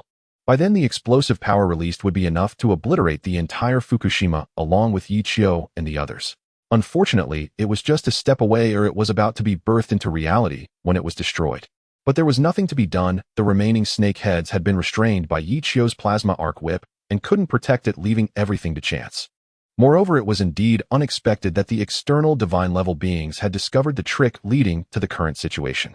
"The more anxious you are, the more it proves that my thoughts are correct," Yi Qiu sneered. Boom. The searing breath was unleashed once more, the fire dragon tearing through the surrounding seawater and charging fiercely at the golden serpent silhouette. Wherever it passed, a vacuum was created, making the power evident. But the great serpent Yamada no Orochi immediately approached, directly blocking in front of the golden serpent silhouette, its pale golden vertical pupils once again releasing a golden barrier. However, this time, Yi Qiu smirked, revealing a mocking expression. Then with a sudden shift, he appeared on the other side and grabbed the pale golden serpent silhouette.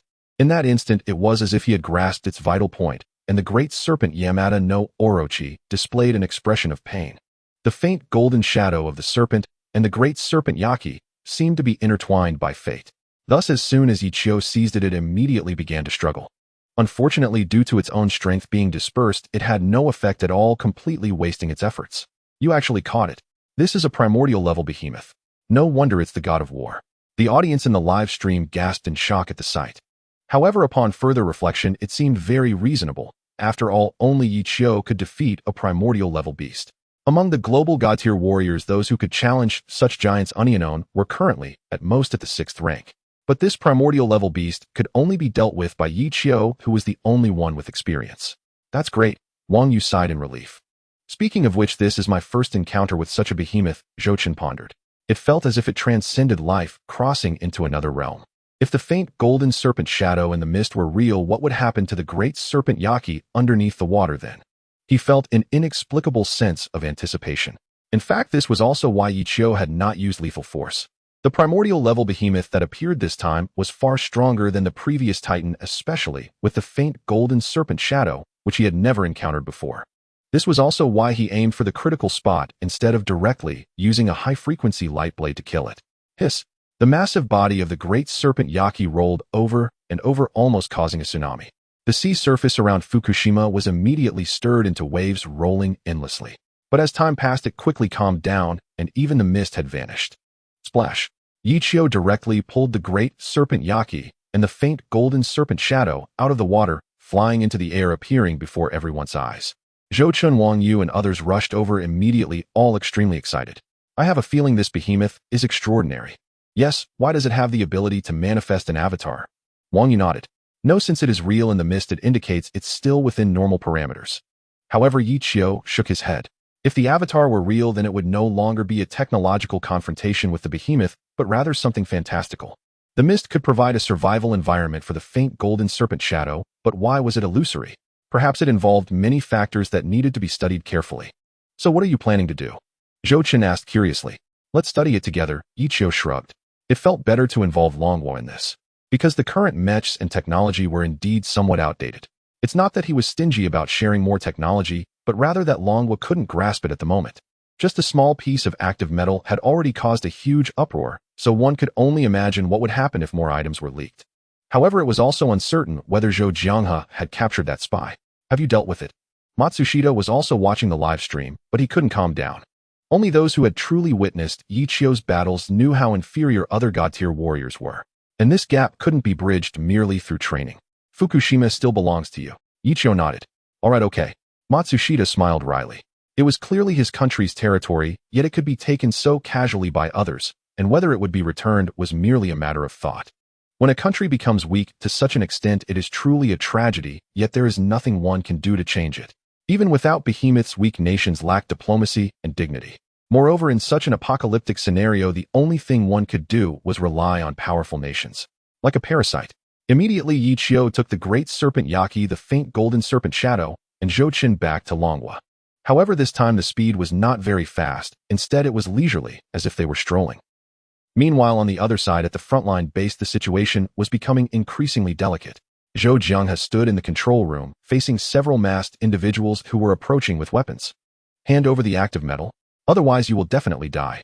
Zhou Jianghe remained calm throughout this situation, sitting expressionlessly in his chair, without even the thought of moving. What's going on? The traitor felt puzzled. Silence. Zhou Jianghe suddenly said. Someone who heard their name instinctively moved. The resistance organization has indeed infiltrated here, Zhou Jianghe said flatly. Hand over the active metal, Silence said coldly. Not answering was already an acknowledgement, but at this moment what did it matter?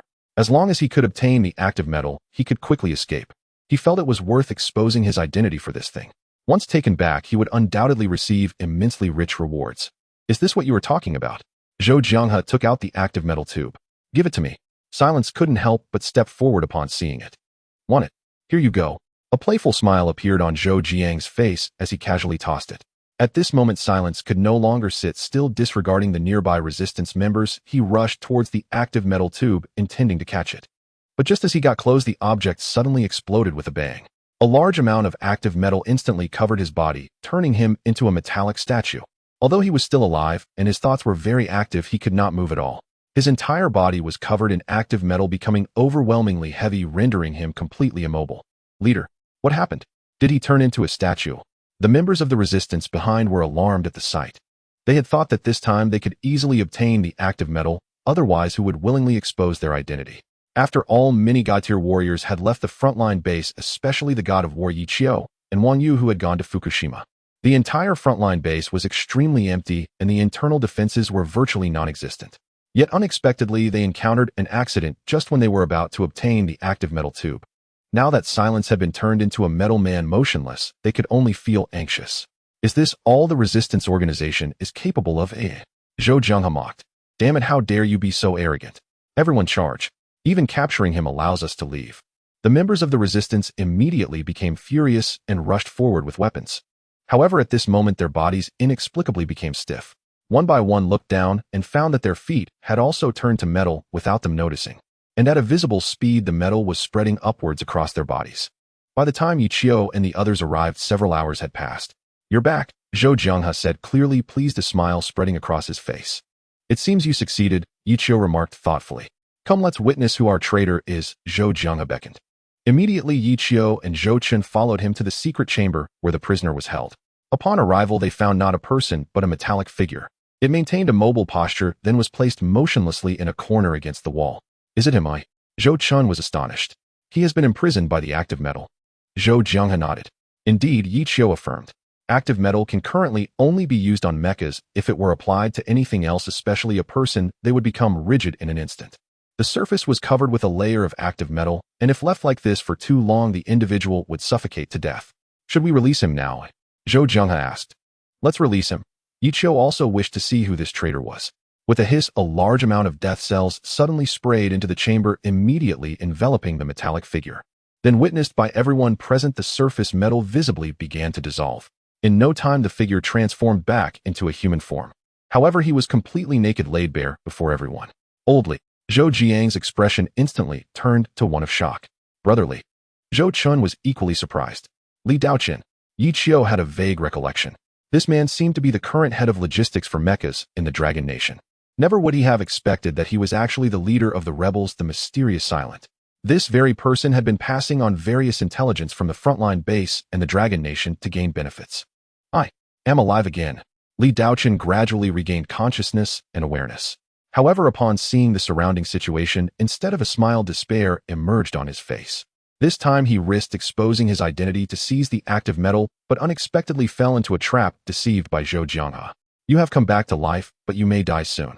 Yi Qiu mocked. Ye war god. Upon hearing the familiar voice, Li Daoqin felt a chill run down his spine. Never would I have thought that Silent was you. The leader of the rebels is you. Zhou Jianghe struggled to contain his shock. The current head of logistics for the entire Dragon Nation's mechas knows many secrets, yet it was unclear how much this guy had leaked. No wonder the Dragon Nation was always vulnerable to invasions by foreign divine-tier beings. It seemed he had mastered several secret passageways for entry. They had considered many individuals, yet never thought it would be Li Daochen. After all, this guy was seen by many as someone who would never betray the Dragon Nation due to a profoundly impactful experience in the past. Logically, it shouldn't be him, yet here we are.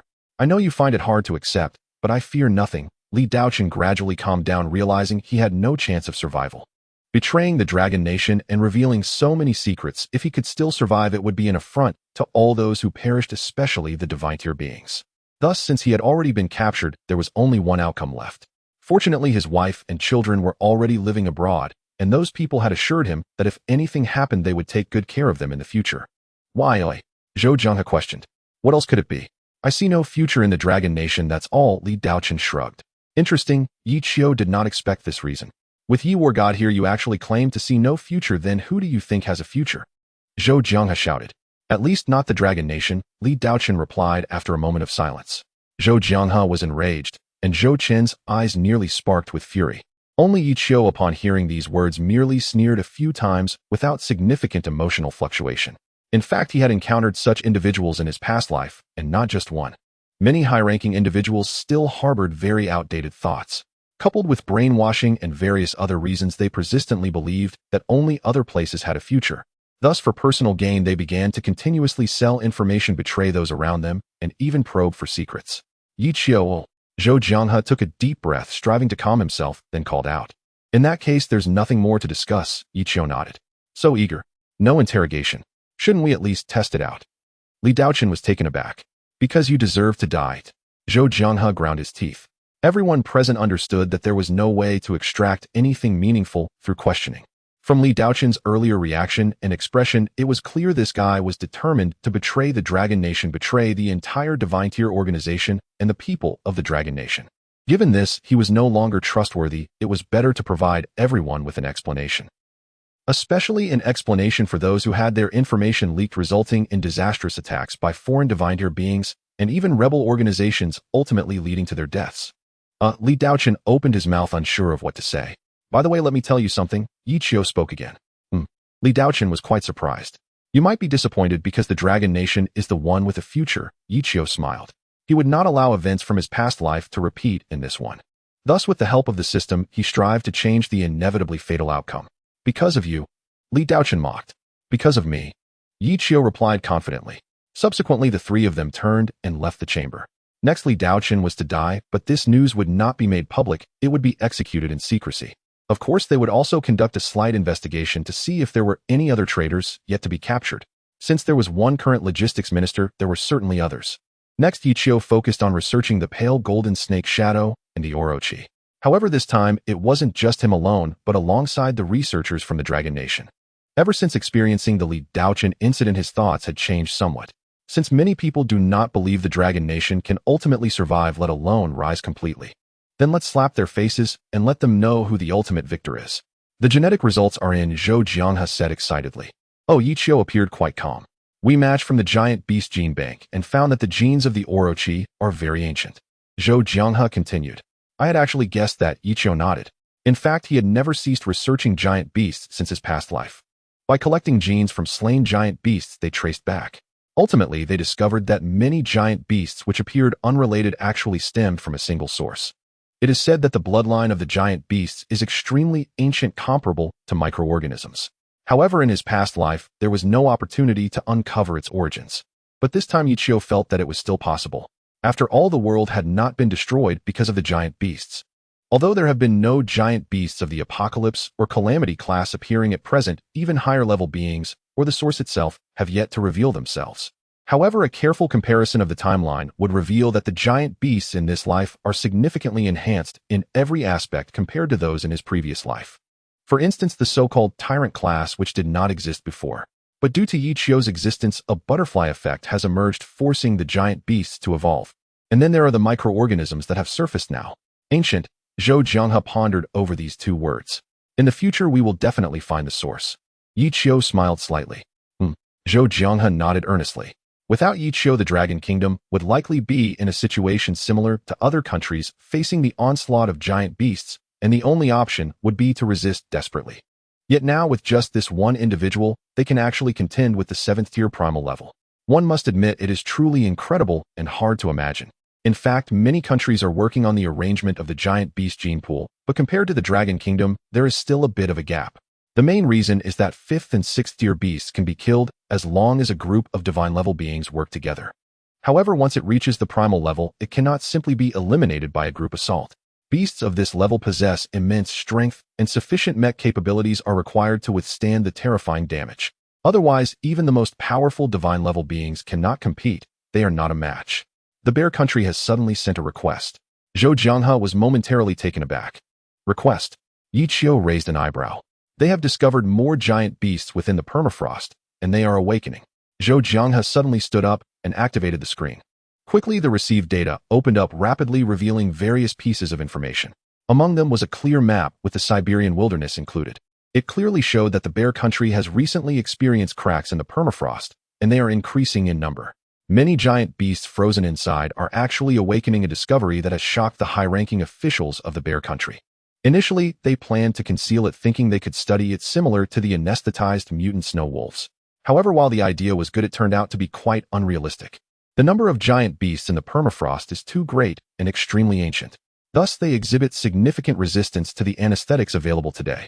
Gradually, the Bear Country found it hard to cope, thus they had no choice but to request support from the Dragon Kingdom. What do you think? Zhou Jianghe could not help but ask. Actually, this should have been anticipated long ago, Yiqiu said solemnly.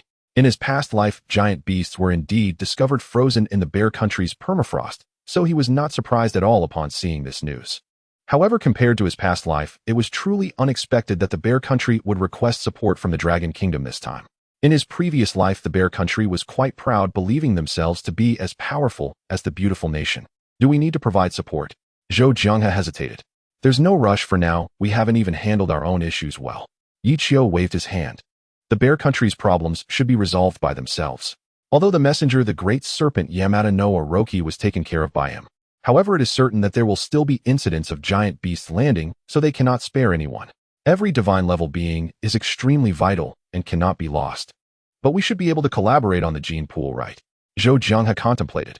The giant beasts in the permafrost are certainly very ancient, and may have significant connections with the current giant beasts. Yes, Yiqiu agreed. In that case, perhaps we can provide some mechs. Zhou Jianghe suggested. No, give them active substances, Yiqiu reconsidered. It's better to teach them to fish than to simply give them fish, after all the active substances were initially discovered by them. But who can blame them?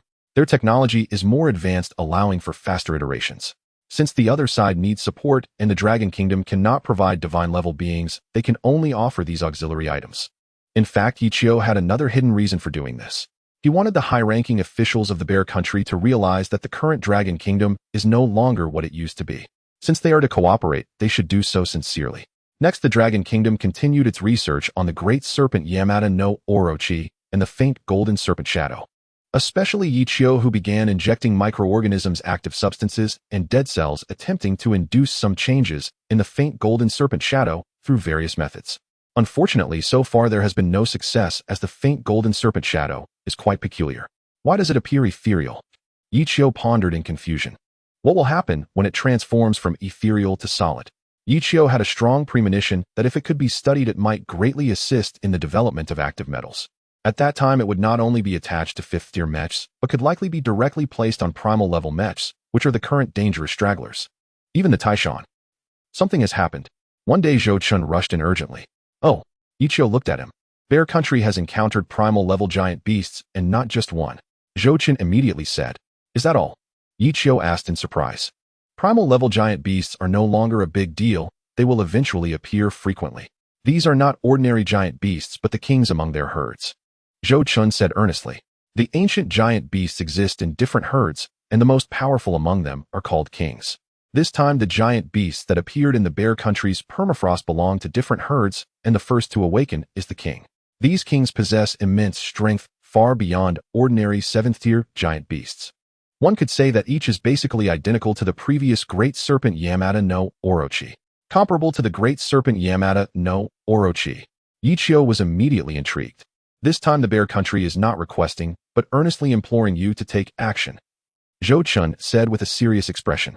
The last time was a request for the divine-level beings of the Dragon Kingdom to help, which was refused, but the two countries collaborated on the gene pool. But this time it is different. The high-ranking officials of the bear country specifically named Yichio to go. They are even willing to pay a price akin to cutting flesh. Oh, don't be so polite. How much? Yichio waved his hand nonchalantly, yet his eyes glowed with eagerness. 300 billion US dollars. Yes, Zhou Chun said immediately. We must go. How can we ignore our neighbors in trouble? Yichio declared with righteousness and a serious expression. Seeing him change his attitude faster than flipping a book, Zhou Chun was momentarily at a loss for words. After all they had been through, he was gradually becoming numb. Immediately, Yichio led Wang Yui into the territory of the Bear Nation. As for Yi Wudao and Lin Jintian, they remained at the secret base on the island, honing their skills after the previous incident, and were now more diligent than ever. What had happened in his past life was beyond Yichio's concern, but it certainly would not repeat in this lifetime. Brother Chiu is here, Wang Yui exclaimed excitedly. It had been a long time since they traveled together, making this trip particularly thrilling. Moreover, the destination was the Bear Nation, a place they had visited before, thus it felt like a nostalgic journey. However, compared to their last visit, the Bear Nation felt even colder now. Was it due to the permafrost cracking? Here Yichio and Wang Yui encountered a familiar face. Varlovsky, who had previously hosted them, was still around. He appeared to be a bit plumper than before, or perhaps it was the extra layers of clothing that made him look somewhat bloated. Phew, my friend. Varlovsky greeted, exhaling in the cold. What's happening in the Bear Nation? Yichio couldn't help but ask. Even he was struggling to withstand the chill. It felt like there was more to this than just a change in temperature. There must be another reason. The snow wolf has awakened, Varlovsky explained helplessly. What? Yichio and Wang Yui exchanged stunned glances. The previous cracking of the permafrost caused all the instruments to fail, leading to its awakening, Varlovsky said with a bitter smile. Moreover, due to their various studies during this time, the snow wolf's strength seemed to have reached a breakthrough. From its previous 6th tier, it had now risen to the 7th tier. Thus, the Siberian wilderness had become synonymous with extreme cold. The current situation in the Bear Nation was extremely dire. On one side was the advanced snow wolf wreaking havoc in revenge. On the other were the ancient beasts awakened from the permafrost, all presenting formidable challenges. This was also why the very proud Bear Nation had suddenly started seeking help. No wonder, Yichio realized. So that's why they begged for your assistance. Indeed, Varlovsky said earnestly. For the sake of money. No, for the sake of friendship, I will do my best. Yichio smiled faintly. Come, I'll take you to the base, Varlovsky called out. Immediately the three of them headed off in another direction. Although the Siberian wilderness was now extremely dangerous, they could not allow these ancient beasts and mutated creatures to roam free, so they set up a temporary base for defense. God-tier practitioners had also been temporarily reassigned here. When Yichio and Wang Yui arrived, they found that this temporary base was located underground. The people of the Bear Nation truly seemed to lack foresight. Their lessons were not deep enough. Did they really think that a deep and thick layer of permafrost could withstand the ancient beasts? Yet there were quite a few people inside the base, including some foreign god-tier practitioners. This time they were not just seeking assistance from Long Country, in fact there were practitioners from other countries as well. Some of the foreign god-tier practitioners had a bit of a mercenary vibe. As long as someone offered money, they would temporarily come to help. After all, there was not much happening in their own countries. Yichio, Yi War God. He actually came too. All the god-tier practitioners were incredibly excited upon seeing Yichio, as if they had spotted a celebrity. There was no helping it. Yichio was the most popular man in the world, or rather the most popular streamer. Every live broadcast attracted a huge audience, and it wasn't just people from the domestic side watching. People from abroad were also tuning in. Some even fervently learned the dragon language just to understand the content of the live streams. Hello everyone. Yichio was also very polite. Brother Chiu is very popular, Wang Yui observed, looking around at the crowd. Ahem. At that moment, a group of Bear Nation people approached. Everyone's attention shifted, all eyes on them. Let me introduce, this is the senior management of the temporary base of Ivanovich. Varlovsky introduced immediately. Yichio War God, welcome to your arrival. Ivanovich said with a smile, stroking his signature red nose. No need to be polite. After all, your sincerity is remarkable this time. Yichio said with amusement. Then I won't be polite. I hope you can take care of the mutated snow wolf this time. Ivanovich replied immediately. Why not other ancient beasts? Yichio thought that 300 billion should be enough to handle them all. Because we have other arrangements, your objective is only one, Ivanovich explained. Yichio said nothing further. After all, one should do their duty when paid. Whatever others said, he would just do it. In fact, he was quite curious about this mutated snow wolf, wanting to know how it had achieved a breakthrough to the primordial level. Currently, most known mutated beasts were almost all at the 6th tier. Soon he received new information about the snow wolf from Ivanovich. Even its exact location was quite clear. Let's go now, Yi Qiu said impatiently. Okay. Wang Yui certainly had no reason to refuse. Immediately, the two of them, along with Farlovsky, left the temporary base using the speed of the mech to quickly approach the location of the mutated snow wolf. Indeed, it was much more comfortable inside the mech. At least it wasn't as cold. However, for lower-tier mechs, the cold did have terrifying negative effects. But for Yi Qiu, the dangerous wanderer, there was naturally no problem. A mere chill was nothing to fear. Over there, Wang Yui spotted it. At that moment, the mutated snow wolf looked entirely different from what they had seen before. The mutated beast, which had originally been around 10 meters in size, now exceeded 30 meters. No wonder the cold air hit them even before they got close. The 7th tier primordial level is indeed a watershed, Yi Qiu thought to himself. My friend, how do you plan to approach it? Just kill it directly, Yi Qiu said as he controlled the dangerous wanderer to charge forward. His speed was swift, and in the blink of an eye he was already before the massive mutated snow wolf. However, he did not strike immediately, for an unexpected event suddenly occurred. One of the talents of the dangerous wanderer, the cold domain, was unexpectedly activated passively. How did it activate without my permission? Yi Qiu was astonished. Generally, these abilities required a command from a god-tier practitioner to activate, but this time it activated passively just as they got close to the snow wolf. It was simply unbelievable. Oh whoa! The snow wolf seemed to sense something, letting out a howl, and immediately locked onto the airborne dangerous wanderer. Moreover, its eyes shone with a faint golden light almost identical to the vertical pupils of the previous serpent Yamada. Could it be that mutated beasts can become 7th tier messengers, eh? Yi Qiu exclaimed in shock. If Yi Qiu's speculation is true, it means that the primordial level is the true dividing line for the behemoths. In other words, the next level is Titan, while the level above is the great serpent Yamada. To become the most special envoy among them, one must be an extraordinary beast. Therefore, the great serpent Yamada must have evolved from an extraordinary beast. Perhaps the golden serpent Shadow will turn from virtual to real. This fellow's rank may very well reach a higher level, perhaps even to the 8th tier apocalypse level. Why isn't Brother Qiu making a move? Wang Yui said in confusion from behind. What's wrong, friend? Valsky couldn't help but ask. It's nothing. Yi Qiu did not elaborate. Although there was a bit of an accident, the extraordinary beast, the snow wolf, was doomed to die. So Yi Qiu took the initiative to close the cold domain and immediately charged towards it. The snow wolf had already sensed it in advance, its light golden eyes fixated firmly. As the enemy drew closer, it immediately let out a roar. Suddenly, a gust of cold wind began to whip around, and before long it evolved into a snowstorm. The fierce wind howled. The heavy snow fell continuously. The entire world seemed to be enveloped in a pale hue, with a terrifying chill covering a radius of 10,000 meters. Both Wang Yui and Valsky, even inside their mechas, felt a coldness that penetrated their souls. They all trembled uncontrollably, goosebumps rising all over their bodies. Hiss! Wang Yui gasped. Has the extraordinary beast reached this level? Valsky was dumbfounded. At this moment, the two didn't know how to describe their feelings. Oomph! Yi Qiu let out a light snort. The danger wanderer ignored the surrounding cold and snowstorm, crashing forward with great force. In an instant, he was in front of the extraordinary beast, the snow wolf, and threw a punch. The danger wanderer had already reached nearly 100 meters in height, and with a punch he could destroy mountains and stones. Any behemoth below the 6th tier would be unable to withstand such a blow, instantly crushed to death. Oh whoa! The extraordinary beast snow wolf let out a howl, and layers of ice walls immediately gathered in front, attempting to block the attack. But it was all in vain. The danger wanderer's iron fist shattered all obstacles, striking the snow wolf's body. With just one hit, the massive body of the snow wolf jolted violently, then was sent flying backward. In the blink of an eye, it had been thrown nearly 50 or 60 meters away, dragging a long trace that shattered a small hill and flattened it. The intense pain caused the snow wolf to tremble frantically, blood oozing from the corners of its mouth. However, it did not submit or even feel fear.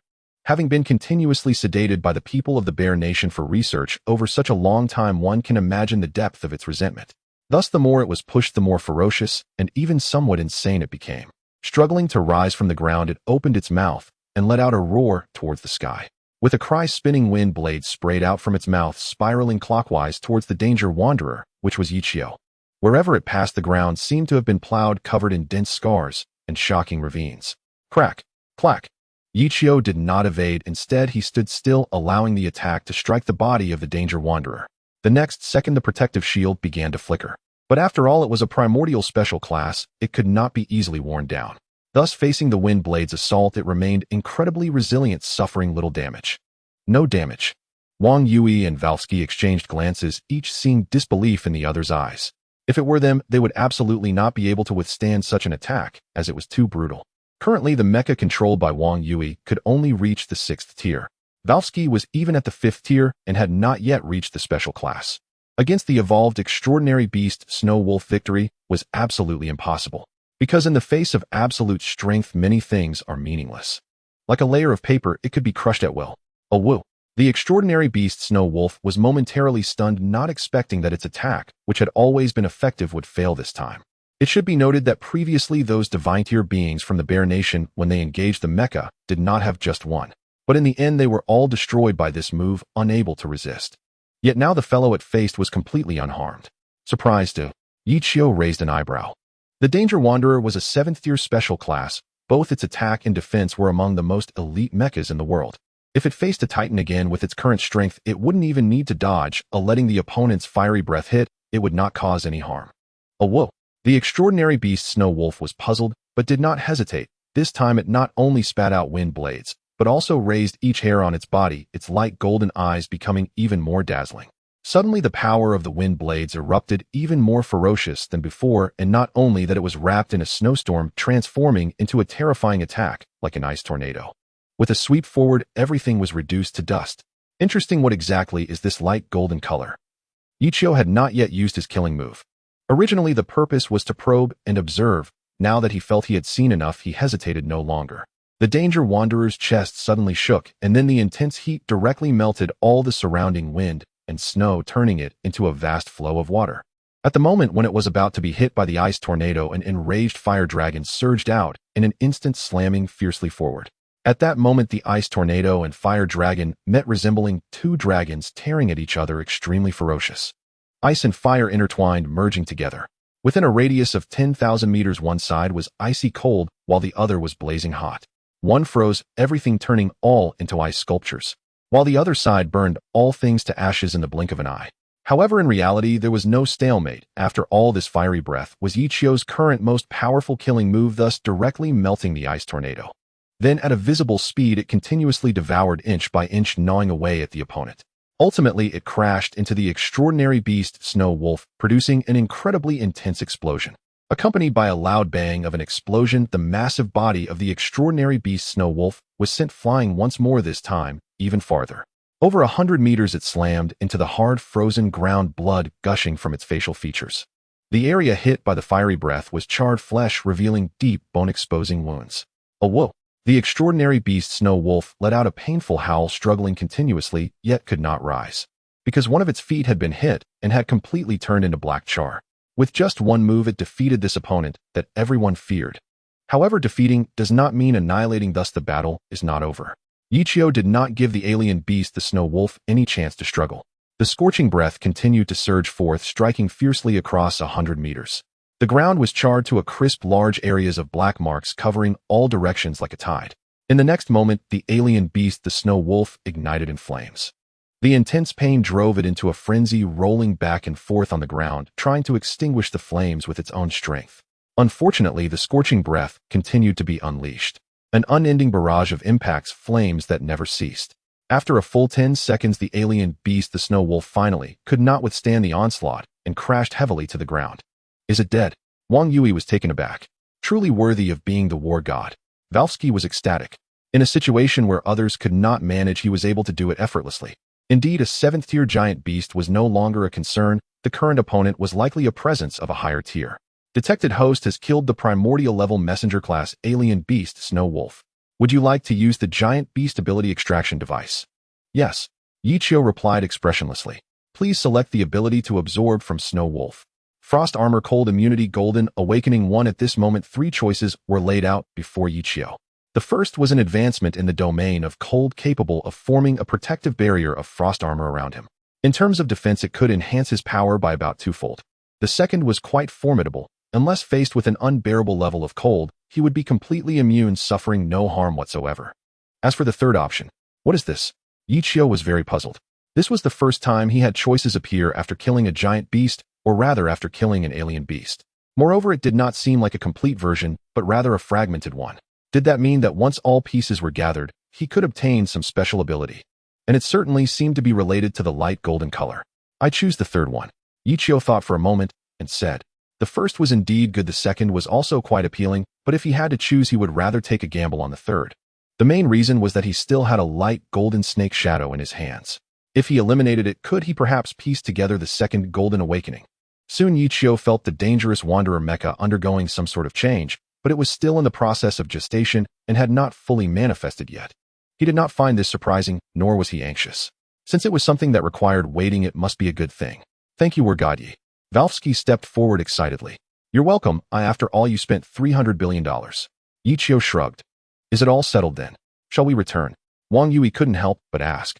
He did not expect this to be particularly easy without even having a chance to step in. That depends on the decisions of the high-ranking officials in Bear Country. Ichio looked meaningfully at Valvsky. This old Russian seemed a bit embarrassed, revealing a faint, bitter smile. In fact, he knew some secrets, but due to identity and background reasons, he could not speak directly. Are you plotting something? Ichio was very curious. My friend, that's a secret I cannot divulge. Valvsky was quite troubled.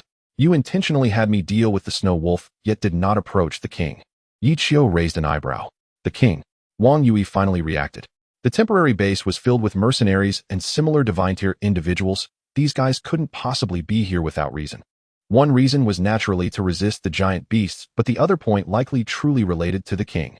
The high-ranking officials of Bear Country seemed to have spent $300 billion to have Ichio eliminate the alien beast Snow Wolf, but there was probably another layer of meaning behind it. I can only say that War God Yi is the ultimate trump card. Valvsky said seriously. I knew that $300 billion wouldn't be so easy to acquire. Ichio curled his lips. The thoughts of these old Russians could not be hidden. A casual guess could reveal the situation. However, unless they truly faced an insurmountable disaster, the high-ranking officials of Bear Country probably did not want him to participate in this matter. I truly did not expect you to resolve it so quickly. Valvsky expressed his feelings. Then let's return to the temporary base. Ichio thought for a moment. All right. Wang Yui naturally had no objections. Immediately, the three of them flew towards the direction of the temporary base, carrying the already incomplete corpse of the alien beast Snow Wolf. Upon arrival, they found that there were significantly fewer people here. Especially those mercenaries-like divine-tier individuals had all left, making the place exceptionally empty. Looks like everyone's gone. Wang Yui glanced at Valvsky. These Russians have too many thoughts. Wang Yui commented. You can rest here for now. Oh, just let me know if you need anything. Valvsky felt a headache coming on. Ichio and Wang Yui arrived at a designated resting area and remained quiet. Of course, he also asked Valvsky for some information. He wanted to confirm what these kings were really about. Dinosaurs. Wang Yui was stunned. This is getting more interesting. Ichio grinned. From the information currently available, these ancient giant beasts had a significant relationship with dinosaurs. In fact, some of them were branches evolved from dinosaurs. For certain reasons, they had been frozen in the permafrost until recently. In his past life, people speculated that giant beasts should have many categories, even factions. One faction was called the Earth faction and another was called the Cosmic faction.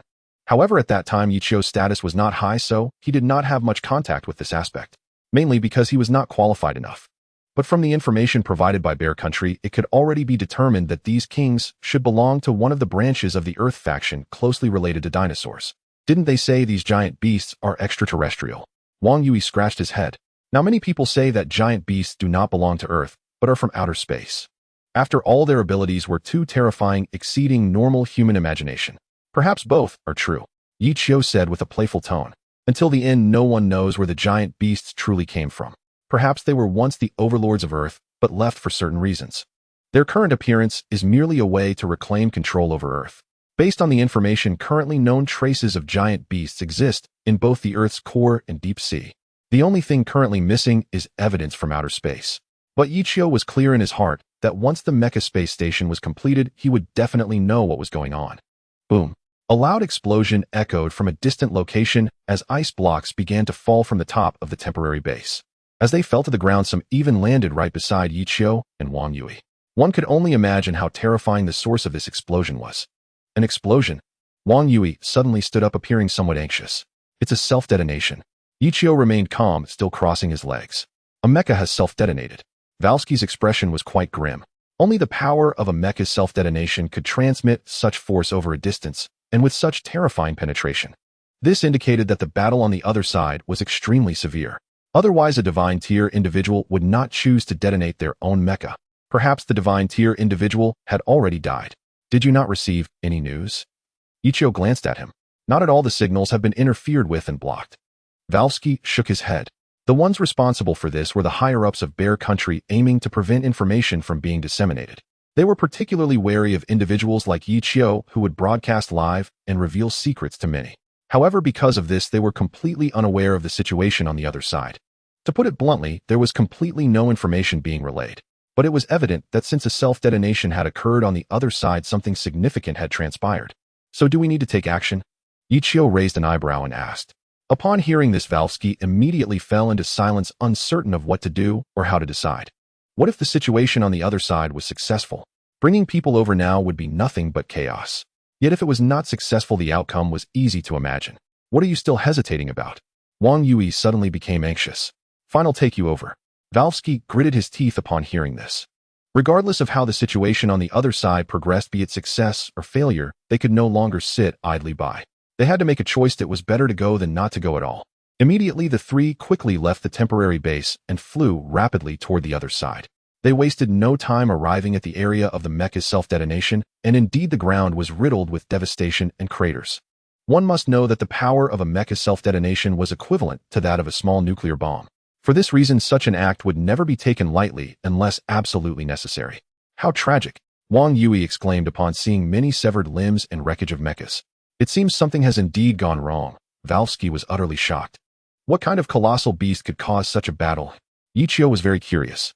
The three began to scan the battlefield, finally discovering something on the other side. A fifth-tier mecha was embedded in the ice, motionless like a sculpture. However, through the life detector, they could detect that the divine tier individual inside was still alive. It seemed that the other party should know what had happened here. The three quickly approached and began to pry the mecha free from the ice. But since the person inside did not respond, they had no choice but to forcibly open the control room. They then saw a foreign mercenary divine tier individual slumped inside, already unconscious. Hey. Valsky began to call out. Use an electric shock to wake him up. Wang Yui was very decisive. Zzz. With the powerful electric shock, the previously unconscious mercenary divine tier individual instantly opened his eyes and instinctively scanned the surroundings in fear. Not only did his hair stand on end, but he was also covered in goosebumps as if he had encountered something terrifying.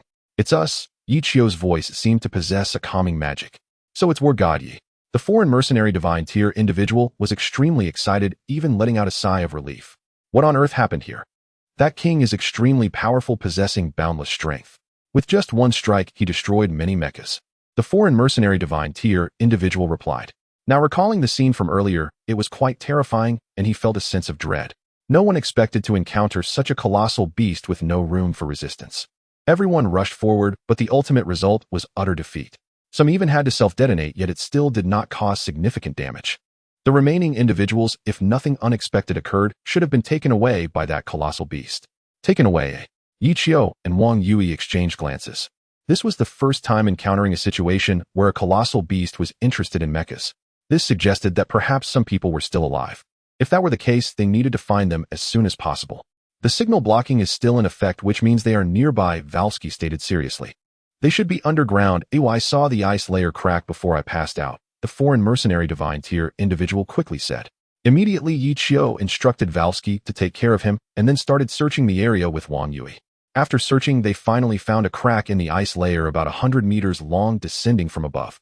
As they got closer, cold wind was continuously blowing out from within, making a whistling sound. The intense chill made Wang Yui's mecha struggle to withstand it, becoming particularly rigid as he moved. One could imagine how terrifying the contents inside were. It's likely that an ordinary mecha would not be able to endure it and would freeze instantly. To put it bluntly, any mecha below the 6th tier special level would undoubtedly perish. It seems you can't go in, Ichio pondered. Damn, I want to fight too. Wang Yui clenched his fists, a look of unwillingness on his face. But there was nothing to be done. The mechas provided by Dragon Country were at most 5th tier special level. It must be noted that the disparity between even one tier of mecha was as vast as a chasm. This disparity represented not only defensive power, but also aspects like propulsion resilience and speed. If one were to use a metaphor, mechas were like snakes. Each level represented a shedding of skin, becoming stronger. You stay outside and keep watch. You'll go in and take a look, Ichio said as he controlled the dangerous wanderer to punch the crack. With a loud boom, a massive pit appeared, and then the mechanical arm exerted some force accompanied by a cracking sound. The entire ice layer and ground began to shake violently.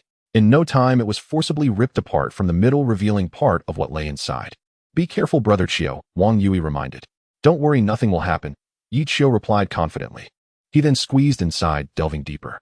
The further he went, the darker the surroundings became, transitioning from a pale white to a sky-like azure with a hint of green.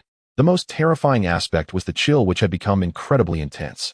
Even the primordial special-level dangerous wanderer appeared somewhat stiff. However, Yi Chiyo still did not take it to heart, continuing to move forward and delve deeper. Initially, it was indeed very narrow, feeling as if the fractured ice layer had been forcibly pieced together by something. But as he went deeper, the space inside became exceptionally spacious, allowing for normal walking without any issue. "Can you hear me, Brother Chiyo?" Wang Yui tried to call out. However, there was no response. The inquiry sank like a stone into the sea. "Stop trying. The signal jammer is still active," Valvsky said helplessly. "What exactly are you plotting?"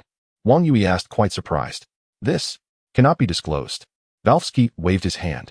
The foreign mercenary beside him had a very complex expression. He opened his mouth originally, intending to say something. Yet when the words reached his lips, he ultimately didn't say a single word. After all, he still needed to earn money to support his family. The maintenance and upkeep of a mech was a significant expense. On the other side, Yi Chiyo had no idea how many meters he had gone deeper, but his field of vision suddenly opened up. The first thing that caught his eye was a frozen river, or rather an underground river encased in ice. Following this river further ahead was an unbelievably vast space.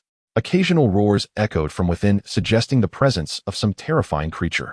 Debris from mechs. Yi Chiyo glanced at the ground. It appeared that the remnants of the mechs had been dragged by some entity, resulting in continuous collisions that littered the surface of the frozen river with broken fragments. There was even a control room not far away, but it was already unoccupied. Bang! Bang! Bang! Yi Chiyo controlled the dangerous wanderer to approach steadily, soon reaching the vicinity of this underground space and casting a glance inside. Upon looking in, he immediately discovered that the ice layer was filled with colossal beasts, some of which were nothing but bones while others were intact. These giant beasts had no idea how long they had been frozen in this place. On the ground directly in front, many mechs were carelessly discarded like trash in the corners. Some humans had been frozen to death, becoming ice sculptures. Others, though still alive, were covered in bony spikes, appearing to be in great agony and grotesque. "What is that?" Yi Chiyo squinted his eyes. In the deepest part lay an enormous beast, appearing to be at least 100 meters tall and long. At first glance, it resembled a Tyrannosaurus rex, covered in a thick, bony exoskeleton that resembled armor draped over its body.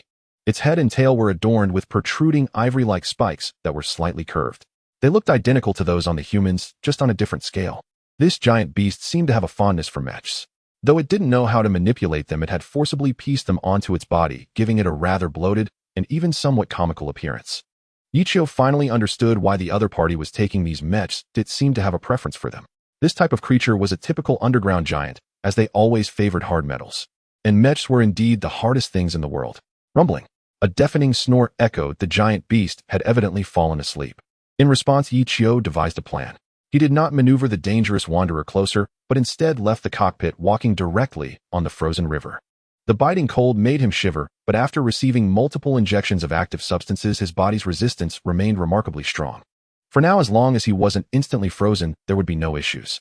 Quietly, Yi Chiyo entered the beast's den, searching for the nearest survivor. This individual was covered in bone spikes. His moans had ceased, and he was now in so much pain that he was nearly devoid of vitality. From his expression of utter despair, it was clear he had given up struggling. "Hey!" Yi Chiyo patted the side of his face. The man snapped back to his senses from his slow, stiff state. "Are you okay?" Yi Chiyo asked, feigning concern. "Yi, god of war." Vakita's pupils constricted. "Are you alright?" Yi Chiyo asked again, slightly impatient. "I don't know, I might be dying. It hurts so much, but I feel so numb." Vakita shook his head. "Don't worry, I will get you all back, so I need everyone to cooperate," Yi Chiyo said softly. "Cooperate?" Vakita looked confused and puzzled. "Where's the signal jammer?" Yi Chiyo asked. "On the mech to the left." Vakita immediately replied. Yi Chiyo locked onto the target and promptly walked over. Since he was walking, the sound was minimal and wouldn't attract any attention. He quickly arrived next to the mech equipped with the signal jammer, skillfully opened the control room, and squeezed inside. The divine-level individual inside was a typical bear country brute, burly, and even reeking of alcohol. This fellow had long been dead, his body stiff. Yet the mech still had power, performing basic sleep operations. "Disable the jammer," Yi Chiyo commanded. Dragon language detected insufficient permissions, unable to disable. Sigh. Yichio shook his head, then punched the control panel. Accompanied by a sizzling sound, electricity surged chaotically, sparks flew, and the mech immediately lost its AI consciousness, causing the signal jammer to be disabled as a result. However, after 30 seconds, the AI automatically rebooted, and the mech started operating again. Initiate self-destruct countdown. Yichio hacked in through technical means. Yes, countdown 5 minutes. This time the AI was very cooperative. Immediately, Yichio turned and exited the mech's control room, heading towards Vakutu. He intended to try and resolve the situation for the other party so that all the survivors could leave. After all, the giant beast was still resting, and soon there would be a big surprise. Hey, hey, hey. Yichio's voice entered the channel of Wang Yui and Valvsky. Brother Chio, Wang Yui shouted excitedly. Did you disable the signal jammer? Valvsky was utterly shocked. What kind of information do you have about this Tyrannosaurus-like giant beast? Yichio immediately inquired. It seems you found it. I will transmit the information to you. Valvsky no longer refused.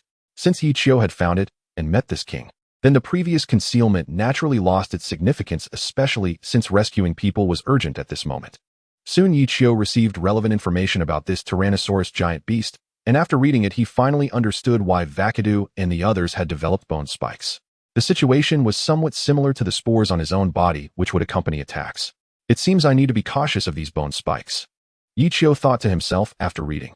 But he already had an idea on how to rescue Vakutu and the others.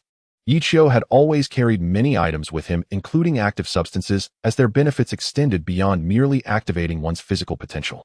Moreover, they effectively enhance resistance and eliminate toxins within the body. The bone spurs on the bodies of Vakutu and others are essentially toxins similar to spores, and anyone infected will have these spurs grow on them. This thing wasn't produced by the giant beasts, but was catalyzed from the bones inside the human body. Here, eat this. Yichio fed a bit of the active substance to Vakutu. As soon as he ingested it, Vakutu immediately felt warmth spreading within his body, dispelling much of the coldness. At the same time, the bone spurs began to tremble, originally protruding from the flesh. However, as time passed, they surprisingly started to retract. As expected, Yichio laughed upon seeing the effectiveness. Much better, thank you, ye were god. Vakutu expressed his immense gratitude. Take this substance and feed it to others, let everyone move away from there. Yichio pointed towards their point of origin. The towering, dangerous wanderer served as a landmark. Vakutu nodded at his words, struggling to stand, and walked step by step towards the others to administer the active substance. Each person only needed to consume a small amount. There was no need to swallow it all. Thus, while the giant beast was still asleep, Yichio and Vakutu split up. One group sought out the operational mechs to initiate self-destruct mode, while the other gathered all living survivors they could find. 5 minutes was enough time to accomplish many things, and soon only Yichio remained. The king, which resembled the Tyrannosaurus Rex, was blissfully unaware that circumstances had quietly begun to change. It's about time for me to leave. Yichio squinted his eyes. With roughly a minute left on the countdown, the speed of the dangerous wanderer could easily transport everyone out in an instant. Sure enough, shortly thereafter they emerged from the underground ice layer and made contact with Wang Yui and Valvsky outside. Is this all there is, eh? Wang Yui was shocked. Alas, Valvsky sighed. Everyone else is dead except us. The expressions of Vakutu and the others were very grim. We will compensate for your losses, Valvsky said earnestly. Although these individuals were hired, this incident was completely different from what had been previously discussed. Therefore, putting everything else aside, it was certain that every survivor would receive a mech identical to the previous one. As for those who died, they could only be compensated with money. This place isn't safe. We need to leave quickly. There are less than 10 seconds left. Yichio urged, glancing at the time. Although Wang Yui and Valvsky were unaware of the exact situation, they understood they could not linger here upon hearing his prompt. Thus, accompanied by the remaining individuals, they all rushed towards the temporary base. However, within less than 10 seconds, the ground suddenly began to tremble, and terrifying cracks instantly appeared, frantically spreading in all directions. Visible to the naked eye, a massive pit formed within a few thousand meters. Boom. Only at that moment did the sound finally resonate from below, as if the entire space was vibrating. What have you done? Valvsky exclaimed in horror. It's nothing, just detonating some mechs, Yichio replied calmly. Just detonating mechs? Valvsky felt his scalp tingle. The power of these mech self-destructs was equivalent to that of a small nuclear bomb. This time there were at least 10 mechs down there, all at least rank 5, so one could imagine how terrifying their power was. It could likely wipe out a small country. Roar. However, just as everyone was in shock, a roar suddenly echoed from underground. With the constant tremors from the fault lines, waves of ripples akin to ocean waves arose. In the next second, a colossal creature shot up into the sky. It's still alive, Yi Qiu raised an eyebrow. It's that king. Wakata recognized it at a glance. Yes, that's it. Valsky also recognized it. So terrifying, at least at the primal level. Wang Yu sensed a surge of malice rising skyward, feeling somewhat horrified. The king is not that simple. It's not just a simple rank 7. Yi Qiu shook his head. Although he had yet to engage with the creature, he could still glean much from the situation. This one's strength was at least on par with the 8-headed serpent, if not stronger. The main reason being it could destroy a rank 5 mech with a single punch. Even the 8-headed serpent could not achieve that. Roar. Another furious roar erupted as the creature codenamed Tyrannosaurus Rex locked onto its target, its brown and purple vertical pupils fixated on Yi Qiu and the others in the distance. At this moment it appeared quite disheveled, covered in cracks all over. Its exoskeleton suffered substantial damage from the massive explosion, with many parts fractured. You all go ahead, I'll hold it off for a while. Yi Qiu shouted at Wang Yu and the others. Understood. Naturally, everyone dared not become a burden here. In battles of this caliber, having even one extra person was a hindrance. Moreover, among those present aside from Wang Yu, there was no one else capable of fighting. Valsky was quite strong, but he was basically on the same level as Wakatu and the others. Furthermore, the survivors among them had completely lost their mechs. Let me see just how powerful this so-called king really is. Yi Qiu's eyes sparked with intensity. From the current information, this would be the most formidable beast in the world. If he could defeat it, he might obtain the exoskeletal armor from it. At that time, the ice armor which he had forsaken due to the Golden Awakening would be equivalent to regaining it. Perhaps it might even be stronger. Roar. Accompanied by an enraged roar, the giant beast codenamed Tyrannosaurus Rex opened its mouth wide and violently spat towards the dangerous wanderer mechs. Instantly, a breath tinged with the scent of rust shot forth like a blade towards the front. In the blink of an eye, it reached Yi Qiu and struck him. Warning. Corrosion damage detected. Warning. Protective shield weakening. Warning. Unknown threat detected. The AI voice began to broadcast, extremely grating. Corrosion. That breath is quite potent. Yi Qiu raised an eyebrow. The reason he remained still was to test the power of this technique. From the current observations, the giant beast's digestive system seemed extraordinarily formidable, likely having consumed many minerals from ancient times. It could be said that it possessed impressive digestive capabilities. But it certainly didn't stop there, it must possess other abilities as well. Heh! Yi Qiu controlled the dangerous wanderer to throw a powerful punch.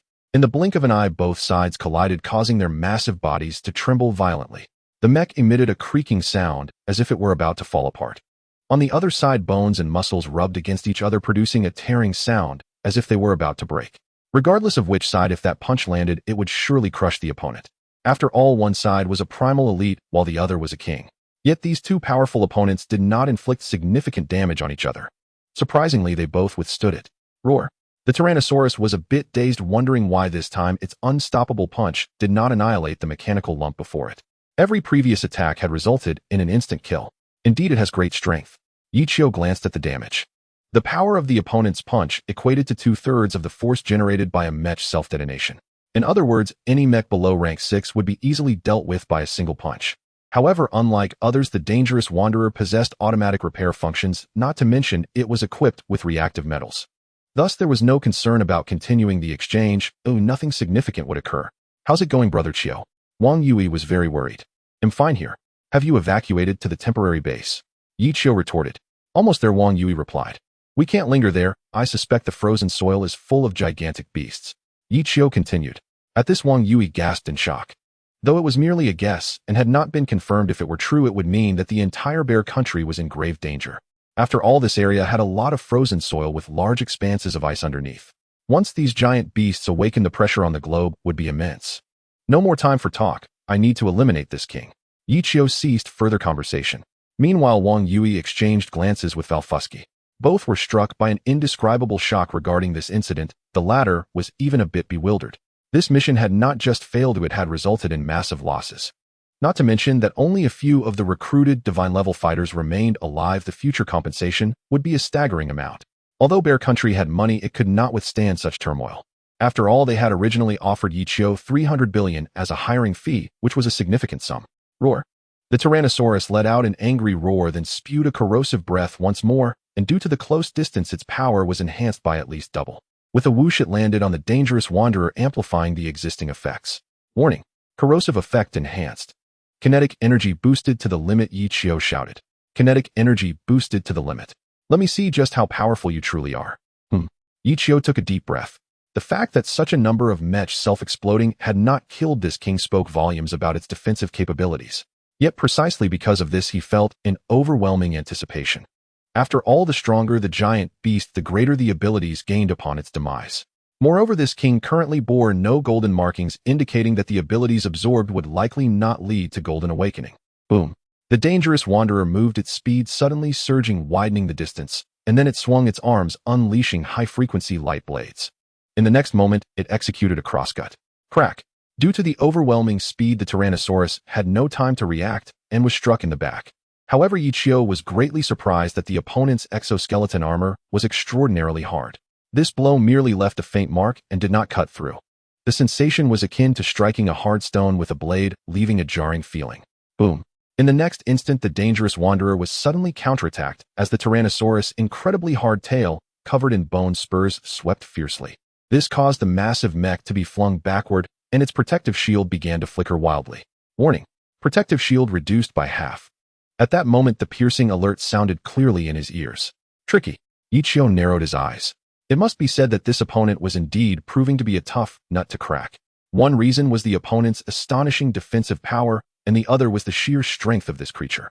Yichio even suspected that if he unleashed his searing breath right now, it might not inflict significant damage on this beast. After all, that exoskeleton armor had withstood 10 mech self-explosions like small nuclear bomb blasts and remained intact. The searing breath's power couldn't compare. Roar. After landing a hit, the Tyrannosaurus quickly launched a second attack, pushing forward relentlessly, its head smashing down like a hammer. With terrifying power in its tail and hands, one could imagine the force contained in that head.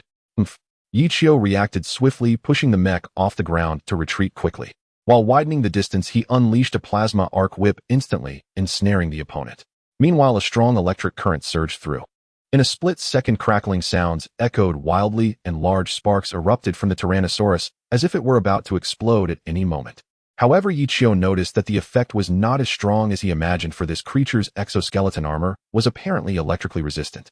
This meant that all the strong electric currents could only stay on the surface, unable to penetrate and inflict any damage to the internal organs. Thus, aside from the second attack of the high-frequency light blades, it also lost its effectiveness. Yichio suddenly felt for the first time a bit cornered, unable to figure out a way to deal with this creature. The opponent was like a stubborn stone. Hitting it was ineffective, bombarding it was futile, and electrical attacks were useless. He had tried every method. Though his strongest killing move, the searing breath, had yet to be unleashed, it was his last trump card, and Yichio did not intend to use it unless absolutely necessary. Who starts off by unleashing their ultimate abilities right away? Roar. The Tyrannosaurus squinted its eyes, appearing to enjoy the strong electric current almost as if it were being tickled. Damn. Yichio gritted his teeth. Roar. The Tyrannosaurus provocatively called out a few times, seemingly urging him to continue, and for even greater electric currents. You just wait. Yichio was immediately agitated, glaring. After so many battles with giant beasts, it was the first time he had been mocked and humiliated. He vowed to make this creature pay a painful price, its very life. The current continued to intensify, and Yichio not only satisfied this fellow, but also aimed for even greater expansion. After all, he should not forget his passive ability, which was the parasitic spores. As long as an attack is generated, there is a certain probability of triggering it. Sure enough, with the continuous attacks of the plasma electric whip, the Tyrannosaurus Rex had not even noticed that grayish-brown spores resembling mushrooms had appeared in the gaps of its skeletal structure. In just a short while, the visible speed of growth began to accelerate wildly. Due to the interference of the strong electric current, the Tyrannosaurus Rex thought this itch was caused by the electric shock, and instead of rejecting or resisting it, it felt eager and enjoyed the sensation. However, it was precisely because of this that Yichio seized the opportunity and executed an unexpected move. Roar. The Tyrannosaurus Rex displayed a content and pleasurable expression, squinting its eyes in sheer delight. Yet it remained oblivious to the fact that its condition had far surpassed previous expectations. The densely packed spores had almost taken over its entire body. They were even covering its exoskeleton. Feeling comfortable, Yichio asked with a playful smile. Roar. The Tyrannosaurus Rex slightly nodded in a provocative manner. Unfortunately, that's over now, Yichio said as he retracted the plasma electric whip. As the strong current vanished, the Tyrannosaurus Rex was momentarily stunned, then flew into a furious rage. This fellow actually dared to defy the will of the king.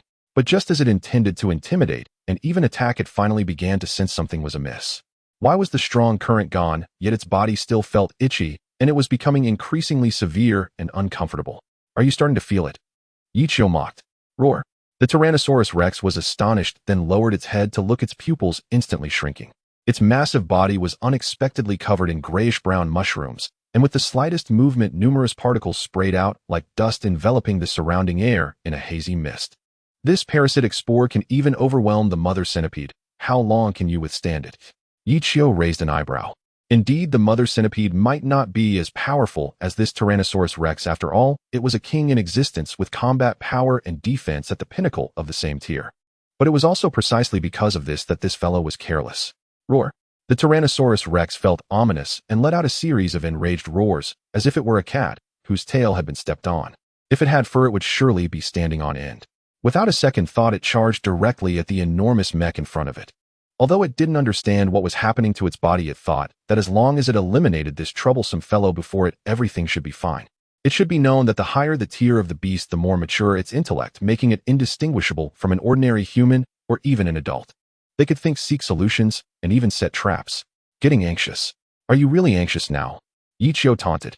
He cast a glance behind and spotted a massive iceberg instantly formulating a plan. He feigned ignorance, waiting for his opponent for a moment. As the Tyrannosaurus Rex drew closer, its spiked head slammed down with a tremendous crash. In the next second, the dangerous wanderer sidestepped narrowly, avoiding the attack. Boom. With a loud crash, the Tyrannosaurus Rex collided with the giant iceberg, causing its entire body to shudder violently. Moreover, due to the force of the impact, its head got stuck inside, leaving it unable to break free for a short time. Doesn't this give me an opportunity? Yichio's eyes brightened. The dangerous wanderer swiftly flicked its hand, sending high-frequency light blades shooting out, darting to the side of the Tyrannosaurus Rex. Then it thrust forward fiercely, targeting the gap in the Tyrannosaurus Rex's exoskeleton, penetrating 1/3 of the way inside. The light blades were not only sharp, but also contained intense heat. In an instant, a series of sizzling sounds erupted with black smoke rising. The Tyrannosaurus Rex let out a roar of pain, thrashing its body violently, finally breaking free from the iceberg, and it was about to retaliate. But at that moment, Yichio kicked out, causing the Tyrannosaurus Rex's head, which had just freed itself, to slam back against the iceberg. The force of this impact was even more immense than its previous headbutt, making the entire iceberg tremble. Seizing this opportunity, Yichio forced the high-frequency light blade deeper into the gap in the bones. With a crack, it hit something and could no longer penetrate further.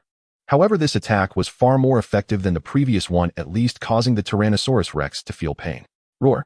The Tyrannosaurus Rex continued to struggle, growing even more violent. Due to the injury and pain, it seemed to activate some passive abilities. Its exoskeleton and bone spikes began to undergo subtle changes, becoming increasingly hard and heavy. What does this mean? Yichio suddenly noticed that the high-frequency light blade was stuck. At that moment, bone spikes began to grow wildly, rapidly emerging at the location where it had been injured. In the next second, like a spear, they thrust fiercely. With a crack, they struck against the protective barrier of the dangerous wanderer, causing the massive mech to stagger backwards several steps, almost tumbling to the ground. Meanwhile, the Tyrannosaurus Rex, covered in bone spikes, swung its tail like a hammer. The ground showed signs of being crushed by heavy objects, with cracks spreading everywhere. Seeing this, Yichio had no choice but to cancel the high-frequency light blade again and quickly distance himself. Bang!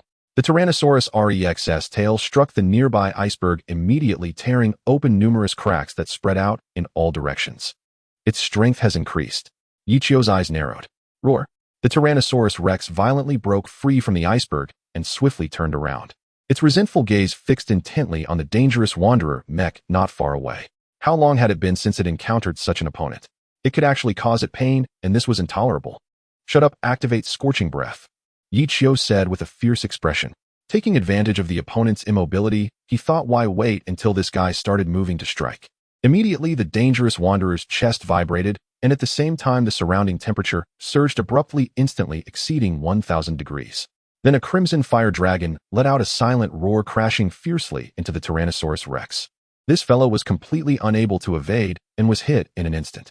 Its heavy body trembled violently, once more crashing into the iceberg again. But that was not the end. The scorching breath relentlessly pressed against the Tyrannosaurus Rex's body, pushing it inch by inch into the iceberg. In no time, only a section of its tail remained extending out from beneath, thrashing wildly.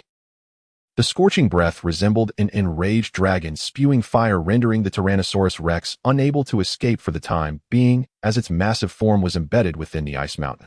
Struggling was impossible, it was completely confined. Good. Ichio's eyes brightened. This was evidently an opportunity to eliminate the opponent, and it must be seized. Thus, without any hesitation, he decisively activated the limit break, elevating the kinetic energy of the dangerous wanderer to an unfathomable height. Kinetic energy elevated to limit break. Entropy increased, limit break device activated. In the next moment, the surrounding temperature surged at least twice. At the same time, the orange-eared fire dragon became increasingly real, as if a dragon was indeed roaring, releasing extreme high temperatures. In an instant, the spores on the Tyrannosaurus rex burst. These things ignited upon encountering fire and could not withstand the high temperatures. The consequences were unbearable even for the Tyrannosaurus rex, which had already upgraded its defenses. It was in considerable pain. The heavy outer exoskeleton armor immediately cracked with a loud crack. Clearly, it could not withstand such a ferocious attack and explosion, resulting in fractures. But this was not enough. It would not be able to kill the Tyrannosaurus rex after all. This beast had survived the explosion of 10 battle mechs. Its defensive capabilities were truly terrifying, which is why it could survive the explosion of the spores coupled with the scorching breath. However, what happened next was beyond its control. Boom. Due to the high temperature of the scorching breath and the explosion of the spores, the previously 1,000-meter-high ice mountain could no longer bear the pressure and began to collapse. Countless fragments weighing who knows how many tons fell upon the Tyrannosaurus rex one after another. Bang, bang, bang.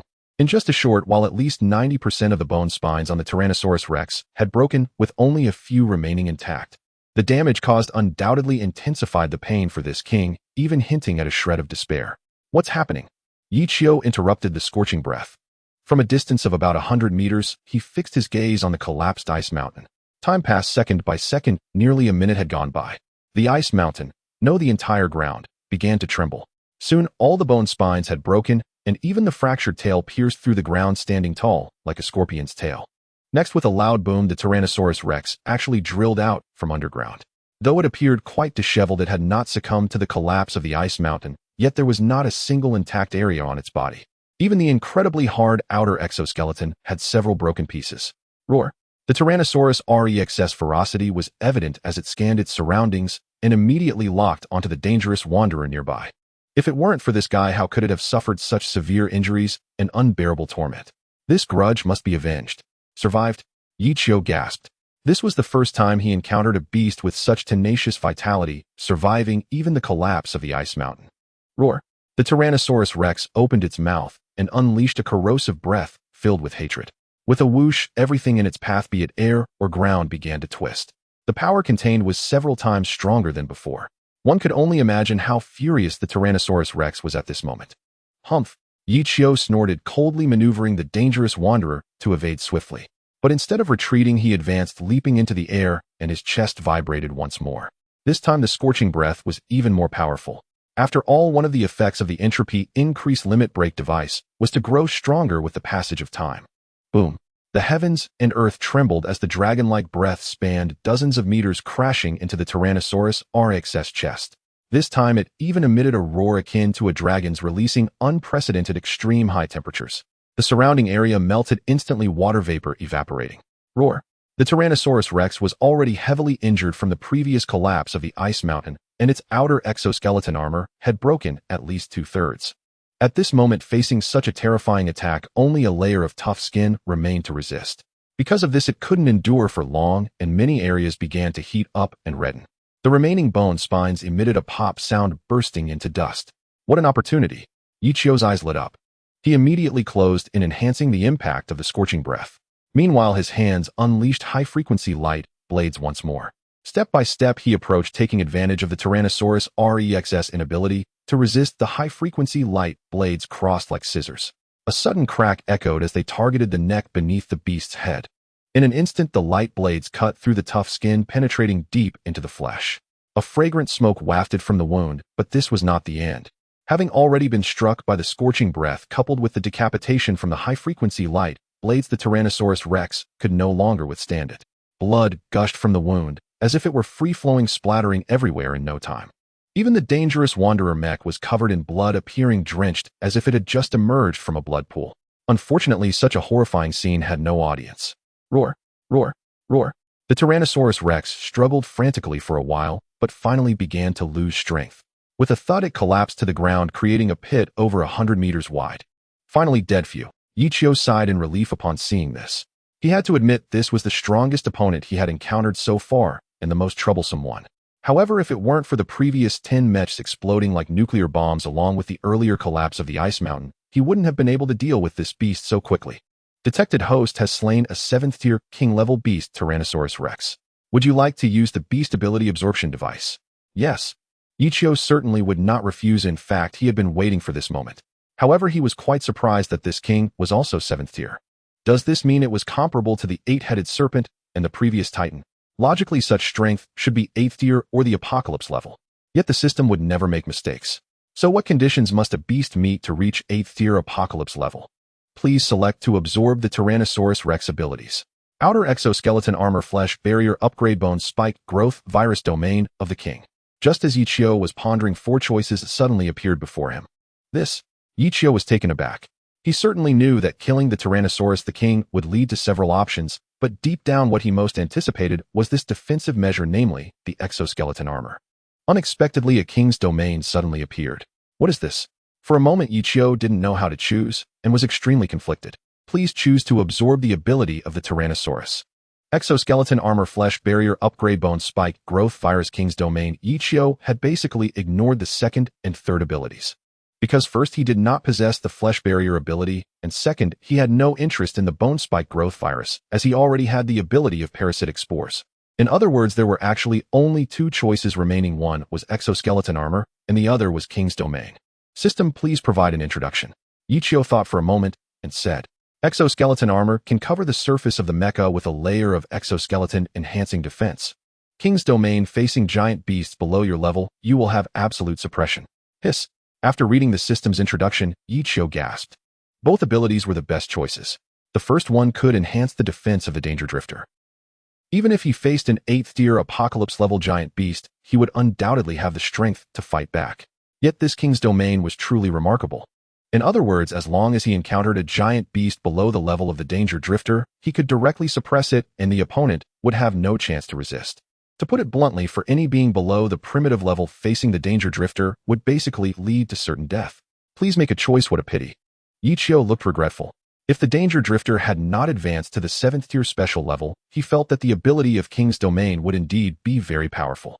But for now, even without this ability, he could still suppress lower tier giant beasts. Because of this, the only choice left was the exoskeleton armor. Would you like to choose exoskeleton armor? Yes. Ichio did not hesitate this time, and was very decisive. In the next second, the massive body of the danger drifter began to tremble. At the same time, some exposed areas suddenly became covered with a layer of horn-like black armor, making the mecha appear more robust than before. Standing on the ground, it resembled an incredibly tall wall, standing firm and upright.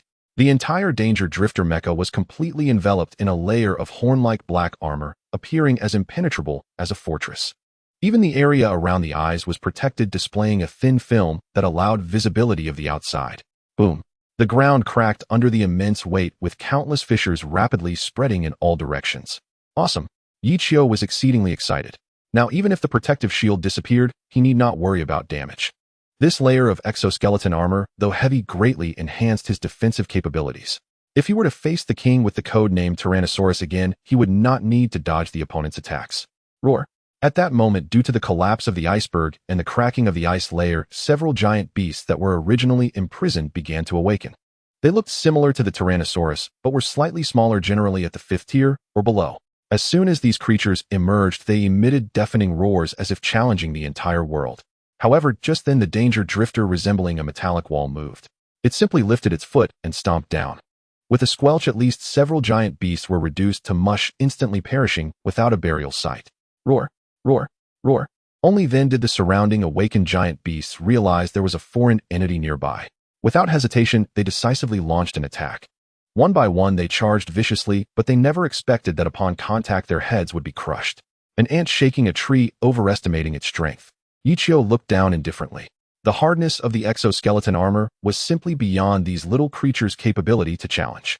Even if he stood still, allowing the giant beasts to attack, he would suffer no harm. In contrast, these beasts with their thick head charge ended up killing themselves due to their own force and inertia. Brother Chiu, how's it going over there? Wang Yuyi's voice rang out again. He noticed that the surroundings were very quiet, and the sounds of battle had disappeared. It's all settled here, I'll join you immediately. Yi Qiu replied. That's great. The high-level personnel from Bear Nation has just returned. Wang Yui breathed a sigh of relief. He's not dead. Yi Qiu was taken aback. He thought Ivanovich had already died, but unexpectedly this guy not only survived, but seemed not to have directly participated in this incident. The question arose, where had this guy gone? Not only did he survive, but he also brought back some news. Wang Yui confirmed. Okay, I understand, I'll head back immediately. Yi Qiu nodded slightly. Casually stepping on the giant beasts that had awakened from the ice layer, he then controlled the heavily weighted danger drifter towards the temporary base. Fortunately, the kinetic energy of the 7th tier special level was already very powerful, so it could barely move. Additionally, with the use of the entropy increasing limiter, there were no significant obstacles. Before long, Yi Qiu returned to the temporary base, and as soon as he landed, the entire area trembled several times, startling many inside, who thought it was the collapse of the ice layer or the reappearance of a giant beast. When they ran out to check, they discovered that it was actually the danger drifter, the war god Yi Qiu. However, compared to when he left, his appearance seemed to have undergone quite a change. The outer layer of armor had not been there before. How did it appear in the blink of an eye? Could it be that Yi Qiu upgraded the mecha during the battle? Facing the speculations of the crowd, Yi Qiu was too lazy to explain and did not want to say much. Brother Qiu's mecha has been upgraded again. Wang Yui thought to himself. As someone who had spent some time in the harbor base, he certainly knew the true situation and appearance of the danger drifter. The current changes, one might say, were unexpected, but one might also say were not surprising at all. After all, this was Yi Qiu, the danger drifter. War god Yi. Varlovsky and Ivanovich approached together. I heard you brought back some news. Yi Qiu stepped out of the control room. Yes, Varlovsky and Ivanovich exchanged glances and nodded. Yi Qiu had always been very curious about Ivanovich's whereabouts, so he was naturally very interested in the news brought by this guy. And indeed, he did not disappoint, revealing shocking news that astonished everyone present. We have discovered a passage leading underground, Ivanovich said seriously. Where? Vakit asked excitedly. This underground is not simply going down, in fact it leads to the Earth's core. For a long time, everyone had speculated about the origins of the gigantic beasts appearing from beneath the ground. It was later discovered that the most likely source was from deep within the Earth's core. It was an area that humanity had never explored, and no one knew what existed there. But the greatest possibility was that it was the source of the gigantic beasts. Turkmenistan, Ivanovich said immediately. The gate to hell. Yi Qiu exclaimed. Do you know about it, Brother Qiu? Wang Yu was surprised. That place has reportedly been burning continuously for decades with the fire never extinguished. Yi Qiu nodded slightly. But it has been extinguished now, Ivanovich said with a strange expression. Upon hearing this, the people around them changed their expressions, and many even gasped. A pit that had burned for decades, which everyone thought would continue to burn, unexpectedly went out. For what reason? Yi Qiu asked curiously. A swarm of spores appeared, causing a massive explosion that put out the fire, Ivanovich replied. Spores again? Yi Qiu raised an eyebrow. He was no stranger to them, in fact, he was quite familiar. After all, one of the abilities of dangerous wanderers is parasitic spores. These things are so terrifying that even the Tyrannosaurus Rex could not withstand them. He did not expect them to reappear in Turkmenistan. If you or God is interested, we can go together, Ivanovich invited. Didn't you just come back? Yi Qiu asked in surprise. I have to go again soon, Ivanovich replied with a wry smile. I need to discuss it with the Dragon Kingdom. Yi Qiu thought for a moment and said. Naturally, everyone had no objections to this. Yi Qiu gave Wang Yu a glance and then walked towards the rest area on the other side. There was no need to rush to agree to this matter. Time for consideration was still available. Moreover, this time to Turkmenistan's gate to hell would surely involve other countries as well. What do you think, Brother Qiu? Wang Yu asked curiously. If we can really enter underground, we could find one of the sources of the gigantic beasts, Yi Qiu said seriously. One of the sources? Wang Yu was puzzled. The gigantic beasts did not just land from the ocean. In fact, there is also the underground, Yi Qiu shrugged. Moreover, after multiple speculations, there are probably 3 sources. One is from the depths of the ocean, one from the depths of the ground, and another from outer space. In other words, the gigantic beasts do not only exist on Blue Planet, there is also the possibility of them being in the sky. However, humanity's technology is currently too backward, and we have yet to find the specific source. This underground journey, if we truly delve into the Earth's core and uncover the secrets of the gigantic beasts, would be a significant and joyous occasion for all of humanity. I see, Wang Yu said, enlightened. Yi Qiu then took the initiative to contact Zhou Jianghe and relayed all the news from here. After hearing this, the other party clearly stated that if there was a chance to enter underground, it must be explored. Oh, perhaps they could really discover something. However, there is one issue: once inside, if any situation arises, there would be no way to come out. In other words, it is extremely dangerous and one must always guard against others. Indeed, Yichio narrowed his eyes. Those foreigners have always been trying everything possible to eliminate him. This time the gate to hell is undoubtedly a prime opportunity. If successful, the overall strength of the Dragon Kingdom will immediately decline. When facing invasions from other countries, there will be no resistance. It is worth noting that these guys have always been very interested in three things: active substances, dead cells, and active metals. How about sending more people? Zhou Zhenghe asked. Forget it, I don't think it's necessary. Yichio shook his head. It is not that more people is better, in fact more people could be even more dangerous. Just bringing Wang Yu feels sufficient for now.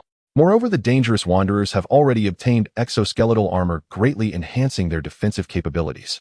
After some discussion, nearly half an hour had passed and Ivanovich was still waiting for a final response. Yichio asked Wang Yu to convey that they would go together. However, one point must be noted: ensure the safety issue is handled as much as possible. We must not let anything happen outside once we go down. Turkmenistan's gate to hell is a massive pit that has burned for decades. This means that it is actually very fragile inside. If there is even a slight disturbance, everyone will be buried. Don't worry, we will definitely ensure safety, Ivanovich assured. Since that's the case, there is nothing more to say. Varsky began to arrange for Vakit and others. These mercenaries who had just been rescued would not be going with them. This is also the reason why Ivanovich invited Yichio. Mainly, there were really no one left. About 2 hours later, it was already dark and a few people set off from the temporary base. Although they occasionally encountered some attacks from giant beasts along the way, overall, it was relatively safe. Yichio even specifically asked Ivanovich if live streaming would be somewhat inconvenient. But unexpectedly, this guy was actually very willing for Yichio to do so, even eager for him to start streaming soon. Upon questioning, he learned that only by spreading the information could more divine beings arrive. The more people there are, the more chaotic it seems, but it is actually more useful for Bear Country. Bear Country has grand ambitions, Wang Yu realized. They must be hiding something from us, Yichio nodded. Should we really trust this guy? Wang Yu suddenly felt that this person was not trustworthy. Now that it has come to this, let's first see what the situation is at that gate to hell pit, Yichio pondered. Only by reaching the destination can they clarify matters, so there is no need for speculation at the moment. Moreover, if Ivanovich has other intentions, it would be impossible to guard against him. After all, this matter is of great significance to everyone globally. If the source of the gigantic beasts in the Earth's core is truly discovered, it could potentially end the source.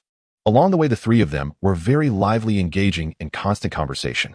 This was mainly because Yichio was extremely curious about the current Bear Country and wanted to know what these people were really up to. After all, in his past life, Bear Country's self-destructive tendencies had never ceased.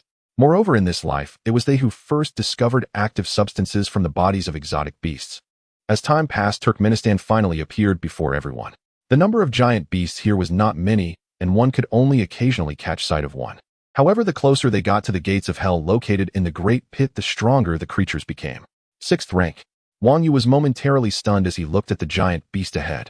Turkmenistan is indeed a bit special, Ivanovich said seriously. Could it really be as we suspected? Yichio thought to himself. There were certainly not few 6th-ranked giant beasts, especially since even 7th-rank ones occasionally appeared. But the problem was that Turkmenistan was not considered dangerous, yet the giant beasts appearing one after another seemed to be growing increasingly powerful, which was rather strange. The three even felt that a 7th-rank prehistoric beast might appear at any moment.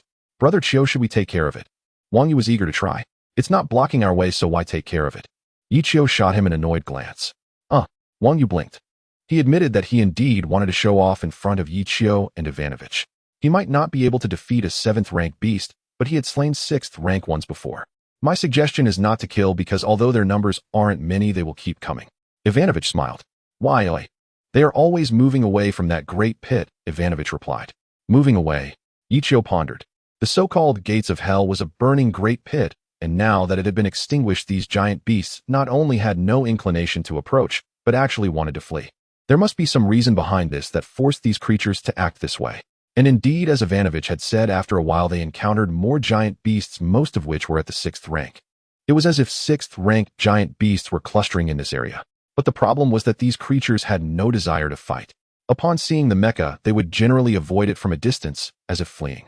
Even Wang Yu, who was usually simple-minded, gradually understood the situation, and his expression grew more serious. We've arrived. Finally, Ivanovich pointed ahead. Yichio and Wang Yu gazed into the distance, discovering that the horizon ahead had suddenly formed a fracture. It was as if the entire world had reached the brink, creating a chilling sensation. It was worth noting that the two had not felt this way even when facing powerful giant beasts, and now, just approaching created such a reaction. In that moment, they seemed to understand why the sixth-rank beasts they had encountered earlier chose to flee. Isn't it shocking? Ivanovich said with a playful smile. When he had first arrived, he had been equally dumbfounded by the suddenly fractured horizon. Stunned, they stood there for a long time not knowing what to say. In the face of nature, humanity seemed so insignificant. Why does it look different from my impression? Yichio raised an eyebrow. Because that explosion expanded it by at least 5 times. Ivanovich held up 5 fingers on his right hand. Hiss.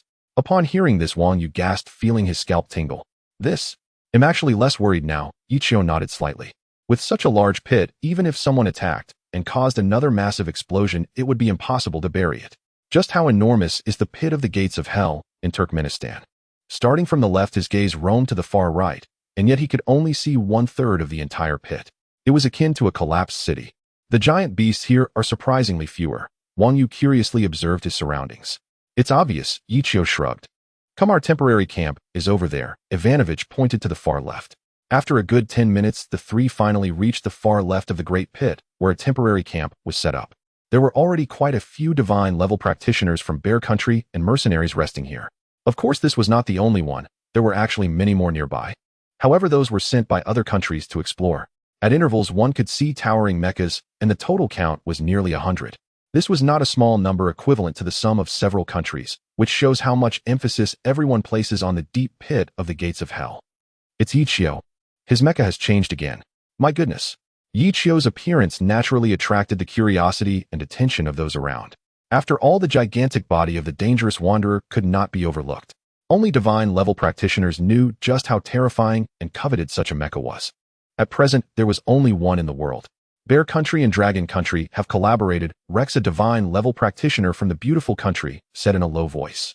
Chris was killed by this guy, a female divine-level practitioner beside him, said coldly.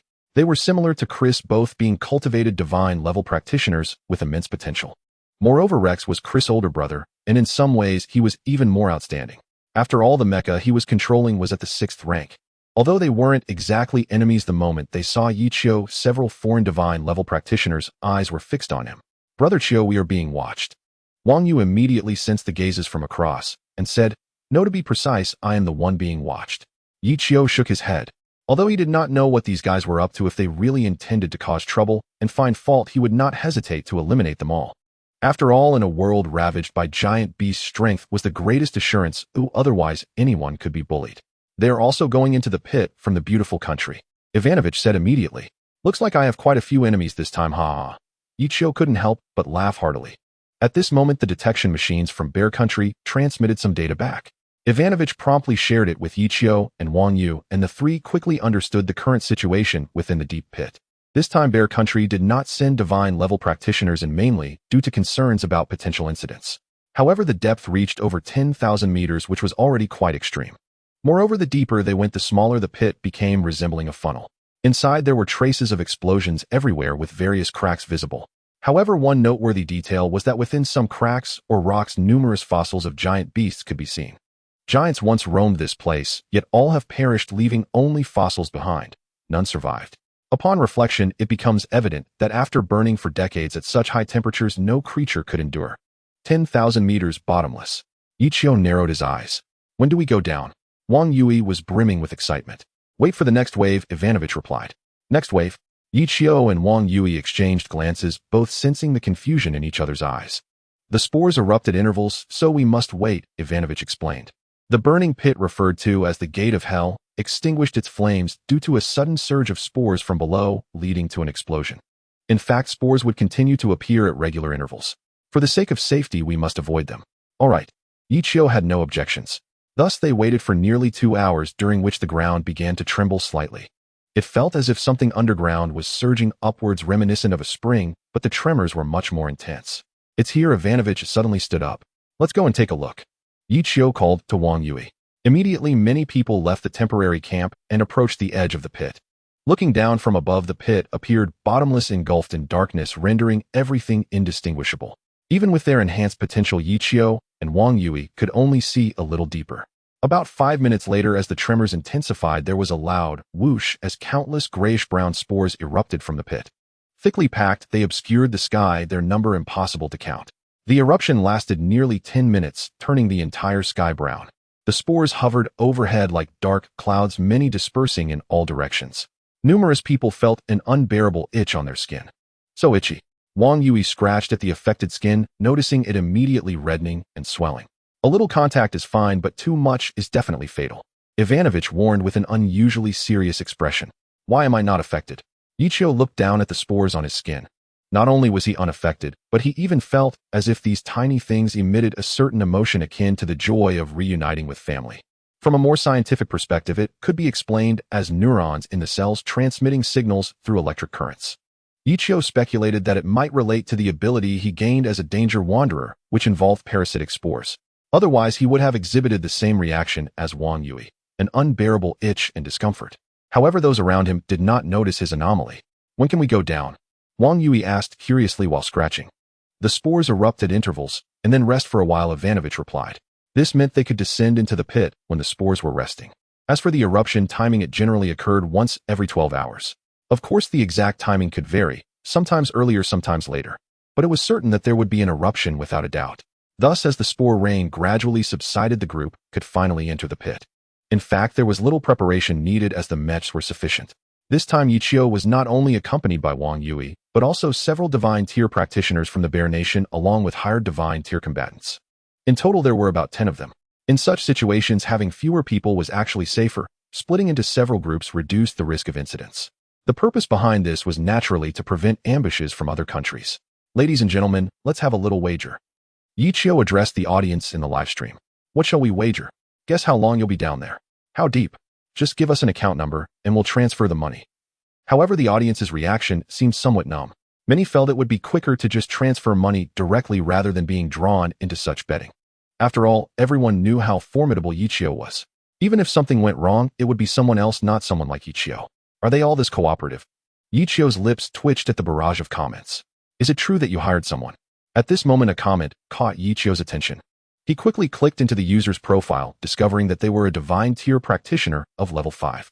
This person had also live streamed, but had little viewership and resorted to doing mercenary work to earn money. The earlier inquiry clearly indicated an interest in the hiring fees from the Bear Nation. Yes, of course it's true. If anyone is interested, I can make an introduction. Ichio's eyes lit up, breaking into a grin. Since there weren't many people placing bets, it might be better to shift focus. If any divine tier practitioners genuinely wanted to work as mercenaries here, he could introduce them to Ivanovich. In this way, one provides money while the other provides manpower. Wouldn't that be a win-win? Stop smiling, let's go down, Wang Yui reminded with a strange look. Cough, cough, cough. Ichio coughed to mask his embarrassment. Subsequently, a group of 10 divine tier practitioners piloted their mechs and jumped into the pit. In an instant, everyone felt a darkness envelop them. Fortunately, mechs were different from humans. They were equipped with life detection devices, sonar, AI mapping, and various capabilities. Thus, there was no worry about encountering anything undetected. Moreover, they had infrared night vision. They could see their surroundings clearly. Safe. I'm fine here too. Divine tier practitioners from other countries have also come down. The 10 were divided into several groups with clear responsibilities. Some remained vigilant at the rear, keeping a close eye on the divine tier practitioners from other countries. Others were stationed in the middle, primarily providing fire support. Leading the way were Ichio and Wang Yui as the strongest combatants positioned at the forefront. As time passed, they ventured deeper. 100 meters, 1,000 meters, 10,000 meters. Soon Ichio and the others had surpassed the deepest distance previously explored by machines, continuing to descend to even lower depths. Moreover, everyone, more precisely Ichio and Wang Yui, made an unexpected discovery. The fossils within the pit appeared similar to those encountered earlier in the ice layers. Ichio and Wang Yui, along with others, followed the source of the sound and looked towards the other side. There in the deep pit floated some objects that flickered with blue lightning. At this moment, they moved erratically. The onlookers displayed curious expressions, constantly observing and examining. Detected gas microorganisms. Another microorganism. Ichio raised an eyebrow. The thought of microorganisms naturally reminded him of the things encountered in the deep sea before. It was because of these entities that active substances as well as death cells and active metals were successfully developed. To his surprise, they existed here as well. However, compared to before, they felt even more bizarre and unsettling.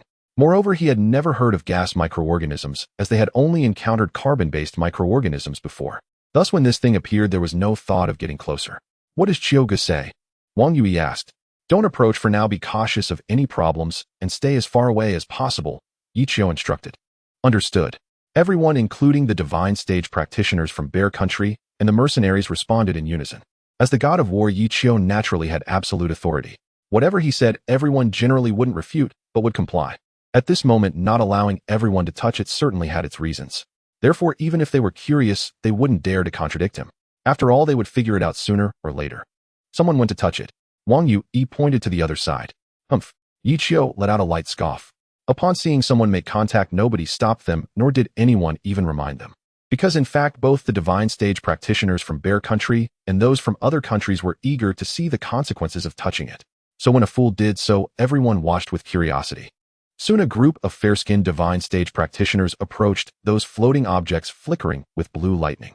One of them, controlling a mech, reached out to touch the tiny microorganism that looked particularly minuscule, almost like a mayfly. However, at the moment of contact, the object instantly vaporized. Simultaneously, a bolt of blue electricity raced along the mech's arm and rapidly spread throughout its body. In just a breath's time, this fourth-tier specialized mech suddenly fell. Yes, that's right. In front of everyone, it suddenly lost control and plunged deeper into the pit. No matter how the divine stage practitioner inside struggled, they were completely unable to regain control.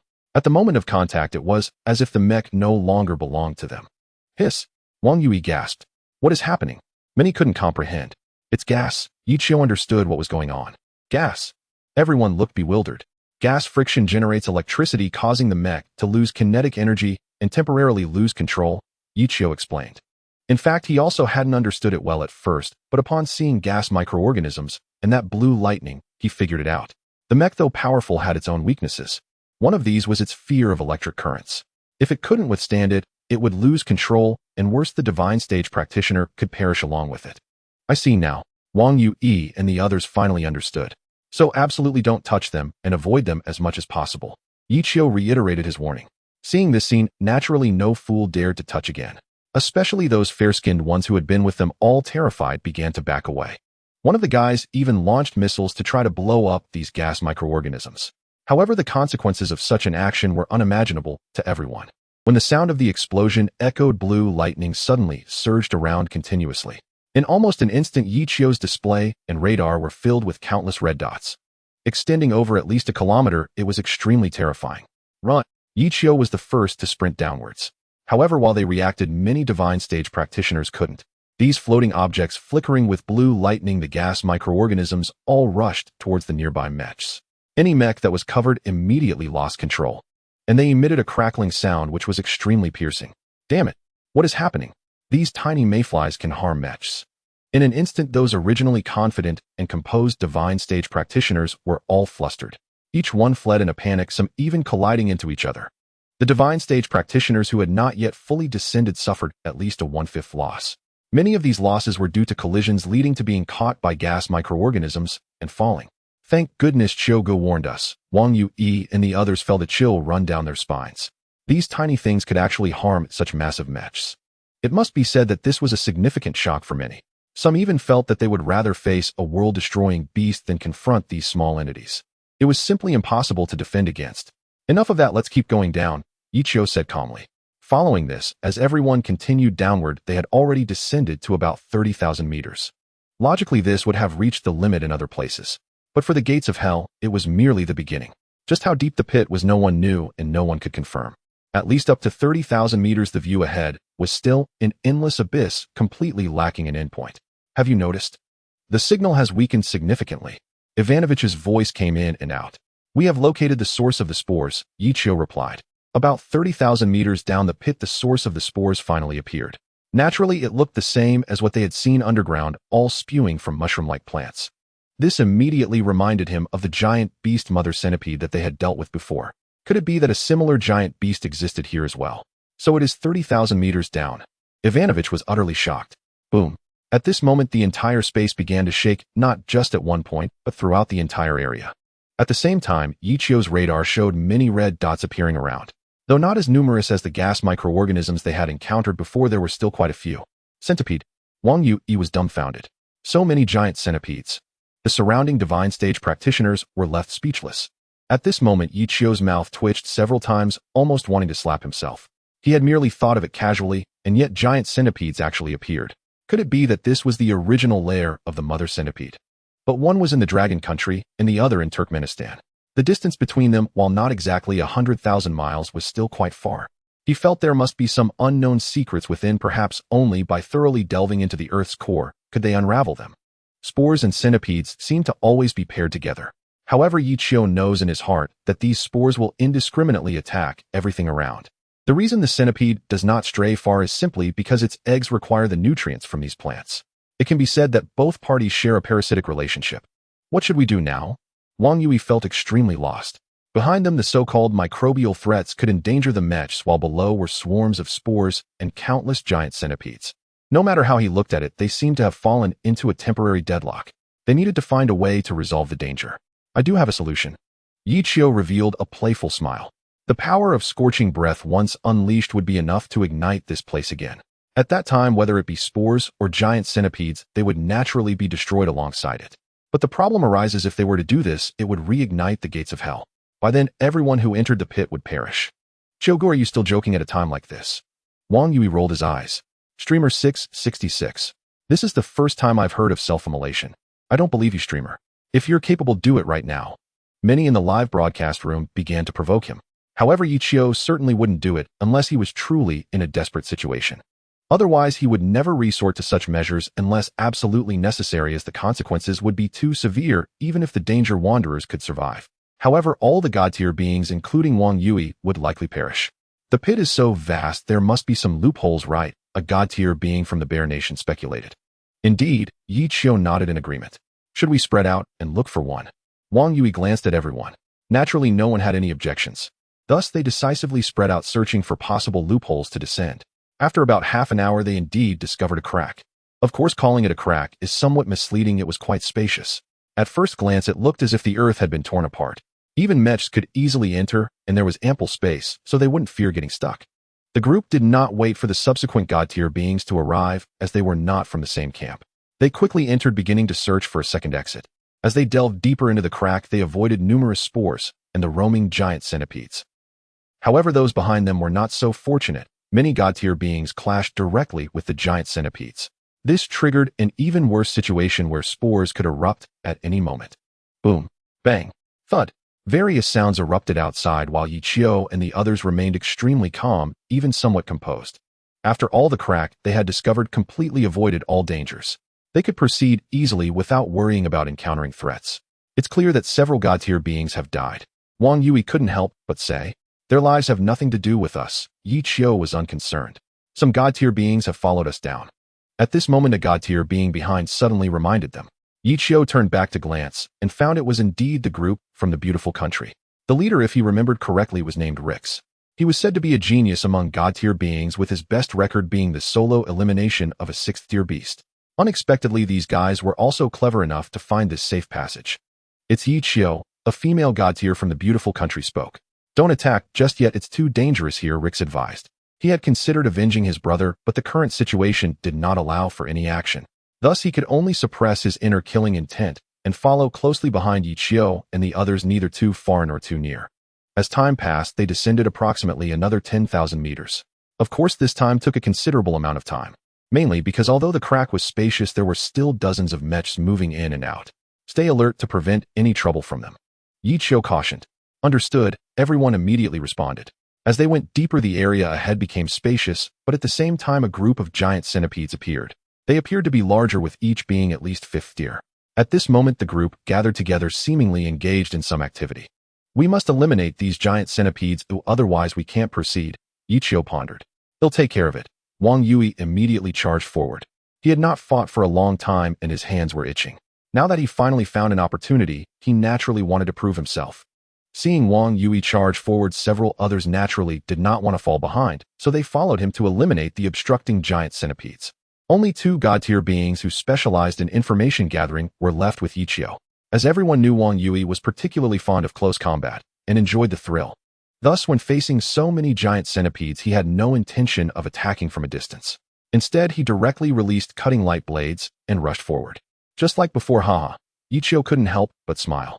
Wang Yui's character had indeed become somewhat impulsive after his genetic awakening and training, but being young, he could understand. Moreover, after training for such a long time at the frontline base, if he didn't have absolute confidence, Wang Yui would never charge in. Warning. A fifth-tier mech is approaching. At this moment, the system AI's voice echoed in the control room. Moi. Ichio raised an eyebrow and immediately looked back. Several god-tier beings from the beautiful country were approaching. Although they showed no signs of hostility, it felt rather sneaky. Thus, Ichio immediately became alert, no longer paying attention to Wang Yuyi's situation, and instead fixed his gaze on them. Is this ye, battle god? Yes, it is me, Ichio confirmed. Then we are not mistaken, Rick smiled slightly. What do you want? Ichio asked in surprise. Boom. The next second, this guy unexpectedly launched a missile. At such close range, an ordinary person would not have time to react. But Ichio was not ordinary, and neither were the danger wanderers. In the instant the missiles approached, he dodged, swiftly appearing in front of these several god-tier beings. At this moment, Ichio's expression was somewhat grim. The god-tier beings from the beautiful country truly seemed to want him dead at all times. It was known that they were still live streaming and showed no intention of concealing it. It is easy to imagine how fierce and intense the killing intent was in their hearts. What the heck? What are you doing? Do you want to incite infighting? At this moment, all the divine-level beings around became enraged. In such a dangerous moment, there were still those who attempted to launch a sneak attack, creating chaos. Those who did not strike were all staring intently at the divine-level beings from the beautiful country, ready to act at any moment. Don't get me wrong, I'm only targeting Ichio, Rix immediately stated. Oh, Ichio raised an eyebrow. My brother was killed by him, so I seek revenge. Rix explained. With this revelation, many divine-level beings changed their expressions to one of intrigue. Those who knew Rix understood what he meant and recalled who his brother was. No wonder there was an attack on Ichio at this moment. It was indeed understandable. I want to attack you, so please step aside. Rix continued. Whoosh. In the next moment, many divine-level beings turned and ran immediately, clearing the space around Ichio. Only a few from the bear country hesitated, unsure whether to leave. If you want to lay a hand on Brother Chio, you must first deal with me. Wang Yui swiftly performed a lateral shift, shaking off the centipede beast and positioning himself in front. I know you, Ichio's little brother, you must die too. Rix replied coldly. This time was indeed an accident. He had not expected Ichio to be here. But since he had encountered him, he certainly couldn't let him go. No matter what, he had to avenge his brother, especially since the opponent was so young, only in his early 20s. It was truly a pity that someone with a bright future met his demise at Ichio's hands. It was your brother who tried to attack Brother Chio. Stop pretending to be righteous. Wang Yui nearly spat in disdain. He could have chosen not to kill, yet he still acted. Rix gritted his teeth.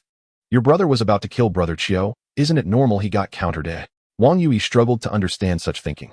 Enough, what's the point in talking to them? Ichio appeared indifferent. Since his reincarnation, he had lost count of how many divine-level beings he had killed. Among them, the most numerous were these white-skinned pigs. Now being avenged by Rix actually brought him a sense of relief, because at this place it happened to be live-streamed. People outside knew everything happening here, so no public outcry would arise. Die. Rix launched missiles again. However, Wang Yui moved, controlling the mech to charge forward. The cutting light blades sliced through the approaching missiles, then crashed directly into them. He had no interest in long-range attacks. Only in close combat could he experience the thrill and challenge of life and death. He'll help you. Alice, the divine-level being from the beautiful country, took action. She was Rick's girlfriend, so it was natural for her to assist at this time. As for the other divine-level beings from the beautiful country, they were all eager to make a move. However, due to Ichio's strength, they were waiting for the right opportunity. Don't force me, because I don't want to fight with women. Wang Yui's expression darkened, looking down on women. Then you're dead. Alice became furious. She took the initiative, swinging out several electric arc whips, seeking death. Seeing this, Wang Yui no longer hesitated and revealed a murderous intent. The two engaged in battle instantly. Your opponent is me. Rix roared while controlling the mech to approach. Do you think you are worthy? Ichio showed a hint of disdain. He glanced at the divine-level beings from the bear country behind him, seeing them struggling against the centipede beast's attack. Indeed, without Wang Yui, it was not as easy to fight. But he had no choice. When hunting giant beasts, Wang Yui despised those who wanted to harm Ichio even more. Then it was up to the divine-level beings from the bear country to bear the burden. Boom, boom, boom. A series of missiles erupted from the back of Rick's mech, their tips flashing red, exuding a dangerous aura. Moi. Ichio hesitated for a moment. At that moment, the dangerous missiles rushed in. But the first batch suddenly exploded at a distance of about 10 meters, causing the space to tremble. Then a series of shockwaves erupted, pushing everything around away. Subsequently, the second batch of missiles split apart, dividing the entire area ahead. Warning. Missiles approaching. Number 50. So it's a divine level being focused on long-range attacks. Ichio suddenly understood. Looking at the dangerous red dots continuously approaching and blinking on the radar, he instantly comprehended. Divine-level beings essentially fell into two categories: long-range and close combat. Wang Yu belonged to close combat, particularly fond of charging forward with the cutting light blade. In contrast, this divine-level being Rix from the beautiful country was of the long-range support type, which should not be underestimated. Long-range generally meant missiles in the mech with terrifying power. Even a giant beast would suffer immense damage if hit. Moreover, it was clear that Rix was a professional. His missiles had a strategy. "Aren't you moving yet?" Rix thought to himself. His intention was to provoke the opponent into moving, because only in this way could the subsequent true killing move be unleashed. However, facing such a multitude of missiles, Yi Qiu surprisingly had no intention of moving at all, remaining completely still. At first glance it seemed he hadn't reacted, but as the world's #1 war god, Yi Qiu could not make such a mistake. The only possibility was that he simply did not care about these missiles and chose to ignore them. This was the greatest insult to Rix, who focused on long-range attacks. Boom, boom, boom, boom, boom, boom. 50 missiles exploded, causing the entire space to shake violently. The immense force even caused the surrounding rock layers to fracture. The shockwaves pushed away many mechs and centipede beasts nearby, illustrating how terrifying it was. Did Yi Qiu die? Why isn't he dodging? He must have been careless. The observing divine-level beings looked at the danger wanderer engulfed in dust, all wearing subtle expressions. In fact, many were eager to see Yi Qiu killed. After all, he was the world's #1 war god. If he truly died, it would be a loss for the world. But in a way, it also meant no one could stand on top of them. Many viewers in the live stream shared similar thoughts, feeling a sense of schadenfreude. However, as the dust gradually settled, the danger wanderer re-entered everyone's sight. One by one, they revealed shocked and even dumbfounded expressions. This dense missile barrage would have obliterated anyone else, turning their mechs into fragments. Yet to everyone's astonishment, the danger wanderer emerged unscathed. Faced with such a dense array of missiles, not even a scratch was left. He actually came out unscathed. Rix was horrified. "Thanks to you, I now know the minimum defense of this exoskeleton armor." Yi Qiu's voice resonated calm, yet deeply sarcastic. This choice cannot be incorrect. The defensive power of the exoskeleton armor is astonishing. It remained completely unscathed against the barrage of missiles, leaving no trace whatsoever. Even Yi Qiu inside the control room felt no tremors. This indicates that all damage was absorbed by the exoskeleton armor. "Yui." Rex opened his mouth, but found himself at a loss for words. "If this is all you can do, you won't be able to avenge your brother." Yi Qiu kindly reminded him. "You're seeking death." Rex was instantly enraged, his eyes widening. Without hesitation, he decisively activated the mecha's most powerful attack, the Annihilation Orb. Its power is enough to injure a 6th-tier behemoth, severely wound a 5th-tier behemoth, and instantly kill all 4th-tier and lower behemoths. The beautiful nation relies on this tactic to hunt numerous behemoths. A flash of cold light suddenly flickered, causing everyone to feel dizzy. At the same time, an extremely oppressive aura surged inexplicably from Rex's mecha nearby. Its arms suddenly came together, interlocking. Then from the center, layers began to split apart, revealing what was inside. Although it was merely a warhead, it emitted a dangerous flickering light. Every time it flashed, any divine-level being who saw it would feel momentarily dazed. "What is that? It feels terrifying." Hiss. The people in the live broadcast room gasped in shock. Annihilation Orb. Yi Qiu recognized it at a glance. In his previous life, the beautiful nation utilized this very thing to continuously defeat many high-tier behemoths. It can be said that it was precisely because of these devices that they maintained a dominant position over the Dragon Nation. What was originally meant for dealing with behemoths was now aimed at humans. "You will die." "Ha ha." Rex laughed maniacally. In the next moment, with a loud bang, the Annihilation Orb was launched. An extremely dazzling flash caused everyone to feel dizzy. Then the entire world seemed to fall silent, with not a single sound, a deathly silence. Even the centipede behemoths ceased their attacks, seemingly sensing a tremendous threat. It's the Annihilation Orb, the trump card of the beautiful nation. Is this guy really going to use this against humans? Finally, someone recognized it, and everyone panicked, fleeing without daring to stay. The audience in the live broadcast room erupted, all questioning the high-ranking officials of the beautiful nation. Even some officials from other nations were extremely angry. For the first time, the Annihilation Orb was actually aimed at human compatriots. "This has nothing to do with us. It is Rex's own action." The high-ranking officials of the beautiful nation immediately expressed their position. "If anything happens to Yi Qiu, the Dragon Nation will launch an attack against you," Zhou Jianghe declared sternly. Die. Rex completely ignored any communication, his eyes focused solely on one person. "Heh." Yi Qiu let out a light scoff. In the next moment, the dangerous wanderer moved. Its massive and heavy body at this moment moved with the speed of lightning, not fleeing, but charging directly toward the annihilation orb. Then in front of everyone the mecha's arm grasped it. "You fool, you're dead for sure, ha." Rex was momentarily stunned, but quickly burst into laughter, saliva flowing. Crack. However, Yichio directly controlled the dangerous wanderer with force, and the annihilation orb was abruptly broken in front of everyone and the live audience. The crisp sound naturally attracted everyone's attention, but they were all left dumbfounded. "How did you know the weakness of the annihilation orb?" Rex was shocked, unable to believe it. The weakness of the annihilation orb is that if it is broken before it explodes, it will not release any damage. Because in essence this thing is just a form of intense light pollution. In other words, if you cut the fuse before it explodes, it will be harmless. But you must know that this weakness is known only to the high-ranking officials of the beautiful nation and a few special talents. Rex is one of them, which is why he could equip the annihilation orb. What no one expected was that Yichio actually knew this and acted accordingly. Just when a climax was approaching, it suddenly vanished. Many people even felt a sense of boredom. According to the treaty, using the annihilation orb against humans will be judged as treason against humanity. Yichio's voice rang out. This statement struck Rex's heart like a knife. At this moment, he suddenly realized, or rather became sober. Then he began to shiver in fear, wishing to turn and flee upwards. The price for treason against humanity is to be pursued and exterminated by all humans. Yichio spoke again. This is a secret treaty from abroad, known only to high-ranking officials of various countries. So far it has not been made public. The main reason is that although the light orb is powerful, it is still very difficult to eliminate high-tier behemoths. However, the crime of treason against humanity has always existed, known, and must be adhered to by all divine-level beings. No, I didn't mean to. I didn't. Rex was terrified. All divine-level beings present heed my command. Yichio's voice boomed. Here. Nearly everyone, including Rex's girlfriend Alice, had to respond.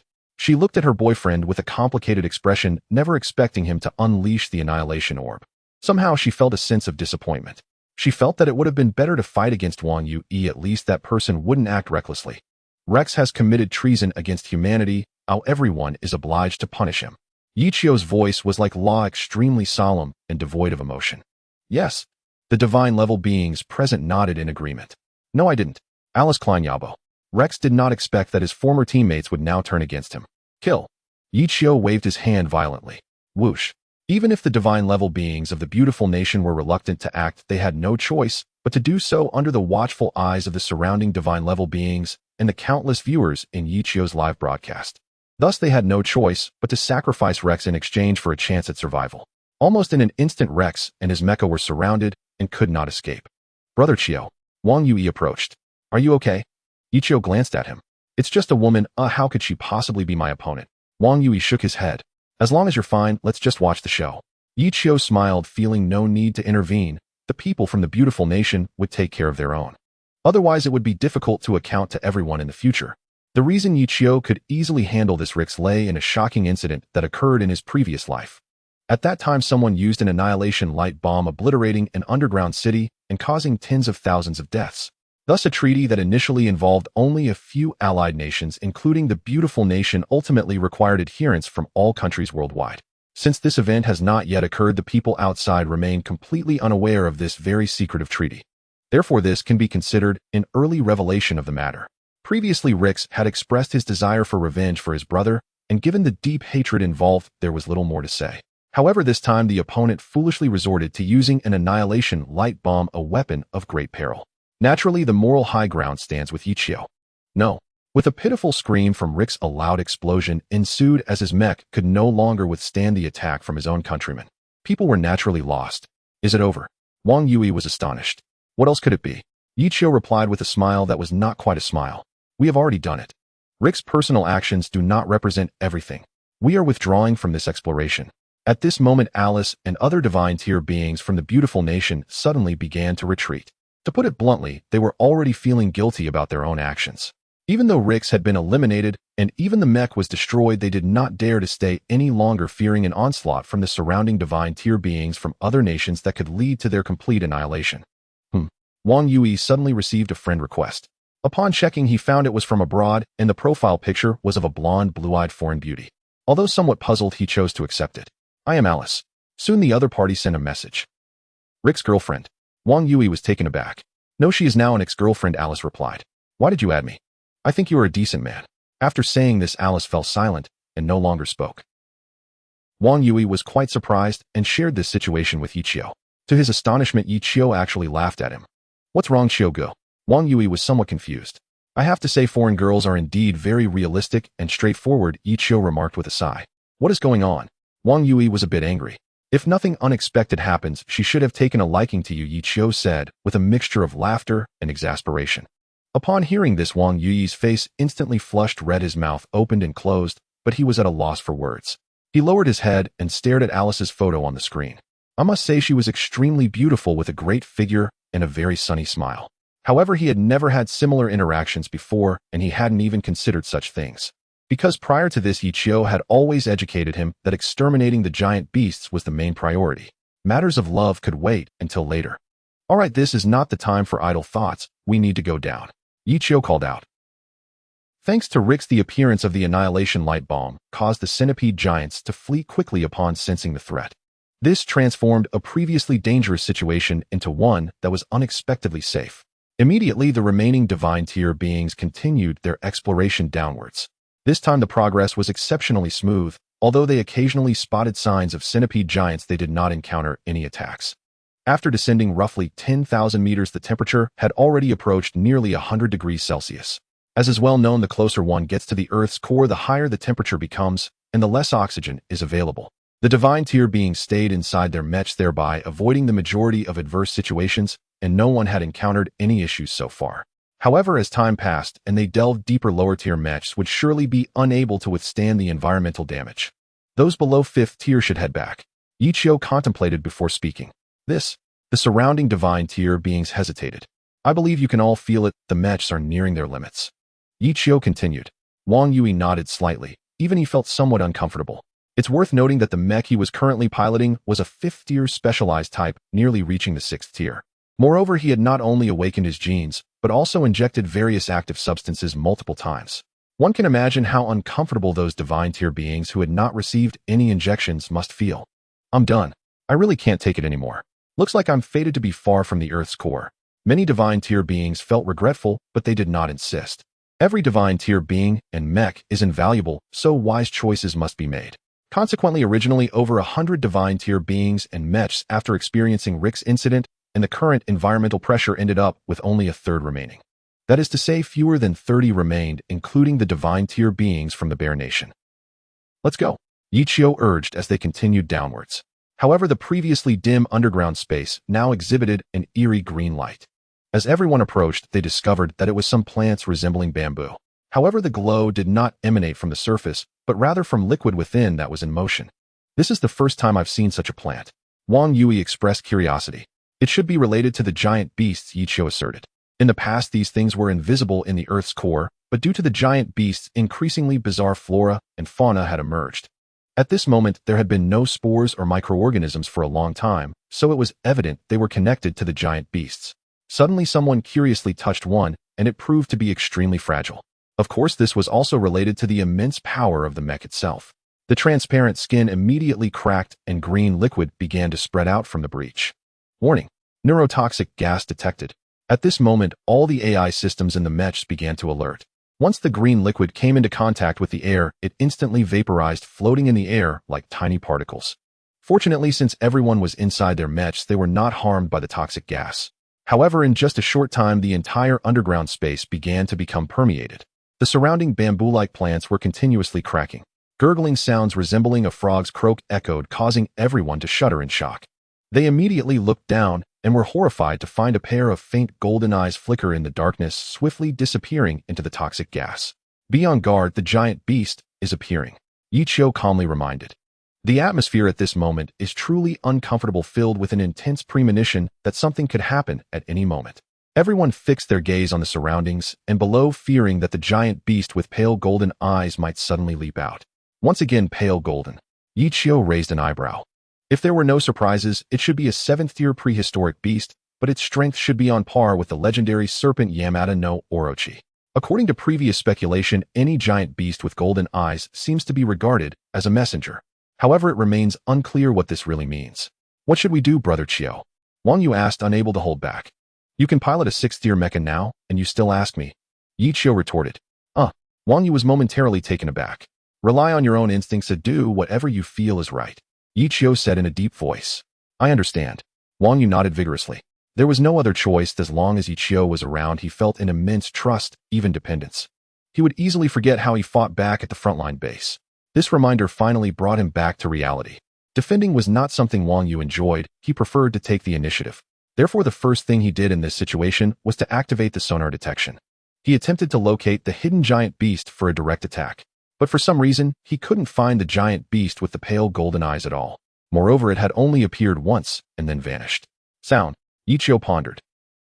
Just a moment ago, only one divine-level individual had touched these bamboo-like plants, yet it caused all the surrounding bamboo plants to crack open, releasing their liquid. After thinking it over, it seemed that sound was the only possibility.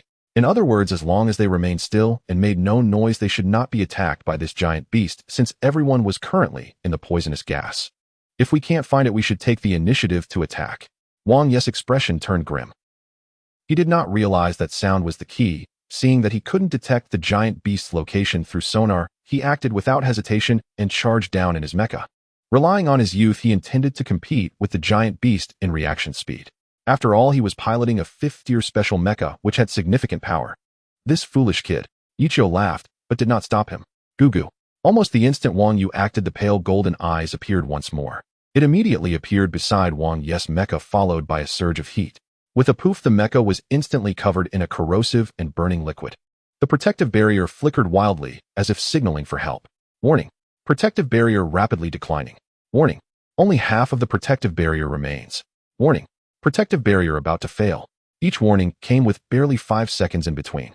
In simpler terms, it was just the blink of an eye, and the protective barrier was reduced to nearly nothing.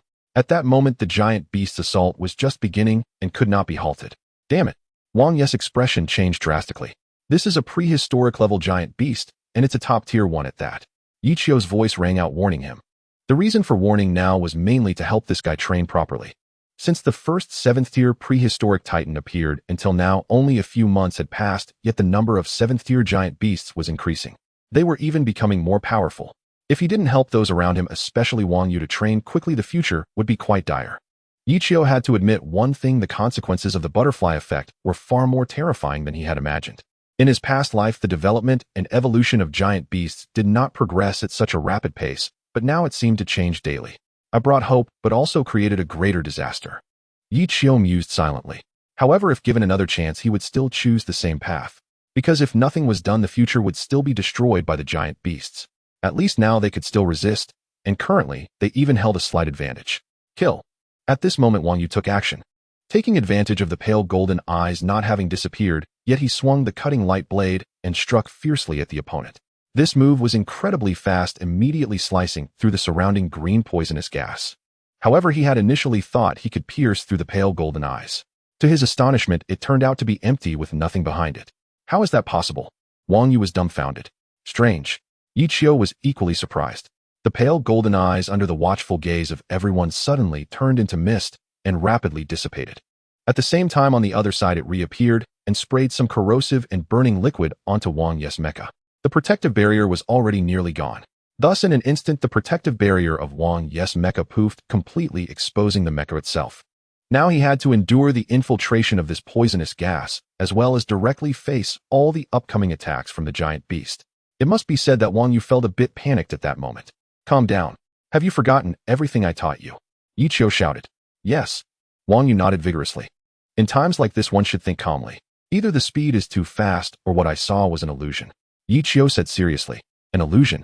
Upon hearing his words, not only Wang Yu, but also the surrounding divine-level individuals were momentarily stunned.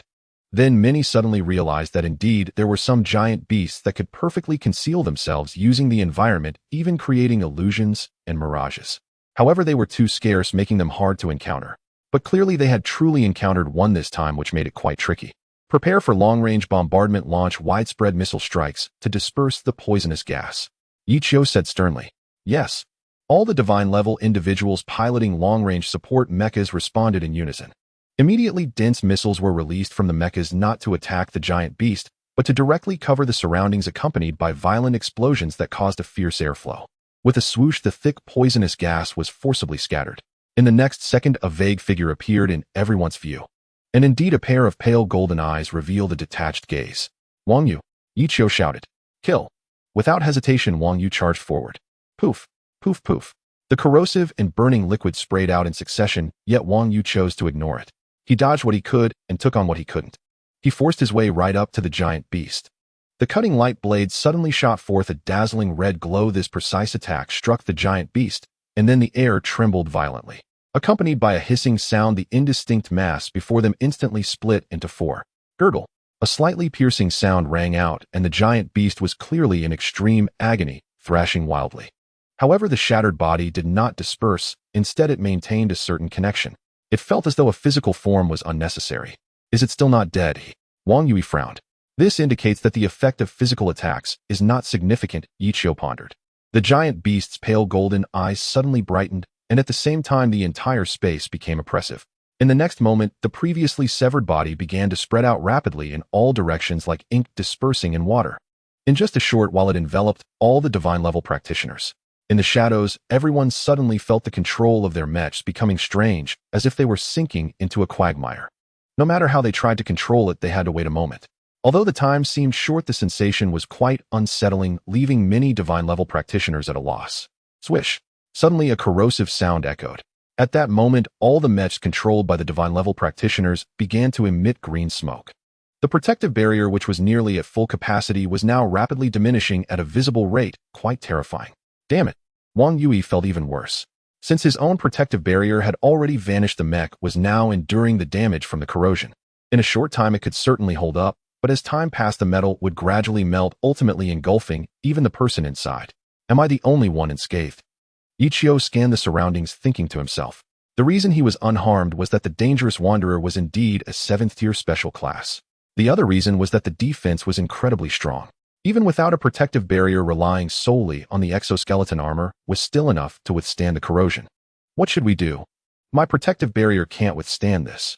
I'm already at my limit. At that moment, many divine-level practitioners panicked. Faced with this bizarre giant beast, everyone was momentarily at a loss regarding how to counterattack. Whoosh, whoosh, whoosh. At that moment, Yiqiu noticed that Wang Yu was still attacking the giant beast. The cutting light blade swung, turning into streaks of afterimages, looking exceedingly fierce. This caused the giant beast's body to become increasingly fragmented. Let's not rush to attack just yet. Yiqiu contemplated for a moment and chose to wait. If Wang Yu could defeat this 7th-tier primal giant beast, it would mean that his current level had reached a very high standard. Although he couldn't match his own level, he was certainly close to it. As for the surrounding divine-level practitioners, while they seemed to be in distress, their protective barriers were still intact. Why can't I kill it? Wang Yu was sweating profusely. Since becoming a divine-level practitioner, this was the first giant beast he had encountered that he could not defeat no matter how many times he attacked. Only at this moment did he finally experience the pressure Yiqiu faced against primal-level beasts. Beasts below the 7th tier, while powerful and full of tricks, were nothing compared to primal-level beasts. Gurgle. The giant beast's roar continued. Its pale golden eyes, which were originally indifferent to life, now held a trace of pain and anger. Thus, the effect of corrosion had increased by at least nearly double compared to before. Moreover, it was not only corroding, but also breaking down the materials within the mechs to absorb nutrients. This meant that the more mechs enveloped, the greater the damage inflicted, leading to the absorption of more materials. My protective barrier is gone. Mine too. Damn it, we can't hold on. At this point, many people's protective barriers had vanished. However, no one expected that the metal's resistance to corrosion was not as strong as imagined. In fact, in just a short time, the surface had begun to pockmark. The once perfect mechs now appeared tattered. Chiu Guai. Wang Yu couldn't help but speak up. You're too anxious. You're not calm enough. Yiqiu shook his head. No, I lack experience in confronting 7th-tier primal beasts. Wang Yu's expression turned somewhat grim. I didn't have any either back then. Yiqiu shrugged. When facing an opponent one might not be able to defeat, one could only fight with all their might when left with no other options. Because it was unrealistic for Yiqiu to always be there to help others when they couldn't handle a situation. If that were the case, so many divine-level practitioners wouldn't have died, nor would so many mechs have been destroyed. Teach me, Chiyoga, teach me. Wang Yu was certainly unwilling to accept defeat. Hey, race a hint, microorganisms, Yiqiu smiled. This giant beast looked incredibly terrifying, and its attack methods were quite bizarre. However, in reality, if one analyzed it closely, it could be understood. The surface of the mech was actually covered with a layer of minuscule microorganisms, much smaller than spores. Moreover, the dark environment had blinded everyone. So it was microorganisms after all, Wang Yui realized. The green liquid in the bamboo plants must have provided nutrients to the giant beast. If we hadn't come into contact with those mysterious plants earlier, even if we encountered this giant beast, it wouldn't have caused us so much distress. So one should never act recklessly at any time. Everyone providing ranged support, please release ice bombs. Wang Yui immediately shouted. However, everyone hesitated. After all, Wang Yui was not Yi Qiu, he did not have the strength to command everyone's trust. Thus, although everyone heard his words, they did not respond immediately. Instead, they were contemplating to some extent, even ignoring him. Please trust me, Wang Yui said earnestly. All right. The divine-level practitioner from Xiong country was the first to agree. Explode near us, freezing everything with cold air. But doing so, would it damage the mechs themselves? Someone questioned. At such a close distance, the power of the ice bombs, while not as strong as the annihilation light bombs, would still have a significant impact on the mechs themselves. Moreover, now that everyone's protective barriers had vanished, this meant that if they did this, the mechs would have to endure the damage from the ice bombs. Let's do it, it'll bear the consequences. Yi Qiu spoke up. Seeing the god of war speak, everyone naturally no longer doubted and decisively released the ice bombs. The divine-level beings releasing ice bombs were all cautious and extremely tense as they watched the explosions occur right beside them, with the cold air rapidly spreading. Many mechas quickly froze on their metallic surfaces due to the loss of protective shields. However, what surprised everyone was, after freezing, the heavy sensation surprisingly vanished. The mechas felt significantly heavier, yet it did not hinder their movements. This change immediately awakened the awareness of those around. What has been frozen? Is there something on the surface of the mecha? But why didn't the AI give any warnings? Everyone began to speculate and ponder. It really works. Wang Yui was especially excited. Let's take this opportunity to try again, Yi Qiu urged. This battle had dragged on for a bit too long, feeling completely unnecessary, and they needed to quicken the pace. Everyone continue releasing ice bombs toward the giant beast, Wang Yui said as he charged again. Boom, boom. The consecutive ice bombs exploded near the giant beast, freezing everything around it in cold air. Thus, the corrosive effect was greatly reduced. With the loss of material nutrients, the giant beast's power was naturally weakened and restricted. This time Wang Yui engaged in close combat. However, unlike before, he directly sliced the giant beast into many small pieces. Due to the freezing from the ice bombs, the giant beast could not resist in a short time. Retreat collectively, Yi Qiu shouted as he saw it was about time. Immediately, a group of divine-level beings controlled their mechas to leave quickly. At that moment, the chest of the dangerous wanderer suddenly released a scorching breath. The orange flames engulfed everything below, sweeping and devouring, all burning everything. Detected host has killed the 7th level prehistoric giant beast shadow. Do you want to use the ability absorption device? Yes. Yi Qiu replied affirmatively.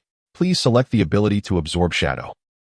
Decomposing matter shadow domain golden awakening 2-3 choices indeed appeared, and golden awakening had emerged.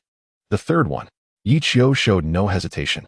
The first and second options did not seem compatible with the dangerous wanderer in any way. Given the current ability configuration, it was already the best choice. Moreover, Yi Qiu was quite curious about golden awakening. Perhaps upon gathering them, the dangerous wanderer would undergo significant changes. However, how many times golden awakening could occur remained an unknown. I actually defeated a 7th level prehistoric giant beast. Wang Yui was overjoyed. Congratulations. The surrounding divine level beings congratulated him. This is not a simple prehistoric level, Yi Qiu thought to himself. The prehistoric level represented a watershed. The limit for ordinary giant beasts was essentially king-like that Tyrannosaurus he had killed before. The other branch was that only by advancing to prehistoric level through exotic beasts would the ability golden awakening exist. It was referred to as messenger. Thus, the giant beast that Wang Yui had just eliminated appeared to be a 7th level prehistoric giant beast, but if analyzed closely, it could basically be considered at the same level as the 8-headed serpent, but it should belong to a growing type, not fully strengthened yet. That was why it could be found and eliminated after discovering its weakness. Brother Qiu, what should we do next? Wang Yui was filled with confidence and was somewhat impatient. Divine-level beings who do not wish to continue can return. Yi Qiu did not answer him, but addressed those around. The mechas losing their protective shields was equivalent to losing a life. At this moment, those divine-level beings who were initially willing to follow were probably no longer daring to continue. I'm not going down. Is anyone coming back with me? Without the protective shield, long-range support is just a joke. Indeed, many divine-level beings, especially those providing long-range support, quickly wavered. Although exploring the Earth's core to find the source of the giant beasts was indeed very tempting, if successful, it would basically cement their name in history. However, compared to their own lives, staying alive was undoubtedly more important. Surprisingly, both Yiqiu and Wang Yui noticed that the divine-level beings from Bear Country had not left. These guys seemed determined not to give up until their goals were achieved. Even in the face of death, they chose to forge ahead. Such spirit was indeed admirable. Thus, the originally dwindled team of 1/3 had decreased by another significant portion. Now fewer than 15 divine-level beings were willing to follow Yiqiu and the others down. "Brother Qiu," Wang Yui called out again. "Naturally, we continue down." Yiqiu smiled bitterly. Logically, Wang Yui should understand very well after being by his side for so long. It seemed that the appearance of the blonde-haired, blue-eyed beauty named Alice had indeed caused this guy to become flustered. However, as the guide, Yiqiu felt it was not appropriate to say much about such matters. After all, Wang Yui was not young anymore and had come of age. Being so outstanding, he would inevitably encounter various temptations and choices. "Yes, let's go down." Wang Yui nodded. "You actually killed a prehistoric giant beast." At that moment, Alice sent a message. "It's the result of everyone's hard work, ha." Wang Yui laughed foolishly. "In watching the live stream of the God of War, you are very brave and clever." Alice praised. Really? Wang Yui felt shy. The group continued downward, exploring who knows how many meters with the temperature rising steadily. It was already comparable to the underwater volcano from before. Even with the mechas bearing the load, it was still quite uncomfortable. The remaining divine-level beings who could still persist were basically those with firm convictions. "What is that?" Suddenly, Yiqiu saw the end. The legendary gates of Hell Deep Pit had now reached its deepest point. What appeared before everyone were some thick root-like patterns glowing with faint gold and blue lightning. They looked very eerie. "We have arrived." Wang Yui also finished his conversation with Alice, shocked. "We finally made it." The surrounding divine-level beings began to cheer. Before coming down, everyone had been very curious and had kept guessing what the end would be. Yet no one expected such a scene. No one knew exactly what those root-like things were. "Arrived at the bottom of the gates of hell, my fellow comrades." Yiqiu smiled at the viewers in the live stream. 666. "The host is amazing. This is possible." The live chat instantly erupted with audiences worldwide feeling excited. Leaders from various countries were tightly focused on the live stream screen. Perhaps the source of the underground giant beasts would soon reveal its answer. "What should we do, Brother Qiu?" Wang Yu dared not act recklessly. Although his fighting style was primitive and somewhat savage, he was very cautious and careful when faced with the unknown, fearing that a moment's inattention might lead to mistakes that would bring misfortune to everyone. Indeed, Yiqiu, the God of War. "What should we do next?" The divine realm experts around also inquired. Among everyone present, the one with the highest status, strongest mech, and greatest power was naturally the divine realm expert Yiqiu from the Dragon Kingdom. In this situation, everyone instinctively wanted to follow and obey without any other thoughts. "Dig." Yiqiu pondered for a moment and said, "Dig." Everyone present, as well as the viewers in the live stream, were momentarily stunned. "Otherwise, how would you find a way down?" Yiqiu glanced at the crowd and asked. Suddenly, everyone reacted and nodded in realization. Currently, aside from the intertwined golden and blue roots, there were no other passages. In this case, it was clear that digging was the best choice. Perhaps there was something deeper below. Okay. Wang Yu naturally had no objections and immediately began to execute. Seeing this, the other divine realm experts also began to dig. Everyone surrounded these roots, frantically searching for the so-called source. However, it must be said that this was a massive undertaking, but fortunately mechs did not know fatigue. Thus time continued to pass, and a while later, a few divine realm experts followed a golden and blue intertwined root, and while digging suddenly made a sound similar to crack. It was as if something had broken, and then suddenly they were covered by golden light, rendering everything unclear. My eyes. This light can even penetrate mechs. These few divine realm experts were caught off guard, but fortunately they did not encounter any attacks. After a while, the light gradually subsided and was no longer so dazzling. Meanwhile, several other digging divine realm experts also made similar discoveries. However, some were golden light, while others were blue light. They appeared very strange. "Let me take a look." Yiqiu flew towards the nearest one. The few divine realm experts immediately made way, and when he glanced inside, he was instantly dumbfounded. The viewers watching the live stream were equally astonished. What they saw shocked everyone. Below the ground was an incredibly perfect ecosystem. Everything they observed was indistinguishable from the surface above. The golden light resembled sunlight, while the blue lightning was akin to moonlight, constantly alternating and sometimes intertwining. This created an incredibly perfect balance in the vast underground ecosystem. Moreover, that was not all. As far as the eye could see, there were countless giant beasts densely packed and uncountable. "What is that?" Yiqiu even saw a massive silhouette in the distance. Though the estimation might not be precise, if nothing unexpected occurred, it was at least an 8th tier apocalypse level, possibly even reaching the 9th tier calamity level. Due to its height, which exceeded 200 meters, it was truly terrifying and frightening. Hiss! The sound of people gasping in shock echoed around the globe. My heavens! Is this the source of the underground giant beasts? This is simply a second world. Who could have imagined that so close to the Earth's core it was so hot? Yet in this layer of Earth there existed such a vast underground ecosystem. Some even suspected that this might be the true civilization of Earth. So many giant beasts. Wang Yes' eyes twitched. How do we fight this? A group of divine realm experts were completely dumbfounded. Before descending and digging they had all fantasized and had many ideas. But upon actually witnessing it they realized they had underestimated and miscalculated. Nothing could compare to a complete ecosystem capable of nurturing life. Could the giant beasts in the ocean be the same? Yi Qiu thought to himself. Perhaps the giant beasts in the ocean also had a complete, even perfect ecosystem. Otherwise it would be impossible for various types of giant beasts to continuously emerge. This significant discovery had thoroughly shocked the globe. It also slapped the faces of many so-called experts and scholars, as their previous speculations were all wrong. The sources of underground oceanic and extraterrestrial giant beasts had been found by Yi Qiu, or rather everyone.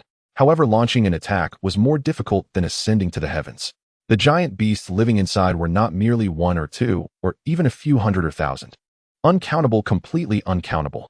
Moreover, Yi Qiu had just seen a silhouette of a suspected 9th tier calamity level giant beast. Given humanity's current level, completely resolving them was as difficult as climbing to the sky. At least it was impossible at the moment. Perhaps the Taishan could work. Yi Qiu took a deep breath. Recently, through various means, and plundering globally, the construction of the Taishan had nearly reached completion. As long as some more time passed, it could be fully constructed. At that time, it would surely rival the 8th tier apocalypse level, or even the 9th tier calamity level. What should we do now? Wang Yu voiced what everyone was thinking.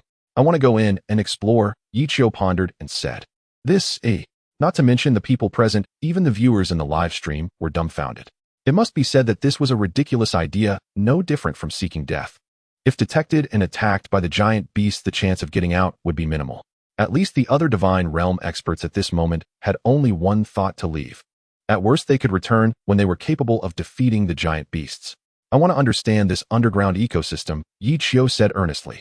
What kind of environment could allow giant beasts to be born and nurtured to such a powerful extent? He was very curious about this. So if possible, he planned to enter and explore. After all, he currently relied on the danger level 7 special class wanderer and also had exoskeleton armor. Even if he encountered an 8th tier apocalypse level beast, he would not be without the strength to fight back. Moreover, at this stage, the vast majority of giant beasts were still at the 5th and 6th tiers. Brother Qiu, don't. Wang Yu felt it unnecessary. No, you all misunderstand. I have no intention of exterminating the underground giant beasts. Yi Qiu waved his hand. Currently, the greatest threat to humanity globally still came from the giant beasts of the sea. As for the underground giant beasts, he had not truly seen many yet. Precisely because of this, perhaps they had no thoughts of venturing to the surface. In simpler terms, they might not even be a match for humanity. Yi Qiu's idea was indeed audacious, yet it resonated with the actions of this individual. In fact, many felt that an investigation should be attempted. After all, since they had come this far, turning back would be futile. However, descending was not a simple task. This time, Zhou Jianghe of Long Kingdom invited high-ranking officials from other countries to discuss how to proceed and what actions to take.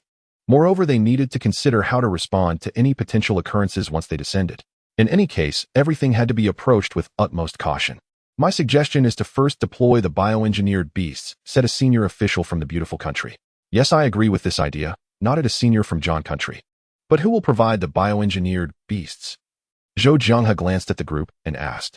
This made many foreign officials smile awkwardly. Although deploying bioengineered beasts was indeed a viable idea and very safe, it was a hefty expense that a single country could not bear.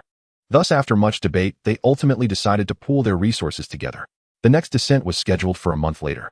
Because the bioengineered beasts were similar to mechas, they could not be constructed in a short time. After all, a divine-level controller was necessary for enhanced safety, making defense paramount. This time they called for 9 individuals globally, and it was evident that Yi Qiu would be one of them. Or rather, he was already a de facto choice. Brother Qiu, I must go down with you. Sure, whatever you want, Yi Qiu shrugged nonchalantly. At that moment, the two had already left the gates of hell and were resting at a temporary campsite outside. On Long Kingdom's side, arrangements had already been made for divine-level warriors to rush over. Soon this place would gather not only the strongest divine-level warriors from around the world, but at least the largest number. Having made a significant discovery, they certainly could not waste it. Hee. At that moment Wang Yui started to grin foolishly. Are you chatting with that Alice again? Yi Qiu glanced at him. Wang Yui appeared nervous as if caught in the act. It's nothing. If you two really end up together, I would be happy for you. Yi Qiu waved his hand. Since it had already happened, it was pointless to stop it. However, he was genuinely concerned that this foolish kid Wang Yui might be deceived. That foreign woman Alice had just lost her boyfriend and was already seeking another so quickly it was quite absurd. Alice and I haven't reached that point. We're just getting to know each other. Wang Yui scratched his head. The Taishan is nearing completion. You should understand what that means. Yi Qiu said meaningfully. Upon hearing Taishan, Wang Yui's ancient memories were instantly revived. He certainly would not forget that he would be piloting the Taishan in the future. Just thinking about that towering mecha standing at over 100 meters ignited a rush of excitement within him. Yet seeing Alice's profile brought a cold splash of reality over him. On one hand was a potential romance, and on the other was a predetermined future. I do not oppose you and Alice, but just don't let me down. Yi Qiu reflected seriously. Love and hate were unavoidable, especially since Wang Yui was a young man who naturally struggled to resist temptation. Yet it was uncertain whether Alice truly wanted to date Wang Yui or was merely toying with him. If it was the former, then blessings were in order. After all, such relationships were hard to come by. However, if it was the latter, this woman harbored ill intentions and needed to be dealt with. I understand, Brother Qiu. Wang Yui took a deep breath, his gaze growing resolute. As long as you understand, Yi Qiu nodded slightly. In fact, there was a backup plan. Yi Wudao and the Black Devil Lin Jintian were at the secret base in Hong Kong. If Wang Yui ultimately fell deeply in love and was unable to extricate himself, then sending Yi Wudao or Lin Jintian to take his place was also an option. However, these two were still relatively young and lacked sufficient combat experience. Wang Yui was undoubtedly the best choice, and that was indisputable.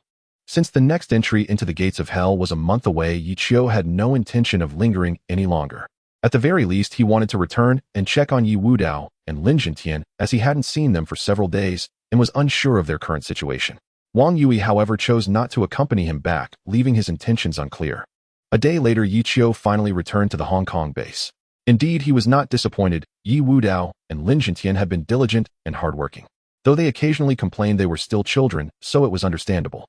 Master, Yi Wudao began to show off what he had recently learned. I'm not lagging behind either, hum. Black Devil Lin Jintian looked defiant. You are all good kids, keep up the effort as time is running out. Yi Qiu instructed. Time is running out. Yi Wudao was very perceptive and immediately caught the key point. What's wrong, Master? Black Devil Lin Jintian asked curiously. In response, Yi Qiu merely smiled and did not answer directly. In fact, he had a lingering thought in his mind regarding the current pace.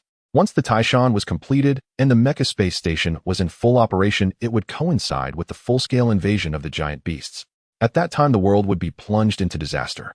The only forces capable of resisting it aside from Yi Qiu himself were Yi Wudao, Black Devil Lin Jintian, and Wang Yui. For individuals bearing the fate of humanity, two of whom were still minors. It was undeniably harsh. Thus, Yi Qiu's gaze softened significantly as he looked at Yi Wudao and Black Devil Lin Jintian. I will do my best. Yi Wudao clenched his fists. Since injecting the active substance, his height had been changing dramatically every day. He wasn't even an adult, yet he was already nearing 190 centimeters. Black Devil Lin Jintian was slightly shorter, but still over 180 centimeters. Once their genes awakened, the two could potentially reach 2 meters. One must not underestimate the changes brought about by height. It represented the full development of physical potential. Perhaps we need to find more innate divine-level warriors. Yi Qiu hesitated. The number of innate divine-level warriors was limited, and they were born out of necessity. The more rampant the giant beasts, the more deaths occurred, which increased the chances of emergence. However, among the few he remembered, the only ones he could find were Wang Yui, Yi Wudao, and Lin Jintian. The rest either had yet to rise or had no news at all. At that moment, Yi Qiu suddenly recalled someone, the leader of the Ghost Clan. This fellow had awakened precognition abilities. Perhaps he could be of assistance. What if there were gains? The leader of the Phantom Ghost Group had been detained by Zhou Jianghe at the frontline base, so Yi Qiu immediately headed there after determining the next course of action. The person receiving him was still Zhou Chun, who had not yet gone to the Gate of Hell and had other arrangements. How has this person been lately? Yi Qiu asked curiously. He has been quite obedient, not daring to act recklessly, but he eats a lot, Zhou Chun shrugged. This person is indeed interesting. I hope he won't disappoint me today. Yi Qiu smiled. Soon the two arrived at a regular detention room. Although the leader of the Phantom Ghost Group had committed many wrongdoings in the past, he had been very compliant later on, so he was not placed in a dark confinement room. When Yichio met him again, he found that the man had gained a lot of weight. "You really came to find me," the leader of the Phantom Ghost Group said, as if he had anticipated it. "It seems you are having a good time here," Yichio raised an eyebrow. "I can eat and drink to my fill without working. It's fantastic," the leader of the Phantom Ghost Group grinned. "Is your precognition ability still there?" Yichio got straight to the point. "What do you want?" The leader of the Phantom Ghost Group did not answer directly, but countered with a question. "If your ability is still intact, I want to find someone," Yichio stated honestly. His current thought was quite simple. If he could quickly find more natural divine-level individuals, it would greatly enhance the chances of resisting the invasion of the giant beasts in the future. It was not that he could not trust divine-level individuals like Zhou Chun, but there was ultimately a certain gap that could not be changed. Natural divine-level individuals are the saviors of the apocalypse. "Then I need to wait until I sleep," the leader of the Phantom Ghost Group replied after some thought. He had been well-fed recently, so his sleep was also quite good. Although he usually did not dream, there were still signs. Occasionally, he would see some vague figures in his dreams along with distant roars from the giant beasts. He always felt that something would happen in the future. "Then you should sleep now," Yichio urged. "Big brother, how can I sleep during the day?" The leader of the Phantom Ghost Group rolled his eyes. "Then you can go to the confinement room," Yichio waved his hand nonchalantly. The confinement room, being windowless and devoid of light, meant that anyone detained inside would be shrouded in darkness. This was in fact a method specifically designed to break the spirit of those who were disobedient.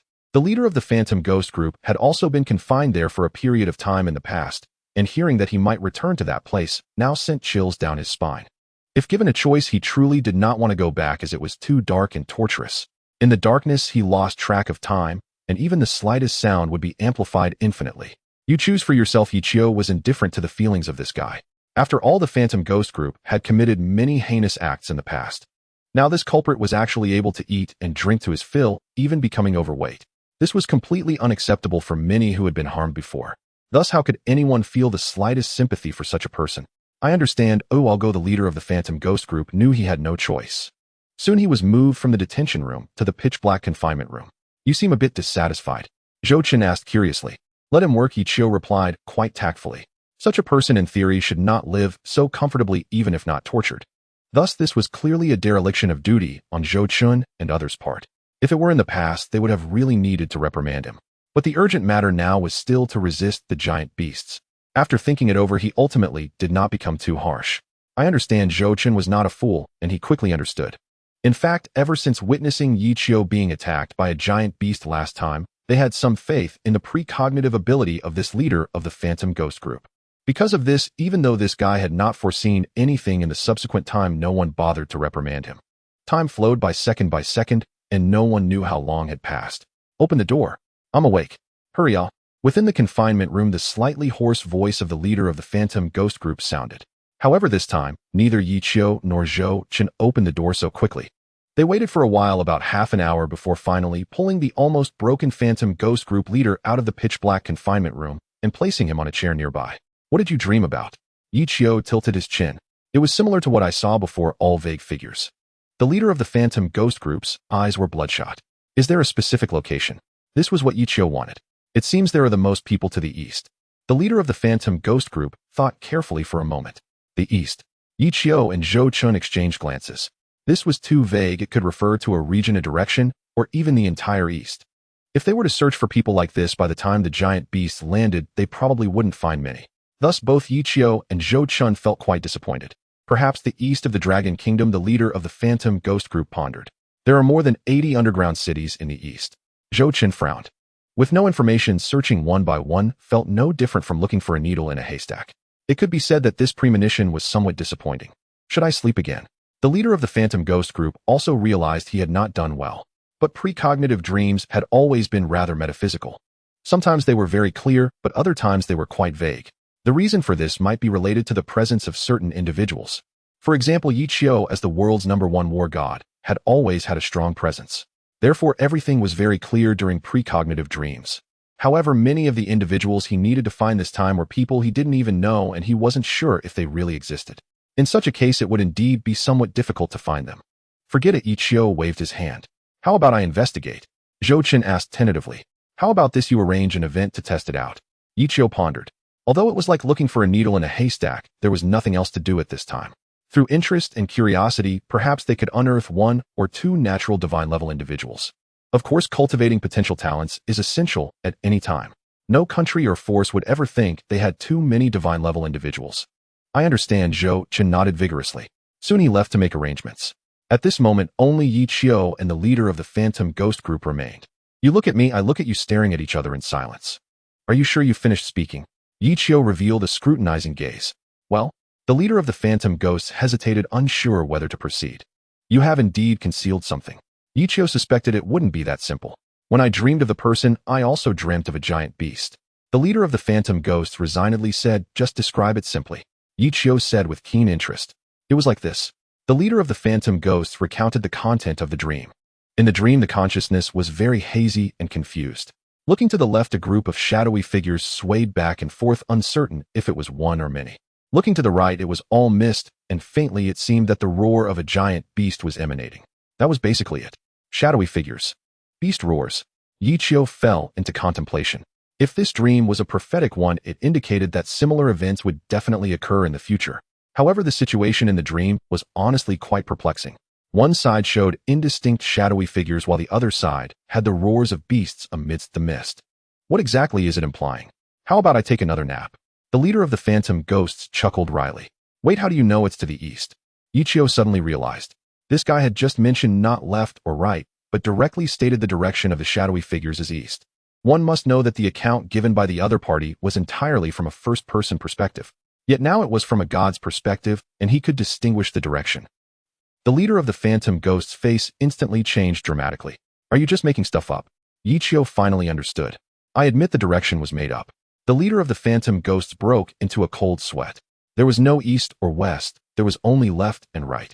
The reason for saying it that way was just a gamble on luck. If successful, this prophetic dream would represent a means to convince more people. But even if it failed, a long time would have passed, and settling accounts afterward would be meaningless. Humph. Yi Qiu snorted coldly, his gaze sharp and icy.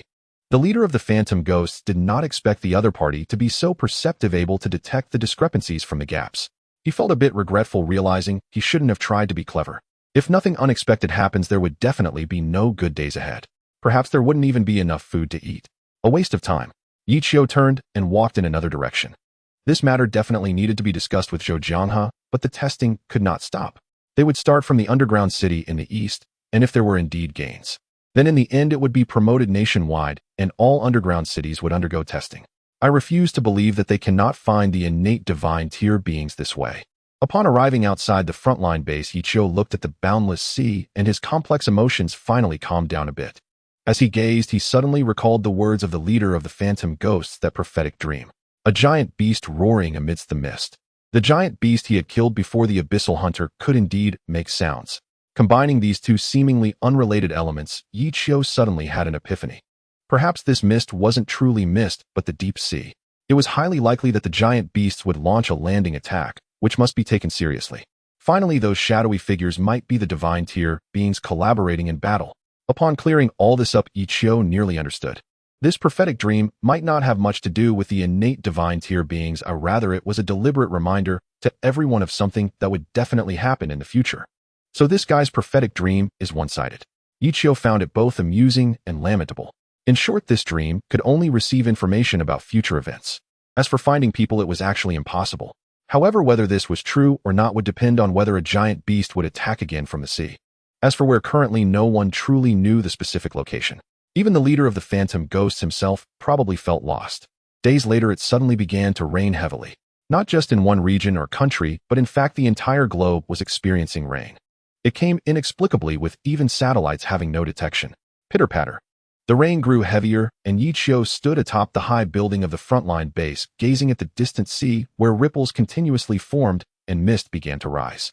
At this moment his heart was as turbulent as the current sea surface, filled with a sense of unease. Neon Country is under attack, requesting support. Dolly Country is under attack, requesting support. Kangaroo Country is under attack, requesting support. Suddenly a piercing sound echoed throughout the entire frontline base. At the same time, at least 9 coastal countries were all under attack from giant beasts. They had appeared silently amidst the heavy rain. By the time the sonar detected them, they were already less than 1,000 meters from the coast. What? Zhou Jianghe was stunned. The prophetic dream has come true. Yichio took a deep breath. 7 days, exactly 7 days' time.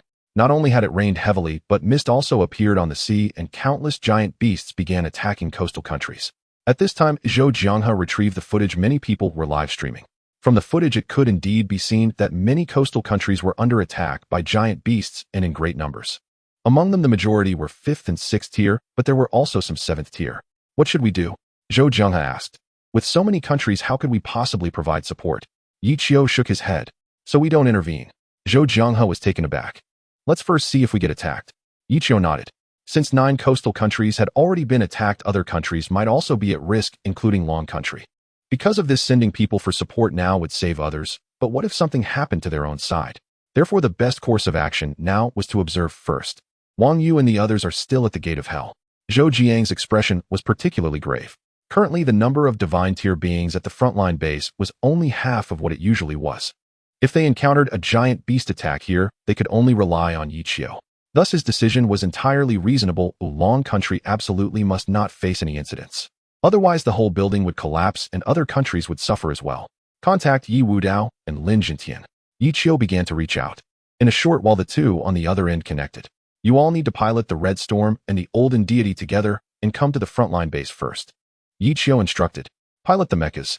The two boys were stunned upon hearing this, but soon they were filled with excitement.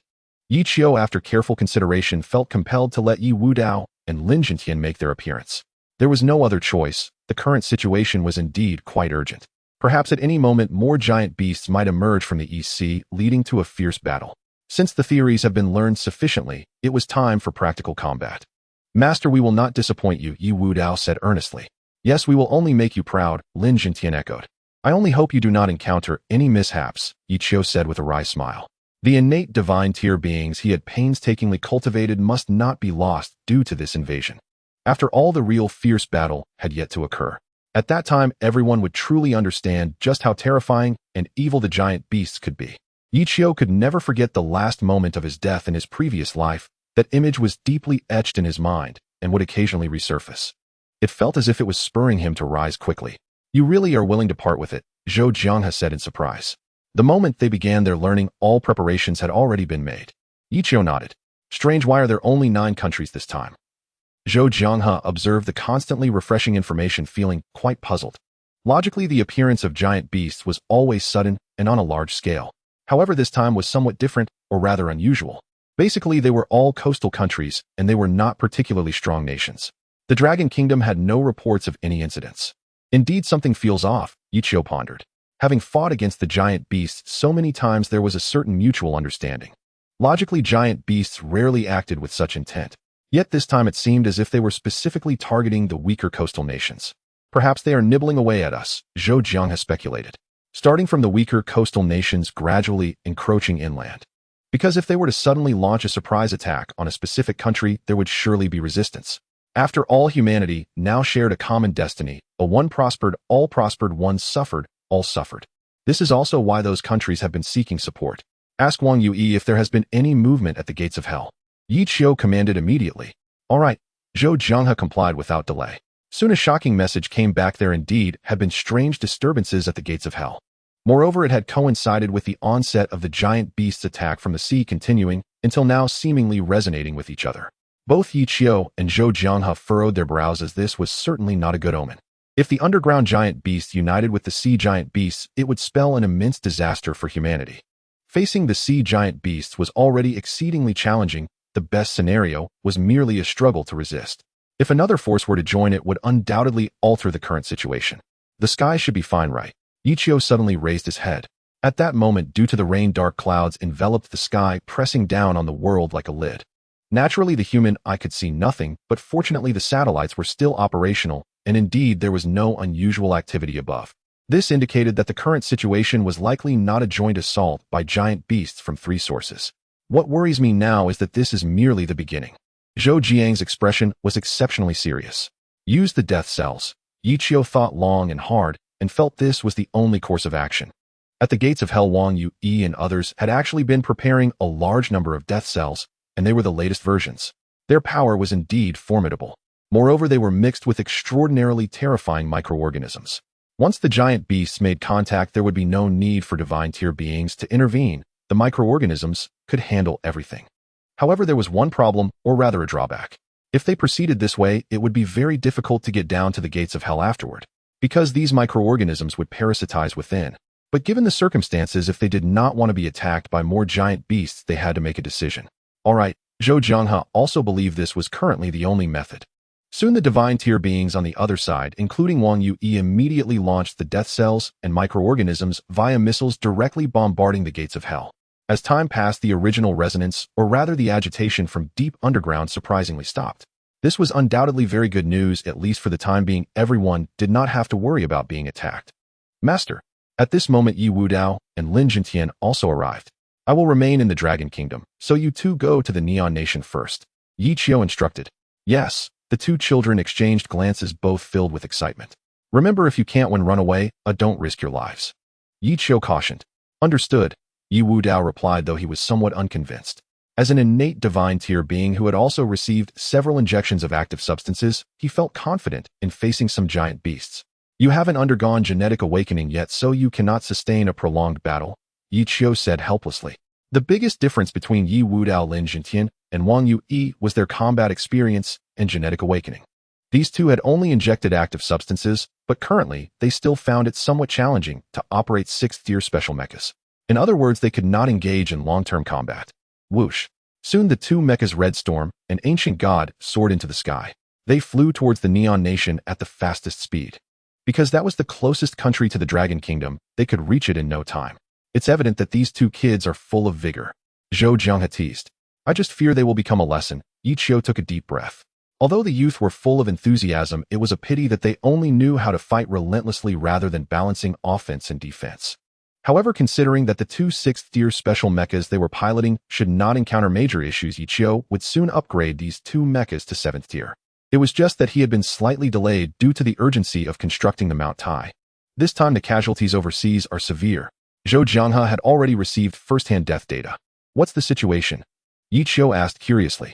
Some countries have already been annihilated. Zhou Jianghe gritted his teeth. Upon hearing this, Yi Qiu was stunned, feeling extremely shocked. How much time had passed that a country had already been destroyed? Upon closer inspection, he found it was the Kangaroo country, a nation vast, but sparsely populated with hardly any underground cities. As for the divine tier beings, they had mostly been taken away by the beautiful country. Thus, faced with the invasion of the giant beasts, there was no solution aside from seeking help. The fall of a nation is something no one dares to believe, let alone accept. Especially for the beautiful country, the moment news broke that their ally had perished, the high-ranking officials all wore grim expressions. In truth, they bear a significant share of the responsibility for the divine tier. Experts of Kangaroo country were initially poached by these very people. As a result, the vast Kangaroo country had hardly any mechs or divine tier experts left. When the colossal beasts landed, they simply could not withstand the assault and were obliterated. The beautiful country is the true culprit. The beautiful country is in cahoots with the beasts. The high-ranking officials of the beautiful country should pay with their lives. Suddenly, a multitude of comments and videos emerged online, primarily lambasting the beautiful country, with a particular focus on its leaders. Kangaroo country had previously faced the landing of colossal beasts, yet they managed to resist. Why was this time different? Naturally, it was because of the beautiful country. Thus, some perceptive individuals immediately began to voice their criticisms, causing the outrage to escalate. What a pity. Yi Qiu also felt a sense of regret. Although Kangaroo country had always been a lackey of the beautiful country and had engaged in various underhanded tactics, they had not fundamentally harmed Dragon country, yet they were still an annoyance. However, in this instance of national extinction, it must be said that the ordinary lives lost were truly innocent. The other countries cannot withstand this either. Zhou Jianghe quickly interjected, should I take action? Yi Qiu hesitated. With the strength and speed of a dangerous drifter at Tier 7, he could crush all colossal beasts below Tier 8. If he intervened, he could undoubtedly save those nations and their people. But the problem was, what if Dragon country also faced a landing of colossal beasts? What would happen if he were away at that time? Go ahead, Zhou Jianghe suddenly said. Yi Qiu looked at him in surprise. We have death cells and active metals, it won't be a problem to hold out for a while. Zhou Jianghe continued, having acquired many valuable resources from Yi Qiu during this time, including active substances, death cells, active metals, and now microorganisms. It could be said that temporarily resisting the colossal beasts should pose no issue. To put it plainly, as long as there were no Tier 7, 8, or even 9 beasts, there would be no problems. I didn't expect you to be so open-minded, Yichio suddenly smiled.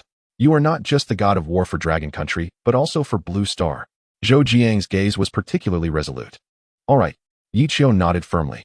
Now humanity's fate was intertwined globally, one's glory was shared, and one's loss was shared. If they did not take action now, the losses would not be limited to Kangaroo Country, but extend to many more nations. These sudden attacks by colossal beasts were merely an advance force. Once they sensed humanity's inability to resist, more colossal beasts would inevitably emerge. Therefore, in every battle, humanity not only had to withstand the assault, but also push back. Immediately, Yichio began another live broadcast, and soon countless viewers flooded in. Is God of War Yi going to take action? God of War, save us. My country is about to fall. Most people from Dragon Country felt it unnecessary as the situation was quite delicate, but more people began to plead. For if Yichio did not intervene, the outcome was predictable. In this moment, many worldwide were making requests. Everyone, I will take action. Don't we need protection ourselves? A Dragon Country citizen questioned. Haven't I always been protecting you? Yichio retorted. Once these words were spoken, those who had been dissatisfied found themselves at a loss for a rebuttal. For it was indeed true, without Yichio there would be no current Dragon Country. Of course, their thoughts were not selfish, but rather normal. If they were truly in dire straits, Yichio would not take action. But fortunately, Dragon Country had not yet encountered the landing of colossal beasts. Moreover, even if a situation arose while he was away, the people of Dragon Country still had the capability to resist. A passerby donated a plane X1, a Bear Country citizen donated a rocket X1, the high-ranking officials of Neon Country donated a Grand Feast X1, the high-ranking officials of Pear Country donated a spaceship X1. In an instant, countless people began to frantically send gifts. Several high-ranking officials from different nations even made direct transfers with amounts starting from $100 billion. The reason for this was not only to thank Yichio for his intervention, but also for another very important reason. That was to buy their lives to exchange for a chance to survive. For in their view, as long as Yichio was willing, no person or nation would remain unprotected. I will start with the nearest coastal countries, Yichio said as he summoned the dangerous drifter and took to the skies. With a whoosh, the nearly 100-meter-high mech soared into the air, appearing heavy, yet moving with extraordinary speed. At the moment of takeoff, Yichio had already pushed the kinetic energy to its limits. He understood that time was life. The faster he got there, the more lives he could save. After surpassing the limit, the speed of the dangerous drifter was already as swift as lightning, and in the blink of an eye, he arrived nearly 10,000 meters away. Moreover, due to its exoskeleton armor and the innate ability of the black hole, this time, the limit-breaking duration was considerably prolonged. It was worth noting that at the beginning it had only lasted 30 seconds to a minute. Not long after, Yichio arrived at Neon Country and found that the waters here were teeming with colossal beasts, both dead and alive. They were wildly thrashing about, roaring in fury as they began to land on the shores. Fortunately, it wasn't just the divine-tier experts of Neon Country fighting desperately. Yi Wudao and Lin Zinshan's combat abilities were also exceptionally formidable. After all, they piloted Tier 6 special-grade mechs, and as long as they didn't encounter Tier 7 beasts, they faced no issues. It seems I don't need to intervene. Yichio nodded in satisfaction. Master, why are you here? Lin Zhantian was quite surprised. Are you worried about us? Yi Wudao, don't be unhappy. Currently, the combat capabilities of the two of us are still quite good. Any colossal beast we encounter has not been able to withstand 10 seconds. Thus, within a short period, they had already eliminated at least 100 colossal beasts. Their efficiency outpaced that of an entire guard squad from Neon Country. I was just passing by, you all continue, Yichio said as he flew towards the other side. Since Neon Country did not require his assistance, he would leave it entirely to Yi Wudao and Lin Zhantian. After all, they truly lacked experience in battling colossal beasts. This was a rare opportunity. Don't go. God of War, Yi, don't leave. Whoa. Many citizens of Neon Country were somewhat speechless. They had not expected Yichio to come here just to take a look and then depart. Though there were two young prodigies present, and they were indeed formidable, Yichio was after all the god of war capable of obliterating Tier 7 beasts. Who would be dissatisfied with that? Thank you all for your continued support. We are now approaching the conclusion. This time Yichio was greatly shocked as he discovered that the number and overall strength of the giant beasts had risen to a whole new level. In the past, the mainstay was typically 5th-tier beasts.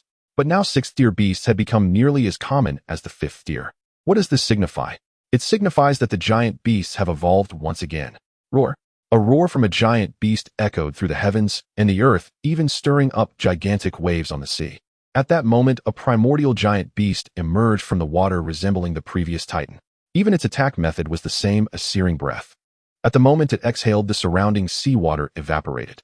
A blazing orange-yellow flame instantly spanned 100 meters, crashing against the coastal defenses.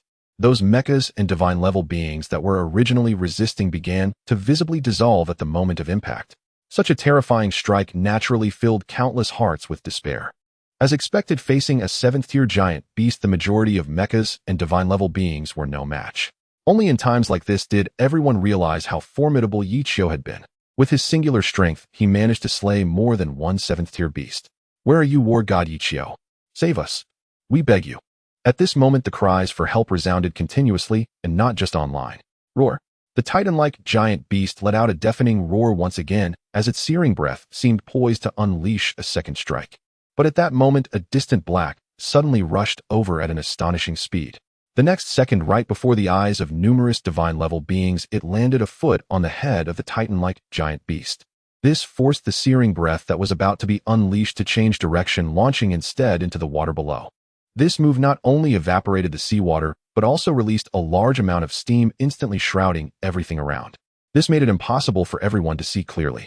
"I thought there was only one titan, but it seems there are more," Yichio mused, feeling the frantic struggle beneath his feet. Without any hesitation, he swiftly grabbed hold of the titan No. 2 that had been stomped down, and with a slight exertion of his mechanical arm. With a crack, he forcibly twisted the creature's head off, then yanked it hard, pulling the head away from its body. With a loud crash, the massive body fell into the water, blood spraying wildly and dyeing the entire sea red. Just then the steam began to dissipate, and everyone finally saw the mecha that had come to their aid. Standing nearly 100 meters tall, it was clad in a layer of gleaming metallic exoskeleton armor. More importantly, it was holding the massive head of the 7th-tier giant beast. With just one move, it had directly annihilated this terrifying existence that had filled everyone with helplessness and despair. "It's the dangerous wanderer. It's Yichio. The war god has come to save us."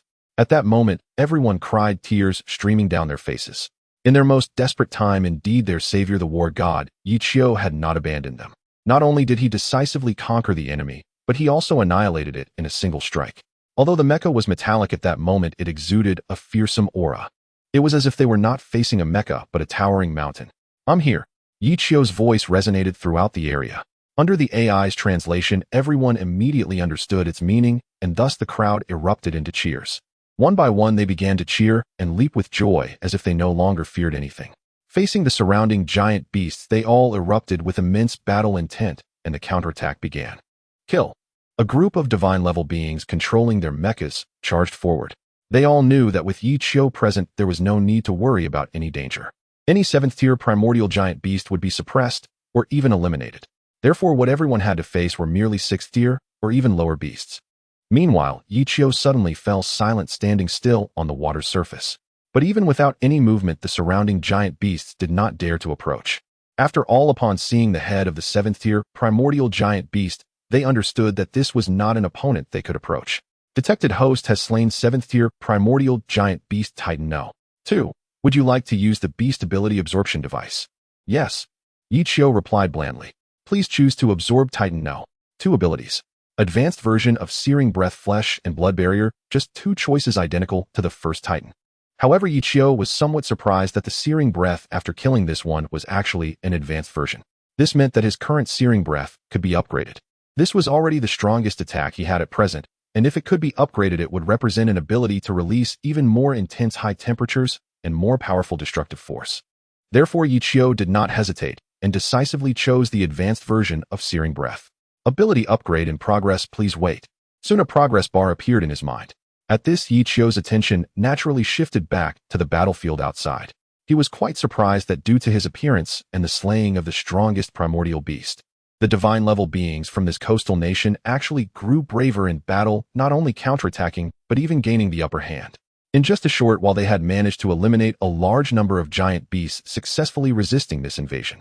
This is human nature, Yichio realized. His purpose for coming here was not much, merely to eliminate a 7th-tier primordial giant beast. Yet for those around him, it felt as if he had saved everyone. He had even brought them an unyielding courage which led to their fierce counterattack. As the advantage gradually widened, the tide of beasts began to recede, no longer as ferocious as before. These giant beasts were quite intelligent. If they saw no advantage in attacking, they would reduce their consumption. The remaining giant beasts immediately retreated into the deep sea, evading the pursuit of the divine-level beings. The war god Yichio is too impressive. With a chance to catch their breath, the foreign divine beings were ecstatic. I'm leaving. Ichio had no intention of lingering here any longer. He knew that there were other coastal nations that needed his rescue, and listening to others' flattery here was meaningless. Ding. $100 billion credited to the bank card. Ichio glanced in surprise, discovering that the high-ranking officials of the coastal nation he had just saved had proactively transferred this as a reward. Moreover, they had offered a figure in the 100 billion range right off the bat. One must say such people are truly wise, knowing exactly what he wanted. If there were a few more like them, the Taishan would be completed immediately. At that moment, a piece of news began to spread rapidly across the globe, with the headline reading Savior. It detailed Ichio's actions and what he might do next. Everyone is curious about how Ichio will rescue the coastal nations under attack by giant beasts. There is even a sentiment online questioning why Ichio, being so powerful, allowed the kangaroo nation to be annihilated. Clearly, this is an intentional diversion by the high-ranking officials of the beautiful country. Hence, when this sentiment emerged, it was immediately criticized. Ichio is at least trying to save lives. What have you high-ups done? You bought off the divine-level experts of the kangaroo nation. Upon seeing that their attempt to shift blame had failed, the officials from the beautiful country were left dumbfounded. This tactic had always worked for them, especially in morally coercing people like Ichio, the so-called savior. Logically, they should have been able to create significant negative sentiment towards Ichio. However, to their utter surprise, this time they failed. In fact, Ichio had also received messages from others. After reading them, he merely chuckled and did not take them to heart. Having lived 2 lives, he had encountered similar situations before and knew better than to fall for it. How are things on your end? Ichio asked. Everything is fine here, no issues whatsoever, Zhou Jianghe replied. Keep a close watch on the gate of hell, and do not let your guard down, Ichio advised. He firmly believed that the previous resonance indicated something was amiss, but unfortunately, he currently had no way to intervene. Moreover, due to microorganisms, it would be even more impossible to descend for a while. Therefore, the plan to re-enter the gate of hell after a month might be postponed. Who could have anticipated that such an event would suddenly occur? Soon Ichio arrived at the second coastal nation in need of rescue. The situation here was even more perilous, on the brink of annihilation. The divine-level experts had mostly perished, and there were wrecked mechas everywhere. Those watching the live stream were all in tears. These divine-level experts fought to the last moment, never abandoning their nation and people. This alone deserves respect. Ichio has arrived. The savior is here. Finally, he has come. Many of the nation's citizens had emerged from the ruined underground cities, continuously dodging the pursuit of the giant beasts. Seeing the nearly 100-meter-high mecha at that moment, they all sighed in relief, their despair transforming into hope. Kill. Ichio's eyes turned red. This was the first time his emotions underwent such a drastic change, as witnessing this scene inevitably reminded him of the events from his past life. Giant beasts had destroyed everything, obliterating humanity's last hope, leading to total extinction. How similar this scene is. The dangerous drifter mecha's kinetic energy had already exceeded limits, thus its speed was extraordinary. Those lower-tier giant beasts could not withstand it. With a mere collision, they were reduced to mush, and in just a short time, at least 100 had died. However, Ichio's singular focus was on the 7th-tier giant beast. It was a sea serpent nearly 100 meters long. As for its width, it was at least 10 meters. With a slight movement, everything around was flattened. It was truly terrifying. Hiss. Sensing the approaching threat, the 7th-tier ancient-grade venomous sea serpent flicked its tongue and immediately locked onto the mecha coming from behind. Without any hesitation, it opened its mouth and sprayed violently. The nearly transparent venom splashed out instantly, enveloping an area of several dozen meters. If an ordinary divine-level expert were controlling the mecha, their first choice would undoubtedly be to evade. Although the mecha had protective barriers, it was best to avoid damage if possible. After all, these things could be lifesavers in critical moments. However, Ichio was different from other divine-level experts. Facing the toxic venom, he not only did not back down, but charged straight in. In the next second, a continuous hiss sound erupted. The serpent's venom had a highly corrosive effect. Metal simply could not withstand it. But unfortunately, this time it encountered a dangerous drifter facing exoskeleton armor. Allowing the corrosive venom to remain on the surface, Ichio did not care at all. He was even indifferent. Seizing the opportunity, he swiftly closed the distance. Then, in front of the live stream audience and those fleeing in the distance, he grabbed the 7th-tier ancient-grade venomous sea serpent by its 7-inch spot and yanked with all his might. With a whoosh, this colossal creature, nearly 100 meters long and 10 meters wide, was forcefully thrown into the air. High-frequency light blade. Ichio swung the arm of the mecha.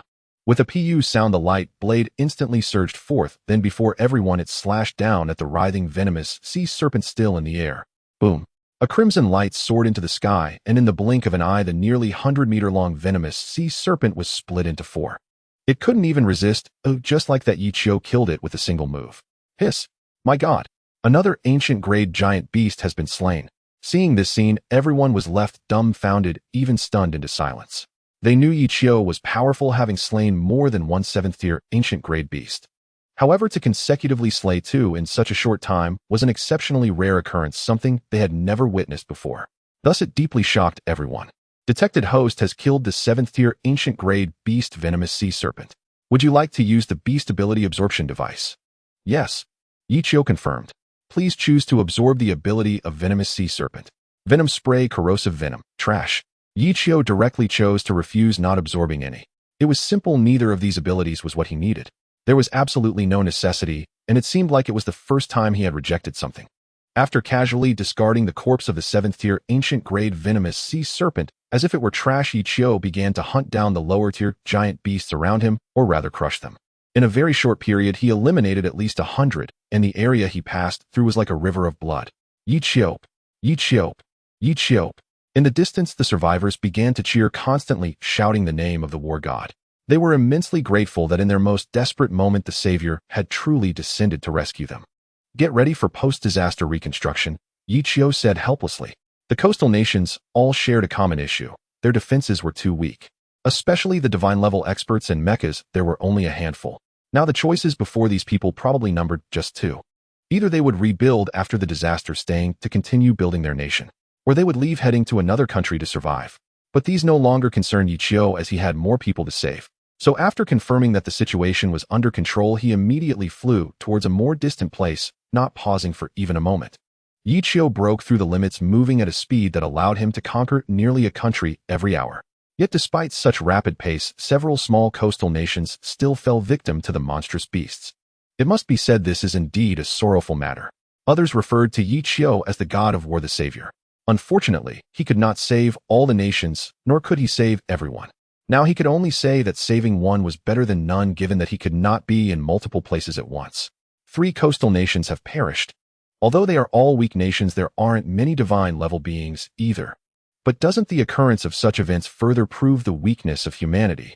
In an instant, voices of despair began to emerge online. Since the monstrous beasts were so powerful, what significance did human resistance and struggle hold? However, many people countered such views by bringing up Yichio. Because if it weren't for him, even more nations would have been destroyed by the monstrous beasts. Just one more to go. Yichio took a deep breath. Warning. Mech has reached its limit. The entropy limit breaker combined with the black hole talent indeed allowed the mech's kinetic energy to be sustained at the breaking limit for a long time. But the issue was that this also caused significant damage to the mech. Fortunately, with the external skeletal armor and the active metal, it could continue to repair itself. The last remaining country was Iceland. Surrounded by coastlines, the monstrous beast attack encountered this time was terrifying. Luckily, there were mountain ranges blocking the way, along with support from many nearby nations' divine-level beings. Thus far, although it was the most brutal battlefield, it was still resisting fiercely and had not been completely destroyed. When Yichio arrived, looking at the ruins before him, especially the many destroyed mechs, he felt a deep emotional impact. For an island nation to hold out until now was already quite remarkable. Yichio has arrived. The god of war has finally come. The dangerous wanderer is so massive. At this moment, looking at the enormous and pitch-black dangerous wanderer floating in the air, many divine beings, ordinary people, and high-ranking officials had no choice but to look up in awe. Yichio, the god of war, I am Yeliwich, captain of the Iceland Guard. At this moment, a 5th-tier special mech soared up from below, quickly approaching. What is the status of the battle? Yichio asked. If you don't come soon, we won't be able to hold on any longer, Yeliwich said with a bitter smile. Oh, Yichio raised an eyebrow noncommittally. 370-year primordial level monstrous beasts have landed, Yeliwich continued. The audience in the live stream widened their eyes. In other places at most there would be one. But what was happening here that there were actually 3 primordial level monstrous beasts? Is it the iceberg? Yichio immediately understood. Yes, there are monstrous beasts cutting the iceberg, Yeliwich nodded. Although there were 3 primordial level beasts, 2 of them were constantly cutting the iceberg, seemingly for something inside. Therefore, what everyone had to face were merely those 6th and 5th-tier beasts that had crossed the mountains intent on destroying humanity. I understand, you go protect others. Yichio waved his hand. Yes. Yeliwich's expression immediately turned serious. In the next moment, the dangerous wanderer charged towards the nearby mountains. Indeed, upon crossing over, he immediately spotted a 70-year primordial-level beast. This creature had a fierce appearance with interlocking fangs resembling a large hyena. Perhaps sensing the aura of threat, it suddenly raised its head, revealing its light golden vertical pupils. Another envoy evolved from an alien beast. Ichio furrowed his brow. What on earth was hidden within the iceberg that made these envoys evolved from alien beasts come specifically to this place? When he gazed into the distance, he discovered 2 more beasts in the sea, busy slicing the massive iceberg into many pieces. Moreover, these 2 beasts looked exactly like the first one. It could be said they were identical triplets without any differences. And all 3 of these beasts had light golden vertical pupils. Hiss! All of them are envoy level. My goodness! At this moment, countless people gasped in horror. One envoy evolved from an alien beast was enough to terrify 99% of people, but who would have thought that this time 3 appeared? Moreover, more unexpectedly, all were evolved from alien beasts to primordial level. Ever since Ichio categorized the tiers of the monstrous beasts, everyone had come to understand. The 7th tier was the watershed for monstrous beasts. Ordinary monstrous beasts could only reach king at most. Once they reached this step, they were basically at their limit. Unless some extraordinary encounter occurred, or a bloodline awakening happened, otherwise reaching the 8th tier, the apocalypse level, or the 9th tier, the calamity level, was almost impossible. But alien beasts were different. They were born at the 6th tier, and once they evolved to primordial level, they would undergo a golden awakening. Their size would also change, rapidly expanding to dozens of meters. Moreover, they would become unique envoy-level beings. In terms of combat power, they might not be as strong as kings, but in certain aspects, such as abilities, they were fundamentally very unique, even extremely terrifying. I have already obtained Golden Awakenings 1 and 2, if I add these 3. Ichio pondered. He had always been very curious, wanting to know how many Golden Awakenings were truly needed. Now suddenly having 3 indicated that there was indeed a chance for success, or rather a possibility. At that time, would the dangerous wanderer also be able to synchronize with these alien beast envoys, gaining extraordinary abilities? Thus, while these 3 alien beast envoys might appear as danger and disaster to others, to Ichio, they were tools for evolution. A woo! The hyena let out a howl, then opened its mouth and suddenly spat. A beam of black light shot out from within, crossing at least 100 meters, trying to destroy the mech in the air. But unfortunately, this time it encountered the dangerous wanderer. Without dodging, it directly endured the blow. The black light struck the external skeletal armor, instantly making a cracked sound. Fortunately, it only left a few scratches. It did not cause much damage to the mech. Fortunately, it can withstand it. Ichio nodded in satisfaction. The hyena was also momentarily taken aback. It had never encountered a foe that could withstand its usually unstoppable attack. For the first time, it began to hesitate and did not continue its assault. It even glanced at the 2 beasts slicing the iceberg in the water, seemingly contemplating whether to notify them. But in that moment of hesitation, Ichio piloted the dangerous wanderer and charged forward. With both hands reaching forward, the hard mechanical arms gripped the hyena's head. Utilizing the weight of the external skeletal armor along with the performance of the entropy limit breaker. With a slight exertion, crack! A crisp sound echoed from the bones as the tough head of the hyena cracked under such a heavy blow, and murky liquid spewed out. Even a pale golden vertical pupil was forcefully squeezed out of its eye socket. Ack! Ack! Ack! The intense pain made the strange beast, the hyena, emit a chilling howl, its body thrashing violently in an attempt to escape the control of the mech before it. However, the dangerous wanderer remained as steady as a mountain, unwavering from beginning to end, holding on tightly. Ack! Ack! At that moment, the other 2 strange beasts, the hyenas, turned to see that their companion was being attacked. They immediately cried out and decisively abandoned the iceberg they were cutting, swiftly approaching the ice island mountains, closing the distance in the blink of an eye. Good timing. Ichio revealed a cold smile. He could have easily killed this strange beast hyena in an instant, but he chose not to. One of his purposes was to attract the attention of the other 2, and indeed they fell for it. In just a moment, they were already closing in, not more than 100 meters away. At this moment, Ichio suddenly loosened the grip of the dangerous wanderer. In the next second, the struggling hyena finally broke free from control. It fell backward, crashing heavily to the ground. A large amount of liquid gushed from the cracked wound, looking quite tragic. With its remaining single eye, it glared at the dangerous wanderer with a venomous gaze. But in the next second, darkness enveloped its vision. Ichio, controlling the dangerous wanderer, stomped down, completely crushing its head into a pulp. The impact made direct contact with the ground, blurring the line between them. Ack! At that moment, the other 2 hyenas let out furious roars, their eyes wide with rage. The 3 of them were born together, so they shared glory and loss. The death of one meant the death of all 3. Therefore, without hesitation, they charged towards the dangerous wanderer. Only 2 left. Yichio narrowed his eyes. Swish! The mechanical arm swung, and a high-frequency light blade shot out. At this moment, he was too lazy to waste time. As the 2 strange beast hyenas charged at him, he retaliated directly. In an instant, the 2 sides collided, erupting into fierce combat. These 2 hyenas possessed not only long-range attacks with dark energy, but were also extremely vicious in close combat. Their mouths, claws, and even tails became their weapons. In the blink of an eye, the exoskeleton armor was riddled with dents. Although it had not yet breached his defense, one must admit their lethality was considerable. Die! Yichio withstood a strike, and then sliced forward with the light blade. With a thud, the first hyena reacted quickly, but its tail was still severed. Intense pain made it bare its teeth, and let out a silent roar. At that moment, the second hyena charged in, its front claws swirling like a storm, continuously striking. The sharp nails scraped against the exoskeleton armor, leaving deep scratches. So powerful. This is the strongest giant beast we've encountered so far, right? 1 isn't much, but 2 are quite terrifying. What if there were 3, eh? At this moment, the audience in the live stream was immensely grateful that Yichio had swiftly killed one of the hyenas. Otherwise, facing the attacks of 3 hyenas, even a war god would find it hard to cope so easily. Fiery breath. Yichio suddenly flashed and arrived at the side of one of the hunting dogs. The flame, fully charged, erupted without hesitation. Like an enraged fire dragon at such close range, it crashed violently into the hyena's ribs. In an instant, there was a sizzling sound, and the flesh of the opponent shattered, revealing bones and entrails. But that was not the end. The burning flames surged fiercely, directly flooding into the hyena's belly. In an instant, smoke billowed and a scorched smell wafted through the air. Ack! The leader of the hunting dogs let out several piercing howls before collapsing to the ground. Accompanied by violent convulsions, it ultimately succumbed to death. Thus, only one strange beast hyena remained on the battlefield. The second. It was no longer as ferocious as before, and even seemed a bit panicked. With the first and third dead, it was left to fend for itself. Come on. Yichio waved the high-frequency light blade provocatively. Ack! The second hyena immediately bared its teeth, its pale golden vertical pupil now filled with rage, but upon closer inspection, fear lurked deep within. The 3 brothers were now down to just 1. The mech before it was truly terrifying, far beyond what it had encountered before. If you don't come, I will, Yichio said as the dangerous wanderer quickly moved.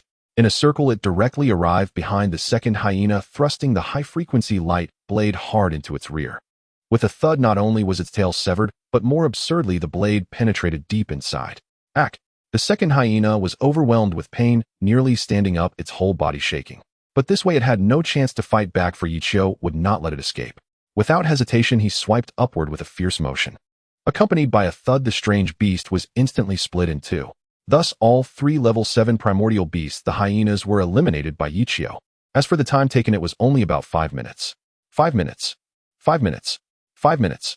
At that moment, everyone watching the live stream, as well as those on the ice island, were dumbfounded. The giant beasts that had made them feel utterly hopeless were surprisingly weak when faced with the war god Yichio. In such a short time, they were all eradicated, with not a single one surviving.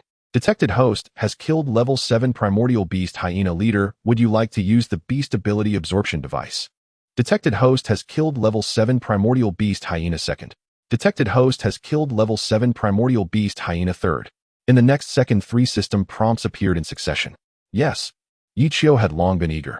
Please choose to absorb the ability of hyena leader. Spraying dark energy, sharp claws, golden awakening 3. The abilities brought by the 3 hyenas were identical. The only difference was the number behind the golden awakening. They were 3, 4, and 5. Select all for golden awakening.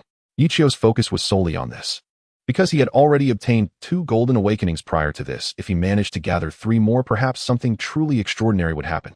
Thus, although the other 2 abilities were also good, he ultimately remained steadfast in his initial desire.